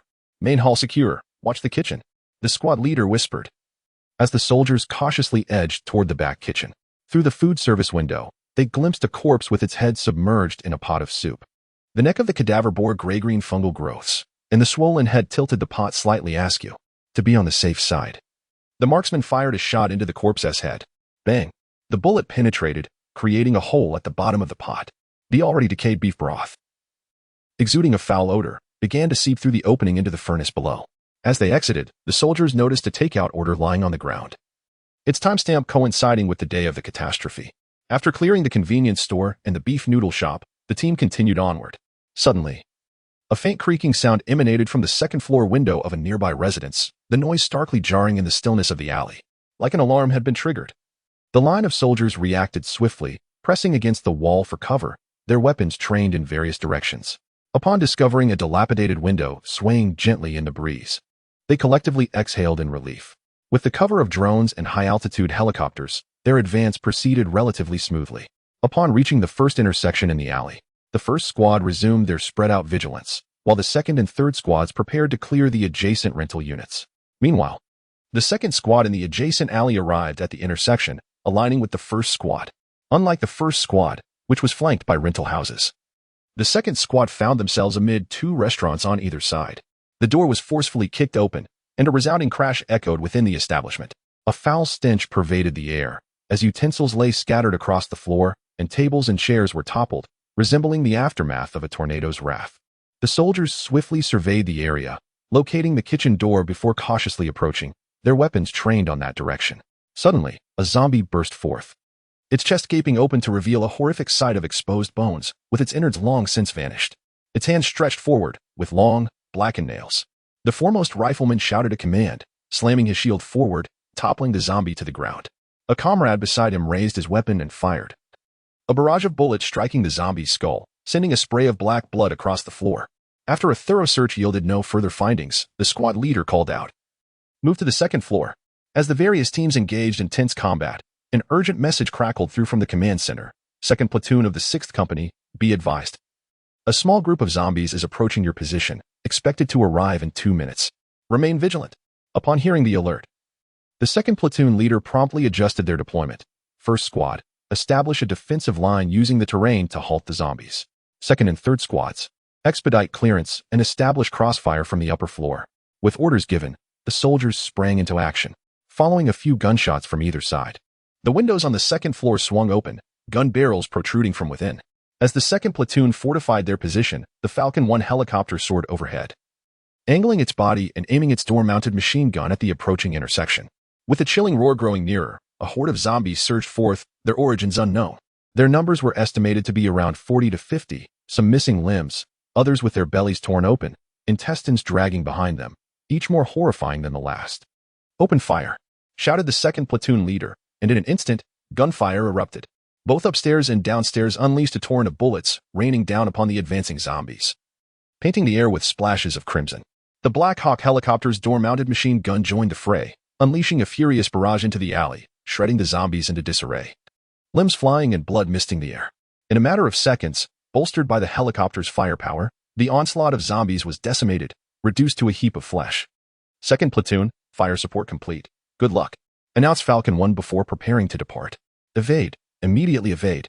The second platoon leader's urgent shout filled the air, tinged with anxiety and alarm. Just then, on a rooftop ahead, an enormous creature appeared, hurling two zombies like javelins towards Falcon 1. Sensing the imminent danger, the pilot swiftly yanked the control stick, the Black Hawk helicopter ascending rapidly. Two humanoid projectiles whizzed past, detonating in a crimson bloom against the distant walls of a dwelling. Witnessing the miss of the helicopter, the behemoth let out a thunderous roar, leaping directly from the rooftop and vanishing into the courtyard below. An unmanned drone immediately surged forward, pursuing the trajectory. Steadying its body, Falcon 1 adeptly controlled its altitude and followed suit. The recent events had sent chills of fear down the pilot's spine. Murmuring under his breath, these mutated creatures truly believed themselves to be the lords of the savannah, playing with human flesh as if it were an RPG. His voice resonated with boundless fury. Before long, the cabin door machine gun of Falcon 1 erupted in a cacophony. A hail of incendiary armor-piercing rounds enveloped the entire courtyard, reducing the brick walls to mere rubble under the relentless barrage of 12.7mm bullets. As the smoke dissipated, only a severed spine remained, dangling from a charred branch, its nerve endings twitching in reflexive agony. This is Falcon 1. The behemoth has been confirmed neutralized. With the mutated entity dispatched, the soldiers pressed onward. By the time the 7th Company located the 28th survivor in the self-constructed housing area, the sun had begun its descent towards the west. The warriors of the 2nd Squad utilized plastic explosives to blow open the gate of a dwelling. As they stormed into the makeshift home, every pupil constricted sharply, and heartbeats quickened at the sight of the floor strewn with a layer of blackened blood. Most horrifying were the fungal filaments cascading from the ceiling, these translucent, thread-like structures resembling spider silk, ensnaring several cocoons, within which faint human shapes writhed. Chapter 104, Bone Blade Retreat. The squad leader's words faltered, caught in his throat. Suddenly, the once quiet cocoons began to tremble violently, fissures rapidly spreading like a spider's web across their surfaces. Moments later, a series of muffled thuds echoed as zombies tumbled forth from within. Indeed, what emerged were zombies, not the corpses manipulated by the fungal spores in the hospital. Their garments appeared to have disintegrated, revealing skin of an eerie slate gray, with veins standing out like worms on the surface. Their murky eyes snapped open, ignited by a frenzied, bloodthirsty glow, as they charged at the soldiers, covered in a viscous secretion and roaring with primal rage. Open fire! Open fire! The squad leader's shouts were swiftly drowned out by the deafening cacophony of gunfire. Bullets erupted like a tempest, tracing fiery arcs through the room. The zombies' bodies were riddled with bullets, flesh and dark, purulent blood splattering in all directions. When the last zombie crumpled to the ground, convulsions ceasing, the squad leader immediately commanded the soldiers to retreat outside. The fungal threat would be dealt with after the completion of biohazard protocols. At that moment, a sudden shattering of glass echoed from above. Two soldiers stationed at the door instinctively looked up, only to behold an unfamiliar mutant, like a specter, leaping down from the upper floor. They barely registered the fleeting image before feeling a searing pain at the nape of their necks, as if a red-hot needle had been driven into them. This mutant, equally unclothed, bore taut muscles and skin of a purplish hue, with its fingers having morphed into sharp bone blades. As it descended, it extended its bone blades with lightning speed, piercing deeply into the napes of the two soldiers. With a swift motion, it withdrew the bone blades as the soldiers collapsed, landing gracefully at the doorway. This transpired in the blink of an eye. The soldiers preparing to retreat barely heard the glass shatter before witnessing this horrifying scene. The dull thud of bone-piercing flesh sent chills down their spines. The two soldiers nearest the door instinctively squeezed their triggers, flames of gunfire erupting. To their astonishment, the bizarre mutant crouched down just as the bullets were discharged, narrowly evading the onslaught. Simultaneously, it swung its bone blades forward with ferocity, glinting coldly as they severed the legs of both soldiers at the knees. The wounded soldiers howled in agony, collapsing as blood gushed from the severed stumps like fountains. Their faces contorted in pain, veins bulging on their foreheads, they clutched their wounds, desperately trying to stem the flow of blood. Just as the mutant attempted to advance further, a brilliant burst of crimson erupted from its head, its massive form swaying before crashing to the ground. The shot had been fired by a marksman aboard a Black Hawk helicopter, hovering above and providing a clear view of the courtyard's chaos. Meanwhile, the alert squad in the alley, hearing the commotion, swiftly dispatched personnel to rush in. Without a moment's hesitation, the soldiers hoisted the bodies of their fallen comrades, carefully lifting the wounded and swiftly retreating from the courtyard. A report was sent to the command center, detailing that the 2nd Squad of the 7th Company had encountered mycelium and puppet corpses in the D4 area. While simultaneously facing an unknown mutated entity, resulting in 2 fatalities and 2 severe injuries. The squad leader, suppressing his grief, conveyed the situation. The command center acknowledged the report and promptly ordered the transfer of the injured to an open area, where Falcon 2 would transport them back to base for medical attention. It was Cheng who responded. After releasing the communicator, he slumped back into his chair, feeling a profound weariness. Once again, they were confronted by a new wave of carnage. Each appearance of a new mutated entity extracted a harrowing toll on both the soldiers and the survivors. Cheng was further dismayed by the inadequate supply of life detection devices, a specialized equipment that was woefully insufficient for the unit's needs. Only a few had been found in the search and rescue base's storeroom, and with the expanding operational area, they were utterly insufficient. The soldiers urgently applied tourniquets and bandages to their injured comrades, and upon the arrival of the medical team, lifted the wounded onto stretchers and raced towards the alleyway. Above them, Falcon 2 swiftly adjusted its position, its rotors roaring as it soared out of the alley. Time was of the essence. Every second counted in getting them to the medical facility for treatment, as the shorter the delay, the better the chances of successful reattachment of severed limbs. Second Squad. Take note, Falcon 1 has arrived in the D4 area for aerial reconnaissance support. Amidst the thunderous sounds, Falcon 1 flew overhead, taking over the position of Falcon 2. The Second Squad acknowledged the message. At this moment, the soldiers of the Second Squad had completely surrounded the courtyard. Subsequently, a drone flew through the shattered window. Entering the second-floor room, the operator, through the drone's high-definition camera, could clearly see 3 large cocoons suspended from the ceiling of the second-floor room. One of them was already damaged and empty, with a pool of viscous liquid on the ground, presumably from the mutated entity that had just leaped out of the window. The other 2 cocoons continued to pulse rhythmically. Suddenly, one cocoon against the wall began to tremble violently. With a crack, the mycelium membrane was sliced open from within by a sharp bone blade, and a thick, pale yellow liquid cascaded down, observing the bone blade protruding from the cocoon. The drone operator's heart raced, and he urgently reported, "Report to the squad leader, another mutated entity is about to emerge." The squad leader, making a swift decision, removed a PF-11 93mm rocket launcher from a soldier's back, loaded it with a cloud explosive warhead, and aimed it at the second-floor window before pulling the trigger. Whoosh! The rocket flew through the window into the second-floor room, followed by a deafening explosion. The entire room erupted like a powder keg, instantly engulfed in roaring flames and thick smoke. The temperatures exceeding 3,000 degrees produced by the explosion vaporized everything within. The newly emerged mutated entity barely had time to make a sound before it was reduced to ash. The quality of the self-built houses is exceedingly concerning. The ferocious explosion and intense heat have directly compromised the structural integrity of the buildings. Under the watchful gaze of the soldiers, a 3-story house has collapsed, sending clouds of dust swirling into the air. In the command center at the rear, everyone witnessed the entire event through real-time footage. Jigang sighed, remarking, "It appears this is merely one of its layers. That wretched creature must have fled once more." Cheng nodded in agreement and then stated, "Establish checkpoints in the cleared areas. Drones will maintain a 24-hour patrol. The other soldiers should withdraw to rest and resume the cleanup at dawn." With that, he turned to leave, heading towards the medical tent to await the results of the injured soldiers' rescue efforts. Chapter 105. A delayed rescue. The Falcon 2 soared towards the base at high speed, the atmosphere within the cabin exceedingly oppressive. The virus carried by the mutated being's bone blades infiltrated the wounds of the warriors, insidiously consuming their vitality. Before the aircraft could reach the base, the signs of transformation began to manifest. The previously weakened injured soldiers started to convulse uncontrollably, saliva dripping uncontrollably from their mouths, their skin taking on a ghastly gray hue, and the spark of humanity in their eyes gradually replaced by madness and a thirst for blood. The soldiers escorting them watched in despair as their once comrades were on the verge of becoming soulless husks. Tears welled in their eyes, their hearts pierced as if by countless steel needles. Witnessing the impending completion of the transformation, for the sake of others' safety, they gritted their teeth. Trembling as they drew their pistols, their vision blurred with tears as they sent their comrades off for the final time. Reporting to the command center, a soldier, choked with emotion, relayed, 2 injured infected by the virus, exhibiting transformation have been dealt with. Cheng stood on the base playground. The words have been dealt with echoing incessantly in his ears. These words were all too familiar. He had witnessed he'd been disposed of Zhongli, who was on the verge of transformation, back at the power plant. In the fading light of the setting sun, the Falcon 2 descended gradually, its massive frame casting a shadow upon the ground. Cheng's gaze remained fixed on the bodies being removed from the aircraft, covered gently with white cloth until the vehicle took them away. Throughout the ordeal, he remained silent, the veins on his forehead pulsating slightly, his eyes filled with profound sorrow.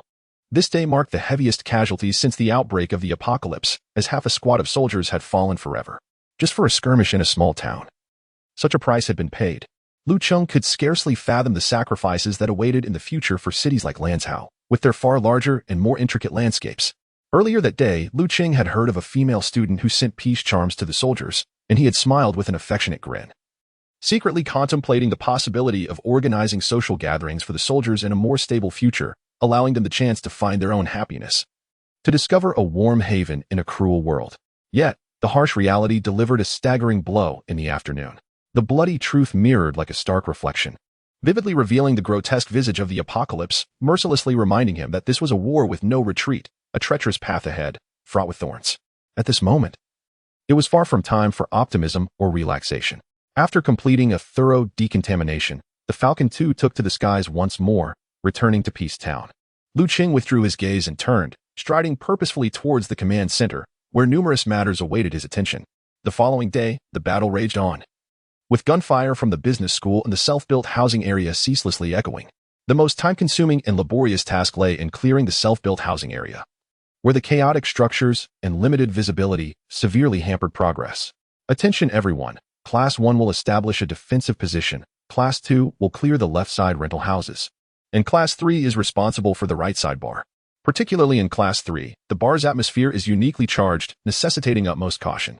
In Area E of the self-built housing zone, the squad leader of the 6th unit is currently allocating combat tasks. The significant casualties incurred by the 7th unit yesterday have cast a shadow of sorrow over the hearts of all soldiers. Let the reconnaissance drone venture in first to assess the situation.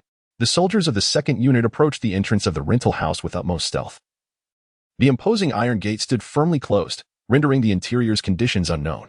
With a gentle hum, a drone gracefully soared over the surrounding wall, vanishing within the courtyard, commencing its reconnaissance. According to the speculation of the Class 3 leader, the viral outbreak likely occurred during the morning hours, a time when most individuals would be at home. Given the locked state of the entrance, it can be inferred that the zombies within are most likely trapped in the courtyard. As anticipated, upon the drone's intrusion, a tumultuous stir erupted. Within the courtyard, 7 or 8 zombies, akin to enraged beasts, howled and clawed at the air. Under the operator's guidance, the drone deftly navigated deeper into the yard, artfully luring the zombies at the entrance away, thus creating an excellent opportunity for the comrades to launch an assault. Break down the door. Seizing the moment, the rifleman swiftly advanced, affixing plastic explosives to the gate, and then retreated alongside his comrades to seek cover. With a resounding bang, the metal gate was blown backward, sending dust swirling into the air. In, urged the squad leader, as the shield bearers and shotgun wielders were the first to enter in a coordinated manner. The sounds of the 193 pistol and the 09 shotgun intermingled in a cacophony. The soldiers following closely behind surged in as well, and the machine guns began to roar. The zombies pursuing the drone in the courtyard, caught off guard, were swiftly dispatched, their black blood pooling on the ground. After clearing the courtyard of zombies, the soldiers divided into 2 groups, one team to clear the ground floor, while the other ascended the staircase. Before each door, soldiers knocked to confirm the presence of survivors. If zombies were detected, they would deliver a barrage of bullets through the door. In the event of silence, yet uncertain conditions within, they would shatter the glass and send in a grenade. The guiding principle was clear: utmost caution, leaving no opportunity for any potential mutants to launch a surprise attack. By noon the following day, after an arduous and valiant struggle, the business school and the self-built housing area were finally cleared. Lu Cheng granted the soldiers a well-deserved break, allowing them time to recuperate. This was crucial, for the true concluding phase was imminent. Once the residential areas were secured, the dawn operation would officially conclude. Throughout these days, Lu Cheng did not neglect the various neighborhoods. Instead, he dispatched drones to continually monitor the movements of survivors. For those facing food shortages, he directly deployed logistics drones to deliver supplies. After their rest, each unit proceeded with the final clearance of their assigned neighborhoods. This time, he'd been specifically requested Lu Cheng's permission to lead a team to rescue the survivors of Jean's show garden. He had been haunted by the memory of having abandoned them during the reclamation of the power plant. This time, he resolved to personally rescue them all. As a convoy of military vehicles thundered into Jean's show garden, the long-trapped survivors, upon hearing the long-awaited roar of engines, pressed themselves against the windows yet again. Unlike the previous chaotic outcry, an overwhelming silence enveloped the crowd, their expressions a complex tapestry of emotions, 3 parts exhilaration, 7 parts hesitation. It was only when the vehicles came to a halt, and the soldiers disembarked in succession to breach the building entrances, that the survivors' expressions became animated. Some danced with joy, while others covered their faces, overwhelmed by tears of elation. This time, fate had ceased its cruel jest, salvation had truly arrived, and it was undeniably more formidable than before. As a young couple emerged from the building, they bowed deeply to the soldiers, their bodies bending at a 90-degree angle, their expressions profoundly sincere, tears shimmering in their eyes. Previously, they may have harbored feelings of resentment, but after enduring nearly 20 days of despair, the sight of light dispelled all grievances, leaving only an infinite sense of gratitude in their hearts. Observing the survivors as they orderly boarded the high-mobility transport vehicles with the soldiers' assistance, he then retrieved a cigarette, ignited it, and took a deep drag, slowly exhaling several rings of smoke. The haze drifted in the wind, obscuring his features. In that moment, the burden on his heart finally lifted, his eyes reflecting a profound sense of relief. Chapter 106. An urgent matter after 3.5 days of relentless efforts. The troops under Lu Cheng's command finally completed the thorough clearing of various residential complexes, shops, and factories, essentially reclaiming the entirety of Peace Town. During this period, there were no further casualties, primarily because no mutated beings were discovered within the residential areas. According to Lin Shui and her analysis, the emergence of these mutated entities requires specific conditions. The densely populated universities, with students hailing from all corners of the country, indeed met some of these conditions. As for the mysterious mutated entity that escaped from Yuzhongsan Hospital, it has not reappeared, leaving its whereabouts a mystery. Inside the large office on the 3rd floor of the base, Lu Cheng gazed intently at the map, lost in thought. "Commander, you have been studying that map for nearly 2 hours," remarked the guard, Wang Dong, as he placed a steaming cup of tea on the desk. Goji berries floating in the dark red brew. "The cooking team just steamed some osmanthus buns. Would you like some?" "No, thank you, Dongzi. You may go about your duties." After Wang Dong left, Lu Cheng settled at the desk, silently calling out to the system. "You clearly stated there would be rewards for territory reclamation. I have now reclaimed Dingyuan Town, the Yuzhong district in the high-tech zone, and Peace Town. Why have the rewards not been issued?" "Commander, rewards for reclaiming territory are calculated based on administrative divisions at the county level. Please strive to reclaim the entirety of Yuzhong County. Can't we negotiate a bit? Perhaps an installment reward for the areas I have already reclaimed?" Lu Cheng persisted. Still hopeful. "Apologies, Commander, but these are the established rules of the system rewards and cannot be altered. Thank you for your understanding." The system responded in its usual rigid manner. Recognizing the system's unwavering stance, Lu Cheng knew that further argument would be futile. With a resigned shake of his head, he shifted his focus to the statistical data provided by Li Hailin on the desk. After meticulous compilation, the Dawn operation had successfully rescued over 2,600 survivors. Along with those previously rescued in Yuzhong County, Dingyuan Town, the high-tech zone, and surrounding villages, the total population within the safe zone had now reached nearly 7,000, marking a significant scale of development. Li Hailin was known for his thoroughness. He had already categorized everyone's professions and specialties in detail. This information would enable the optimal placement of each individual in the most suitable positions, allowing them to showcase their strengths and wholeheartedly contribute to the construction of the safe zone. Just as Lu Cheng was engrossed in reviewing the list, a series of crisp knocks on the door interrupted his thoughts. "Come in," he called, setting down the documents and sitting up straight. The door slowly opened, and Fu Jinyan and He Jigang entered side by side. Just yesterday, Lu Cheng had officially issued orders promoting Fu Jinyan to the rank of colonel, appointing him as the political commissar of the 183rd Brigade. He Jigang was promoted to the rank of major, taking on the role of chief of staff for the 183rd Brigade. This promotion finally allowed He Jigang to carry the title of Long, granting him greater confidence in military discussions. The two individuals took their seats, and Wang Dong swiftly brewed them some hot tea before quietly retreating. Once the door was closed, Lu Cheng smiled and began to speak. "The purpose of summoning you both is primarily to discuss our subsequent developmental strategies." With that, he lifted his teacup and took a gentle sip, the warm tea gliding down his throat, alleviating some of his fatigue. "We have finally secured Yiping Town. Yet the system refuses to award us any rewards. We must wait until the entire Yuzhong County is reclaimed." Upon hearing this, Fu Jinyan chuckled and remarked, "Although the rewards may not have materialized yet, this does provide us with direction. Having a goal instills motivation. Once the soldiers have rested, we shall set our sights on capturing the entire Yuzhong area. I am confident that with our troops' combat prowess, we shall achieve victory." Lu Cheng nodded slightly in agreement with Fu Jinyan's words, then turned his gaze towards the window and slowly spoke. "Not only Yuzhong County, but there is also a critical location we must seize promptly." Ishi Gang, perceptive as ever, discerned the deeper meaning in Lu Cheng's words and directly inquired, "Sir, are you referring to the Yaojia coal mine?" "Precisely, it is the Yaojia coal mine," Lu Cheng replied, setting down his teacup with a grave tone. "Although the power plant has been reclaimed and Chief Engineer Liao has severed part of the power supply grid, the coal reserves will eventually be depleted. We must urgently resolve the coal supply issue. The previously cut-off areas were primarily those factories that had ceased operations and uninhabited regions, aimed at conserving electrical resources. However, this power plant, formerly known as the Lanzhong Second Plant, not only supplies electricity to the Yuzhong area but also plays a crucial role in powering certain sections of Lanzhou City. For the sake of the survivors in Lanzhou, this power supply must never be interrupted.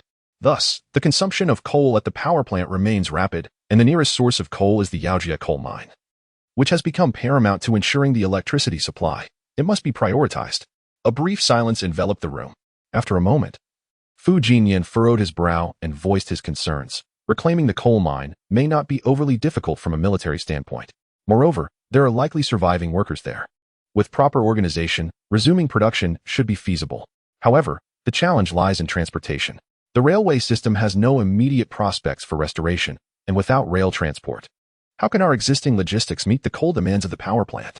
After a few seconds of silence, Lu Cheng stated directly, "The railway system is far too complex, involving numerous specialized fields and extensive infrastructure maintenance. Under our current conditions, we are indeed powerless. Therefore, we shall resort to road transport." Previously, Director Li Hailin had dispatched personnel to various logistics parks, discovering that heavy trucks, such as the 100-ton trucks, were still abundant. "We can recruit drivers from among the survivors, provide them with short-term training, and have them quickly assume their positions. As long as we clear the roads and ensure no other vehicles obstruct the way, they can drive as they please, maximizing efficiency to secure coal for the power plant." This was, in fact, a plan Lu Cheng had long contemplated. He had begun strategizing these matters in his mind when Li Hailin first mentioned the Yaojia Coal and Power Group. Unless a substantial number of survivors can be found in various operational sections of the Lanzhou Railway Bureau of the China Railway Corporation in the future, the restoration of railway transport remains a distant prospect. At this stage, he can only rely on these heavy-duty trucks to shoulder the burden. The 100-ton king? He Jigang's eyes lit up. These vehicles can carry over 100 tons without bursting a tire, making them quite suitable. As for safety concerns, each truck could be accompanied by a soldier, and a specialized escort convoy could be organized for protection. Regarding the transportation route, He Jigang pointed at the map and remarked that the distance from Jinya Town to the Yaojia coal mine is less than 150 kilometers, with several routes available. Comparatively, the most convenient and swiftest option is to take the Southern Ring Expressway of Lanzhou City and then enter the Jingcang Expressway. 90% of this route consists of expressways, minimizing travel time and ensuring optimal road conditions. Subsequently, the three engaged in an in-depth discussion about the coal mine recovery, and later summoned a clerk to meticulously document the relevant issues. Chapter 107. Subsequent strategies. After discussing the paramount issue of energy, He Jigang cleared his throat and said, "Chief, I have some thoughts regarding our subsequent strategies that I would like to share with you and Political Commissar Fu." Upon hearing this, Lu Qing immediately sat up straight, smiling as he encouraged, "Having ideas is a good thing. Please, do share them with us so we can deliberate together." Encouraged by the response, He Jigang straightened his posture and handed the prepared draft to both Lu Qing and Fu Jinyan, subsequently pointing to the document as he earnestly elaborated, "Chief, in addition to our efforts to reclaim Yuzhong County and seize the Yaojia coal mine, I believe we should simultaneously advance our strategy for Lanzhou. We have gradually established a foothold in the Yuzhong region and possess a certain degree of strength. Now is the opportune moment to march towards the city of Lanzhou." As Lu Qing and Fu Jinyan perused the draft, they attentively listened to He Jigang's exposition. "For Lanzhou, my personal strategy involves a coordinated assault from the east and west. To the east, we should dispatch a unit to swiftly capture the Lanzhou Resource and Environmental College. Its advantageous terrain, surrounded by natural barriers, makes it easily defensible. With some fortifications, it could become a pivotal stronghold for our offensive into Lanzhou. Moreover, it would serve as a robust outer defense line for the protection of Ping'an Town, achieving two objectives with one action." He Jigang continued, gesturing over the map as he spoke. "Once we have secured the eastern stronghold, we can designate the Donggang area as our main battleground. By attracting the zombie hordes to this location, we can concentrate our heavy firepower and deliver a devastating blow to the undead, gradually diminishing their effective strength and thereby creating favorable conditions for reclaiming the Qingguan district. As for the west, since we have resolved to reclaim the Yaojia coal mine, Let us seize the opportunity to also take the Honggu district. Its proximity to Qinghai means that once we capture it, we can firmly secure the Gansu-Qinghai corridor, preventing zombies or other threats from breaching in from the west, while also providing a broader strategic depth for our future deployments. From there, we can use the Honggu district as a foundation to gradually encroach upon the Shigu district, Anning district, and Kilahi district. By coordinating our efforts on both the east and west fronts, we can systematically reclaim Lanzhou City. After He Jigang's succinct presentation, Lu Qing and Fu Jinyan diligently reviewed the draft, eager to understand the strategic concept in greater detail. After a considerable pause, Lu Qing slowly raised his gaze, his eyes sweeping over Fu Jinyan and He Jigang. This draft is exceptionally valuable, but given its significance to our future, we must not make hasty decisions. Upon returning, convene the key personnel from each unit for further discussion, ensuring that we formulate the most comprehensive operational plan in accordance with actual circumstances. Fu Jinyan and He Jigang exchanged glances, responding in unison, "Yes, Chief." He Jigang's draft indeed encompassed numerous aspects, particularly regarding the Honggu district, which held profound implications for our subsequent strategies. Its proximity to Haidong City and Qinghai and relative distance from Xining, where the headquarters of the 76th Group Army is located, presents an opportunity to gather intelligence on this formidable armored group. In addition to the layout to the west, after seizing Anning District to the east, if the troop strength is sufficient, a contingent can be dispatched northward, targeting Lanzhou District. He Jigang's strategy aligns perfectly with the long-held aspirations of Lu Cheng. Although the conditions in Hepping Town are passable, as the forces expand and the strategy progresses, it will ultimately serve merely as an initial stronghold. Once the strength is bolstered, Lanzhou District will be the most suitable location. With the presence of Zhengchuan Airport, a high-speed railway station, and a network of highways, the transportation conditions are exceedingly convenient, seemingly tailored for military arrangements in a post-apocalyptic world. For instance, Zhengchuan Airport could serve as a base for future airborne assault brigades or air mobility brigades. Furthermore, the new recruit camp of the Gansu Armed Police Corps and the station mobile unit are located in that vicinity, providing ample barracks for troop accommodation. In addition, He Jigang also mentioned plans to establish a defensive zone in Gachao Town, situated to the south of Yuzhong County. Gachao Town lies at a crucial transportation junction. Securing it not only obstructs the southern passage, but also allows for reconnaissance missions against Dingxi City using drones or small units. As Dingxi City is the largest grain-producing area in Gansu, with fertile land and abundant resources, it is undoubtedly a critical region to be captured in the future. Is there anything else to add? Lu Qing broke the brief silence, his gaze sweeping over Fu He and the others. Chief, we should also prioritize the matter of external broadcasting that we mentioned earlier. Fu Jinyan interjected promptly. Now that we have established a relatively secure zone, it is time to disseminate information to attract survivors, even if they cannot arrive immediately due to distant journeys or the threat of zombies. Just hearing our message could bolster their spirits, enabling them to endure longer. Moreover, we could use this to gather information from other settlements, potentially establishing contact to face challenges together. Indeed, we must expedite this matter. Political Commissar, you will personally take charge and implement it swiftly. Lu Qing nodded slightly, speaking earnestly.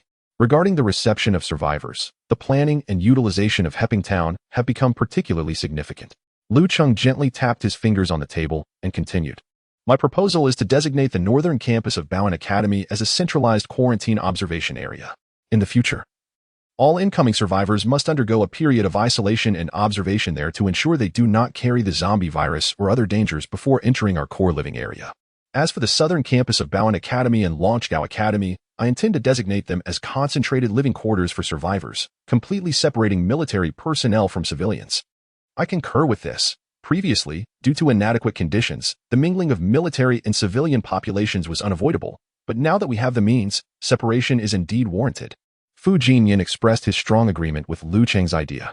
Subsequently, Lu Cheng continued. As for Lanzhou Foreign Language Institute, I plan to utilize it as a school within the secure zone, allowing children to resume their studies as soon as possible. The children are the hope for the future. Even in a post-apocalyptic world, their education cannot be neglected.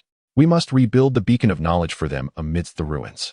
The remaining business school shall undergo a complete renovation of its teaching area to accommodate military vehicles, while the soldiers' quarters will be situated in the living area, serving as a garrison for the troops. What about this base now? He Jigang inquired, surveying the familiar surroundings. The base, in addition to continuing its function as a command center, must also fulfill its original purpose of training new recruits, primarily consisting of the armed police and law enforcement officers. Lu Cheng patiently elucidated. This site has always been a military base, making it the most suitable location for a command post. As many of the essential infrastructures and facilities are already in place and require only minimal maintenance to operate effectively. Conversely, the school on the peaceful side would be overly complicated to renovate. Thus, it is intended solely as a temporary station for the troops. In the future, the scale of the military will undoubtedly expand, and gradually, troops will be stationed at various strategic locations based on operational and defensive needs. After outlining the subsequent strategy, Lu Cheng presented the final topic, the further development of the military. Chapter 108, Military Organization. After discussing the recent strategic plans, Lu Cheng was the first to speak. I intend to adopt a three-tiered structure comprising military, armed police, and police forces for our armed system. What do you all think? Upon hearing this, Fu Jinyan was momentarily taken aback, a glimmer of surprise flashing in his eyes, and he instinctively inquired, Chief, are you not planning to form a militia? He was aware of Lu Cheng's past experiences as the former armed minister of Peace Town, and the omission of militia in such a crucial decision truly astonished him. Lu Cheng smiled, his lips curling upwards as he clarified, Of course, we will establish a militia, but not at this moment. Currently, the number of survivors is limited. After recruiting armed police and police officers from among them, the remaining manpower will each serve distinct purposes. At this stage, it is unnecessary to divert our attention to organizing a militia. Moreover, having previously engaged in specialized military work, I am acutely aware of its intricacies. To form a militia, we must create a genuinely effective force. Previously established units that merely looked good but lacked utility are a waste of resources. Fu Jinyan and He Jigang nodded in agreement as they absorbed Lu Cheng's analysis. Indeed, at this juncture, having police maintain daily order and armed police patrol and guard key locations suffices to address the situation. As for the militia, it can be tailored and developed once the scope of the safe zone expands and conditions mature. However, the military training of survivors must be prioritized. Lu Cheng furrowed his brow, his expression becoming serious. First, it is essential to cultivate their sense of discipline. Secondly, they must become familiar with basic weapon operations, ensuring that when the time comes for universal mobilization, they are not left clueless about how to handle a firearm. He Jigang promptly responded, Chief, we already have a relevant plan in place. Once the preliminary construction of the safe zone is completed, we will organize training in batches. We have undertaken considerable preparatory work, including selecting suitable instructors and planning training venues to ensure that survivors receive effective military training. Very well, as long as there is a plan, Lu Cheng replied with satisfaction. Turning his attention to He Jigang. He Jigang cleared his throat, picked up a document from the table, and spoke methodically. Chief, our advisory team conducted an eth research alongside Director Li Highland. As you are aware, Yuzhong County is a major military and conscription area. Among the survivors, there are numerous retired military personnel and armed police. We will focus on these veterans as the main force. They possess experience and skills, enabling them to swiftly establish the framework of our armed forces. Additionally, we can recruit a number of eligible young individuals to infuse fresh blood. In principle, this is how we will proceed, Lu Cheng interjected. Those who have retired within 5 years will join the armed police. Those retired for more than 5 but within 10 years will be incorporated into the police force. As for those who have served for over 10 years, their age and physical condition may not meet the high demands of intense tasks, so we shall forego their inclusion. Regarding the military aspect, Lu Cheng had his own considerations. The primary force would still consist of system soldiers, while retired personnel among the survivors would essentially join the armed police and police forces. For those exceptionally outstanding individual survivors, as long as they demonstrate remarkable military prowess, they will be granted special recruitment into the forces. Currently, our manpower is limited, permitting us to establish only a single squadron within the armed police. He Jigang continued, stating that preliminarily, a security team of over 60 personnel could be formed among the police. Well, that is acceptable. Every beginning is challenging, but with a foundational framework in place, we can continue to develop and expand in the future. Lu Cheng nodded slightly and then turned to the two individuals, saying, regarding the leadership positions, I intend to appoint Ma Jun as the squadron leader for the armed police, while Wang Tao will oversee the police side. What do you think? Fu Jinyan and He Jigang exchanged glances and nodded in agreement. Ma Jun and Wang Tao were among the earliest recruits, originally from the East University armed personnel. During this period, they have displayed exceptional performance and have been unwaveringly loyal to Lu Cheng. It is indeed fitting for them to lead the armed police and the police forces. Old He, please continue discussing the construction of the troops. Lu Cheng steered the conversation towards the core planning of troop formation. He Jigang sat up straight, his expression focused.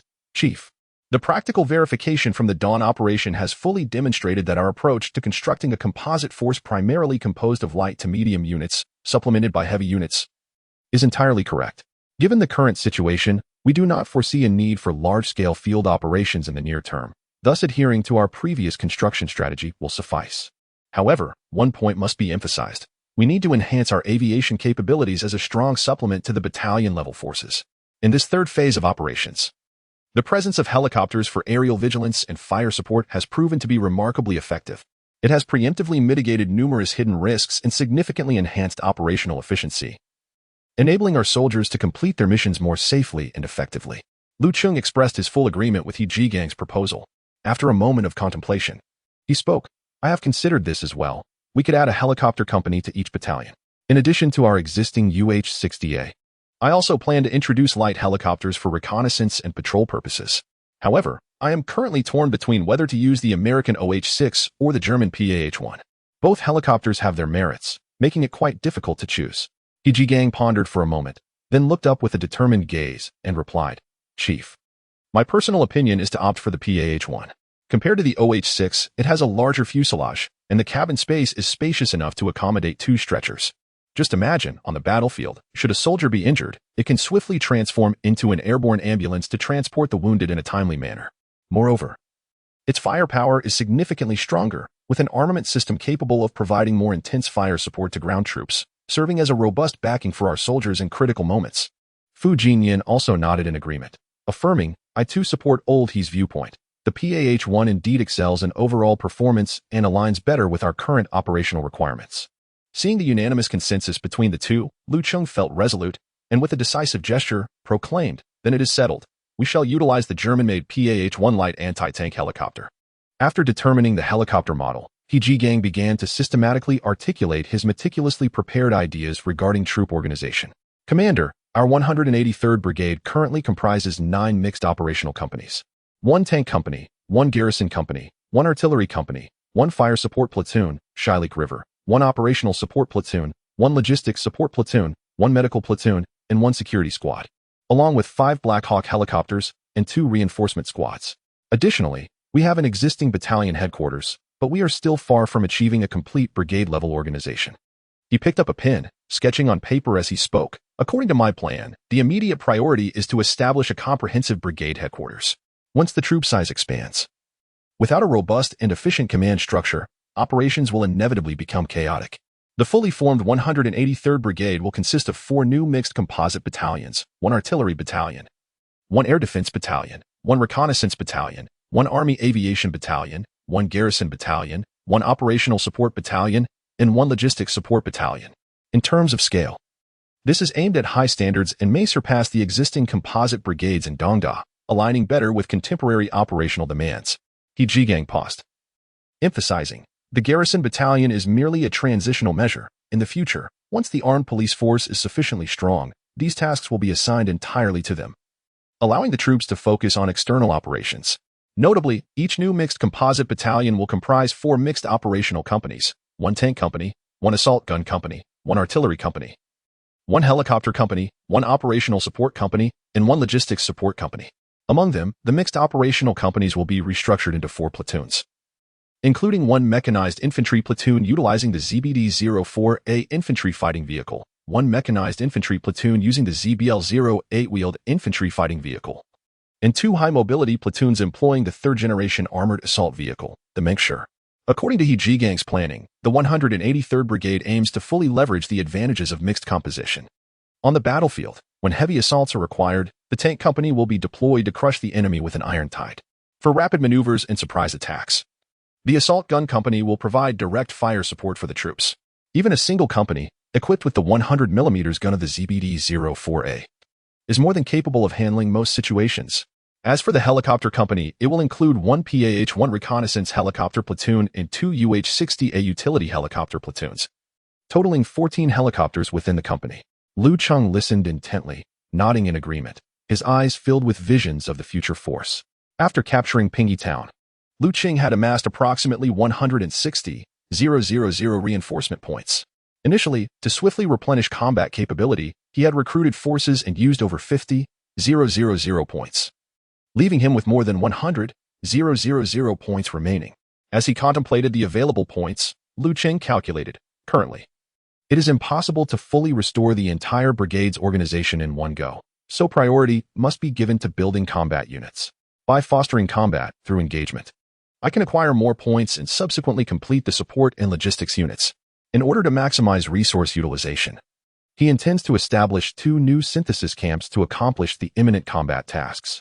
Chapter 109. Request for battle. Following the discussion on the construction of the armed forces, the conversation swiftly transitioned to personnel appointments.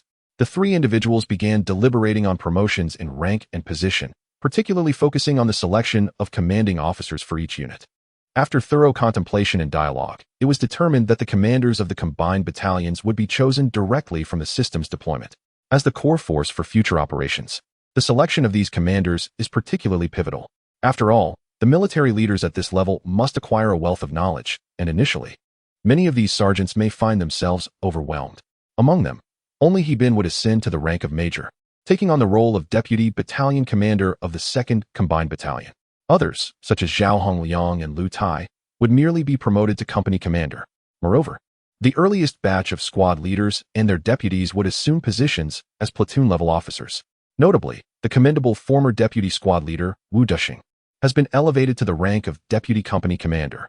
Although these soldiers were summoned by the system, they are equally filled with passion and dreams, willing to sacrifice their lives to protect this land and the survivors behind them. Thus, Cheng has ensured ample opportunities for advancement. Those truly capable and responsible will inevitably shine. For instance, Bin will concurrently serve as the company commander of the 1st Company of the 2nd Battalion. By assigning him dual roles, Cheng hopes he will learn through practice and quickly evolve into a versatile commander. Furthermore, Cheng has devised a long-term plan. Once conditions are ripe and the military academy is successfully established, Bin, Zhao Hongyang, Lu Tai, Li Shiji, and other key personnel will undergo systematic training. After bidding farewell to Fu Jinyan and He Ji Gang, Cheng gently pinched the bridge of his nose, lifted his teacup, and gulped down a mouthful of the now lukewarm tea. He then approached the window, gazing at the bustling base, silently lost in thought. The emergence of the system has gradually propelled him to higher positions. Yet, the higher he stands, the greater the responsibilities he bears, and the multitude of considerations increases.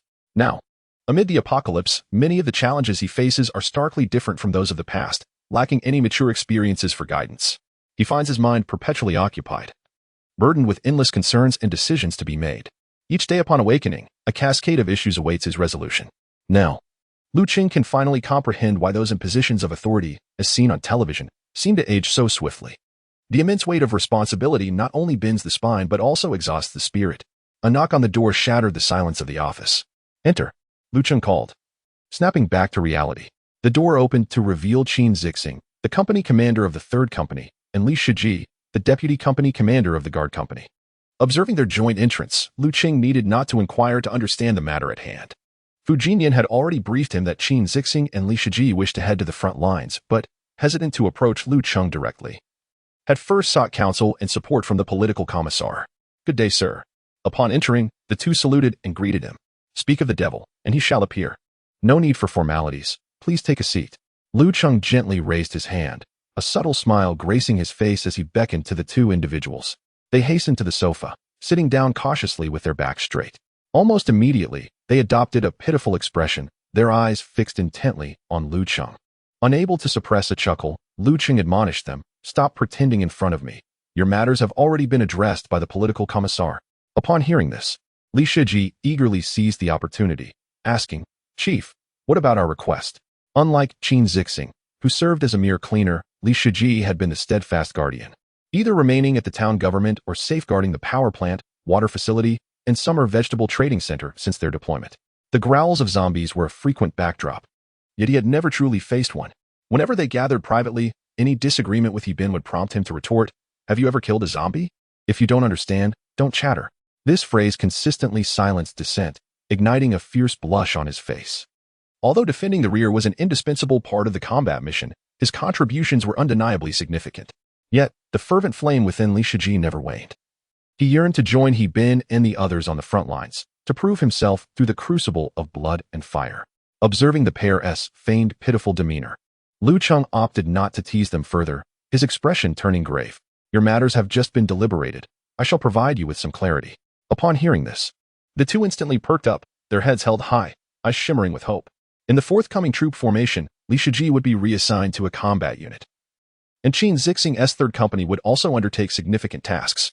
The specific arrangements would be sent to your personal terminals once the results were finalized. I shall not disclose further details for now. Each word Lu Cheng uttered resonated deeply within their hearts like the tolling of a great bell. "Well, are you satisfied now?" Lu Cheng smiled at them. "Thank you, Chief," they exclaimed, rising to salute him solemnly. "All right, you may both return to your duties. The results will be available within a day or two." Lu Cheng waved his hand, signaling for them to depart. "Yes." They turned and exited the office with buoyant steps. After Lu Cheng attended to the mountain of paperwork on his desk, he summoned Wang Dong and the security team, setting off towards Peace Town. As their vehicle approached Hedong Road, they encountered a flurry of various construction vehicles, dump trucks, mixers, loaders, and excavators, all contributing to a bustling scene. When the convoy reached the intersection of Jinshuan Road, Lu Cheng immediately spotted Li Hailin, who was busily directing a group of workers, clad in a dust-covered work uniform, sweat glistening on his dark face beneath his safety helmet. Once the convoy halted, Lu Cheng stepped out of the vehicle and approached him. Catching sight of Lu Cheng out of the corner of his eye, Li Hailin quickly set down his blueprints and jogged over to greet him. "Chief, you've arrived." According to the previous plan, the foremost task in constructing the secure zone is to erect a fortified wall encircling the entire town. This structure, reminiscent of ancient city walls, will not only feature gun emplacements and mortar positions but will also be reinforced with electric fencing. While ordinary zombies may not pose a significant threat, those mutated by the virus are a force to be reckoned with. A mere wall would be as fragile as paper before a behemoth, easily toppled with a single blow. Should the height be insufficient, agile jumpers could effortlessly leap over, not to mention the terrifying creature that escaped from the Yuzhongshan hospital. Therefore, the most fundamental protective measures must be meticulously implemented. Chapter 110. The construction of the safe zone. The intersection at Jinshuan Road has transformed into a bustling construction site. On the 20-meter-wide construction strip, several concrete pumps extend their silver arms, injecting fast-drying cement into the depths of the foundation at a pace of 30 revolutions per minute. The thick cement slurry rushes down the pipes, swiftly filling every crevice. Pay attention to the vibration spacing. The foreman, clad in a KN95 gas mask, waves a signal flag, while salt stains from sweat have soaked through the back of his work uniform. 12 workers, wielding vibrating rods, navigate incessantly amidst the deafening roar, as bubbles continuously rise to the surface of the dark gray slurry. After surveying the construction site, Li Hailin began to brief Lu Cheng on the progress of the isolation wall's construction. "Sir, the construction of the isolation wall is advancing steadily. We have selected a group of skilled workers from among the survivors, individuals who have spent many years in the construction industry and possess extensive experience. They are now mentoring a group of newcomers, and the results have been quite satisfactory. Based on the projected workload, the overall completion may require a little over 20 days. However, this is the fastest pace achievable under the current conditions. According to the defensive plan proposed by the military, a fire point will be established every 200 meters along the isolation wall. Each fire point will be equipped with searchlights, heavy machine guns, flamethrowers, and mortars, and an electric grid will be installed along the wall. Most importantly, several entrances will be fortified with self-propelled anti-aircraft guns from the Shalika River, serving as fixed artillery positions, capable of performing anti-aircraft duties while also being able to fire directly in case of emergencies." Lu Cheng gazed at the bustling construction site and nodded in approval. It is already quite impressive. Once the newcomers gain proficiency, the progress should accelerate further. He then turned his gaze to the steady flow of traffic and inquired directly, "Are the construction vehicles and building materials sufficient?" "Rest assured regarding the construction vehicles, sir.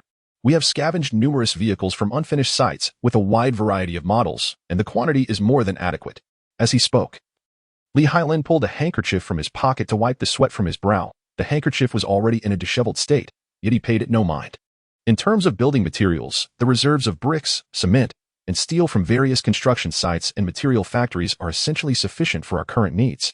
Those previously halted projects have now become our treasure trove. Additionally, there are reserves from the high-tech zone left over from the large construction efforts of previous years, which will support us for a while without any interruptions. That's good to hear. Are there any difficulties at present? If so, speak up, and I will find a way to resolve them, Lu Cheng said, looking at Li Hailin. Actually, we have encountered a few challenges in recent days. Certain areas have particularly soft soil, which has posed significant difficulties for the foundation pouring. However, We have talented workers among us who have devised a solution involving deep reinforcement and special pile foundation treatment, ensuring the stability of the wall's foundation. Though this method requires more effort, the results are immediate. Being able to resolve issues is what matters. After the project is completed, we should reward the workers who came up with the solution. In Lu Cheng's perspective, given the current scarcity of human resources, it is imperative to reward those who excel, thereby instilling a belief that effort will yield returns, which in turn can invigorate the enthusiasm of all. His attention was then drawn to several columns of smoke rising from the distant wasteland, prompting him to inquire, how is the disposal of the zombie remains progressing? Li Hailan glanced in that direction and promptly reported, Sir, we have organized a specialized cleanup team for the disposal of the zombie remains in the town area. We have already completed the cleanup in Bowen, Longxiao, Lanwai, and parts of the residential areas. We expect to finish the entire operation in about 5 or 6 days. Lu Cheng emphasized, the personal protective measures for the cleanup team must be stringent and disinfection protocols must be thoroughly implemented. Li Hailan reassured him, Rest assured, sir. During the pandemic 2 years ago, the town and various units and enterprises stockpiled a substantial amount of protective gear, which is now being put to good use. Furthermore, while they are conducting the cleanup, they will also carry out comprehensive disinfection of the surrounding areas to prevent any outbreak of disease. The most challenging area is the self-built housing, as the alleys are narrow and large vehicles cannot access them. The accumulation of zombie remains is significant, making the cleanup considerably more difficult, and it will require additional time and manpower. However, we are determined to overcome these challenges and complete the cleanup on schedule. After delivering this report, Li Hailan proactively mentioned the arrangements for the survivors. Sir, the placement of survivors is also progressing concurrently. As per your instructions, we have designated Bowen College as the primary relocation site, and we have already accommodated over 6,000 survivors, utilizing a gender-segregated lodging approach. Those with family and a few complete families have been uniformly arranged at Longqiao College. Additionally, the elderly and children who have lost their families are also being cared for at Longqiao College by dedicated personnel. Both relocation sites are well stocked with essential supplies. The cafeteria has been organized and will provide unified meal services. Other necessities will be distributed regularly and in adequate quantities to ensure that everyone's basic living needs are met. After a brief pause, Li Hailan continued, once the initial construction tasks are completed, I plan to organize some simple cultural and recreational activities at the relocation sites to provide a much-needed respite for everyone's mental well-being. Listening to Li Hailan's report, Lu Cheng nodded slightly, appearing exceedingly satisfied. This veteran, with his grassroots background, possesses considerable acumen in understanding and managing people and resources, allowing Lu Cheng to be less concerned about the intricate affairs of the rear. At that moment, Li Hailan suddenly seemed to recall something, took out his phone, and spoke in a hushed tone. Sir, this was discovered during the cleanup at Pingyi High School. I intended to report to you after finishing the work here. Currently, with communication still down, the phone serves merely to check the time or function as a camera. Lu Cheng took the phone, and upon viewing the photos, his expression abruptly stiffened. Within the school cafeteria lay scattered various disfigured corpses, some lacking heads, others encased in a cocoon of fungal growth. Most striking was a corpse resembling a marionette, its limbs ensnared by mycelium, eternally frozen in a posture of dance even in death. The sole commonality among these remains was their transformation into desiccated husks, skin drawn taut against bone, exuding an aura of chilling terror. Despite having witnessed the cycle of life and death countless times, Lu Cheng felt a surge of fury rise within him, his right fist clenching instinctively. The condition of the corpses clearly indicated the handiwork of the mutated entity that had escaped from the third hospital of Yuzhou. This creature was elusive and merciless, having become a source of dread for many. Glancing once more at the photograph, Lu Cheng silently vowed that if he were ever to capture that aberration, he would flay its flesh, dismember it, and ensure it paid a bloody price for its heinous acts. Chapter 111. A new battle approaches. After returning the phone to Li Hailan, Lu Cheng addressed him. In addition, the collection and storage of supplies must be meticulously managed, particularly the various food items, beverages, and daily necessities found in supermarkets. Furthermore, it is imperative that we safeguard the diverse pharmaceuticals and pharmacies. We cannot afford any negligence, as it is foreseeable that we will lack the capacity to produce medicines for an extended period. Chief, we already have a plan in place regarding this matter. Heping Middle School will serve as a supply depot. The spacious buildings can accommodate a significant amount of goods. Commonly storable items, such as rice, flour, cooking oil, canned foods, and daily necessities, will be concentrated in the school's teaching buildings. I have arranged for dedicated personnel to maintain records, with strict documentation of all entries and exits. ensuring that the origins and destinations of every item are clear. Items requiring a cool or low temperature environment, such as various medications and specific biological agents, will be stored in designated rooms equipped with refrigeration or ventilation systems. We will classify these items, with dedicated personnel monitoring temperature and humidity at regular intervals to ensure absolute safety, Li Hailan elaborated. Lu Cheng nodded slightly and continued, moreover, once the initial construction is completed, we must promptly establish the Heping Safety Zone Management Committee. The military will oversee the overall coordination, while the civil affairs aspect will rely on the management committee. I will serve as the director, and you will take on the role of executive deputy director. I wish to appoint Principal Shui as another deputy director. He possesses knowledge, insight, and capability, and his past reputation is commendable, making him a much-needed management talent. In addition, I will bring Lu Tong back from the Yuzhong water plant to also serve as a deputy director. Although Lu may appear sycophantic at times, he demonstrates competence when it matters. Most importantly, he is perceptive and astute, understanding when to act appropriately. Upon hearing this, Li Hailan hesitated, a flicker of doubt crossing his face. Chief, but Principal Shui is a deputy department-level official. I fear my capabilities are limited, and I might struggle to coordinate effectively, potentially delaying progress. Lu Cheng looked at Li Hailan, placing a reassuring hand on his shoulder, and said earnestly, Old Li, I understand your concerns. But we are now in an apocalyptic world. Past rankings and titles must be set aside. Everything must start anew. Moreover, my focus must primarily be on military development and external combat, so I require someone I can fully trust to oversee administrative matters. Therefore, who else could I rely on if not you? Trust yourself and proceed. I will support you should any issues arise. Listening to Lu Cheng's heartfelt words, a surge of passion welled up in Li Hailan, his face flushed with excitement, and the fatigue from days of relentless work was instantly dispelled. He straightened his posture and, with a slightly trembling voice, pledged, Rest assured, Chief, I will dedicate myself to this task. I will not let you down. From now on, as you take on the role of Executive Deputy Director, make sure to consult with the other two often. You must steer the ship, but also embrace collective input.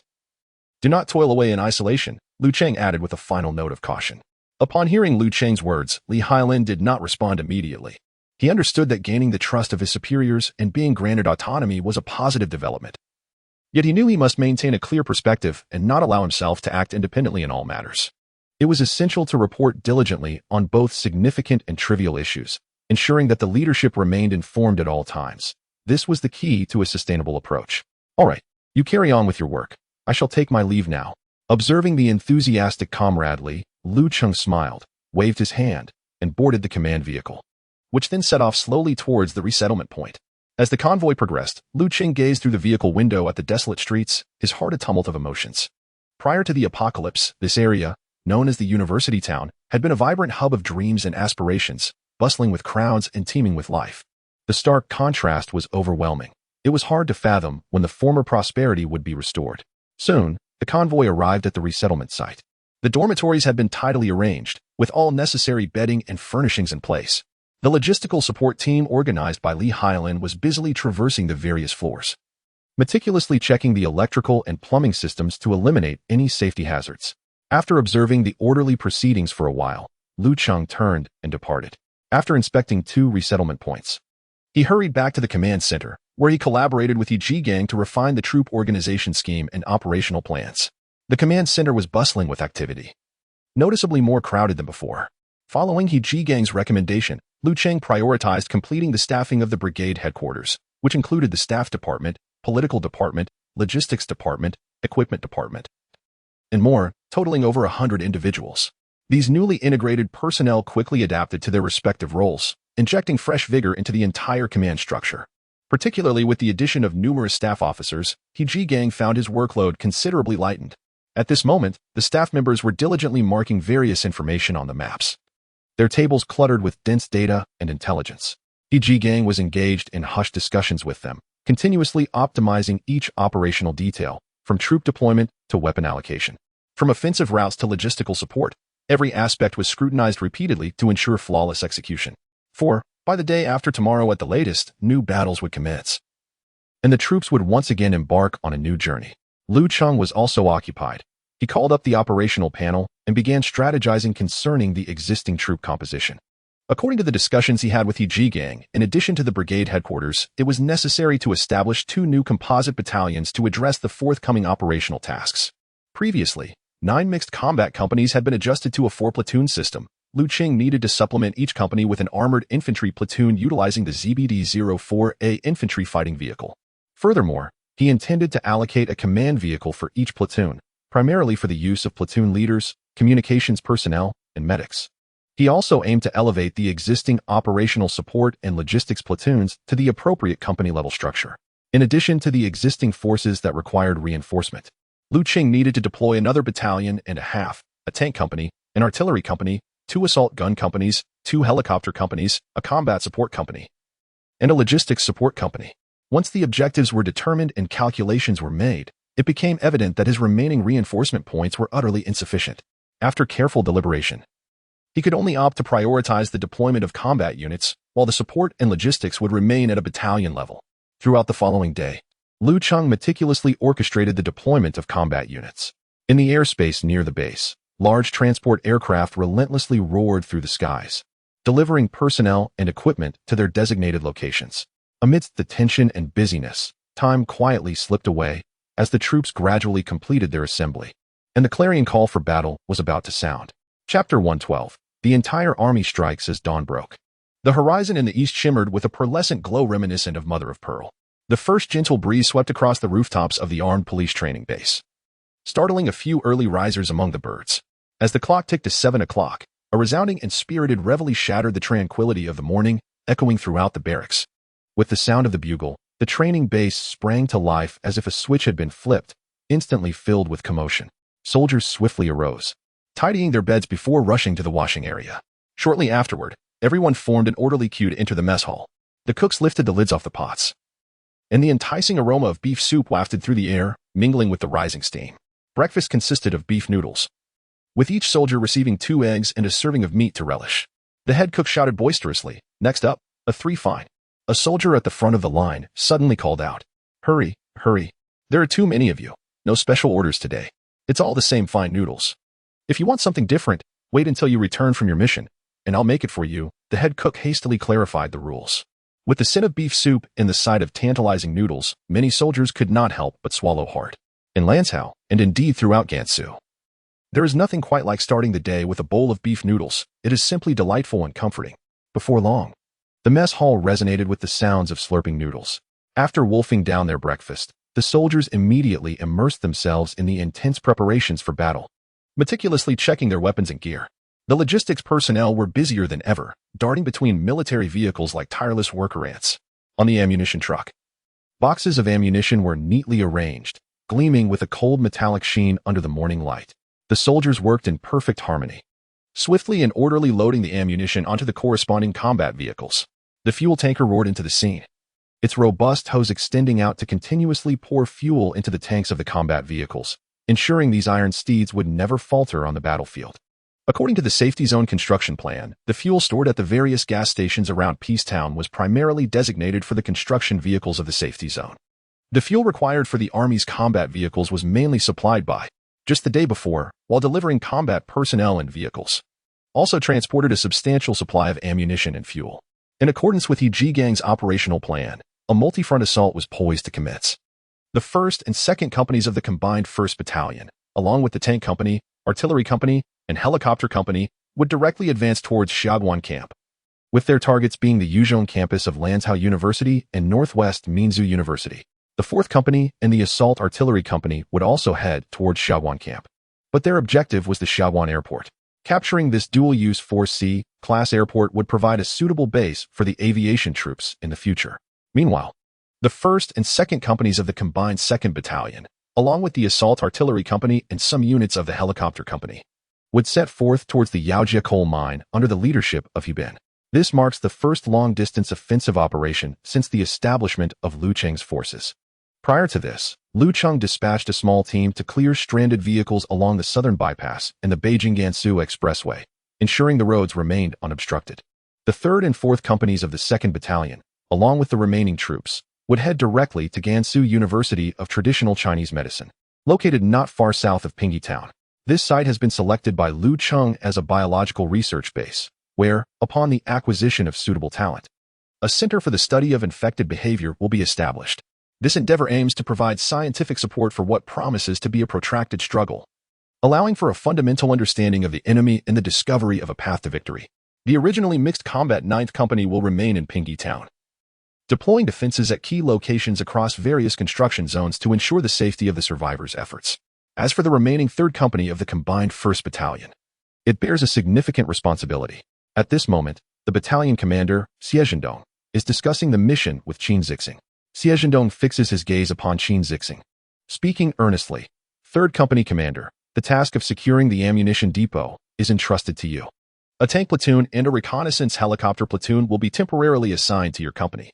This is a crucial battle that affects the larger situation. I know you volunteered for this mission, and that spirit is commendable, but the battlefield is ever-changing. You must remain utterly vigilant and ensure the task is executed flawlessly. Remember, this is not merely an ammunition depot. It also holds fuel and food reserves, which are the lifelines for our subsequent operations. Exercise utmost caution during the engagement. Do you understand? Xiezhendong patted Qin Zixing on the shoulder, emphasizing the gravity of the task. Rest assured, Commander, I will ensure the mission is accomplished. Qin Zixing replied, his chest swelling with pride and his voice resonating with determination. Boom, boom, boom. As the command was issued from the command center, hundreds of various combat vehicles within the base simultaneously roared to life. The sound reverberated across the sky, making the earth tremble beneath. Beep, beep, beep. Board the vehicles, everyone. Board quickly. With the whistle sounding, the soldiers sprang into action, boarding their respective vehicles in an orderly fashion. Under the guidance of the control personnel, the convoy moved forth like a torrent of steel, each vehicle departing the base in succession, heading towards their designated targets. Qin Zixing climbed aboard the armored command vehicle, where an array of instruments flickered with dim lights. He pressed the communicator. Attention all units, target Yuzhong County, Gaoya Town, we are departing. With the command given, the leading 4 ZEZ-99A main battle tanks were the first to set off, their broad double-pin track plates rotating and crushing the gravel beneath them, producing a deep, creaking sound. Following closely were 4 ZBD-04A infantry fighting vehicles, 4 ZBL-08 wheeled infantry fighting vehicles, 1 armored command vehicle, 1 Hummer command vehicle, 8 Hummer armored assault vehicles, along with ambulances and high-mobility transport vehicles, all following in a grand procession as they exited the camp. Shortly thereafter, 4 PAH-1 light anti-tank helicopters ascended, their rotors slicing through the air and stirring up a fierce wind. After circling in the sky, they quickly adjusted their course to join the advancing 3rd Company. The weapons hanging from the side rack glimmered with a cold light under the sun's rays. At that moment, from a high vantage point, the various divisions emerged from their encampments, splitting into 3, stirring up billowing clouds of dust, akin to 3 sharp arrows racing toward their respective destinations. Within the command center of the base, the myriad screens flickered with lights, and various data continuously surged. The staff members busily moved about, diligently annotating a plethora of information. Lu Cheng, Fu Jinyan, and Yi Jigang sat together, their eyes fixed intently on the display screens before them, their expressions remarkably focused. Chapter 113, The Recruit Camp, Yuzhong County. Gaoya Town is a remarkable locale, a nostalgic homeland for many veterans, as it houses a recruit camp. In the bygone days of the Lantau military region, this site annually welcomed a vibrant cohort of spirited youths, brimming with aspirations to serve their country. Here, they toiled and honed their skills, embarking upon their military journey. Adjacent to the camp lies a colossal supply depot, brimming with an extensive array of weapons, ammunition, uniforms, rations, fuel, and various military supplies, all under the purview of a logistics support unit. The locals of Yuzhong County are well aware of this place and its profound significance for national defense. Lu Cheng, the Armed Forces Minister of Pingy Town, is acutely cognizant of the situation here. Initially, he aspired to seize control of this site. However, his capabilities fell short, and it did not align with strategic planning. Now, the plan to capture the recruit camp and the supply depot in Gaoya Town has resurfaced, and this objective is on the verge of realization. After the 3rd Company set off, the convoy sped along the Huo line. Qin Zixing leaned out of the armored command vehicle, peering through binoculars to survey the surrounding environment. The poplar trees flanking the highway rustled in the morning breeze, and the windbreaks swept swiftly past his gaze. Caution, left flank thicket. Qin Zixing suddenly pressed the communicator. The turrets of 404A infantry fighting vehicles swiftly turned, revealing several corpses sprawled in the tree gully within the windbreak. As the wind blew, the desiccated chest heaved and fell with the rotting diaphragm, emitting a sound reminiscent of a deflating bellows. Upon confirming that there were no anomalies, Cheng Zixing retreated into the vehicle, meticulously examining the map. His finger traced the predetermined route, occasionally engaging in hushed discussions with instructor Song Chanfeng. The route had been meticulously planned, although it was feasible to bypass Yuzhong County. They could not avoid passing through Qingshui Yi Township, Ganchaojian Town, and Gaoya Town. Instructor, my suggestion is to swiftly traverse the towns along the way. Fire only if absolutely necessary to avoid provoking a zombie uprising. Once we successfully secure the recruit training camp and the armory, we can handle them at our leisure. Cheng Zixing articulated his thoughts, tracing his finger across the map. I find it feasible. We will be traversing multiple towns, even with our full commitment. We cannot clear them in an instant. We should concentrate on our primary objective, capturing the recruit camp and the armory. We must not allow these zombies to impede our progress over trivial matters. Instructor Song Changfeng wholeheartedly supported Cheng Zixing's plan. As the convoy of the third company gradually approached Qingshui Township in Yuzhong County, the stench of decay in the air intensified. Emanating from the sizable horde of zombies. Scattered throughout the town were disheveled figures, their bodies grotesquely contorted, clad in tattered rags, their skin a ghastly shade of bluish-gray. Some bore mutilated limbs, dragging decaying flesh as they stumbled forward. The roar of the convoy startled these undead beings, prompting them to turn and lunge forward with a frenzied howl. Units, heed this, refrain from firing without authorization, maintain distance, and pass swiftly. Inside the command vehicle, Cheng Zixing issued calm orders. The leading ZEZ-99, a main battle tank, swiftly maneuvered into formation, aligning in pairs and hurtling towards the horde of zombies with great speed. This 55-ton steel behemoth was no match for carbon-based life forms. The foremost zombies were obliterated upon impact, their bodies bursting open, blood and flesh flying in all directions, while entrails and shattered bones splattered the surroundings. Yet the zombies that followed displayed no fear, trampling over the remains of their fallen comrades, frantically charging forward with hollow eyes brimming with madness. The tank's treads ensnared a multitude of zombies. The sickening sound of their bodies being crushed sent chills down the spines of all who bore witness.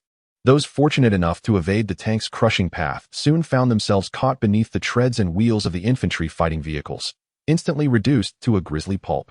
Dark red blood gushing freely across the asphalt. Thus, the third company advanced relentlessly, traversing through the areas of Qingshui Township, Ganchaoshop Town, and Gaoya Town. Both tanks and infantry fighting vehicles were splattered with dark red stains and dismembered human tissue. Upon breaking through the town of Gaoya and nearing the Gaoya cement plant, the convoy gradually slowed, coming to a halt along the roadway.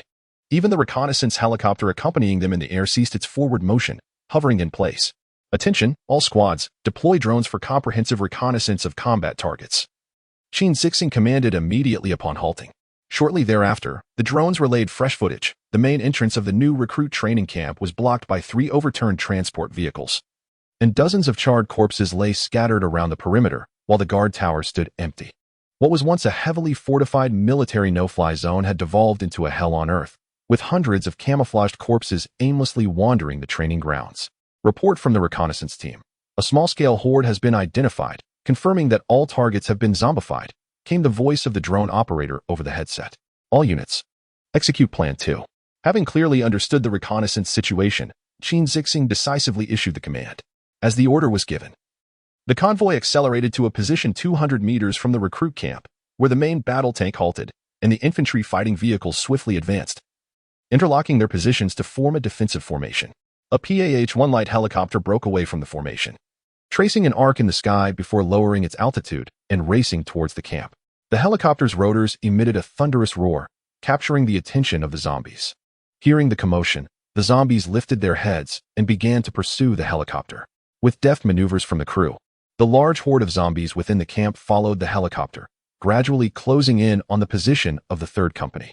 Recognizing the opportune moment, Cheng Zixing pressed the communication device. All personnel, prepare for battle.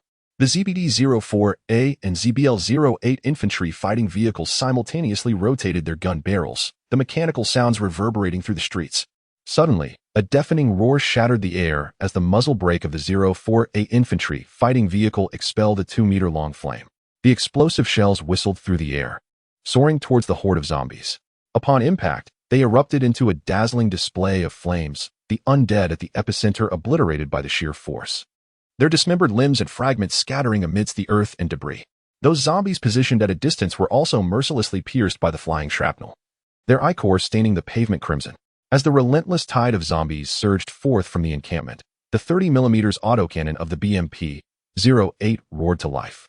Armor-piercing incendiary rounds carved gory channels through the mass of flesh, easily rending the bodies of the undead into clouds of crimson mist. The collision between the iron torrent and the fleshly forms reached a fever pitch in an instant. The explosive shells discharged from the BMP-04 detonated, with pre-programmed shrapnel forming a three-dimensional web of destruction.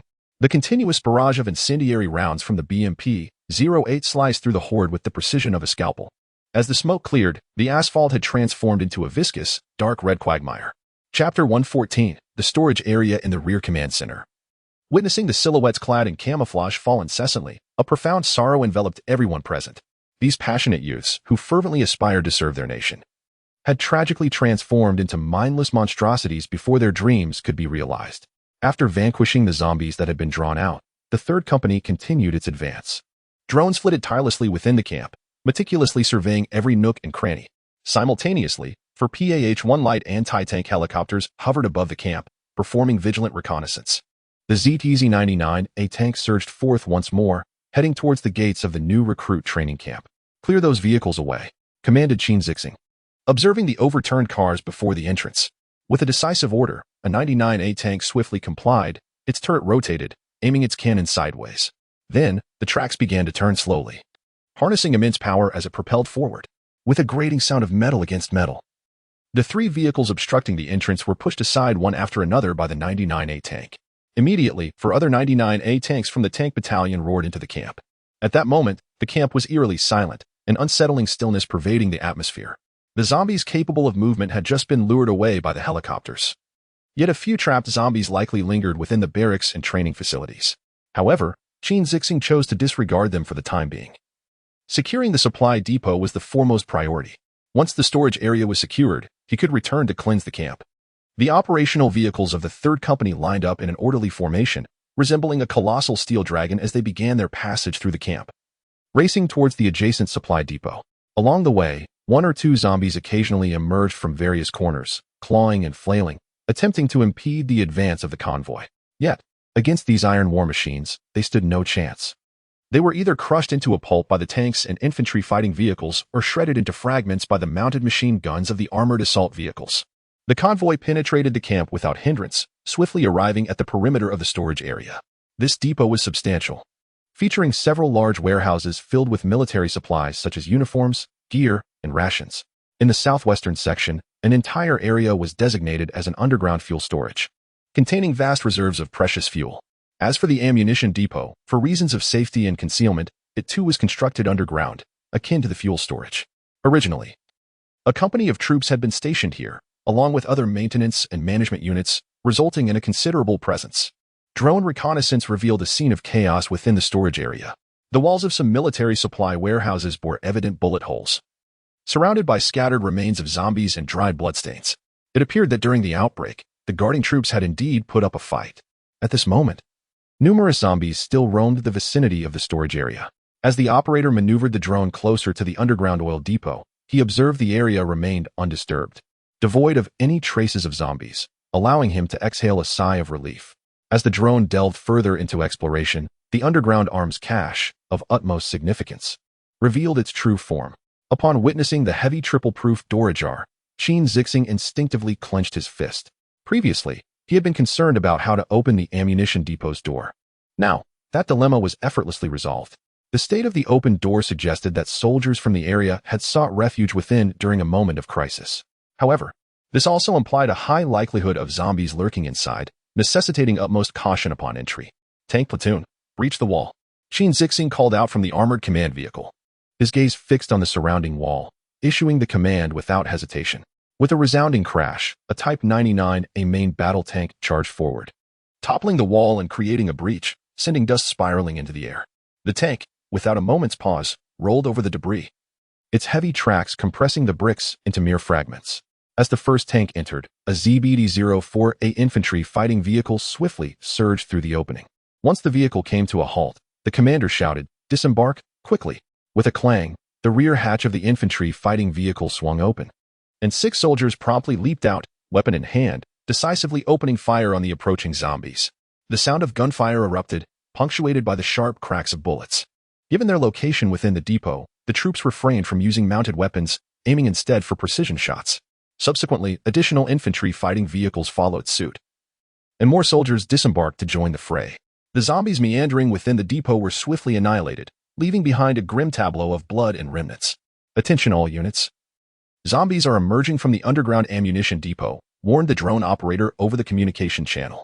The earlier gunfire had roused the zombies that had previously infiltrated the depot. Suddenly, dozens of zombies surged forth from the entrance, clawing and gnashing their teeth in a frenzied rush. Cheng noticed several of them donned in bulletproof vests among the advancing horde and immediately pressed the communicator. Sharpshooters, prioritize the elimination of those in bulletproof vests.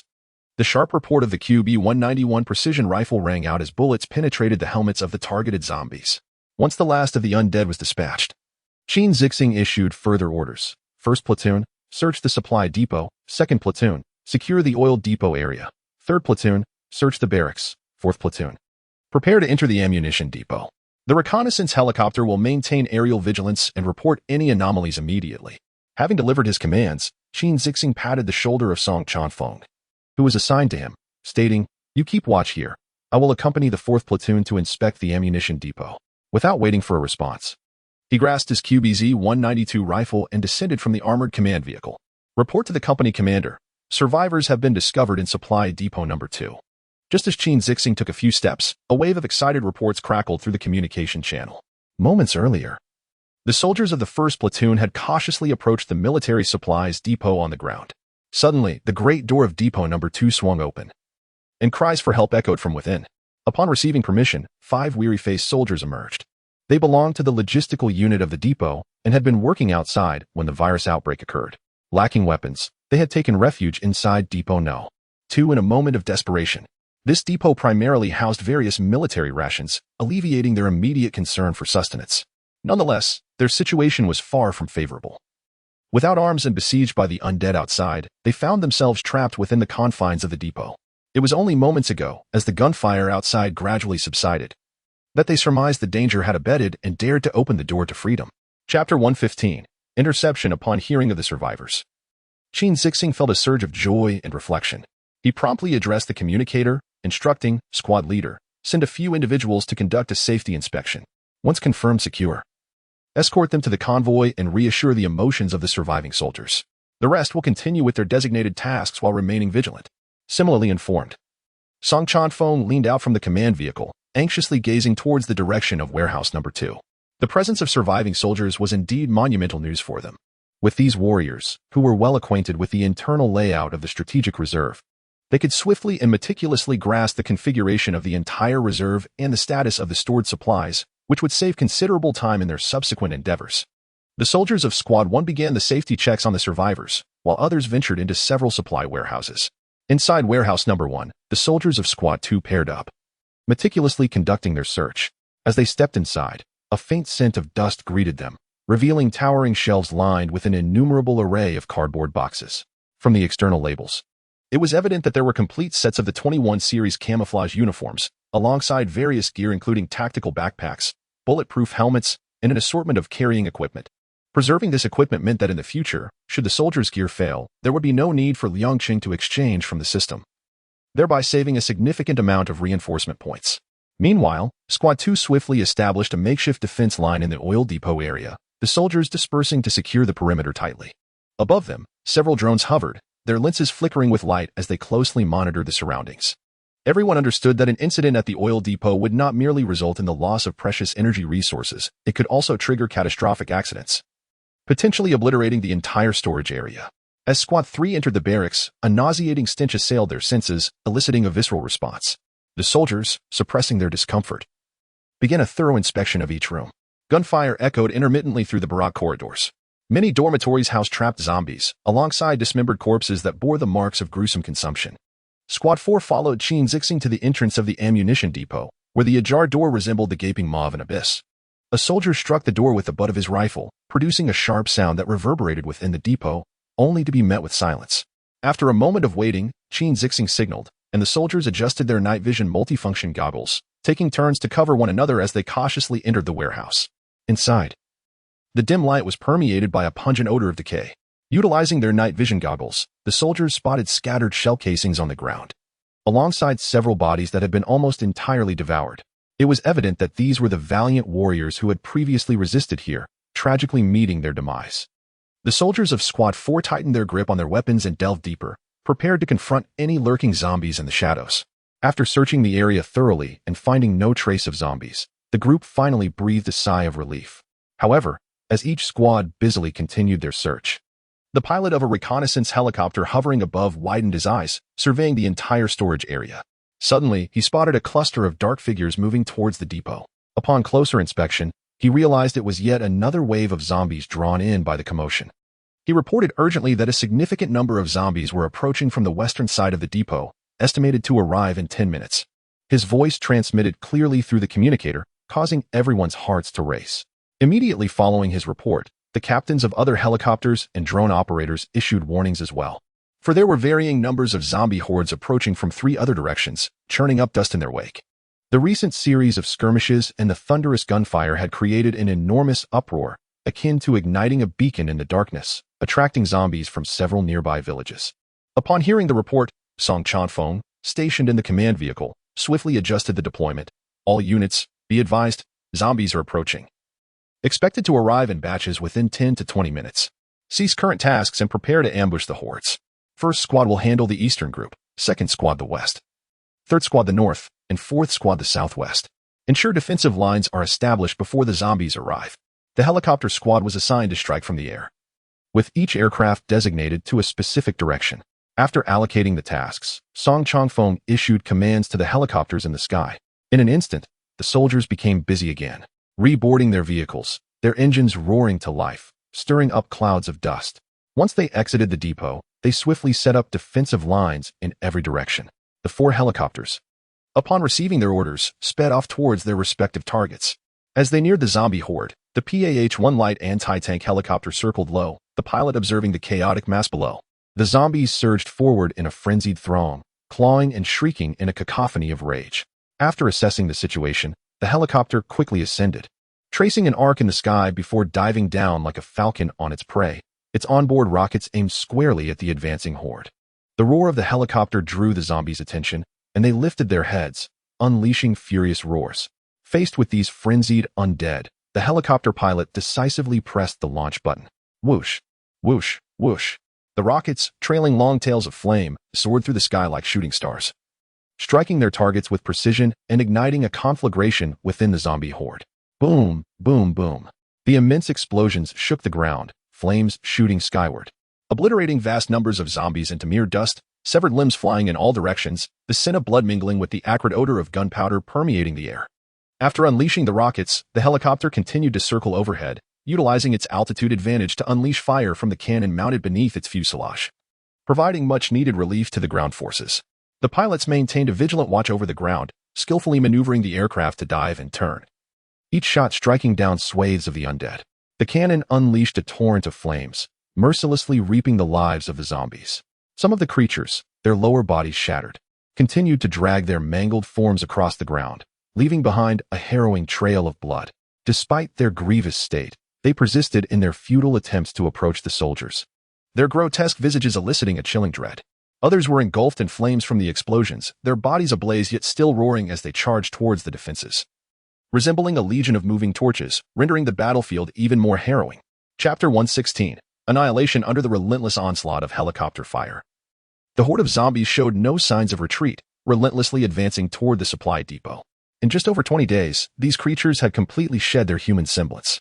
Their skin was putrid, muscles grotesquely exposed, and in some areas, stark white bones were visible. As they ran, viscous bodily fluids oozed from their decaying forms. The soldiers stationed along the defensive lines felt no fear. Instead, they gripped their weapons tightly, bracing for the impending approach of the undead.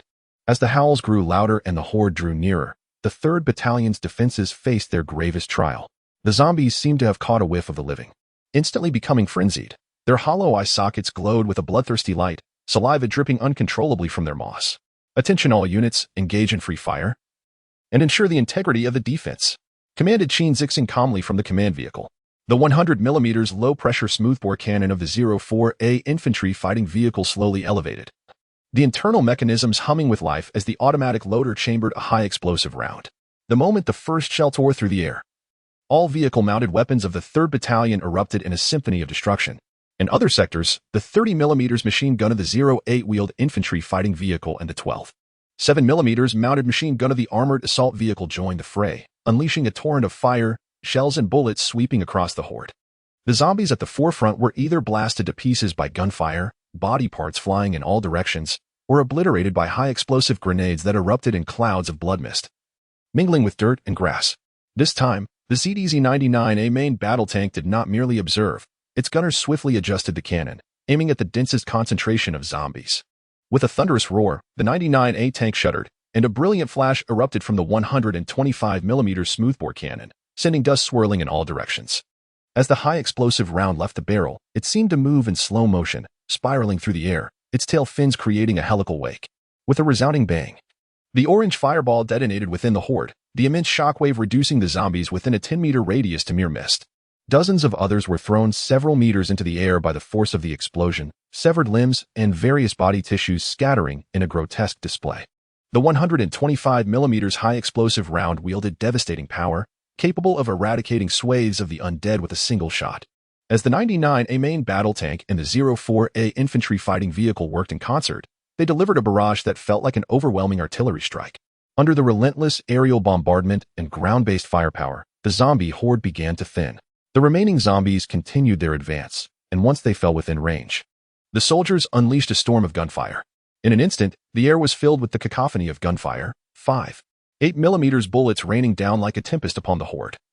With spent casings from the QBZ-191 assault rifles and QB-201 squad machine guns ejecting in a plume of smoke, the QLU-131 grenade launchers from each squad have begun to unleash their fury, hurling 35mm grenades one after another into the throngs of zombies, igniting fiery blooms with each detonation. Accompanied by the anguished wails and howls of the undead, the soldiers, displaying exceptional tactical prowess, engage in alternating fire, ensuring a relentless output of firepower, rendering the zombie horde incapable of breaching the metallic web of destruction they have woven. Damn it, these creatures truly fear not death, charging in recklessly, muttered a machine gunner as he reloaded. Enough with the chatter, hurry up and reload your ammunition, retorted the machine gunner's assistant, firing alongside him. As the soldiers valiantly resisted the undead onslaught, several drones hovered above the front lines, transmitting real-time battlefield footage back to command. The Western Defense Line, managed by the 2nd Platoon, faced the least pressure, as the zombie horde here was the smallest. Under the coordinated assault of the 08 wheeled infantry fighting vehicle and the soldiers, the zombies were swiftly annihilated, akin to leaves swept away by an autumn breeze. Despite the cessation of combat, the soldiers remained vigilant, promptly inspecting their weapons and gear, prepared to support other lines at a moment's notice. In stark contrast, the 1st Platoon on the Eastern Front faced overwhelming pressure, with the largest influx of zombies pouring in from 3 nearby villages, the decaying mass stretching over 50 meters wide. Fortunately, the firepower of the 04A infantry fighting vehicle was formidable. Its 100mm rifled gun employed airburst mode, detonating shells above the zombies' heads and unleashing a fan of pre-fragmented shrapnel that tore massive gashes in the advancing horde. As they drew nearer, the 100mm cannon ceased fire, and the paired 30mm auto cannons began their onslaught. Supported by the soldiers, a veritable web of firepower emerged, effortlessly halting the zombies' advance. After repelling the initial wave of the undead, the 3rd and 4th Platoons utilized the mobility of their armored assault vehicles, breaking out from the defensive line, maneuvering swiftly along the flanks, and unleashing a torrential barrage from their onboard weaponry, inflicting devastating casualties upon the zombie horde. Caught off guard by this sudden onslaught, the zombie ranks fell into disarray, with some straying from the mass and pursuing the armored vehicles, only to be dispatched through the kite-flying tactic. As the last few staggering zombies were eliminated, the assault of the horde was finally subdued. An eerie silence enveloped the wilderness, yet the soldiers felt the echoes of gunfire still reverberating in their ears. Across several battlefield locales, the ground lay strewn with corpses, resembling a vast, bloody carpet. Most of the zombies had been reduced to a crimson mist by heavy fire, their remains scattered by the shockwaves. Some dismembered bodies lay grotesquely across the terrain, limbs shattered, flesh mangled, and exposed bones glistening, with serous fluid seeping from the wounds. Others curled up in agonizing positions, their clothing charred and adhering to their skin, emitting a nauseating burnt odor. Pools of putrid blood coalesced into small streams, slowly coursing through the earth, staining it a dark crimson. A gentle breeze wafted through, dispersing the smoke. Yet the noxious stench of decay and the metallic tang of blood lingered heavily in the air. Attention, everyone. The horde of zombies has been eradicated. All units. Report your ammunition status. Cheng Zixing pressed the communicator and inquired about the situation. After each unit assessed their remaining ammunition, they swiftly reported back. The helicopter unit had exhausted its rockets, with only a quarter of cannon ammunition left. The 04A vehicle crew had one-third of their ammunition remaining. The 08 vehicle crew faced a critical shortage of armor-piercing and incendiary rounds. The valiant assault vehicle crew, the 99A vehicle crew. After receiving the reports, Cheng Zixing promptly issued a command. Ammunition resupply vehicles must advance swiftly to replenish each unit's ammunition. Act quickly. The approaching horde had been thoroughly vanquished. And once ammunition resupply was completed, the third company could commence an initial inventory of the stockpile. Given the scale of operations here, they were likely to secure a commendable haul. Chapter 117, Abundant Harvest under the leadership of Cheng Zixing. The soldiers of the third company successfully vanquished the approaching zombies and efficiently completed their ammunition resupply. At this moment, the first and second platoons of the third company returned to the storage area to prepare for an inventory of supplies, while the third and fourth platoons hastened towards the new recruits' camp. Before long, the sound of intense gunfire echoed from the barracks and various training facilities, indicating that numerous zombies remained trapped indoors. In the storage area, Cheng Zixing removed his helmet, wiping the sweat from his forehead. Behind him, the metallic doors were distinctly marked with the inscription Strategic Reserve Warehouse Number 03. Report to the company commander. 5 surviving soldiers have been brought in. The communications officer announced loudly. Cheng Zixing turned to see 5 soldiers in combat uniforms standing 2 meters away, appearing somewhat refreshed and more orderly than before. These warriors, diverse in stature, bore expressions tinged with fatigue and the weight of past hardships. Upon realizing that this well-equipped unit belonged to the previously unheard of 183rd Brigade, Sergeant Wang Zhenhai's pupils constricted slightly. The other soldiers exchanged glances filled with confusion. The 183rd Brigade? They had never even heard of such a unit. In the vicinity of Lanzhou, they were intimately familiar with the designations of surrounding forces. It was inconceivable for a 183rd Brigade to appear out of nowhere. Cheng Zixing keenly observed their expressions, a smile forming on his lips as he began to explain, "Comrades, we, the 183rd Brigade, are a new experimental brigade based at Xinglongshan Base, tasked with a special mission of utmost confidentiality. This is our first public appearance. We have been rigorously training in secrecy, honing our tactics to ensure we can play a pivotal role in critical moments." The surviving soldiers scrutinized Cheng Zixing and his team, noting the multifunctional night vision goggles, windshields, tactical flashlights, and other advanced equipment integrated into their helmets. The tactical vests they wore were equipped with personal terminals, far from standard fare for regular field units. Furthermore, they wielded the new Type 20 rifles, all donned with goggles and face masks that exuded an air of formidable prowess. In addition, the sight of the neatly aligned Type 99A main battle tanks, Type 04A infantry fighting vehicles, and Type 08 wheeled armored personnel carriers nearby caused any lingering doubts to evaporate. They understood that, regardless of the circumstances, the caliber of equipment and the demeanor of the personnel left no room for deception. This 183rd Brigade was undoubtedly an elite force, likely a secret unit of which they had been unaware. In truth, only the PAH-1 light anti-tank reconnaissance helicopters had returned to base for reloading. Otherwise, they might have found themselves pondering further. Now, let's discuss the situation in the storage area. Noticing their lack of further questions, Cheng Zixing surveyed the vast warehouse around them and continued, "This is the storage facility of the Joint Logistics Support Unit No. XX, divided into above-ground and underground sections." Sergeant Wang Zhenhai cleared his throat and began to elaborate. The underground storage facilities numbered 1 to 12 primarily housed weapons and corresponding ammunition, while the subterranean oil depot contained over 5,000 tons of fuel. He gestured towards another smaller section, consisting of 2 rooms designated for emergency relief supplies and medical provisions. The remaining 5 storage rooms served to accommodate military clothing, equipment, and rations. Wang Zhenhai paused momentarily before stating, "The armament reserves in the underground facility are substantial. I shall escort you down for a first-hand observation." Subsequently, Cheng Zixing and his companions followed Wang Zhenhai into the depths of the storage facility. With practiced ease, he located the switch, illuminating the entire subterranean depot.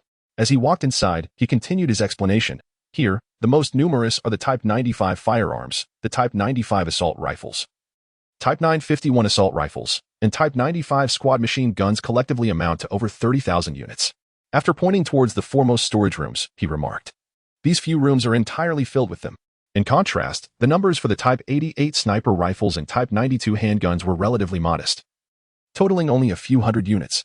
Upon reaching the central area of the underground depot, Wang Zhenhai addressed the rooms before him. These contain the obsolete Type 81 firearms, the Type 81 automatic rifles, Type 811 automatic rifles, and Type 81 light machine guns. Exceeding 5,000 units, all maintained in excellent condition and ready for immediate use. A hint of pride flickered across his face, clearly indicative of the diligent maintenance he had invested in the weaponry. He continued, the Type 81 is not the oldest, however. There is also a stockpile of sealed Type 56 submachine guns, Type 56 rifles, and Type 56 light machine guns, totaling over 1,000 units. These are the true relics. Are they all light weapons? Qin Zixing inquired with keen interest. Not exclusively, Wang Zhenhai replied. We also possess some heavier artillery, such as Type 89 heavy machine guns and mortars of 60 and 82 mm caliber, along with PF-98 rocket launchers, though their quantities are not extensive. That is still considerable. Qin Zixing remarked with a sense of awe. Considerable? Wang Zhenhai smiled slightly, leading them further inside and pointing towards the innermost storage rooms. The largest stock consists of ammunition and grenades. There are over 30 million rounds of various calibers stored, along with a substantial quantity of Type 67 grenades. With a sigh, he added, as you know, during the Third Front construction, a vast number of Type 67 grenades were manufactured, and we still have yet to exhaust them. After the introduction, Wang Zhenhai opened the door to one of the storage rooms, revealing stacks of grenade boxes reaching the ceiling. The markings of the Type 67 grenades clearly visible under the light. In another room, the neatly arranged Type 56 submachine guns were preserved in their boxes, their mahogany stocks bearing the imprint of the production facility from the 1970s. Qin Zixing touched the cool barrel of the Type 89 heavy machine gun and suddenly burst into laughter, exclaiming, "We've struck gold. This truly is a treasure trove." Subsequently, Wang Zhenhai led them to tour the ground warehouse, where boxes upon boxes of uniforms and equipment were neatly stacked, the sheer quantity sufficient to arm several brigades of militia. Qin Zixing gazed at the scene before him, a broad smile stretching from ear to ear. After his moment of elation, he promptly reported the combat situation and the material reserves in the warehouse to the command center via communication devices. 50 kilometers away, the atmosphere in the command center was instantly ignited, with the listeners sharing in the joy of the report. Lu Qing, filled with excitement, exclaimed to Fu Jinyan and He Jigang. With these weapons and equipment, combined with the previous batch from the armed police base, we could easily arm tens of thousands of troops. Fu Jinyan, also beaming with joy, nodded repeatedly. Indeed. The subsequent armed police forces and the future militia's weaponry seem to be well in place. The oldest batch of 56 rifles is perfect for military training of the survivors, allowing them to become familiar with firearms while conserving resources and passing on the combat spirit of the previous generation. A hint of regret flickered in He Jigang's eyes as he sighed.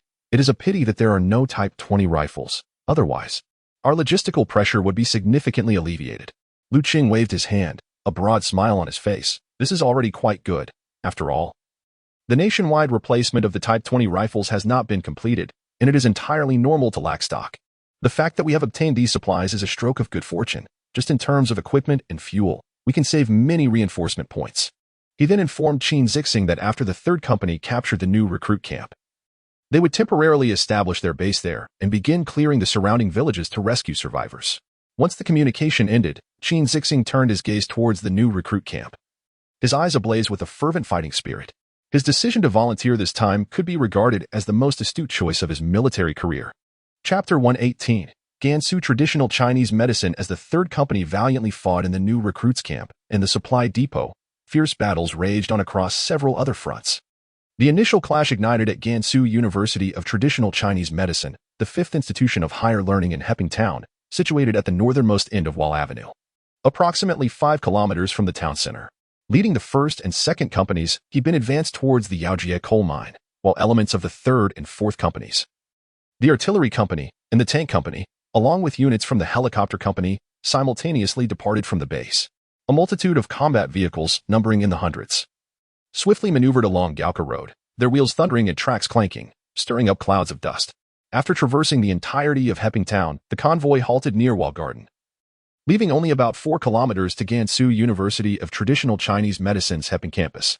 According to the operational plan, the crux of this mission was to lure the zombies inhabiting the university and nearby villages out into the open, and then unleash an artillery bombardment on the barren land north of Shinjie Primary School, aiming to eradicate the wandering horde in one fell swoop. At that moment, a Bees K-008 medium multi-purpose reconnaissance drone launched from the rear base soared above the school. The high-definition camera aboard the drone transmitted real-time footage back to the command center and the equipment of the second company. The images relayed depicted the sprawling campus, over 1,000 acres in size, resembling a hell on earth. In the vast outdoor expanse, thousands of zombies were scattered, with some having breached the campus boundaries, mingling with the undead from surrounding villages, creating waves of the undead. From the aerial perspective, the zombies, apart from a few aimlessly wandering, stood rigidly in place, seemingly entrapped in a state of hibernation. Inside the command vehicle of the second company, Battalion Commander Xie pressed the communicator. Helicopters advance to lure the enemy. The artillery company deploys at the designated position. All other units stand by. After issuing the orders, he leaned back in his chair, exhaling a sigh. Let us hope everything proceeds smoothly without further complications. The chief advisor beside him, aware of his concerns, chuckled reassuringly. Rest assured. The incident at Yuzhong 3rd Hospital was likely an isolated case. We remain uncertain about how the mutations occurred, but from our current understanding, mutated entities are rarely found in residential areas. They predominantly appear in densely populated locations, such as schools. Xie nodded in acknowledgement, pausing for a few moments before continuing. Thus, it is certain that there will be mutated entities here. Previously, a peculiar mutated creature had caused chaos in Yuzhong 3rd Hospital, ultimately leading to its abandonment. This time, the command center issued a strict directive mandating that they secure the affiliated Heping Hospital of the traditional Chinese Medicine University. As time passed, the number of survivors grew exponentially, akin to a rolling snowball. While the medical resources in the safe zone dwindled alarmingly, there was an urgent need for a well-equipped modern hospital. This very reason weighed heavily on Xie mind, as he feared that something strange might lurk within the hospital here as well. In the brief interval of their exchange, 4 Black Hawk helicopters surged forward with a deafening roar. The rotor blades spun rapidly, emitting a thunderous clamor. Simultaneously, 6 PLZ-10 120mm self-propelled howitzers from the artillery company of the 2nd Battalion arrived at their designated positions. The dart barrels slowly elevated, resembling ferocious steel beasts poised for action. At the school, the helicopters flew at an altitude of 30 meters, sweeping across the campus. As the sound of their flight resonated, the previously statue-like zombies began to stir. They rose, like an enraged swarm of bees, their cracked lips agape, emitting furious howls. The 4 Black Hawk helicopters deftly maneuvered through the sky, circling various sections of the school, luring the horde of zombies outward. The pilot of the first helicopter suddenly spotted a zombie in a white lab coat leaping forward with the speed of a cheetah below. Helicopter 2, be advised. A high-speed target has been identified below. Prioritize engagement. Upon receiving the command, the pilot of Helicopter 2 yanked the control stick, executing a wide turn in the air while the door-mounted machine gun aimed at the mutated being below. Bang, bang, bang, bang, bang, bang. The machine gun erupted in a torrent of fire, sending debris flying as the advancing mutant and the surrounding zombies were obliterated. Soon, under the helicopter's strategic guidance, a large mass of zombies congregated just outside the school at a desolate stretch. With the lure successfully executed, the Black Hawks swiftly ascended, retreating at full speed.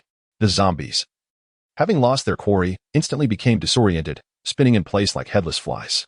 At this moment, the artillery position on the northern side of the Violet Garden had been fully established, with the 6 PLZ-10 howitzers stationed, ready to fire at a moment's notice. As the artillery company commander issued the command, the first test round soared from the cannon. The drone footage revealed an orange fireball erupting amidst the horde, instantly shredding over 20 zombies into fragments. All units, commence effective fire. The corrected barrage came forth with ferocity, the 6 cannons unleashing a maximum rate of 8 rounds per minute, transforming the barren stretch into a veritable meat grinder with a storm of metal fragments. At the peak of the bombardment, shockwaves even stirred a crimson mist, the sunlight refracting in eerie red hues. The zombie horde, under the relentless artillery assault, descended into utter chaos, the flames and explosions incessantly jarring their already decayed nerves. From above, they resembled frenzied beasts, shoving and roaring, tumultuously crowding toward the epicenter of the explosions, only to dissolve into a mist of blood amidst the fiery blasts. As the 20-minute bombardment concluded, the desolate stretch bore the visage of a hellish inferno, strewn with viscous blood and charred human remains, the acrid scent of gunpowder mingling with the stench of decay, lingering in the air, refusing to dissipate. After annihilating the horde of corpses, Xie issued another command. The artillery company was to resupply on the spot, while the 4th Squad of the 3rd Company was tasked with securing the Peace Hospital affiliated with the University of Traditional Chinese Medicine. Other units were to commence their designated cleanup operations throughout the campus. The moment the orders were given, the entire convoy sprang back to life. Leading the charge were 8 CEZ-99A main battle tanks, roaring forward towards the University of Traditional Chinese Medicine, their heavy treads carving deep imprints into the earth. Following closely behind were numerous ZBD-048 infantry fighting vehicles, ZBL-08 armored personnel carriers, and Mingshi armored assault vehicles. As silence reclaimed the desolate beach, the soldiers from the combat support platoon, armed with flamethrowers, began their grim task of clearing away the remains. The acrid scent of charred flesh mingling with the stench of decay wafting far into the distance. Chapter 119, The Experimental Building. As the convoy gradually approached the campus, a pungent stench assailed the senses. The expansive gate of the campus stood ajar, adorned with scattered fragments of corpses, their bones glinting a ghastly white under the harsh sunlight. The main battle tank, the 99A, maintained its relentless speed, its treads stirring up clouds of dust, resembling a furious steel behemoth as it barreled toward the gate. The retractable barrier contorted grotesquely under the impact of 500 horsepower, its steel framework emitting a mournful groan, while broken components flew in all directions with a cacophony of clanging sounds. Upon entering the campus, the scene was nothing short of horrifying. The exterior walls of the teaching building were marred by dark crimson streaks of blood, now long dried and congealed, presenting an eerie, dark hue. Shattered glass littered the ground, with remnants of torn clothing and curtains still clinging to some window frames. The pathways within the campus were strewn with various debris, books, backpacks, shoes, and mobile phones, all transformed from their original state, some stained with blood, others deformed underfoot. Furthermore, numerous corpses lay sprawled across the roads, some headless, others missing limbs. Their stark white bones a chilling sight. The armored assault vehicles of the 3rd Battalion veered west at the campus entrance, their engines roaring as they made their way toward the affiliated hospital. Other units, following their designated tasks, methodically arrived at various areas of the school. The sounds of engines and soldiers' commands intertwining, shattering the eerie silence that enveloped the campus. At the base of the first experimental building, for ZBD-04A infantry fighting vehicles from the 4th Company came to a halt. All units, dismount immediately, commanded the squad leader with a powerful shout. The soldiers swiftly opened the vehicle doors, pouring out in formation, weapons in hand, establishing a perimeter around the vehicles. The reconnaissance drones and unmanned aerial vehicles advanced ahead, while others prepared for an incursion. The squad leader continued issuing commands. The glass curtain wall of the first experimental building reflected a blinding light. As 4 drones took to the air, their rotors spinning rapidly, creating a buzzing sound as they inspected each floor through the windows. Simultaneously, 4 modified reconnaissance drones darted through the open entrance, agile as swift swallows, seamlessly entering the building. Under the operator's control, they deftly navigated the corridors, probing into every nook and cranny. The squad leader glanced up at the imposing characters spelling out experimental building on the facade, which stood out starkly in the sunlight, yet emanated an inexplicable chill. A strange sensation surged within him, as if unseen eyes were watching from the shadows, a cold shiver creeping up his spine. Experimental building. Experimental building, he muttered, his instincts raising in alarm deep within. Without hesitation, he issued a new command. All units, prepare for biological protection. As the order was conveyed, the soldiers, though somewhat bewildered, recognized the gravity of military command. They swiftly retrieved their protective gear from the combat vehicles, donning it with practiced efficiency. The heavy suits sealed tightly, and the lenses of their gas masks gleamed ominously. After donning their gear, the soldiers meticulously conducted mutual inspections, ensuring that every interface was impeccably sealed. The first squad was assigned to the first floor, and so forth, proceeding with caution. Upon receiving the command, the soldiers streamed into the experimental building. On the 4th floor, the soldiers of the 4th squad emerged from the stairwell. The dimly lit corridor illuminated only by flickering emergency lights, resembling dancing will-o'-the-wisps. The disruptor was positioned, ready to bait the enemy. At the signal, the disruptor, equipped with speakers, soared forth, unleashing an infectious melody that echoed through the corridor. In an instant, the entire floor resembled a hornet's nest struck by a heavy blow, erupting in chaos. Several laboratories reverberated with the resounding thud of doors being smashed, the frames shedding dust in the aftermath. Suddenly, with a thunderous crash, a laboratory door splintered, sending wooden shards flying as 5 zombies burst forth. Open fire. The squad leader's command barely left his lips before the soldiers unleashed a torrent of bullets, creating a crossfire network. Flames belched from the gun muzzles, and bullets whistled through the air, illuminating the dim corridor. Amid the cacophony of gunfire, the foremost zombies had exploded like a ripe watermelon, brains and blood splattering everywhere. A marksman took aim at a bespectacled zombie and pulled the trigger, only to be horrified as the creature suddenly twisted its body in an uncanny manner, the bullet erupting in a spray of crimson on its left shoulder. Careful, mutated entity. The marksman's warning sent a shiver down everyone's spine. All eyes converged on the peculiar zombie as their weapons discharged in unison. Yet, the creature exhibited no extraordinary traits, merely staggering forward.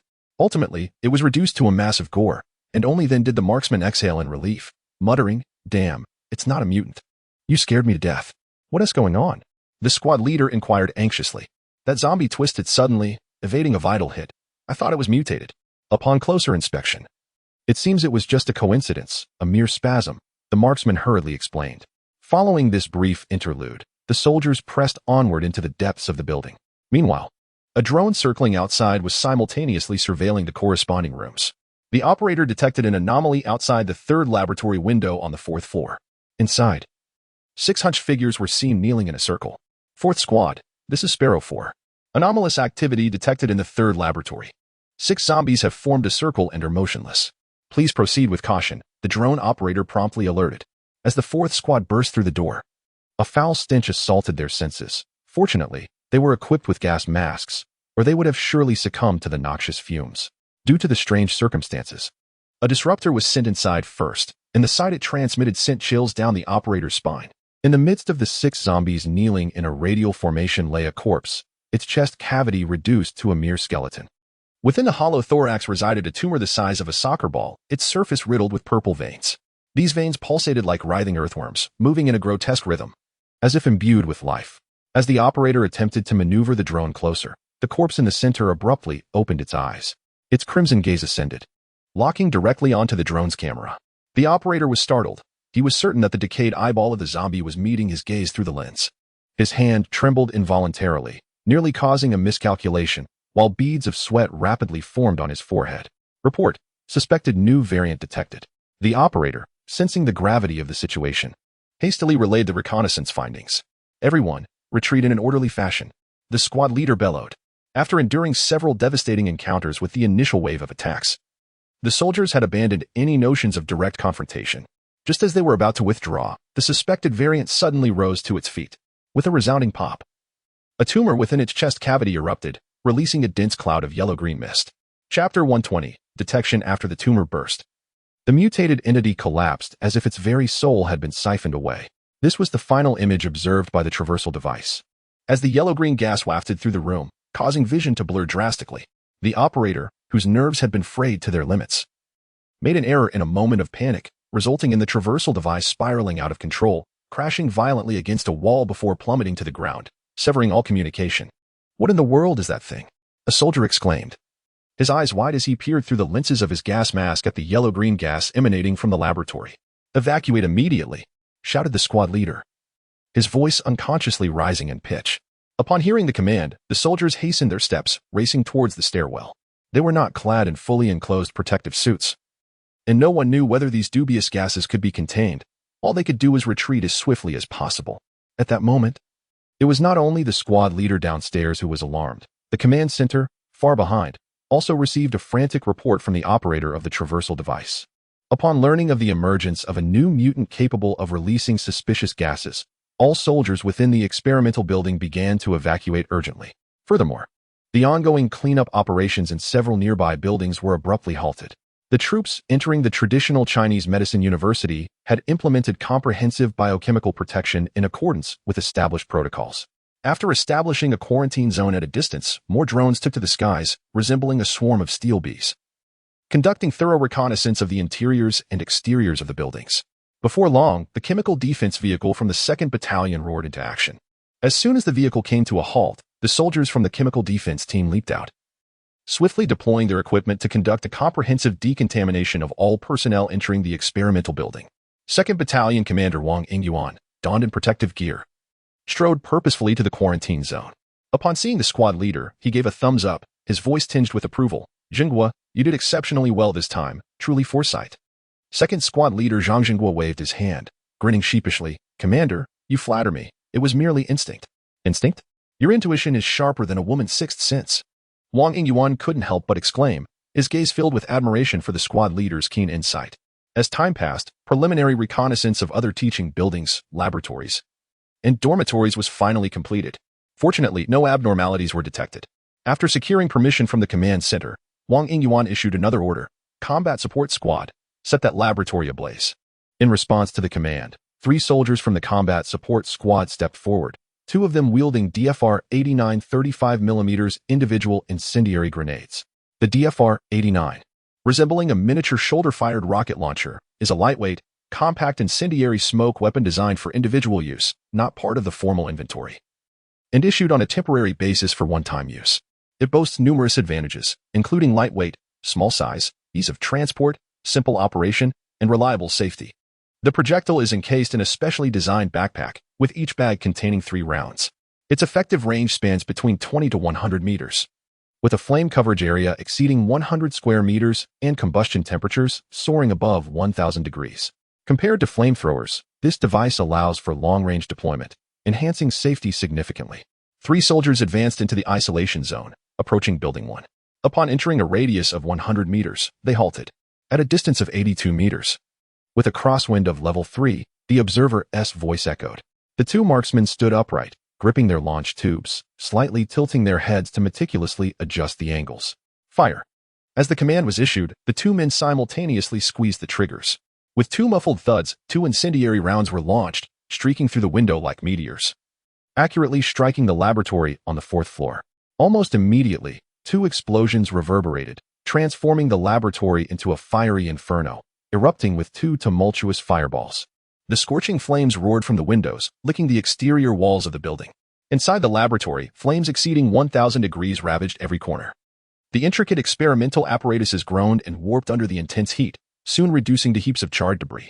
Among them, the mutated specimen and many other items were reduced to ashes in the searing blaze. Thick smoke billowed through the laboratory's doors into the corridor. Fire detection systems were triggered, their piercing alarms resonating throughout the hallway. Fire sprinkler heads activated, releasing fine streams of water, mingling with the smoke and vapor, creating a misty atmosphere in the corridor where sunlight filtered through, casting an ethereal glow. Hours later, a hazmat team clad in fully enclosed protective suits prepared for their mission. Armed with weapons, drones, and advanced detection devices, they entered Building 1. Within the foyer, several soldiers stood vigilant, firearms ready to address any emergencies. One soldier, cradling a toxic gas detection device, sampled the air. Upon receiving a clear alert from the instrument, the drones ventured ahead, prompting the hazmat personnel to cautiously advance along the damp corridor. After laboriously reaching the 4th floor in their cumbersome suits, the drones entered the targeted laboratory first. The interior was engulfed in darkness, with most items obliterated by the searing heat, leaving only a ground strewn with charred remnants, emitting a pungent odor. One soldier glanced at his Geiger counter, then remarked, "The readings are normal, there is no radioactivity." The initial soldier operated the instrument again, sampling the air. Once assured of safety, they began to move slowly towards the laboratory. As they approached the entrance, one soldier crouched down to observe the corridor closely. Minutes later, he stood up and stated, "The unknown gas possesses a certain corrosiveness." As the crowd followed the direction of his, they beheld subtle traces of corrosion upon the walls and the floor. Subsequently, they heightened their vigilance and commenced a thorough search of the interior. However, the searing heat had left little in the way of usable clues. A soldier crouched down, employing a handheld spectrometer to scan the charred floorboards. "Look here. There's an unusual carbonization layer," he exclaimed. Shortly thereafter, a technical sergeant stepped forward, delicately using tweezers to pick up several fragments of carbonized material, which he meticulously placed into a sealed container. These remnants would be taken back for safekeeping, awaiting a future opportunity for analysis. Once they had completed their search and reported their findings to command, a collective sigh of relief resonated within the command center, as everyone felt a profound sense of gratitude. Cheng clenched his fist suddenly and declared with unwavering conviction, "Old Fu, commend this Lieutenant Zhang Jinghua.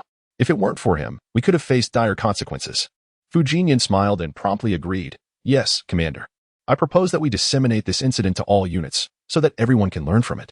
We are in apocalyptic times, and all manner of unimaginable occurrences are manifesting. We cannot cling to outdated experiences any longer." He Jigang interjected, "The political commissar is correct. In the face of the unknown, we must boldly question and cautiously verify. Had it not been for his intuition, our soldiers would have been directly exposed to toxic gas." "Very well, let it be so," Cheng affirmed. "The lessons must be remembered, and the experiences should be ardently promoted." Chapter 121. Dr. Nayland Lu Cheng stood by the window of the command center, his fingertips unconsciously caressing the metallic edge of the tactical tablet. The fifth variant. He vividly recalled the images transmitted from the front lines, particularly the grotesque tumor pulsating within the creature's chest. With the emergence of this latest variant, they had now encountered a total of 5 distinct types. Lu Cheng was profoundly curious about the origin of such a dreadful virus.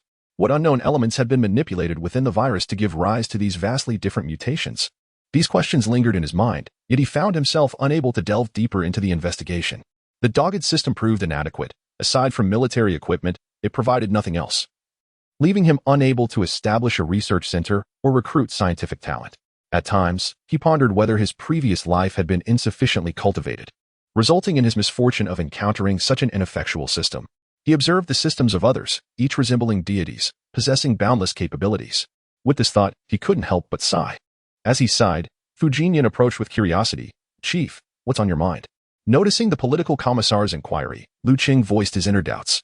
"Is that why you are so adamant about securing the campus of Lanzhou University?" After handing him a cup of tea, Fu Jinyan continued, "But with all due respect, even if we evacuated every university within 100 miles, without advanced equipment and a plethora of expert talent, I fear. Even so, we must take the plunge. Without clarity on the virus, many circumstances will force us into a reactive stance," Lu Cheng asserted decisively after sipping his warm tea. While Lu Cheng fretted over the lack of scientific personnel and lamented the system, a group of troubled individuals in Zhaiguanying town were struggling for survival. This morning, apart from the 3rd Company and some units deployed to Gaoziazan, the remaining troops of the 1st Synthetic Battalion surged towards Zhaiguanying town. Around 9 o'clock, on the highway not far from Zhaiguanying town, the steel torrent of the 1st Synthetic Battalion raced ahead. Battalion commanders Xie Zhendong and Wang Yingyuan sat in the armored command vehicle, intently observing the screen before them. When the blue arrow representing the 4th Company veered towards the airport, he pressed the intercom. "Attention, everyone. Helicopters advance to lure the enemy. Artillery company deploys. And all other units stand by." The strategy employed by the 1st Battalion mirrored that of the 2nd Battalion at the traditional Chinese Medicine University. Both focused on luring and annihilating the enemy. However, the campus of Lanzhou University was significantly larger, attracting a far greater horde of zombies. It was a source of deep sorrow for everyone.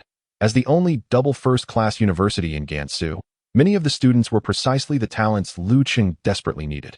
Now, they had been transformed into mere shells of their former selves, with scarcely a few surviving.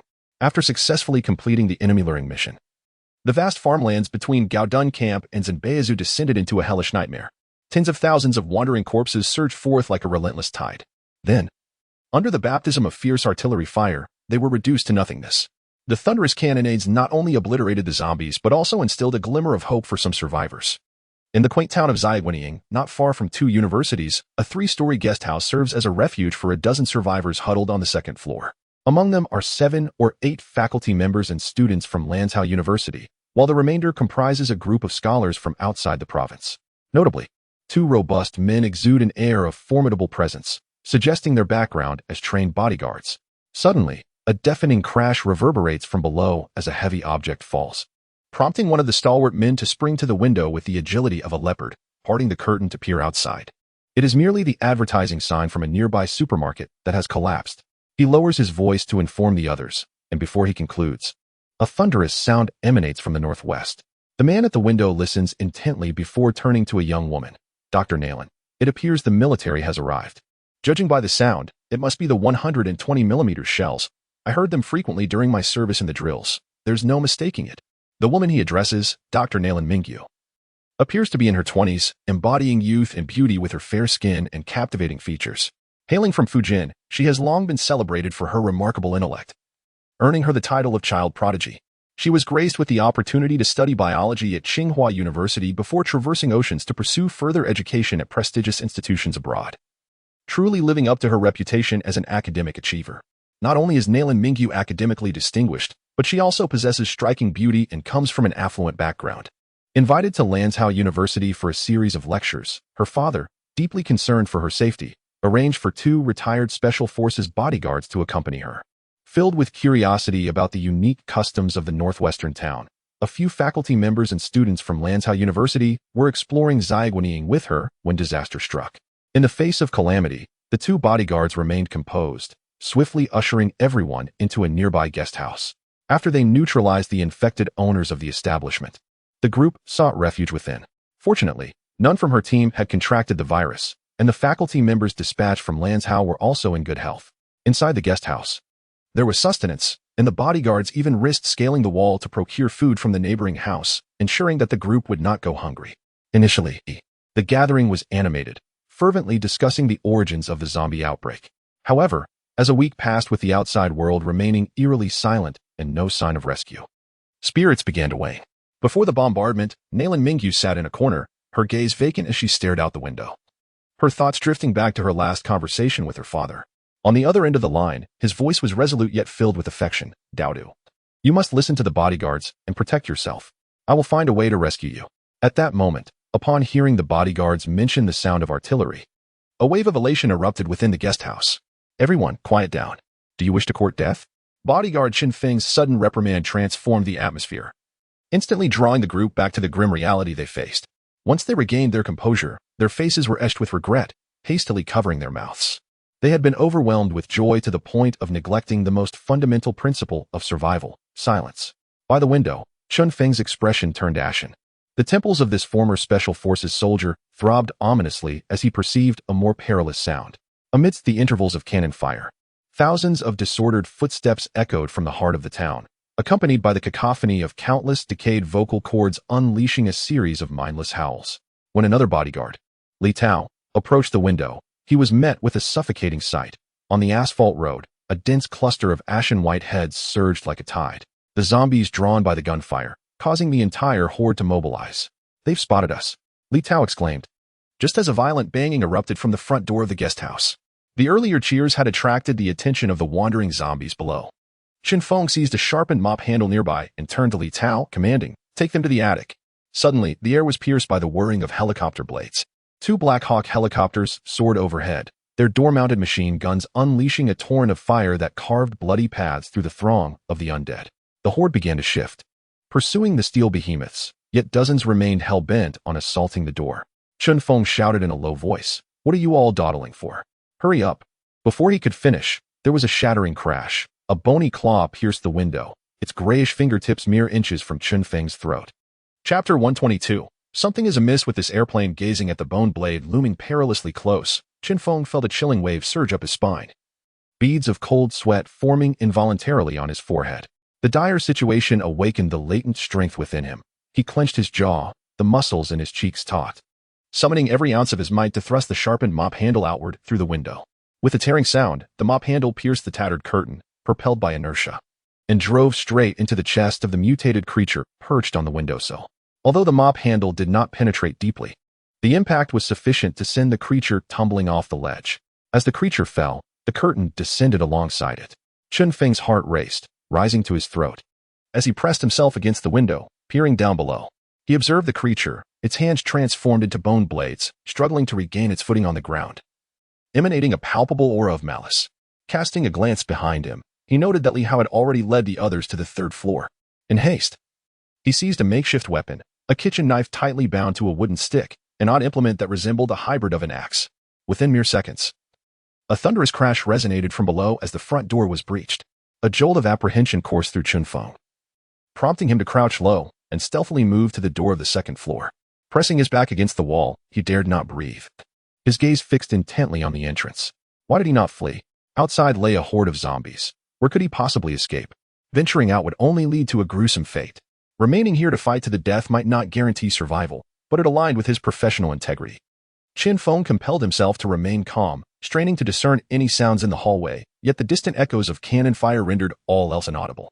At that moment, he felt his heart pounding violently within his chest, as though it might burst forth at any instant. Suddenly, with a resounding crash, the door exploded into countless splinters, with fragments scattering in all directions. The mutated creature charged in like a raging bull, accompanied by a foul gust of wind. Chen Feng's eyes sharpened with resolve. Without a moment's hesitation, he hoisted the knife staff high and swung it down toward the creature. However, he had underestimated its reflexes. Though the creature's back was turned as it crashed through the door, at the very instant the knife was about to descend, it twisted with astonishing agility, its left arm's bone blade slicing through the air with electrifying speed. With a sharp clang, the bone blade effortlessly blocked the descending weapon.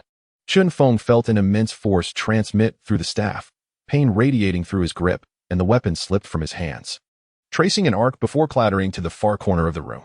Disarmed, a wave of despair washed over him, and he quickly retreated a few steps to the window, instinctively creating distance from the creature. It was only at that moment that he clearly beheld the true visage of the mutated being.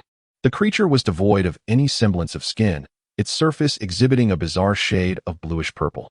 Its muscles were grotesquely contorted, and its hands had morphed into razor-like bones, adorned with strands of unidentified tissue. As it met the bloodthirsty gaze of the abomination, a chilling sensation coursed through Chen Feng, causing his very blood to freeze. A shiver ascended from his feet, surging towards his mind. The brief encounter had made it painfully clear to him that without a weapon in hand, he was utterly incapable of contending with the monstrosity before him. Death loomed perilously close. Gazing at the living horror, a guttural sound of what seemed like excitement emanated from the creature's throat. It was not like the verbose villains of the screen, incapable of speech or empathy, driven solely by primal instincts of slaughter. With a powerful push from its feet, it lunged at Chen Feng, brandishing its bony blades.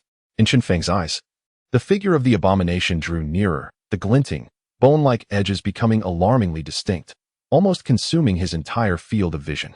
Suddenly, a spray of blood erupted from the creature's forehead as it lunged forward, its inertia propelling it towards Chen Feng, the blade narrowly grazing his ear. Before he could react, the creature crashed heavily upon him. Chen Feng could distinctly smell the putrid odor emanating from the abomination, a vile mix reminiscent of rotting lamb and rust, provoking a tumult within his stomach, nearly inducing vomit. Feeling the corpse atop him twitching in its death throes, Chen Feng summoned the last vestiges of his strength.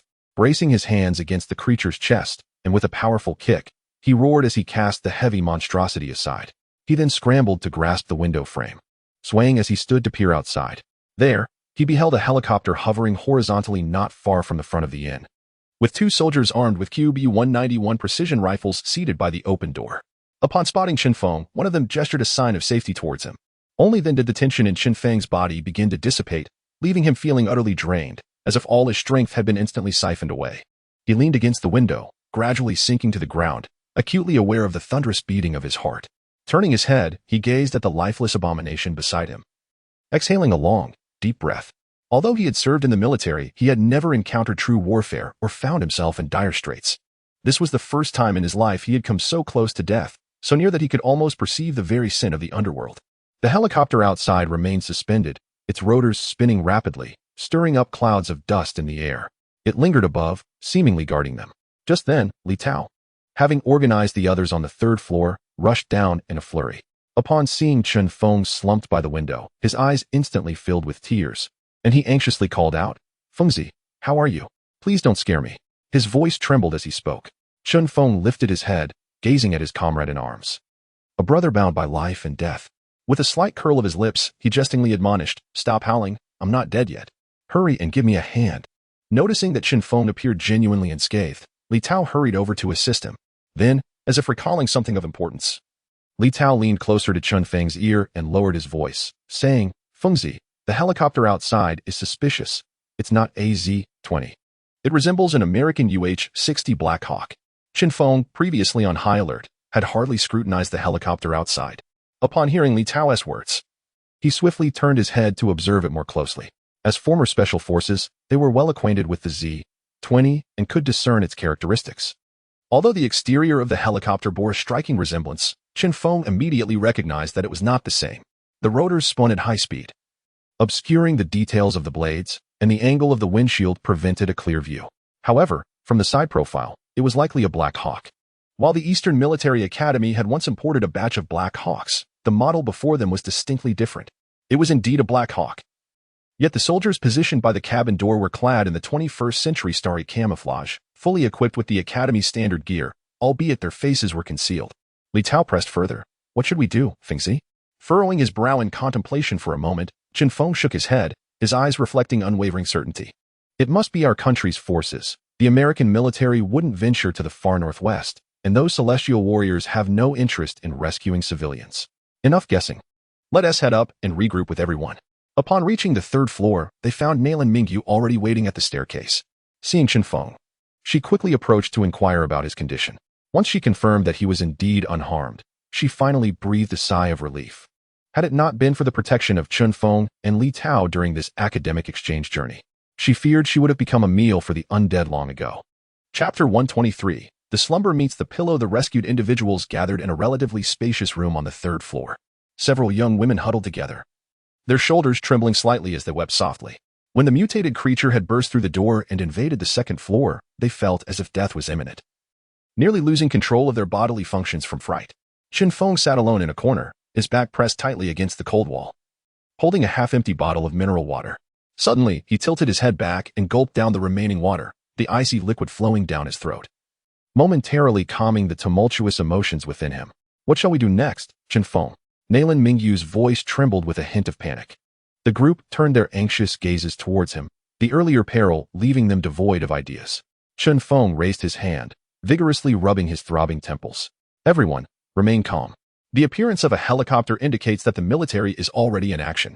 We simply need to stay here and await rescue. Indeed, the outside is fraught with danger. We cannot venture anywhere, Nalan Mingyu echoed, her words brimming with trust in Chen Feng. Upon hearing this, the others nodded in agreement, their taut nerves slightly easing as the room gradually fell into silence. Outside, the helicopter continued to hover in the air like a beacon of hope amidst the darkness. After a brief respite, Chen Feng and Li Tao rose and approached the window to survey the situation outside once more. The horde of zombies had been drawn eastward by the two helicopters, appearing like a dark tide surging forward, their growls echoing even from a distance. Further off, cannon fire rumbled, flames erupted in the fields, and thick smoke billowed into the sky. How soon do you think the reinforcements will arrive to rescue us? Li Tao inquired softly, gazing out at the apocalyptic scene. Soon, definitely soon. After all, they have already located us, Chen Feng assured him, firmly patting Li Tao on the shoulder. Before he could finish, the distinctive roar of approaching helicopters filled the air once more. Both men instinctively looked up, witnessing two helicopters swiftly approaching their location. This time, they clearly discerned that the oncoming aircraft were UH-60 Black Hawk series, with the windshield divided into 3 sections. As the two helicopters neared the lodging, one of them gradually opened its door, and a bundle of rappel rope was kicked down. Almost immediately, a squad of soldiers descended rapidly along the rope, their movements agile and efficient. Upon landing, they quickly dispersed to establish a defensive perimeter. After confirming the area was secure, 3 of the soldiers cautiously entered the lodging. As they conducted their search and reached the second floor, the leading soldier pressed the communicator. Report. B4, type mutated creature remains discovered on the second floor. Received. Continue searching for survivors. The soldiers gazed at the remains with a sense of awe at the luck of the survivors. Had it not been for a Black Hawk helicopter transporting precision marksmen for reconnaissance in the town, it is likely that none of these individuals would have survived. Subsequently, they cautiously ascended to the third floor, where they encountered the exhilarated survivors. The squad leader, taking the lead, proclaimed loudly, "Greetings. We are soldiers from the Western Theater Command, 183rd Brigade, dispatched here to rescue you." Upon hearing this, Chen Feng and Li Tao exchanged glances, recognizing the familiar dialect of the Eastern University. Yet they had never heard of the 183rd Brigade. Nevertheless, with no time for hesitation, Chen Feng stepped forward and introduced himself. "Hello, comrade. My name is Chen Feng. I previously served in the Special Operations Brigade of the Eastern Theater Command, and after retiring, I engaged in security work. I am here primarily to ensure the safety of Dr. Nalan during his academic exchange at Landshut University." At his words, a flicker of curiosity crossed the squad leader's eyes as he glanced beyond Chen Feng, directly inquiring, "Oh, Dr. Nalan? What is his field of expertise?" The squad leader briefly assessed the former Special Forces soldier but was far more intrigued by the doctor they mentioned. After all, the entire unit was aware that the higher-ups were diligently seeking various talents to combat the impending apocalypse, with biological experts being of paramount importance. Responding to the question, Nalan Mingyu stepped forward with a smile. "Greetings, comrade. I'm Dr. Nalan, specializing in biological research." The mention of biological research caused the squad leader's voice to rise an octave, revealing unmistakable excitement. Witnessing the soldier's enthusiasm, the survivors exchanged bewildered glances, unsure of the cause for such fervor. The squad leader continued to probe. "What about the others? Are they all involved in biological research?" Though the survivors were puzzled by his insistence, a middle-aged man among them stepped forward, stating, "Hello, I am a professor from the School of Life Sciences at Landshut University, and these are my colleagues and students." Upon hearing this, the squad leader was overwhelmed by a wave of dizziness, struck by the magnitude of this unexpected revelation. This was too surreal, too extraordinary. The higher-ups had gone to great lengths to locate biological researchers, and here he was stumbling upon more than a dozen in this seemingly insignificant inn. What was this? This was nothing short of monumental. After the initial exhilaration subsided, the squad leader hastily moved aside to report to the command center, his voice trembling with excitement. "Report, sir. We have discovered a substantial number of biological researchers at the inn, including Dr. Nayland from another province, alongside professors and numerous students from Lanzhou University's School of Life Sciences." Before he could finish, a voice crackled through the communicator. "This is Cheng. Immediately arrange for their boarding. Ensure these individuals are safely transported to the base." "Yes, sir."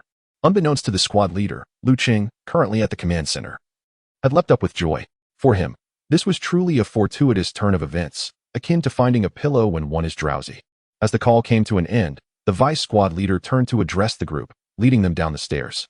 At that moment, two newly arrived Black Hawk helicopters had already descended onto a nearby clearing, their massive rotors stirring up a tempest that sent the surrounding grass swirling into the air. The initial Black Hawk continued to hover above, vigilant and alert to the slightest movement around it. The soldiers swiftly mobilized, forming a tactical formation to encircle the survivors as they hastened towards the helicopters. Nayland Mingyu braved the fierce winds, struggling to step into the cabin. No sooner had she seated herself than the sound of intense gunfire erupted outside. A chill ran through her, and she glanced through the door, only to witness a horde of zombies emerging from the shadows, clawing and scrambling towards them.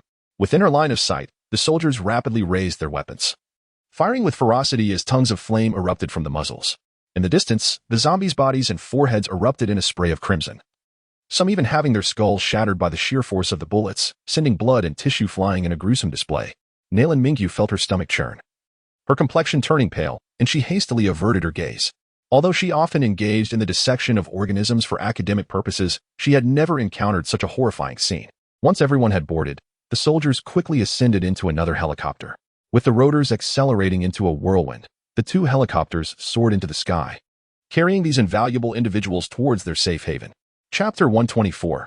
This is unbelievably easy. The helicopter's rotor blades whirled at a dizzying speed, emitting a thunderous roar, while the scenery beneath it rushed by like frames in a fast-forwarded film. In the distance, the town of Xiaguanin grew ever smaller, where, amidst the narrow alleys, the faint silhouettes of the undead could still be discerned. In the countryside, the fields lay untended, overrun with wild grass that now towered over the seedlings. As far as the eye could see, a desolate landscape unfolded, a portrait of decay. Inside the cabin, however, the mood of the passengers starkly contrasted with the ruin outside. Most faces radiated a joy of survival, particularly among the students and faculty from Lan University, who huddled closely together, their eyes still reflecting a trace of fear. As they gazed through the porthole at the distant throngs of corpses being obliterated by artillery fire, a shared sorrow gripped their hearts. Those shambling figures were once their familiar leaders, colleagues, and classmates. Had they not followed Nayland Mingyu out, they likely would have been consumed by the tide of the undead. For they were but a group of scholars, lacking the survival prowess of individuals like Chen Feng and Li Tao. Speaking of Chen Feng and Li Tao, the two were intently observing the scene beyond the window. The helicopter needed to navigate around the bombardment zone, flying over the area where a battalion awaited. Their years of military service had rendered them intimately acquainted with the weaponry of the East University. As they beheld the stationary 99A main battle tanks, 04A infantry fighting vehicles, 08-wheeled infantry fighting vehicles, and third-generation armored assault vehicles, along with various support vehicles, astonishment filled their eyes. This enigmatic 183rd Brigade not only possessed foreign helicopters, but also boasted a comprehensive array of armaments across light, medium, and heavy classifications. A level of sophistication and completeness that far surpassed their expectations. Their doubts had been dispelled, replaced by an increasing curiosity about this unit. As for Nayland Mingyu, she sat quietly in a corner of the cabin, her fists clenched tightly, her complexion slightly pale. Ever since the moment of her rescue, concern for her distant family had plagued her thoughts. Fujian was simply too far away, and with communication severed, contact was impossible. The notion of returning home in this paralyzed transportation system, amidst a world overrun by zombies, seemed utterly fantastical. The helicopter's captain occasionally glanced back at the group, fully aware of their significance. These individuals were of paramount importance to the leadership, the key to understanding the virus, and there could be no room for error. As the helicopter approached its destination, a vast military base emerged in the distance. The helicopter descended slowly, and around the training ground, medical personnel and logistics teams, already on high alert, rushed forward to welcome these precious survivors. The moment Nayland Mingyu stepped out of the helicopter, she was taken aside for an initial disinfection. A fine mist of disinfectant enveloped her, and she closed her eyes slightly, allowing the chilling vapor to envelop her. Soon, military Dr. Lin Shui, accompanied by 2 medics, approached to assess her physical condition. After undergoing several procedures, they noticed a group of individuals approaching from a distance. The most striking among them was a young man, seemingly around 30 years of age, yet the insignia on his collar sent a tremor through the hearts of the onlookers. He was, in fact, a colonel. The squad leader who had escorted them quickly stepped forward, standing at attention and saluting. He reported loudly, "Reporting to you, sir. My squad has been tasked with escorting 12 survivors, and we have safely arrived. Please provide your instructions." Lu Cheng returned the salute and replied warmly, "Well done. You have worked hard." Upon hearing Lu Cheng's praise, the squad leader stood even taller, his face, hidden beneath his mask, radiating excitement. Subsequently, Lu Cheng approached and greeted each individual. After exchanging pleasantries, his gaze settled on the strikingly beautiful Dr. Nayland Mingyu. "Dr. Nayland, we should ideally arrange for everyone to rest first, but I believe there are some matters that ought to be addressed beforehand, which will also give you time to ponder during your rest." Understanding the implications of Lu Cheng's words, the astute Nayland Mingyu politely inclined her body and softly replied, "Sir, please proceed. Since the outbreak of the apocalypse, our 183rd Brigade has been tirelessly engaged in the front lines, eliminating zombies, or, as you researchers prefer to phrase it, infected individuals." He paused to correct himself. "During this time, we have discovered not only ordinary infected individuals, but also a multitude of bizarre and formidable mutated beings. Some possess immense strength, others exhibit remarkable speed, and some even possess unique offensive capabilities, presenting significant challenges to our operations." At this juncture, Lu Cheng paused, surveying the assembly. "Combat is our forte. Yet the pursuit of research, unraveling the mysteries behind these mutated beings, and seeking methods to counter the virus is the domain of you esteemed scientists. Therefore, on behalf of the 183rd Brigade and the Peace and Security Zone, I extend a sincere invitation for all of you to join us in researching the virus and combating the cataclysmic crisis. We will ensure that all your living and research needs are met, allowing you to devote yourselves wholeheartedly to your studies." Upon hearing Lu Cheng's proposition, Nayland Mingyu did not hesitate for a moment and responded straightforwardly, "Sir, I am personally willing to join you." Nayland Mingyu's unwavering stance left Lu Cheng momentarily taken aback.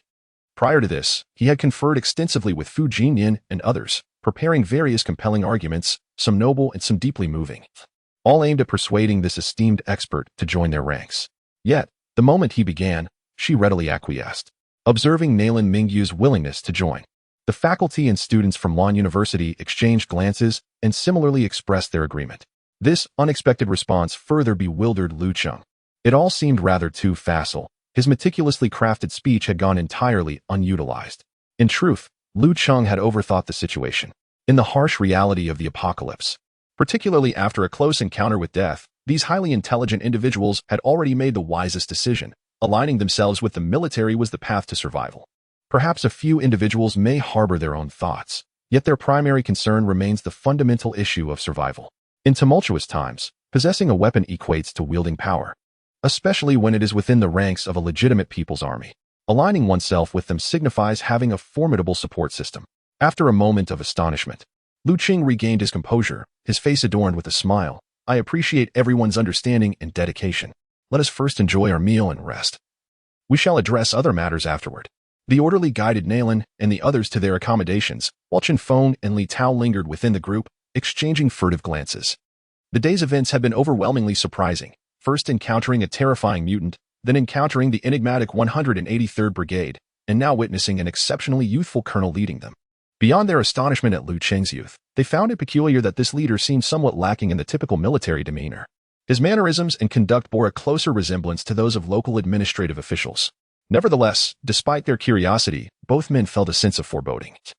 Their connection with the 183rd Brigade was merely beginning. Chapter 125. The drill. Lu Cheng stood quietly in place, observing as the crowd gradually dispersed. After a considerable time, he finally turned his gaze towards the aide beside him, his expression grave as he spoke. "It is imperative that we take good care of them.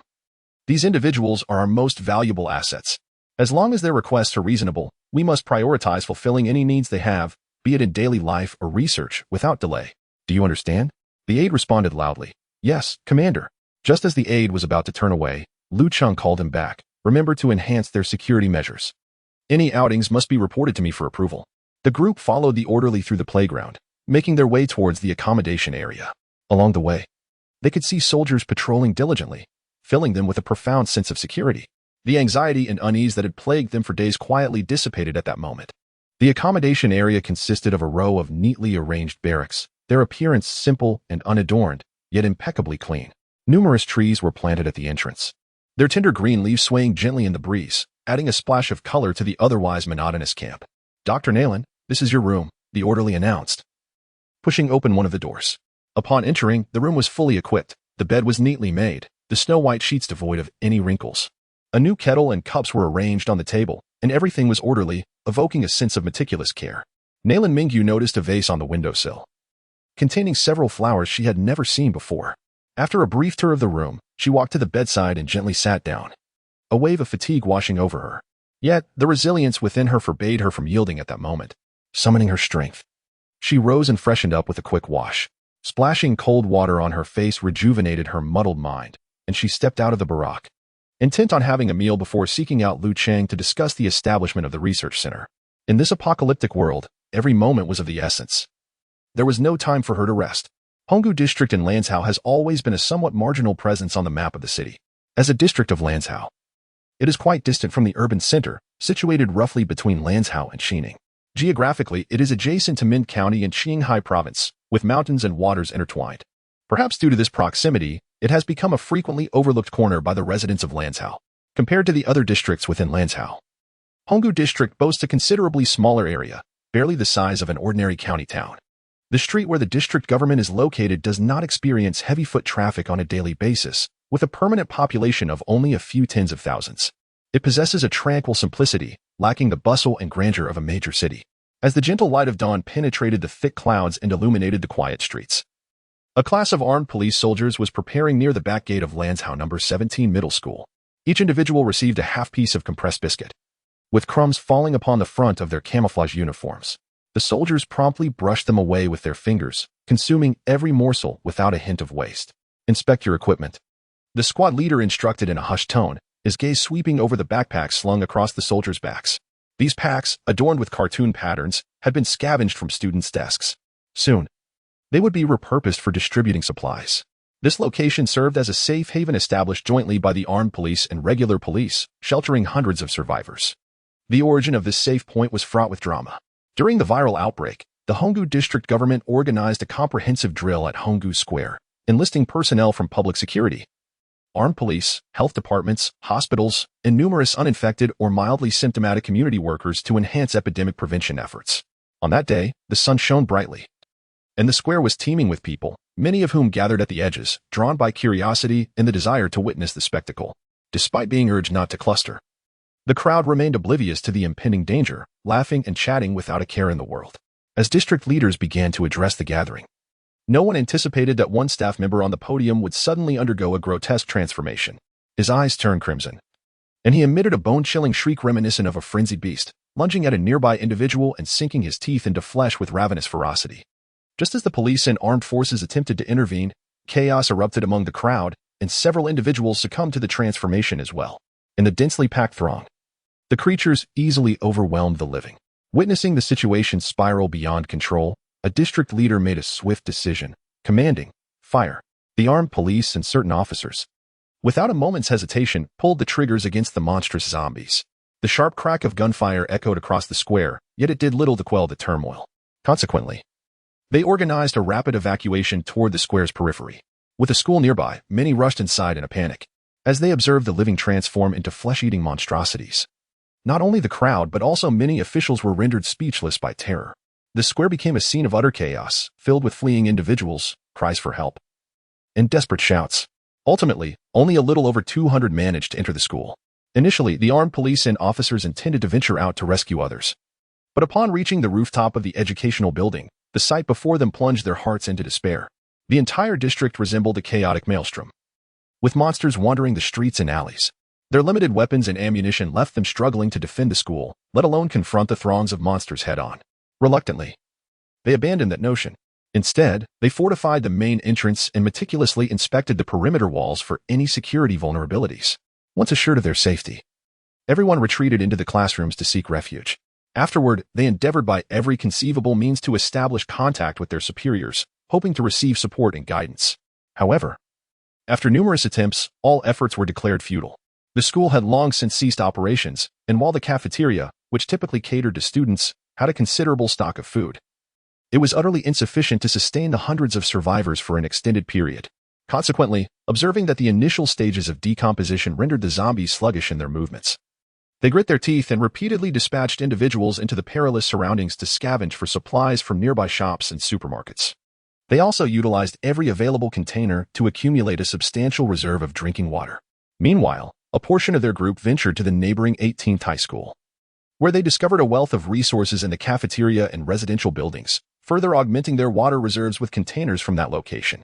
Unfortunately, this fortunate circumstance did not last, as the zombie speed and responsiveness increased, rendering their expeditions increasingly perilous. After sustaining casualties, they were compelled to suspend their search efforts. To compound their misfortune, the entire district soon found itself plunged into a crisis of power and water outages.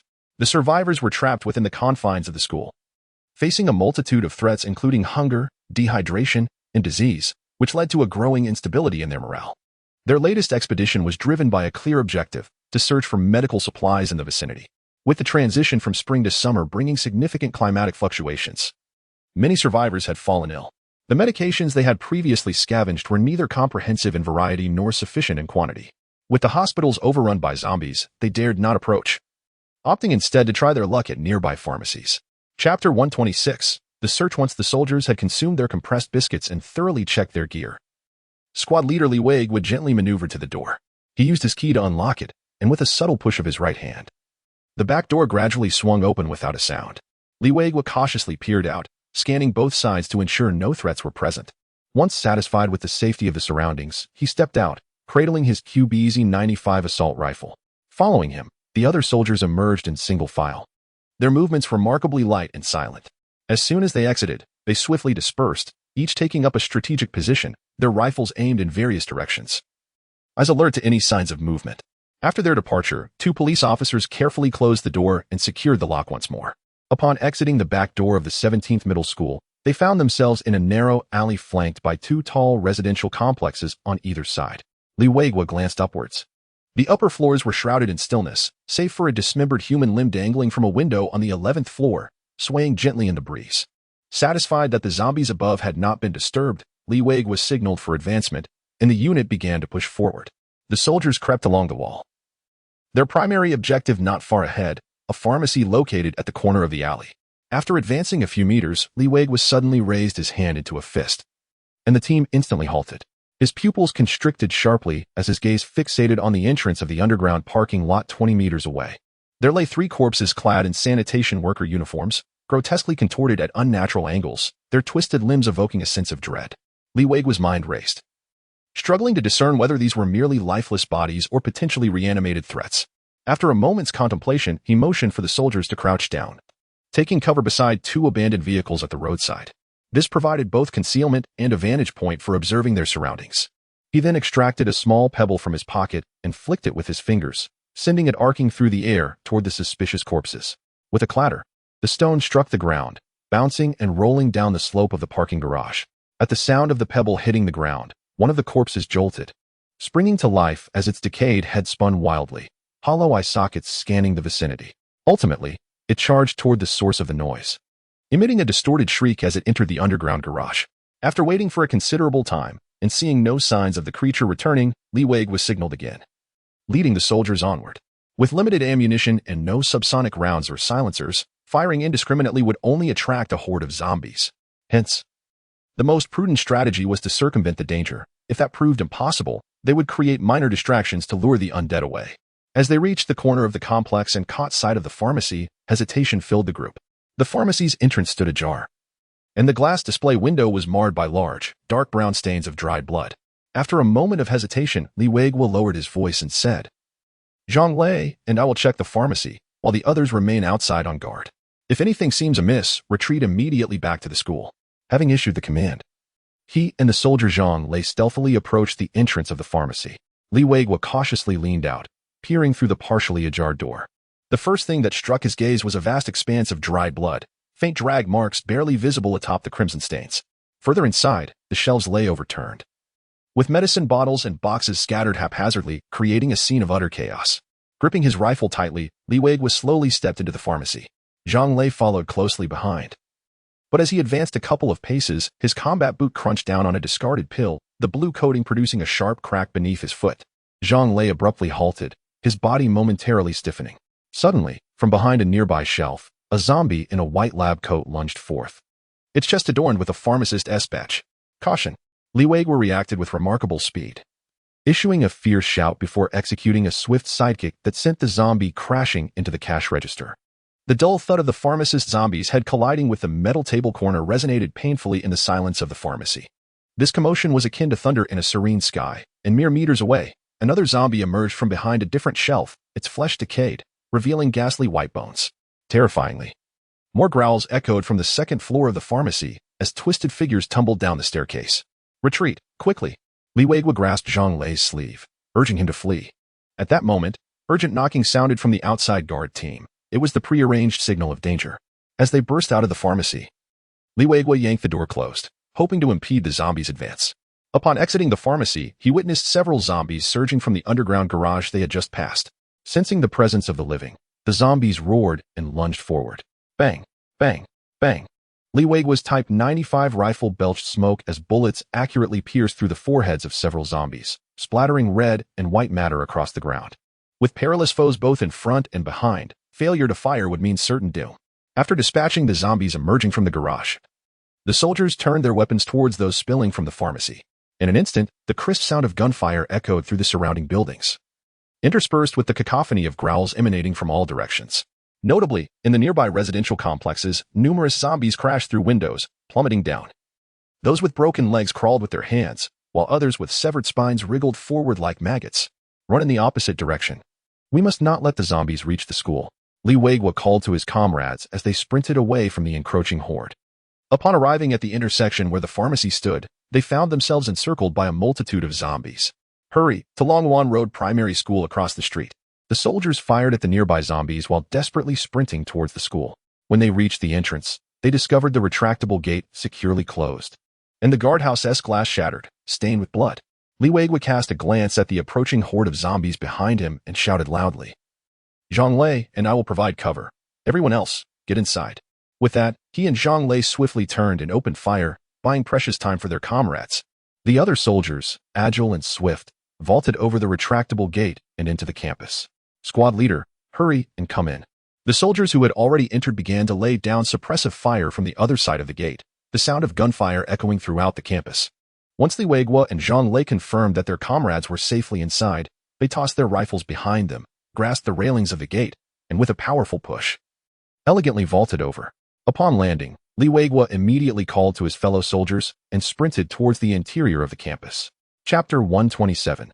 Desperation upon entering the school. Li Weigua swiftly surveyed his surroundings. He chose not to enter any buildings, instead leading the group to hastily circumvent the teaching blocks toward the northern wall of the primary school. In his mind, the recent brief skirmish had roused far too many hidden zombies, and he believed the retractable gate and the iron railings of the front wall would not hold for long.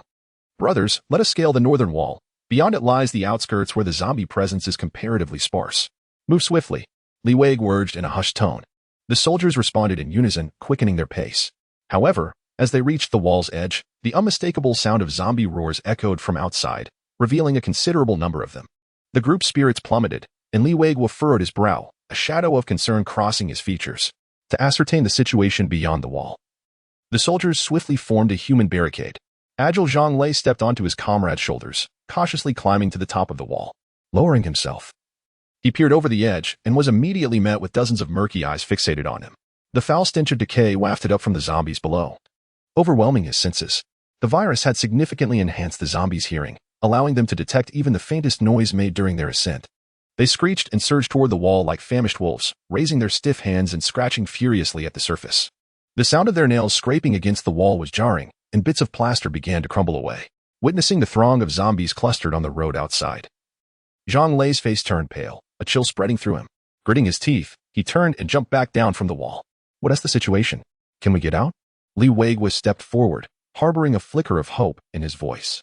Squad leader, there are too many zombies outside. It's impossible to escape. Zhang Lei shook his head, his expression steeped in despair. Let us check the western wall. Li Weigua clenched his jaw, a glimmer of determination in his eyes, and redirected the soldiers toward the playground. Upon reaching the playground's edge, they halted. The wall here was similarly constructed of iron railings, and from a distance, they could see the surging mass of zombies outside. Resembling a tide of darkness, this route was also blocked. At that moment, the soldiers comprehended that the gunfire at the school entrance had once again attracted the surrounding zombies, and they were now utterly trapped within the confines of the primary school. Two options lay before them, either to fight fiercely and attempt to carve a bloody path out, or to find a concealed corner to hide, praying that the zombies would disperse after losing their target. The prospect of breaking through seemed insurmountable, akin to striking a stone with an egg. Thus, Li Weiguo made a decisive choice, leading the soldiers directly toward the teaching building. Before they could reach it, a thunderous crash erupted behind them as the already beleaguered retractable gate finally succumbed to the overwhelming pressure of the zombie horde, crashing to the ground. Damn it. This is a disaster. Li Weiguo muttered a curse under his breath before bellowing, "Hurry," into the teaching building. As the retractable gate crashed down, the foremost zombies collapsed to the ground, yet the horde behind them paid no heed to their fallen brethren, trampling over their mangled bodies in a frenzied rush towards the group. The speed of the zombies was alarmingly swift, leaving little time for any reaction. The soldiers, left with no alternative, ran while aiming their weapons at the oncoming tide of the undead. The sound of gunfire erupted, bullets whistling through the air as they struck the heads of the zombies at the front, causing blood and brain matter to splatter, drenching the surrounding creatures and inciting their frenzy further. The soldiers, captivated by the approaching horde, failed to notice a mutated being leap down from the rooftop like a specter. Its knees bent unnaturally, muscles taut, showcasing an extraordinary burst of power as it landed deftly on the third-floor windowsill, gracefully absorbing the impact. The deafening gunfire perfectly masked the slight noise it made, until it leapt down from the third floor, landing like lightning before the entrance, blocking the soldiers' escape. A young soldier, quick on the draw, raised his weapon and fired, 2 shots ringing out as the bullet struck the creature's chest with precision. Astonishingly, the monster merely paused, as if stung by a mere insect, before lunging forward with even greater speed. The young soldier, caught off guard by its resilience, realized too late that the bullets had not fully impeded its advance. Alas, the distance was perilously close, allowing him to see the grotesque textures of decaying flesh on the creature's face. By the time he attempted to fire again, the mutated being had already pounced upon him. With a powerful swing of its muscular arm, it unleashed a fetid wind. The young soldier, unable to evade, felt the sharp claws slice across his neck, blood gushing forth, instantly staining his uniform crimson. His body crumpled to the ground, eyes wide with shock and disbelief. Damn it! Witnessing the sacrifice of his comrade, Li Weiguo's rage surged, and he roared, redirecting his weapon to unleash a furious barrage at the creature. The bullets rained down like a torrential storm. The mutant, seemingly aware of the impending danger, executed a sudden leap to the side, narrowly avoiding the onslaught. A bullet grazed its left arm, tearing away a patch of flesh and sending putrid blood splattering. Infuriated by the successive injuries, it ceased to dodge, bending its knees and charging at Li Weiguo with astonishing speed, leaving no room for response. In that critical moment, drawing upon years of honed combat instinct, Li Weiguo rolled to the right, narrowly evading the creature's lethal claws. From the moment the mutant landed to when it killed the young soldier, and then lunged at Li Weiguo, only mere seconds elapsed. By the time the other soldiers redirected their aim towards it, the creature had already gathered its momentum once more. Suddenly, its knee joint flexed, propelling its body through an arc, vanishing into the horde of zombies ahead. This maneuver deftly evaded the concentrated fire of the other warriors. The chaos wrought by the mutant not only claimed the life of one soldier, but also brought the undead horde perilously close. At this moment, the warriors found their ammunition dwindling, with each magazine holding merely a scant few rounds. As they gazed upon the encroaching mass of the undead, the grotesque visages of each zombie became vividly apparent, their stench of decay assaulting their senses. Chapter 128. Salvation. As the horde of corpses drew ominously closer, the group prepared to expend their remaining few bullets, ready to engage in the most primal and brutal form of hand-to-hand combat with the living dead. At that moment, accompanied by the sound of metal fracturing, the iron railing at the front of the school, under the relentless assault of the zombies, finally succumbed to the pressure and collapsed with a thunderous roar. The charge of the undead momentarily faltered, as the majority of the zombies turned in unison towards the source of the noise. "Run!" Li Weiguo bellowed, seizing the tactical vest of the soldiers on either side, and dashed towards the interior of the teaching building. The other soldiers followed suit, summoning every ounce of strength to sprint into the building at an unprecedented speed. As they surged through the entrance, a cloud of dust and a faint scent of disinfectant assailed their senses. Leading the charge, Li Weiguo propelled the soldiers upwards along the staircase. The stairwell was dim and silent, save for the echoing of their hurried footsteps and labored breaths. Suddenly, a soldier stumbled and fell at the corner of the second floor, his knee crashing heavily against the ground, rendering him momentarily immobile. "Don't stop," Li Weiguo urged, lifting the 19-year-old rookie with one hand and pulling him onward. Watching the armed soldiers retreat into the teaching building, a mutated creature lurking among the wandering zombies let out a furious roar. Previously, it had been wary of the soldiers' firearms, opting to conceal itself within the horde while waiting for an opportunity. Now, witnessing its prey escape, it angrily extended its claws and seized the head of a nearby zombie. With a sickening squelch, the decayed skull burst like a ripe watermelon, sending brain matter and putrid blood splattering in all directions. The creature, unfazed, extended its long tongue to greedily lick the filth from its claws, emitting a guttural sound of satisfaction. Then, with a powerful thrust of its bent knee, it leapt high above the horde, propelled by a foul wind, and surged into the teaching building. As the mutated creature commenced its advance, the zombie horde surged forward once more, howling and following in its wake as they flooded into the building. At that moment, Li Weiguo and his companions had sprinted all the way to the 5th floor of the teaching building, intending to reach the rooftop terrace.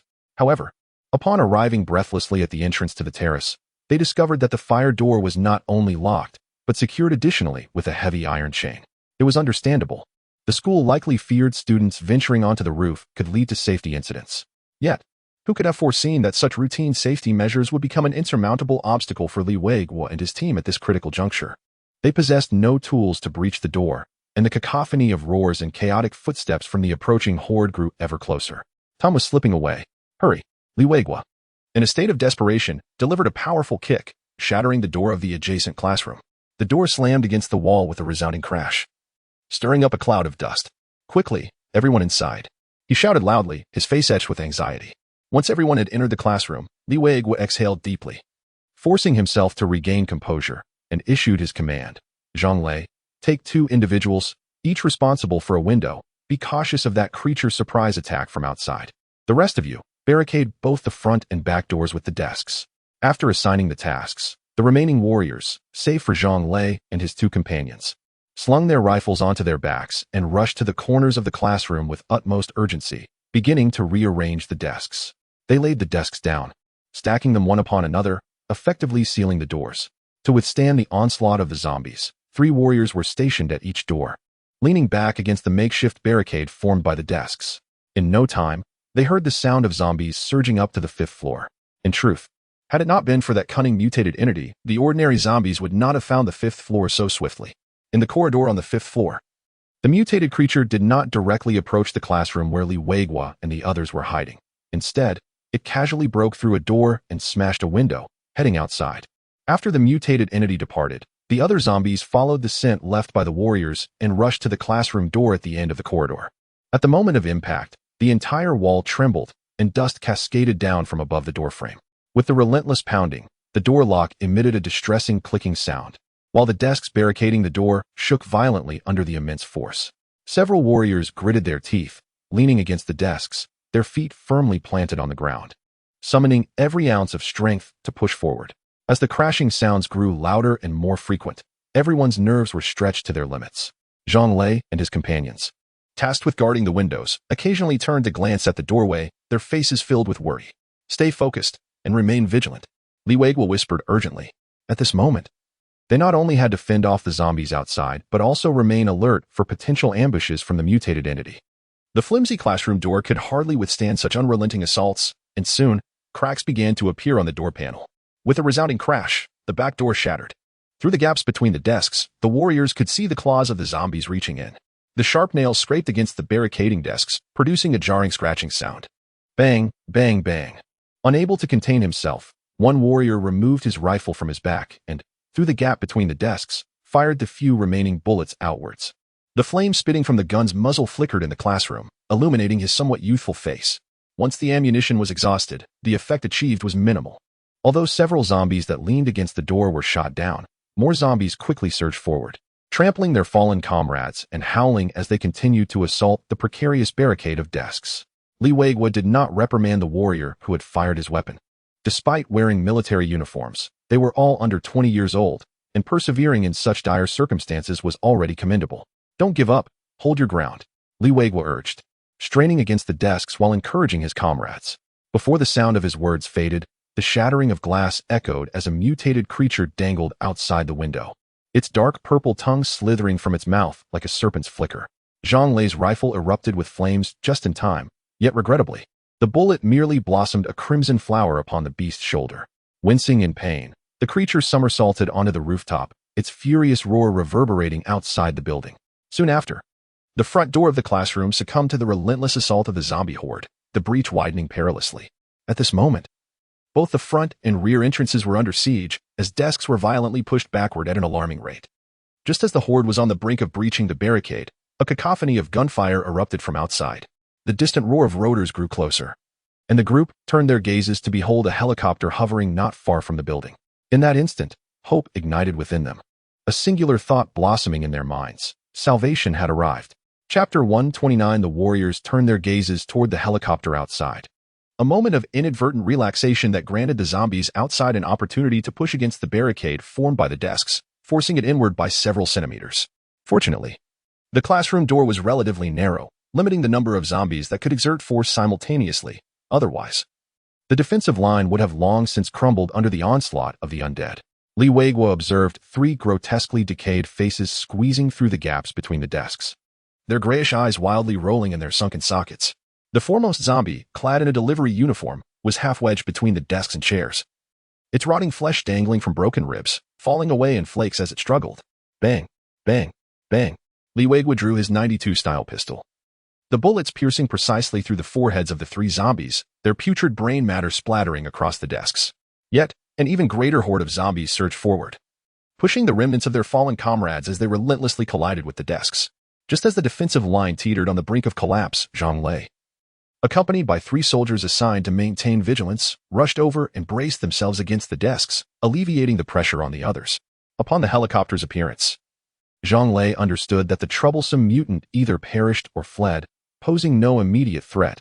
Thus, vigilance toward the window was no longer necessary. Hold the line.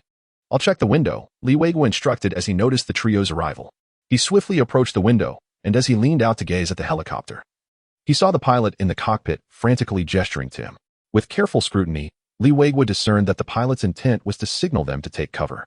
At that moment, his mind raced, instantly grasping the pilot's intentions.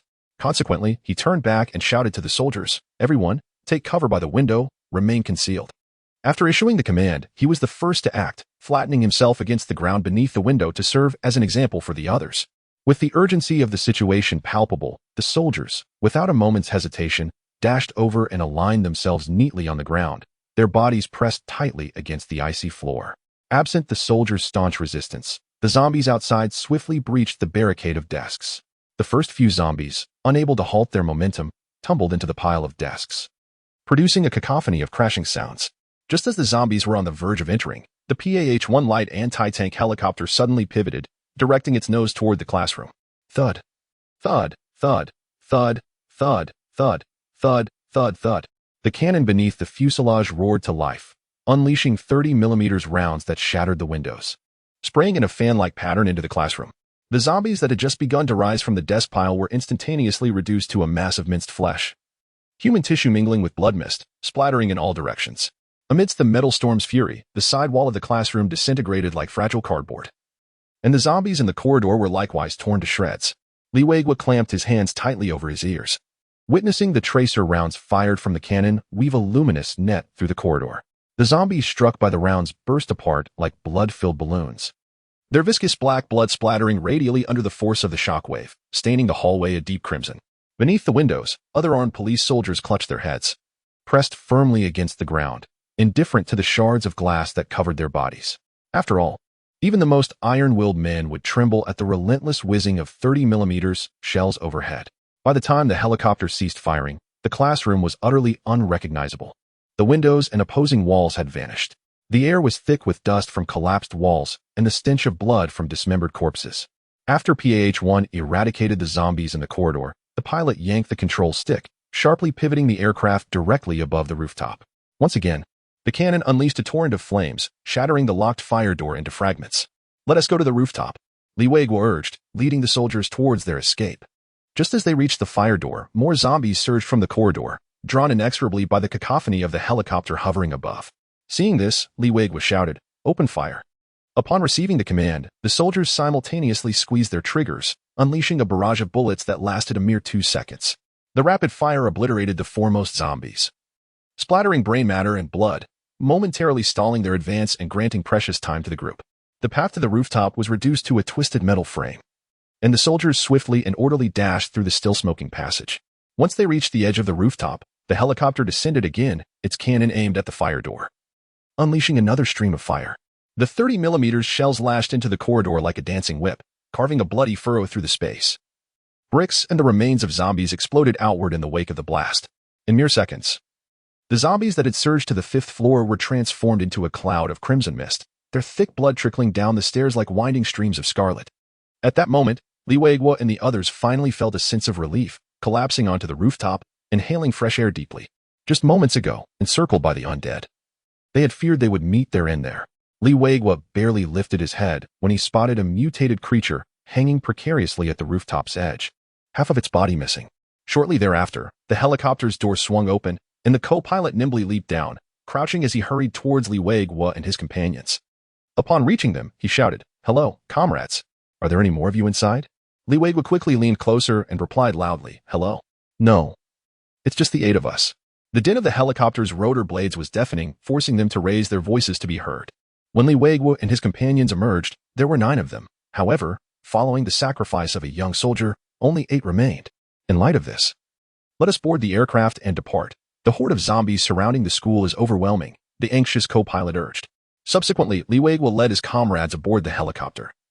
One by one, the PAH-1 model's cabin, aside from the cockpit, boasted 4 additional seats, and although the rear lacked seating, accommodating a few more individuals was feasible. This was precisely why Ji Gang had recommended the PAH-1 to Lu Cheng, as its spacious cabin could transport a greater number of people and supplies during emergencies. Just as a new wave of zombies surged onto the rooftop, the helicopter ascended swiftly, soaring into the sky. The PAH-1 light anti-tank helicopter did not leave immediately. Instead, it circled around before positioning itself once again towards the teaching building, where the pilot decisively pressed the launch button. With a series of whooshing sounds, the rocket launchers on either side of the aircraft ignited simultaneously, unleashing 8 high-explosive rockets that streaked through the air, crashing down onto the rooftop of the teaching building. The structure was unable to withstand the explosive force, leading to a catastrophic collapse, with a portion of the zombies plummeting to the lower level, soon to be buried under the debris of the crumbling edifice. After unleashing their firepower, the helicopter, carrying the surviving armed police soldiers, swiftly soared towards the horizon. Chapter 130. The alluring zombie tide. After the helicopter ascended, the armed police soldiers gazed through the cabin windows at the school below. They beheld a scene of countless grayish-white heads raised in unison upon the campus square, where thousands of decaying arms reached skyward like a tangle of thorns. More chilling was the sight of the surrounding streets, completely engulfed by a writhing tide of dark gray, extending infinitely into the horizon. The recent search expedition had inadvertently triggered a chain reaction, drawing nearly all the surrounding zombies to this location. Li Weiguo felt a growing sense of unease. The proximity of the zombie tide to the makeshift refuge of the survivors at number 17 middle school was alarmingly close. The fragile defenses of the school could scarcely withstand such a formidable onslaught. Approaching the cockpit, he raised his voice, "Comrades, I have urgent information to," before he could finish. The co-pilot turned his head, gesturing towards the noise-canceling headphones hanging beside him. Realizing the cue, Li Weiguo quickly donned the headphones and pressed the communication button. "Comrades, we have established a safe point at number 17 and number 18 middle schools, but the zombie tide is alarmingly near. I am quite concerned. If the horde discovers that location, the lives of hundreds inside could be." Before he could complete his sentence, the captain's voice came through the headset. "We are already aware of the situation you describe. Our reconnaissance drones identified the conditions there earlier. There is no need for concern. The command has already devised a plan, and other helicopters are being dispatched to divert the zombie tide. Our foremost priority now is to ensure your safe extraction."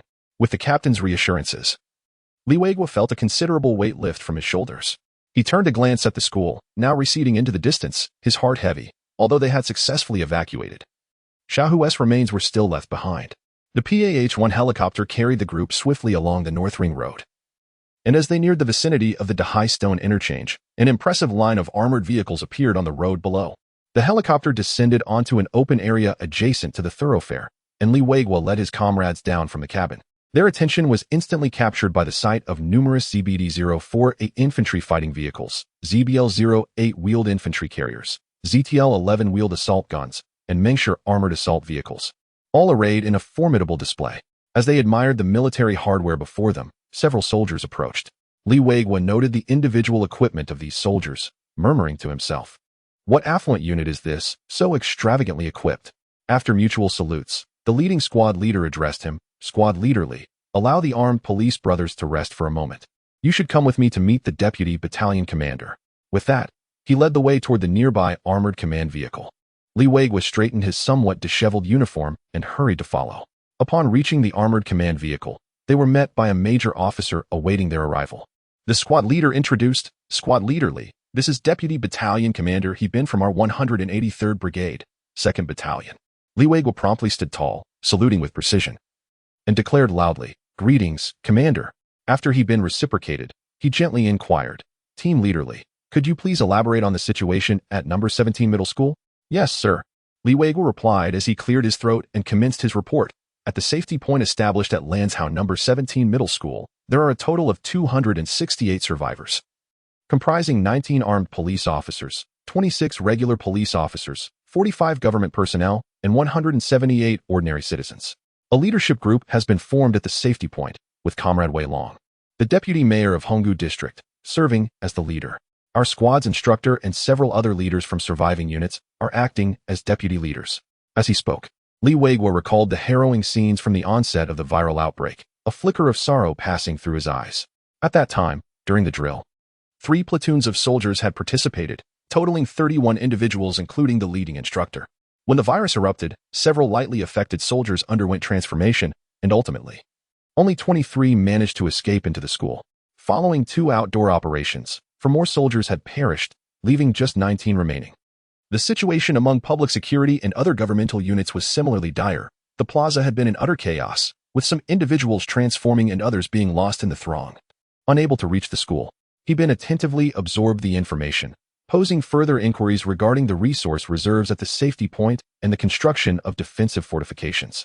Observing Li Weiguo's evident fatigue, he expressed concern, saying, "Team Leader Li, you should take a rest and have a meal with your armed police comrades to replenish your strength. We have arduous battles ahead." Li Weiguo saluted once more, expressed his gratitude, and departed with the previously mentioned team leader. Upon returning to the command vehicle, He Bin's expression turned grave as he pressed the communicator. "Report to command center. Our unit has rescued 8 armed police officers in Honggu District and discovered a safety point. Currently, a massive horde of corpses has emerged in the urban area, posing a significant threat to the safety point." The accompanying scattering communication vehicle accurately relayed the signal back to the base over a distance of more than 100 kilometers. Command center acknowledges. "Strive to lure the horde out of the urban area for extermination to eliminate safety hazards," came He Ji Gang's voice over the channel. Based on the reconnaissance data from drones, it was imperative to cleanse the wandering zombies in Honggu District. Otherwise, they would not only jeopardize the safety point at No. 17 Middle School but also severely disrupt subsequent coal transport operations. After seizing the Yaojia coal mine, the transport convoy would inevitably pass through Honggu District. Even if traversing outside the city, the immense noise generated by the heavy-duty trucks laden with coal would surely incite a zombie uprising. Following the command center's directives, He Bin issued a direct order, deploy helicopters to lure the enemy, directing the horde towards the western suburbs. Several helicopters, already on standby above the urban area, immediately sprang into action, descending to guide the horde westward. The footage relayed by the drones vividly depicted the densely packed zombies surging forth from every corner of the city. The narrow streets instantaneously filled with their shadowy forms. They jostled and trampled one another, emitting a spine-chilling cacophony of howls, before converging onto the wide thoroughfare like a relentless tide of darkness, surging forward in waves. Once the majority of the horde had exited the city limits, the entire convoy resumed its advance, the treads and tires whirling at high speed, raising clouds of dust as they surged toward the western outskirts. At this moment, to the west of Hashan Road, tens of thousands of zombies had gathered, their shrieks resonating through the air. The arrival of the troops nearby immediately captured the attention of the undead, who howled in eagerness to lunge forward. The helicopter squadron, positioned above as bait, swiftly pivoted, unleashing a barrage of rockets from their launchers, which erupted into a blaze of fire, trailing long tails of smoke as they soared toward the heart of the horde. Boom, boom, boom. Amidst the thunderous explosions, flames shot skyward, incinerating a multitude of zombies in an instant. The shockwaves scattered the surrounding undead, plunging the horde into chaos as their focus was entirely diverted. Once the rockets were expended, the helicopters employed their cannon pods to commence a sweeping fire. The tongues of flame from the cannons carved bloody furrows through the mass of zombies, sending severed limbs and shattered entrails flying through the air. Seizing this opportunity, the 1st and 2nd Battalions, along with the assault artillery unit, lined up along Hongshan Road, while the soldiers disembarked to establish a defensive perimeter, preparing for battle. Chapter 131. Preparations before the broadcast. As he gazed upon the chaotic mass of corpses ahead, He promptly activated his communicator, announcing, "Attention, everyone. The latest combat plan has been dispatched to your personal terminals. Execute immediately." In an instant, the earth began to tremble as 14 ZTL-11 wheeled assault guns simultaneously elevated their 105mm barrels. Boom, boom, boom, boom, boom. The cannon mouths exhaled scorching gusts, unleashing explosive shells that rained down upon the dense throng of corpses. When the first wave of shells detonated at the center of the mass, a brilliant orange-red fireball erupted skyward, followed by a gruesome spectacle of blood and flesh, with countless burning limbs scattering through the air, and the acrid scent of blood swiftly enveloping the surroundings. Simultaneously, 8 ZBD-04A infantry fighting vehicles from 2 companies joined the fray, activating their lethal mode. The 100mm low-pressure rifled guns emitted a deafening roar as high-explosive shells detonated 5 meters above the heads of the corpses, creating a rain of steel shrapnel that transformed the entire area into a veritable meat grinder. Amidst the thunderous cacophony of artillery, the ZBL-08 wheeled infantry fighting vehicles and the Warrior armored assault vehicles commenced their own barrage. The 30mm shells and 12.7mm bullets interwove to form an impenetrable net of fire. The shockwaves from the various munitions ignited the countryside, and a murky blood mist drifted through the air, resembling a downpour of dark, sanguine rain. The soldiers surveyed the battlefield with relaxed expressions, their weapons untrained on the target, for the zombies could not breach the formidable defenses of steel and fire. Li Weigua and his companions disembarked from the high-mobility transport vehicle, their faces etched with shock as they beheld the scene before them. Amidst their astonishment, the armed police warriors silently pondered, "Is this truly the strategy of Old Liu? Indeed, it is ferocious and imposing. If our squad were to face this, we could only retreat while fighting. Standing our ground would be utterly impossible. Prepare the rocket launchers. Load thermobaric rounds." Heban's voice boomed across the channel. Li Weiguo observed as several soldiers stepped forward, retrieving PF-11 93mm individual rocket launchers from their backs and commencing the loading of ammunition. Meanwhile, the gunner from the armored infantry squad produced a PF-98A 120mm rocket launcher. Upon seeing this, the surrounding soldiers quickly dispersed to the sides, clearing the launch area. Whoosh, whoosh, whoosh. Dozens of rockets, trailing long tails of smoke, plunged directly into the horde of zombies. Upon detonation, they instantaneously formed vacuum fireballs, incinerating the surrounding zombies into cinders in a fraction of a second. The nearby air was consumed by the flames, and those zombies who survived the explosion clawed at their throats like drowning victims, their fragile lungs having already ruptured in the low-pressure environment. Suddenly, Li Weiguo spotted a mutant emerging from the horde in the distance, a creature that had once terrorized them in the academy.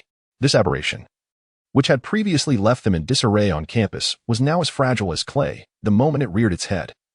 It was reduced to fragments by a barrage of 12.7mm heavy machine gun fire. The battlefield ahead was exceptionally fierce, while at the command center, Lu Cheng and his team were observing the situation through drone-transmitted images. As he watched the fleeting appearance of the mutated entities, he turned to He Jigang and remarked, "Old He, the firepower configuration of the armed police needs enhancement. Relying solely on light weaponry may suffice against small-scale ordinary infected. But should we encounter a large-scale zombie tide or mutated beings, it would prove inadequate." Upon hearing this, He Jigang pondered for a few seconds before responding, "Chief, we have indeed noted this issue. It is imperative that we bolster their weaponry. I propose that the armed police should no longer be categorized into mobility and internal security units, but rather be restructured based on current combat requirements." "Indeed, that makes sense." Lu Qing nodded slightly. "What are the specific recommendations from the staff? What equipment do we need to provide for them? Please elaborate." "In terms of vehicles, equipping them with the 3rd-generation Warrior armored assault vehicle will essentially meet the high mobility demands for daily patrols and emergency operations. Furthermore, we could include disposable rocket launchers in the squads, and each company could add a mortar platoon equipped with the latest 120mm ultralight mortars." Listening to He Jigang's suggestions, Lu Qing nodded in agreement once more. In addition to the aforementioned, I believe each platoon should also incorporate a fire support team specifically equipped with the QJZ-171-12 7mm heavy machine gun. Understood, Chief, Gang responded promptly, straightening his posture. This will significantly enhance the firepower network of the armed police. Proceed with this line of thought. Your staff should swiftly draft a detailed plan. Once reviewed and approved, we will implement it, Lu Cheng stated with a serious demeanor. Just as Lu Cheng and the Chief of Staff were discussing the augmentation of firepower for the armed police, Political Commissar Fu Jinyan entered briskly, carrying a folder. Chief, our broadcasting center has been successfully established, and all preparations for the inaugural broadcast have been completed. When shall we commence the first transmission? Fu Jinyan inquired with a cheerful demeanor. Is it already ready? Lu Cheng looked up in surprise, his eyes gleaming with delight. You have accomplished this with remarkable efficiency. Do share the specifics. Chief, our broadcasting center is primarily constructed using field-integrated communication vehicles, which has significantly expedited the process by eliminating many foundational construction tasks. Fu Jinyan replied, smiling as he handed over the folder. What is the coverage range? Lu Cheng asked with concern. The field-integrated communication vehicle we are currently utilizing integrates various communication methods, including scattering, satellite, and microwave. When operating in scattering mode under favorable atmospheric conditions, it can cover a range of up to 800 kilometers. Fu Jinyan indicated the data on the document. 800 kilometers? That is quite impressive. Lu Cheng acknowledged with a nod. Moreover, Chief, this field-integrated communication vehicle boasts a significant advantage. It supports multi-hop relay technology. As our influence expands and we establish more relay communication stations, the coverage area will continue to grow, Fu Jinyan quickly added. What about the broadcast content and the announcers? Lu Cheng inquired further. Regarding the broadcast content, we have meticulously planned. Firstly, we must vigorously promote the establishment of our safe zone and the remarkable victories we have achieved, thereby bolstering the confidence of the survivors. Additionally, we shall share some wilderness survival tips and strategies for dealing with zombies, enhancing their chances of survival. As for the announcers, we have selected 4 individuals from a pool of volunteers, 2 men and 2 women. The male announcers are Wang Hanyu and Gao Chang, while the female announcers are Wang Ro and Sunya, one of whom you may already know. At this point, Fu Jinyan paused slightly, a smile gracing his face. Upon hearing the familiar name, Lu Cheng curiously asked, does that soldier possess broadcasting talents? Sir, he was previously a military blogger, often engaging in live broadcasts. And he is quite eloquent. Currently, we are unable to find professional broadcasting talent, so we must proceed with this arrangement for now, Fu Jinyan explained. The broadcast content must include the identification of infected characteristics, particularly those of the new mutant strains. Once everything is prepared, we will commence our first broadcast at 9 o'clock tomorrow morning. Simultaneously, we need to be ready to receive information, as we are certain that individuals from other settlements will reach out to us. Understood, sir. With Lu Cheng's affirmation, Fu Jinyan joyfully set about completing the final preparations. Chapter 132, Living for a Bite to Eat. As the last wisp of smoke dissipated in the wind, the countryside west of Hongshan Road had transformed into a veritable hell on earth. The once tranquil fields lay ravaged, torn apart by artillery fire, with dismembered human remains scattered haphazardly. Some charred remains exhibited grotesque forms, while countless indistinguishable fragments dotted the landscape, blanketing every inch of ground. The air was thick with the acrid stench of burning flesh, mingling with the metallic scent of blood and various other foul odors, creating an overpowering miasma that made the soldiers nauseous. He then gazed upon the battlefield before him, letting out a heavy sigh, and then turned to the communications officer beside him, instructing, have Wudishing gather some bulldozers and excavators to clear this area thoroughly, leaving no potential hazards behind. He then returned to the command vehicle, meticulously reporting the situation to the command center. According to orders from the rear, he would lead his unit to rest at Null 17 Middle School for one night, replenish their ammunition, and set out for Yaojia the following day. This battle, from direct confrontation to gradual suppression and finally to the annihilation of the undead tide, had not consumed an excessive amount of time. Rather, the cleanup effort extended well into the afternoon. By noon, the soldiers were already ravenous, but had only managed to nibble on a piece of compressed biscuit to stave off their hunger. The gruesome scene before them had utterly extinguished their appetites, rendering them unable to eat. When the last shovel of earth was dumped by the bulldozer, the cleanup operation was declared complete. Although the corpses had been buried deep, the pervasive stench of decay and blood lingered in the air. Once the soldiers boarded their vehicles, the convoy set off once more, heading towards a safe point within the city. Bathed in the soft glow of the setting sun, the large convoy arrived at the entrance of number 17 Middle School, where where the stationed armed police and officers hurriedly cleared the debris blocking the entrance. With a creaking sound, the dual-pin track chassis of the ZBD-04A infantry fighting vehicle rolled forward, causing the ground to tremble slightly. The armed police and officers flanking the entrance watched intently, their hearts racing with excitement. The arrival of the troops was a welcome relief. They had endured tremendous pressure guarding the school for a month. Even when not on duty, they found it impossible to sleep soundly, jolted awake at the slightest rustle outside, terrified that a moment's lapse would allow the undead to breach the walls and consume their last refuge. At that moment, the survivors hidden within the teaching buildings surged forth in a wave. As they beheld the armored vehicles advancing into their midst, tears of joy welled in their eyes. They were on the brink of collapse, their food supplies dwindling alarmingly, relying solely on meager rations to survive each day. Now, even the limited supply of ready-to-eat meals had been curtailed, and it had been ages since they had enjoyed a proper meal. Moreover, in an environment bereft of medical supplies, illness had been a relentless torment. The unceasing roars of zombies outside the campus further frayed their already fragile nerves, pushing them to the brink of despair. "Is that a tank? It looks enormous," exclaimed a middle-aged man in the crowd, pointing at the infantry fighting vehicle, his face filled with astonishment. "What tank? You must be mistaken. That is clearly an armored vehicle," a young man promptly corrected, his eyes equally filled with astonishment. "Wonderful news. The troops have arrived. We are saved," a middle-aged woman exclaimed, waving her arms with a voice tinged with tears. "Why did they take so long to come? If only they had arrived earlier." Xiaozhang and the others would not. An elderly man choked on his words, his eyes brimming with sorrow. Those around him bowed their heads, their expressions mournful, clearly recalling comrades who had not survived to see this moment. "Will these troops remain here to guard us, or will they escort us away?" a young man asked anxiously. "Leaving would be best. I do not wish to stay here for another moment." The crowd engaged in animated discussions, their long-burdened gloom gradually dissipating. At that moment, a deafening roar filled the sky as 4 PAH-1 light anti-tank helicopters swooped down upon the school like colossal steel eagles. The gusts generated by their rotors whipped the survivors' clothes. Yet the crowd stood undeterred, their excitement building into cheers. "Welcome, comrades of the Liberation Army." It was unclear who initiated the call, but in an instant, everyone joined in unison, their joyous shouts resonating like rolling thunder across the campus. As He Bin descended from the command vehicle, Li Weiguo approached him with a group of people in tow. The foremost among them, a man in his 40s with thinning hair, extended his hands and approached with a broad smile. Upon reaching He Bin, he clasped his hand firmly and shook it vigorously, enthusiastically exclaiming, "Major He, it's great to finally see you. Welcome." He Bin smiled gently, quickly correcting him. "Deputy District Chief Wei, I am merely the Deputy Battalion Commander." Wei Long was taken aback for a moment before realizing his mistake, offering an awkward smile. "Well, you see, However, as a seasoned bureaucrat, he quickly regained his composure. This minor title mix-up vividly illustrated the contrast between military and civilian hierarchies. In the military, roles are distinctly defined. A superior is a superior, and a subordinate is a subordinate, leaving no room for ambiguity. Conversely, in civilian life, relationships are complex, and it is customary to avoid formal titles in informal settings. Deputy Battalion Commander, the soldiers have just concluded their battle and must be exhausted.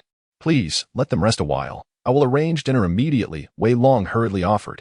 He Bin waved his hand, smiling. "You are too kind. We were already aware of the safety situation, and resources are likely quite limited. Therefore, we wouldn't want to trouble you. Our cooking team is already preparing, and we would appreciate it if you could organize everyone to dine together later." Upon hearing He Bin's words, a flicker of surprise and gratitude crossed Wei Long's eyes, and he responded, "Oh, how can we accept that? Logically, it should be us treating everyone. We are all family here, so it would be too formal to say that." He Bin interjected with a smile. "Very well. Since that is the case, let us take advantage of the autumn breeze offered by the troops today." Wei Long glanced back at the haggard survivors and decided not to hesitate any longer. The news swiftly spread among the survivors, and upon hearing that the troops would provide meals shortly, they found themselves involuntarily swallowing. It had been ages since they had enjoyed a proper meal. Their daily sustenance consisted of plain broth, and even instant food was dwindling. At this moment, merely imagining the forthcoming hot dishes made their stomachs grumble, and their mouths watered uncontrollably. As night fell, the field kitchen was brightly illuminated, bustling with soldiers from the cooking team, who were fervently engaged in their tasks. The dishes simmering in the pots, kissed by the flames, emitted an enticing aroma. The survivors, armed with utensils retrieved from the mess hall, formed a long queue in front of the kitchen truck. Each person stretched their necks like giraffes, eyes fixed intently on the direction of the food truck. Their gazes filled with eagerness and longing. When the cooking team members brought out the insulated containers, the fragrance in the air intensified. Upon hearing the team leader announce that the meal was ready, the queue suddenly stirred, driven by hunger as many unconsciously pushed forward, eager to obtain their portion. Observing this, the surrounding armed police and officers quickly stepped in to restore order. The team leader raised a large ladle and bellowed with authority, "Form a line. Anyone who dares to push will forfeit their meal tonight." At his words, the entire queue fell silent, everyone instinctively recoiling, straightening up to form an orderly line once again. Those fortunate enough to receive their meals, whether public servants or ordinary citizens, paid no heed to appearances, squatting down wherever they could with their plates, devouring their food ravenously. The steam rising from the dishes blurred their vision, and many found tears streaming down their faces uncontrollably as they ate. With one hand wiping away tears, they hastily shoveled food into their mouths, fearing that this hard-earned meal might vanish in the next moment. Some, overwhelmed by their haste, found food lodged in their throats, struggling to breathe and turning pale. Yet, even in such distress, they could not bring themselves to cease their actions, stretching their necks in a futile attempt to swallow the morsels. Heben stood a short distance away, quietly observing this scene, his heart heavy with sorrow. Before the apocalypse, in the thriving and affluent East University, these individuals had lived comfortable lives, free from the worries of hunger.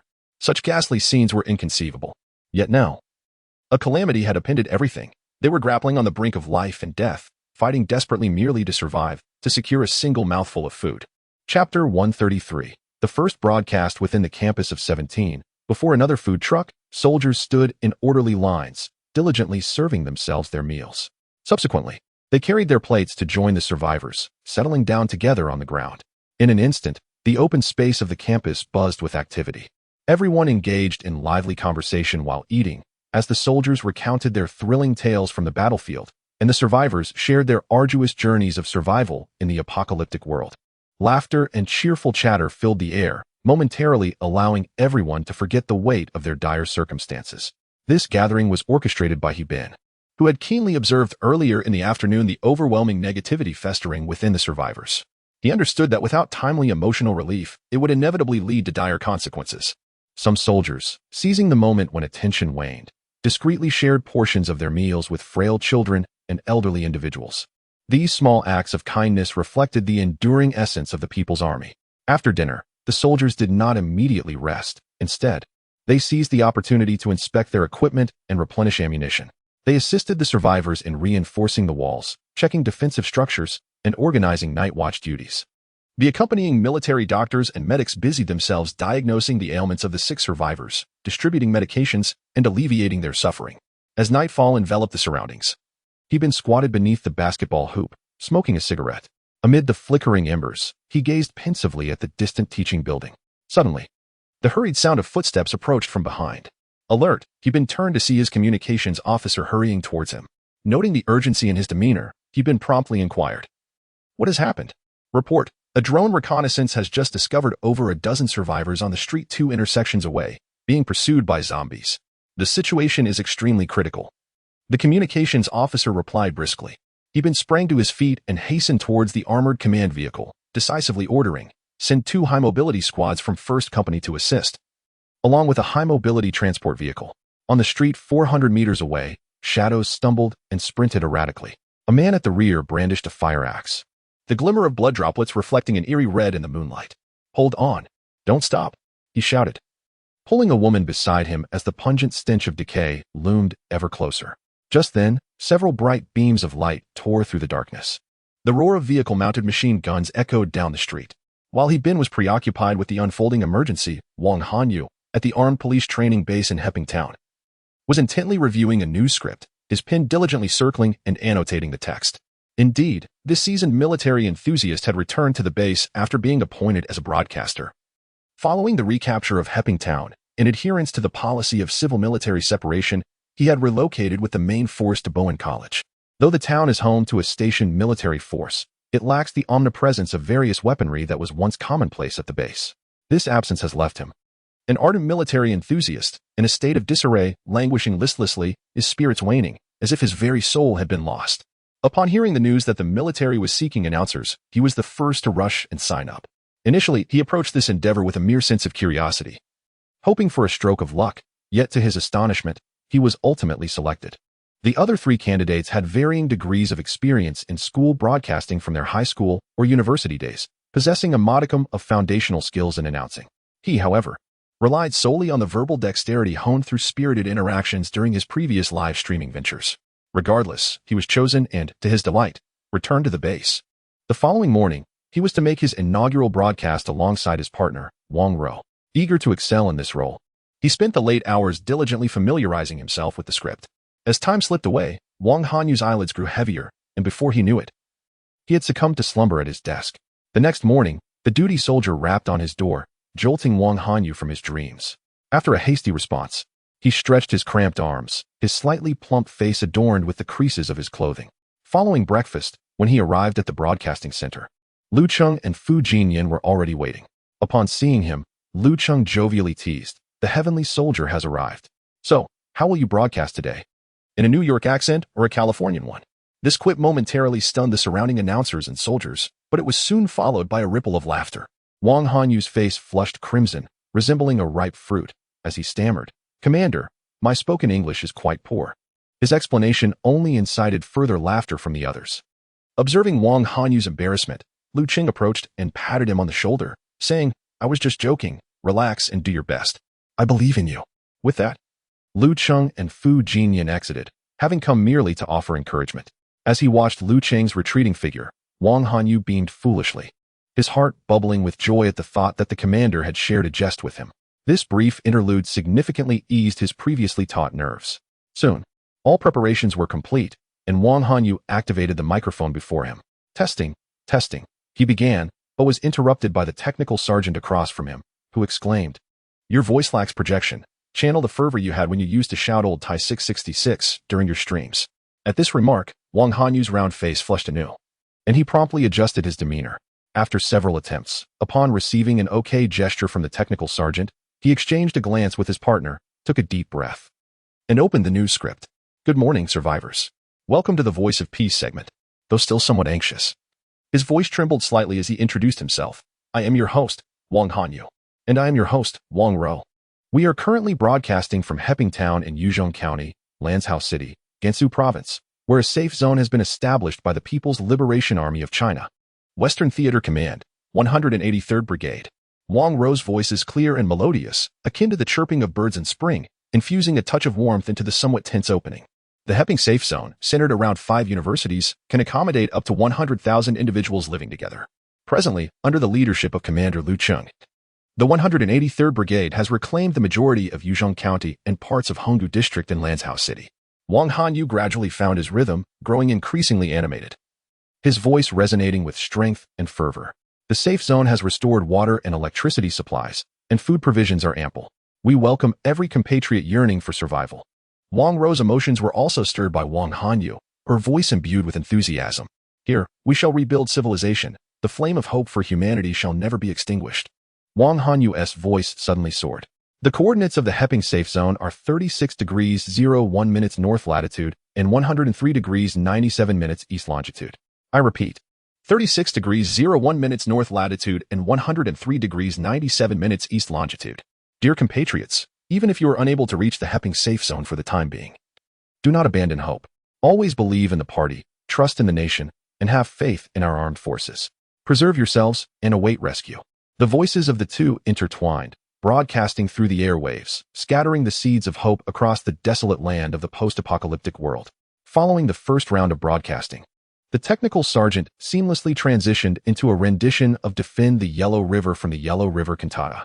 The stirring melody rose instantly, the song resonating with the indomitable fighting spirit of the Chinese nation. The wind roared, the horses neighed, and the Yellow River raged. Defend our homeland. Defend the Yellow River. Defend North China. Defend all of China. Chapter 134, The Heavenly Melody in a Subterranean Storage Room of an Office Building in Yongding County, Lanzhou. A sudden crackling sound emanated from the radio. The static reverberated through the underground space, causing Yang Feng, his hands stained with blood, to freeze abruptly. The suturing needle hovered just above the wound, dark crimson droplets cascading down the silver tip, splattering onto the rudimentary operating table. The Peace Security Zone, centered around educational institutions, could accommodate a multitude of inhabitants. Due to the electrical disturbance, the female voice from the radio was somewhat incoherent, laced with a slight tremor. Nevertheless, The unexpected broadcast rendered everyone momentarily speechless. The basement fell into an eerie silence as 27 survivors turned their gazes towards the radio, remaining utterly still as if ensnared by an invisible force. Repeating, latitude 36 degrees 01 minutes north, longitude 103 degrees 97 minutes east. As a male voice took over, the crowd gradually emerged from their stupor. In an instant, long-suppressed tears burst forth, streaming down their grimy cheeks.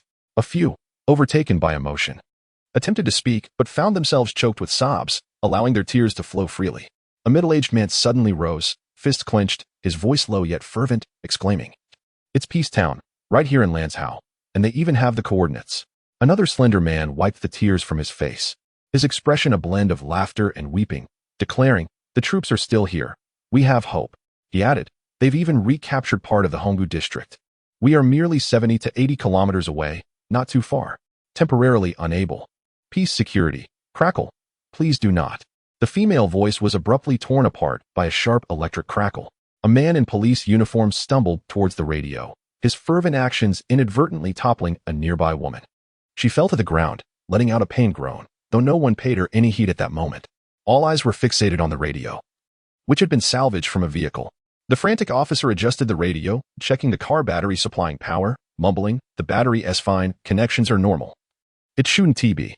After a flurry of adjustments, the radio crackled to life, playing Defend the Yellow River from the Yellow River chorus. "Why is it playing music?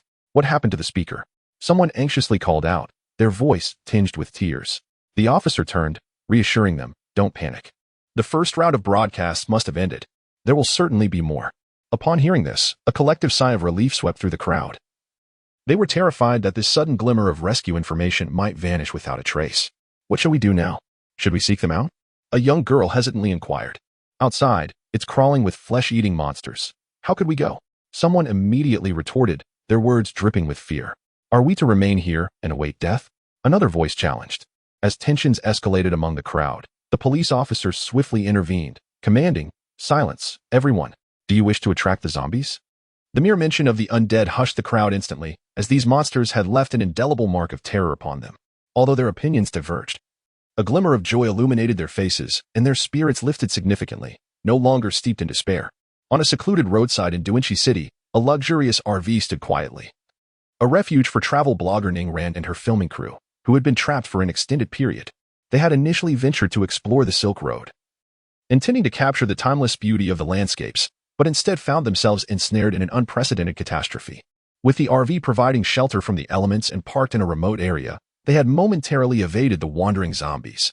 However, dwindling supplies constantly reminded them that survival was becoming increasingly precarious.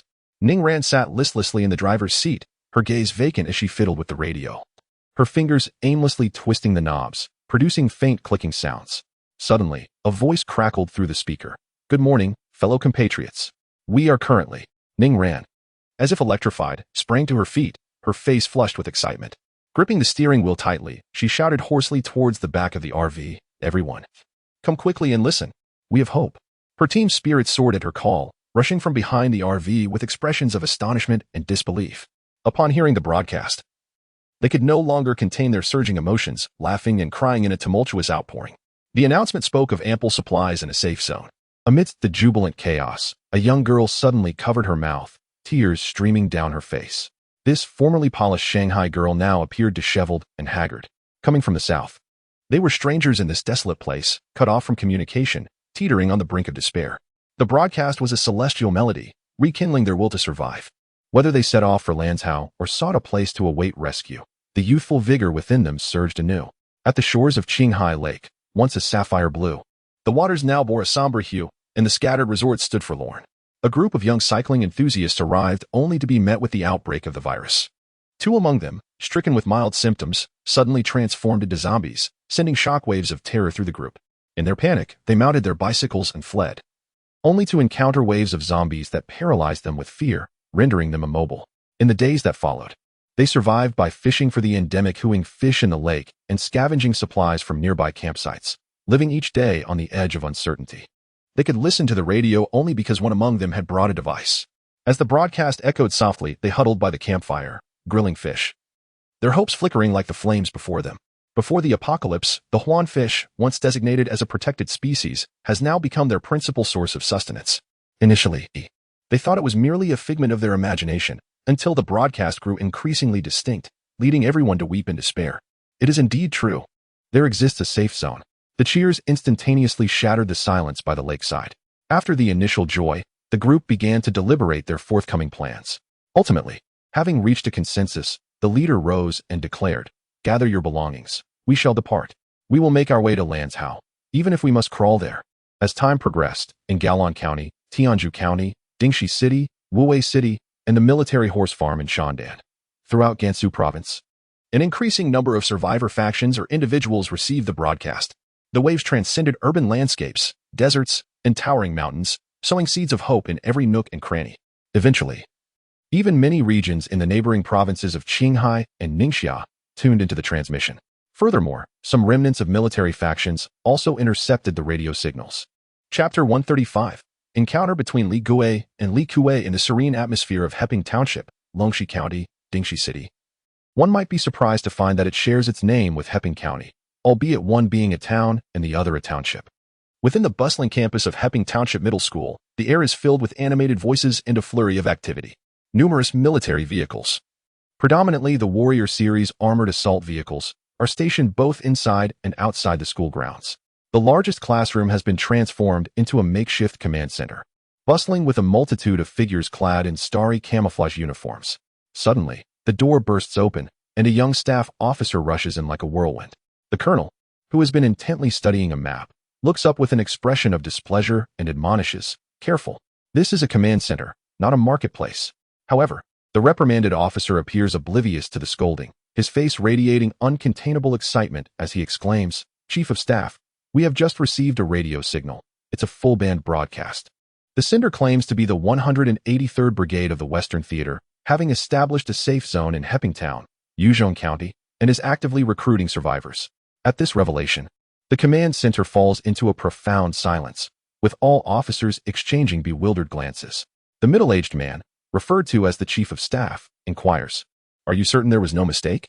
Did they really identify themselves as the 183rd Brigade?" "Chief of Staff, we are absolutely certain. Many people heard it at the time." The young officer hastily clarifies, "This is indeed perplexing. As the Chief of Staff of the 182nd Brigade, how is it that I am unaware of the emergence of a 183rd Brigade in the Western Theater?" He voices his inner confusion. Upon hearing this, a buzzing conversation ensues throughout the command center as the attendees begin to deliberate. Indeed, our 182nd Brigade is under the 76th Group Army, while our sister unit, the 181st Brigade, is part of the 77th Group Army. Could it be that the 183rd Brigade sprang forth from the cracks in the rocks? Or is someone disseminating false information? Another lieutenant colonel interjects. The previous staff officer quickly reports, it should not be the case.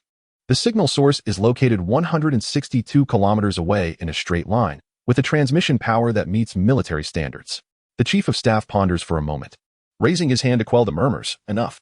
We can ascertain the truth through contact." He turns to the staff officer. "Go ahead and reach out to them to probe further and uncover the reality of the situation." After the officer departs to fulfill his duty, the Chief of Staff surveys the assembly, stating, "We cannot rely solely on their account. Currently, we lack operational medium to large unmanned aerial vehicles, so we must dispatch personnel to Yuzhong County for reconnaissance. As for who will go and how many, I encourage everyone's input." Upon hearing this, a major officer speaks up. "Chief of Staff, since reconnaissance is required, it is undoubtedly the task for our reconnaissance battalion. As for the number of personnel, sending 2 squads should suffice. Fewer people mean a smaller target, which facilitates maneuverability in case of any situation." "Very well. Since you have volunteered, let your reconnaissance battalion take the lead. Do you have a candidate for the team leader?" The Chief of Staff nods slightly. "I propose to have squad leader Huang Feng from the 2nd Company lead the team." Comes the response. "That fellow possesses a sharp intellect and is exceedingly astute. He is indeed the most suitable choice." The words of the Major General conveyed a sense of trust and admiration for Huang Feng. "Huang Feng? Is he not the renowned elite marksman celebrated throughout our entire corps?" "Indeed, it is he, Chief of Staff." "Well, since a selection has been made, let us expedite the arrangements. I am eager to discover the true nature of this 183rd Brigade." Originally, they had been planning to broadcast an announcement to attract survivors and consolidate resources, but unexpectedly, they were preempted by a unit previously unheard of. In Yuzhong County, at the Peacetown Armed Police Training Base. Fu Jinyan pushed open the door to the command center and strode in with great enthusiasm. As he walked, he cheerfully remarked, "Chief, wonderful news. Our broadcast has yielded excellent results. We have already received several waves of contact signals, including individual survivors as well as other gathering points." Lu Cheng was deep in contemplation over a map when he heard this, abruptly lifting his head with eyes brimming with surprise and anticipation. "Oh, so soon? What kind of individuals are they? Are there any military forces among them?" "Chief, the signals we have received predominantly originate from within Lanshouse City, with a few from surrounding counties. The sparse individual signals are mostly from radio enthusiasts, trapped within the city and unable to move. Thus far, we have not received any signals from other military units." As Fu Jinyan continued speaking, he was suddenly interrupted by a loud report from outside. Lu Cheng turned and called out, "Come in." The door swung open, and a staff officer hurried in, reporting to the chief. "We have just received communication from the 182nd Brigade of the 76th Group Army, inquiring about the status of our forces." Upon hearing the report, Lu Cheng exchanged glances with Fu and he before hastily asking, "Did the 182nd Brigade provide any details about their situation?" "None, Chief," the officer replied candidly. Hearing this, Lu Cheng sighed. What was inevitable has finally arrived. Fu Jinyan jested. "When we initially designated our unit, we aimed to capitalize on a notable name. It seems the unfortunate have finally come knocking. Goodness, old Fu, even at this moment, you still have the heart to jest. How shall we respond to them?" He Jigang interjected, "Did we not establish our strategy beforehand? When encountering military forces, we shall assert that we are a newly formed experimental unit operating under the auspices of the Central Military Commission and the Western Theater Command, with a high level of confidentiality. If they doubt us, let them investigate. I refuse to believe that, in this era, they can uncover anything substantial." Fu Jinyan nodded in agreement. "I concur with old he. Let us adhere to this narrative, while simultaneously requesting a meeting to gauge their reaction." Noting the consensus among his capable aides, Lu Cheng contemplated briefly before addressing the earlier staff officer. "Now, contact them and inform them that we are an experimental unit under the dual leadership of the Central Military Commission and the Western Theater Command, with a highly classified status. This marks our first public appearance." After a brief pause, Lu Cheng continued, "Should they inquire about specifics, we shall claim that we are a strengthened brigade of a larger formation, distinct from other units, and that we even possess considerable foreign military equipment." Once the advisors departed, Fu Jinyan gazed at Lu Cheng, his eyes brimming with inquiry. "Chief, what do you mean by this?" "Ah, merely boasting," Lu Cheng replied with a smile. "We are not privy to their circumstances, and they are equally unaware of our capabilities. It is prudent to exaggerate a bit. I believe the chief's approach is wise. We are living in a post-apocalyptic world. While I trust that they are still a people's army, one must always remain vigilant. A slight embellishment of our strength may compel them to reconsider any ill intentions," He Jigang remarked. Lu Cheng nodded slightly and began issuing a series of commands. "Next, deploy drones and reconnaissance personnel to survey Dingxi and ascertain the true situation of the enemy. Expedite the efforts of the 1st Battalion after securing the area around Zhaiguaning. They should immediately focus on reclaiming the city of Yuzhong.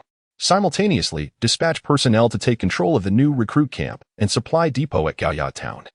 Instructing Qin Zixing's unit to relocate to Ganqiao Store Town, remaining ever vigilant towards the situation in the Dingxi direction. Our forthcoming principle is gentle engagement. Yet we must maintain a heightened state of alert." Lu Cheng's gaze swept over the assembly, reiterating his emphasis. Chapter 136, Speculations in the Chaotic Turmoil of the Apocalypse. A mere broadcast signal brought together two armies that had never before crossed paths. Uncertain of each other's circumstances, both sides felt a sense of trepidation and unease. Particularly on the side of the 183rd Brigade, Li Gui felt a twinge of anxiety upon encountering Li Kuei.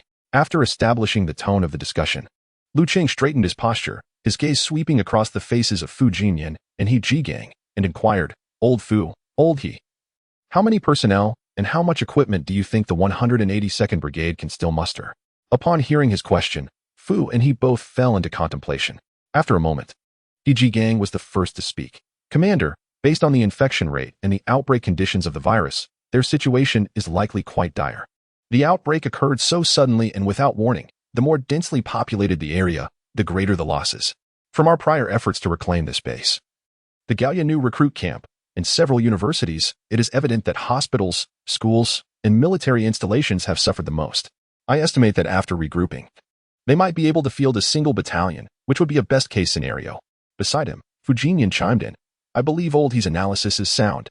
In addition to suffering heavy personnel losses, they are likely also facing severe shortages in equipment and ammunition supply.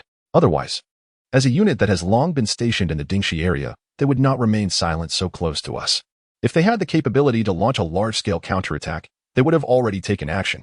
Lu Cheng nodded, forming an initial assessment of the 182nd Brigade's condition in his mind. Although this brigade was merely a light infantry unit, it would still be formidable against zombies under normal circumstances.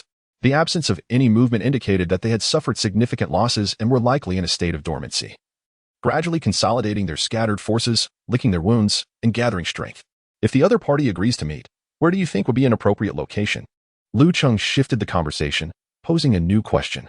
Ji Gang's eyes lit up, as if he had already contemplated this matter, and he quickly responded, if they truly agree, we could invite them here as guests. We could simply send a helicopter to pick them up. Fu Jinyan shot him a glance, mercilessly puncturing his little scheme.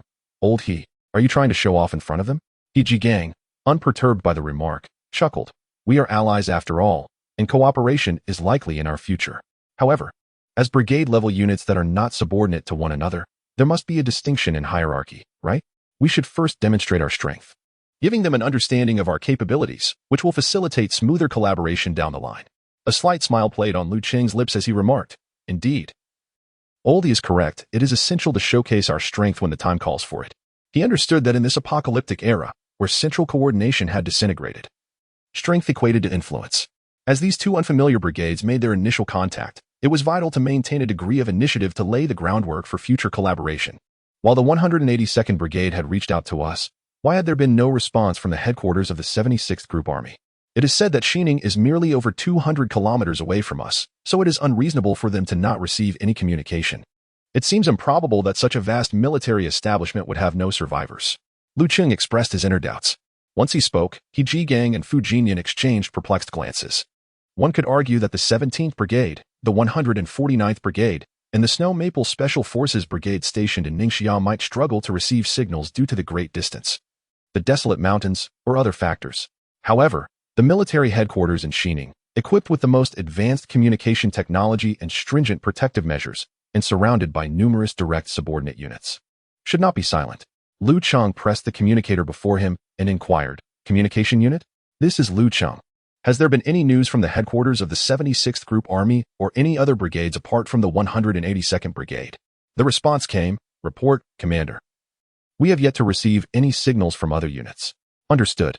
Report any developments immediately, Lu Cheng replied, releasing the communication button, his brow furrowing deeper as he muttered to himself. This is indeed strange. At that moment, a colonel, engaged in discussions about operational matters with a group of advisors, interjected. Commander, could it be that they have already departed from Xining and moved to other locations?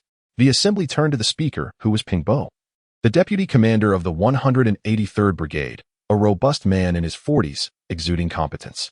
Previously, upon Ji Gang's suggestion, Lu Cheng had established a complete brigade staff, ensuring all subordinate positions were filled. Old Peng, what are your thoughts? Please share, Lu Cheng urged. Peng Bo approached and articulated. My perspective is as follows. Xining harbors a population exceeding 2 million and several surrounding counties and cities. Following the outbreak of the virus, it is likely that these areas are inundated with zombies. Given the substantial losses suffered by the military's direct subordinate units, they may find themselves unable to reclaim these regions and subsequently regroup with other forces. For instance, to the west lies the 56th Brigade stationed in Galmud, and to the northwest, the heavily armored 62nd Brigade in Jiaguan, which is one of the first units equipped with the luxurious 99A and 04A tanks. Moreover, regardless of which remnants they join forces with, their overall strength would significantly enhance, thereby better enabling them to withstand risks. Old Ping's analysis was indeed reasonable. The reason for their lack of communication might very well be their departure from the Xining area. Ji Gang nodded in agreement with Ping Bo's assessment. Let us have he been expedite the recapture of the Yaojia coal mine, and then send a helicopter to scout the situation there, Lu Cheng decisively commanded. If they have truly left, it might actually be for the best. After all, they are a group army, and if we manage to establish contact now, it might not bode well for us. Fu Jinyan candidly expressed his thoughts as they were analyzing the situation. The two reinforced squads previously deployed by Lu Cheng boarded two Black Hawk helicopters. The soldiers, clad in camouflage combat attire, faces smeared with war paint, and burdened with heavy packs filled with ammunition, rations, and various reconnaissance equipment, were heading towards the direction of Dingxi to execute a reconnaissance mission. Due to the tight reinforcements, Lu Cheng had yet to form a dedicated reconnaissance battalion, hence they were dispatched. Once the warriors had boarded, the cabin door gradually sealed shut, and the propellers began to spin at an exhilarating speed, lifting the Black Hawk helicopter into the sky. Simultaneously, 2 PAH-1 anti-tank helicopters joined the aerial formation. Though compact in size, this aircraft boasted formidable firepower and could serve as an armed helicopter when necessary. The quartet of helicopters roared with a thunderous sound, soaring swiftly southward. Just as the helicopter formation departed, a BZK-008 medium drone was also launched by the 1st Battalion engaged in combat at Xiaguanying Town. Chapter 137, The Tunnel Dingxi City. Longxi County, Heping Township. Upon receiving the orders, Huang Feng wasted no time and hurriedly made his way to the command department. The previously eager major was already waiting there. A cigarette dangling from his fingers, exhaling clouds of smoke, his brow furrowed with concern. Huang Feng approached and stood at attention, saluting, Deputy Battalion Commander. Enough of that, the major interjected, waving his hand.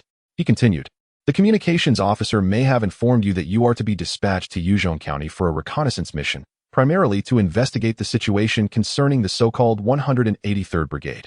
With a heavy sigh, the major added, you are well aware of our current predicament. We have suffered significant losses. Thus, we can only assign you 2 squads. Additionally, fewer personnel will facilitate movement and reduce the risk of early exposure. Are they hostile forces? Huang Feng could not suppress his curiosity. The major shook his head, explaining, not exactly. The 183rd Brigade does not even appear on the troop roster, which is why you're being sent to investigate. If they turn out to be a clandestine unit unknown to us, that would be fortuitous, as we are in dire need of assistance. I have no further questions. Rest assured, I will accomplish the mission, Huang Feng replied, his gaze resolute, standing tall as he voiced his commitment. Leaving the command post, Huang Feng headed straight to the reconnaissance regiment, selecting elite soldiers from the existing personnel to form 2 squads. During the equipment check, Huang Feng meticulously inquired about every detail, from firearms and ammunition to communication devices, rations, water, and first aid kits, leaving no stone unturned. Brothers, this mission is no trivial matter. We are to investigate the veracity of the self-proclaimed 183rd Brigade. Everyone must remain vigilant. All actions are to be conducted under command. Huang Feng addressed the troops, his gaze cold and sweeping across their faces. Rest assured, squad leader, we have never feared anything while following you. The soldiers responded in unison, their voices resonant with determination. Soon after, 2 armored assault vehicles departed from Heping Township. Huang Feng occupied the passenger seat, his eyes scanning the surroundings through the window. The once familiar roads now lay desolate, with abandoned vehicles strewn along the sides, stained with remnants of past turmoil. Lansao City, Honggu District, number 17 Middle School, was equally bustling with activity. Following orders, Bin was organizing matters concerning the troops' departure. First and foremost, he intended to leave a supply of provisions for the survivors. At that moment, a large stockpile of compressed biscuits, drinking water, self-heating meals, and medical supplies filled the playground.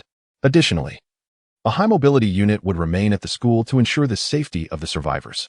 Once these tasks were completed, the soldiers diligently packed their gear and meticulously checked their weaponry. Upon hearing that the troops were to depart, the survivors gathered anxiously, their faces etched with fear and uncertainty, wishing to plead for the soldiers to stay, yet hesitant to voice their concerns. Having finally found protection under the military's watch, they were unwilling to return to a life fraught with peril. It was only upon learning that a contingent would remain to guard them that their emotions began to stabilize. Wei Long led the team to the armored command vehicle, firmly grasping Bin's hand. We may not be of much assistance, but we can only wish the troops success in their endeavors and triumph in their endeavors, he expressed earnestly. Bin smiled in response. Then I shall take your auspicious words to heart. He continued, Deputy Commander once the troops reclaimed the Yaojie coal mine and the Honggu district. If you happen to return to Heping Town, I kindly ask you to take me along, as I wish to report to Commander Liu on our progress. Wei Long's gaze was earnest as he made this request. Since Deputy District Chief Wei has such intentions, once the coal mine resumes operations, you shall accompany the first convoy. Bin remarked, unable to suppress his admiration for the astuteness of these bureaucratic minds. Amidst the farewells of the survivors, the engines of the combat vehicles roared to life, resonating throughout the campus. Attention! Board the vehicles! Bin commanded, and the soldiers swiftly climbed aboard their respective vehicles. The steel behemoths, with their hazard lights flashing, proceeded in an orderly manner out of the campus. Simultaneously, for PAH-1 helicopters whirred to life, their rotors stirring up clouds of dust as they soared towards Yaojia. The convoy thundered from Hongbu Road onto Zhanghe North Road, then veered onto North Ring Road. The wheels rolled on until they gradually slowed near Shuangyong Park. To reach Yaojia, they would need to navigate through the Haishuan Tunnel and the Yaojia Tunnel. Though neither tunnel was particularly long, the uncertain circumstances of the apocalypse necessitated caution. He'd been resolved to deploy drones for reconnaissance.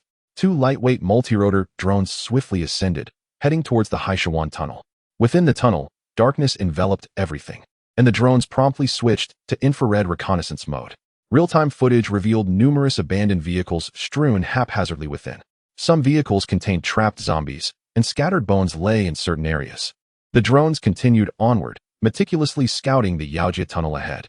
Fortunately, despite some large trucks being stranded, none had overturned, averting significant complications. Upon confirming the absence of danger, he'd been issued the command, "Attention, prepare to enter the tunnel and maintain vehicle spacing. The 04A infantry fighting vehicle will clear the path." The convoy re-engaged, the roar of engines reverberating at the tunnel's entrance. The ZBD-04A infantry fighting vehicle led the charge, its powerful headlights piercing the darkness like twin swords. The unsettling screech of metal grinding echoed throughout the tunnel as the 20-ton steel beasts surged forth, their tracks rotating and pushing aside obstructing vehicles as if they were mere toys, clearing a passage for the convoy. In the case of a few straggling large trucks, 2 or 3 infantry fighting vehicles coordinated seamlessly, gradually nudging them aside. As the high-mobility warrior armored assault vehicle slowly entered the tunnel, the soldiers swiftly emerged from the rooftops, weapons raised, aiming at the zombies trapped within the vehicles. Bang, bang, bang. The sporadic gunfire reverberated violently within the tunnel, causing dust to cascade from the ceiling. Accompanied by the shattering of windows, the zombies, ensnared by their seatbelts, had their heads shattered, spraying dark blood in every direction. As the convoy emerged from the tunnel, a breathtaking vista unfolded before them. The first sight that greeted their eyes was the ceaselessly flowing Datong River. The water surged forth, shimmering under the sunlight, bestowing a touch of vitality upon the desolate landscape. Not far off, a colossal coal yard stood silently, its towering mounds of coal resembling dark mountain ranges. Chapter 138. Kiln Street. Upon emerging from the tunnel, a sprawling array of streets and buildings unfurled before me.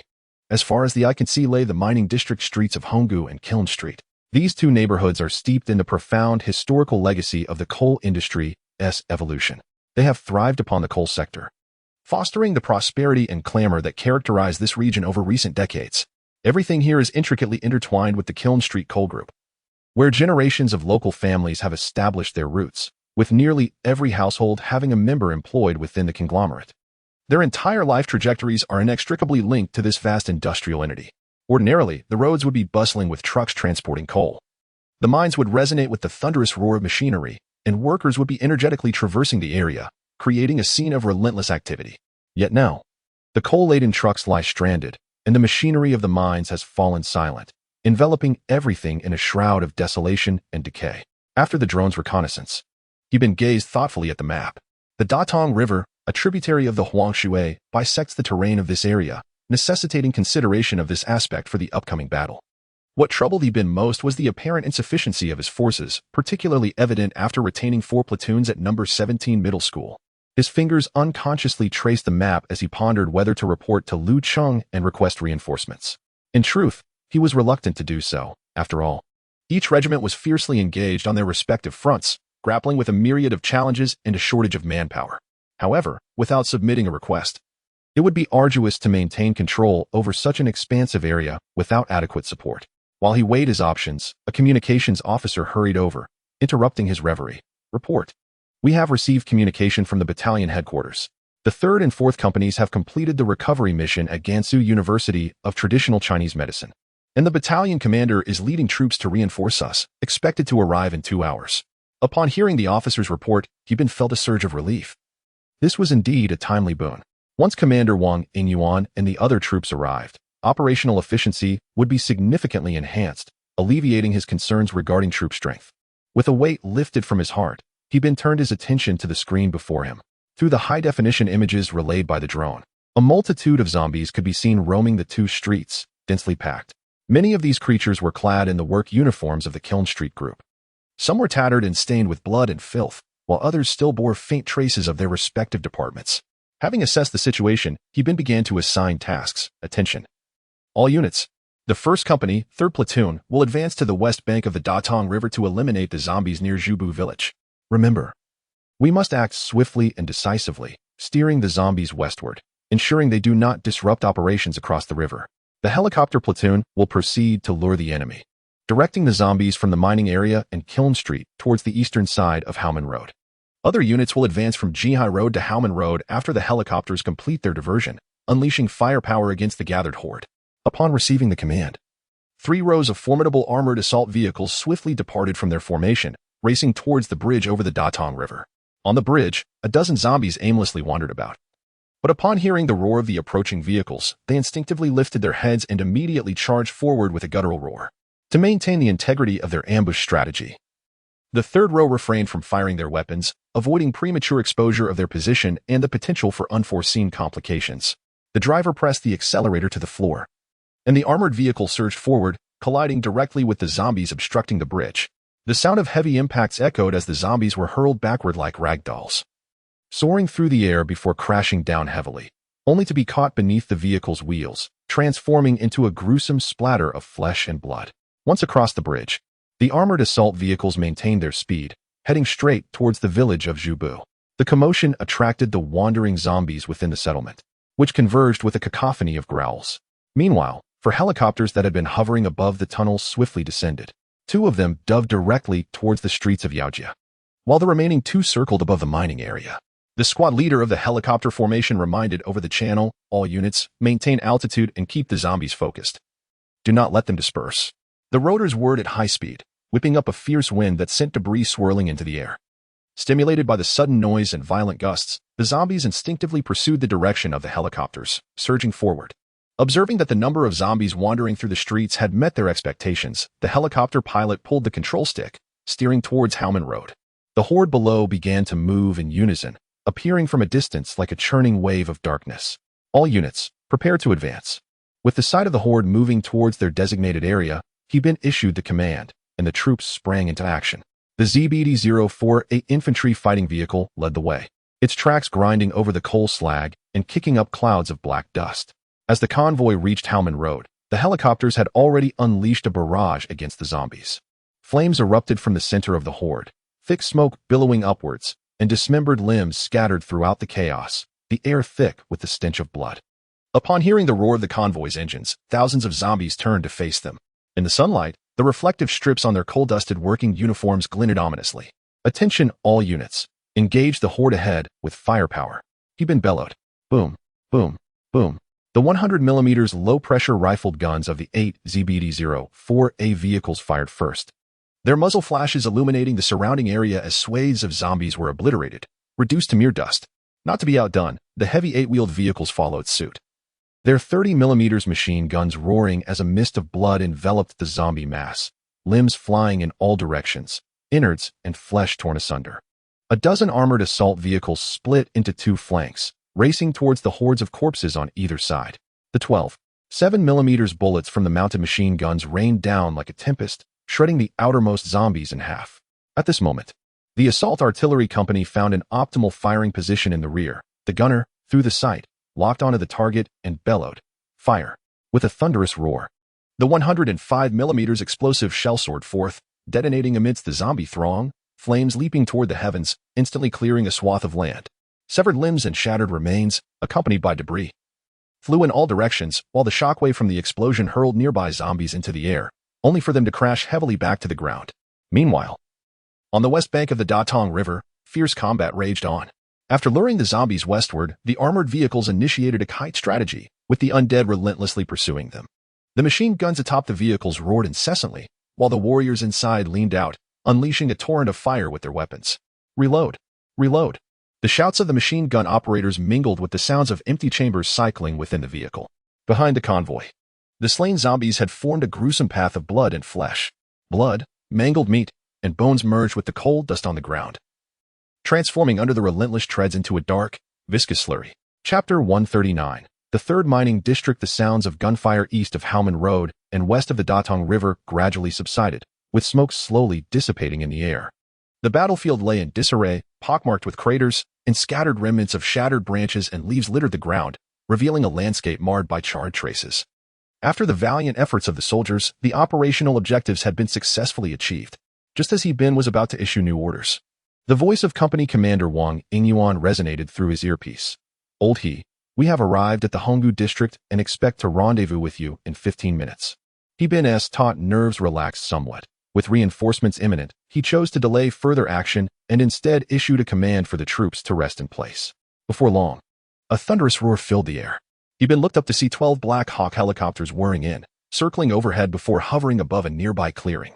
The downdraft from their rotors pressed the surrounding grass flat against the ground, while lighter objects were swept into the air.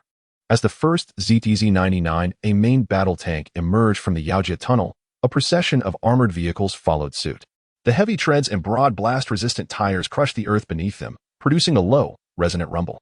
With the convoy advancing steadily, the ground trembled slightly beneath their weight. Upon the convergence of the two units, approached the command vehicle of the battalion. Wang Ingyuan descended from the vehicle and clapped on the shoulder. "Old He, you've worked hard. The task of clearing the mining area in Yaojia Street is now entrusted to you. I will lead the others forward to reclaim the nearby mines and power plants. This area has suffered from prolonged power outages. We must restore electricity swiftly, for without it, the mines cannot resume operations." "Yes, Commander," replied emphatically. "When you conduct the clearing, if you happen upon any survivors, be sure to inquire about the whereabouts of Li Hao," Wang Ingyuan instructed. The Li Hao he mentioned was the son of Li Hailin, who, after graduating, had joined the Yaojia Coal and Electricity Group and was assigned to the local Yaojia Mining Bureau. Li Hailin had always worked diligently without ever making requests, save for one instance. He had hoped that when the troops reclaimed this area, they might assist him in locating his son. This matter had lingered in Lu Cheng's mind, prompting him to specifically convey the message to Wang Ingyuan. After a brief respite of 20 minutes, Wang Ingyuan boarded the command vehicle and, accompanied by the 3rd and 4th companies as well as the tank company, set forth once more towards the direction of Hiqiao town. The dust stirred by the armored vehicles lingered in the air, resembling a serpentine, ochre-hued dragon. Once they departed, issued new operational directives. Company 1 would oversee Yaojia Street, while Company 2 would be responsible for the mining district. Task assignments were dispatched to individual terminals for implementation as planned.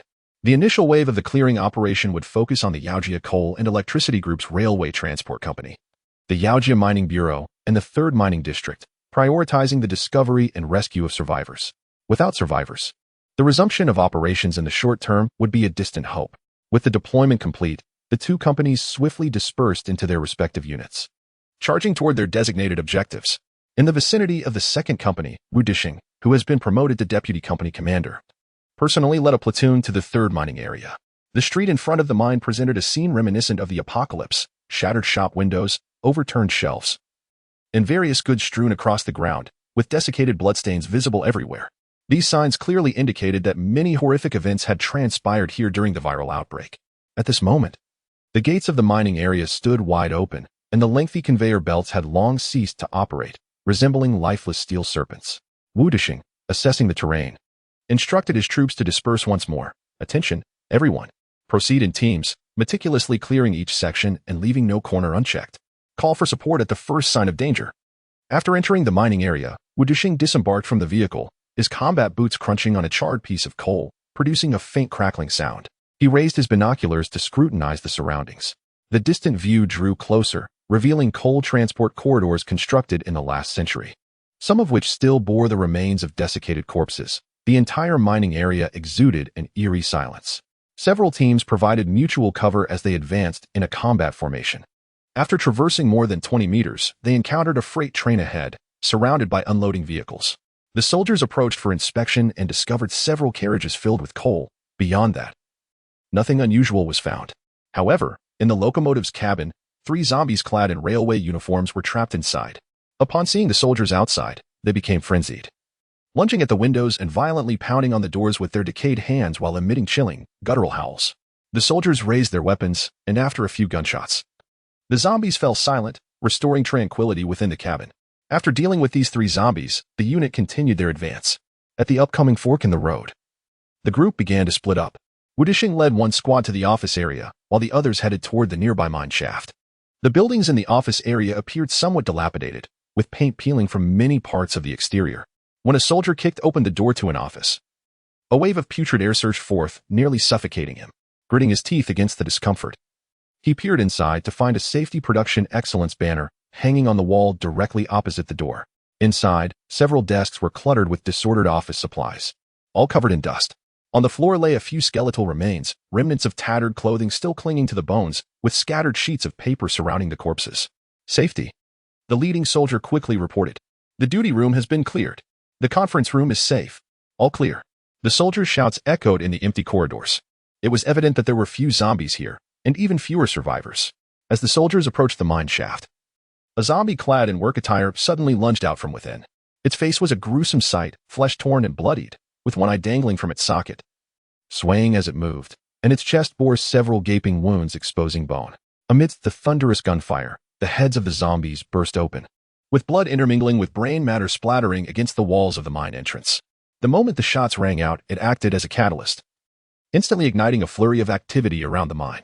A throng of dark figures surged forth from the maintenance passage, shrieking as they lunged forward. Second squad, secure the mine. Third and fourth squads, block the maintenance passage, commanded the squad leader. The soldiers of the second squad swiftly dispersed, seizing advantageous positions with their weapons aimed at the mine. Simultaneously, the warriors from the third and fourth squads pulled their triggers, and in an instant, the cacophony of gunfire, roars, and collisions intertwined, plunging the mine entrance into chaos. Chapter 140. Descent into the mine. The deafening sound of gunfire erupted before the mouth of the mine. As the last zombie fell to the ground, a temporary silence enveloped the surroundings, with only the acrid scent of gunpowder lingering in the air. Move swiftly. Block the east passage. The sergeant's voice thundered through the headset. In the distance, the roar of a loader's engine could be heard, as a soldier clumsily maneuvered a small, orange loader. The mechanical arm of the loader trembled up and down, spilling debris from the bucket in a chaotic cascade. Zhao Xiaohu, what are you doing? Can you even handle this? The squad leader bellowed. Wiping the sweat from his brow, Zhao Xiaohu bit his lip and pushed the control stick to its limit. The loader lunged forward abruptly, dumping the rubble and debris at the entrance of the maintenance passage. As Zhao Xiaohu grew more adept, after several trips back and forth, the passage was securely blocked, temporarily isolating any potential dangers within. Xiao Zhao, prepare to turn around. The sergeant rushed to the front of the loader, signaling for it to reverse and brace its rear against the passage. Beep, beep, beep. Under Zhao Xiaohu's guidance, the loader began to pivot, slowly backing towards the maintenance passage. Blockage complete. Zhao Xiaohu exhaled a long breath as the rear of the loader pressed firmly against the entrance. Just then, a drone gracefully flew into the mine, its blinking light strikingly visible in the darkness. Under the operator's control, the drone meticulously surveyed the interior using infrared mode. Confirming that no danger lurked within, the soldiers of the second squad cautiously stepped into the mine. They activated the integrated high-beam flashlights on their helmets. Inching forward into the depths of the mine, the sergeant's voice crackled through the communication channel. Second squad, be advised, danger encountered, retreat immediately. Absolutely no firing. I repeat, no firing. The interior of the coal mine was a strictly controlled fire hazard zone. Any misstep could result in catastrophic accidents. Under normal circumstances, miners would descend into the mine following a complex and stringent protocol. They must register their names, employee numbers, descent times, and work areas at the gate, with no detail overlooked. Subsequently, they would pass through a security checkpoint, undergoing rigorous safety inspections, with any items that could generate static electricity or sparks strictly prohibited. Only after donning specialized fire-resistant and anti-static gear, and eliminating any static buildup, could they pass through the gate and delve deeper. Now, the soldiers faced dire conditions and had no choice but to press onward relentlessly. As they traversed the tunnel, inching closer to the cage, the second squad leader's attention was suddenly captured by a glimmering object on the ground. He crouched down and picked it up, discovering it to be a name tag, caked with coal dust.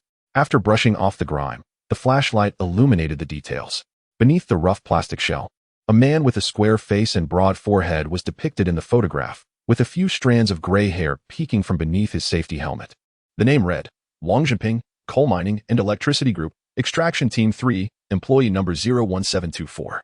The second squad leader tightly grasped his work badge. A fleeting thought crossing his mind, there might be survivors deep within the mine. At that moment, an eerie metallic clanking sent shivers down everyone's spines as the lift suddenly jolted into motion, the cage from the depths of the mine steadily ascending. Step back, maintain vigilance. The squad leader commanded, prompting the soldiers to hurriedly retreat several meters. All fingers rested gently on the triggers. aware they could not fire but instinctively adopting a posture of readiness. The cage continued its slow ascent, the creaking noise growing increasingly distinct. Upon reaching the mouth of the mine, with a resounding click, the somewhat antiquated gate creaked open, revealing a figure before the crowd. "Who goes there? Raise your hands." The squad leader bellowed, directing the beam of his flashlight towards the individual. The emerging figure squinted against the harsh light.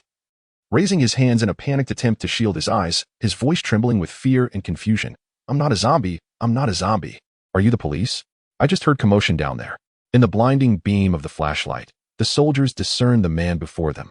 He was clad in coal-stained mining gear, his red safety helmet marred with scratches and dents, and his feet encased in filthy, knee-high rubber boots. The man's frame appeared slightly hunched, his face etched with fatigue and hardship. "Do not be alarmed. Raise your hands high and step forward slowly," the soldiers instructed, guiding him as they retreated towards the cave's entrance, ensuring every movement was under control. The man's steps were unsteady, clearly weakened by his prolonged entrapment underground. Yet he endeavored to follow the soldiers' directions, inching forward with great effort. At last, emerging from the mine, he quickly bowed his head, shielding his eyes from the sudden brightness of natural light, which felt overwhelmingly harsh. "Hello, comrade. We are the rescue team from the 183rd Brigade of the Western Theater. Please state your identity," the squad leader inquired gently, taking a step forward. Upon realizing they were military personnel, the man momentarily lowered his hands to take a look, but quickly raised them again, his voice trembling with emotion. "My name is Wang Zhengping, from the 3rd Mining Team of Yaojia. I haven't been infected, I swear." Hearing his name, the squad leader promptly handed him the retrieved work badge. "Are there others left in the mine?" he asked, anticipation gleaming in his eyes after glancing at the badge. Yes. There are 53 others in the temporary refuge chamber below. Some are ill. And there are 6 children. I beg you please save them," Wang Zhengping implored, his voice quaking. "Comrade Wang Zhengping, could you lead the soldiers back down to bring everyone up?" "Of course, no problem at all. I'll guide you," Wang Zhengping replied without hesitation, his excitement palpable. As they re-entered the mine, engulfed by darkness once more, Wang Zhengping cautiously opened his eyes. He turned to the soldiers and asked tentatively, "May I see you?" Upon receiving permission, he activated the lamp on his safety helmet. The beam of light emitted by the mining lamp intersected with the intense illumination from the soldiers' helmets, allowing him to finally discern the faces of his saviors. Tears cascaded down his cheeks, marking a stark contrast against the soot-stained visage, leaving a striking black streak in their wake. He murmured with palpable relief, "How wonderful! It truly is the troops. You have come. We can survive now." Subsequently, the soldiers followed him into the cage. Wang Zhengping adeptly maneuvered the cage downward, feeling somewhat embarrassed as he remarked, "We haven't seen such bright light in ages. We haven't turned on the lamp." The soldiers nodded in understanding. He continued, "There was power until about 3 days ago when it suddenly went out. I'm not sure what happened at the power plant. The cage is still operated by the backup power source. Currently, the ventilation system has ceased, and we are relying solely on natural airflow underground. The air quality is not ideal, so please exercise caution and avoid creating any sparks." As Wang Zhengping cautioned them, the cage descended slowly into the darkness, accompanied by faint creaking sounds, and the sensation of weightlessness tightened the soldiers' backs. Chapter 141. As Li Hao and the others descended into the depths of the well, the gate had yet to open when they heard an anxious voice calling from outside. "Lao Wang, is that you?" The urgency and unease in the tone were palpable. "It is I. I have returned," Wang Zhengping replied loudly. Once the gate finally opened, the soldiers were met with the sight of several miners cautiously observing them, armed with pickaxes and iron rods. When their headlamps illuminated the soldiers, everyone stood frozen in astonishment, their expressions shifting from disbelief to overwhelming joy. Like Wang Zhengping, tears flowed freely from their eyes, their lips moving in silent utterances, choked with unspoken words.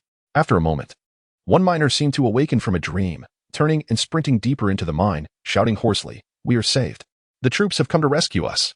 His excited voice echoed through the tunnels, lingering in the air. Wang Zhengping then led the soldiers to the temporary refuge chamber located underground. This refuge chamber, constructed within the hazardous work areas of the mine, offered a sealed environment built from the mine's tunnels, possessing excellent protective qualities capable of withstanding certain external impacts. The chamber was stocked with essential supplies such as oxygen, water, food, first aid kits, and waste treatment facilities, allowing trapped individuals to seek shelter and await rescue during a disaster. As the iron door of the refuge chamber was pushed open, a wave of stale air rushed out, revealing a cramped space of 30 square meters filled with over 40 people. Upon entering, dozens of miners surged forward, among them a number of trapped civilians. A young man lay half reclined in a corner, his right leg tightly bound in blood-stained bandages. Even more distressing was a small child, appearing to be around 3 or 4 years old, with a flushed face, tightly shut eyes, and cracked lips, occasionally emitting faint groans. At that moment, everyone was silently weeping, tears streaming down their faces, washing away the grime. The soldiers surveyed their surroundings and noticed that someone had scrawled survival guidelines on the walls of the refuge chamber with chalk. First, absolutely prohibit open flames. The words were written with great emphasis, accompanied by a large cross, serving as a stark warning. Second, limit the use of each mine lamp to 10 minutes per day. Third, urine must be collected in one place. This seemingly awkward directive carried significant weight. Fourth, food must. Lines of practical and targeted instructions were scribbled in a haphazard manner, indicating that among the survivors were capable individuals. In one corner of the refuge chamber, there lay a pile of items that did not appear to be standard emergency supplies, suggesting that these individuals had ventured outside at some point. The second squad leader calmed the agitated crowd. Everyone, remain calm. We will lead you out now, and not a single one of you will be left behind. He swiftly organized the group for a staged evacuation as the soldiers assisted the weakened miners and helped carry the injured and ill, making their way step by step toward the lift. When the first group of evacuees reached the mouth of the mine, the soldiers blindfolded them with strips of cloth they had found. Having been trapped underground for so long, they were not yet able to bear the harsh glare of natural light, which could inflict permanent damage upon their eyes. At that moment, the distant roar of engines grew ever closer as the valiant rescue ambulances sped toward them. One soldier carried a man whose entire right leg was wrapped in bandages. Under the sunlight, it was evident that the edges of the bandages were stained with a yellow-green fluid, exuding a pungent odor. The wound, severely infected, required immediate debridement. After the military doctor assessed the situation, a prompt decision was made. A middle-aged woman rushed into the field ambulance, cradling her feverish child, urgently pleading, "Please, save him. He is only 3 years old. The poor child no longer has a family."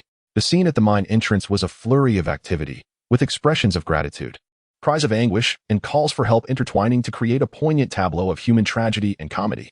Wang Jinping was among the last to evacuate with the soldiers. Upon entering the cage, this man with graying temples suddenly spoke. "A month ago, many people at the mine fell ill. At the time, we hardly paid attention, dismissing it as a common flu. Later, the group issued a notice instructing those who were sick to isolate and recuperate. We, the healthy ones, were reassigned to maintain the basic production tasks." His voice was somewhat hoarse, and the soldiers detected a hint of weariness in his tone. "According to the schedule before the outbreak, I had no shifts these past few days. However, considering that everyone was ill, I thought I might as well go to work, especially since the group promised a bonus." At this point, Wang Jinping fell silent for a few seconds, raised his hand to wipe his face, and continued. "That day, we were working when we suddenly lost contact with the outside world. Not knowing what had happened, we planned to go up and check. Little did we know that as soon as we emerged from the cage, we encountered the monstrous beings. Old Liu, Xiao Zheng, and a few others were knocked down by them." The scene. He closed his eyes, as if reluctant to recall the memory, his facial muscles twitching slightly. "They were devoured alive. We were all terrified, our legs trembling, and while they were preoccupied with their gruesome feast, we scrambled back into the cage and returned underground. After hiding down there for several days, we found the supplies in the chamber were limited, and reluctantly, we had to brave it once more. Upon our return, the monsters in the mine had seemingly vanished. However, there were still creatures roaming the outside of the mine. Old Feng stealthily approached a vehicle outside, driving it to lure the monsters away. It was then that we managed to escape and gather some supplies, even rescuing a few people. Among them was the young man you just met, Xiao Yang. He fell from a building while fleeing and broke his leg. It took considerable effort to bring him back. After our initial venture, emboldened, we set out once more, hoping to find a safer place outside. After all, hiding in the depths of the well, no one can endure for long. The second time, fortune did not favor us. We inadvertently roused the monsters. They were no longer as sluggish as before, but rather pursued us with frenzied speed. During our frantic escape, Xiaoli sustained an injury. And just when everyone believed escape was impossible, he bravely led the monsters into an adjacent maintenance passage. Speaking of Xiaoli, that student often remarked that the coal from Yaojia was formed during the Jurassic period, buried underground for nearly 200 million years, destined to see the light of day. Everyone thought he was overly idealistic, yet in the end, it was he who stepped forward. Alas, Wang Jinping sighed heavily as he spoke. "Old Wang, what is the name of the Xiaoli you mentioned, and what is his role in the mine?" The second suddenly interjected, interrupting Wang Jinping. Xiaoli. His name is Li Hao. He is an exploration engineer from the Mining Bureau, a recent university graduate who came here 2 years ago. I believe he hails from Yuzhong County. Wang Jinping rambled on, oblivious to the fact that the soldiers in the cage had fallen silent. Among the tasks outlined in the plans received on their personal terminals was the search for a young man named Li Hao. Chapter 142. The Three Great Pains of Life in the Honggu District. Along the streets of the mining area, the midday sun filtered through sparse clouds, casting mottled shadows upon the third mining district. The area had been thoroughly cleaned, and 2 shifts of soldiers were diligently using a fire truck from the local fire station to wash the ground. As dark red blood flowed in meandering rivulets along the drainage ditches, at the entrance of the third mining district, 3 rows of camouflage tents had been erected along the road, the mingling scents of disinfectant and decay wafting through the air. According to the original plan, the soldiers intended to clear out several offices in the administrative building to accommodate the survivors. However, the stench within proved unbearable, leading them to reluctantly opt for setting up tents outdoors instead. The survivors lay on military cots within the tents, and the condition of several injured individuals had stabilized significantly after preliminary treatment.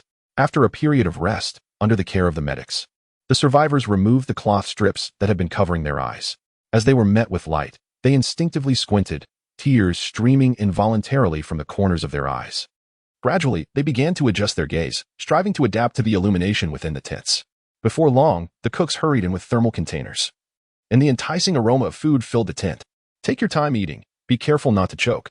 There is an unlimited supply of rice and dishes, and we'll have mung bean soup later. The soldiers weaved among the survivors, frequently serving them more rice and vegetables. Yet, despite the soldiers' reminders and encouragements, the survivors devoured their meals ravenously, their chopsticks moving incessantly, as if they were fighting for their very lives. After the meal, Wang Jinping asked a soldier for a cigarette and slipped outside, crouching down to savor the smoke. Wisps of white vapor escaped simultaneously from his mouth and nostrils, his expression one of profound enjoyment.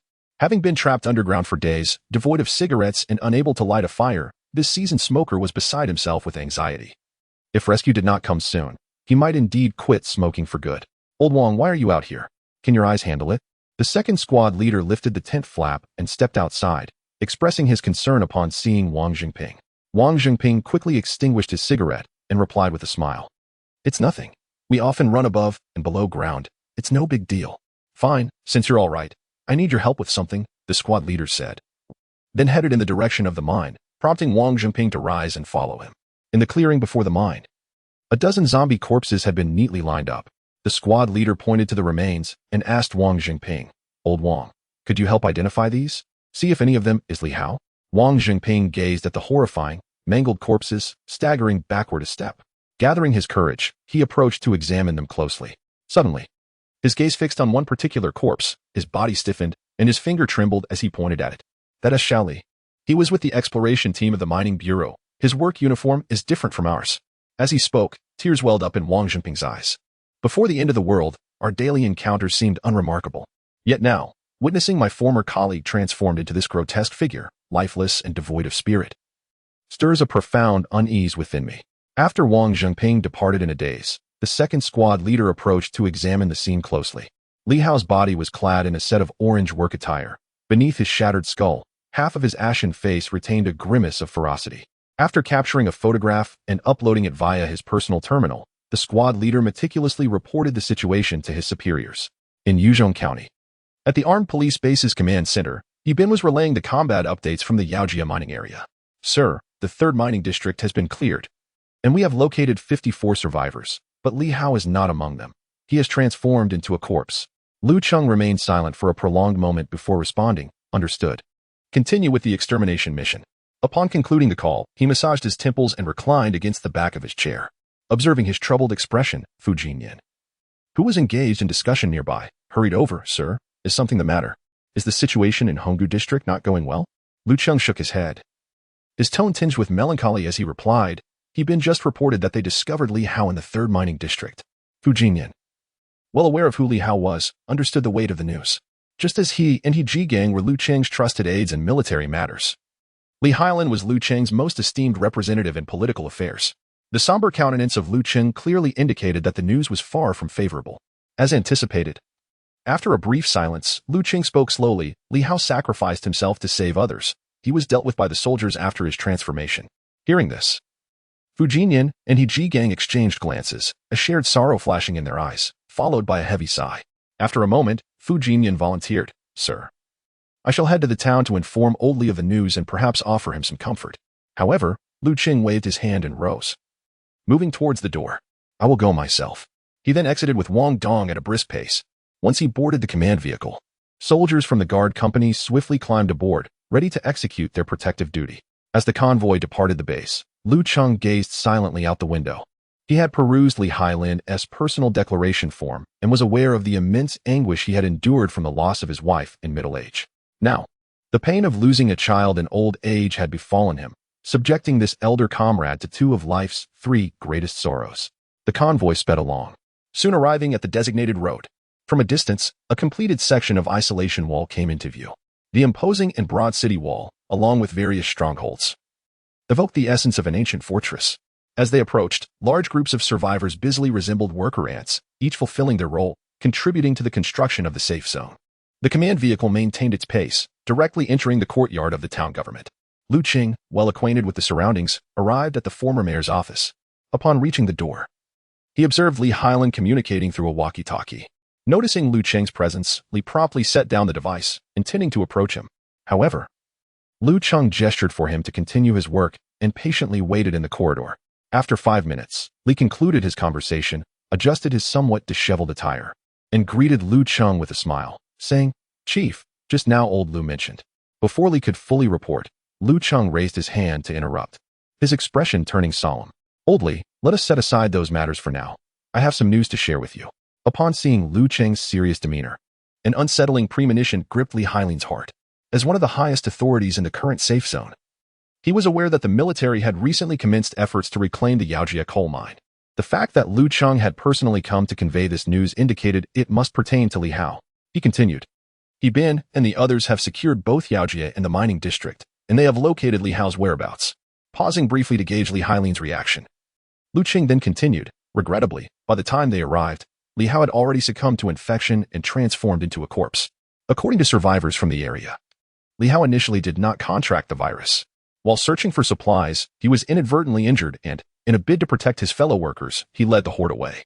Li Hailin felt as though his mind had gone blank. A deafening buzz filled his ears, rendering him unable to comprehend Lu Cheng's subsequent words. An acute pain pierced through him, akin to being pricked by countless sharp needles. After what felt like an eternity, he, like a soulless puppet, turned and walked into the office, shutting the door behind him. Lu Cheng remained in the corridor, opening his mouth yet uttering not a single word. Before long, muffled sobs emanated from the office, reminiscent of a wounded beast's lament. Lu Cheng sighed and, accompanied by Wang Dong, exited the building, planning to revisit Li Hailin later that evening. Although he intended to offer solace and comfort, he was at a loss for words. He had never experienced the anguish of losing a child and could not fully empathize with such sorrow. Mere platitudes would hardly suffice to alleviate such profound grief. As nightfall silently descended, Lu Cheng adjusted his military uniform and made his way toward Li Hailin's office. He tread lightly, cautious not to disturb the rare tranquility.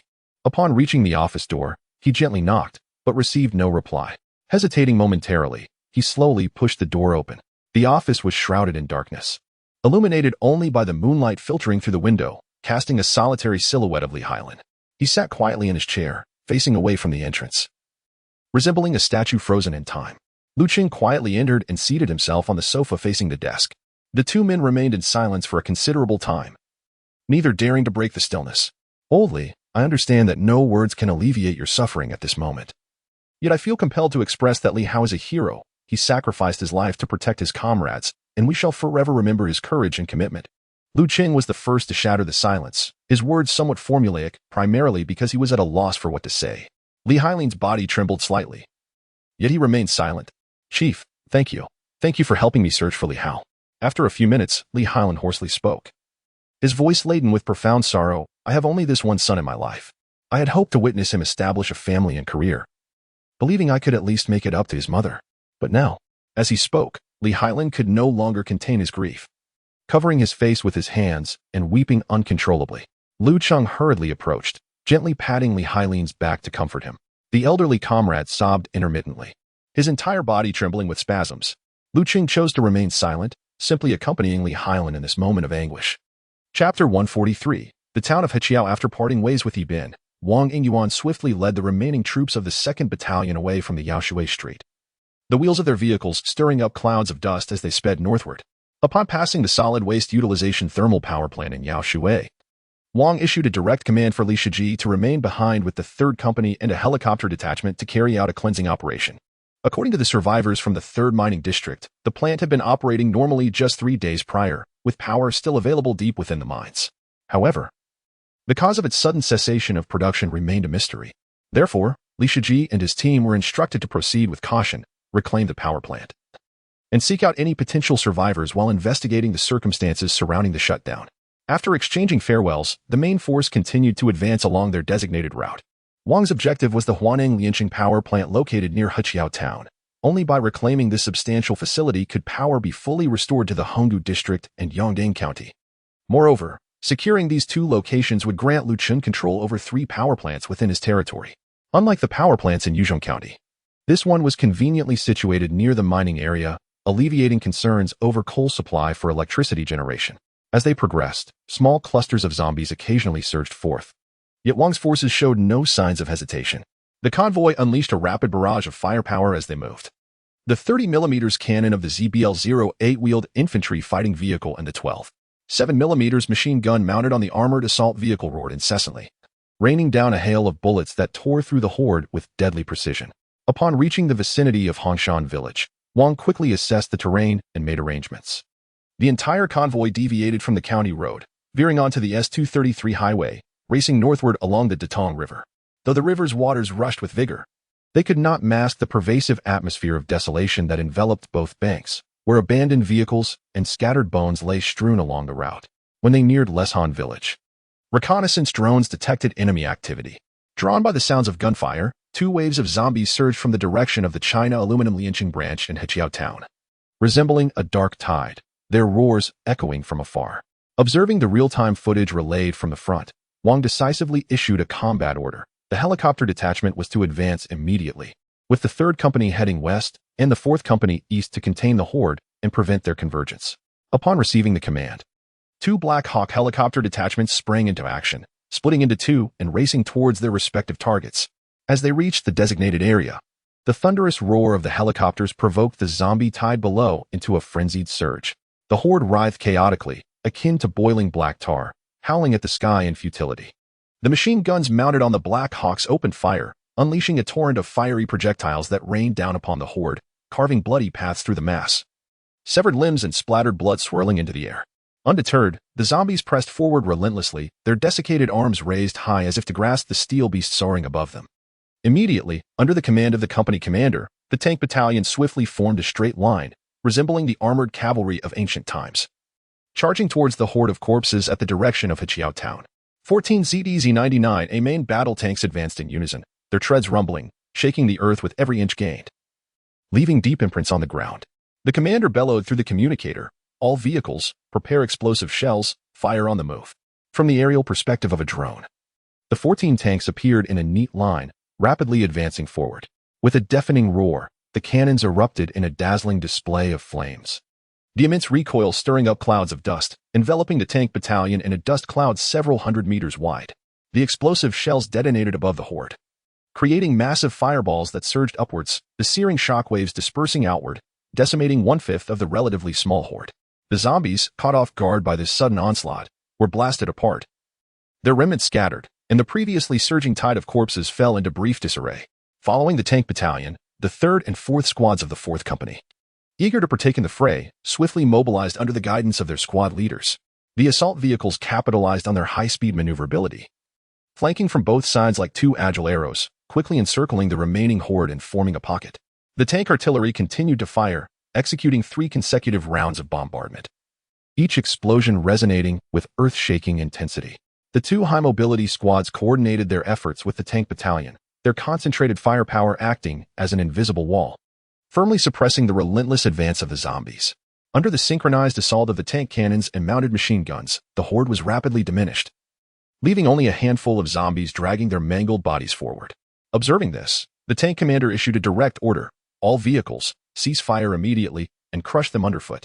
The 1499A tanks swiftly closed their formation, emitting plumes of black smoke from their exhausts, accelerating in a combat posture. The heavy treads rolled forward, engulfing most of the remaining zombies. As the tanks passed, their tracks and skirts became smeared with remnants of flesh and bone, leaving a trail of horrifying crimson imprints across the fields. A few zombies that narrowly escaped the treads were swiftly targeted by the mounted machine guns of the high-mobility squads, instantly reduced to a heap of fragments. After the battle at Heqiao Town concluded, the skirmishes at the aluminum company were also nearing their end.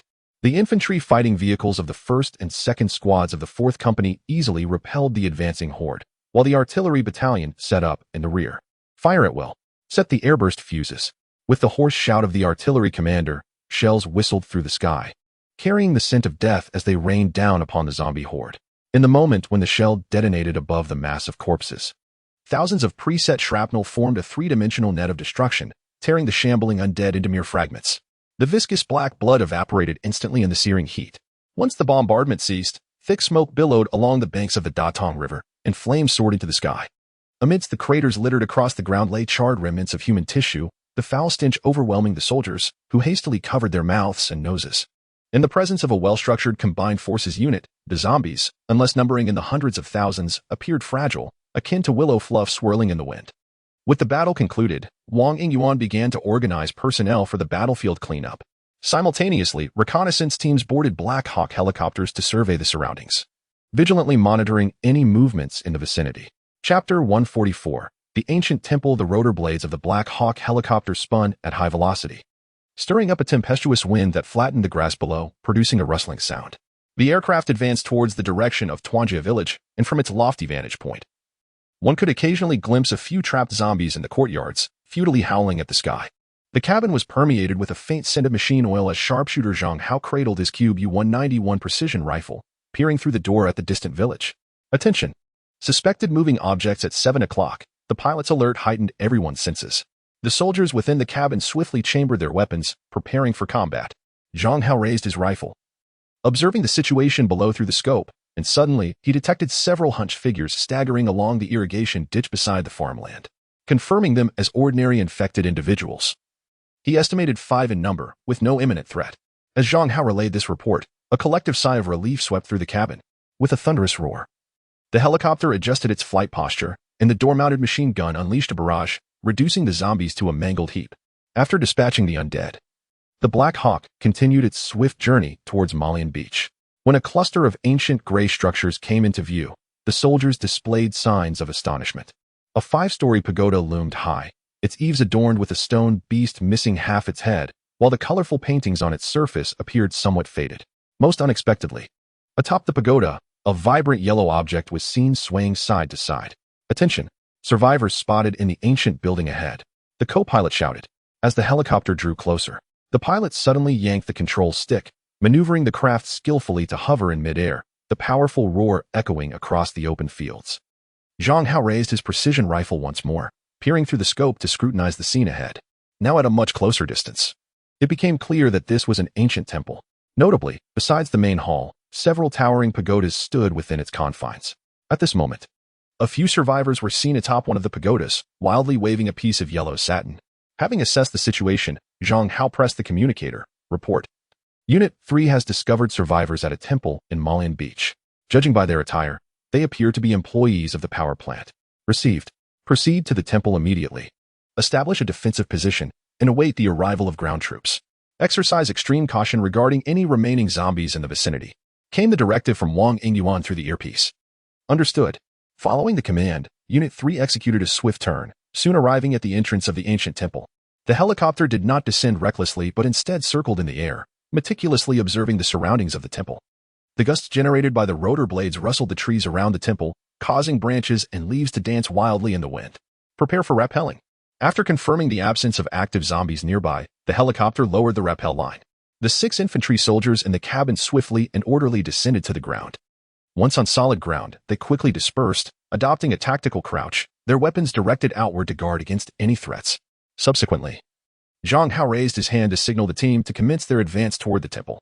Upon reaching the entrance, the soldiers gazed upward, where the plaque above the temple's door boasted 6 robust characters inscribed with Maliantan ancient pagoda temple, evoking a sense of antiquity and solemnity.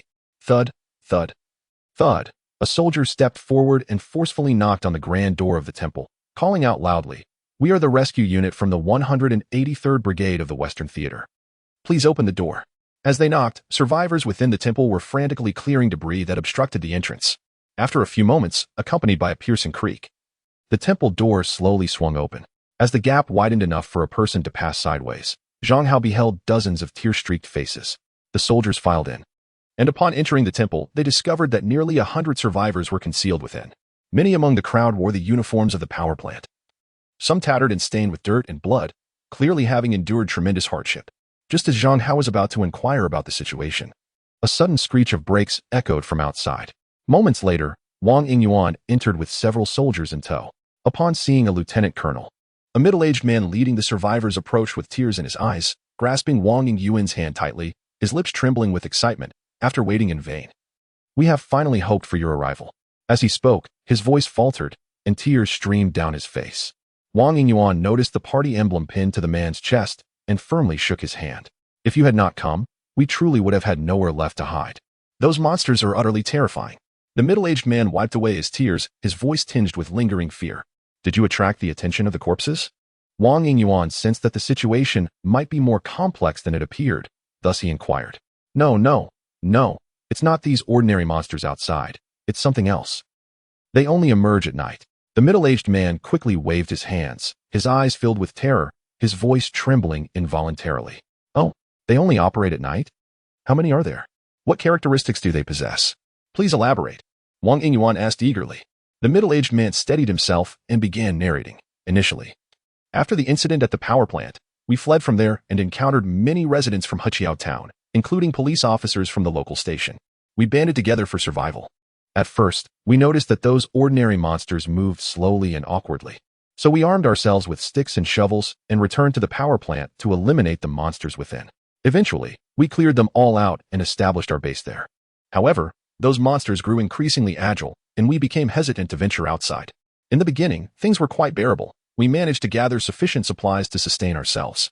However, one fateful night, as the middle-aged man recounted this tale, the terror in his eyes magnified in an instant. Numerous monstrous beings scaled the walls and surged into the compound.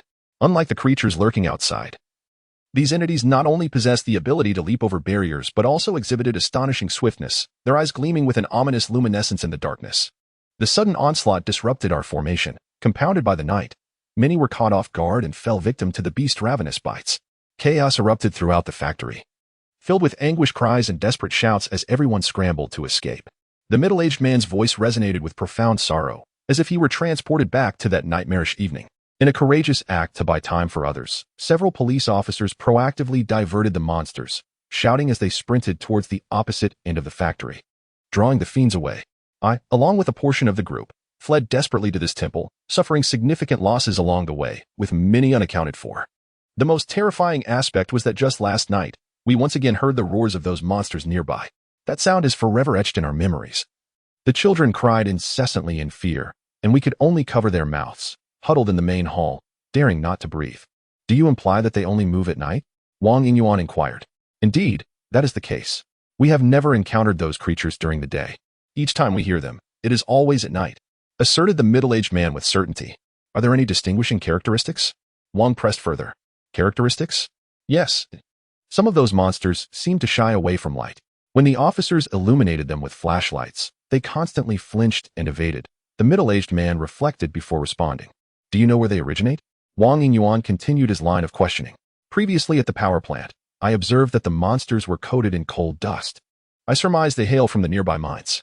If they truly fear light, only the mines could provide the pitch-black environment they crave." The middle-aged man articulated his hypothesis based on prior observations. Upon hearing the middle-aged man's account, Wang Yingyuan realized that the situation was far more complex than anticipated, with underlying dangers potentially surpassing anyone's expectations. He promptly turned aside and began relaying a detailed report to the command center. "Command center, this is Wang Yingyuan. My team has discovered nearly 100 survivors at the ancient Tower Temple in Heqiao Town, Yongding County. Additionally, we have received crucial intelligence regarding a suspected new breed of zombie-like monsters roaming the vicinity. They only act at night, are exceedingly swift, can scale walls, and are presumed to originate from the surrounding mines." Requesting further instructions. Upon concluding his report, Wang Yingyuan ordered the troops to accelerate their clearing efforts and then rendezvous at the ancient Tower Temple. At this moment, the survivors within the temple gathered around the soldiers.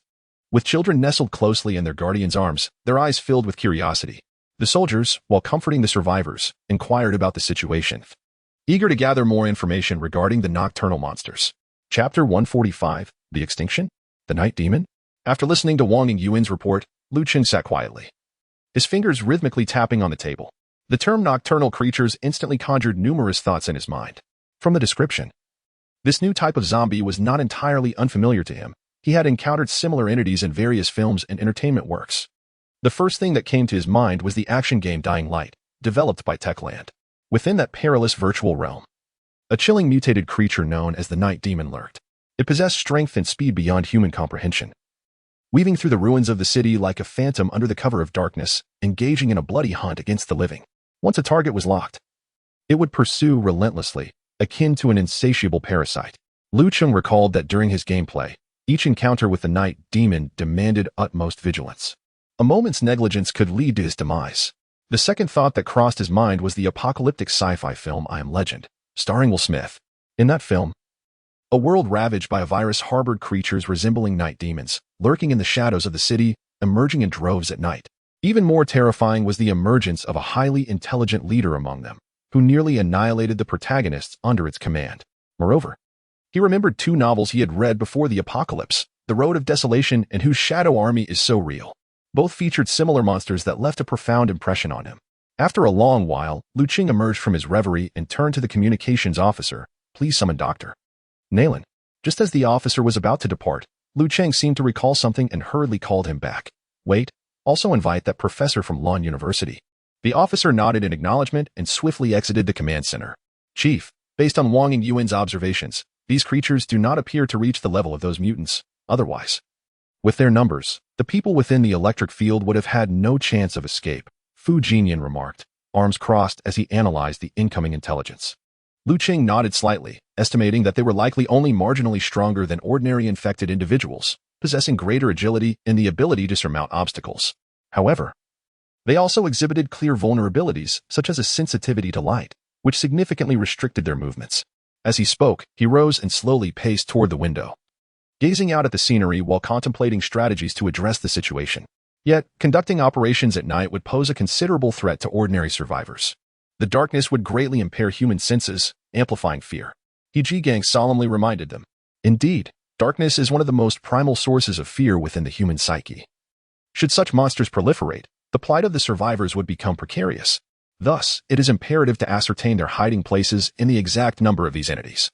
Ideally obtaining live specimens for further study, remarked Lu Cheng directly. Only through a profound understanding of the adversary can one discover the means to triumph over them. An immutable truth throughout the ages. Notify Wang Yingyuan, instructing them to take the initiative in seeking out the lairs of these peculiar infected individuals. Lu Cheng turned his gaze towards He Gang. Yes, Commander. As they awaited the arrival of Dr. Nayland and the biology professor from Lon University, the scene at the Malian Tan Ancient Tower Temple was bustling with activity. After ensuring the safety of the survivors, the soldiers commenced an inspection of the temple's defensive structures. Although they did not intend to adopt a passive defense here, the survivors would require a few days of shelter, necessitating robust protective measures. The temple's walls, though imposing, had suffered from neglect over the years, with portions exhibiting cracks that urgently required reinforcement. The seemingly sturdy door was, in fact, wooden. If confronted with a substantial onslaught of monsters, it would likely falter quickly. The soldiers sprang into action, some relocating heavy objects within the temple to bolster defenses, while others scoured the walls for suitable firing positions, arranging firepower to ensure comprehensive coverage of the temple's periphery. At that moment, Wang Yingyuan was crouched upon the base of a Tang dynasty stela, surrounded by several squad leaders, meticulously studying the map in conjunction with information provided by a middle-aged man, analyzing the locations of nearby mines and potential monster hideouts. They needed to formulate a comprehensive defense and counterattack strategy before the afternoon, firmly establishing control of the situation in their hands. While examining the map, Wang Yingyuan received a communication from Li Shiji, reporting, Captain, our company has successfully secured the Yaokai solid waste utilization thermal power plant and located some surviving workers from the facility. We are currently expediting the cleanup of the site to resume operations as swiftly as possible. A flicker of delight crossed Wang Yingyuan's eyes as he inquired, what caused the sudden power outage over there? Captain, I have clarified the situation, Li Shiji responded. Initially, due to a notification from the Yaokai group. Those who were ill went into isolation, leaving only healthy workers. After the catastrophe unfolded, they sealed off the plant awaiting rescue, occasionally assisting nearby survivors. 3 days ago, among those dispatched to procure supplies, someone was bitten but concealed the incident.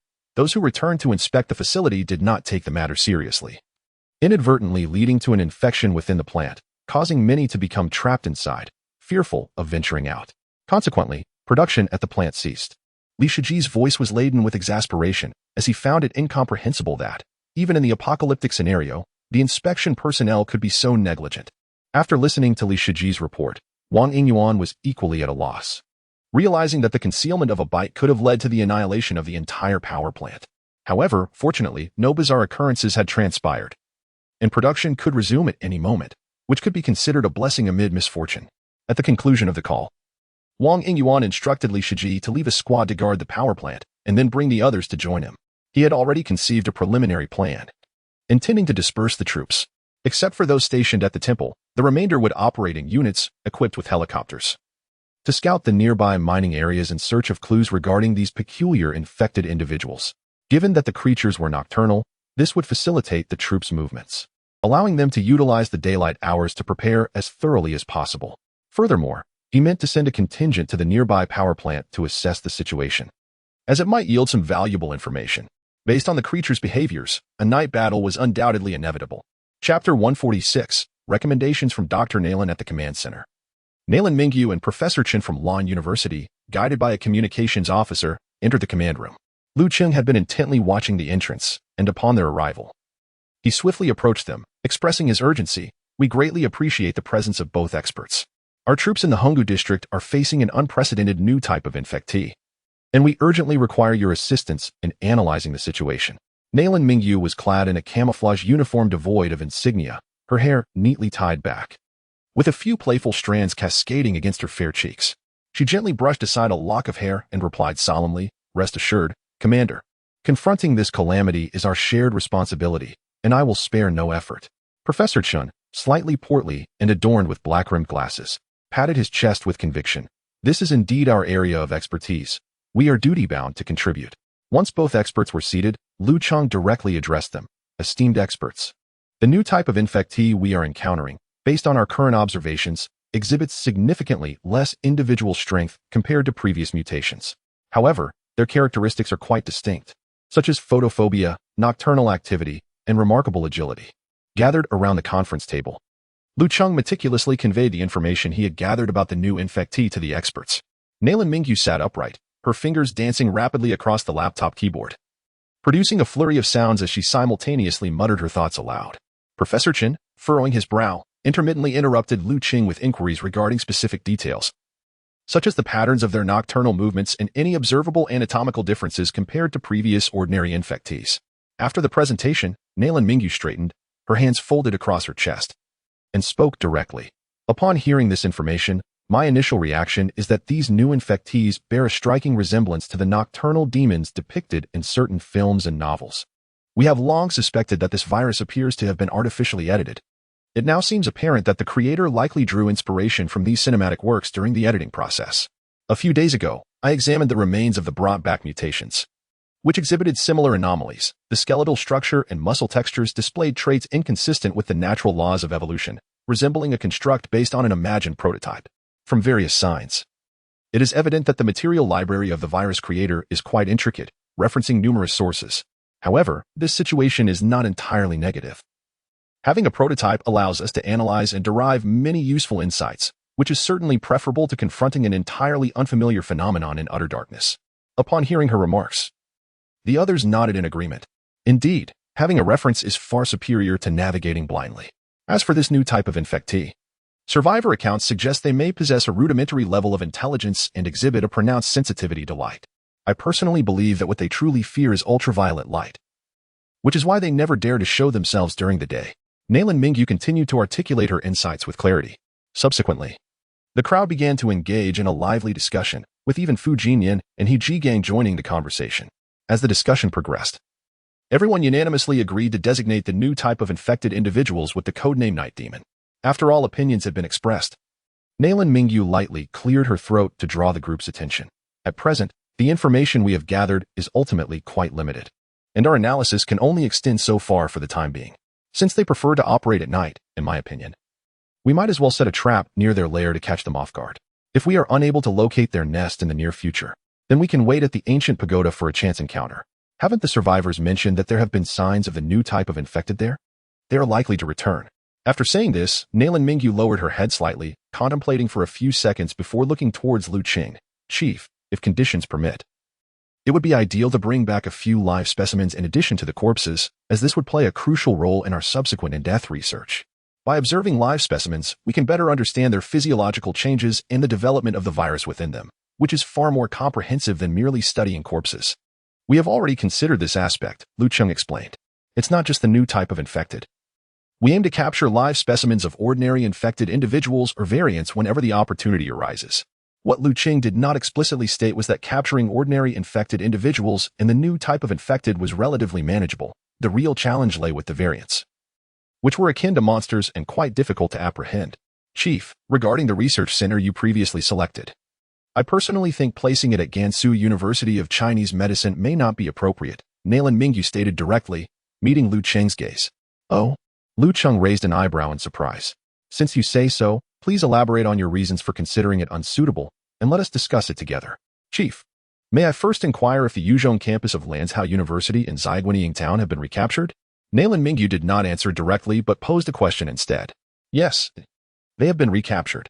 Not only the Yuzhong campus of Lanzhou University but also the Yuzhong campus of Northwest Minzu University, Zhaiguanying Town, and Zhaiguanying Airport have all been successfully taken. We dispatched a large number of survivors to conduct the cleanup, and this work is now nearing completion. With the surrounding dangers largely eliminated, Lu Cheng replied. Oh, that is good to hear. Nalan Mingyu nodded slightly and continued. My thought is this. Since it is an infected research center, it will inevitably house a substantial number of infected corpses and may even detain live infected individuals. Such a perilous location, situated merely 4 or 5 kilometers from the safe zone, poses an enormous risk. Should there be a virus leak or an escape of infected individuals, it could potentially threaten the safety of the zone, with dire consequences. She paused, her fingers gently tapping on the table as she emphasized her point. Furthermore, the traditional Chinese medicine from Gan does not possess the advanced experimental instruments we require. If we were to relocate equipment from the laboratory at Lanzhou University without professional personnel to operate it, we risk significant damage, for those delicate instruments are indeed quite fragile. Therefore, I strongly recommend establishing the research center at the Yuzhong campus of Lanzhou University. After all, the area around Zhaiguanying will remain uninhabited by the general populace for a considerable time, even in the event of an unforeseen incident. It would not pose a direct threat to the living quarters of survivors. Moreover, there is an airport nearby, and I am certain that you, Commander, will station a substantial number of troops there. Should any issues arise at the research center, we would be able to respond swiftly and mitigate any potential disasters. Upon hearing Dr. Nalan Mingyu's incisive analysis, Lu Cheng found it quite reasonable. He then turned to Fu Jinyan and He Jigang. How do you, Political Commissar and Chief of Staff, view this? Fu Jinyan was the first to express his opinion. I believe the Dr. S proposal is excellent. It considers all aspects thoroughly and should be adopted, as it will greatly benefit the safety and scientific development of the base. He Jigang nodded in agreement, adding, I completely concur. From a long-term strategic perspective, relocating the research center to the Yuzhong campus of Lanzhou University is a wise decision, ensuring both safety and facilitating scientific breakthroughs. Dr. Nalan's suggestion is indeed commendable. My previous choice of location was insufficiently considered. Since everyone is in unanimous agreement, let us finalize the decision to establish the research center at the Yuzhong campus of Lanzhou University. As for Gansu University of Traditional Chinese Medicine, it already has an affiliated hospital with comprehensive medical facilities, which we can utilize as a medical center in the future. With this, Lu Cheng brought the discussion to a close. Just then, a new scene appeared on the large screen not far away. Wang Yingyuan's unit was fully equipped and prepared to embark on a mission to locate the nest of the new type of infected individuals. Chapter 147. Reconnaissance at the ancient tower temple of Malienton. The bronze wind chimes on the eaves chimed melodiously in the breeze. Wang Yingyuan leaned against the stone lion at the entrance of the temple, observing as the last batch of sandbags was firmly tamped down by the engineers. Report. The deployment of the 4th fire point is complete, announced a dusty soldier, wiping sweat from his brow. Wang Yingyuan nodded slightly, his gaze sweeping across the surroundings of the temple. 12 intersecting fire points were arranged in a plum blossom formation, transforming the ancient structure into a formidable fortress. This makeshift web of firepower was sufficient to repel any advancing foe from 200 meters away. At that moment, a series of light, crisp sounds of clinking came from the direction of the temple gate. The ever-party emblem-adorned Secretary Zhou of the power plant's Discipline Inspection Commission was bringing tea to the soldiers alongside the survivors. Steam rose gracefully from the coarse porcelain bowls, mingling with the fragrant aroma of tea. Comrades, you have all worked hard. There are some tea leaves in the temple. Please take a moment to rest and hydrate. Secretary Zhou warmly encouraged. The soldiers promptly rose, saluted in gratitude, and accepted the tea, drinking it eagerly. The warm liquid flowed down their throats, dispelling some fatigue and warming their hearts. Though they were bioengineered warriors created by the system, they adhered to the principles of the People's Army. They willingly served the populace. And the warmth of the people's response filled them with joy. As the soldiers inspected their weaponry, the sound of roaring engines approached from the southwest. 14 Type 99A main battle tanks, 6 120 self-propelled howitzers, and numerous infantry fighting vehicles and armored assault vehicles rushed forward, raising a dust cloud that soared over 10 meters high. The tank company, artillery company, and additional soldiers from the 4th Company had arrived at the ancient tower temple. Almost simultaneously, the whirring of 7 Black Hawk helicopters filled the air as they flew in tactical formation over the temple's spire, landing in an adjacent clearing. The survivors gazed in astonishment at the approaching torrent of military might and the helicopter squadron, never having witnessed such a magnificent spectacle. They were soon enveloped by a profound sense of security. With such a formidable army present, their fears dissipated. Secretary Zhou, overwhelmed with emotion, wiped away tears, exclaiming, "Majestic and powerful, this is our army." Before long, as another wave of vehicle engines roared closer, Li Shiji led 3 platoons of the 3rd Company to join the assembly. A bustling crowd filled the interior and exterior of the ancient tower temple, the military's presence palpable. Once everyone had gathered, Wang Yingyuan convened the company and platoon leaders. A combat meeting was held in the main hall, the surrounding Arhit statues appearing fierce under the emergency lighting. In accordance with the command center's directives, our unit was preparing to launch an active strike to scout the lair of the Night Demon.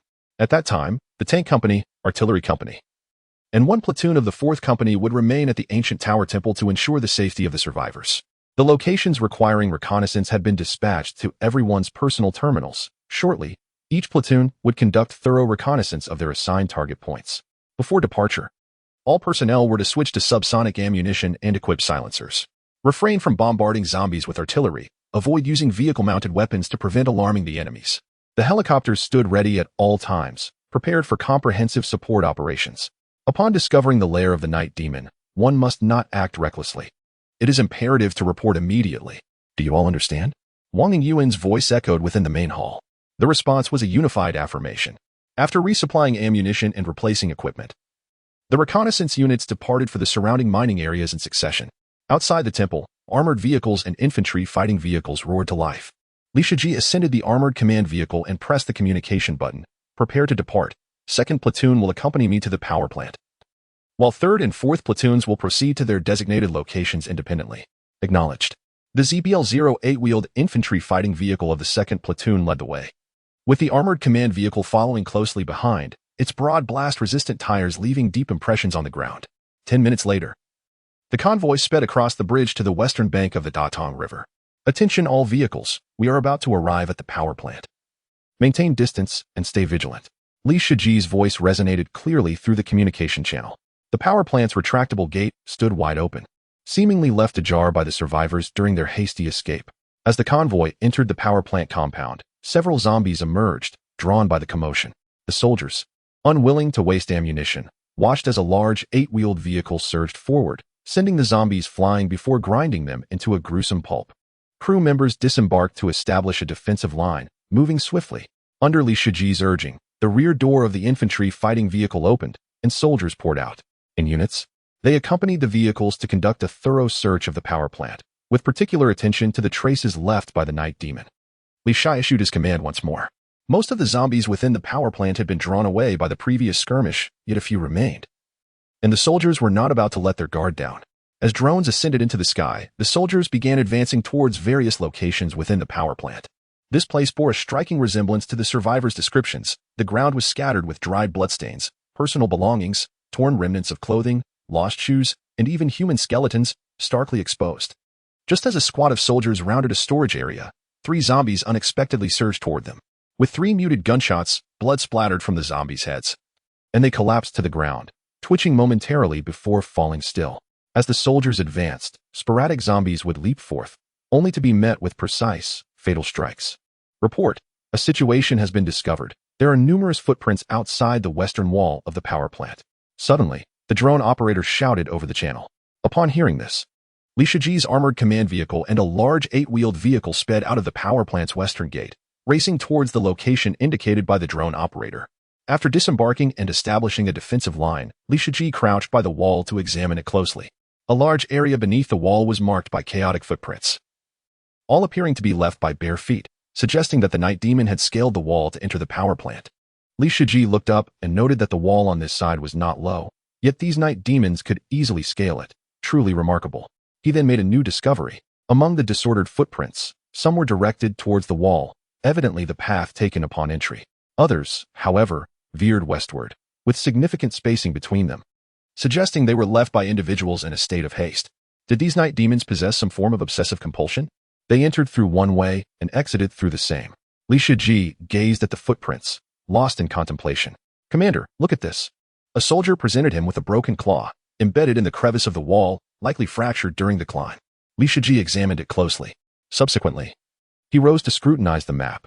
According to the information displayed, there was indeed a mine located in the direction indicated by the footprints. Unless unforeseen circumstances arose, it was likely that these night demons were concealed there. He promptly issued orders: Squads 1 and 2, remain here and continue the search in the power plant. Squads 3 and 4, follow me to locate the lair of the night demons. Once the personnel assembled, the drone was dispatched to trace the footprints, while 3 large 8-wheeled vehicles pursued the trail left by the night demons. 20 minutes later, Li Shiji and his team arrived at the mine. The drone began low-altitude reconnaissance around the perimeter of the mine. The real-time footage revealed an eerie silence within, devoid of even a single zombie.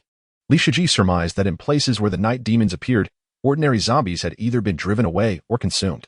The entire team disembarked and proceeded on foot for reconnaissance. To avoid alarming any potential night demons inside, Li Shiji decided to leave the armored vehicle outside the mine. Chapter 148, the lair in order to avoid alerting potential threats. Li Shiji left the armored vehicles outside the mine. The soldiers swiftly disembarked, forming a tactical formation, and advanced cautiously into the depths of the mine. Every step was taken with utmost care, as all information stemmed from the accounts of survivors. The unknown naturally breeds fear. Upon entering the mine, a pungent stench assaulted them, penetrating their nostrils, mingled with a faint metallic scent of blood. The afternoon sun cast dappled shadows across the mining site, yet the soldiers felt no warmth. Instead, an eerie chill enveloped the atmosphere. Remaining vigilant, they observed their surroundings intently. Li Shiji lowered his voice to relay commands to the troops. The soldiers paired up, providing cover for one another as they moved slowly along the pathway. Although they were aware that these newly emerged infected would not appear during daylight, the possibility lingered in their minds. Consequently, they gripped their weapons tightly, their gun barrels tracking their gaze, always prepared for any unforeseen circumstances. Scattered along their path were cold chunks of various sizes, and occasionally, a soldier would inadvertently kick a stone. Even the slightest sound would compel them to halt, holding their breath until they confirmed the absence of danger before continuing onward. As they ventured deeper, the stench intensified, reminiscent of death coalescing around them. Li Shiji understood that, based on various signs, they had likely arrived at the right location. Suddenly, a faint rustling broke the silence, resonating sharply in the stillness, as if something lurked in the shadows. The soldiers immediately halted, their bodies taut like drawn bows, with gun barrels aimed at the source of the sound. Time seemed to freeze in that moment, the world reduced to the heavy breaths of the soldiers. After a few seconds, a mouse darted from the shadows, its beady eyes wide with confusion as it glanced at the group before scurrying away in fright. The soldiers' tense nerves finally eased, and after exchanging wry smiles, they pressed on. Turning a corner, the terrain opened up to reveal a vast mining area. Various mining equipment cluttered the space, with enormous conveyor belts standing silently, resembling slumbering prehistoric beasts. Thick layers of coal dust blanketed the ground, and a gentle breeze stirred the dust into a swirling dance. Scattered footprints, varying in size and depth, were evident, clearly indicating that the night demons had frequently roamed this place. Spread out and gather useful information, Li Shiji instructed softly.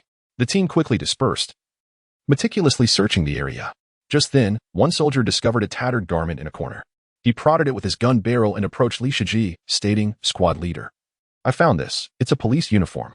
Upon closer inspection, Li Shiji confirmed it was indeed a torn police uniform, stained with dried blood. It was clear that this was left behind by the officers who had diverted the night demons at the power plant that fateful night. Upon witnessing this scene, the hearts of the soldiers sank. Having spotted a police uniform here, it was evident that the fate of the officers was grim. Subsequently, the soldiers discovered numerous fragments of human bones scattered about, gleaming with a ghastly pallor, clearly remnants of gnawing. Some bones were shattered, their jagged edges suggesting they had been violently broken apart by human hands. This sight tightened the chest of all present, deepening their understanding of the nightmarish brutality that lurked before them. Squad leader, we found what appears to be the entrance to a suspected lair of the night demon. A soldier whispered into the channel, his voice laced with tension and exhilaration. Li Shiji hurried over, and upon rounding a massive pile of coal, he beheld a dark, gaping opening. It seemed to be the entrance of a mine, with fresh footprints leading into the abyss, indicating a considerable number of creatures had traversed this threshold. Crouching down, Li focused intently on the entrance. He recognized that these tracks mirrored those found outside the western wall of the power plant, further solidifying his suspicions. It appeared that this place could very well be the night demon's stronghold. Li Shiji rose, his expression grave. Let us refrain from any rash actions. Inform the drones outside to broaden their reconnaissance radius and ensure there are no other threats in the vicinity. The soldiers swiftly complied with the order. The drones took to the skies, expanding their operational scope to conduct a meticulous survey of the area surrounding the mine. Simultaneously, he hastened to report the situation to the battalion headquarters. This is Li Shiji reporting. We have discovered a mine, suspected to be a lair of the night demon, located 5 kilometers west of the power plant. The team awaited a response in silence, poised for combat. Moments later, the battalion's directive arrived: deploy drones for reconnaissance. Upon confirmation, remain on standby for reinforcements, do not act impulsively. After concluding the communication, Li Shiji issued orders: send a drone into the mine to search for traces of the night demon. Immediately, a multi-rotor lightweight drone buzzed to life and ventured into the darkness of the mine. Inside, it was pitch black, akin to an endless abyss, and the drone swiftly switched to infrared mode as it navigated deeper. The operator outside the mine was tense, beads of sweat dotting his forehead. His eyes glued to the screen, meticulously maneuvering the controls. As the drone delved further, the imagery transmitted sent chills down everyone's spines. Approximately 20 meters within the mine, heaps of shattered bones lay piled beside a rail cart. Some skeletons remained relatively intact, while others appeared mangled, resembling discarded toys. Atop the bone pile rested a skull, its crown missing, the uneven edges of the fracture suggesting it had been forcefully pried open. As the drone's camera panned, the soldiers beheld dark brown stains splattered across the walls of the cavern. When the drone neared a cage-like structure, a startling discovery awaited. Several towering, bare-skinned infected beings lay on the ground, seemingly at rest. Before the drone could approach, one of them abruptly lifted its head, where its eye sockets were replaced by a pearlescent white membrane. As it turned towards the drone, that membrane opened and closed like a camera shutter, emitting an eerie glow from within. Retreat, quickly retreat. Under Li Shiji's urging, the drone swiftly withdrew, its rotors spinning furiously, emitting a sharp, piercing wail as it soared towards the entrance of the mine. Li Shiji led the soldiers to conceal themselves hastily, their weapons aimed at the mine's entrance. Once the drone emerged, it hovered at the mouth of the cave, peering into the darkness. After a prolonged wait, no night demons appeared. The mine remained shrouded in an eerie silence, with only the heavy stench of decay wafting forth. Thus, Li Shiji whispered, maintain vigilance, everyone. Remain alert. Reinforcements will arrive shortly. And this time, we shall ensure the complete annihilation of these night demons. Chapter 149.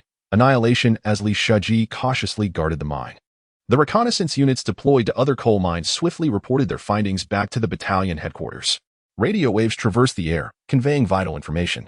Surprisingly, apart from the area where Li Shiji was stationed, no signs of the night demons were detected elsewhere. Consequently, Wang Yingyuan issued orders for all reconnaissance teams to converge at Li Shiji's location, preparing to concentrate their forces for an assault on the night demons. An hour later, the various squads arrived at the periphery of the mine, leaving their combat vehicles behind and proceeding on foot to assemble. Wang Yingyuan had entrusted the entire operation to Li Shiji, granting the squad leader, who had mostly been stationed in a defensive role since his deployment, a long-awaited opportunity to demonstrate his capabilities. Aware of the gravity of the situation, Li Shiji felt compelled to act with utmost diligence. He quickly summoned the squad leaders from the 3rd and 4th companies, initiating a tactical briefing. The assembled leaders formed a circle, crouching on the ground. Li Shiji picked up a stick and sketched a rudimentary topographical map of the mine's surroundings on the dusty, debris-strewn ground. Once the map was completed, he raised his gaze, scanning each squad leader before methodically assigning tasks. Based on the reconnaissance reports, the night demons exhibited peculiar behavior, remaining steadfast in their lairs even when disturbed during daylight. This presented an exceptional opportunity. They could boldly maneuver their combat vehicles into position and set a trap at the mine entrance, awaiting the creatures to unwittingly fall into their snare. Pointing to the open ground in front of the mine on the map, he continued. The 4 ZBL-08 wheeled infantry fighting vehicles from the 2nd Squad of the 3rd Company will position themselves 30 meters directly in front of the mine. Remember, upon receiving the command, unleash your firepower without hesitation. They must not breach the front line. Next, he gestured toward the higher ground above the mine. Directing the 3rd and 4th Squads, you will carry DFAR 89 individual incendiary grenades and maneuver to this location, taking up a vantage point. As soon as the night demons leave the mine, deploy your incendiary grenades to create a firewall at the entrance, ensuring they cannot retreat. You are the closure of the trap, and precision and efficiency are paramount. There must be no mistakes. After surveying the surrounding squad leaders, he instructed the remaining squads. Quickly seize advantageous positions in the vicinity, particularly above the conveyor belts and various structures. These high points will serve as our fire support. Once the battle commences, you must establish crossfire from all directions, trapping the night demons, rendering them helpless. With the assignments complete, the squad leaders dispersed, hastily preparing their troops for the impending confrontation. Additionally, Li Shiji ordered the corpses of the zombies from the power plant to be brought and discarded not far from the mine entrance. He intended to exploit the scent of blood emanating from the remains to lure the night demons into the center of the encirclement. Once all preparations were finalized, the soldiers munched on compressed rations, replenishing their energy while quietly awaiting the imminent clash. As time progresses, the night gradually descends, enveloping the entire world in its dark embrace. Within the mine, an increasingly sinister atmosphere prevails, punctuated only by the howling wind. Concealed warriors remain on high alert, their eyes fixated unwaveringly on the direction of the mine. Suddenly, a cacophony of sounds emerges from within, resembling the hurried footsteps of many. All units, prepare for combat. Before Li Shiji could finish his command, a shadow materialized at the entrance of the mine. 1, 2, more phantoms of the night emerged slowly, through their night vision goggles. The soldiers could distinctly see these creatures standing before the mine, unleashing a series of piercing howls towards the armored personnel carrier ahead. Subsequently, drawn by the scent of blood, they instinctively shifted their focus, charging towards the decaying remains of a zombie not far away. Prepare, illuminate. Li Shiji keenly observed the movements of the night phantoms, decisively issuing the command as they approached the zombie remains. The soldiers sprang into action, pushing their night vision goggles back atop their helmets. 3 seconds later, accompanied by the muted roar of engines igniting, the headlights of 4 all-terrain vehicles blazed to life.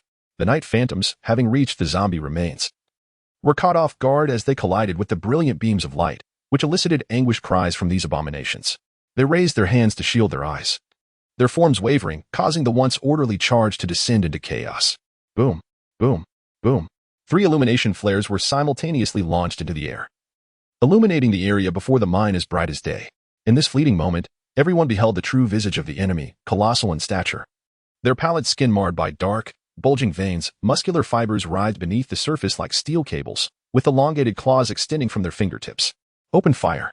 With Li Shiji's furious shout, the soldiers positioned above the mine squeezed the triggers of their incendiary launchers.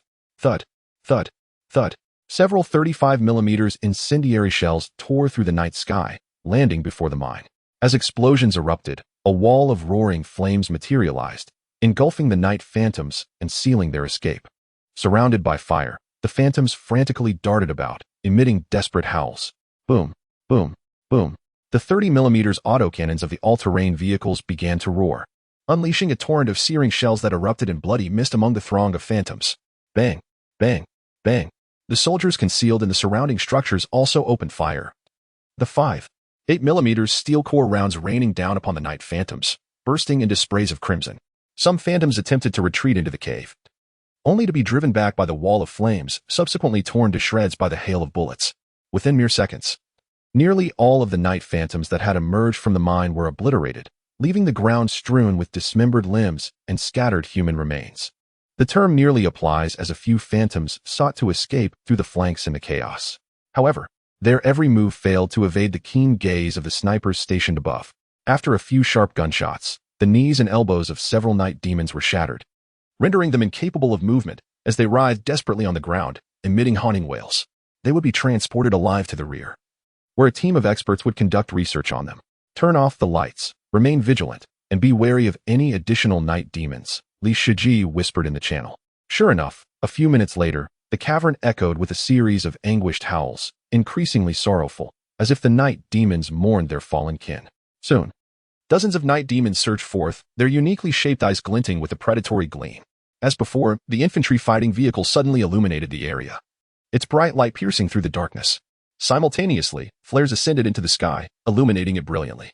Once again, the night demons were thrown into disarray by the unexpected brilliance, their steps faltering and formations collapsing. This time, as there was no need to capture live specimens, the soldiers atop the cavern directly launched incendiary devices into the throng of night demons. The area before the mine was instantly engulfed in flames. The night demons consumed by fire, transforming into human-shaped torches, their piercing screams reverberating and causing cold dust to cascade from the heaps above. Before long, under the searing heat exceeding 1,000 degrees Celsius, these night demons were reduced to charred remains. After this wave of battle concluded, and after a prolonged silence with no further appearances of night demons, the entire mining site fell into a deathly stillness. Thus, Li Shiji led his soldiers to the front of the mine, preparing to send off the few live specimens before dispatching drones to reconnoiter the cavern once more. His instincts warned him that the situation was not so straightforward. Chapter 150. Encounter. Each squad established defensive lines in place, remaining vigilant. Li Shiji pressed the intercom, instructing the armored assault vehicle to enter, unload the iron chains and nets, and secure the living creatures. He also notified the helicopter unit to prepare for pickup. Following the orders, a deafening roar of engines approached, as two armored vehicles thundered in. Once the vehicles halted, several soldiers stepped forward, retrieving anti-riot steel forks, thick iron chains, and nets from within. Armed with their equipment, the soldiers approached the writhing night demons on the ground with utmost caution.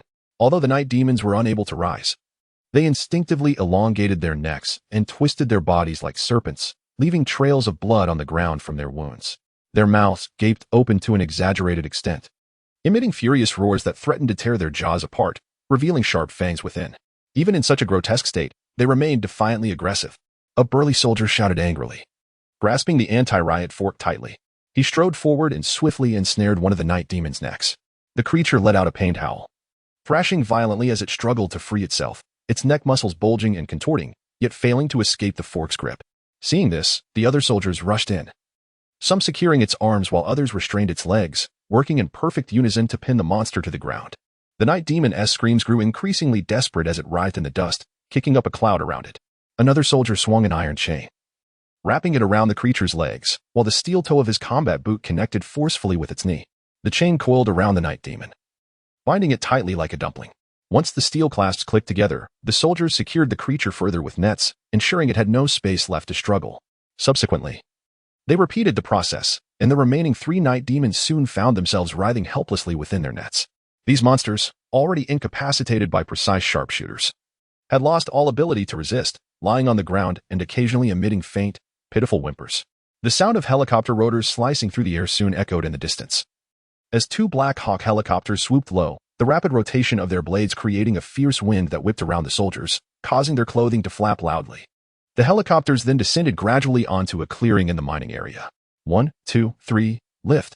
The soldiers shouted in unison, hoisting the nets with the night demons inside. With the crew's assistance, they suspended the creatures beneath the cabin. With everything in place, the Black Hawk helicopter's rotors spun at high speed, lifting the captured night demons into the sky. Li Shiji observed the helicopters as they ascended, the suspended night demons resembling grotesque cocoons, an unsettling sight against the backdrop of the sky. Subsequently, he swiftly contacted the battalion headquarters, reporting to the battalion commander, "The night demon specimen has been delivered," requesting to conduct an in-depth search of the mine. The voice of Commander Wang Ingyuan soon resonated. Approval granted for the operation. Exercise utmost caution and report any developments immediately. With further instructions in hand, a drone re-entered the mine, meticulously exploring the previously inaccessible areas. As the drone advanced inch by inch, the imagery vividly materialized on the screens before the observers. It was evident that no traces of the night demon remained in the shaft above. Only the situation underground remained ambiguous. The drone operator reported to Li Shiji, "Commander, the drone cannot descend any further, even if we attempt to navigate down the ventilation shaft. Our equipment is not specifically designed for subterranean industrial use. Once underground, it would be impossible to transmit signals, and safety hazards would arise." Upon hearing this, Li Shiji's brow furrowed as he contemplated the situation. After a moment of deliberation, he decisively stated, since the drone cannot proceed directly downwards, let the first squad of the second platoon activate the backup power and descend via the cage. Regardless of the circumstances, we must ascertain the underground conditions. We cannot leave any safety risks unaddressed. As for why not simply collapse the mine and entomb the danger below? This was a vast mining area, a key site in the Yukai district. If it were to collapse, there would be neither technology nor equipment available to excavate it again. Orders were issued, and the 6 soldiers of the first squad busied themselves with their gear. Given that firearms could not be discharged underground, each soldier carried an entrenching tool, prepared to use it as a close combat self-defense weapon. Once ready, the soldiers cautiously stepped into the mine. Upon locating the backup power and descending in the cage, a wave of foul air engulfed them as the gate opened. Clearly, after the ventilation system had ceased operation, the mine had accumulated a significant amount of harmful gases relying solely on natural ventilation. Everyone, pay attention and remain vigilant. Firearms are not permitted, the squad leader whispered. The soldiers donned their night vision multifunction goggles, formed a tactical formation, and cautiously advanced deeper into the tunnel. When they reached the central control room underground, the sight before them elicited gasps of shock. The room was saturated with dried blood, and equipment lay overturned on the floor, indicating that it had previously endured an assault. Recognizing the gravity of the situation, the soldiers understood that further unknown dangers lurked below. The designated sharpshooter inquired, "What shall we do? It seems rather ominous in there." The leading rifleman pondered for a few moments before responding, "You and I will continue deeper. The rest will wait by the cage. The mission must be accomplished." He then added, "Remember, if anything arises, evacuate immediately via the cage. Do not look back." Just as they exited the control room, a noise echoed from ahead, resonating starkly in the stillness of the mine, reminiscent of the heavy footsteps of some colossal creature. As they turned towards the source of the sound, a chilling stiffness seized their bodies, and an icy dread crept down their spines. Before them stood a creature, significantly larger than the previous night demon, beside the tracks. Its muscles were knotted, and protruding bone spurs jutted out like deadly blades from its back, shoulders, arms, and legs. Most terrifying of all was its visage, which could scarcely be considered human. The decaying skin hung loosely over its cheekbones, as if it might fall away at any moment. Embedded within its eye sockets were a pair of glowing amber vertical pupils, flickering with an eerie light in the darkness, resembling 2 orbs of ghostly fire. Its entire jaw was fractured, revealing sharp fangs within, while strands of viscous slime clung to the corners of its mouth. Upon sighting the warriors, the creature opened its cavernous maw and emitted a deafening roar. Chapter 151, B6 variant, the Midnight Demon Run, to the cage. At the sight of the creature, the rifleman bellowed, beads of sweat cascading down his forehead. His 4 comrades hesitated for a moment, but upon hearing his cry, they turned and sprinted towards the cage. The entity before them was evidently a mutant. Remaining would only lead to unnecessary casualties. It was far more prudent to adhere to their prearranged plan and return to the surface to relay the news. Seeing the attempted escape, the monster was instantly enraged, roaring as it charged forward.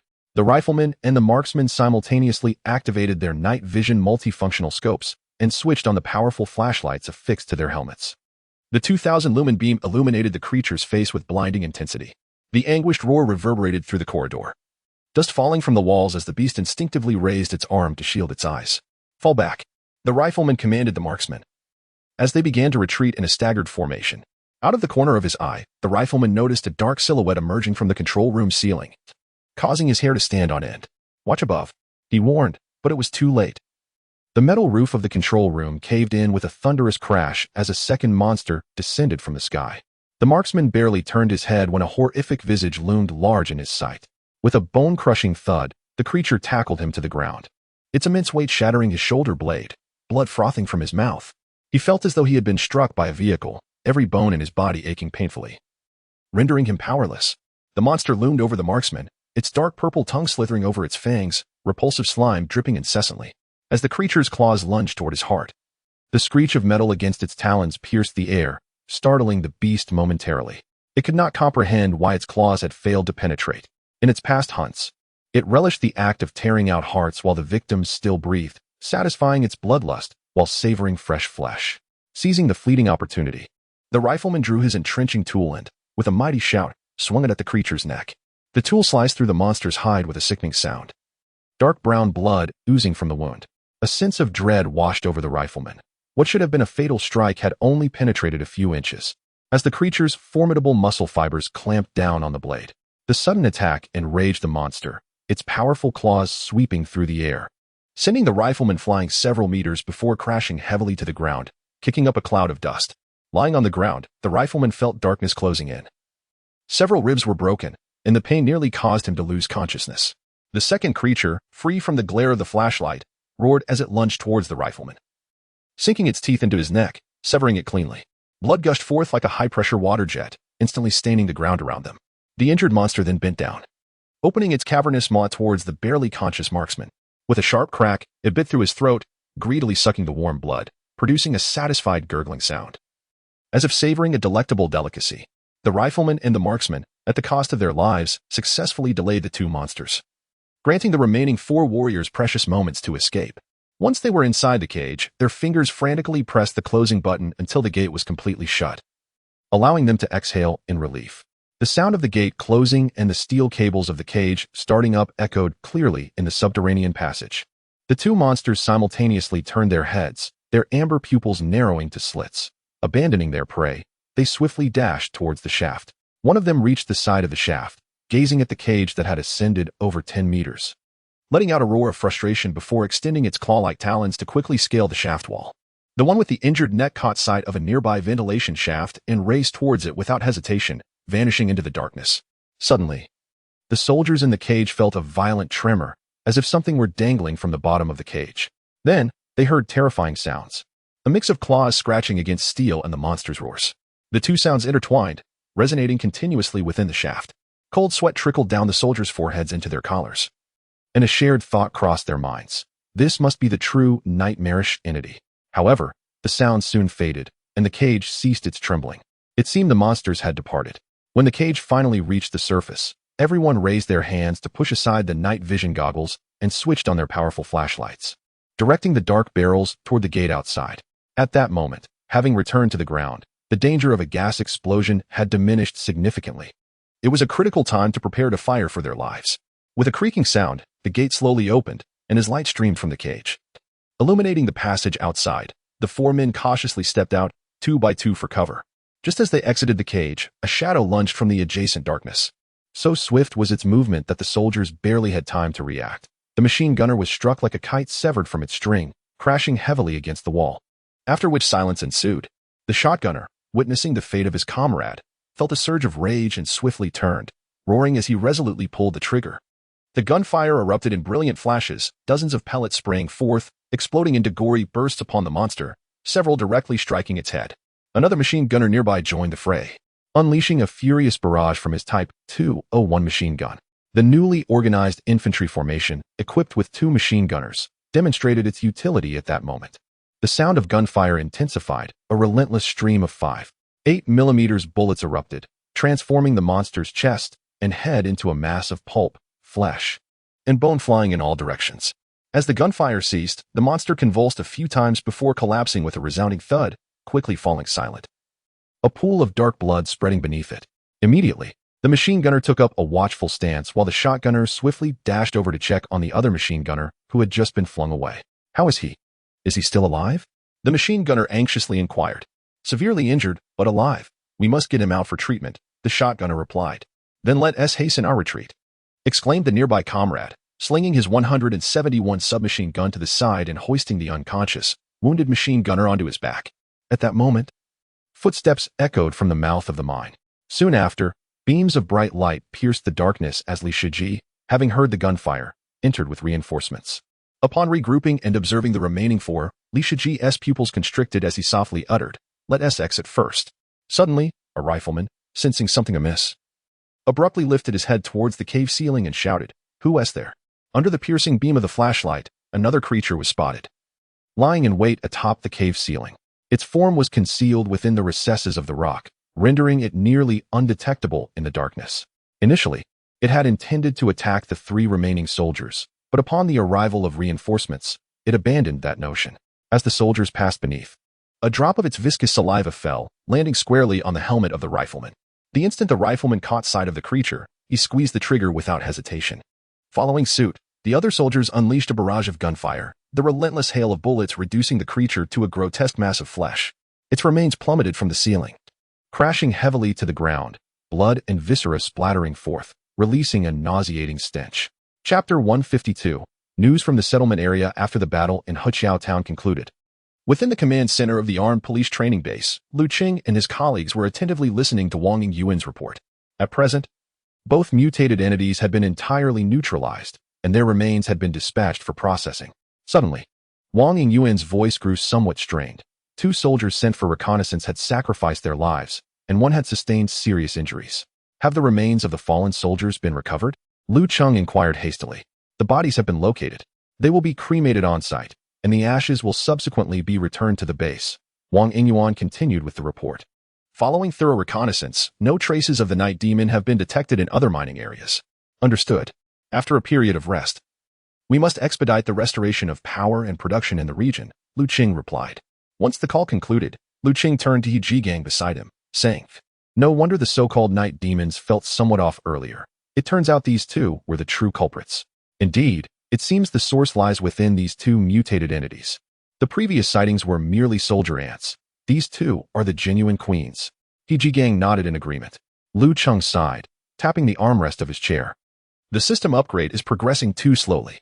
Many pieces of equipment remain locked, particularly those that are unmanned or specialized for special operations. If we had unmanned vehicles, robotic dogs, or light drones this time, our soldiers wouldn't have to risk their lives to conduct reconnaissance. At that moment, Nalan Mingyu entered, accompanied by an aide. She swiftly approached Lu Cheng, her expression fraught with urgency. "Commander, I have heard that new mutated entities have been discovered. Are there any live specimens? Or have any remains been preserved?" Lu Cheng lifted his gaze to meet Nalan Mingyu's eager face, providing a detailed explanation. "Half an hour ago, our soldiers encountered a new type of mutated entity at the bottom of the mine. Compared to the creatures we previously designated as night demons, these 2 truly deserve that title. Currently, there are no live specimens, as their offensive capabilities are exceedingly strong. They have already been neutralized, and their remains are en route back." Upon hearing this, Nalan Mingyu exhaled a sigh of relief. "I see. As long as there are remains, that's a relief. I feared they might be obliterated by heavy firepower." She then turned her attention back to Lu Cheng, stating, "Commander, I hope to further refine the records of the infected individuals and categorize them in greater detail. Beyond ordinary infected individuals, we should classify the puppet corpses discovered in the self-built housing area of Peace Town, along with the night demon-like infected entities we have recently eradicated, as Class A mutated entities. Although they are significantly weaker than Class B mutated entities such as the behemoth jumpers, they are still considerably stronger than ordinary infected individuals. As for the mutated entity we have yet to encounter, I believe it should be classified as Class C. Based on its appearances, it exhibits a formidable level of strength." After listening attentively, Lu Cheng replied, "The previous classifications were carried out by the staff, who are not specialists in this area and only provided a rough categorization to aid our soldiers in identification. Moving forward, this task will be entrusted entirely to your expert team. Please expedite the establishment of these records. We shall disseminate information regarding the infected through broadcasts, aiding survivors in enhancing their recognition capabilities so they do not unwittingly lose their lives, unaware of the dangers that lurk. Sometimes, a modicum of understanding can translate into a greater chance of survival." After receiving Lu Cheng's permission, Nalan Mingyu hastily departed from the command center, eager to return to the cold storage where she had previously preserved the remains of the mutated entities. Though it was already evening, her anticipation to encounter the true night demon was palpable. Just as Nalan Mingyu left, Fu Jinyan burst into the room, clutching a folder with urgency. Handing the folder to Lu Cheng, he reported, "Commander, since the first broadcast yesterday, we have received dozens of contact signals by this evening." Lu Cheng accepted the folder. Swiftly perusing the statistics, his expression betraying his astonishment. "There are actually 2 substantial settlements in Lanzhou?" "Indeed, Commander," Fu Jinyan cleared his throat and elaborated. "Lanzhou's major settlements are primarily located in 2 areas. The first is in the Lanzhou New District, established around the remaining forces of the Gansu Armed Police's new recruits and mobile units. The second is in the Qingguan District, formed by the remnants of government institutions, with the main armed forces comprising officers from the Provincial Public Security Department and the Lanzhou Municipal Police, along with a small number of armed police soldiers. There are also a few smaller settlements, some self-organized by factories and others by residential communities. Furthermore, there are likely many more smaller settlements that cannot receive or send radio signals." "What is the current situation of those we have contacted?" Lu Cheng inquired. "The situation in the Lanzhou New District is somewhat better. Their supplies are relatively adequate, and their defense system is solid. However, the Qingguan district faces significant challenges. They are severely lacking in weapons, ammunition, and essential supplies. Additionally, being the most densely populated area, their efficiency in scavenging for resources is quite low, as any considerable commotion could provoke a horde of the undead, leading to catastrophic consequences. So, they have reached out to us for assistance? Lu Cheng had an inkling of the answer, but sought confirmation. In truth, all settlements are appealing for our aid. But the situation in Qingguan is the most dire and the hardest to assist, Fu Jinyan replied. And what of other areas beyond Lanzhou? Lu Cheng continued his inquiries. Surrounding counties and districts have also established various settlements, ranging from large to small. Beyond that, we cannot make contact. Even if settlements exist, without military-grade radio equipment, they cannot relay messages. Tomorrow, we shall deploy drones for comprehensive reconnaissance of Lanzhou City, marking all discovered settlements. Last time, Dongzi mentioned survivors signaling for help using Morse code from a certain high-rise. We should assess their situation and, conditions permitting, find a way to rescue them. Following that, we must have the staff explore methods to provide some support to the Qingguan district settlement, enabling them to endure a little longer. Simultaneously, we must use radio communication to advise them to exercise utmost caution, preserve themselves, and await rescue. After a few moments of contemplation, Lu Cheng made his decisive resolution. Yes, Commander, I shall make the necessary arrangements immediately. Upon responding, Fu Jinyan prepared to depart. At that moment, an officer strode over briskly and announced loudly, "Report, Commander. We have just received information from the 3rd Company of the 1st Battalion. They have intercepted a reconnaissance team claiming to be from the 182nd Brigade in the town of Gachao."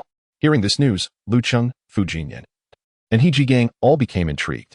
The reconnaissance personnel they had dispatched had approached Longxi County aboard a Black Hawk helicopter, disembarked, and proceeded on foot towards Heping Township. Yet no reports had been received from them thus far. Unexpectedly, members of the 182nd Brigade had managed to make contact first. Chapter 153. Initial contact. Lu Cheng rose to his feet, his gaze piercing as he turned to the advisor. What are the details? Did they communicate anything? Have they provided any identification? The situation is complex. We must remain vigilant and guard against deception. The advisor straightened his posture and replied with clarity. Report, Commander. The specifics remain unclear at present. Captain Qin Zixing of the 3rd Company is currently engaged in initial contact with them. We have just received word that their group consists of 2 MRAP vehicles and a total of 19 individuals, led by a lieutenant named Huang Feng. Their weaponry appears to be of decent quality. The system had fully equipped Lu Cheng's forces, leading the soldiers to regard other units' equipment as merely decent, a rather generous assessment. Upon hearing the advisor's words, He Jigang furrowed his brow slightly and remarked, "The 182nd Brigade is quite prompt. It is impressive that merely 2 squads have managed to traverse from Dingxi City to Yuzhong County so swiftly. Their hurried demeanor suggests their actual circumstances may not be favorable." Fu Jinyan crossed his arms, taking over the conversation. "Regardless, as long as we can ascertain their identity, we should proceed with the contact. After all, we initially leveraged the name of the 182nd Brigade. Fostering a good relationship with them could spare us considerable trouble in the future." Lu Cheng nodded slightly and instructed the advisor, "Let us proceed as the political commissar suggested. Inform Qin Zixing to meticulously verify their identity. If they are indeed allies, we must treat them with respect. In these trying times, only through collaboration can we weather the storm. We are all fighting for the continuation of humanity. We share the same roots and have every reason to unite. Nevertheless, we must not let our guard down against those with ulterior motives." The advisor took his leave, and a brief silence enveloped the command center. Lu Cheng returned to his chair, his fingers gently tapping on the table in a rhythm that fluctuated between quick and slow. His eyes were fixed on the map, contemplating the various intelligence reports received that day. The threat of zombies loomed overhead like an indelible shadow. Soon after, a series of pressing issues emerged, including calls for aid from the residential area and the uncertainty surrounding Allied forces, causing him considerable distress. In his leisure time, he had often read novels, believing that with the support of a system, the protagonist could effortlessly slay zombies and ascend to greatness, even saving the world with ease. However, now that he was experiencing the brutal reality and despair of the apocalypse firsthand, he realized that the situation was far from straightforward. Reality is not a novel. Every step is fraught with hardship and uncertainty. A single misjudgment could lead to the loss of countless vibrant lives. Just as Lu Cheng was grappling with his thoughts, He Jigang gathered a group of advisors to deliberate on the rescue of the urban residential area. They surrounded a table cluttered with various documents, maps, and materials. As the advisors exchanged ideas and proposed several preliminary plans, The first plan involved utilizing the system's airdrop capability to directly deliver a batch of weapons, ammunition, and logistical supplies into the city. As long as the survivors in the settlement can receive this batch of supplies, they may be able to endure for a longer period, awaiting subsequent rescue. The issue, however, is that while airdrops may seem straightforward, their drawbacks are significant, and there exists a considerable risk of unintended consequences arising from well-intentioned actions. After all, the urban district is currently overrun with more than 1 million zombies. The tremendous noise generated during the airdrop could easily provoke a horde. Should the zombie swarm commence its assault on the settlement, the existing defenses would be utterly inadequate, potentially leading to a swift demise of the community. The second proposal involves utilizing helicopters for supply transport, capitalizing on their agility to deliver supplies quickly and retreat efficiently. Yet, the number of Black Hawk helicopters at their disposal is limited, and their payload capacity is not particularly impressive. The volume of supplies required to aid the urban district is substantial, and a few trips would hardly suffice. Moreover, a large-scale helicopter deployment, with its roaring engines, could similarly disturb the zombie masses. The third option is to organize a transport convoy for ground delivery, with tanks and armored vehicles leading the charge to forcefully breach the zombie blockade and deliver the supplies. However, this notion is hardly practical. Attempting to storm an area infested with over 1 million zombies is tantamount to delivering oneself as fodder. It is likely that even heavy artillery would be rendered ineffective in such an endeavor, and the sheer accumulation of corpses would impede the tank's advance. Each of these strategies presents more disadvantages than advantages, leading to fervent debates among the group as they tirelessly brainstorm solutions. At that moment, new intelligence arrived from the 3rd Company of the 1st Battalion in Licorice Town. In the command center, all activity ceased as everyone turned their eyes toward the communications officer. After a thorough inquiry by the 3rd Company, the identity of a unit claiming to be a reconnaissance squad from the 182nd Brigade was definitively established as that of a regular military force. They exhibited professionalism, responding fluently to all inquiries, with military knowledge and unit designations accurately presented. Their demeanor reflected the unique discipline and character of soldiers. The lieutenant leading the team indicated that they had traveled north upon hearing the broadcast and sought to establish a collaborative connection. Cheng had transmitted their photographs for further verification by the command center. Lu Cheng gazed thoughtfully at the information displayed on the screen. He Gang, analyzing the situation alongside him, remarked that their identity appeared largely unquestionable. As for their intentions, it likely extended beyond mere collaboration. They were probably attempting to assess their strengths and weaknesses. After all, the designation of their unit was unfamiliar to them, which is understandable. Lu Cheng nodded in agreement, asserting that he was right. Regarding their inquiries, let them come and investigate.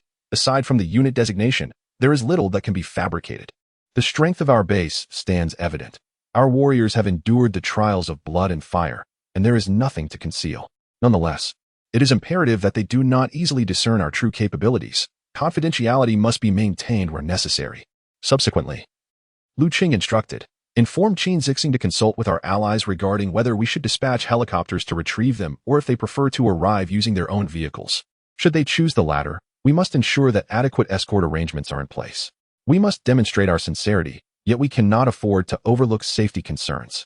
The journey is far from tranquil, and we must resolutely prevent any unforeseen incidents involving our allies on our territory. Chapter 154. The Unfortunate Journey North in Yuzhong County. At the town of Ganqiao shop, dilapidated billboards creaked in the wind, while various debris littered the streets, presenting a scene reminiscent of an apocalyptic landscape. To the northeast of the town lies the Yuzhong 7th Middle School, where a multitude of combat vehicles had gathered, transforming the area into a temporary encampment for the 3rd Company of the 1st Battalion. Upon receiving orders from the command center to relocate, and after ensuring a smooth handover with the newly arrived guard unit, Cheng led his troops into Ganqiao shop. Previously, when they passed through the recruit camp, they had opted for a rapid transit approach, neglecting to clear the corpses along the way. However, given their intent to establish a prolonged presence, it was imperative to ensure the cleanliness of the town, otherwise, latent dangers would abound. Consequently, the town echoed with the thunderous sounds of artillery. The tank platoon assigned to the 3rd Company spearheaded the assault. As 4 Type 99A main battle tanks roared into the town, their treads spinning ferociously. The engines bellowed with full power, carving bloodstained paths through the corpses, reducing the undead remains beneath their tracks to mere pulp, while blackish-red blood splattered everywhere. Shortly thereafter, the smoothbore cannon of the Type 99A belched forth a dazzling tongue of flame. The distant horde of zombies was instantly transformed into a torrential downpour of blood. as the shockwave from the 125mm high explosive shells overturned nearby vehicles, launching burning tires high into the air. Following closely behind, the ZBD-04A infantry fighting vehicles. ZBL-08 wheeled infantry fighting vehicles, and the Mengsher armored assault vehicles surged into the alleyways, delivering devastating strikes against the undead. The mounted weapons unleashed torrents of fire. Bullets and shells pouring forth in a tempest, obliterating the zombies in a spray of crimson mist, as the once tranquil streets of the town devolved into a bloody battleground. After vanquishing the main body of roving zombies within the town, the soldiers swiftly dispersed, forming groups of 3 to meticulously clear each building. Through their adept coordination, the third company succeeded in securing the modestly sized town within just half a day. At this moment, in the dormitory of Yuzhong's 7th middle school, the elite marksman Huang Feng of the 182nd Brigade reclined on the somewhat worn lower bunk. Squad leader, the 183rd Brigade truly is affluent. A young soldier could not help but exclaim, envy gleaming in his eyes. Look at their equipment. A complete set of individual combat systems.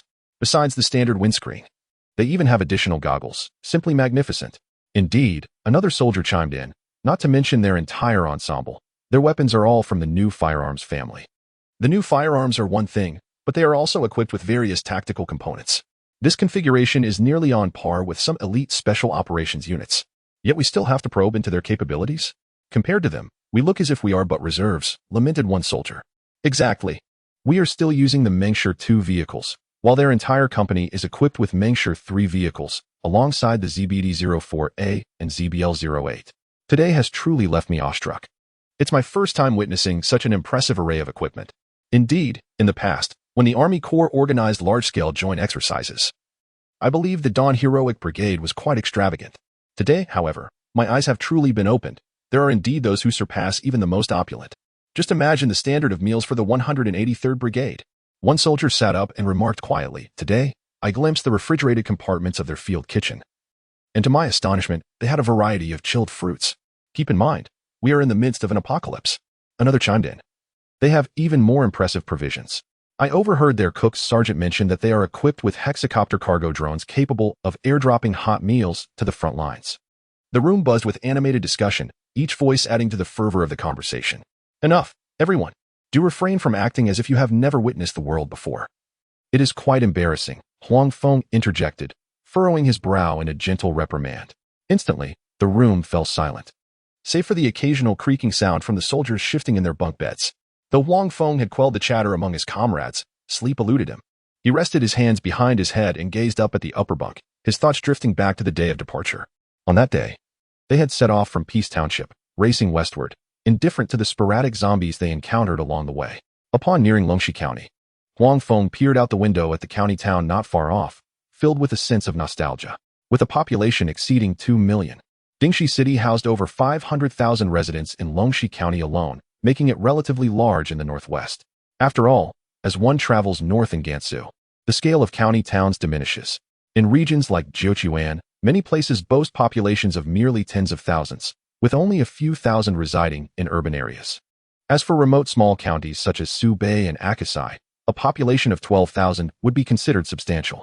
In the present day, the 182nd Brigade had suffered grievously under the onslaught of the virus, and after painstakingly regrouping their remaining soldiers, they now faced a dire shortage of equipment and ammunition.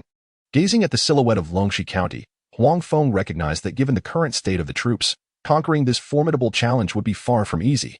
Subsequently, they drove through the Longxi Wenfeng toll station and entered the G30 Lianhua Expressway. The highway was a scene of utter chaos. Countless stranded vehicles lay haphazardly across the road, their bodies marred by collision marks. Some windows were shattered, and through the broken glass, the silhouettes of zombies could be discerned within. Fortunately, the road was still passable. Even when they encountered traffic jams, the formidable power and robust armor of their armored assault vehicles allowed them to force their way through. They chose to swiftly bypass the few wandering zombies on the highway or those trapped inside vehicles, opting to disregard them entirely. As the convoy approached the Majia Mountain Tunnel, the sight ahead caused a wave of despair to wash over the group. Huang Feng, accompanied by 2 soldiers, exited the vehicle and walked forward, only to behold dozens of vehicles, both large and small, entangled in a collision. Some were twisted and contorted, with metal components exposed, while others had been reduced to charred remains. The entire tunnel entrance was completely blocked, rendering passage impossible. "Squad leader, look. exclaimed an observant soldier, his voice tinged with tension. Ahead, at the entrance of the tunnel, a pile of collided vehicles bore witness to the emergence of zombies, rushing frantically towards them. Huang Feng cast a quick glance at the oncoming undead and decisively commanded, "Move, back to the vehicle." The group swiftly turned and hastened back to their transport. The driver aggressively maneuvered the steering wheel, executing a flawless U-turn, speeding towards the direction from whence they came. Behind them, a dozen zombies relentlessly pursued. Yet they stood no chance against the steel behemoth. After a futile chase of several hundred meters, they could only halt, howling in fury at the retreating vehicle. With the tunnel blocked, they sought an alternative route. They drove back for 3 kilometers, arriving at the Tongan toll station. As 2 armored assault vehicles slowly exited the ramp, they quickly discerned that the situation at the toll station was dire. For reasons unknown, a substantial horde of zombies had gathered, densely packed, sending chills down their spines. Upon closer inspection, numerous figures clad in the uniforms of the toll station and traffic police could be seen amidst the throng. "Squad leader, what should we do?" the driver inquired. Glancing at Huang Feng, "What else can we do but fight our way through?" Huang Feng replied decisively. Thus, the driver pressed the accelerator to the floor. The armored vehicle roaring as it shattered the ETC lane's barrier and thundered through the toll gate. This act was akin to disturbing a hornet's nest. The horde gathered at the highway entrance was instantly alerted, clawing and shrieking, emitting a foul stench. "Open fire!" Huang Feng bellowed as the vehicle surged forward into the Ding Long line. As the 2 armored vehicles charged ahead, a soldier from each vehicle leaned out, gripping the mounted machine guns, and squeezed the triggers. The 12.7mm rounds sprayed forth, tearing apart the lunging zombies, limbs flying in disarray. Inside the vehicles, other soldiers also engaged, firing through the gun ports. With the vehicle accelerating, the front acted like a battering ram, sending any unfortunate zombies flying. The 2 vehicles forged ahead, combining their formidable firepower with robust armored protection to carve a bloody path through the horde, leaving chaos in their wake as they sped along the Ding Long line. Chapter 155. An encounter in the vicinity of Cuxiazwang Village, Fengxiang Town, Dingxi City. Ning Ran's RV was parked at a bend of the first-class highway, its body marred by numerous scratches and layers of dust. The broadcast from the peace safety zone instilled a glimmer of hope in them, and after much deliberation, the trio resolved to venture towards Peace Town. After all, they had lingered outside for far too long, and their supplies were alarmingly scarce. Recently, they had been compelled to muster their courage and scavenge for resources in the neighboring villages, a harrowing experience that still haunted them. Although they managed to acquire a modest stash of supplies, they vowed never to resort to such perilous methods again. Upon setting out, they opted against the highway, instead proceeding along the less-traveled Ding Long line, where human presence was sparse. When they arrived at Cuxiazwang and Fengxiang Town, they hesitated to continue. Their drone footage revealed a multitude of wandering zombies lining both sides of the road ahead. Most concerning was the increasing number of zombies the closer they got to the Anning district. While the RV appeared secure, they were uncertain whether they could break through the horde. Thus, they parked by the roadside, left with only 5 bottles of mineral water and half a box of crackers.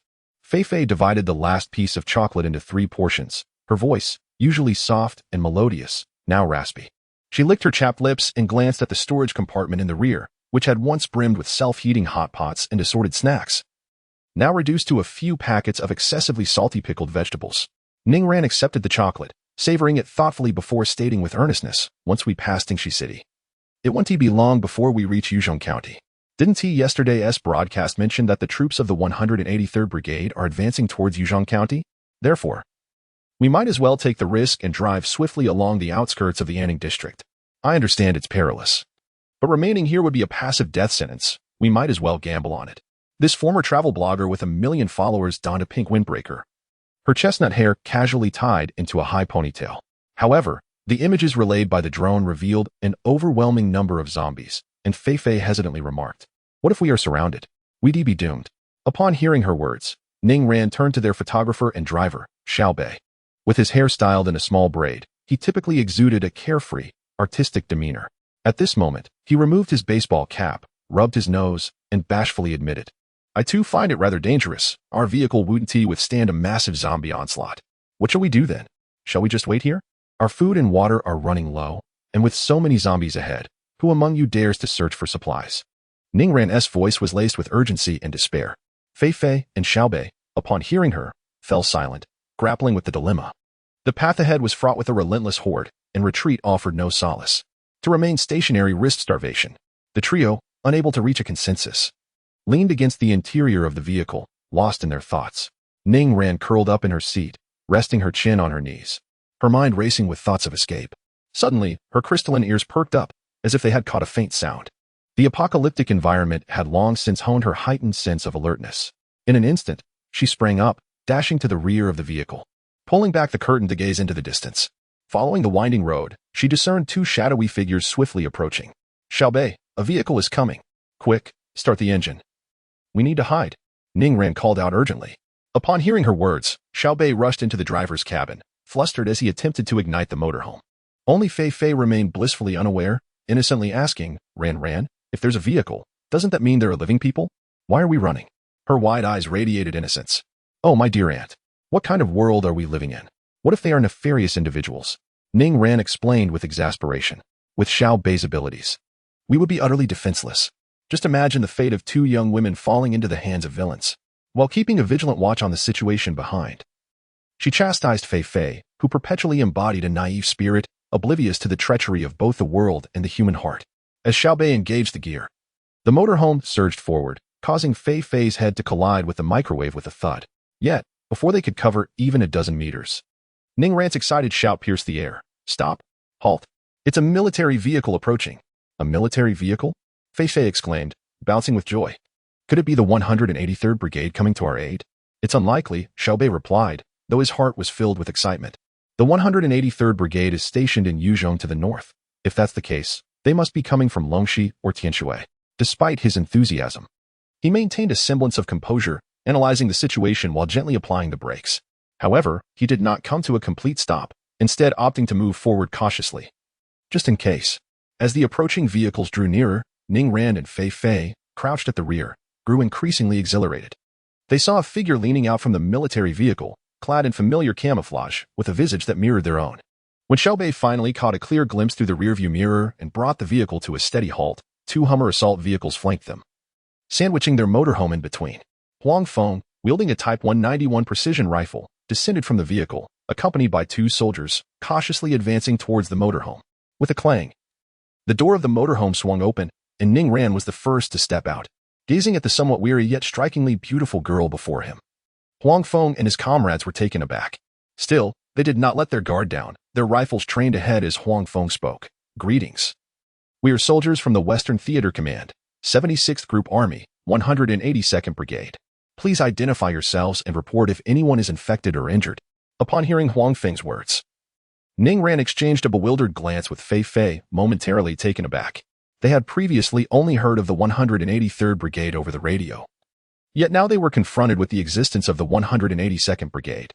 As such, Ning Ran spoke up. "Hello, my name is Ning Ran, and I am a travel blogger. There are 3 of us in total, having journeyed all the way from Shanghai. We never anticipated encountering such a calamity near Longxi County.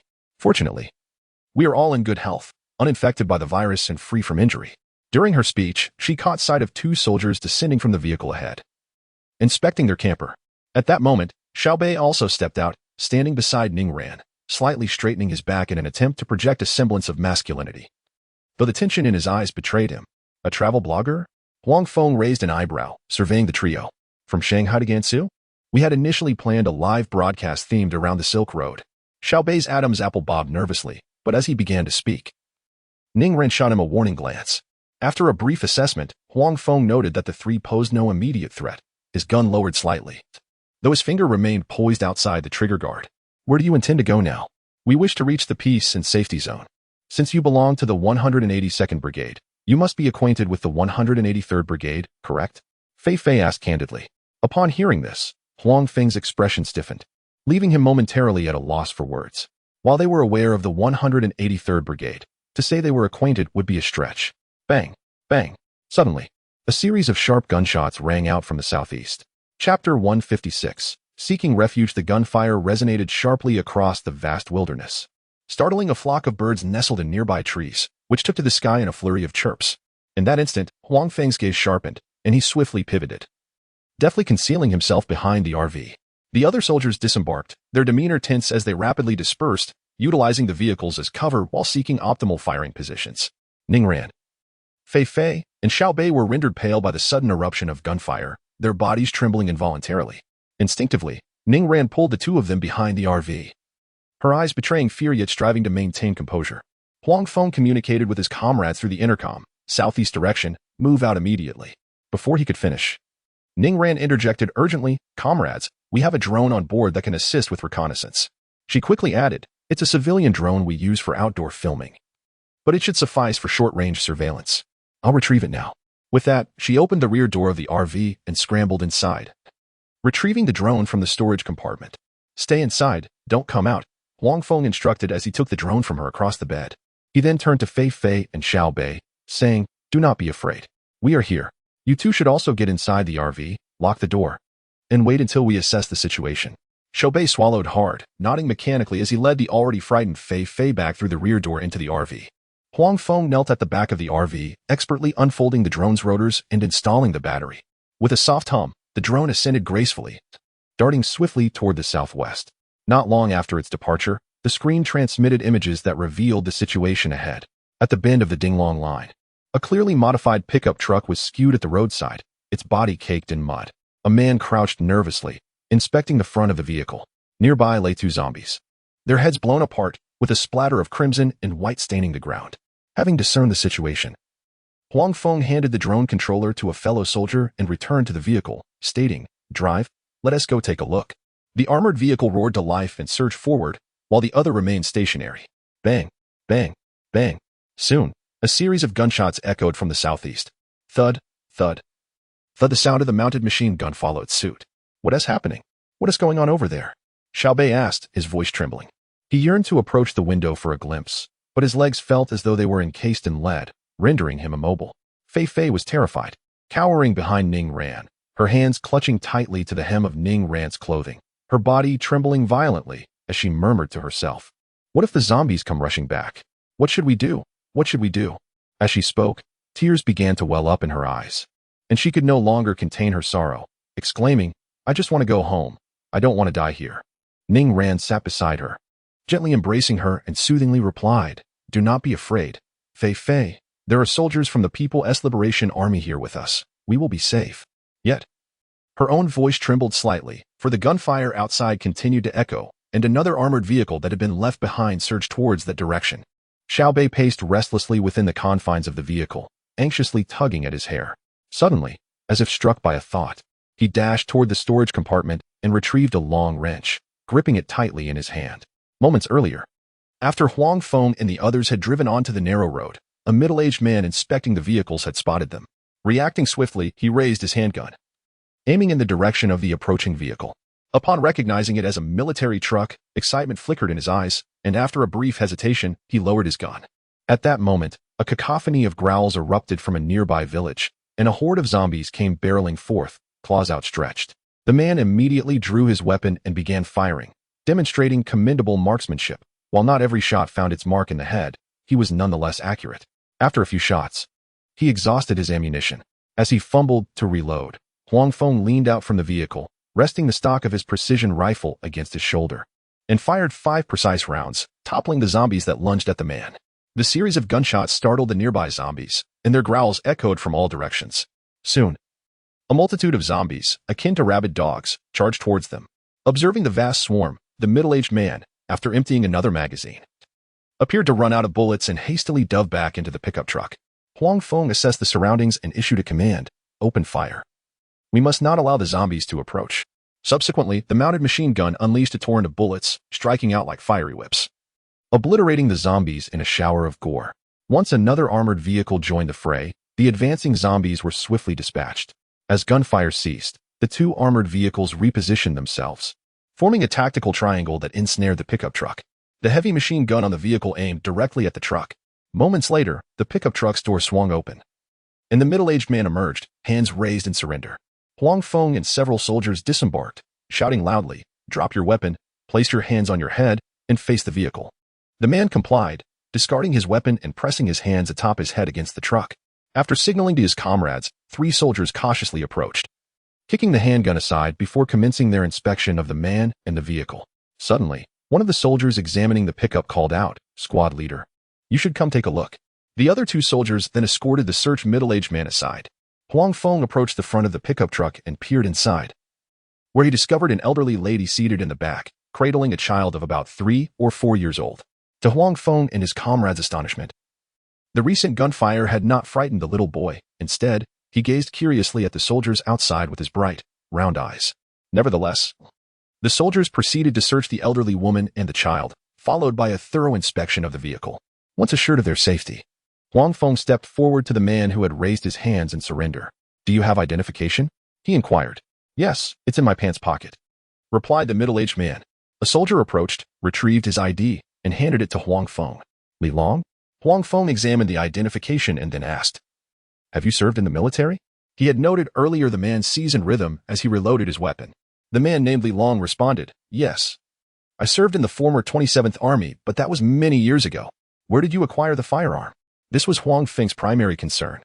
Having just observed that it was a 9mm Type 92 police handgun, Li Long looked at him earnestly and stated, "I found it on a fallen police officer. His badge is in the glove compartment." Upon hearing this, Huang Feng approached the passenger side, opened the glove compartment, and extracted a blood-stained police badge. At this point, Huang Feng gestured for Li Long to lower his hands and continued to inquire, "Who else is in the vehicle, and what brings you here?" "The individuals in the car are my mother and my youngest son. We traveled from Tongwei County, intending to reach Heping Town, but unexpectedly, our vehicle broke down here." The middle-aged man sighed. Understanding dawned on Huang Feng. They were survivors drawn here by the broadcast from the 183rd Brigade. Chapter 157. Awaiting for a long time after a thorough inquiry, Huang Feng had a clearer understanding of Li Long's situation. He had previously served in the military, and upon returning to his hometown of Tongwei after his discharge, he established a car repair shop. With a 3-story self-built house, his shop operated downstairs, allowing him to enjoy a substantial income without the burden of rent. Subsequently, he married and had children, leading a simple yet content life. With his elderly parents alive and his wife and children by his side, life seemed quite fulfilling. However, the sudden outbreak of a viral crisis this year altered everything. His father first exhibited symptoms of infection, suffering from persistent high fever and relentless coughing, followed soon after by his wife, who was also not spared. Witnessing his loved ones tormented by illness, Li Long was frantic, yet neither injections nor medications proved effective. On the day of the outbreak, his father's body underwent a bizarre transformation, his skin taking on a grayish hue and veins bulging like worms, culminating in a horrific corpse mutation. His wife experienced a similar fate, her once gentle visage gradually contorting into a grotesque form. Faced with such unprecedented circumstances, his mind went blank, leaving him unable to react. In that fleeting moment of stupor, his eldest son was suddenly knocked to the ground and had his throat bitten through. Regaining his senses, this man, robust and strong from years of car repairs, seized a chair and, amidst the pain, dealt with his father, wife, and the transformed eldest son. With no time to mourn, he secured all doors and windows and hid with his mother and youngest son. During this period, he risked venturing out several times, relying on his familiarity with the terrain and his agility to gather supplies, even stumbling upon a Type 92 pistol. This hiding lasted a month, until he received a broadcast from the 183rd Brigade, prompting him to modify his pickup truck and set off with his elderly mother and youngest son in search of refuge. Huang Feng stood by, quietly absorbing Li Long's narrative, filled with profound emotion. Curiosity piqued, he inquired, "Are there no safe zones or gathering points in Tongwei County? Why risk traveling such a distance?" Upon hearing this, Li Long seemed touched by something, ultimately just shaking his head slowly, lips pressed tightly together, uttering not a single word. "Can the vehicle be repaired?" Huang Feng, sensing his reluctance to elaborate, tactfully refrained from pressing further, redirecting his concern to the state of the vehicle. "The circuit is aging. The wiring was disturbed during the installation of the collision protection frame. These minor issues can be resolved swiftly," Li Long confidently replied. As expected, under the protection of the soldiers, he quickly rectified the faults and restarted the vehicle. Subsequently, Huang Feng sent someone to summon Ning Ran and the others. Once the RV came to a halt, Ning Ran and her companions immediately squatted on the ground, retching, having witnessed the aftermath of the recent battle. The ground was littered with dismembered limbs, emanating a nauseating stench, and the air was thick with the metallic scent of blood, continuously assaulting their fragile nerves. After they somewhat regained their composure, Huang Feng spoke first. "I understand you all intend to head to the peace safety zone, but I still recommend you take shelter here for the time being." In the preceding area of tranquility, the number of zombies was astonishingly immense. Even if we navigated around the urban district, peril lurked at every turn. Your civilian vehicles, with their flimsy protection and limited power, are unlikely to make it through. Should you find yourselves encircled by a horde of the undead, the consequences would be dire. However, Before Ning Ran could voice her thoughts, she was interrupted. "Allow me to explain," Huang Feng began. "If we were merely dealing with ordinary zombies, it would be manageable. What you may not realize is that some horrifying mutated forms have emerged, and civilian vehicles cannot withstand such abominations." His tone was grave, aiming to instill a sense of urgency in them. Upon hearing about the terrifying mutations, the faces of Ning Ran and her companions paled instantly, their eyes brimming with dread. "Are you planning to leave?" Li Long fixed his gaze on Huang Feng and asked directly.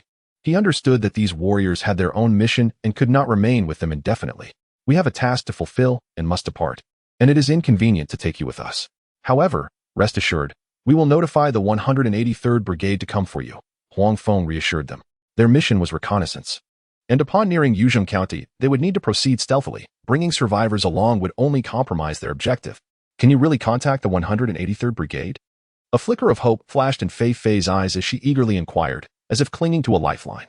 Huang Feng nodded without a change in expression. Technically, he wasn't lying. After all, once they completed their reconnaissance and confirmed the identity of the opposing forces, they would officially engage with the 183rd Brigade, at which point they could request assistance. "The surrounding zombies have been dealt with. Shortly, we will clear out a courtyard where you can hide. Help will arrive within 3 to 4 days at most," Huang Feng explained patiently, striving to soothe their anxieties. Hearing about the mission, Li Long, a former soldier, was the first to nod in agreement. He understood that military orders were paramount, and with his ammunition depleted, it was wiser to await rescue rather than venture forth into the unknown dangers. Seeing Li Long's agreement, Ning Ran exchanged glances with her companions, their eyes reflecting hesitation and inner turmoil. After a moment of contemplation, they too reluctantly acquiesced. Subsequently, Huang Feng and his soldiers eliminated the zombies in the surrounding courtyards before departing with their unit. The reason for leaving Ning Ran and the others behind was primarily due to Li Long being a veteran, accompanied by his family, ensuring the temporary refuge would be well guarded. 2 armored assault vehicles sped along the Dinglong line, and as they approached the Yinding area, they navigated the outskirts of the city based on their map. At times, to evade hordes of zombies, they relied on the performance of their vehicles, traversing the wilderness, thus leveraging their remarkable courage and the advantages of their vehicles. They successfully skirted around the Yinding area without incident. Just as Huang Feng and his team reached the vicinity of Cheng town, a BZK-008 multi-purpose medium drone circling high above detected their presence. At this moment, in Ganqiao Town, Yuzhong County, at the 7th Middle School, a drone operator hurriedly reported, "An armed convoy has been spotted 2 kilometers west of Cheng Town, identified as 2 second-generation reconnaissance vehicles." Upon hearing the news, Qin Zixing slammed his fist on the table, exclaiming in frustration, "Damn it, they arrived so swiftly." The drone continued its surveillance, ensuring that the target would not be lost. Qin Zixing rose to his feet, beginning to assign tasks. The helicopter unit was on standby, ready to launch an immediate strike upon receiving orders. After issuing the directives, he stepped outside. Meanwhile, the soldiers from the 1st and 2nd squads had already set up checkpoints at various intersections. Qin Zixing intended to move forward to closely monitor the situation, all the while assessing the capabilities of the 182nd Brigade. Chapter 158, The Disappearance. Upon arriving at the intersection on the eastern edge of Licorice Town, Qin Zixing found 2 ranks of his troops already assembled. He swiftly ascended a small elevation, gazing into the distance where the Qinglan Expressway slithered like a colossal dragon across the terrain. Subsequently, he activated his communicator. "This is Qin Zixing. What is the status of the other party?" The response came promptly from the other end. "Report, Company Commander. The opposing forces are currently traveling west along the narrow path. All remains normal." "Received. Continue reconnaissance," Qin Zixing replied succinctly. However, within 5 minutes, the anxious voice of the drone operator erupted over the communication channel. "Commander, they have turned onto a southern path near the ancient city of Qingkou, seemingly intending to head towards Shaokong Camp." Startled by the report, Qin Zixing pondered internally.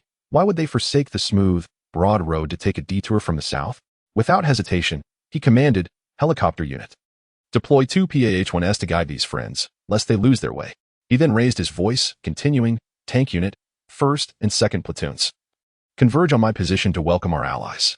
From the grounds of Yuzhong No. 7 Middle School, 2 PAH-1 light anti-tank helicopters roared to life, their blades stirring up clouds of dust as they soared towards the coordinates provided by the drone. 10 minutes later, the pilots spotted 2 armored reconnaissance vehicles speeding along the rural path.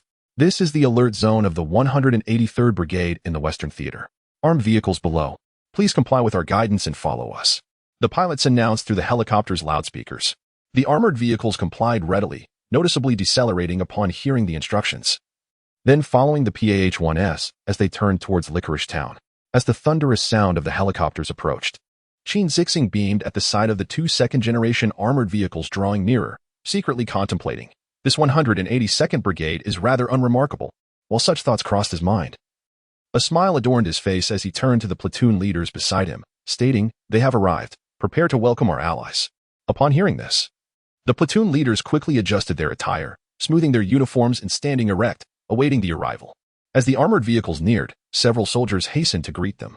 After a brief exchange through the vehicle windows, one soldier dashed back like a startled rabbit. "Commander, there are only 2 drivers in their vehicle." The others refused to disclose their whereabouts. The expressions of Cheng Zixing and the platoon leaders froze, their previously hopeful smiles instantly replaced by a chilling realization. As if doused in freezing water from head to toe. Since the opposing forces had sent personnel, regardless of their intentions, there must be more than just 2 drivers. At this moment, Cheng Zixing's mind raced, analyzing. With no one else in the vehicle, there were only 2 possibilities. One possibility is that they sensed something amiss before the drone detected them and disembarked from their vehicle in advance. The other scenario is that this group of individuals, possessing extraordinary skills, quietly concealed themselves after stealthily departing the vehicle under the watchful eye of the drone. Regardless of which situation it was, it undoubtedly served as a harsh lesson for them. They had initially believed victory was assured, only to find themselves outmaneuvered. Once he regained his composure, Cheng Zixing promptly issued a new order, BZK-008, activate thermal imaging mode and scan the surrounding hills, particularly in the direction of Chengwi Ancient City. Deploy the helicopter as well. I want to uncover their whereabouts. At this moment, 3 kilometers southeast of Ganqiao Town, Huang Feng and his soldiers were concealed among the foliage of a nearby hill. Utilizing reconnaissance equipment to observe the distant situation, a young soldier, brimming with curiosity, whispered, "Squad leader, how did you know we were being watched?" Huang Feng turned his head. His gaze calm as he replied softly, "I honestly don't know. It's merely a hunch." Ever since they passed Chanka Town, an inexplicable sense of unease had settled within him. Moments earlier, 2 Hummer assault vehicles had turned onto a southern path, poised to traverse a wooded area. Thus, cloaked by the trees, he led his soldiers to exit the vehicles in a swift manner, taking cover as the vehicles accelerated away, continuing their westward dash. Once the vehicles had disappeared into the distance, Huang Feng guided his men to ascend the nearby hill, where they could observe the unfolding events from a higher vantage point. Upon seeing the Hummer assault vehicle being intercepted, one of the squad leaders approached Huang Feng and inquired, "Squad leader, what should we do now? Should we walk around to Yuzhong County, or let us prepare to move out?" Since they were able to spot us, it's clear that there are high-altitude drones in the sky. Moreover, they have helicopters patrolling. There is no escape, Huang Feng explained patiently, licking his lips. Upon spotting the enemy's equipment from a distance, Huang Feng and his team largely dismissed their doubts, as it was evident they were facing a well-equipped Eastern Division unit. Suddenly, a soldier pointed skyward and exclaimed, "Squad leader, look up." Huang Feng raised a high-powered telescope to scrutinize the sky for a moment, then lowered it with a slight sigh, saying, "I told you so. We have no idea when we became targets. Damn, their helicopter is here too." One soldier muttered under his breath, a hint of resignation in his eyes. "All right, let us go. Hiding here serves no purpose," Huang Feng declared, rising first, brushing off the dust from his clothes, and striding out with a sense of boldness and composure. The other soldiers quickly followed suit. "Squad leader, their 183rd Brigade is neither an air cavalry brigade nor an airborne assault brigade. Where did they get a helicopter?" inquired one particularly curious soldier, scratching his head. Huang Feng glanced at the approaching helicopter and replied, "Didn't they report it? They're a newly formed experimental brigade, likely akin to those 12 individuals with 8 types of weapons in their new experimental class. It's not surprising they possess such equipment. What model of helicopter is this? Why does it differ from the ones used by our Army's aviation brigade?" a soldier inquired, his eyes brimming with curiosity. This time, Huang Feng refrained from answering and, somewhat irritably, remarked, "How would I know? You all resemble a bunch of inquisitive children. Just go and ask them yourselves later." 2 helicopters swiftly approached, landing on a clearing at the foot of the mountain, their rotors stirring up a tempest that flattened the grass and foliage around. Huang Feng and his comrades descended along a narrow mountain path and arrived beside the helicopters. Gazing up at the unfamiliar aircraft, Huang Feng then gestured grandly, guiding the soldiers to board the cabin one by one. Chapter 159. Dost thou hear the voices of men? Within the helicopter, the roar of the engine was deafening. Huang Feng and the soldiers found their seats and secured their safety belts. Those without seats, however, voiced no complaints. They silently made their way to the rear of the cabin where stretchers were stowed, sitting down on the floor. Through the window, Huang Feng gazed at the rapidly retreating mountains and fields below, his heart far from tranquil. This confrontation with the 183rd Brigade, while it had initially seemed to outmaneuver their adversary, had profoundly revealed the strength of their opponent. He had assumed the enemy would be similarly weakened, yet to his surprise, they not only deployed high-altitude drones, but had also allocated helicopters at the brigade level. Meanwhile, Qin Zixing stood in the clearing east of Ganqiao town, watching the helicopter approach from afar. His heart too was tumultuous, rife with myriad thoughts. This contest, commencing with such confidence, had been riddled with unforeseen events. Culminating in a temporary ceasefire, it resembled a chess match full of twists and turns. At this moment, as he regarded the helicopter, the initial disdain in his gaze had transformed into profound respect. While the enemy's equipment may have been inferior to their own, and despite suffering heavy casualties from the viral onslaught, their combat prowess was undeniably formidable. As the helicopter descended slowly, its rotor blades stirred up clouds of dust, and Qin Zixing hastened forward. Once the soldiers of the 182nd Brigade disembarked in succession, Huang Feng immediately spotted the leading captain. He straightened his uniform and approached, rendering a crisp military salute. "Captain, I am Huang Feng, the platoon leader of the Armed Reconnaissance Company, 2nd Platoon, Reconnaissance Battalion, 182nd Brigade." In return, Qin Zixing saluted and introduced himself. "I am Qin Zixing, the company commander of the 3rd Company, Composite Battalion, 183rd Brigade." Their rough, calloused hands clasped tightly, and after a firm shake, Qin Zixing spoke first, his voice tinged with delight. "Platoon Leader Huang, the command center has reported contact with the 76th Group Army's 182nd Brigade. It is truly a joy to encounter you here." Indeed, the thrill of meeting Allied forces in such dire times was exhilarating. "You cannot imagine. We were just reconnoitering the movements of a horde near Dingxi City when we received orders from the brigade headquarters. We wasted no time in hastening our way to find you," Huang Feng replied, his face lit with a smile, appearing to have forgotten the recent confrontation. As the two exchanged pleasantries, their respective soldiers were not idle, discreetly assessing one another. The soldiers of the 182nd Brigade observed with subtlety, while the 183rd Brigade's men were more forthright, their faces concealed beneath masks and goggles, rendering their expressions unreadable to outsiders. After a thorough appraisal, the soldiers of the 183rd Brigade privately concluded that the opposing force was equipped rather modestly. In contrast, the soldiers of the 182nd Brigade, though striving to maintain composure, were internally stirred by tumultuous waves of envy upon seeing the complete individual combat systems adorning the 183rd Brigade soldiers. The multifunctional night vision eyepiece, individual soldier terminals, communication headsets, and other equipment are coveted by many. Take, for instance, the simple issue of hydration, which starkly highlights the disparity. The soldiers of the 182nd Brigade still carry traditional canteens. During a march, they must unfasten their canteens to take a sip of water. In contrast, the warriors of the 183rd Brigade are equipped with individual hydration bladders, featuring a retractable soft tube that allows them to replenish fluids effortlessly at any moment. Even more astonishing is the fact that every soldier is armed with a sidearm. The array of combat equipment nearby leaves them utterly awestruck. The Type 99A main battle tank, the Type 04A infantry fighting vehicle, the Type 08 wheeled infantry fighting vehicle, and the 3rd-generation armored assault vehicle, an impressive display indeed. They can hardly believe their eyes. Such a lavish array of equipment belongs to merely a company-level unit. Even if one were to scour the entire army, no other unit boasts such a configuration. Moreover, the opposition possesses helicopters of a model they have never even seen before. Come, everyone has traveled far and worked hard. Let us first rest and enjoy a warm meal," quipped Tan Zixing amiably after the pleasantries. Huang Feng promptly replied, "Thank you, Commander Tan. We shall take the opportunity to enjoy your autumn hospitality." Subsequently, Huang Feng led his soldiers back to their vehicle, which started up and followed Tan Zixing's armored command vehicle.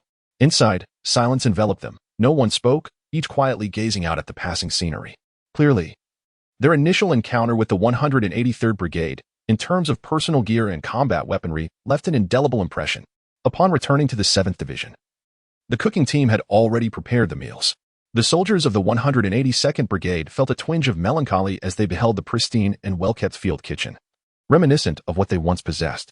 Amidst the meal, Huang Feng could no longer contain his curiosity. After swallowing his food, he casually inquired, "Commander Tan, I notice your unit's equipment is exceptionally advanced, yet the organizational structure seems distinct from other forces." He endeavored to maintain a neutral tone, but the inquisitiveness in his eyes betrayed him. Upon hearing this, Tan Zixing inwardly chuckled. He had anticipated this question would eventually arise. After all, such an unusual configuration would pique anyone's curiosity. He then set down his chopsticks and replied candidly, "We are a trial unit, tasked with exploring future combat models, employing experimental organizational methods that naturally differ from others. For instance, we are simultaneously equipped with light, medium, and heavy gear to adapt to various combat scenarios. We even utilize some foreign military equipment. The helicopters you saw earlier, for example, are of German origin. Incorporating foreign equipment serves both as a means of learning and as a strategy to gain an advantage in potential confrontations." Thus, Tan Zixing recounted the prepared narrative with unwavering composure. Upon hearing this explanation, Huang Feng felt a sense of astonishment. The 183rd Brigade was indeed remarkable. Such an endeavor, within the entire army, seemed unparalleled, akin to a scorpion's unique excrement. Subsequently, Huang Feng inquired further, expressing his disbelief at the extravagance of a brigade-level unit being equipped with helicopters, especially those of foreign manufacture. Chen Zixing laughed heartily before responding. "There is much discussion about the need to develop new qualitative productive forces. As an experimental unit, it is imperative for us to cultivate a new form of combat capability.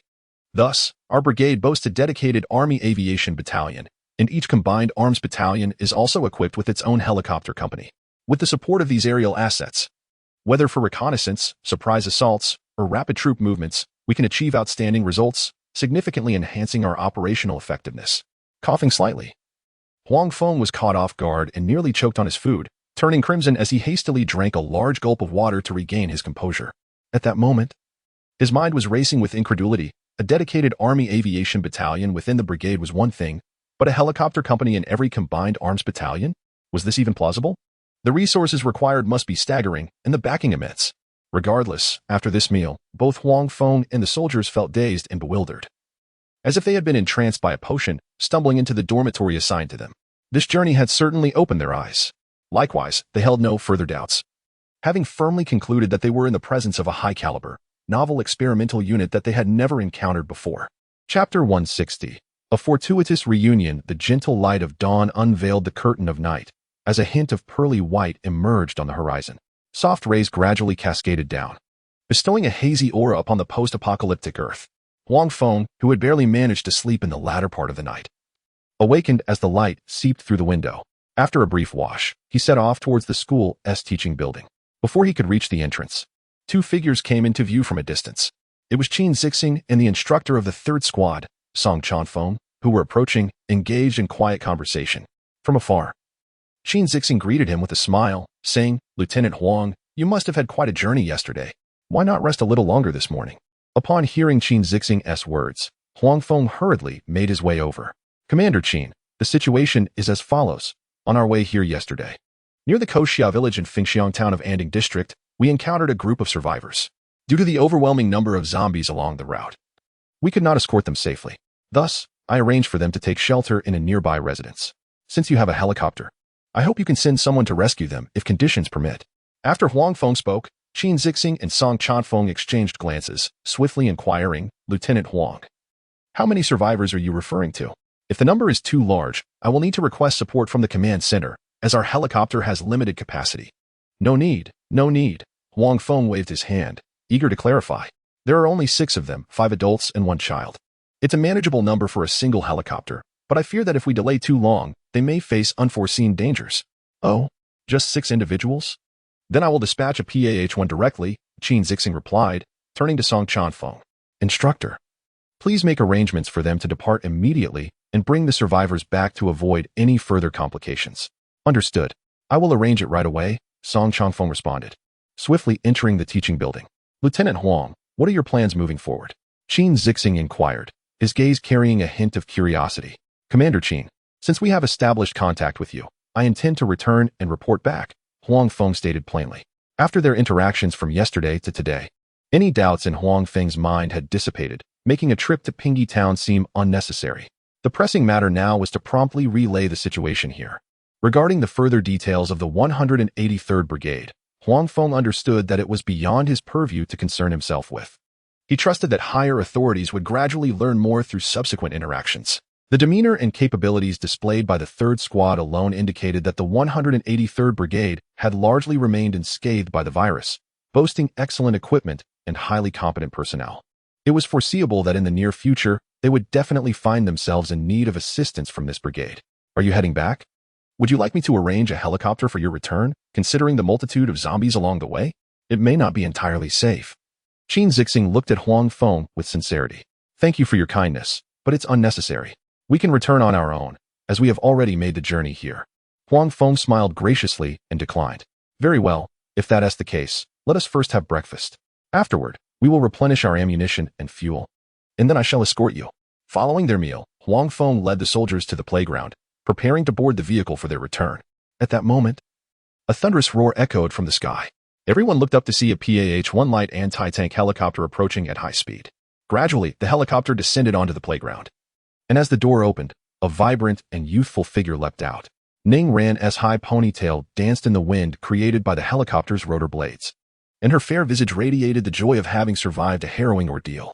Shortly after, Fei Fei, Xiao Bei, and Li Long, spanning 3 generations, also emerged from the helicopter. Fei Fei retained her lively and playful demeanor, bounding off the aircraft like a spirited little bird, chattering incessantly. Initially, they were curiously examining the combat vehicles stationed on the playground, but upon turning, they spotted Huang Feng and the others not far away. The carefree Shanghai girl, Fei Fei, exclaimed in delight and hurried over. Brother Huang, you're really here. The pilot just told us that you contacted the 183rd Brigade to rescue us. I knew you wouldn't abandon us. Her melodious voice was infused with unrestrained excitement and joy, and as she reached Huang Feng, her cheeks flushed from the exhilaration of running. Soon after, Ning Ran and the others approached, expressing their gratitude to Huang Feng. With a chuckle, Huang Feng replied politely, "There is no need for thanks. It was the brothers of the 183rd Brigade who rescued you. They are the ones you should appreciate. I merely did what any soldier would do in such a situation." "That cannot be said, Brother Huang. You saved us yesterday.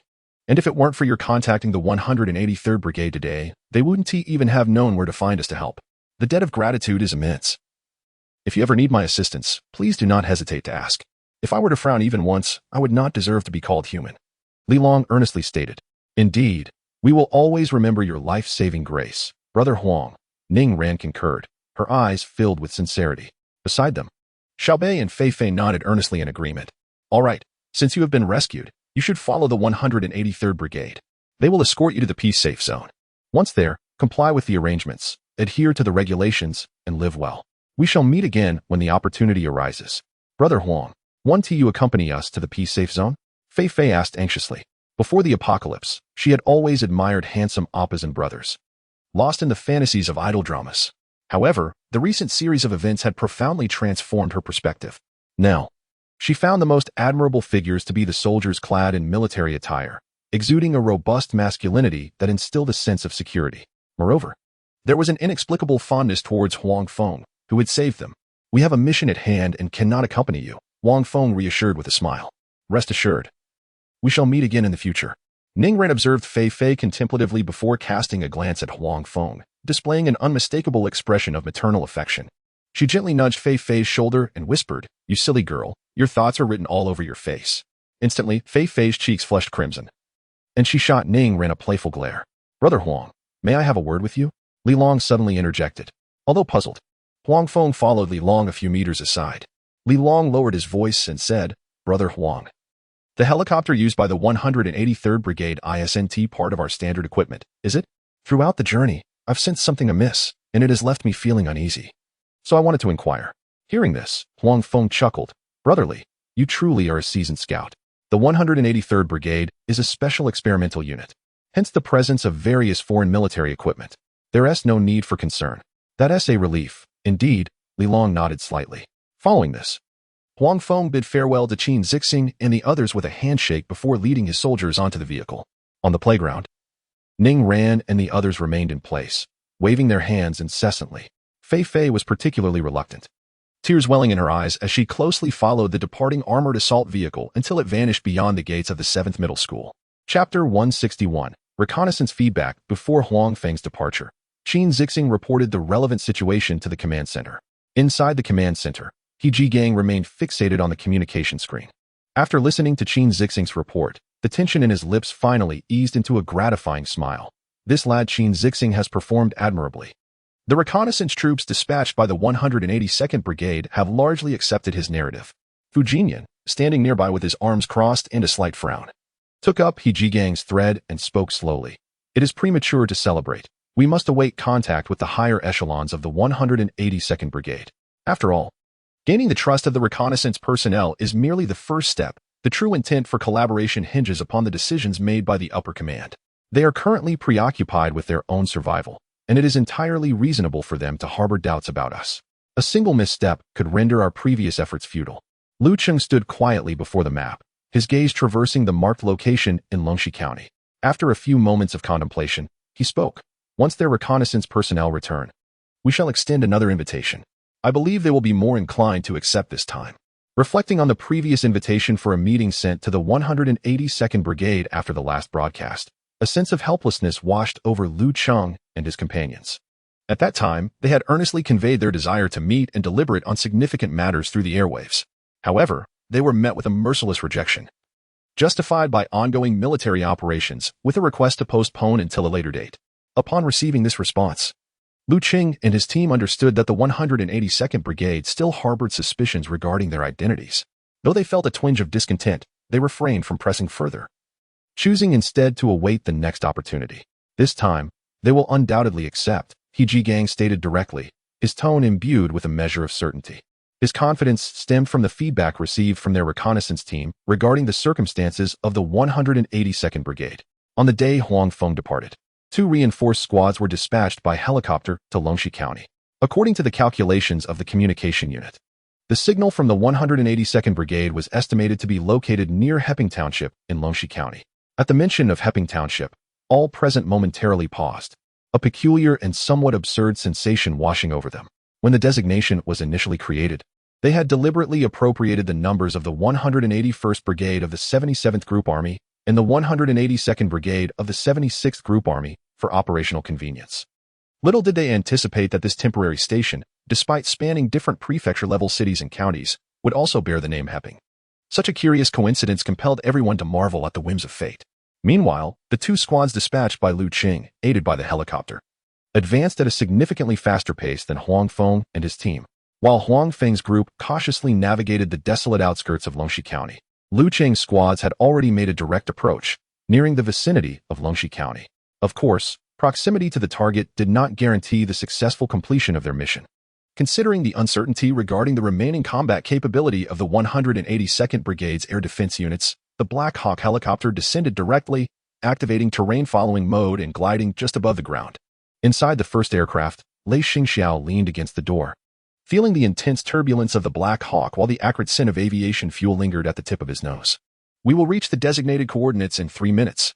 The pilot's voice resonated through the headset. Peering through the bulletproof glass, Lei Xingxiu beheld the undulating ridges below, resembling the spine of a colossal beast, partially obscured by a thin mist. The helicopter eventually hovered in an unnamed valley, 30 kilometers from Pingyi Township, as the fierce wind whipped up sand and stones, causing the cabin to crackle with noise. Lei Xingxiao was the first to leap from the cabin, raising his gaze to see the second squad leader, Hu Shun, similarly exiting the aircraft. Once all soldiers had disembarked, the 2 Black Hawks quietly retreated along the ridge line, the rotor wash bending the trees on the mountain slopes. Following a brief exchange between Lei Xingxiao and Hu Shun, the 2 squad leaders organized their teams to proceed separately. One squad headed east while the other moved west, maneuvering towards Pingyi Township. They understood that if the 2 squads converged, they would present a significant target, easily susceptible to detection and interception by the enemy. The terrain surrounding Pingyi Township was rugged and hilly, with peaks rising and falling in an endless panorama. Although the steep slopes posed certain challenges to the soldiers' movements, the benefits were equally apparent. The area was sparsely populated and devoid of zombies, significantly reducing the risk of discovery and providing natural concealment for their reconnaissance mission.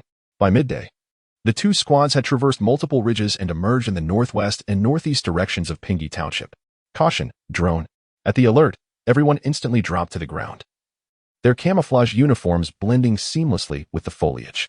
Hu Shun, the second squad leader, felt his pupils constrict as he lifted his binoculars, spotting a small black dot hovering in the distance. It was a hand-launched drone. The sniper had reported the situation, having detected it during routine patrol. Upon discovering the enemy's drone, the team cautiously advanced along the terrain of the valley, halting every 50 meters to monitor the drone's movements. As they crested the 5th ridge, Hu Shun abruptly raised his fist, and the entire squad came to an immediate stop. The target area had come into view. The outline of Pingy Township was faintly visible several kilometers away. The soldiers quickly concealed themselves in the valley, retrieving compressed biscuits to quell their hunger. Subsequently, under the guidance of their respective leaders, they sought out hidden positions along the ridge, preparing to commence their reconnaissance. Comparatively, the second squad's location offered a superior vantage point to observe the situation in Pingy Township, after ensuring that the other soldiers were well concealed and vigilant. Hu Shun and the deputy squad leader retrieved their reconnaissance equipment, ready for observation. They dared not utilize the drone, as detection by the 182nd Brigade's air defense systems would lead to swift exposure. We must work quickly. In 10 minutes, the enemy's drone will return, Hu Shun remarked while adjusting the equipment. As for whether the opposing side possesses medium to large reconnaissance drones, they initially lacked confidence, but now, since they have not been detected, it serves as evidence of their absence. Indeed, over there, after observing for a few seconds, Hu Shun whispered with a hint of excitement. Is this truly all their strength? The vice squad leader gasped in astonishment, also peering through the observation equipment towards the school, his expression brimming with disbelief. These fellows hardly seem to match the scale of our battalion, he added. The sudden outbreak of the virus, coupled with its high infection rate, has inevitably resulted in significant casualties among the densely populated troops. Hu Shun sighed softly, taking a moment to document the situation he had witnessed. Suddenly, the previously tranquil middle school playground erupted into chaos, as numerous soldiers armed with weapons began boarding vehicles. Hu Shun noticed a major officer pointing in their direction, loudly calling out to the communications soldier. Report. We have detected the enemy's lookout, and they are approaching our direction, the concealed sniper reported. Upon hearing this, Hu Shun promptly issued the command. We have been compromised. Retreat immediately. We must not be captured. After relaying this to Lei Xingxiao, he and the soldiers hurriedly dashed along the prearranged escape route. Chapter 162. Can face be used as food? On the ridge to the north of Hepping Township, two squads from the 183rd Brigade were sprinting along the mountain path. At that moment, a hand-thrown fixed-wing drone swiftly approached the fleeing group. Squad leader, the drone is closing in. Should we take it down? The voice of the sniper crackled over the channel. Don't act recklessly, just keep running, Hu Shun panted, responding. While reconnaissance was essential, they were aware that the drone belonged to friendly forces. They could not afford to shoot it down. That would transform a simple communication into a bitter enmity. As Lei Xingxiao and Hu Shun continued their dash, they attempted to establish contact with the helicopter, having no desire to become captives. Meanwhile, in the makeshift command center of the 182nd Brigade at Hepping Township Middle School, the atmosphere was notably grave. Chief of Staff Zhang Xingping gazed at the images transmitted by the drone, his expression as dark as a storm cloud.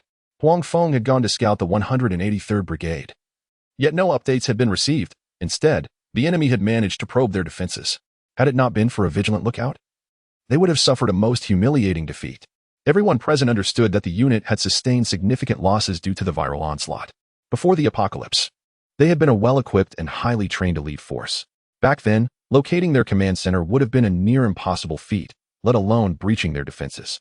Breaking the silence, a lieutenant colonel quietly inquired, Chief, are these individuals from the 183rd Brigade? Zhang Xingping stroked his stubbled chin and replied, It would seem so, within a 200-kilometer radius. Apart from us, the only other sizable force is this enigmatic 183rd Brigade. These fellows are remarkably well-equipped. This must be the product of that experimental battalion formation. A major from the reconnaissance battalion remarked, his brow furrowing slightly, a glimmer of envy in his eyes. Indeed, it appears so. Damn it, in a single squad. There are 3 snipers, including designated marksmen. If they were not friendly forces, that drone would have likely been shot down by now. Another major chimed in, his tone a mixture of admiration and relief. After spotting the 2 enhanced squads through the drone's feed, the officers of the 182nd Brigade tacitly acknowledged the reality of the 183rd Brigade being part of the Eastern Forces. A brief silence enveloped the command center as the officers deliberated their next course of action. Chief of Staff, what should we do? Should we have the soldiers hold their ground and capture them? A captain finally could no longer contain his impulse and suggested. His eyes gleamed with determination, believing that despite their dire circumstances, they should not easily allow the enemy to escape. Zhang Xingping pondered for a moment before letting out a deep sigh. Let the soldiers come back. No need to pursue. Chief, if we let them escape, where will our face be? The captain's face flushed as he raised his voice. In his view, the army's reputation was intrinsically linked to morale. If they were to let the adversary go, word would spread. And how could the 182nd Brigade face others thereafter? Reputation? Zhang Xingping scoffed, casting his gaze over all present. In light of today's dire circumstances, could reputation be converted into sustenance? What would they do after capturing the enemy, execute them, or imprison them? They were allies, not hostile forces. Or was the intention to bring them back and treat them like revered ancestors, allowing them to witness our grim reality? His series of rhetorical questions acted as a cold splash of water, dousing the impractical fervor that had ignited among the crowd. The officers in attendance bowed their heads, silent. They understood that the Chief of Staff's words were undeniably rational. The 182nd Brigade was no longer the glorious entity it once was. The pressing priority was to conserve strength and seek allies, rather than act impulsively. They would wait until news arrived from Huangfeng, signaling the time for a meeting between the two parties. Zhang Xingping sighed. After the command post reached a decision, the two squads fleeing across the ridge noticed that the enemy's drones had ceased their pursuit. Not only the drones, but even the scouts that had trailed them had vanished, leaving the soldiers in a state of confusion. Hu Shun halted, leaning on his knees, gasping for breath, his eyes filled with bewilderment. Subsequently, he contacted Lei Xingxiao in another direction. Old Lei, the drones of the 182nd Brigade have returned, and the pursuers have disappeared. What is the situation on your end? Same here. I have no idea what they are plotting. They wouldn't have set a trap for us ahead, would they? Lei Xingxiao replied, slightly breathless. Whatever. Let's just head to the boarding point and be cautious, Hu Shun stated decisively. All right, see you at the boarding point, Lei Xingxiao agreed. Thus, the two squads swiftly navigated through the mountains, utilizing the cover of rocks and trees as they raced northward. After traversing several ridges, they finally arrived at the agreed-upon boarding point. Nestled within a valley, the location was surrounded by mountains, offering relative concealment. In the center of the valley lay a clearing, perfectly suited for helicopter takeoffs and landings. Upon their meeting, Lei Xingxiao suddenly shouted, "Everyone stay alert. Movement at 9 o'clock." Both squads simultaneously aimed their weapons in the direction indicated by Lei Xingxiao, and soon 3 zombies emerged from the opposite side of the valley. To their astonishment, a herd of sheep followed closely behind them. More accurately, these were zombified sheep, their wool largely shed, eyes blood red, drooling profusely. Zombies in sheep's clothing. Open fire. Hu Shun commanded, throwing a fragmentation grenade while issuing orders loudly.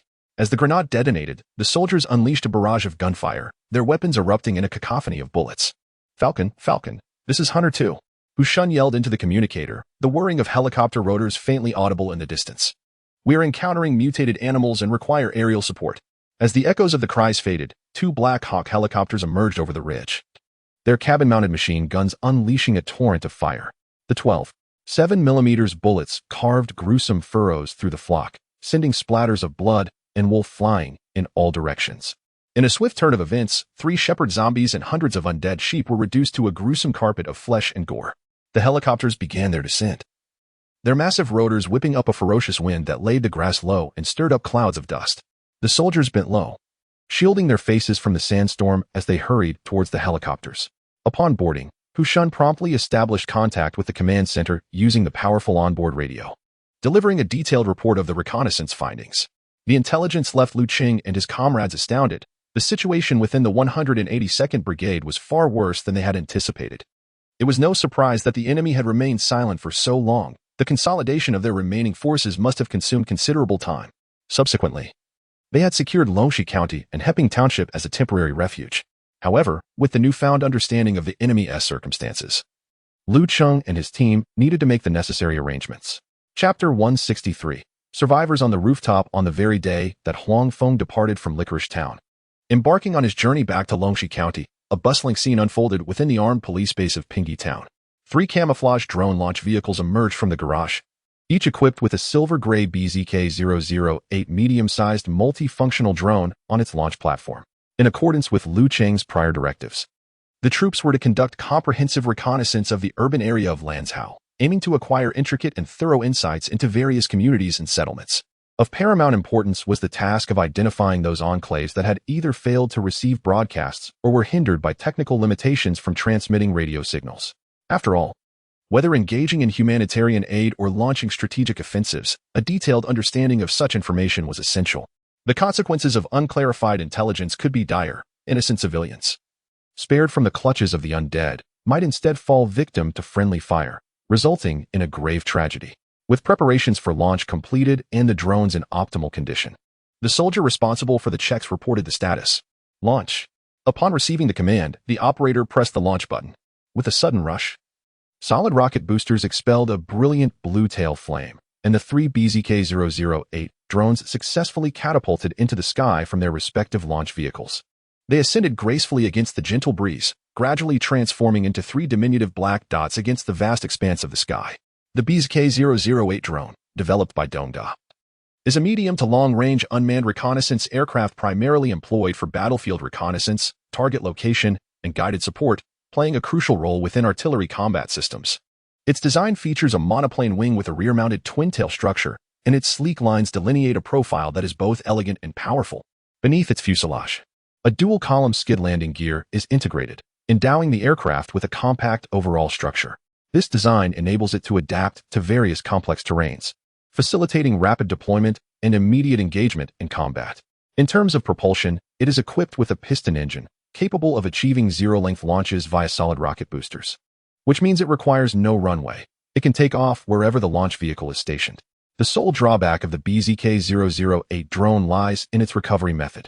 Due to the skid landing gear, it can only return via parachute after completing its mission. However, the silver lining is that following a simple maintenance check, it can be readily prepared for subsequent missions.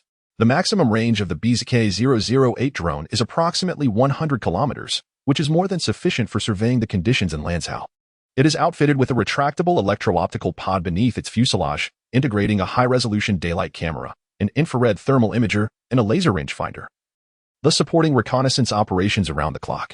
During flight, the electro-optical pod can be retracted, akin to a fighter jet stowing its landing gear, thereby minimizing air resistance and enhancing flight efficiency. As the drone approaches its target, the pod can be swiftly deployed to commence reconnaissance activities. The drone is equipped with a data transmission radio and laser targeting capabilities, enabling it to relay reconnaissance images in real time to the ground or designated units. When utilized for artillery guidance, it can also provide target illumination for laser-guided munitions, significantly enhancing strike precision. Following its launch, three BZK-008 medium multi-purpose reconnaissance drones circled in the air before, in accordance with their navigation settings and mission planning, proceeding toward their respective target areas. Per the predetermined plan, one drone was destined for the Chili River and Chigu districts, while the other two were tasked with conducting reconnaissance over the Qingguan district.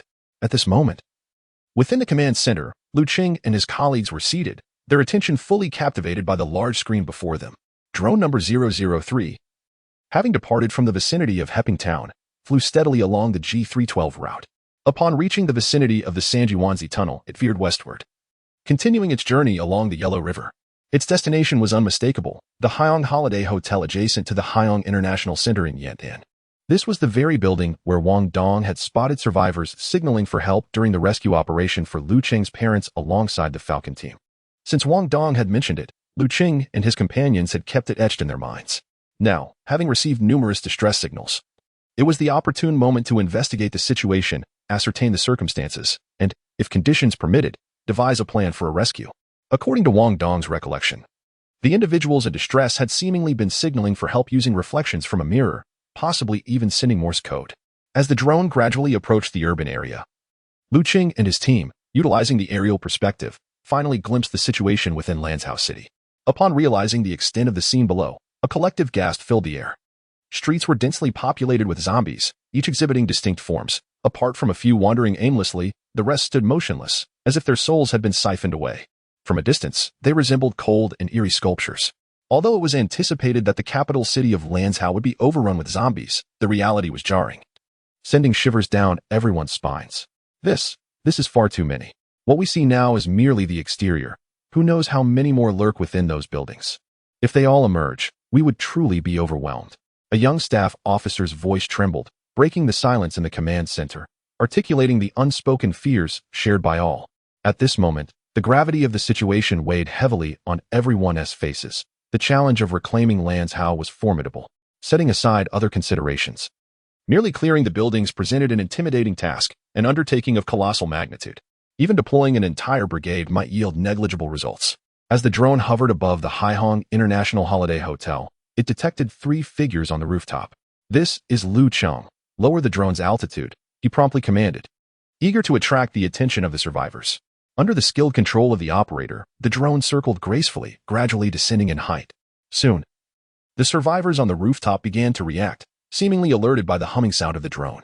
They lifted their heads, searching the sky for the source of the noise. Upon spotting the drone, two of them energetically jumped and waved their hands, while another swiftly retreated back into the building. Before long, a larger group of individuals surged onto the rooftop. The high-definition images relayed by the drone revealed that these individuals appeared haggard, their clothing wrinkled, and their spirits not particularly high. However, in that moment, all negative emotions seemed to be overshadowed by a wave of joy.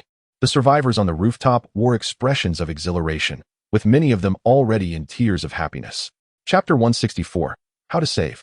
On the rooftop of the Haihong International Holiday Hotel, the survivors gazed at the circling drone, their excitement manifesting in jubilant leaps. Many yearned to shout aloud. But recalling the survival code imparted by Li Yunma, they hastily covered their mouths, allowing tears to flow freely. The restaurant staff were aware of the drone's arrival, yet were unfamiliar with its model. As for Li Yunma and Lu Mingxian, after observing the drone for a while, they spoke in unison. It's the BZK-008 medium drone. They exchanged a knowing smile, and Lu Mingxian continued. Oldly, could this drone belong to the last military unit? It is highly likely. They must have seen the distress signal we sent initially, but perhaps other matters delayed their response, Li Yunma speculated. Lu Mingxian scratched his head, daring to hypothesize. When we spotted the G-20, this area had army aviation capable of large-scale deployment. It must be the 76th Group Army. Li Yunma crossed his arms, nodding in agreement. Indeed. Gansu, Qinghai, and Ningxia are all within the 76th Group Army's jurisdiction. Little did they realize that the helicopter they previously spotted was not the G-20 from Dongda, but rather a Black Hawk from the 183rd Brigade. The considerable distance in their similar appearances had led them to misidentify it.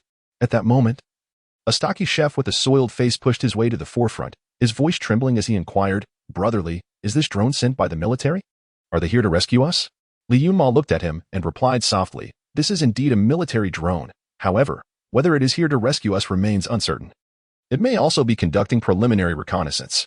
He longed to provide a definitive answer, yet the harshness of reality restrained his words. He understood that the nerves of these survivors had been stretched to their limits after a month of endurance. Should hope falter, their fragile psychological defenses would inevitably shatter.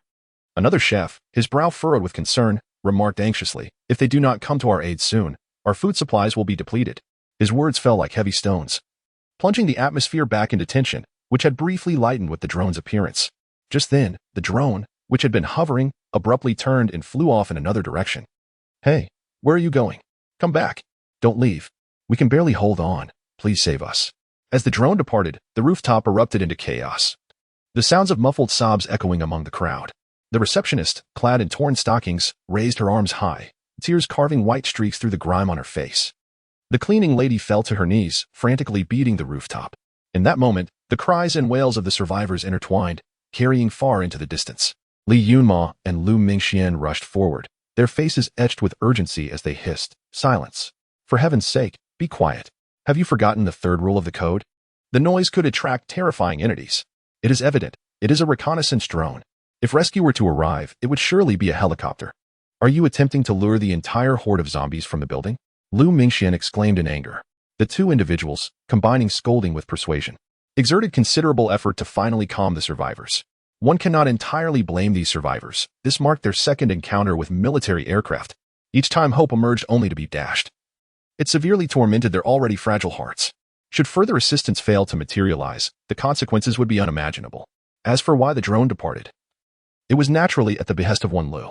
Upon witnessing that the survivors were still alive and animated, Lu Cheng promptly pressed the communicator. "Instruct Unit 003 to conduct a thorough reconnaissance of the Yintan area, with particular attention to the vicinity of the Haihong International Holiday Hotel. Once any congregation points are discovered, mark them all." "Yes, Commander." The operator received the directive and maneuvered the drone to commence a comprehensive reconnaissance of the surrounding area. Lu Cheng rose, clasped his hands behind his back, and paced within the command center. His thoughts were clear. While saving lives was undoubtedly urgent, it was imperative to consider the surrounding circumstances comprehensively. A moment's carelessness could trigger a catastrophic chain reaction, and he was resolute in avoiding the tragedy of saving one only to lose another. He then halted, turning to his advisors. "If we dispatch a helicopter, does the rooftop of the Haihong International Holiday Hotel have suitable landing conditions?" A major advisor immediately straightened, his gaze focused as he responded, "Commander, The hotel's rooftop lacks a designated helicopter landing pad and is replete with ancillary structures, thus failing to meet the conditions for helicopter takeoff and landing. Lu Cheng furrowed his brow slightly, pressing further. Are there alternative methods? The major advisor cleared his throat, responding measuredly, Commander, given the current situation. We could have a Black Hawk helicopter hover above the rooftop, then utilize either a soft ladder or a hoist to evacuate the survivors. A soft ladder and a hoist? Upon hearing the advisor's words, visual images flooded Lu Cheng's mind. He recalled scenes from the Call of Duty series, particularly the iconic Call of Duty 6, where Captain John Soap McTavish, while fleeing from armed assailants in a Brazilian slum, was saved by a helicopter piloted by Nikolai, who dropped a soft ladder at a critical moment. Then there was the mission in the Gulag prison to rescue Captain Price, where Soap and his team infiltrated the prison's lower levels, locating Price and ultimately escaping via a hoist. However, would it not be exceedingly difficult for untrained survivors to ascend a soft ladder? Lu Cheng posed his concern. Indeed, without specialized training, climbing is quite challenging. We could first lower 2 soldiers down to secure the soft ladder, allowing the survivors to climb thereafter. Even so, the survivors' ascent may be slow, prolonging the evacuation time. In contrast, utilizing a hoist would expedite the process significantly. Once equipped and secured, they could be evacuated immediately, the advising major added. Lu Cheng gazed at Fu Jinyan and He Jigang, his eyes reflecting a sense of inquiry. What are the opinions of the political commissar and the chief of staff? Fu Jinyan spoke first. In my personal opinion, utilizing a harness would be preferable. Untrained survivors attempting to ascend a soft ladder could easily encounter unforeseen accidents. The city is fraught with peril, and the longer we delay, the greater the variables we face. He Jigang concurred. I too advocate for the use of a harness. The number of zombies within and around the Haiyang International Holiday Hotel is alarmingly high. Our rescue operation must be swift and decisive. For any hesitation would only render us vulnerable. After considering everyone's perspectives, Lu Cheng decisively concluded, we shall proceed with the harness method for the rescue. As for any fears of heights, let the survivors confront them on their own. Chapter 165. The suspension cables after the drone departed. Within the confines of the Haiyang International Holiday Hotel, the survivors, though temporarily pacified by Li Yunma and Lu Mingxian, remained enveloped in a shroud of anxiety and unease. The restaurant on the hotel's top floor had long lost its former opulence. Crystal chandeliers lay shattered across the ground, and shards of glass were strewn about. Sofas and various large items had been overturned, creating a chaotic blockade at every passageway, serving as the last line of defense. Dim light filtered through the dust-laden windows, amplifying the desolation that permeated the atmosphere. The survivors huddled together, some with eyes closed in contemplation, while others wept softly, their faces etched with exhaustion and dread. Li Yunma and Lu Mingxian sat nearby, brows furrowed, deliberating on subsequent strategies. Lowering his voice, Li Yunma remarked, we must conduct another inventory of our supplies to ascertain how much longer we can endure. Simultaneously, let us organize a cleanup of the rooftop to clear space for rescue. Perhaps the military will arrive soon. Lu Mingxian nodded in agreement. Indeed, I will arrange for personnel. We cannot afford to remain idle, as idleness breeds restless thoughts. With that, he stood to address the group, orchestrating the division of labor. Meanwhile, preparations for rescue at the armed police base were progressing with great urgency. Over the past few days, I had been overseeing the airdrop and formation of the 3rd Battalion, with the helicopter squadron fully operational and ready to undertake this mission. Inside the command center, Lu Cheng was finalizing arrangements for the rescue operation. Prior to this, although the 183rd Brigade had established the composite 1st and 2nd Battalions, both were under strength, primarily focused on combat support and logistical assistance at the company level. Through a series of recent operations in Yuzhong County and Honggu District, Lu Cheng had garnered numerous reinforcement points. Thus, building upon the foundation of the composite 3rd Battalion, he methodically filled the missing units in the 1st and 2nd Battalions. Currently, the 3rd Battalion was still in formation, while the 1st and 2nd Battalions boasted complete combat support and logistical units, fully staffed and transformed into robust battalions exceeding 1,000 personnel. With only a few survivors on the upper floors, 2 Black Hawks will suffice for the rescue. And we can dispatch 2 additional helicopters for support and cover, suggested He Jigang. Agreed. Lu Cheng nodded in affirmation. At that moment, the voice of the drone operator came through. Report. Reconnaissance indicates no settlements have been found in the vicinity of the Haiyang International Holiday Hotel. Upon hearing the report, Lu Cheng and the others remained composed, entirely unsurprised. They had perused the map and knew that near the Haiyang International Holiday Hotel lay both Lanzhou University of Arts and Sciences and the Second People's Hospital of Lanzhou. With a university and a hospital in proximity, this area was a likely congregation point for zombies in a post-apocalyptic world, potentially giving rise to various horrific mutations. Thus, it was entirely normal for there to be no settlements nearby. At that moment, on the base's parade ground crew personnel were bustling about like industrious ants, conducting pre-flight checks on the Black Hawk helicopters. Meanwhile, some soldiers were busy organizing suspension cables and gear, meticulously inspecting every carabiner and rope. Report, Commander. The rescue operation is fully prepared. Shortly after, an officer rushed to report to Lu Cheng. Lu Cheng glanced at the image on the screen and commanded, "Let's go." Upon receiving the order, the rotors of 4 Black Hawk helicopters began to spin, lifting off the ground amidst the furious winds, and sped towards the Haiong International Holiday Hotel.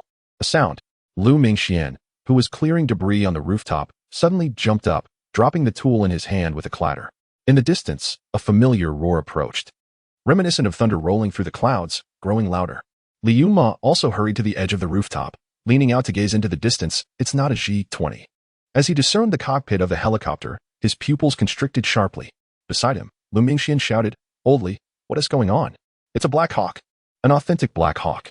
As the 4 olive-green helicopters sliced through the air in a combat formation above the building, Li Yunma and Lu Mingxian clearly spotted the vibrant red 81 insignia on their fuselage.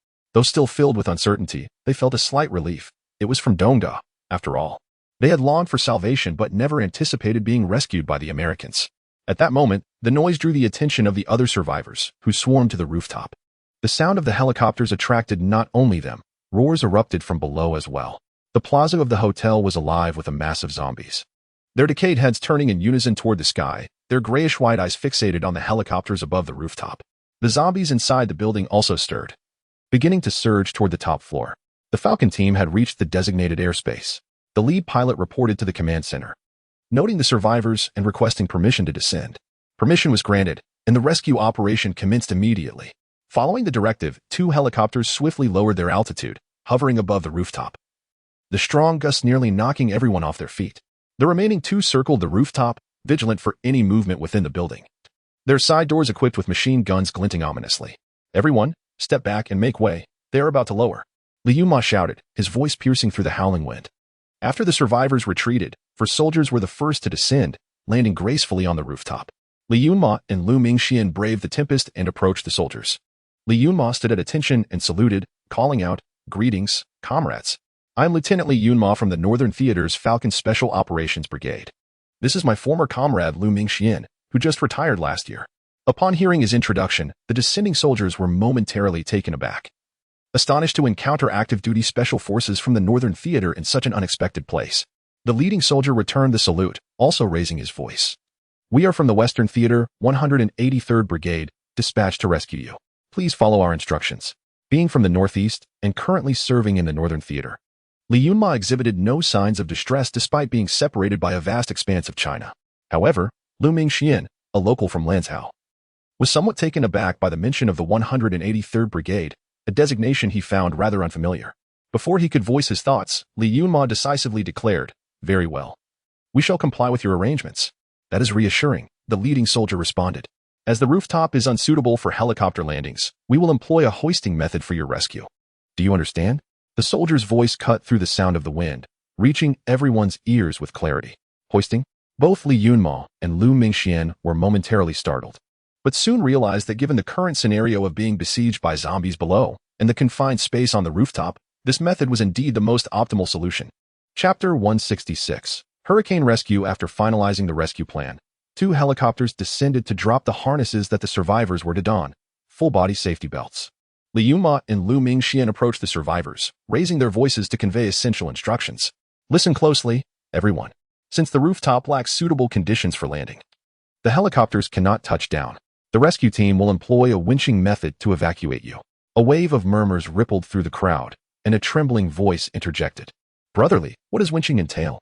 Li Yunma surveyed the anxious faces before responding, "You will wear the full-body safety harness, which will be secured to a steel cable by a safety clip, and then the helicopter will lift you into the air. Please refrain from interrupting as I outline the critical points." He paused momentarily, amplifying his voice once again. "It is imperative that once you are airborne, you must remain relaxed, do not shout or look down, and avoid twisting your body. This is no trivial matter. Everyone must remember this.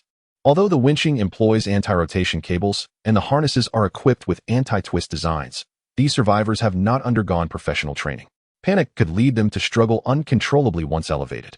A cleaning lady, visibly anxious, tugged at Li Yunma's sleeve. "Little Li, what if someone falls while being hoisted? This is terrifying." Li Yunma reassured her, "Do not worry. The safety harness will protect you. If we follow the instructions, we will surely make it out safely." At that moment, four soldiers descended with the harnesses, signaling that they were ready to commence the evacuation. Yet, the survivors remained in disarray, chattering nervously. Observing this, Li Yunma's patience wore thin. He glared and bellowed, "Everyone, quiet down. Time is of the essence. Come forward and line up. Anyone who continues to chatter will remain here to face the zombies." His booming voice echoed like thunder, and the survivors fell silent, obediently lining up under Li Yunma's direction. Li Yunma, Lu Mingxian, and the soldiers from the 183rd Brigade each took a full-body safety harness and began to assist the survivors. Li Yunma focused on the cleaning lady, who appeared pale and terrified, her body trembling uncontrollably. Nevertheless, her will to survive compelled her to grit her teeth and stand still, awaiting assistance. Li Yunma meticulously unfastened the buckles of the chest strap, leg straps, and waist belt, ensuring that all straps were reset and relaxed. He then lifted the harness over her shoulders, fastening the chest buckle first, followed by the waist and leg buckles. After completing this task, he made several adjustments to the leg and shoulder straps until they fit snugly, thus finalizing the donning of the full-body harness. Finally, he guided the cleaning lady to the steel cable, and with a satisfying click of the automatic locking mechanism on the waist belt, he secured her to the winch line. Suddenly, a series of thunderous sounds echoed through the air. At that moment, two Black Hawk helicopters responsible for security opened fire, their door-mounted machine guns unleashing torrents of flame. The glass curtain wall below shattered under the impact of 12 7mm bullets, sending a cascade of glass shards raining down onto the street. Despite the destruction of the glass, the bullets retained their lethal momentum, shattering the approaching zombies that were surging towards the rooftop restaurant, their foul black blood mingling with human tissue, splattering throughout the interior space. Time was of the essence, as a horde of zombies was about to flood the top floor. The pilot urgently called over the channel. The muffled gunfire and the anguished roars of the zombies terrified the survivors on the roof, leaving them pale and trembling. Little Li. The cleaning lady stammered, her teeth chattering, tears streaming down her face. "My grandson is only 3 years old, still." Before she could finish her sentence, a resounding crash echoed from below as another section of the glass curtain wall shattered. "Do not fear. The helicopters are here. They won't be able to reach us easily. We will be safe soon." Li Yunma and his companions hastily reassured the survivors while quickening their actions. Just then, the second helicopter, tasked with providing cover, suddenly descended, its door-mounted machine gun unleashing a fierce barrage below. At that moment, had anyone been peering over the edge of the rooftop, they would have witnessed a mutated creature scaling the glass curtain wall with great effort, its every leap inducing faint cracks in the glass. As the second helicopter prepared to engage it, the creature smashed through the glass wall, bursting into the building. A volley of bullets followed, reducing the shattered glass to mere fragments. "Attention all units. AB-3, type jumper has breached the building," the pilot of the second helicopter warned. As the creature made its escape, Li Yunma and his companions swiftly secured the survivors with safety harnesses. They then adeptly donned their gear and attached their safety lines. At that moment, the door-mounted machine guns of the two alert helicopters unleashed a relentless barrage, temporarily suppressing the zombies below. Hawk, ascend immediately," shouted a soldier from the 183rd Brigade into the communicator. Hawk received. Beginning evacuation, came the reply. After receiving the signal, the helicopter began to ascend slowly, the safety lines tightening as the first survivor, the front desk receptionist, closed her eyes tightly, feeling the ground vanish beneath her as she screamed while being hoisted away from the rooftop. As the helicopter gained altitude, the survivors were lifted one by one into the air. From a distance, they resembled a cluster of human gourds dangling from a vine, appearing so small and helpless beneath the vast sky. However, the lifting process was far from smooth. The plump chef seemed to suffer from acrophobia, turning pale with fear during the ascent, and emitted a wailing sound akin to that of a slaughtered pig. "Let me down. I'm not going." He thrashed about in the air, causing the entire safety line to sway violently, prompting the other survivors to scream in terror.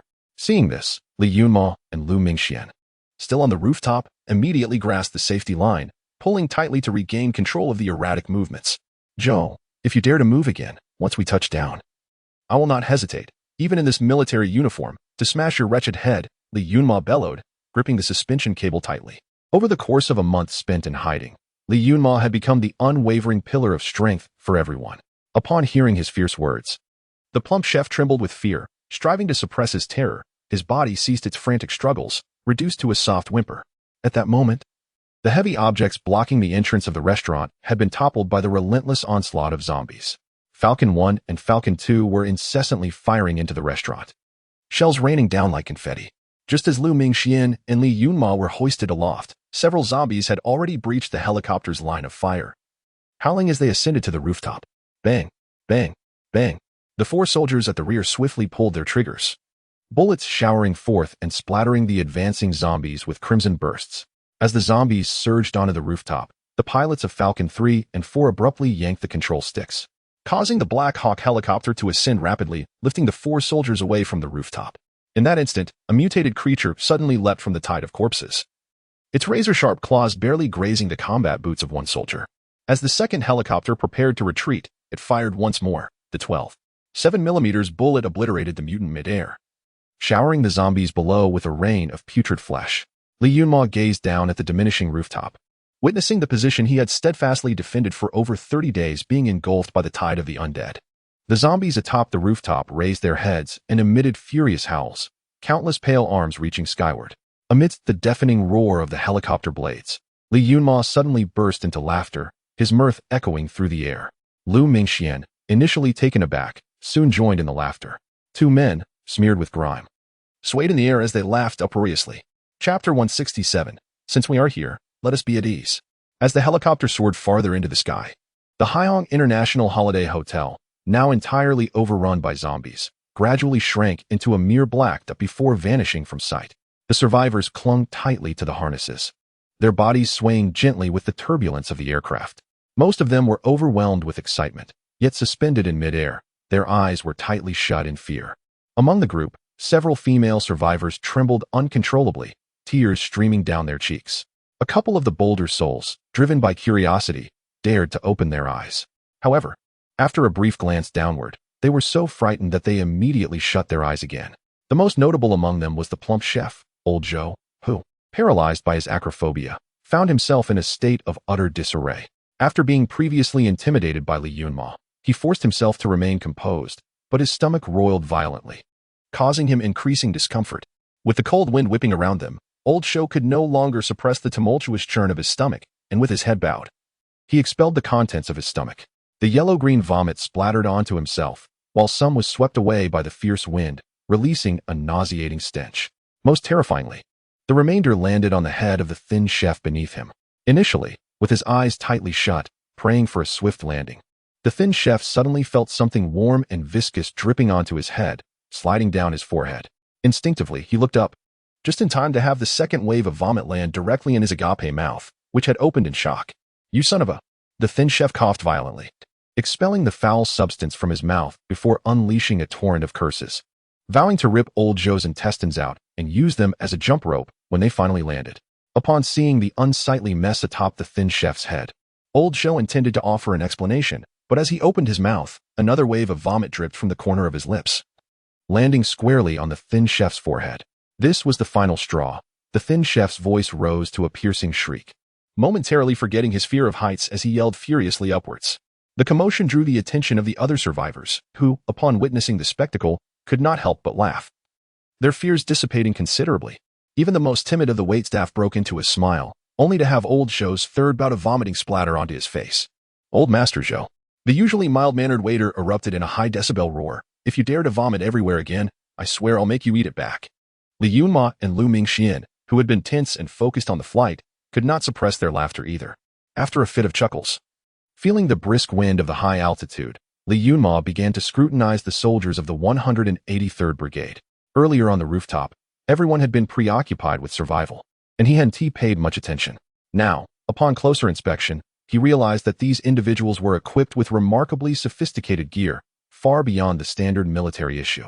Moreover, four majestic Black Hawk helicopters soared overhead, igniting an intense curiosity within Li Yunma regarding the enigmatic 183rd Brigade. The thunderous roar of the helicopters reverberated through the sky as they departed from Lanzhou, continuing their flight towards the armed police base. In consideration of the survivors, the pilots deliberately reduced their speed, fortunate that the distance was not overly great. As the outline of the base gradually became discernible, excitement surged among the survivors. They were finally arriving. At that moment, the base's playground was already bustling with activity, teeming with personnel, including logistics staff, military doctors, and medics. In addition to Lu Cheng and Fu Jinyan. As the sound of the approaching helicopters grew louder, everyone instinctively turned their gaze towards the advancing fleet. The helicopters descended slowly, stirring up clouds of dust with their whirling rotors. For soldiers suspended from the lowest point, including Li Yunma and Lu Mingxian, landed firmly on the ground. Subsequently, the ground crew rushed forward, pairing off to catch the descending survivors. Upon touching down, the survivors felt the earth beneath them sway, their legs buckling, many collapsing to the ground in dry heaves. The military doctors and medics quickly stepped in to assist the survivors, helping them to their feet before ushering them onto ambulances for medical examinations. The emaciated chef, his head matted with a foul, sticky substance, was supported by a medic. Stumbling as he shouted, "Joe, you dog, get over here. Watch me not beat you to death." The plump chef, old Shou, who had been berated, was already on a stretcher, eyes tightly shut and face pale, showing no reaction to the insults. Although the slight rise and fall of his chest confirmed he was still alive. Li Yunma and Lu Mingxian unfastened their buckles, gazing at the bustling scene before them, their hearts swelling with immense satisfaction. They had fought tirelessly for over a month with these individuals, enduring countless life and death trials, and had finally managed to escape unscathed. In this desolate apocalypse, they felt insignificant, unable to save the entire world, yet they had at least rescued these precious lives. This sense of accomplishment, at that moment, felt more invaluable than any honor. Soon after, they spotted Lu Cheng and Fu Jinyan nearby, and the two hastily approached, standing at attention to salute. "Greetings, Commander, Northern Theater." Although they were introducing themselves, Li Yunma and Lu Mingxuan's eyes widened in astonishment. The colonel before them appeared astonishingly youthful, in Li Yunma's eyes. He seemed barely older than himself, yet the disparity in rank felt astronomical, evoking a deeper curiosity and respect for this young brigade commander. Observing the astonishment on their faces, Lu Cheng smiled back and greeted them, saying, "Hello, I am Lu Cheng, commander of the 183rd Brigade, and this is our political commissar, Colonel Fu Jinyan." After the introductions, Lu Cheng continued, "Enduring in the high rise for so many days has been exceedingly challenging. You must prioritize your health, then rest and eat. We can discuss other matters afterward." "Yes, Commander." Upon hearing Lu Cheng's words, the two saluted once more and followed the medics away. In the cafeteria of the base, the survivors savored the long-awaited warmth of a hot meal, their chilled bodies gradually thawing in the high winds. "Everyone, after finishing your meal, you will temporarily reside in Building 3, a diligent aide announced, meticulously advising them to rest well, as psychological evaluations and skill registrations would be arranged for the following day. What next? After the meal, Lu Mingxian lay exhausted on his bed, gazing at the pristine white ceiling, and inquired, "What shall we do now?" Li Yunma furrowed his brow, contemplating for a moment before responding, "What else can we do? We stay here. In this cursed world, returning to the Northern Theater is certainly out of the question. Being a soldier, it matters not where we serve, and I am quite intrigued by this 183rd Brigade." Upon hearing Li Yunma's words, Lu Mingxian nodded in agreement. "It seems we have no other choice. Tomorrow, I will seek someone out to inquire if I can re-enlist. I still wish to return to Honggu District to check on my family. You know, my sister. She was supposed to take the college entrance examination this year." As he spoke, Lu Mingxuan's voice grew increasingly faint. Home, a term so extraordinary in these peaceful times, had transformed into the most extravagant yearning amid the apocalypse. Whether it was Li Yunma, Lu Mingxian, or any other survivor, none could ascertain the well-being of their loved ones. This profound concern weighed heavily upon their hearts, akin to a burdensome boulder pressing down relentlessly. Chapter 168, The Situation in Lanzhou City on the morning following the conclusion of the rescue operation. Military doctors awaited in the infirmary, prepared to conduct psychological assessments of the survivors. The fortunate few, having partaken in a modest breakfast, were gradually ushered into individual rooms for one-on-one evaluations. The physicians, speaking in hushed tones, inquired gently while meticulously observing their demeanor. This was not merely a straightforward psychological assessment. It resembled a profound exploration of the soul's redemption. These survivors, having struggled through a world overrun by zombies and a collapse of order, were psychological scars far deeper than what was visible at first glance. Once the defenses of the mind crumble, the resulting devastation can be more fatal than physical harm. The clerks diligently organized and archived the information gathered from the survivors, preparing for future placements and assignments. Li Yunma and Lu Mingxian were quietly taken away by an aide. An hour later, a clerk arrived at the command center, presenting the meticulously compiled registration forms to Lu Cheng. As Lu Cheng received the documents, his eyes swiftly scanned the pages, and upon encountering the names of Li Yunma and Lu Mingxian, a glimmer of excitement flickered in his gaze. Li Yunma, an active-duty Special Forces soldier, possessed an iron will and commendable combat skills. Lu Mingxian, though retired, still embodied the spirit of a soldier. Without these two individuals, the survivors on the upper floors might have long since succumbed to the fate of becoming mere fodder for the undead. Commander, here are the physical fitness test reports for Li Yunma and Lu Mingxian. Just as Lu Cheng fell into contemplation, He Jigang strode in, presenting a report still fragrant with ink. Upon reviewing Li Yunma's test results, Lu Cheng's eyebrows raised in surprise, his expression brimming with delight. The metrics for this active-duty soldier were remarkably impressive, while Lu Mingxian's results were somewhat less stellar. However, considering his retirement, maintaining such a standard was commendable. Chief of Staff, it seems we have struck gold, Lu Cheng exclaimed, his excitement barely contained as he looked toward He Jigang. These two individuals could undoubtedly be incorporated into the next phase of military development. Such talent must not be overlooked. He Jigang nodded slightly, his own face radiating joy. Commander, in addition to these two, Dr. Nalin's bodyguards, Chen Feng and Li Tao, should also be re-enlisted. They also hail from Special Forces and have not been retired long. Moreover, they have maintained a rigorous training regimen for security work. Very well, let us proceed with this plan. Lu Cheng responded with unwavering decisiveness. Prior to the system's upgrade to a group army structure, he lacked available special forces. Yet, among these four individuals, although three were retired, their foundational skills remained intact. With minimal training, they could be assembled into an elite four-person team for executing specialized missions. What is the status of reconnaissance in Lanzhou City? Lu Cheng's thoughts swiftly transitioned from personnel arrangements to strategic considerations. Upon hearing the inquiry, a young officer sprang to his feet, responding in a resonant voice, Commander. Yesterday morning, we conducted a thorough reconnaissance of the contacted settlements. Starting from the afternoon, drones were deployed for extensive surveillance, categorizing areas by street zones. To date, we have identified 4 medium-sized settlements and 9 small outposts, all of which have been duly marked. Upon receiving the officer's report, Lu Cheng nodded in satisfaction. The results are commendable. How long did the complete reconnaissance take? The officer lowered his head to estimate before reporting again, Commander. The city of Lanzhou is quite expansive, and some survivors are exceedingly cautious.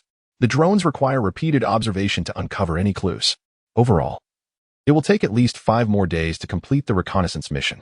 Very well, let us expedite the reconnaissance, Lu Cheng replied with a slight nod.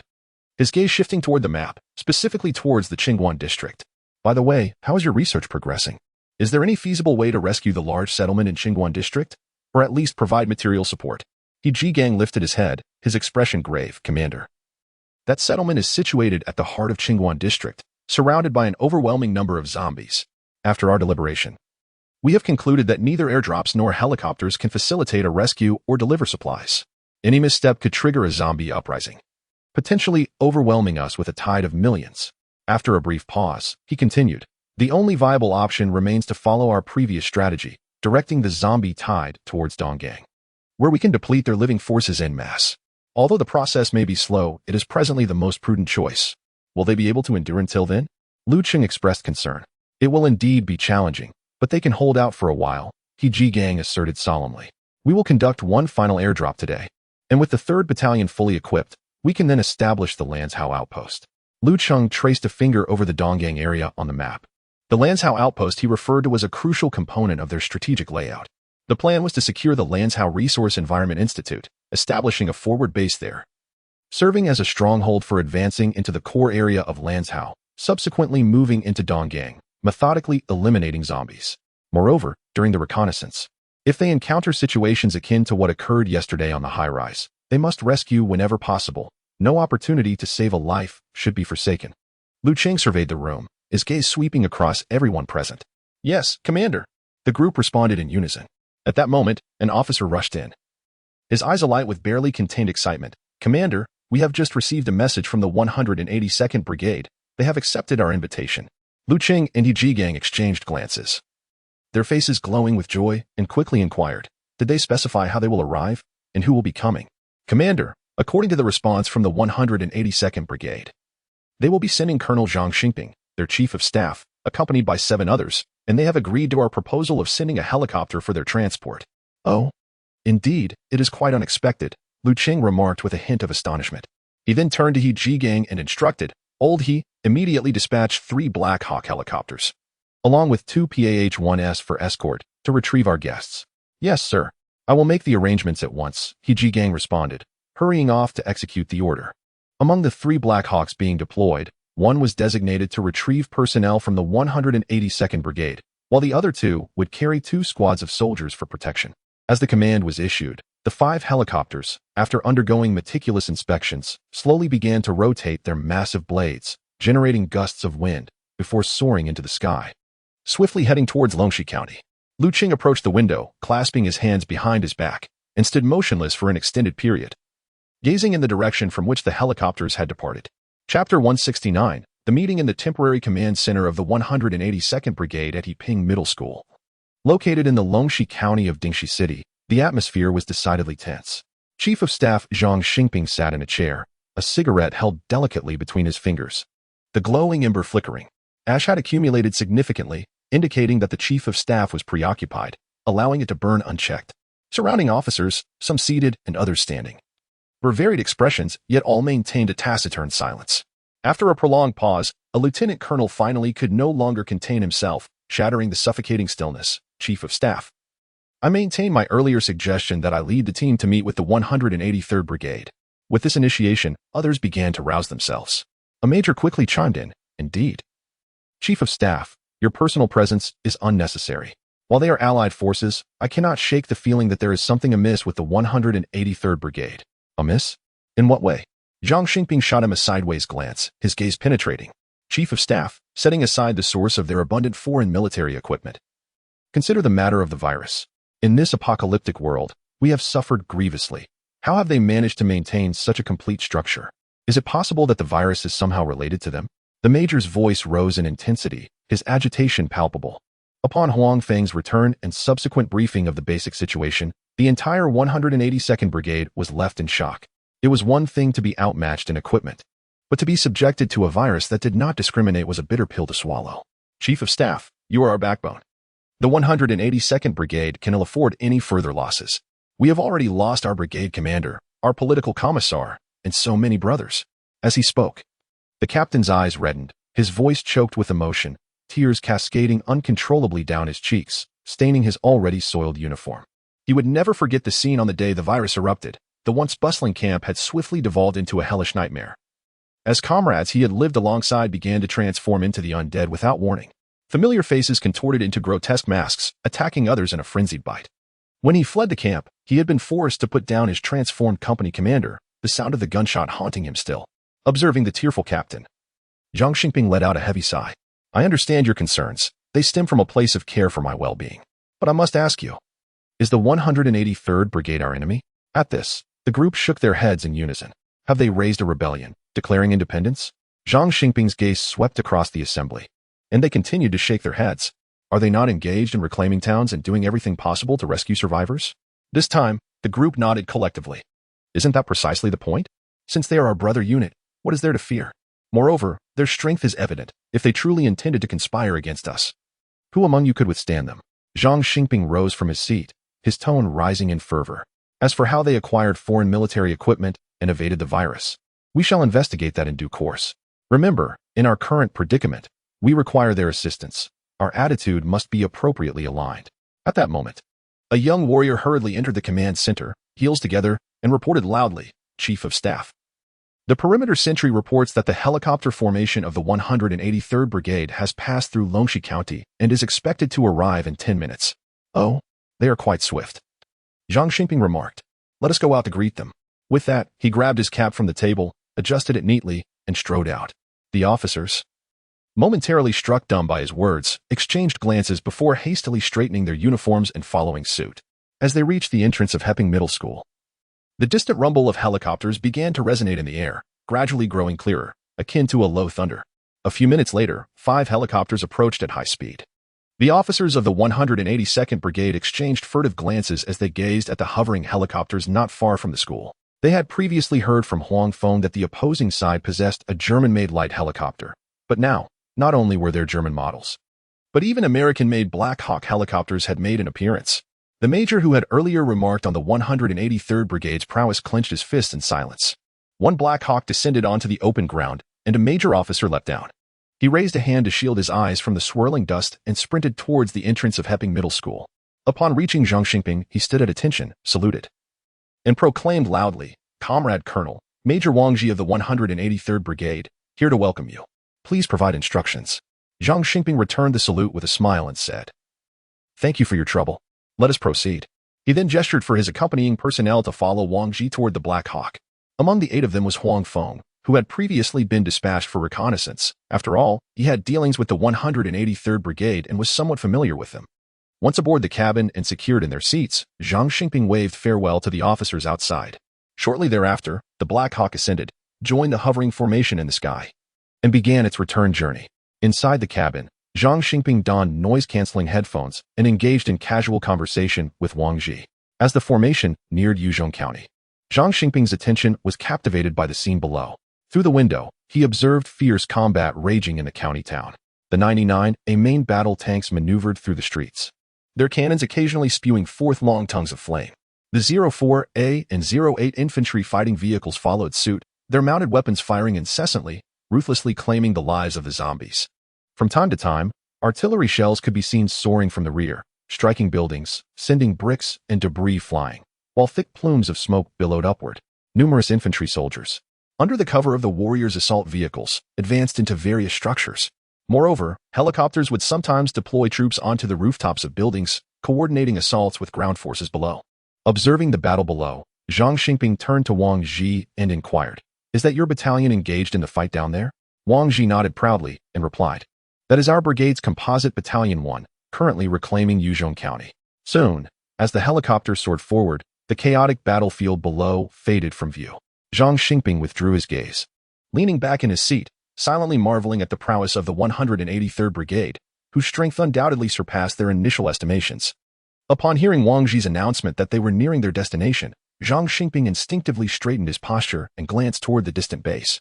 His heart raced slightly, a mixture of anticipation for the impending encounter with the 183rd Brigade and a twinge of anxiety about the uncertain future that awaited them. Chapter 170. The excited Zhang Xingping. The spring sun bathed the training grounds of the armed police force. As the deafening roar of the helicopter blades stirred the thin air of the plateau, Zhang Xingping's Black Hawk helicopter descended gracefully over the training base. As it began to lower, he peered through the window and beheld a multitude of combat equipment below. The expansive grounds were meticulously lined with 14 Type 99 main battle tanks, their barrels uniformly directed towards the northwest. Behind them, the ZTL 11-wheeled assault guns resembled colossal steel beasts poised on the ground. Closely following were the 04A and 08-wheeled infantry fighting vehicles, their armor glinting coolly in the sunlight. In the distance, among the array of self-propelled howitzers, several soldiers were diligently covering the intricate components of the fire control systems with camouflage tarps. The sight of tanks, armored vehicles, assault guns, and self-propelled howitzers filled him with excitement. All of this equipment belonged to the 3rd Combined Battalion of their brigade, as Wang Ji had briefly explained. The helicopter finally touched down smoothly, the whirring of the rotors gradually subsiding. Zhang Xingping steadied his thoughts and nimbly leaped from the cabin. As his feet met the solid ground, he immediately spotted Lu Cheng and others awaiting him at the edge of the training field, clad in a sharp military uniform. Lu Cheng's colonel insignia gleamed under the sun. A gentle smile graced his lips as he approached briskly, accompanied by a group of officers. Noticing this, Zhang Xingping quickly adjusted his attire, ensuring every detail was neat and tidy before striding towards Lu Cheng. Upon reaching them, Zhang Xingping offered a crisp military salute. His gaze firmly fixed on Lu Cheng and earnestly expressed, "I apologize for my tardiness, and I appreciate your patience, esteemed leaders." His words were imbued with sincerity and humility. Lu Cheng returned the salute, firmly grasped Zhang Xingping's rough hand in a vigorous shake, and cheerfully replied, "Nonsense. The presence of Chief of Staff Zhang is a great honor for our 183rd Brigade. We extend a warm welcome." As he gazed at the jovial young colonel before him, Zhang Xingping felt a wave of disbelief wash over him. Just moments earlier, on the helicopter, Wang Ji had mentioned that Brigade Commander Lu Cheng was remarkably young.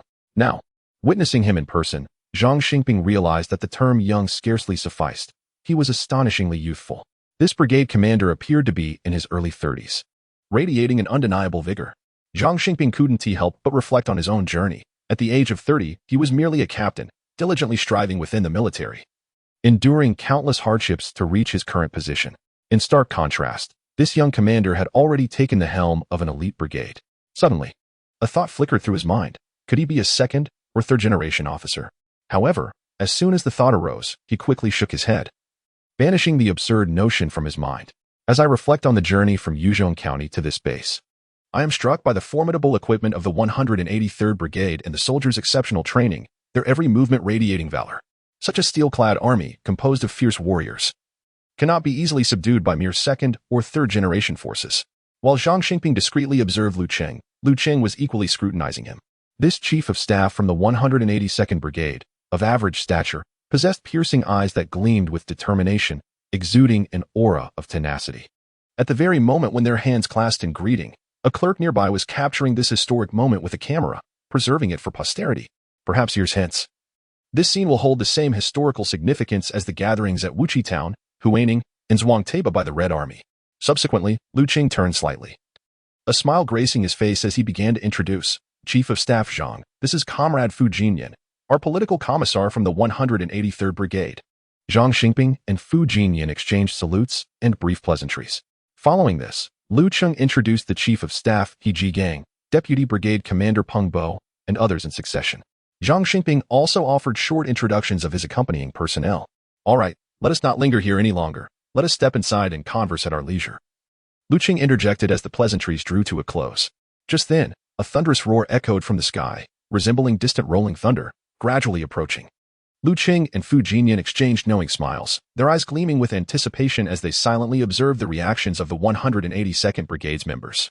Zhang Xingping and his colleagues instinctively tilted their heads upward toward the source of the sound. They beheld several small black dots rapidly enlarging against the horizon. And as they drew nearer, the unmistakable silhouette of the Y-20 large transport aircraft came into view. Upon realizing this, the members of the 182nd Brigade gaped in astonishment, their eyes wide with disbelief. The Y-20 fleet, in perfect formation, carved majestic trails across the sky, gradually descending in altitude. 6 Y-20s, akin to migrating steel birds, soared at an altitude of 2,000 meters above the base. Their immense wings cast shadows over the ground, while the 4 turbofan engines below unleashed powerful gusts of air, causing the atmosphere beneath to tremble violently.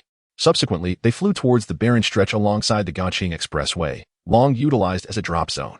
Even after the transport aircraft had departed, Zhang Xingping and his companions remained in a state of awe, their gazes fixed on the receding planes. Observing this, Lu Cheng cleared his throat to draw their attention back. When they turned to him, he noted that many had reddened eyes, with tears welling in the eyes of 2 individuals. Zhang Xingping, his face aglow with excitement, approached Lu Cheng and grasped his hand tightly, urgently inquiring, Brigade Commander Lu, have you made contact?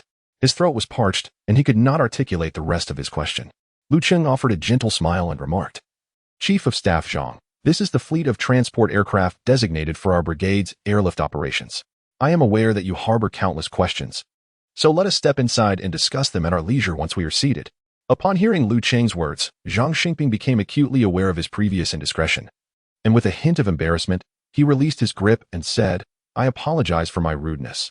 I was simply overwhelmed with excitement. I will heed your suggestion. Let us proceed inside. Though he spoke these words, his expression betrayed him. At that moment, Zhang Xingping appeared exceedingly exhilarated, his cheeks slightly flushed, and his breath somewhat hurried. Come along, everyone. No need to linger, called out Fu Jinyan, the political commissar and chief steward, in a timely manner. His voice warm and inviting as he guided the group towards the administrative building. Along the way, many found themselves instinctively glancing upward toward the direction from which the Y-20 had vanished, their eyes filled with a sense of wonder and imagination. Chapter 171. The spark plan. In the words of Fu Jinyan, upon entering the administrative building, sunlight poured through the glass windows, illuminating the entire hallway. The echo of footsteps resonated in the spacious corridor, ultimately leading to a bright and expansive conference room. At the heart of the room stood a long, polished wooden conference table, its surface immaculate and reflective. Chairs were neatly arranged on either side, and a map delineating the national administrative divisions adorned the wall. The soft, radiant lighting cascaded evenly across every corner, creating an atmosphere of solemnity and gravitas. As the attendees took their seats, the subtle sound of chairs scraping against the floor filled the air. Lu Cheng occupied the main seat, his hands interlaced upon the table, surveying the assembly with a keen gaze before speaking. Chief of Staff Zhang, I believe you must have numerous inquiries regarding the situation of our 183rd Brigade, why we possess foreign military equipment, why our structure is relatively intact, and the recent strategic airlift. Upon hearing this, the members of the 182nd Brigade displayed expressions of curiosity, nodding their heads in unison, resembling chicks pecking at grains. Observing their reactions, Lu Cheng allowed a slight smile to grace his lips. He cleared his throat and turned his gaze toward Fu Jinyan, his eyes glinting with a hint of mischief. Political Commissar, your eloquence is commendable. Perhaps you should elucidate these matters for everyone. In truth, Lu Cheng was calculating. If he were to address this sensitive content himself, the risk of inadvertently laughing would jeopardize the entire affair. Fu Jinyan, possessing remarkable composure, was the perfect candidate to take the lead. Understanding the unspoken cue, Fu Jinyan straightened his posture, adjusted his military uniform's collar, and with a serious demeanor, addressed Chief of Staff Zhang. Chief of Staff Zhang and esteemed colleagues, I must emphasize that the information we are about to discuss is classified, so I kindly request that no notes be taken. At this pronouncement, several officers from the 182nd Brigade were initially taken aback, but they promptly stowed away their pens and notebooks, their expressions turning gravely serious.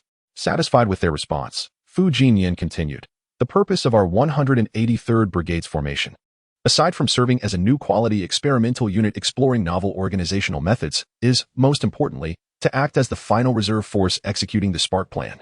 He deliberately emphasized the term Spark Plan. Upon hearing this, Zhang Xingping and his colleagues straightened their backs, sitting attentively with rapt focus, their eyes fixed on Fu Jinyan, lest they miss any critical detail. The Spark Plan is a top-secret initiative devised by the Central Military Commission. Fu Jinyan lifted the teacup before him, gently removing the lid as fragrant steam wafted upward. He took a delicate sip, savoring the warmth of the tea as it spread across his palate, before setting the cup down and continuing. Our brigade was established specifically to respond to various extreme situations, such as nuclear crises and biological threats, much like the current circumstances. He gestured toward the playground outside the window. Thus, our soldiers are the elite among the elite, each possessing exceptional skills, whether in physical fitness, combat capabilities, or psychological resilience. They surpass the ordinary, and naturally, their equipment is of the highest caliber. In pursuit of developing a higher caliber of new combat capabilities, the nation has expended considerable efforts to acquire a range of foreign military equipment, which we have all witnessed. This foreign military hardware has primarily been procured through specialized channels, with blueprints obtained clandestinely, allowing us to manufacture them ourselves. The purpose of this endeavor is to enhance our understanding of both ourselves and our adversaries, ensuring that we possess the means to triumph in critical moments. At this juncture, Zhang Xingping and his companions sat across from me, their faces etched with astonishment, mouths slightly agape, eyes brimming with disbelief and shock. It seemed that during this discussion, they had been privy to extraordinary secrets, stirring tumultuous waves within their hearts. As for the Y-20 strategic transport aircraft they had just witnessed, it hails from a covert base situated behind us, much akin to the Third Front construction of yesteryears. The Central Military Commission, with foresight, has established several bases in the Xingla mountain range and the Chilean mountains. Some personnel are tasked with training, utilizing the most rigorous training grounds where soldiers endure the crucible of blood and fire. Others are responsible for equipment manufacturing, gathering the nation's foremost military scientific talent. The entire base cluster operates as a regular military unit, encompassing several experimental troops, including units equipped solely with foreign military gear. As previously communicated, we are under the dual leadership of the Central Military Commission and the Western Theater Command. In fact, under normal circumstances, we are directly administered by the Military Commission, with only the commander and political commissar of the theater aware of our existence. Just like those two military districts, they are typically overseen by the Army headquarters, but heed the command of the Western Theater during wartime. Fu Jinyan continued, his gaze revealing a hint of profundity. The reason he felt emboldened to assert this was that Lu Cheng and his team had conducted meticulous analyses leading them to believe that the command structure of the Western Theater had likely collapsed. Otherwise, the various units would not be engaging in independent battles across disparate locations, descending into a state of chaos and disorder. Regarding the notion of dual leadership, it was intended to establish a connection with the Western Theater, fostering an illusion of camaraderie and proximity to facilitate smoother collaboration in the future. I ventured to interject, asking, concerning the Spark Plan, aside from you, are there similar bases or units elsewhere? Upon hearing this query, Lu Cheng raised his head, his eyes deep and contemplative, before responding. To be candid, we are uncertain. This is a highly classified initiative, had it not been for the apocalyptic circumstances requiring us to collaborate sincerely to weather the storm. We would not dare to divulge such information. Every aspect of the Spark plan is shrouded in stringent secrecy, with very few privy to its entirety. Our role is but a single facet of this grand scheme. As for whether similar deployments exist elsewhere, that pertains to higher strategic arrangements beyond our purview. Zhang Xingping nodded thoughtfully and continued, so, you have remained in isolation within your base, which is why you have not been afflicted by the virus. Not quite. Lu Cheng clarified. Although the location of the base is exceedingly clandestine, we nonetheless maintain some level of contact with the outside world. Daily supplies and intelligence exchanges necessitate establishing connections beyond our confines. Thus, after the emergence of the virus, we too were not spared from calamity, suffering significant losses at several bases. Initially, we dispatched a small contingent to assess the situation, and as the bases gradually regained their vitality, we managed to send reinforcements through various reallocations and integrations, piecing together what we could. Although we appear resplendent now, in truth, only our 183rd Brigade is capable of full operational capacity in such a short span of time. At this juncture, Fu Jinyan's voice quivered slightly, tears welling in his eyes. Simultaneously, the expressions of the others, including Lu Cheng, were marked by profound sorrow, and a palpable atmosphere of grief enveloped the conference room. Observing their countenances, Zhang Xingping and the others empathized deeply, as they too had suffered devastating losses in the wake of the virus. Witnessing their comrades fall one by one, a haunting pain that still lingers, entwining them in nightmarish memories. Chapter 172. A satisfying outcome. Fu Jinyan's acting was nothing short of brilliant. Every subtle movement and inflection in his tone was flawlessly executed, complemented by the collaboration of Lu Cheng and others, leaving no trace of flaw. At this moment, the atmosphere in the conference room became somewhat oppressive, particularly for the members of the 182nd Brigade, who found themselves lost in nostalgic recollections. After a lengthy pause, Lu Cheng broke the silence. The departed are gone. What we can do now is inherit their legacy, unite as one, and carve a path to survival in this apocalyptic world. Zhang Xingping nodded slightly, his face reflecting agreement. Commander Lu is right. We must not be defeated by adversity. We must unite in purpose to overcome these trying times.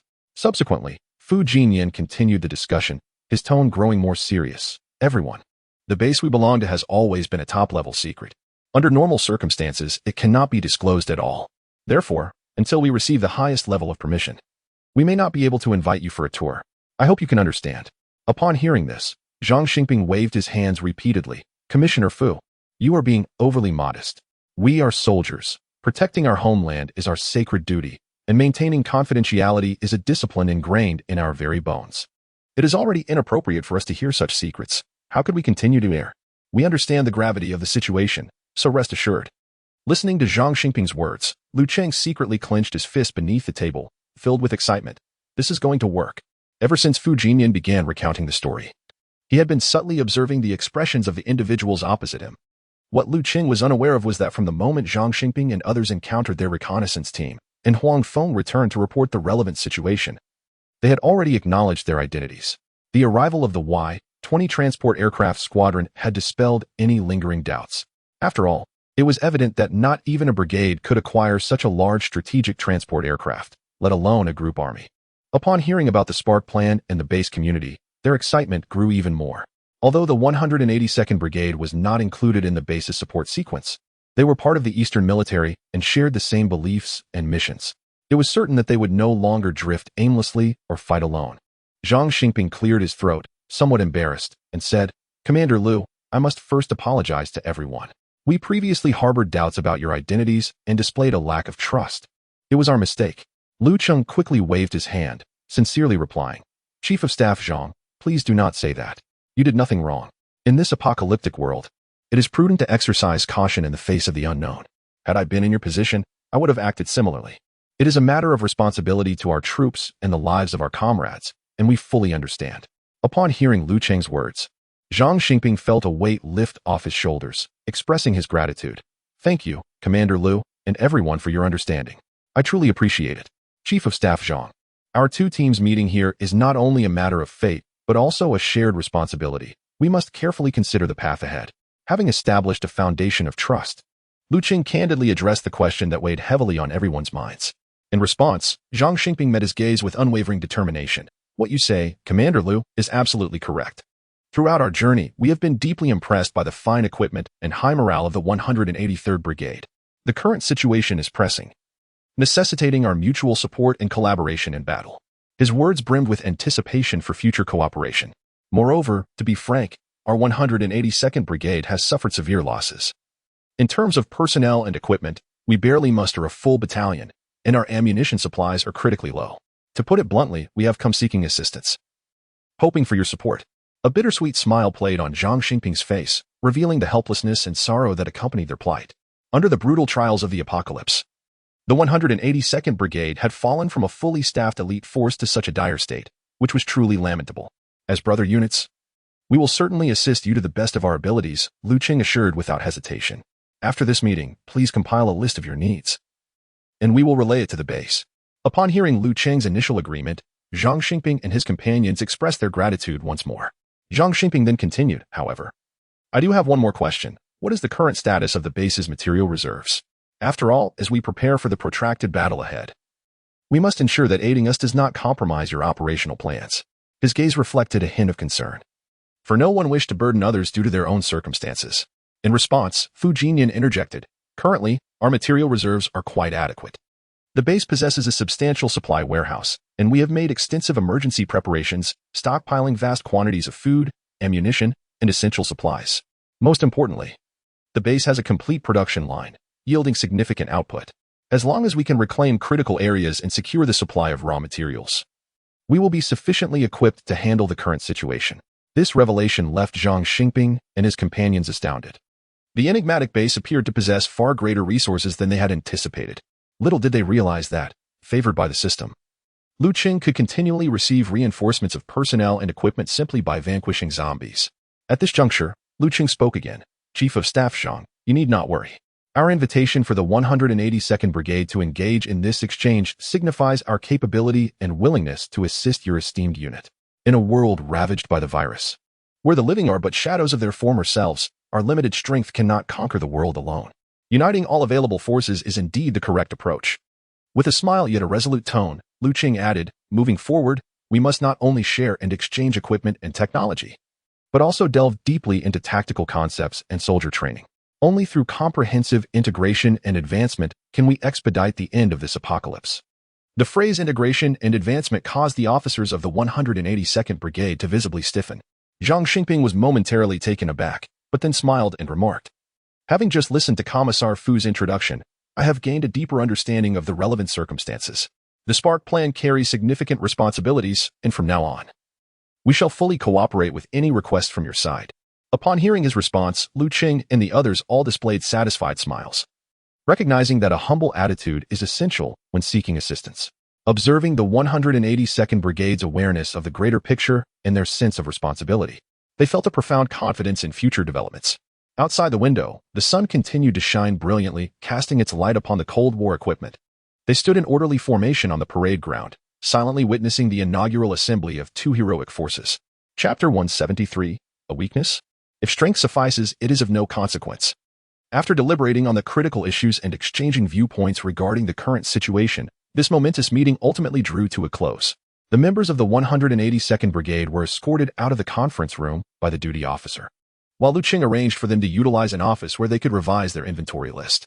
Prior to their departure, they had compiled a list, albeit without a clear understanding of the strength and disposition of the 183rd Brigade. In light of caution, that list was exceedingly conservative, seeking little more than a modest supply of light weaponry and essential ammunition for basic combat support. Now, having witnessed the formidable strength of the 183rd Brigade and the base it is affiliated with, they realized it was time to be bolder. They could confidently request support for some drones and heavy firepower. After the departure of the 182nd Brigade, Lu Cheng leaned back in his chair, a smile creeping across his face. Soon, his grin widened, and he could no longer contain his exhilaration. His hearty laughter echoed throughout the conference room. He Gang, observing Lu Cheng's relentless mirth, expressed his delight, stating, today's meeting can be deemed exceptionally fruitful. In a short span, our identity issue has been resolved. In future encounters with other units, it is likely we will not need to explain ourselves. They will surely act as our mouthpiece and resolve any issues for us. Deputy Brigade Commander Ping Bo nodded in agreement, adding, indeed, they are seeking our assistance, so they must speak on our behalf. As the saying goes, one is more generous when receiving favors. However, he pondered, I wonder what kind of assistance they will request? Regardless of their requests, as long as they do not hinder our unit's development and operational plans, we will provide them with what we can afford. Fu Jinyan, as the political commissar, always offers insightful opinions at critical junctures. Lu Cheng took the floor, affirming, the commissar's words are indeed wise. I would prefer they ask for more. If they remain too conservative, I shall encourage them to make bolder requests. Once they grow accustomed to the feasts we provide, it is unlikely they would wish to return to the days of scarcity, where they struggle with insufficient weapons and ammunition. Upon hearing Lu Cheng's analysis, all present nodded in agreement. Supporting the 182nd Brigade may superficially appear to dilute one's resources, but delving deeper reveals it merely facilitates the extermination of more zombies. However, if this opportunity allows us to gain control over their logistical supply chain, the strategic implications could be profound. In the current climate, it is evidently unrealistic to consider directly assimilating the 182nd Brigade. Despite their recent setbacks, they remain a fully intact brigade structure. From a standpoint of pride, tradition, and belonging, coercive integration would yield counterproductive results. Thus, it may be prudent to adopt a more circuitous strategy, first nurturing them with ample supplies. And when our own development reaches the scale of a corps, we can establish an organic cohesion through our formidable strength and resource advantages. At that moment, one might not even need to speak. The other party would likely approach eagerly on their own. As for concerns regarding the potential for providing too many resources and inadvertently enabling the other side to grow stronger, Lu Cheng and his companions were not naive. Even when offering heavy equipment, it would be specifically tailored to enhance the existing combat capabilities of the 182nd Brigade, ensuring that these assets would bolster their fighting strength without allowing them to slip from control. Moreover, in an apocalyptic setting marked by significant population loss, finding suitable recruits for conscription would prove difficult for the opposing side. Even if they managed to reclaim their former camp and secure a stockpile of ammunition with Lu Cheng's support, these resources would eventually deplete. Presently, even if fortune smiled upon them and they captured an arms factory, it would amount to little. With regions falling into disarray, transportation paralyzed, and the supply chain severed, possessing an inactive factory without technical personnel to maintain operations or raw materials to sustain production would render it a mere shell, utterly useless. Thus, it is foreseeable that for the foreseeable future, the logistics of the 182nd Brigade would rely solely on Lu Cheng and his team. Furthermore, with the momentum and expansion speed of Lu Cheng's leadership, as their influence continues to broaden, it is inevitable that one day they will encompass the territory of the 182nd Brigade as well. If, despite all this, Lu Cheng fails to bring the 182nd Brigade to willingly submit, it would indeed warrant serious reflection on his leadership capabilities. After articulating these thoughts, Lu Cheng seemed to recall something, his previously relaxed demeanor dimming slightly as he sighed and remarked, in today's meeting, we have meticulously considered every aspect, and our arguments and strategies are flawless. Yet, the only vulnerability may lie within myself. My past as a civil servant cannot remain concealed. After all, there are many survivors in Peacetown. Although Director Li Hailin is one of us and poses no threat of betrayal, who can guarantee that others are unaware of my previous identity? If this were to leak, it could cause untold troubles. This concern had long plagued Lu Cheng, as his tenure in the Peacetown government was indelible. Upon hearing his words, the group fell into a contemplative silence. Moments later, He Jigang spoke up. Chief, there is really no need for such worry. Given our current rate of development, we will soon reach our next upgrade, at which point you will command an entire army group. Even if someone learns of your past, what of it?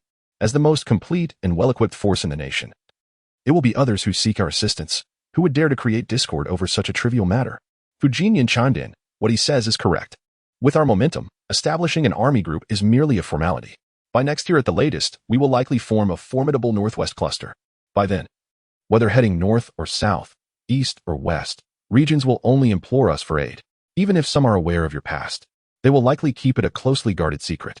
Reassured by their encouragement, Lu Cheng felt a renewed sense of clarity. He realized that he had indeed been overly fixated on trivial matters. In this apocalyptic era, as long as he remained steadfast in his loyalty to the party and the nation, holding the greater good of the people in his heart, he would not lose his way in the face of any adversity. That was sufficient. As for future events, he would take one step at a time. For when strength is attained, certain issues would no longer be deemed problematic. Meanwhile, in a vacant office, the members of the 182nd Brigade sat together in silence. Although they had just received a promise of support from the 183rd Brigade, they were acutely aware that they had relinquished the initiative. One officer, with a grave expression, spoke up. Chief of Staff, What the brigade commander from the 183rd just said, they can't be planning to absorb us, can they? Another bluntly articulated the concern. Upon hearing this, Zhang Xingping slammed his hand on the table and rebuked, "Stop talking nonsense. They extended a helping hand when we were at our most desperate. This is a matter of life and death, and we must be grateful. Moreover, the immediate priority is to overcome the current crisis. If we lose our lives, what future will there be to discuss? As for future matters, the army will handle them. It is not our place to indulge in unfounded suspicions. Everyone, gather your thoughts and do not create chaos." Seeing that the others still appeared despondent, Zhang Xingping directly stated, "All right, let us revise the list. This is critical to our brigade's ability to rise again. Everyone, put your minds to work and share your opinions. Do not dwell on irrelevant matters." Upon hearing this, the officers of the 182nd Brigade finally perked up and began to discuss the list. Zhang Xingping sighed inwardly. He had merely been comforting his subordinates. The 183rd Brigade, as the last reserve force established by the nation, was backed by a base engaged in highly classified plans. Under the extreme circumstances of the apocalypse, their authority was likely formidable. Once they recovered from the viral onslaught, their strength would likely increase exponentially. Should the opposing force possess any wartime powers conferred by the Central Command, combined with their overwhelming might, who would dare to defy their commands? Chapter 174, Yuzhong County City. During the meeting at the armed police base in Yuzhong County, the fierce battle within the county town had entered the arduous phase of clearing buildings. Over a month ago, due to limited strength and the urgency to reclaim the water plant, Cheng had only managed to rescue the survivors from Zhoqin School, temporarily setting aside other areas of the county town. Now, his forces were sufficiently robust, and it was time to eradicate the foul stench of the undead. Following earlier combat efforts, all zombies capable of free movement had been lured outside the city and reduced to dust under intense artillery bombardments. At this stage, aside from the 3rd Company, the tank platoon, and the helicopter squadron stationed with Qin Zixing at Licorice Shop Town, all other units had been deployed for the cleanup operation within the city. At 9:30 in the morning, a thunderous roar reverberated from Taibai East Road as 4 ZBL-08 wheeled infantry fighting vehicles led the way, followed by 4 Warrior armored assault vehicles. The convoy sped along, reaching the intersection of East Ring Road and then veering south onto Xinglong Road. "Attention all companies. 1st and 3rd platoons, follow me to clear along Taibai East Road. 2nd and 4th platoons, accompany the deputy company commander to handle the cleanup around the New World intersection." The voice of 2nd Company Commander Zhao Hongliang echoed in the soldiers' headsets as the vehicles moved. At this moment, the 1st, 2nd, 4th Companies, Tank Company, and Assault Artillery Company had all entered the urban area. The Tank Company and Assault Artillery Company were primarily responsible for breaching defenses, clearing obstacles, and providing direct fire support. The other 3 companies were dispersed throughout the city, clearing government offices, retail outlets, and residential communities while also rescuing survivors. Preliminary drone reconnaissance had revealed that the survivors within the county town had established numerous gathering points around several government buildings and residential complexes. In addition, various small groups of survivors were scattered throughout, including a few lone wolves navigating the perilous zones. As a major recruitment in Garrison County, most of these lone wolves were former soldiers who had returned in the past 2 years, their military experiences endowing them with extraordinary courage and survival skills. The convoy of the 2nd Company's 2nd Platoon and 4th Platoon sped along Xinglong Road, swiftly arriving at the intersection of the New World Shopping Center. The scene at the New World intersection was one of apocalyptic desolation. An overturned bus lay across the crosswalk, with a half-decayed arm dangling from a shattered window. The various shops lining the street presented a picture of ruin, with broken windows and toppled shelves. Beneath the traffic lights, 3 corpses clad in traffic police uniforms lay intertwined, their flesh long gone, leaving only tattered remnants of their uniforms. Creak, creak. The bulletproof tires of the 4 ZBL-08 infantry fighting vehicles crunched over the scattered shards of glass as the vehicles' 30mm cannons remained locked onto the buildings flanking them. Just as the 2nd platoon leader leaned out from the roof, he caught a whiff of the putrid stench hanging in the air. 3 o'clock. The gunner suddenly bellowed in alarm. Emerging from the automatic teller machine room of the Agricultural Bank of China were 3 dark figures, all zombies dressed in bank uniforms, their decaying necks still adorned with ties. Boom, boom, boom. Amidst the thunderous roar of the 30mm cannon, 3 zombies were instantly transformed into a torrential downpour of blood, their mangled flesh splattering against the tempered glass of the bank's exterior with a series of sharp cracks. Following this, the armored vehicles dispersed, occupying the corners of the street. All personnel disembarked, establishing defensive lines and engaging any stray zombies with free fire. The deputy company commander bellowed into the channel. As the vehicle doors swung open, soldiers from 2 platoons leapt down from the infantry fighting vehicles and armored assault vehicles. Just as they fortified their positions, the few remaining zombies within the buildings, sensing the scent of blood, erupted forth like sharks drawn by a feeding frenzy, shrieking in madness. The mounted machine guns roared to life, unleashing a torrent of fire, bullets sweeping across the area and sending zombie limbs flying. Disintegrating body parts littered the asphalt, while the stench of black blood oozed along the road, emanating a nauseating odor. Attention! 1st and 2nd squads of the 3rd platoon are assigned to secure the Dorinfa supermarket downstairs. 3rd and 4th squads are to manage the Chinese gold and Chow Tai Fook stores outside. The entire 4th platoon is to enter the New World Shopping Center for a comprehensive sweep, commanded the deputy company commander, outlining the operational tasks. Upon receiving orders, the combat vehicles remained stationed at the intersection, controlling the entirety of the commercial crossroad. Led by their respective squad leaders, soldiers from both platoons rushed toward their designated locations. Particularly, the 3rd and 4th squads of the 3rd platoon arrived at the storefronts outside the shopping center. Surrounding the entrance to the shopping center were numerous gold and jewelry shops, once the most bustling area of the county before the apocalypse. It now lay shrouded in eerie silence. The 4th squad reached the largest Chow Tai Fook store, where the glass door had already been flung to the ground, leaving behind dried bloodstains at the entrance. Peering through the shattered glass, they beheld a scene of chaos within. Chairs lay toppled, some display cases were shattered, and jewelry was strewn across the floor. 2 soldiers cautiously advanced, one wielding a riot shield while the other followed with a shotgun. As they entered the store, the rifleman inadvertently stepped on the shards of glass, producing a jarring crunch. From beneath a counter and behind a pillar, 3 zombies burst forth. Clad in the attire of sales assistants, their faces grotesquely decayed, the once meticulous makeup long gone. Bang! Bang! The rifleman swiftly fired his QSC-193 pistol, the 9mm bullets exploding into a spray of blood from one zombie's head. Boom! Boom! Following suit, the shotgunner rapidly squeezed the trigger, unleashing 2 rounds of 12-gauge shot that obliterated the remaining 2 zombies, their bodies collapsing to the ground. Hearing the gunfire, other soldiers surged in, spreading out in tactical formation to conduct a thorough search of the store. Exhibit area secure. Restroom secure. Suddenly, the soldiers were startled by a piercing scratching sound emanating from the break room. Prepare to breach the door, the squad leader commanded, prompting one soldier to swiftly affix plastic explosives. With a resounding blast, the wooden door shattered, obliterating the 2 zombies lurking behind it. The shotgunner and rifleman entered in a coordinated sweep, delivering finishing shots to the fallen undead. Before long, the entire establishment had been cleared, and one soldier, gazing at the array of jewelry in the display case, could not help but inquire, "Squad leader, are these gold and silver still of any value?" The squad leader scratched his head in response. "Who knows? Regardless, let us head to Laofengxiang. If precious metals prove useful, our logistics unit will come to collect them." With that, he led the soldiers outside. As they stepped through the threshold, a tremendous explosion reverberated through the air. They turned to witness an armored cash transport vehicle across the street erupting in a violent explosion, disintegrating into fragments, while the remaining chassis ignited in a fierce blaze, billowing thick smoke skyward. Turning back, they spotted a 99A tank not far off, its barrel pointed menacingly toward the bank, wisps of smoke still curling from the gun, a clear indication it had just fired. Inside the 99A tank, now commanded by the newly promoted crew chief, Luo Xingming, he wore an expression of helplessness as he faced a reprimand. The voice of Yu Haidong thundered through his earpiece. "Luo Xingming, Gao Yang, by you. What on earth are you 3 doing?" Accused, Luo Xingming, with an innocent demeanor, replied, "Company commander, there were zombies trapped inside that cash transport, all of them the guards, clad in bulletproof vests. And then what? You go and fire the cannon? Are the coaxial machine gun and anti-aircraft gun merely for show? You wasteful fool."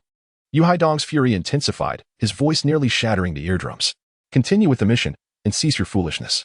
I will deal with you later tonight." Once the communication ended, Luo Xingming cast an exasperated glance at the sheepish Gao Yang and Baiyu, admonishing, "What are you staring at? Move forward and crash through the bank's gates." With that, Baiyu slammed down on the accelerator, and the 99A roared toward the agricultural bank. Chapter 175, Justice Prevails. The ZDZ 99A tank, with its broad tracks, stirred up clouds of dust and debris as it surged towards the agricultural bank across the street. As the tank approached, the zombies trapped inside the bank became aware of the commotion outside and began to stir restlessly. The bank's reinforced glass, though smeared with blood, prevented the undead from breaking free. From the outside, shadows could be seen moving within the hall, where numerous zombies pressed against the glass, howling in fury. As the ZDZ-99A tank charged towards the bank's entrance, the remote-controlled weapon station on its turret unleashed a torrent of gunfire. The impact of the 12.7mm rounds shattered the bank's exterior glass, and a barrage of bullets rained into the service hall. In an instant, over 30 zombies were torn to shreds, their putrid organs splattering across the marble floor in grotesque patterns, while decaying heads rolled to the entrance of the VIP room, leaving a trail of blood. The relentless bullets penetrated the bulletproof glass of the service counter, leaving behind a series of jagged holes. A few rounds even struck an adjacent ATM, distorting the machine under the sheer force and scattering its parts across the floor. After dispatching the zombies in the hall, Gao Yang pivoted the turret of the ZDZ-99A tank to one side, and Baiyu slammed the accelerator down, causing the tank's engine to roar with power.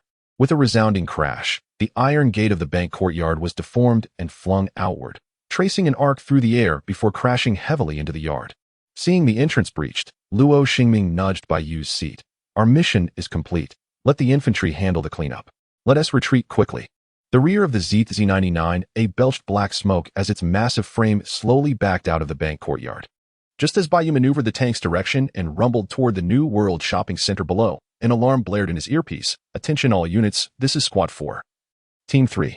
We have spotted a B1, type mutant, codenamed Behemoth, escaping through the broken windows of the mall." At that moment, the glass facade of the New World shopping center exploded, showering the street with countless shards. The Behemoth, with its grotesque, bullet-riddled arms, crashed to the ground, oozing thick, dark red slime. Hearing the report, Luo Xingming immediately peered through the tank commander's periscope, catching sight of the scene. After landing, the Behemoth staggered forward, bracing itself with its muscular arms to regain stability. It then broke into a wild sprint, charging away like a frenzied bull. Inside the tank, Luo Xingming was exhilarated, shouting, "Drive! Let us catch up and crush it. Show this little creature what a real tank is capable of." Responding to the command, Baiyu cheered in excitement. This audacious individual slammed the accelerator, driving the tank forward like a wild stallion in pursuit. The infantry fighting vehicle stationed at the street corner had originally aimed at the fleeing mutant, prepared to open fire, but upon seeing the ZDZ-99A spring into action, they redirected their focus. As the first variant of its kind, the Behemoth was not only immense in stature but also possessed remarkable strength and speed. It charged down the road with great strides, racing ahead, while the 99A tank, despite unleashing all its power, could only grasp at its tail, unable to catch up. "Damn it, I'll break your legs and stop your escape," roared Luo Xingming. The thundering sound of the anti-aircraft machine gun erupted once more, with 12.7mm bullets shattering the mutated creature's legs into a grotesque mass. The beast let out a deafening roar of fury, its colossal form collapsing under the strain. Crashing to the ground. Due to inertia, its body slid forward, gushing dark blood from the severed thigh, leaving 2 harrowing streaks on the road. Just as it struggled to prop itself up with its robust arms, the 99A tank roared up behind it. The driver, Baiyu, adjusted the direction and without hesitation, crushed the creature beneath the right track. Accompanied by the sickening sound of shattering bones, the Behemoth was reduced to a pile of mangled flesh. Dark crimson plasma splattering from the track's crevices onto the side skirts, rising in a mist of blood under the sunlight. After vanquishing the creature, Luo Xingming pressed the communicator. Unit 102 reporting, B1 variant Behemoth has been eliminated. The tank then turned to face the remains of the creature. And Luo Xingming leaned out of the hatch, spitting contemptuously, "You call yourself a Behemoth? You shattered like glass with the slightest touch." Baiyu chuckled heartily, while Gao Yang wore a look of resignation, silently lamenting, "These 2 lunatics have made such a mess of the vehicle. Cleaning it tonight will be quite the task." Meanwhile, as Luo Xingming's crew passionately pursued the mutant, engaging in their own version of a human steamroller game, Zhao Hongyang, aboard the armored command vehicle, arrived near the Zhouqian school with a high-tech unit. Over a month ago, when rescuing survivors from the school, the entire street had been a battlefield. Now returning, the remnants of a bus remained askew at the roadside. The scars of explosions and the dried blood scattered everywhere testified to the fierce battles fought. The once multitudinous corpses of zombies had been reduced to mere piles of white bones, clearly indicating that after the troops had withdrawn, the swarming undead had devoured their fallen kin. 2 vehicles maneuvered through the gap left by the bus and entered the Zhouqian school grounds. After the soldiers disembarked to establish a defensive line, Zhao Hongyang also stepped down from the armored command vehicle, clutching a QBZ-192 short-barreled assault rifle. As he alighted, he spotted 3 skeletons not far from the flagpole. The remains of the 3 instigators who had been gunned down by Lu Cheng, Wang Dong, and Li Ming. The glass doors of the teaching building lay shattered, as if ravaged by a tempest, clearly indicating that a multitude of zombies had once stormed this place. After a brief wait, seeing no signs of movement within. The soldiers entered the building with their weapons drawn. Before long, the team leader reported over the channel, "Report to the company commander. 5 skeletons have been found within the building, and no traces of zombies have been discovered." "Understood. We may withdraw," replied Zhao Hongliang, accompanied by the 1st and 3rd squads. Zhao Hongliang was engaged in clearing Taibai East Road.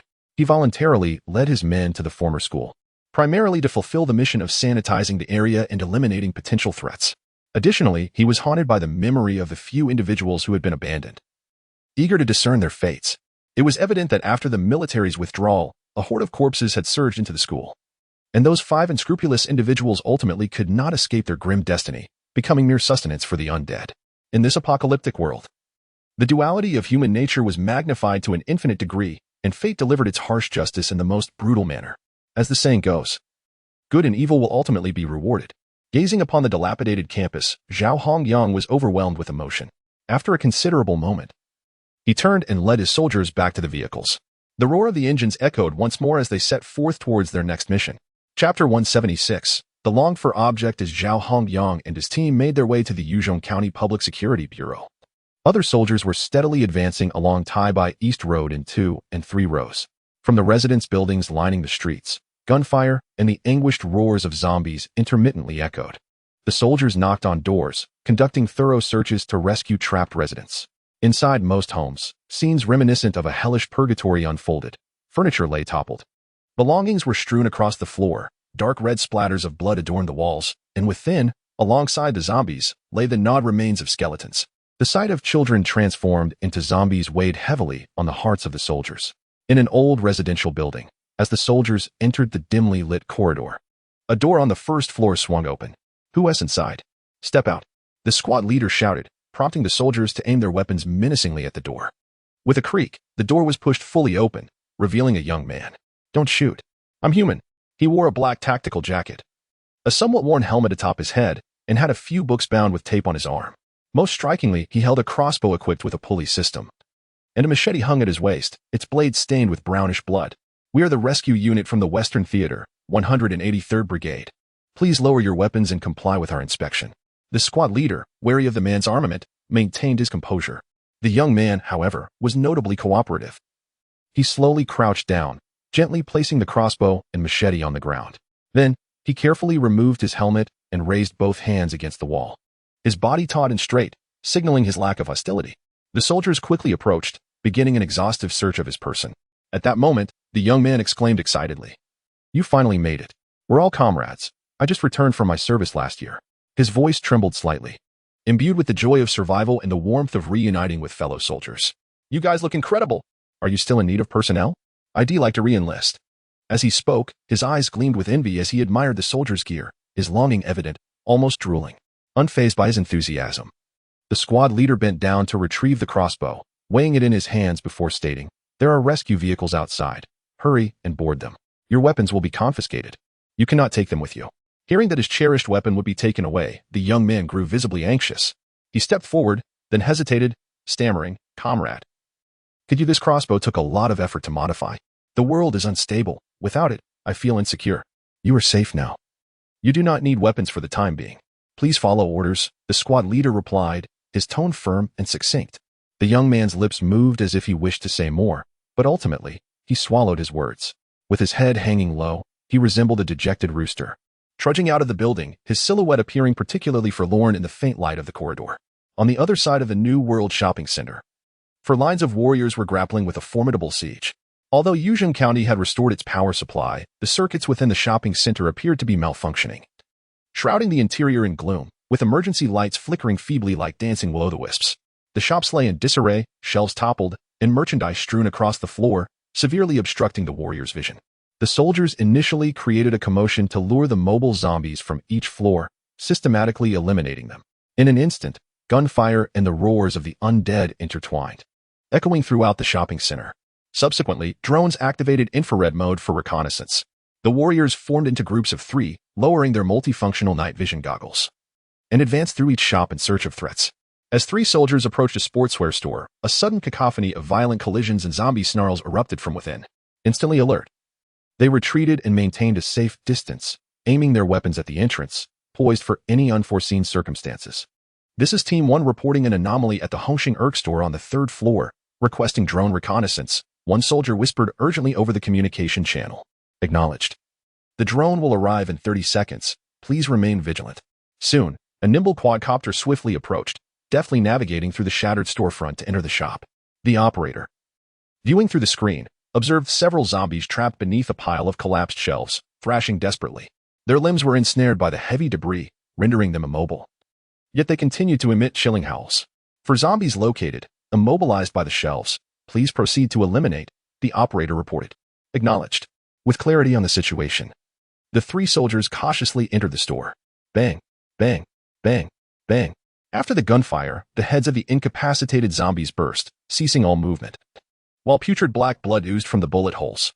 Report, this is Team 1. We have discovered a large number of survivors in the Carrefour supermarket downstairs, and we are escorting them to the safe exit, requesting assistance. The squad leader's voice crackled through the channel.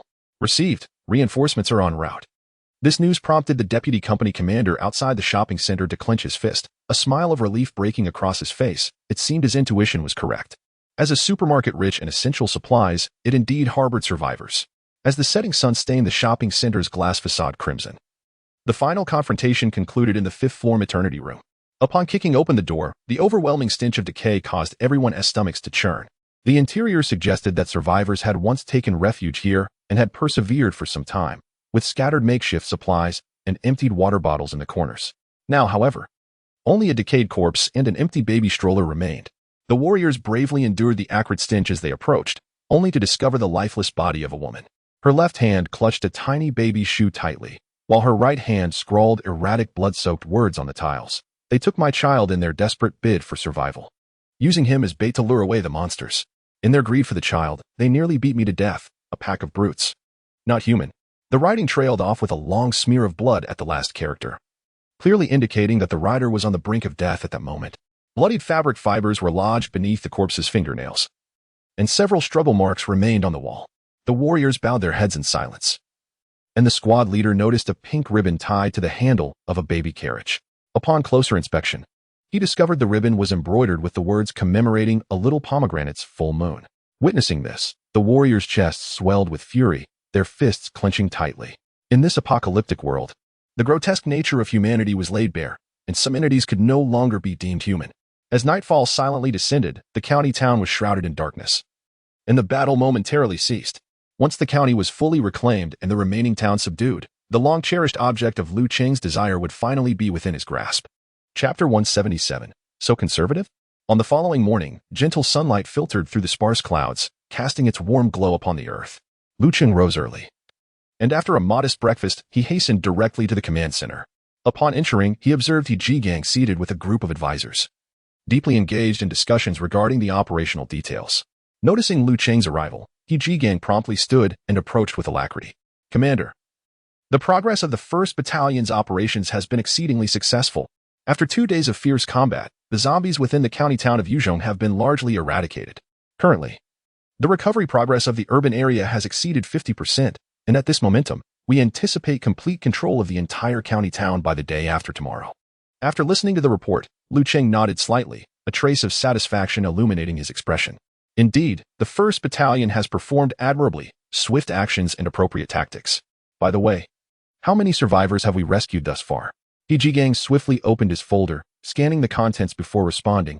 According to the report from Xiezhendong, we have successfully rescued over 3,000 individuals to date. Based on our estimates, once the county town is fully reclaimed, the number of survivors could reach around 7,000. Lu Cheng silently pondered this. For a small county town in the northwest, with a usual resident population of 70 to 80,000, having such a number of survivors after the viral onslaught was commendable. Old He, once we reclaim the county town, let the soldiers have a good rest. They are exhausted. After their recuperation, we shall proceed with the original combat plan and capture all remaining towns and villages. I am increasingly eager for the rewards for occupying the system. Lu Cheng continued. Yes, Commander, I will make the necessary arrangements, He Jigang replied. Beyond the county town, we have already secured Heping Town, Jinya Town, Ziguaning Town, Ganqiao Shop Town, as well as Dingyuan Town and the Yuzhong Park under the High-Tech Zone Administrative Committee. Once the troops have rested, we can split forces to take the remaining areas: Gaoya Town, Qiqing Town, Lian Tower Town, Gongjing Town, Xiaokanying Township, Mapo Township, Qingshui Township, Longquan Township, Weiying Township, Yuansifa Township, Shanghuakeo Township, and Haxian Township. Although places like Weiying Township, Yuansifa Township, Shanghuakeo Township, and Haxian Township have only 1 or 2,000 residents. Their geographical dispersion and complex circumstances necessitate at least a platoon to ensure absolute security. Thus, our current troop strength is rather strained. We must find a way to expand our forces, Lu Cheng remarked while studying the map, contemplating. He Jigang nodded in agreement. Indeed. If we aim for operational efficiency and swiftly clear these areas, we must deploy more troops. Relying solely on the 1st Battalion would stretch our front too thin, making it impossible to cover all critical points, which could lead to vulnerabilities. Lu Cheng let out a slight sigh after establishing the 3rd Battalion. I had initially intended to utilize the remaining reinforcement points to form an artillery battalion and an air assault battalion, thereby enhancing our long-range strike and comprehensive operational capabilities. However, given the current situation, we must prioritize the establishment of the 4th Combined Battalion. It is unfortunate that we still lack sufficient points to fully equip the 4th Battalion. Lu Cheng's original strategic vision was to establish an artillery battalion and an aviation battalion, collaborating with the newly formed 3rd Battalion to initiate the frontline battle in Lanzhou. With formidable firepower and aerial superiority, they aimed to swiftly breach the zombie defenses, laying a solid foundation for subsequent large-scale advances. However, the pressing reality now demanded that they first secure the entirety of Yuzhong, acquiring substantial rewards from the system to leverage external forces to overcome the current manpower bottleneck. As for the 3rd Battalion, they could not remain idle. It would be prudent to send them to seize the Lanzhou Resource Environment Institute, which offered specialized training for non-commissioned officers, serving as a cradle for nurturing talent for the rocket force. Capturing this institute would not only augment their personnel, but also provide skilled military professionals, infusing the troops with fresh vigor.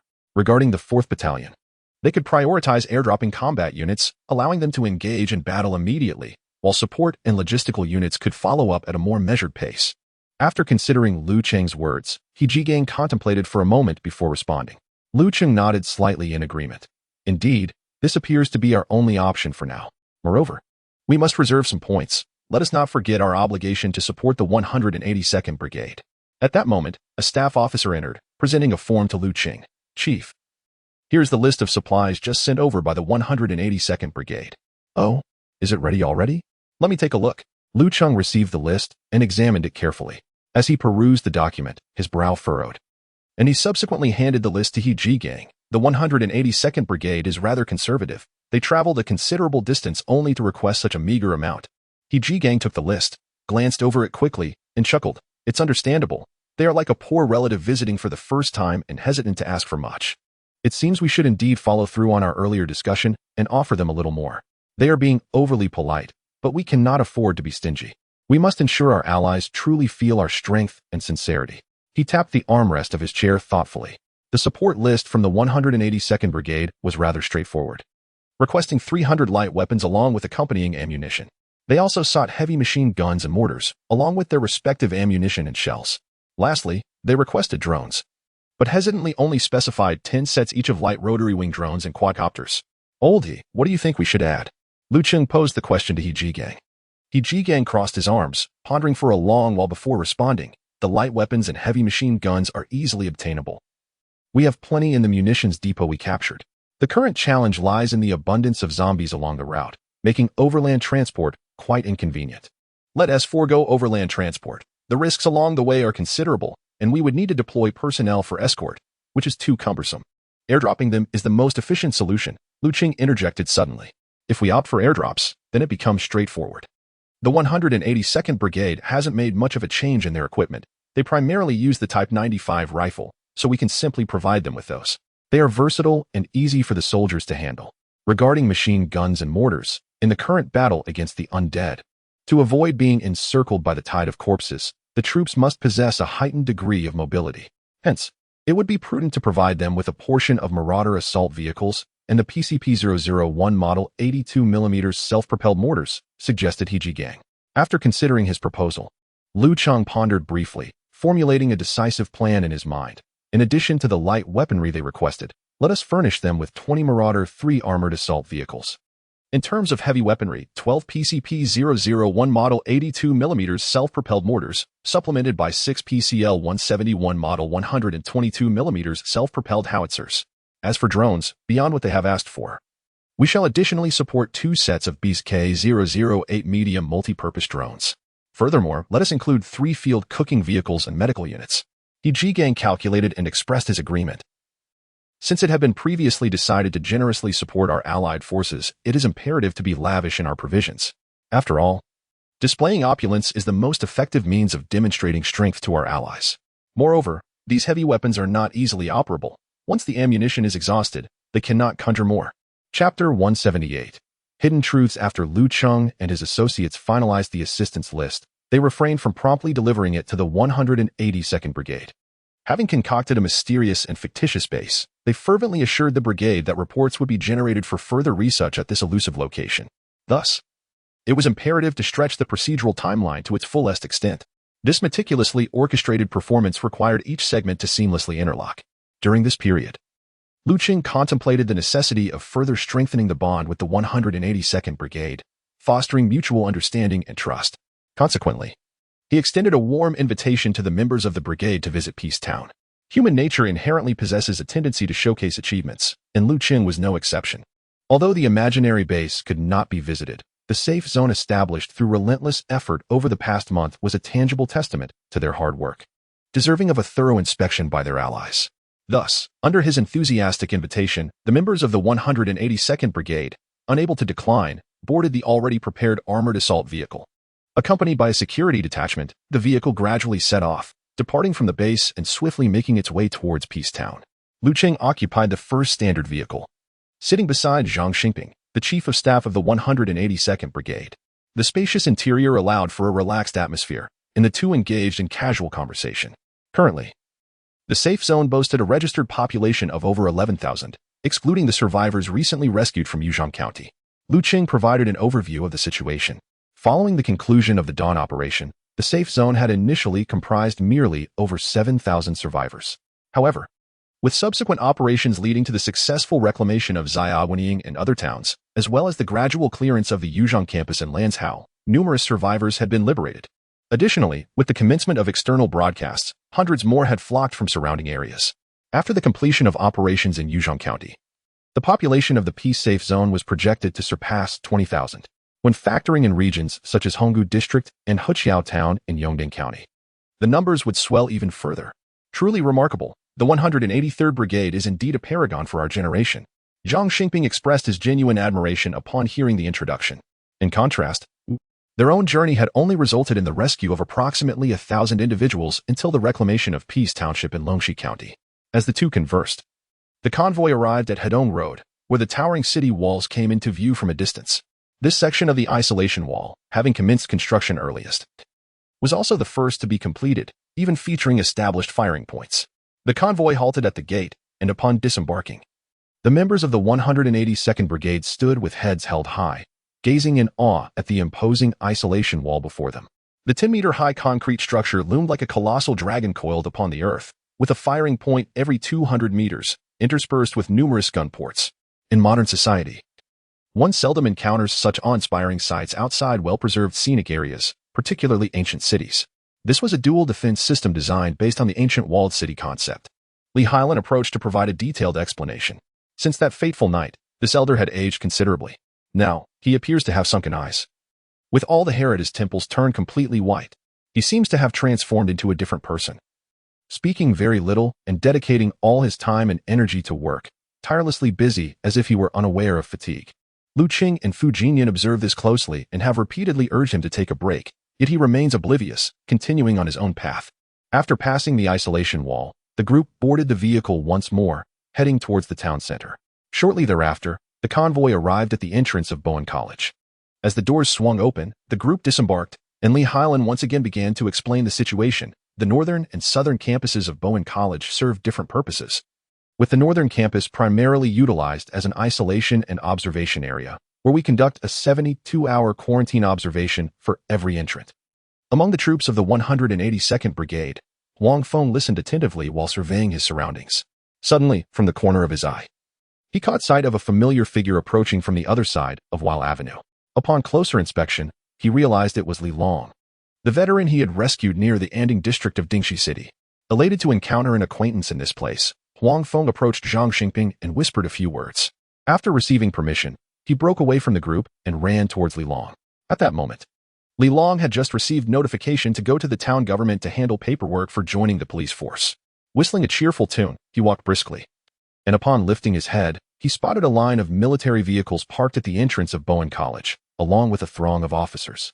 Curious, he peered over and was met with the sight of Huang Feng, joyfully sprinting towards him. When they met, without uttering a word, they exchanged hearty shoulder pats, their faces beaming with delight. "Brother Huang, didn't you return to Longxi County? What brings you here?" Li Long inquired, scratching his head, his eyes filled with curiosity. "I came with the leaders to discuss collaboration with the 183rd Brigade, and I never expected to run into you here," Huang Feng replied with a smile. "Indeed. I didn't expect it either. The afternoon after you left, many survivors from Ganqiao Store Town were sent here. How are your mother and child? How have you been faring here?" Huang Feng asked with genuine concern. "My mother and child are at Longqiao Academy. They have enough to eat and drink. And everything is well. I have also caught the attention of the management committee and will soon join the security team of the safe zone as a police officer. Moreover, everything here is fair and just, treating everyone like human beings, unlike Tongwei." At this point, Li Long suddenly fell silent. Hearing this, Huang Feng pressed on. "Brother Li, last time when I asked you why you didn't stay in Tongwei, you hesitated, and now you're doing the same again. What exactly happened? If you trust me, feel free to tell me." Huang Feng gazed intently into Li Long's eyes, his expression earnest. Faced with the man who had saved his life, Li Long hesitated for a moment, his lips quivering, and then as if steeling himself, he whispered, "Brother Huang, I killed someone in Tongwei, and ultimately, I escaped with my family." Upon hearing these words, Huang Feng felt a jolt of surprise and hurriedly inquired, "You mean you killed a human, not a zombie?" He could scarcely believe his ears. In his mind, Li Long was an upright and virtuous veteran. How could he be implicated in homicide? Although, in this apocalyptic world, taking a life seemed less extraordinary. Yes, a living person, not those monsters. Li Long affirmed with a nod. "Brother Li, do not panic. Please, elucidate the circumstances," Huang Feng urged, stepping closer and gently patting Li Long's shoulder. He understood in his heart that Li Long was certainly not a remorseless fiend. There must be a deeper story behind this. After a few moments of silence, Li Long took a deep breath, as if summoning immense courage, and then raised his head to meet Huang Feng's gaze, slowly beginning to recount his tale.